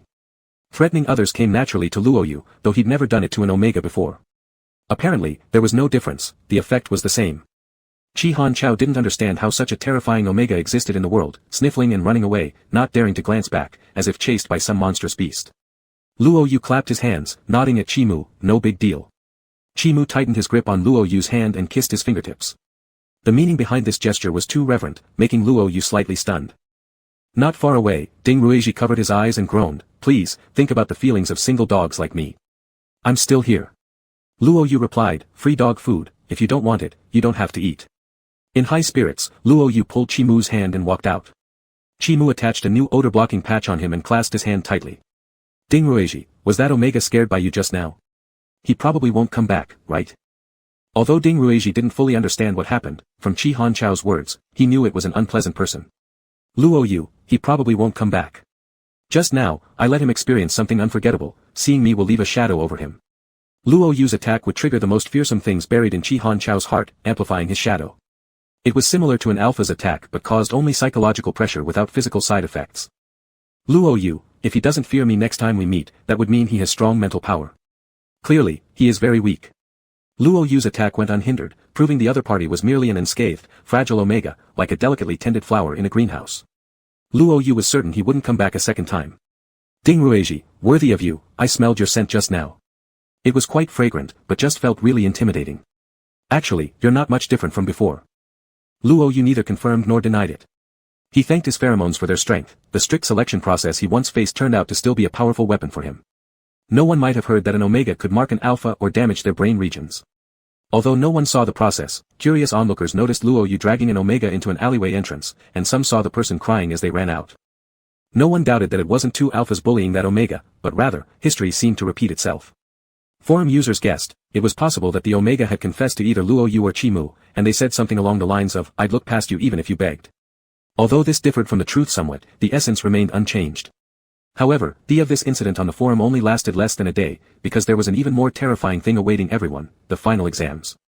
Compared to the final exams for freshmen and sophomores in high school, the stress for the graduating seniors was obviously much greater. The homeroom teacher knocked on the desk with a test paper and said, "Students, cheer up. Although the final exam is not the college entrance exam, you need to approach each test as if it were the college entrance exam. This is the time to evaluate your achievements for this semester. If you want to have a good holiday, you'd better do well on these exams. Read aloud louder." The students responded in a scattered manner, each holding a book and increasing their volume to shout. Ding Ruizhi was secretly eating a crepe when he got startled by the sudden shouting, nearly choking. He painfully tugged at Luo Yu's clothes, begging for a sip of water. Luo Yu tossed him his breakfast milk, and Ding Ruizhi quickly gulped down a big mouthful, feeling as though he had been brought back to life. Chi Mu placed his milk on Luo Yu's desk. Luo Yu sipped 2 mouthfuls through the straw and placed it in the middle of the table. Chi Mu took it and drank 2 more sips before placing it back in the middle. Ding Ruizhi looked at the milk in his hand, suddenly feeling that it had lost its taste and soul. As the final exams drew closer, the teachers had already finished teaching all the content and allowed them to review. Every day was filled with tests and various types of exercises. The question C strategy never grew old. The teachers believed that no matter how difficult a problem might be, repeating it 8 or 9 times would make anyone proficient. Amidst this busyness, Luo Yu's mind was occupied daily by all kinds of math problems and formulas.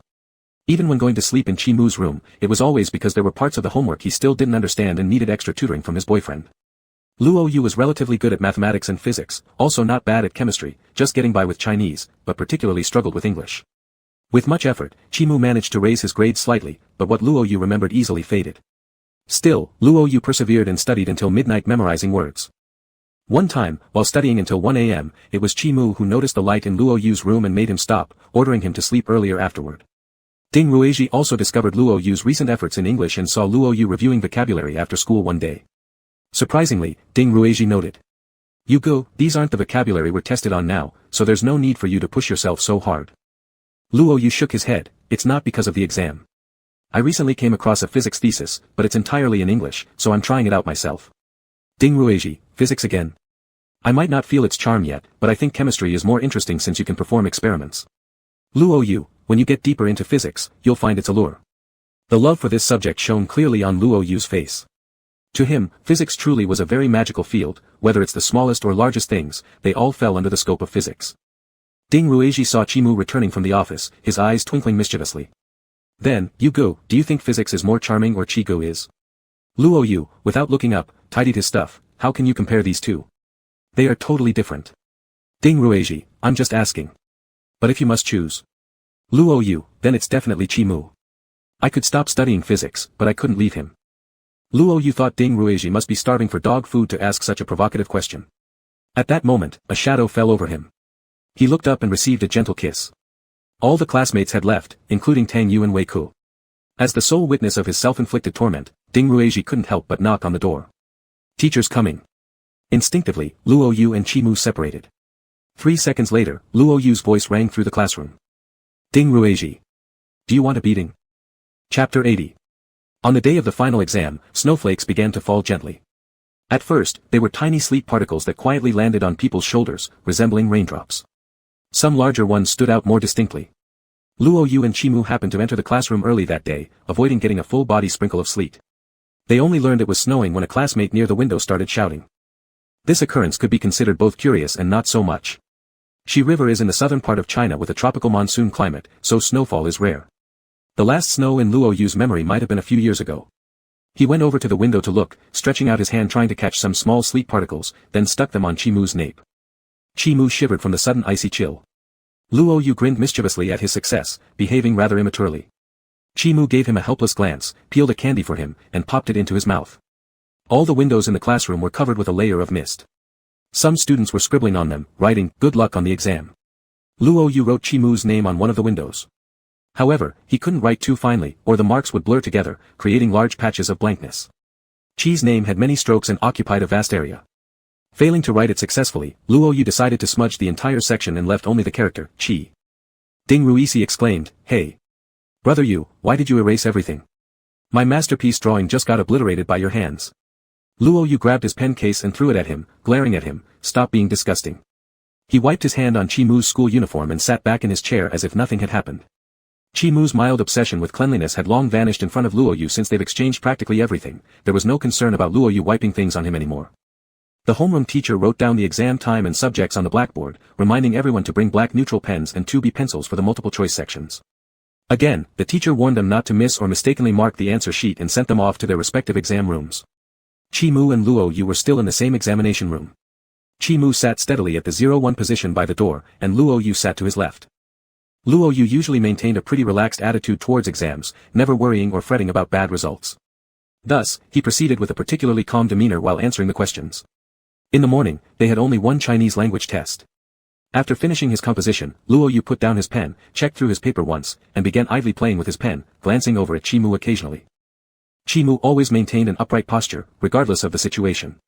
Luo Yu seemingly had never seen him lounging lazily on the chair, always sitting straight back like a white poplar tree. After a few minutes, Luo Yu glanced at his watch. There were still more than 10 minutes left until the exam ended. He leaned on the desk to watch Chi Mu. A few moments later, the proctor noticed his gaze and gave him a warning look.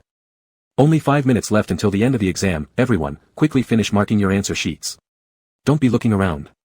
Luo Yu paid no attention, continuing to stare at Chi Mu. The proctor walked over and tapped his desk lightly. Luo Yu remained nonchalant, resting his head lazily, saying, "Teacher, I'm not looking around. I've been focused on gazing at this handsome guy all along." He pulled out his answer sheet, showing it under the teacher's eyes for inspection, implying he wasn't provoking trouble. Chimu also turned around and made eye contact with Luo Yu. Luo Yu blinked his left eye teasingly at him. The charm emanating from this handsome boy made even the teacher cough awkwardly, pretending to ignore what had transpired, and returned to the podium. When the exam finished, and they stepped out of the teaching building, the snow had already accumulated on the ground. A layer of frost coated the street trees, dressing the world in silvery whiteness, extraordinarily beautiful. Willow catkins floated through the air. Luo Yu stretched out his hand to catch the snow, feeling it melt into droplets in his palm, trickling through his fingers. "My hands are going to get cold soon." Chimu dried the water on his hands with a handkerchief, placing his hand inside his pocket to warm it up together. It was winter, and the snow blurred vision, and the thin layer of snow, underfoot, turned into ice, making it quite slippery. So everyone paid attention to their steps, none noticing the intimate moment between the two in the snow. Chimu held an umbrella, and the two slowly strolled out of the school gate. Ding Ruisi wisely didn't interfere with their private moment, walking alone behind them with his cap on, exuding a fragrance befitting a proud bachelor. Luo Yu exhaled a white mist. It's almost time for the new year. Chimu, This year, their final exams ended only about 10 days before New Year's Eve. After tomorrow's exam, in another week or two, it would be the new year. "Luo Yu, are you going home for the new year?" Luo Yu knew he was saying something trivial since Chimu hadn't yet cut ties with his family. Of course, he'd have to go home for the new year. But secretly, Luo Yu hoped Chimu could have a happy new year. Chimu, likely. "Luo Yu, if there's anything, remember to tell me. I'll keep my phone on all day." Luo Yu's concerned look made Chimu smile faintly. "Okay." His voice was light, melting into the snow. On the day the final exams ended, everyone stayed back in the classroom for a thorough cleaning. As they left, classmates waved goodbye to each other, wishing to meet again next year. All the desks and chairs in the class were arranged neatly, and with the locking of the doors and windows, this semester officially came to an end. The campus gradually grew quiet and desolate, the trees by the streets bidding farewell to the students leaving, awaiting their return in the spring. A few days before the new year, Chimu had already received a call asking him to come home. Luo Yu helped him pack his clothes. Luo Yu took out the red thermal pants from his own room and folded them neatly, placing them inside Chimu's suitcase. "Originally, I thought I should give you something to take home, but then I realized there's nothing convenient enough. Otherwise, just wear my pants. When you miss me, pull down your pants, and you'll feel warmth. If your parents or brother have bad attitudes, think of me standing beside you." Luo Yu thought it was an excellent idea, thermal pants as a source of winter strength. Chimu's voice held amusement. "All right. Luo Yu, if anything bothers you, just call me. If your brother starts nagging, leave it to me." Chimu, "All right." Luo Yu watched him zip up the suitcase and leaned against him. "Luo Yu, remember to send me messages every once in a while." Chimu, "I will definitely." Luo Yu waved his hand, "Then go, see ya." Luo Yu didn't want to do any grand farewell like sending off for miles, he restrained himself from continuing to ramble. Falling in love truly makes people behave strangely. Though he knew Chimu wouldn't suffer any loss, he just couldn't let go. "Chimu, see you after the new year." Luo Yu nodded, thinking Chimu was just going to open the door and leave, but unexpectedly received a lingering kiss. With strong winds outside, Chimu didn't let Luo Yu see him off downstairs. Luo Yu stood by the window watching Chimu's figure grow smaller until it disappeared. He sat on the bed, his mind going blank for a moment, feeling something indescribable in his heart.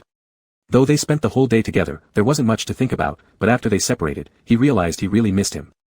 The second day after Chimu left, the research institute called. After dragging it out for half a year, through constant failures and repeated experiments, they finally managed to develop a special suppressant for Luo Yu just before the new year. Although the principle and function weren't entirely alike, calling it a satisfaction agent sounded strange, so it was still named a special kind of suppressant. Luo Yu took a taxi to the research institute and returned with the little box. The packaging of the box was very tight. Inside, there were 4 tubes of suppressant, tinted slightly green, looking rather appealing. Since the heat cycle hadn't started yet, now wasn't the time for random use, so Luo Yu had to wait until that day to try it out and see how effective it was. Luo Yu's heat cycle would fall between the 25th and 28th, with New Year's Eve being on the 24th, Chimu planned to find Luo Yu on the first day of the new lunar year, making sure Luo Yu used the suppressant under his watchful eye in case of any issues with the suppressant. Luo Yu placed the suppressant in a drawer and then went out shopping with Miss Chiao. They had been gradually buying New Year goods, and because neither mother nor son would return to their hometown for the new year, they didn't buy too much. On New Year's Eve, Luo Yu posted couplets on the door. Firecrackers weren't allowed in the residential area, and neither Luo Yu nor Ms. Chiao had the habit of lighting them anyway. Bright red window decorations covered their home, adding a festive touch. The New Year's Eve dinner was eaten in the evening. In the afternoon, Ms. Chiao prepared part of the dishes in advance, putting them in baskets, and set off with Luo Yu. Their destination was the cemetery for paying respects. Ms. Chiao's expression was calm as she brushed away the snow around the gravestone, touching the cool photo on the tombstone. If we count precisely, you've been gone for 8 years. I brought your favorite foods, and there's wine too, but you're only allowed a small cup. Xiao Wanrong placed the food in front of the gravestone and had Luo Yu pour a cup of wine, spilling it in front of the grave. This year, I have so many things to tell you. There's something special about our family now. I think if you were still here, I would have worried for a long time, but since you're not, how come I feel like I can handle it? Luo Yu didn't interrupt his mother's conversation with their father, standing a bit far away as he looked around at all the tombstones, the sky heavy with dark clouds. When Xiao Wanrong got up and waved to him, Luo Yu approached, picking up the wine bottle and pouring another cup. Dad, I'll pour you another one, this one is for both of us. Mom won't say anything, we had an agreement before, but I may have to break my word now, I can't be like you anymore. You know, this situation is hard to figure out, but since it's like this, I just have to accept it. Luckily, life hasn't been too unbearable because I met someone really special. Luo Yu was deeply moved as he thought about how quickly the last half-year had passed, fast enough to make him feel almost incredulous. Maybe it was because he wasn't alone, life hadn't felt too hard to endure, and happiness outweighed hardship. Even though he'd changed gender, it hadn't made as big a difference as he imagined. Those who loved him still loved him, and those he loved also cherished him. He has a great personality, extremely talented, and treats Mom very well. You know, I never believed in genetic compatibility, but now thinking about it, maybe there is some truth to it, it was destined. He will take care of Mom with me in the future. Don't worry. Luo Yu kept talking until everything he wanted to confide was shared, then he went home with Xiao Wanrong. For the New Year's Eve dinner, Xiao Wanrong didn't prepare much food, there were only 2 of them, so she didn't bother going overboard. A braised fish was essential, symbolizing prosperity every year. Luo Yu didn't eat much, feeling full quite quickly. He sat on the couch waiting to watch the Spring Festival Gala with his mom. His phone was right beside him, ready to send messages to Chimu at any time. They stayed up until midnight, but Xiao Wanrong was low on energy and retired to her room to sleep before 12. Sitting alone watching the gala, Luo Yu lost interest and returned to his own room. As soon as he lay down on the bed, he felt something unusual under the pillow. Upon checking, he found a large red envelope. Luo Yu didn't know when his mom had put it there, so he left it untouched, placing it back under the pillow. Compared to the warm simplicity on Luo Yu's side, Chimu's atmosphere seemed much colder. The whole family gathered together for a meal, but the atmosphere was unusually stiff. When they learned that Chimu had an Omega boyfriend who was tall, neither Chi's parents had much to say, so they hadn't called or questioned him earlier. They only mentioned now that studies should be his priority. Chimu knew they didn't truly care, and he guessed what they thought. They assumed this was just a casual romance, and in the end, he would still follow their arrangements for a marriage alliance. Chimu didn't plan to explain further. He treated them distantly, merely waiting for the day he could be completely free. At the stroke of midnight, Luo Yu promptly called Chimu. Luo Yu, Happy New Year. Chimu, Happy New Year. Luo Yu, how's it going? No quarrels, right? Chimu, of course not. It's quieter than usual this year, all thanks to you. In previous years, Chi Han Chao always found ways to speak to him, but this year, it didn't happen. Even though Chimu couldn't see him, Luo Yu lifted his chin confidently, good thing that guy knows better. They talked about other topics briefly and unexpectedly fell silent together. Even without words, the atmosphere strangely felt comforting. However, Luo Yu soon began feeling uncomfortable. Luo Yu, it's barely past midnight. Isn't it too early for this to start on the 25th? Luo Yu felt dizzy, shaking his head, trying to clear it. Chimu tensed up inside, why did it come so early? Let me check for flights immediately. Chimu's parents weren't in Shijiang, this year, he flew out of province for the holiday. He had already booked a ticket for the morning, but he didn't expect Luo Yu's heat cycle to arrive so suddenly. Chimu murmured, even if I go now, it might be too late. Luo Yu, get the suppressant. Don't hang up. Luo Yu turned on the speakerphone. Without turning on the light, he stretched out on the bed, searching through the drawer and pulling out one tube of suppressant. His hand trembled as he opened the seal. Chimu, if you feel any discomfort, tell me immediately, and I'll call Auntie to take you to the hospital right away. No matter how anxious he was, Chimu could only keep a close eye on his phone screen. Chimu, Luo Yu, answer my video call. Chimu's voice involuntarily rose, Luo Yu. Fiery magma surged through the blood vessels, reaching the nerve center, making even the sounds in the ears seem distant and blurred. Luo Yu injected the entire suppressant and threw the needle aside. But what arose from the body was not the giant wave that could extinguish the fire. Familiar mint-scented pheromones spread in the air, blending with the forsythia fragrance and forming another scent. It felt like Chimu was right by his side but not really there at the same time. Luo Yu's entire body was flushed red, even his toes curling involuntarily. This feeling almost drove Luo Yu insane, this definitely wasn't the suppressant. Yes, it wasn't meant to be, they surged within the bloodstream, like an unstoppable flood. As if dangling in an empty space, or being battered by endless waves, as if tightly holding onto something yet knowing it was all emptiness. Amidst this turmoil, Luo Yu suddenly became restless, mingling frustration with anger and grievance. Not the same. Substitutes don't replicate the real sensation. Chi Mu was nearly driven mad with worry, constantly calling out Luo Yu's name. Just as he prepared to call Luo Yu's mother, a voice came through the phone. Chi Mu. The voice carried a hint of crying, soft and hoarse, like a cry for help when pushed to the limit. Chapter 81. The frost on the horizon looks like a silver plate, and the light pulses in the depths of people's hearts. Chi Mu's breathing momentarily paused at the soft, drawn-out sound, but he quickly recovered. I'm here. Are you alright? Do you feel any pain or other uncomfortable reactions? The only response from the other end was labored breathing. Luo Yu, agitated, rolled around in bed clutching his pillow. He couldn't describe how he felt right now, as if Chi Mu had bitten his neck and injected pheromones into him, yet it wasn't entirely that sensation. It took him a good while to clearly hear what was being said on the other side, and with great effort, he managed to speak. No problem. Luo Yu unbuttoned the heavy clothes on his body, gripping the bedsheets tightly until his fingertips turned pale. As if a skyscraper had collapsed in his mind, echoing with thunderous booms, reverberating through his entire body, stirring up clouds of dust. The budding flower stamens splashed droplets that followed lines and disappeared into intertwined shadows. The amplified phone call echoed through the air. In a low voice, Luo Yu called out his name, one long sound and one short, filled with tenderness, calling his name. Chi Mu responded. He had just heard the rustling sound of fabric on the other side and tried hard to communicate with Luo Yu. Are you covered by a blanket? No. I'm hot.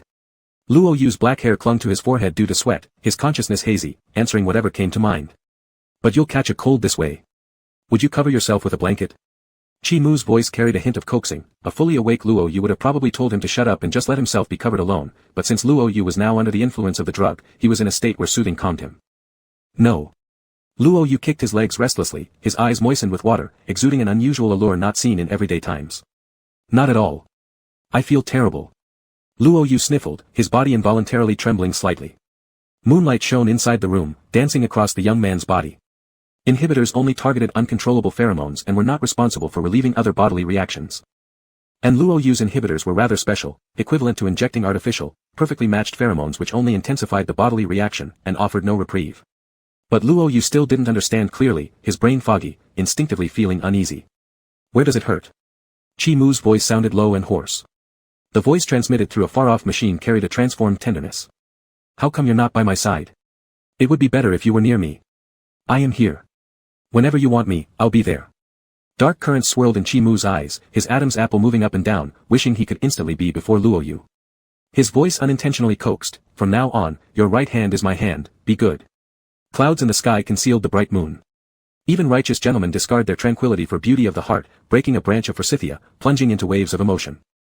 Tenderness can traverse two spaces via cables, achieving some form of actualization. Belief manifests existence. Luo Yu lingered between the real and the imagined, lulled by those voices. The pheromones swirling in the air added a different sensation, as if Chi Mu truly stood before him. Chi Mu stared at the screen, as if through it he could see the person he wished to meet. His breath deepened, mentally touching Luo Yu's soul. Indirect experiences were more thought-provoking than direct ones, akin to broad blank areas. Every drop, every point transmitted was a fatal color of desire tinged with novelty, but when the fire dwindles until it extinguishes, only a vast coolness remains. Before falling asleep, Luo Yu heard Chi Mu's last words, pulling the blanket over his body, dozing off drowsily. Chi Mu listened to his breathing, too reluctant to end the call, letting the sound linger in the night, singing sweetly in his dreams. When Luo Yu woke up, the call had long been disconnected. Seeing the 6 hours and 40 minutes displayed in the call log, his head was still somewhat foggy. His first thought was about what he might have said that kept the call going so long. His second thought was whether Chi Mu's phone bill would explode because of it. Damn your mom's telephone bill. Luo Yu patted his own head and curled up under the covers, feeling the smell of neglect on his body, causing his mood to explode temporarily. He looked at the discarded syringe in the trash can and thought about how truly toxic this thing was. Seeing it reminded Luo Yu of last night, making him feel like his phone was burning hot. He tossed the phone aside to charge, shakily pulling on his coat to take a shower. While washing, he muttered curses, damn thing, shameless bastard, taking advantage while I wasn't fully awake, acting all proper and righteous. Pfft. But even as Luo Yu cursed, he found himself enjoying it, thinking that Chi Mu couldn't see or taste any of it, leaving him maybe just as frustrated. Luo Yu decided that when he saw Chi Mu today, he would definitely laugh at him mercilessly. But after finishing his shower and stepping out of the bathroom, seeing Chi Mu standing in the living room, his thoughts vanished entirely. How did you get here so early? I thought you wouldn't arrive until the afternoon. There were still traces of water dripping off Luo Yu's body. He lifted his hand and wiped the water droplets from Chi Mu's face. I changed my flight, it's the earliest one available. I wanted to come see you sooner. Chi Mu set down his luggage, holding Luo Yu in his arms, letting out an almost inaudible sigh. Xiao Wanrong yawned as she opened the door but froze slightly upon realizing the situation. Her half-finished yawn awkwardly turned into, "Ugh, I'm so sleepy. I must not be fully awake yet. Let me go back to bed for a little longer." Chi Mu let go with obvious embarrassment, bowing slightly to Xiao Wanrong. "Luo Yu, Mom, your acting is so stiff and exaggerated." Xiao Wanrong waved her hand dismissively. "Stop it, you two lovebirds don't want to be disturbed, do you? Pololo has arrived already." Chi Mu, "Yes, Auntie, Happy New Year." Xiao Wanrong, "Happy New Year, Happy New Year. Wait a second, I have something for you." Xiao Wanrong went into the room and returned with a red envelope. "Xiao Wanrong, this New Year's money should have been given yesterday, but there was no way to pass it to you. So, here it is today. Don't refuse it, it's bad luck if you do." Chi Mu nodded sincerely and accepted it. "Thank you, Auntie." Xiao Wanrong, "No need to thank me, it's family, right? Now I'll go freshen up, Pololo came so early. Did you eat breakfast yet?" Chi Mu shook his head. Xiao Wanrong, "Alright, then sit in the room for a bit. I'll call you both once breakfast is ready." Luo Yu agreed, guiding Chi Mu back into the room. The room was messy since he hadn't tidied up in the morning. The blanket was bunched up in a heap, looking disorganized. Luo Yu noticed some faint stains on the bedsheet, pulling the blanket to one side and clearing his throat lightly. A certain troublemaker had already pulled out a fresh bedsheet and helped Luo Yu change it. Ms. Chiao found it strange why Luo Yu was changing the sheets so early in the morning. Luo Yu vaguely explained that he had eaten on the bed last night and accidentally dirted the sheet, earning him a scolding from Ms. Chiao. The matter was then dropped. After breakfast, traditionally they would visit relatives door to door for New Year greetings. However, apart from Luo Fenghe, there weren't many relatives nearby. Ms. Chiao had prepared gifts to bring along and called for Chi Mu to join. Chi Mu seemed a little at a loss. "Should I come too?" Ms. Chiao smiled warmly. "Of course, it's a good opportunity to meet the family early. Xiao Yu's aunt might seem difficult to approach, but she's actually very nice. She supported us in many ways." "Chi Mu, I haven't prepared any gift for meeting her yet." "Ms. Chiao, one from our family is enough, we won't need much ceremony. Come on." Luo Yu patted Chi Mu's shoulder. "Yeah, come on, boyfriend. You've already met my mom, what's wrong with meeting my aunt? That's just Yu Xiaoshuang's mother, you've seen her before." Chi Mu recalled the alpha woman from his memory and nodded. Their arrival added more cheer to the Luo household.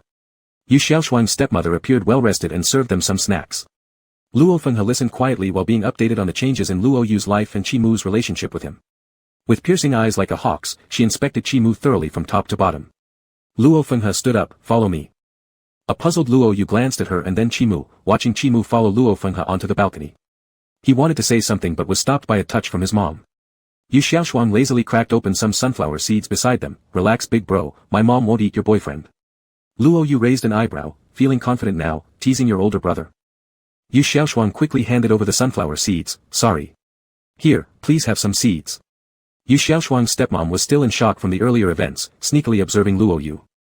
When she heard Yu Xiaoshuang say that, she nudged her daughter's arm, asking silently with her eyes. Yu Xiaoshuang made a gesture. "I only knew a little bit earlier than you." Yu Xiaoshuang and her mother began their conversation while Ms. Chiao added occasional remarks. Luo Yu kept glancing at the two figures on the balcony. There was no worry, just mild curiosity about what they were talking about. Chi Mu stood on the balcony, calmly bearing the alpha authority emanating from the elder. Luo Fenghe looked at him before finally retracting her pheromones, satisfied. "If you ever entertain any ill thoughts in the future, I will discipline you for his father." Chi Mu nodded solemnly. "Please rest assured." They then moved on to other topics and unexpectedly found themselves discussing business matters. Luo Yu had no idea what they talked about but was amazed at how long it lasted. He waited on the couch until he felt as if flowers might wilt. During this time, Yu Xiaoshuang even dragged him to help draw cards for her. 50 tries and not a single one came out. "Where is your luck, big brother?" Yu Xiaoshuang exclaimed, clearly heartbroken looking at her wasted credits. She handed her phone over to Chi Mu as he stepped off the balcony. "This is the last try, Pololo, give it a go. Draw anything but make sure it's all in one continuous stroke without lifting the pen." Without hesitation, Chi Mu wrote the character, Yu, and watched as the screen went black. Yu Xiaoshuang shrieked excitedly. "It's the cut girl I wanted." "Thank you, Pololo." Luo Yu leaned closer. "What nonsense, obviously because I used up all the bad luck beforehand." Yu Xiaoshuang teased. "Big brother, admit it, you're no longer the luck king." Luo Yu turned to Chi Mu. "Impossible. You must have stolen all my good fortune." Chi Mu chuckled softly, sitting down next to Luo Yu, taking his hand gently into his. Cool fingers intertwined between the cracks, palms pressed against each other. A deep, seductive voice whispered near Luo Yu's ear, "Take it back now." Chapter 82. Luo Yu thought it might be because of what happened last night that his mind wasn't clear at the moment. So when he heard this sentence, he actually started thinking about other things. This was definitely Chimu's fault. However, this was at Auntie's place, and Luo Yu didn't dare to act too recklessly or do something spontaneously. He could only endure for now. He said to Yu Xiaoshuang while showing her his open palm, "Give me your phone so I can draw again. There's no way my luck can be this bad." Yu Xiaoshuang fiercely defended her blue lottery ticket and told Luo Yu, "One just came out already, there's no possibility of another one coming right away. Brother, you should just give up. Anyway, you and Qi Gu are as one, why distinguish between you two? Right, Qi Ji's win is your win." Qi Mu expressed approval, Luo Yu. Damn it, his first reaction was that they were as one. Could it be that omega genes make people think dirty thoughts? Luo Yu pressed his temples and felt like he needed to chant some mantras to purify his heart a few times. Luo Yu opened Baidu and typed 2 words but then deleted them. What nonsense behavior. They didn't stay much longer at Yu Xiaoshuang's place either. The relationship between their two families was close in their hearts but not overly frequent on the surface. After conveying their well wishes for the new year and showing their goodwill, by lunchtime, Xiao Wanrong and the others left. After eating lunch at home, Xiao Wanrong prepared to meet up with her girlfriends to play mahjong, leaving Luo Yu and Chimu at home while she went out happily. Chimu was busy working in the room, and Luo Yu lay on his bed with headphones on, playing games. The air conditioner was on in the room, and since Luo Yu got hot from playing, he only wore a sweatshirt. The wide neckline exposed some skin, which Chimu saw and couldn't resist kissing him and leaving a few marks there. Luo Yu pushed his head aside while keeping his eyes on the phone screen. "Young master, focus. How could someone change so much before and after falling in love?" Chimu intensified his actions until Luo Yu looked at him directly. Only then did he nod and agree to stop. "Luo Yu, just wait. I'll see how I deal with you once I'm done with this game." Luo Yu had plenty of ways to distract Chimu, but after finishing his game and seeing Chimu working seriously, he decided against it. His gaze returned to the screen, preparing to start the next game, when he noticed Ding Ruisi was online in the game. That was odd. This time of year, Ding Ruisi should still be visiting relatives back in his hometown. But recalling the New Year greetings, Luo Yu remembered the message Ding Ruisi sent early this morning, at an ungodly hour. At the time, he was preoccupied and didn't notice the elaborate blessing words attached afterward, including things like, 100 years of harmony, and early arrival of precious offspring, all of which made Luo Yu want to knock Ding Ruisi's head open with a hammer. Even though he didn't know how Ding Ruisi found the time to play games, Luo Yu invited him anyway, but the other party refused and then started playing on his own. Luo Yu narrowed his eyes at the game status message and sent a message to Ding Ruisi, but he didn't reply.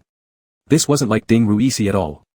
Even if he rejected, he would normally send a message explaining, let alone ignoring Luo Yu after receiving a direct message. It was likely that Ding Ruisi wasn't actually playing games. But this was just a minor hiccup, and Luo Yu didn't pay much attention to it. He continued playing happily.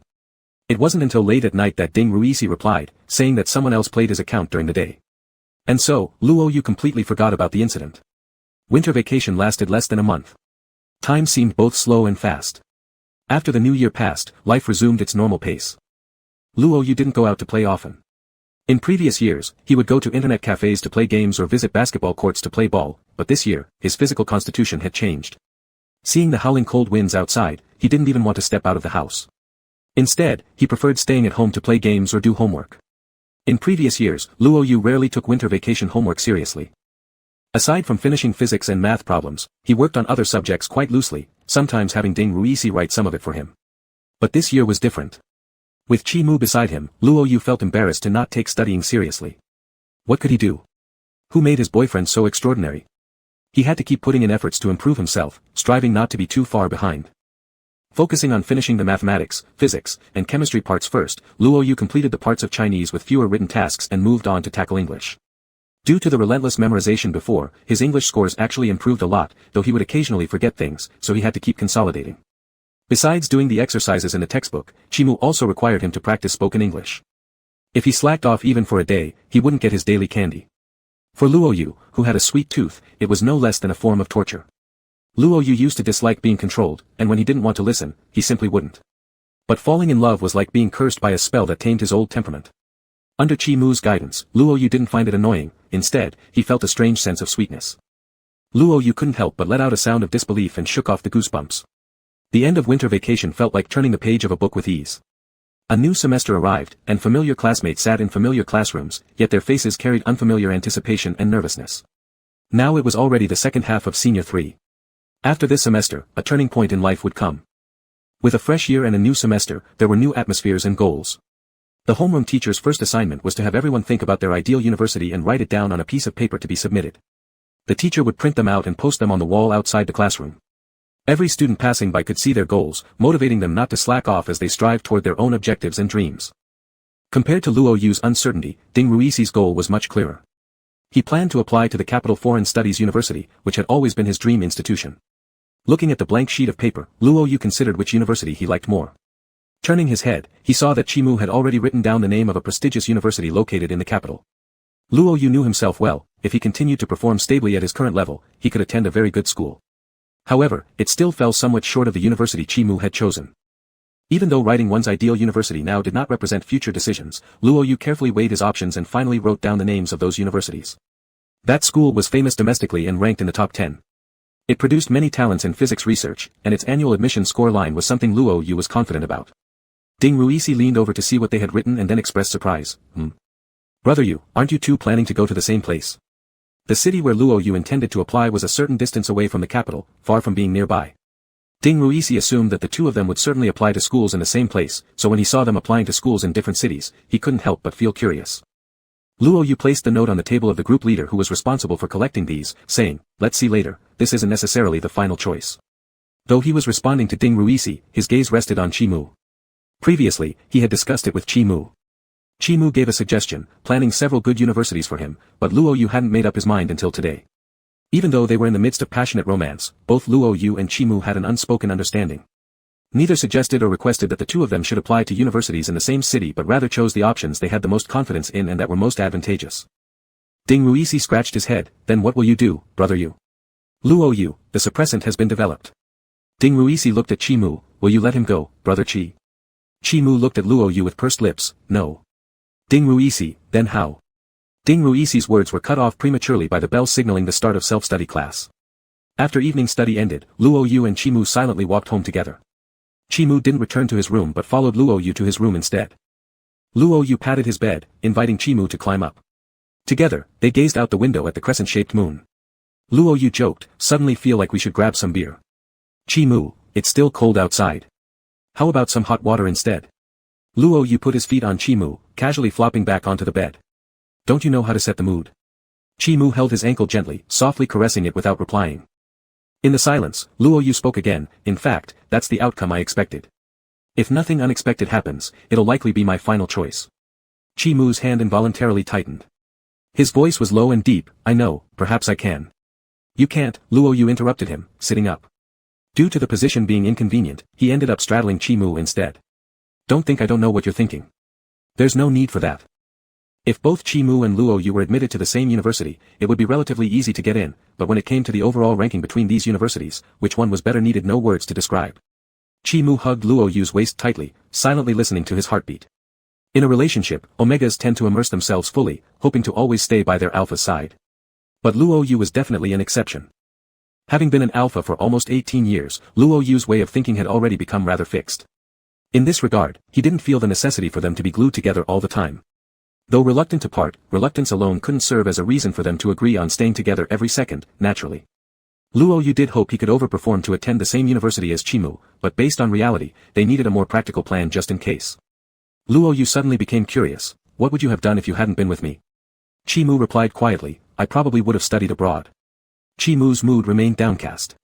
Even though logically he understood what would be the better choice for both of them, the thought of separation, and such a long one at that, depressed him deeply, even though that day hadn't arrived yet. Luo Yu said, "If there's an opportunity, you should seize it." After speaking, he chuckled at his own words and gently patted Chimu's face. "Maybe I'm so confident about us that I act without fear of consequences." He was steadfast in the belief that separation wouldn't break them apart.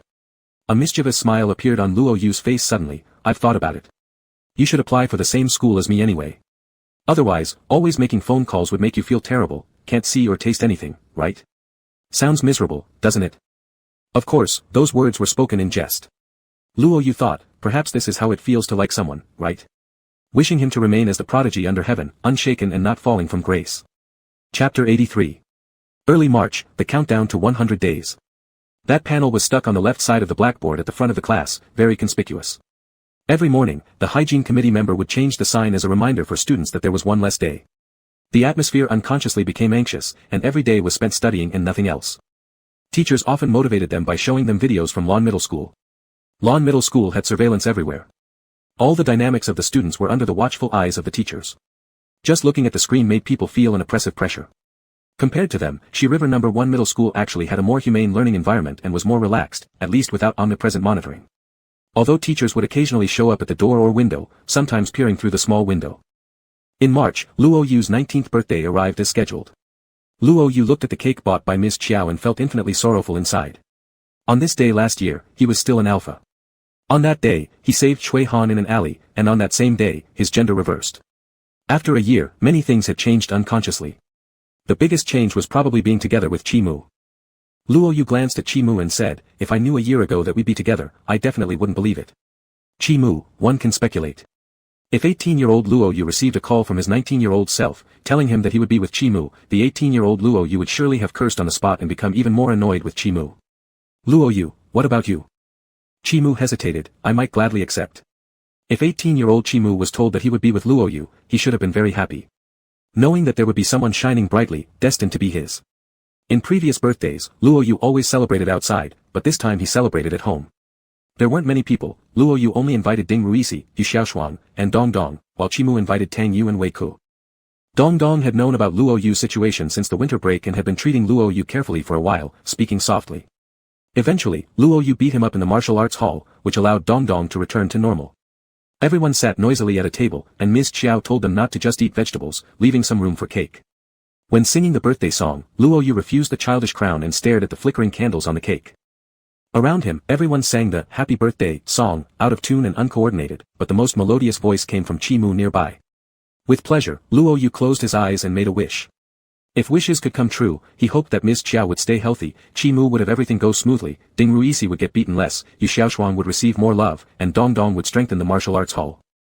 This might seem a bit greedy, so Luo Yu hoped that the people he cared about would all be favored by fate. Luo Yu opened his eyes and blew out the candles. After eating the cake, everyone laughed and played around for a while until Luo Fenghe came to pick up Yu Xiaoshuang, then they dispersed and went home respectively. After tidying up the house, Luo Yu took a shower, returned to the room, and started opening presents.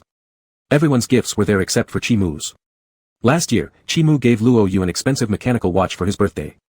This year, Luo Yu had repeatedly said not to buy anything too pricey, and also, he didn't really want anything, so Chi Mu nodded and agreed, but specifically what Chi Mu planned to give remained a mystery to Luo Yu. Luo Yu leaned against the doorframe looking at the lit bathroom, wondering what Chi Mu had in mind. Luo Yu murmured, "It couldn't possibly be that he doesn't plan to give me a present, right? Or is he trying to imitate what I did at Christmas?"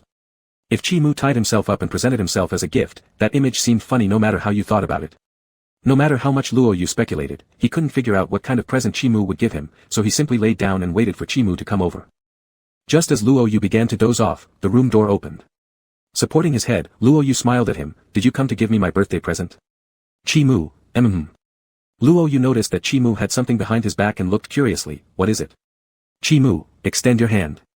Since Luo Yu usually wore a watch on his left hand, when Chi Mu asked him to extend his hand, Luo Yu extended his right hand. A beautifully woven red rope, intricate and attractive, was tied onto his wrist with a jade bead embedded in the middle. Luo Yu's originally pale skin was made to look even more translucent against the backdrop of the red rope, and Chi Mu kissed his hand back. Luo Yu instinctively felt that Chi Mu would not casually buy a string of bracelets as his birthday present, so he asked subconsciously, "This wouldn't happen to be something you wove yourself, would it?" Chi Mu looked somewhat embarrassed. "Maybe it doesn't look very good." Luo Yu raised an eyebrow, "And this isn't good looking?" "It's a masterpiece level work." Luo Yu sniffed. "How come there seems to be a whiff of fragrance?"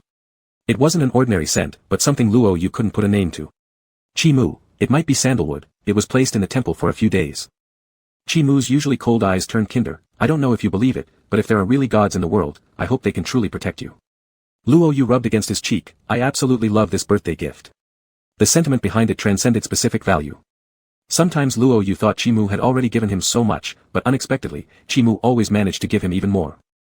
Luo Yu's gaze fell on the red rope around his wrist, where he suddenly noticed something else. "Luo Yu, is there writing carved onto this jade bead? I keep feeling like there are some characters." Luo Yu lifted his hand, and sure enough, he found patterns that resembled a character engraved upon it. "Luo Yu, Chi." Luo Yu chuckled, scolding him, "Chi Mu, you're too calculating.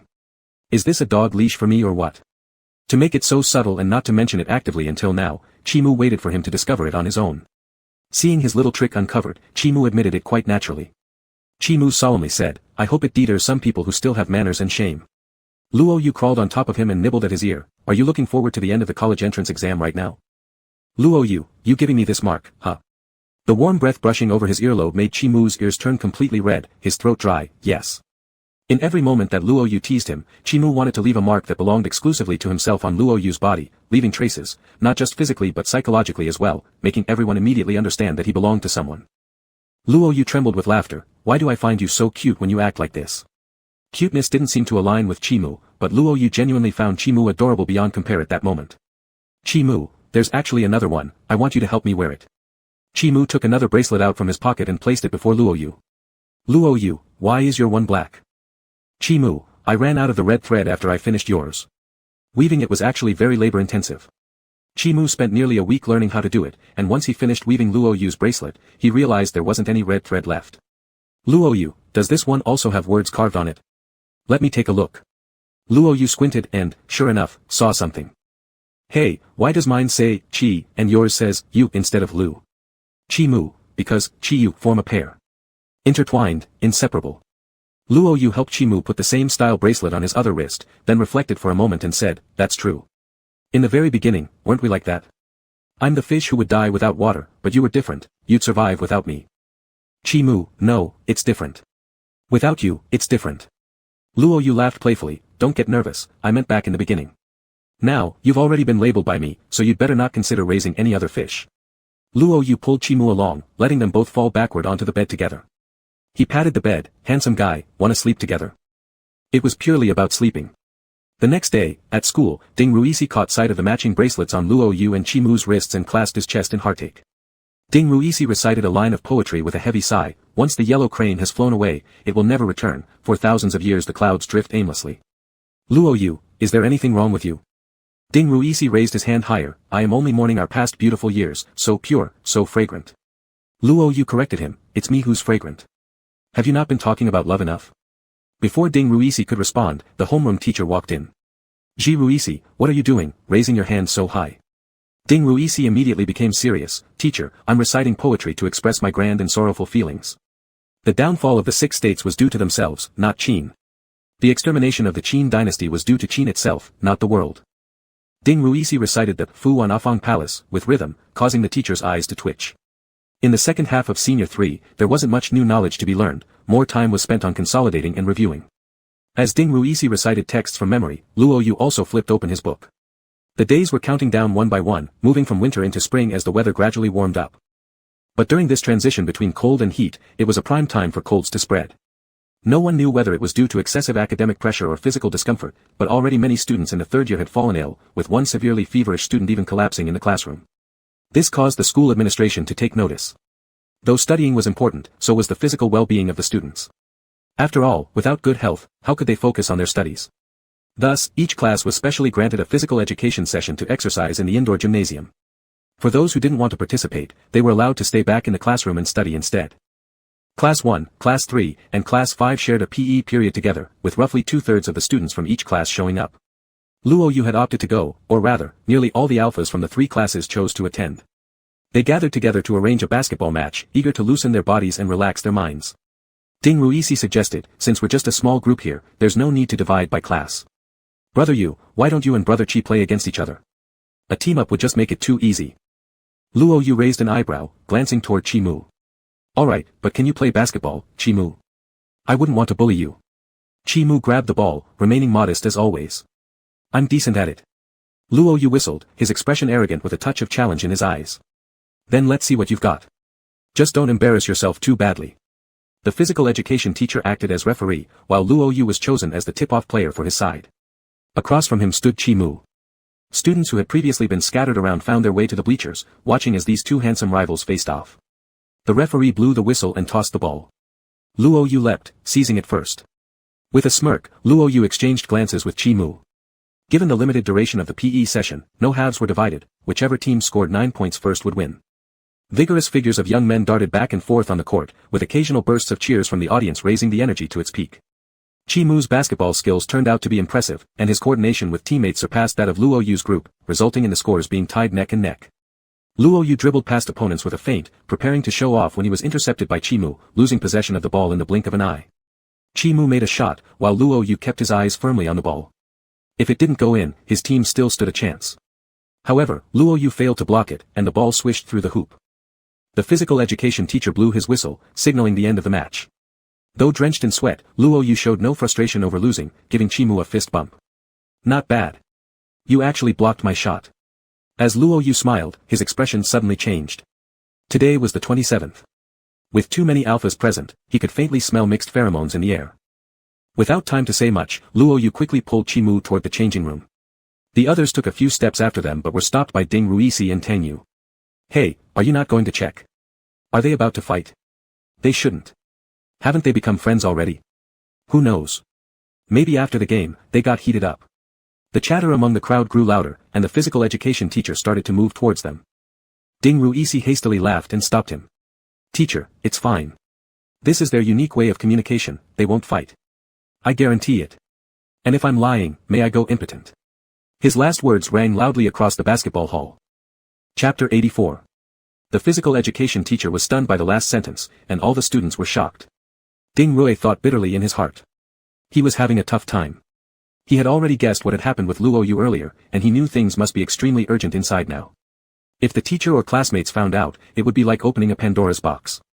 Ding Rui vowed to protect Luo Yu's dignity at any cost, even if it meant sacrificing his own pride. Luo Yu, who was hastily walking towards the locker room, didn't hear that sentence. He was in a state of desperation, unsure of how to deal with the current situation. Luo Yu, should I just bite? Quick. Chi-Mu will still be found out. They couldn't stay here for long. If an Alpha or Omega came in, they could smell the situation. Luo Yu became anxious. What should we do? My suppressant is in the class. Luo Yu had already anticipated this sensitive period might bring some issues, so he prepared the suppressant. But he didn't expect it to happen exactly during physical education class. It was nearing April, yet spring chills still lingered. Luo Yu had taken off his school jacket while playing ball, leaving him in only a long-sleeve shirt. He should feel cold from the temperature, but instead, his face was flushed with heat, and every breath he exhaled carried warmth. Instinctual reactions can be forceful and irrational, they don't care about when or where you are, they quickly take control of your body and confuse your thoughts. Despite experiencing it numerous times, Luo Yu still couldn't withstand the bodily reactions. Luo Yu leaned against the wall, gripping his fists by his side tightly. It's going to come out, damn it. Chi-Mu glanced at the rear door outside the locker room and made a quick decision, let's change the place. The rear door was made of glass and had already been locked. Luo Yu wiped the sweat beads forming on his forehead and asked hoarsely, do you have the key? Chi-Mu shook his head, I'll pay for it. Alpha strength surged, and 2 minutes later, the sound of shattering glass echoed. Luo Yu had no strength left. He silently gave Chi-Mu a thumb up as he looked at the scattered shards of glass outside. Chi-Mu carried Luo Yu horizontally, stepping on the broken glass and exited the stadium. A cold wind swept through the doorway, dispersing the pheromones indoors. The physical education teacher was still being held back by Ding Rui. He whistled to gather all the students, intending to confirm everyone's numbers first, then send them back to their classrooms before dealing with this matter. As the students were preparing to orderly leave the stadium, a sudden sound broke out behind them, akin to shattering glass. Everyone turned around, and Ding Rui rushed forward immediately. At that moment, he was praying inwardly, hoping not to see something bad, surely nothing was too intense between them, leading to something breaking. Ding Rui smelled a faint trace of Luo Yu's pheromones in the air, but it quickly disappeared due to the large crack in the back door, where the blowing wind caused involuntary shivers. Looking at the cracked half-door, Ding Rui felt deeply inside that they were relentless. The physical education teacher walked in and was shocked upon seeing the scene. Didn't you say there wouldn't be any fighting? How did it get like this? Where are the people? Ding Rui lied brazenly, they might have both been emotionally agitated. You know, teacher, our senior 3 students are under immense pressure, especially since Luo Yu has an explosive temperament. They went off somewhere to calm down. They definitely won't leave the school grounds. The teacher said, don't give me nonsense. I'm going to tell your homeroom teacher. You go back to your group and head to the classroom first. There was no stopping Ding Rui, so he reluctantly agreed. On the other hand, Luo Yu who'd been carried away no longer cared about the Princess Carrie anymore. Leaning on Chi-Mu, his eyes half closed, enduring his bodily reactions. Chi-Mu's pheromones flooded into his body without restraint, intensifying instinctive urges. After exiting the back door of the stadium, they entered a grove and then arrived at the auditorium. The lush greenery of summer was gone, leaving a rather open space. Though stories had once happened here, it wasn't a suitable spot at present. Chi-Mu took Luo Yu to the auditorium, whose main entrance was closed but featured a staircase on one side leading to a rooftop terrace on the second floor. The rooftop door was also locked. Chi-Mu set Luo Yu down beside the door, letting him lean against the wall while standing next to him. He kissed the light sheen of water along Luo Yu's neck. Luo Yu tilted his neck and looked at the top of the wall, his voice intermittent. I never thought, my high school life, would be so colorful.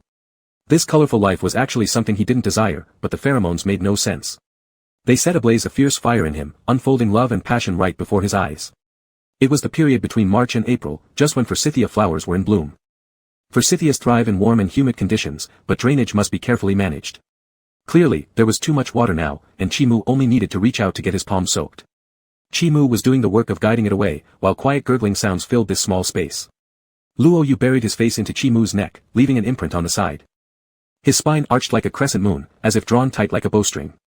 Meaningless single tones draped frozen time with a layer of honey, while the cold wind on the rooftop snuck through the door crack, only to be dispersed by warmth.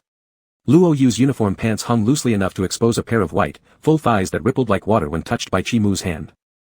In a daze, Luo Yu thought that it wasn't just colorful, it was downright rebellious. With limited time and the cold dampness of their surroundings pressing them, Chi-Mu didn't chase after perfection. Not being proactive gave this unexpected encounter a rushed flavor, focusing more on the goal than the process. Hence, the attacks became denser and more precise, making Luo Yu cry out hoarsely yet silently. He almost left imprints on Chi-Mu's back. His black hair was soaked from sweat and fell limp against his smooth forehead. The pheromones washed over his brain, mixing into his blood, and the bite marks on his glands were especially visible. Chi-Mu kissed away the teardrops at the corners of his eyes, helping to straighten his clothes. Excess water had stuck to his skin during the process and even dripped onto his clothing. Chi-Mu wanted to wipe it off, but then he remembered his tissues were in the jacket pocket of his school uniform. Rarely so at a loss, Chi-Mu could only press his fingers against his brow and smile faintly, looking at how restless Luo Yu was even in sleep. Seeing Luo Yu like this made him very worried. If they were separated one day and such an accident happened, he couldn't estimate what the situation might become. Hating to separate, hating long distance, but also unwilling to pressure Luo Yu mentally, he hoped Luo Yu could live according to his own plans for life. But he still hadn't found a perfect solution. He touched the jade beads hanging from Luo Yu's wrist, concealing some worries in a sigh. After sleeping for 20 minutes, Luo Yu woke up and immediately stood up anxiously, realizing the current situation. Luo Yu furrowed his brows deeply. Should we go back to class now? The homeroom teacher will definitely ask. Troublesome. Being an Omega was truly troublesome. Chi-Mu, we can explain it as being overwhelmed by study pressure, which is why we let off steam. I accidentally broke the door, and that's all we need to say. They'll believe it. Luo Yu scratched his somewhat messy hair. Alright, but I'll take the blame. It doesn't match your style at all to break a door like that, it suits me better since it was because of me anyway. After reaching a consensus, they returned to the classroom. Sure enough, the homeroom teacher questioned them, and both Luo Yu and Chi-Mu had already prepared their story. As expected, the teacher didn't doubt them and scolded Luo Yu. I know you're under a lot of academic pressure, but you shouldn't vent in this way. Is this appropriate? Luo Yu shook his head earnestly. No, it isn't. Teacher, you know it's inappropriate. And you, Chi-Mu, why didn't you stop him? Why follow him in nonsense? Can't we handle emotions properly by sitting down and talking? Chi-Mu also lowered his head to admit fault, their attitudes convincing the teacher who had too much anger but no place to direct it. Teacher, will you do this again next time? Luo Yu, teacher, rest assured, it absolutely won't happen again. He would make sure to carry his suppressant around every moment of those few days from now on. The teacher originally wanted them to stand as punishment and write a reflection, but upon considering that the college entrance exam was coming soon, she merely sighed headache and told Luo Yu to remember to compensate the school's expenses before letting them return to the classroom. Back in the classroom, they received full attention from the entire class. Ding Rui said, Brother Yu, I've taken your uniforms back, they're at your seats. Luo Yu nodded and sat down on his seat with a hint of laziness. The bite marks on his glands had been concealed tightly by odor-blocking patches. He picked up the school jacket to wear, only to realize after a while that he had put on Chi-Mu's. But it didn't matter much, so he just sat there reading, still wearing Chi-Mu's coat. Ding Rui behind him was claiming credits and talking about his sacrifices, whining endlessly. Ding Rui's face showed his distress. You don't know, probably the entire grade knows now about both of you breaking a door in a fight, as well as, my impotence. Ding Rui lamented, my fragile heart has shattered completely, not even double-sided tape can fix it. Recalling his once confident promises, Ding Rui now felt that life wasn't worth it. Luo Yu, thank you for your hard work. Such sacrifice wasn't entirely necessary, but this brotherhood friendship, Luo Yu accepted it wholeheartedly. Ding Rui, then, could I have one experience of racing? Just once is enough. I want to try the feeling, it'll give me something to brag about for a lifetime. Luo Yu agreed, after the college entrance exam, I'll let you enjoy it thoroughly. Ding Rui beamed, so much so that when teased in the restroom by others, he accepted it with a smile. The college entrance exam seemed like it was still far away, but as the countdown numbers on the wall gradually diminished, everyone realized how time had not moved slowly at all. In the final 2 months, Luo Yu tightened himself, writing incessantly, practicing without stop, completely changing his former character. After exams, he would carefully check everything. Chimu hadn't said anything to Luo Yu, but how could Luo Yu not wish to attend the same university as Chimu? He wanted to, he especially wanted to. Compared to growing for each other's future separately, they could find a better direction. And it wasn't just for Chimu, Luo Yu also aimed higher for himself. He could only study hard, from dawn to dusk, almost losing interest in romance altogether. His daily interactions with Chimu mostly revolved around homework. Occasionally, he would fall asleep exhausted in Chimu's room. Chimu rarely expressed anything with words. Instead, he silently helped Luo Yu analyze problem types, poured him a cup of extra sugary hot milk, and wrapped him in his arms while sleeping, releasing a strand of pheromones to ensure Luo Yu slept soundly. Ms. Chiao didn't dare joke around with Luo Yu much in these last few weeks, afraid of disturbing his mood. She thus spent more energy researching recipes and desserts, hoping to bring some joy to Luo Yu. Under such relentless self-imposed pressure, Luo Yu's second trial test score increased 40 points compared to the first, already approaching a high mark close to the cutoff line for Chimu's desired university. But this wasn't the final result. Luo Yu dared not rejoice yet. He was waiting for the last day. In June, the Shijiang region entered summer. With scorching heat, the atmosphere in the senior year building became even tenser. Just before the actual exams began, the teachers told everyone not to over-tense. On the usual pre-college entrance examination holiday, piles of papers were scattered outside like a celebration in midsummer. Though after throwing them away, everyone still had to clean up. Once it was over, everyone attended the final evening self-study session. You shouldn't treat an exam as overly important.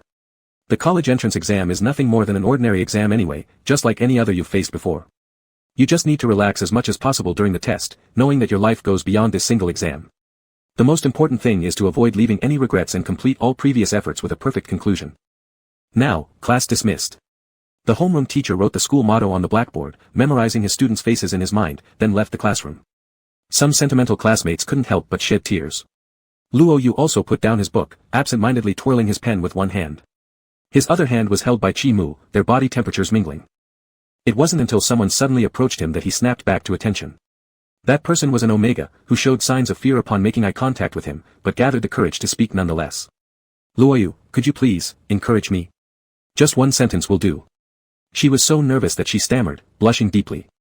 Luo Yu put down his pen and smiled at her, of course. Please try your best, tomorrow, you'll definitely perform well.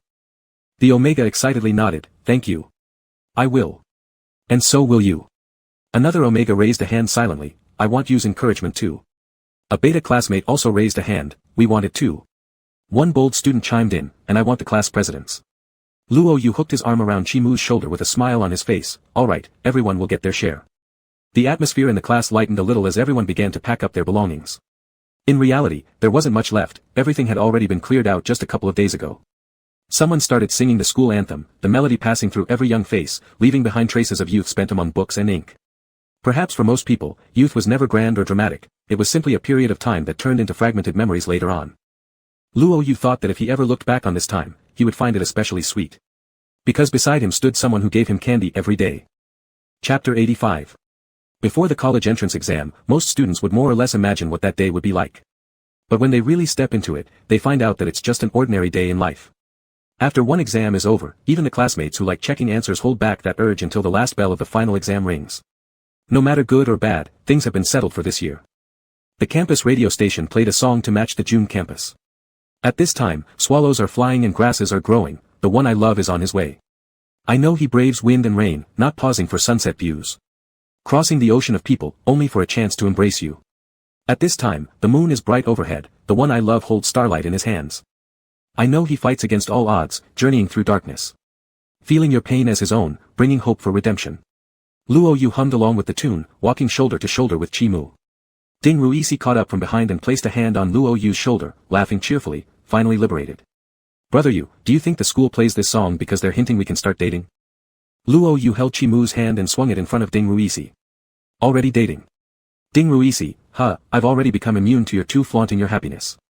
Ah, beautiful university life is about to unfold for me, there will definitely be a lot of Omegas in the foreign language school, hehe. Luo Yu, look at how unambitious you are. Ding Ruisi sighed, you, being full, don't understand the hunger of others. These days, some people are flooded and drown while others dry out and die. Ding Ruisi, nothing more to say, my dad has come to pick me up. Brother Yu, remember what you promised me before. Luo Yu knew he was talking about the race car thing, patting his shoulder. Don't worry, I remember. Go ahead. Luo Yu also spotted Ms. Chiao in the crowd. He had said there was no need for her to come pick him up, but Ms. Chiao still came. Xiao Wanrong waved at Luo Yu and Chi Mu. Little Yu, Chi, over here. Luo Yu, Mom, didn't we say there's no need for you to come pick me up? Xiao Wanrong, isn't it because I couldn't help myself? Look at your face, you must have done well, right? Luo Yu nodded. I think I did pretty well. Of course, whether or not everything was correct, Luo Yu wasn't sure. But everything he could write down, he wrote. Xiao Wanrong, that's good then. Let's go eat out, celebrate properly. Luo Yu glanced at the electric bike his mom rode. We're going on this. Xiao Wanrong, don't underestimate it. Though it's small, it's enough for all three of us. Luo Yu, then let me drive. Xiao Wanrong, no way, this is my time to show great maternal love. Ms. Chiao insisted that middle-aged women have their stubbornness. Carrying two sons may be heavy, but it's filled with happiness. Luo Yu leaned against Chi Mu, feeling anxious just looking at the vehicle. In the end, they still didn't leave to eat by riding this e-bike because Ms. Chiao forgot to charge it. With 3 people, the e-bike gave out. They decided to take a taxi instead and headed to Siyu, which although was a Sichuan restaurant, both Chi Mu and Xiao Wanrong preferred milder flavors. However, since Chi Mu was the owner, instructing the chef to make light dishes would naturally work. They were personally greeted by the manager. Only after sitting in the private room did Ms. Chiao speak. The service here is pretty good. Their manager is too. Luo Yu, he has to be, because this store belongs to Chi Mu. Xiao Wanrong was surprised. This place is yours, Chi. Why would you want to open a Sichuan restaurant? Isn't your taste rather mild? Xiao Wanrong knew that Chi Mu's family was quite wealthy, but she wasn't very clear on the specifics. Mother and son didn't put much emphasis on these aspects. They looked at Chi Mu as a person. Luo Yu pointed at himself somewhat smugly. Why do you think, Mom? Xiao Wanrong understood, quietly swallowing the dog food served by her son and son-in-law. What sweet romance plot was this? Xiao Wanrong almost thought she wasn't in a campus story but in a CEO romance novel. Her son was the one doted on by the domineering CEO. Forget it, this didn't seem quite right. Xiao Wanrong woke up from the novelistic reverie. Chi Mu smiled gently. Auntie, if you come here to eat in the future, it can be free, or you can bring friends. Xiao Wanrong shook her head smiling. How could I possibly feel comfortable with that? We can't just eat your food without paying, making you lose money. Chi Mu, what's mine is Luo Yu's, as Auntie once said, there's no need to be so formal within the family. Xiao Wanrong thought about it and agreed, that makes sense, but even more reason, we can't let others eat our family's meal for free. Luo Yu gave her a thumbs up. Mom, you're always right. Xiao Wanrong, I'm not wrong about that. By the way, since this vacation lasts for 3 months, what are your plans? Luo Yu shook his head. Just want to relax at home after finishing the exams. Let's see if our handsome friend has any plans. Luo Yu tilted his head to look at Chi Mu and raised his chin slightly. Handsome, what do you have in mind? Chi Mu, a new project is starting soon, I might be away investigating for half a month. Only then did Luo Yu know. He straightened up. When? Chi Mu, the day after tomorrow. Luo Yu, so soon. Sitting nearby, Xiao Wanrong kindly handed Chi Mu some fruit. Xiao Wanrong, Chi seems so busy. Where are you going by the way? Chi Mu, Huan. Xiao Wanrong, isn't that by the sea? At this time, it would be great. Xiao Yu, how about we travel there for half a month? Huan was a coastal city with a relatively developed economy. Its tourism industry was also well developed, and its beaches as well as seafood were the most attractive. Luo Yu, sounds good, but Mom, don't you have work? Xiao Wanrong, I can adjust my leave. I've accumulated quite a bit of annual leave that I haven't used.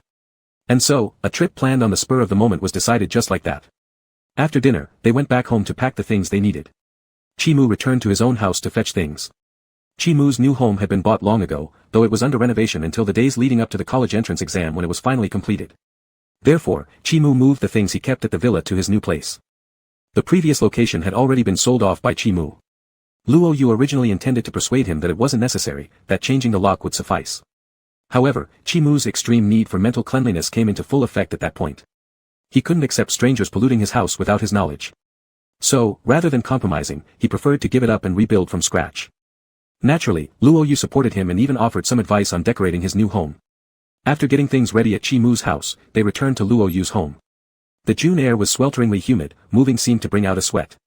Luo Yu turned on the air conditioning and went to take a shower with his clothes in hand. After a day-long exam and all the running around, Luo Yu quickly fell asleep once he hit the bed. An invigorating minty scent unknowingly filled the air around him, making him even drowsier.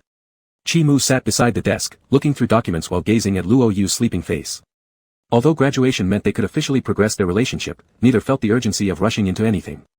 After all, desire should arise naturally from emotions. But being a meticulous planner, Chimu made lists of every possibility he could think of, as well as scenarios he designed, just to prepare beforehand. Meanwhile, Luo Yu was unaware of any of this and remained in the sweet embrace of slumber. On the next day, Luo Yu took Ding Ruisi to fulfill his promise. When Ding Ruisi saw the venue, his eyes sparkled at the sight of the car. Ding Ruisi, brother Yu, does brother Chi need any more decorations, ones that can eat 3 bowls in one meal? Ding Ruisi, your humble servant volunteers. Luo Yu chuckled, stop fooling around. I'll sit in the passenger seat. You drive slowly first, then speed up. Ding Ruisi, got it. After driving for an hour, Ding Ruisi reluctantly got out, still eager for more. Ding Ruisi, take a picture for me, make sure I look good. Luo Yu snapped 2 pictures, leaving Ding Ruisi satisfied. As Ding Ruisi left, he muttered, envy brother Chi such a life winner, he's literally born standing in Rome. Being rich, handsome, intelligent, and in love, what kind of player in real life was that? Luo Yu's smile faded slightly, if he could choose, he probably wouldn't want this. His voice was so soft that Ding Ruisi didn't catch it. Ding Ruisi, what did you say just now, brother Yu? Luo Yu shook his head, nothing. Luo Yu was pondering over how to do something adults do. His teasing had gone too far before, and now it was time for some serious action. Of course, he had to properly compensate Chimu, who'd been suppressing his urges for quite some time. The next day, after packing everything, they boarded the flight heading for Huan. Chimu wasn't going alone either. There were 4 or 5 others with him, and he booked several rooms. Chimu naturally shared a room with Luo Yu, while Mrs. Chiao stayed in the next room. Tang Yu and Wei Ku, as well as other team members, watched their boss travel on business with his sister-in-law, not only that but also his mother-in-law, leaving them all envious. Though staying together, Chimu left soon after arriving at the hotel, carrying his computer. Luo Yu went to the beach with his mom to check out the route they had planned, playing there for the whole afternoon. As dusk fell, Luo Yu washed away the sand from his day at the beach in the shower. While washing, he started to feel conflicted.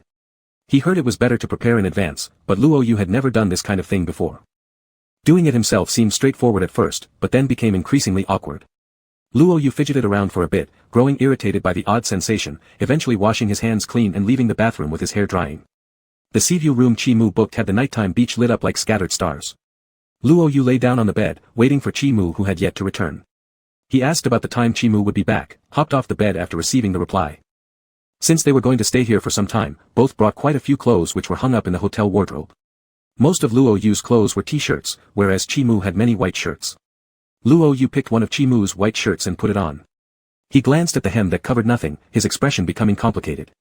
Other people's boyfriends' shirts reached down to the thigh for that subtly suggestive effect, but since Luo Yu was almost as tall as Chimu, it just looked like an ordinary piece of clothing on him. Luo Yu thought about taking it off, but reconsidered and instead grabbed one of Chimu's undergarments to wear, starting a game on the bed. Without knowing how much time passed, Luo Yu began to feel drowsy. He set the phone aside and lay on the bed waiting for Chimu. At 9 o'clock in the evening, Chimu pushed open the door to the room. The bedsheet was crumpled into a pile, black hair sticking out untidily against the white sheets. A red string adorned the hand hanging off the side of the bed, while jade beads shimmered faintly under the moonlight.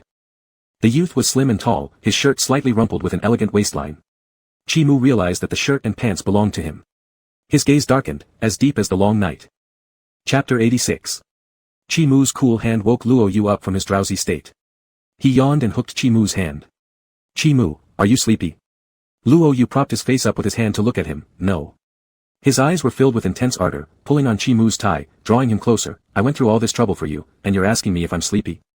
Chimu had a business meeting today, so he was dressed very formally, wearing a tie that made him look scholarly and restrained. Luo Yu looked at Chimu's face. The outline of the young man already carried traces of future maturity, indicating how handsome and charming he would be in the future. He wanted to take control, boldly advancing first. The collision between the youths was akin to 2 sharp swords clashing, sparking dazzling sparks. Sparks scattered everywhere, burning away reason under the summer night sky. Pheromones spread unrestrainedly throughout the room, intertwining and chasing each other. To lovers, the beauty outside the window, curtain-draped moonlit nights, ocean waves lapping against the sandy beach, was less captivating than 1/10 of their beloved partner's charm.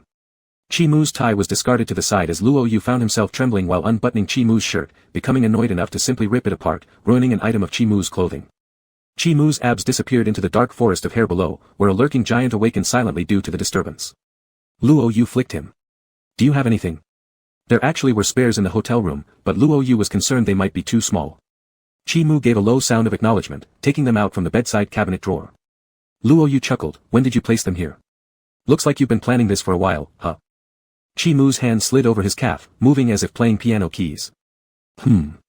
Young men often fantasize about many variations of their long-prepared first time. Regardless, proper foreplay must always be prepared beforehand, otherwise, it could result in disaster requiring an advance hospital booking. Initially eager and anticipating with excitement, especially considering that both what he saw in films or heard others say indicated that the feeling should be much better than before, Luo Yu began to panic when Chi Mu prepared to insert a fourth finger. That sensation was peculiarly overwhelming, filled with discomfort. It felt as though he had been struck at his most vulnerable point, unable to resist. Chi Mu had long since discarded the non-absorbable polymer compound he'd prepared, realizing that Omega's body reacted far more easily than anticipated. Perhaps because of perfect compatibility, the other person had completely opened themselves up to him. Luo Yu had already crumpled the bedsheet beneath his clutching hands. Stop fooling around, just do it. Subconsciously bracing his body, Luo Yu attempted to relax but couldn't fully regain control. His senses were overwhelmed by intense sensations, and the instinctive subservience towards his alpha added another layer of tremulous excitement. It was long, like a tender torment, continuing even as Luo Yu thought he couldn't handle anymore. Inch by inch, the blade pinned him to his place. The moonlight poured through the windows onto the seemingly calm sea surface, reflecting sparkling ripples. The mint-scented pheromones wove into an ocean-like presence, but it wasn't gentle, it shed its extended tender foreplay revealing raw dominance and ruthlessness akin to a beast bearing its fangs. June's winds weren't kind, offering no relief from the suffocating heat. Waves crashed upon the silvery white beach in sweeping movements, threatening to engulf everything. The silver moon arched into a curve, holding within its indentation the locked embrace. Luo Yu whispered, Chi Mu. Biting his teeth, his knuckles turning red. Fragmented sounds emerged, the jade bead dangling from the red string swaying with allure. Fortunately, it wasn't a bell, otherwise, if the red cord Chi Mu initially gave Luo Yu had carried a bell instead of a jade bead, it would surely have rung incessantly, swinging wildly like a clanging clock. Sea waves crashing produced fine foams which slithered along curves flowing into the woods. Tonight's moonlight was stunningly beautiful. In the enclosed room, the sweetness of the omega pheromones led the alpha instinctively astray, causing Luo Yu to be gradually shattered piece by piece. He wasn't being controlled by the pheromones now, making him painfully aware of his gradual surrender, his complete inability to hold ground. This was entirely different from what he had imagined. He hadn't expected Chi Mu to adopt such an aggressive style, perhaps due to previous prolonged restraint resulting in a total backlash now. With bloodshot eyes, Luo Yu turned his head to express his request, I want to look at you.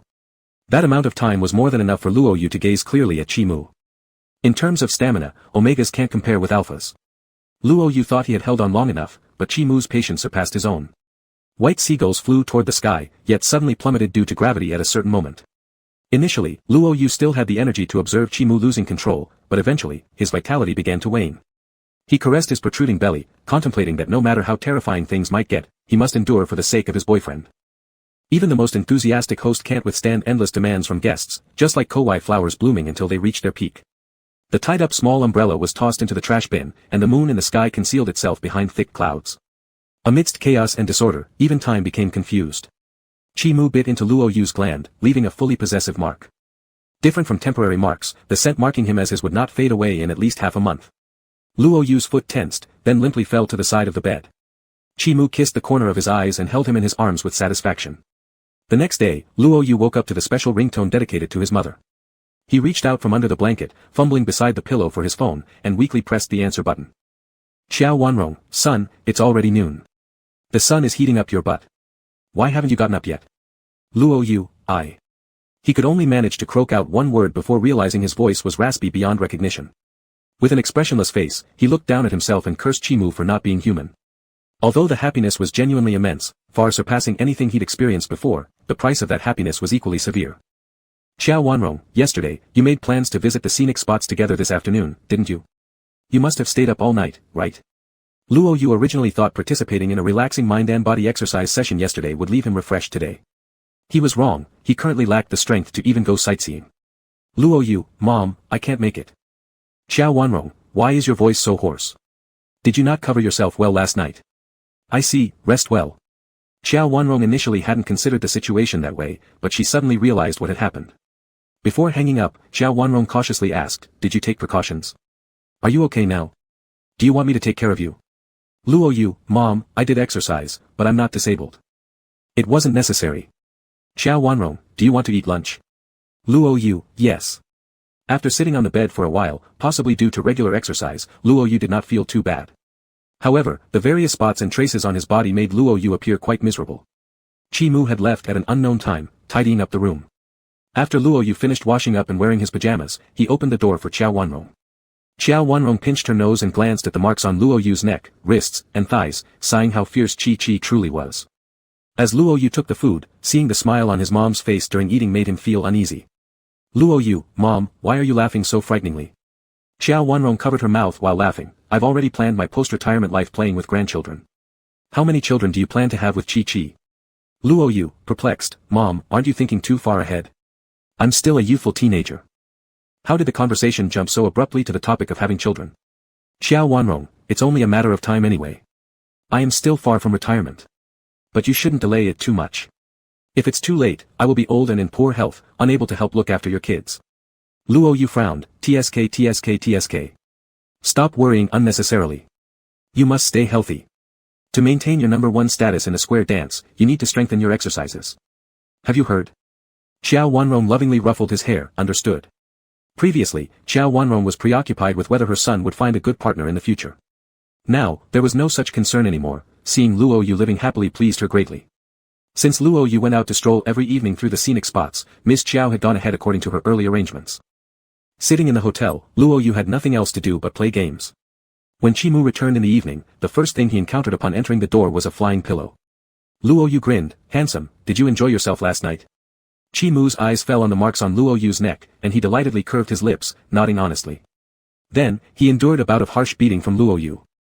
Luo Yu, I told you to stop, but you didn't. I told you to slow down, but you didn't.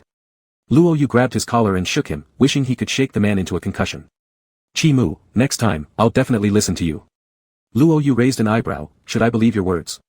What Alpha says during those times is just nonsense. Do you think I don't know? Even if Chimu was saying yes, it's uncertain how things would go when the moment came again. Chimu's eyes twinkled with meaningful intent, I will absolutely listen to you. Luo Yu, fine, if you break your word, we're done. A few days later, Chimu indeed kept his promise. But Luo Yu wasn't happy at all. Luo Yu, damn it, you actually stopped when I told you. And you moved as slow as a sloth when I asked. This life can't go on like this. It turned out that the words spoken by Luo Yu in those moments were also nothing but hot air. However, these kinds of things adapt very quickly. As they adapted back and forth, time flew by, reaching the time for checking scores. That day, the website crashed due to too many visitors. Chimu and Luo Yu found out via a call from their homeroom teacher. The homeroom teacher was overjoyed, almost ready to set off fireworks outside Chimu's home. The homeroom teacher, Chimu surpassed the top scorer at Lan High School by 1 point, becoming our province's college entrance exam champion. The homeroom teacher beamed, Luo Yu did exceptionally well this time. Better than the second mock test. But, why does your file state that you're an Omega? Luo Yu, sorry teacher, I am. The homeroom teacher suddenly remembered all the intimate actions she had once seen between Chimu and Luo Yu. At that time, she had thought it was comforting that these two got along peacefully without conflict, but now she realized, this was completely hiding under false pretenses. The homeroom teacher was so shocked that her phrases were mixed up randomly. Luo Yu's current score already surpassed the usual threshold of that prestigious university Chimu attended, but whether he could make it successfully this year was still uncertain because the score gap wasn't high. He filled his first preference with that national top-notch institution, followed by the second and third preferences until it was full. The day the admission notices arrived, Luo Yu was listening to music with Chimu, each doing their own thing. Beautiful melodies echoed through the room. Even if the world around us makes no sense, you and I are forever connected. Luo Yu opened the notice and waved it in front of Chimu. Young master, see you again next semester, excited? You won't let me go, and I won't let you go. I want to affirm daily to hold the same arm. Chimu kissed his lips, delivering his response in a kiss, whispers filled with love. Excited. End of story.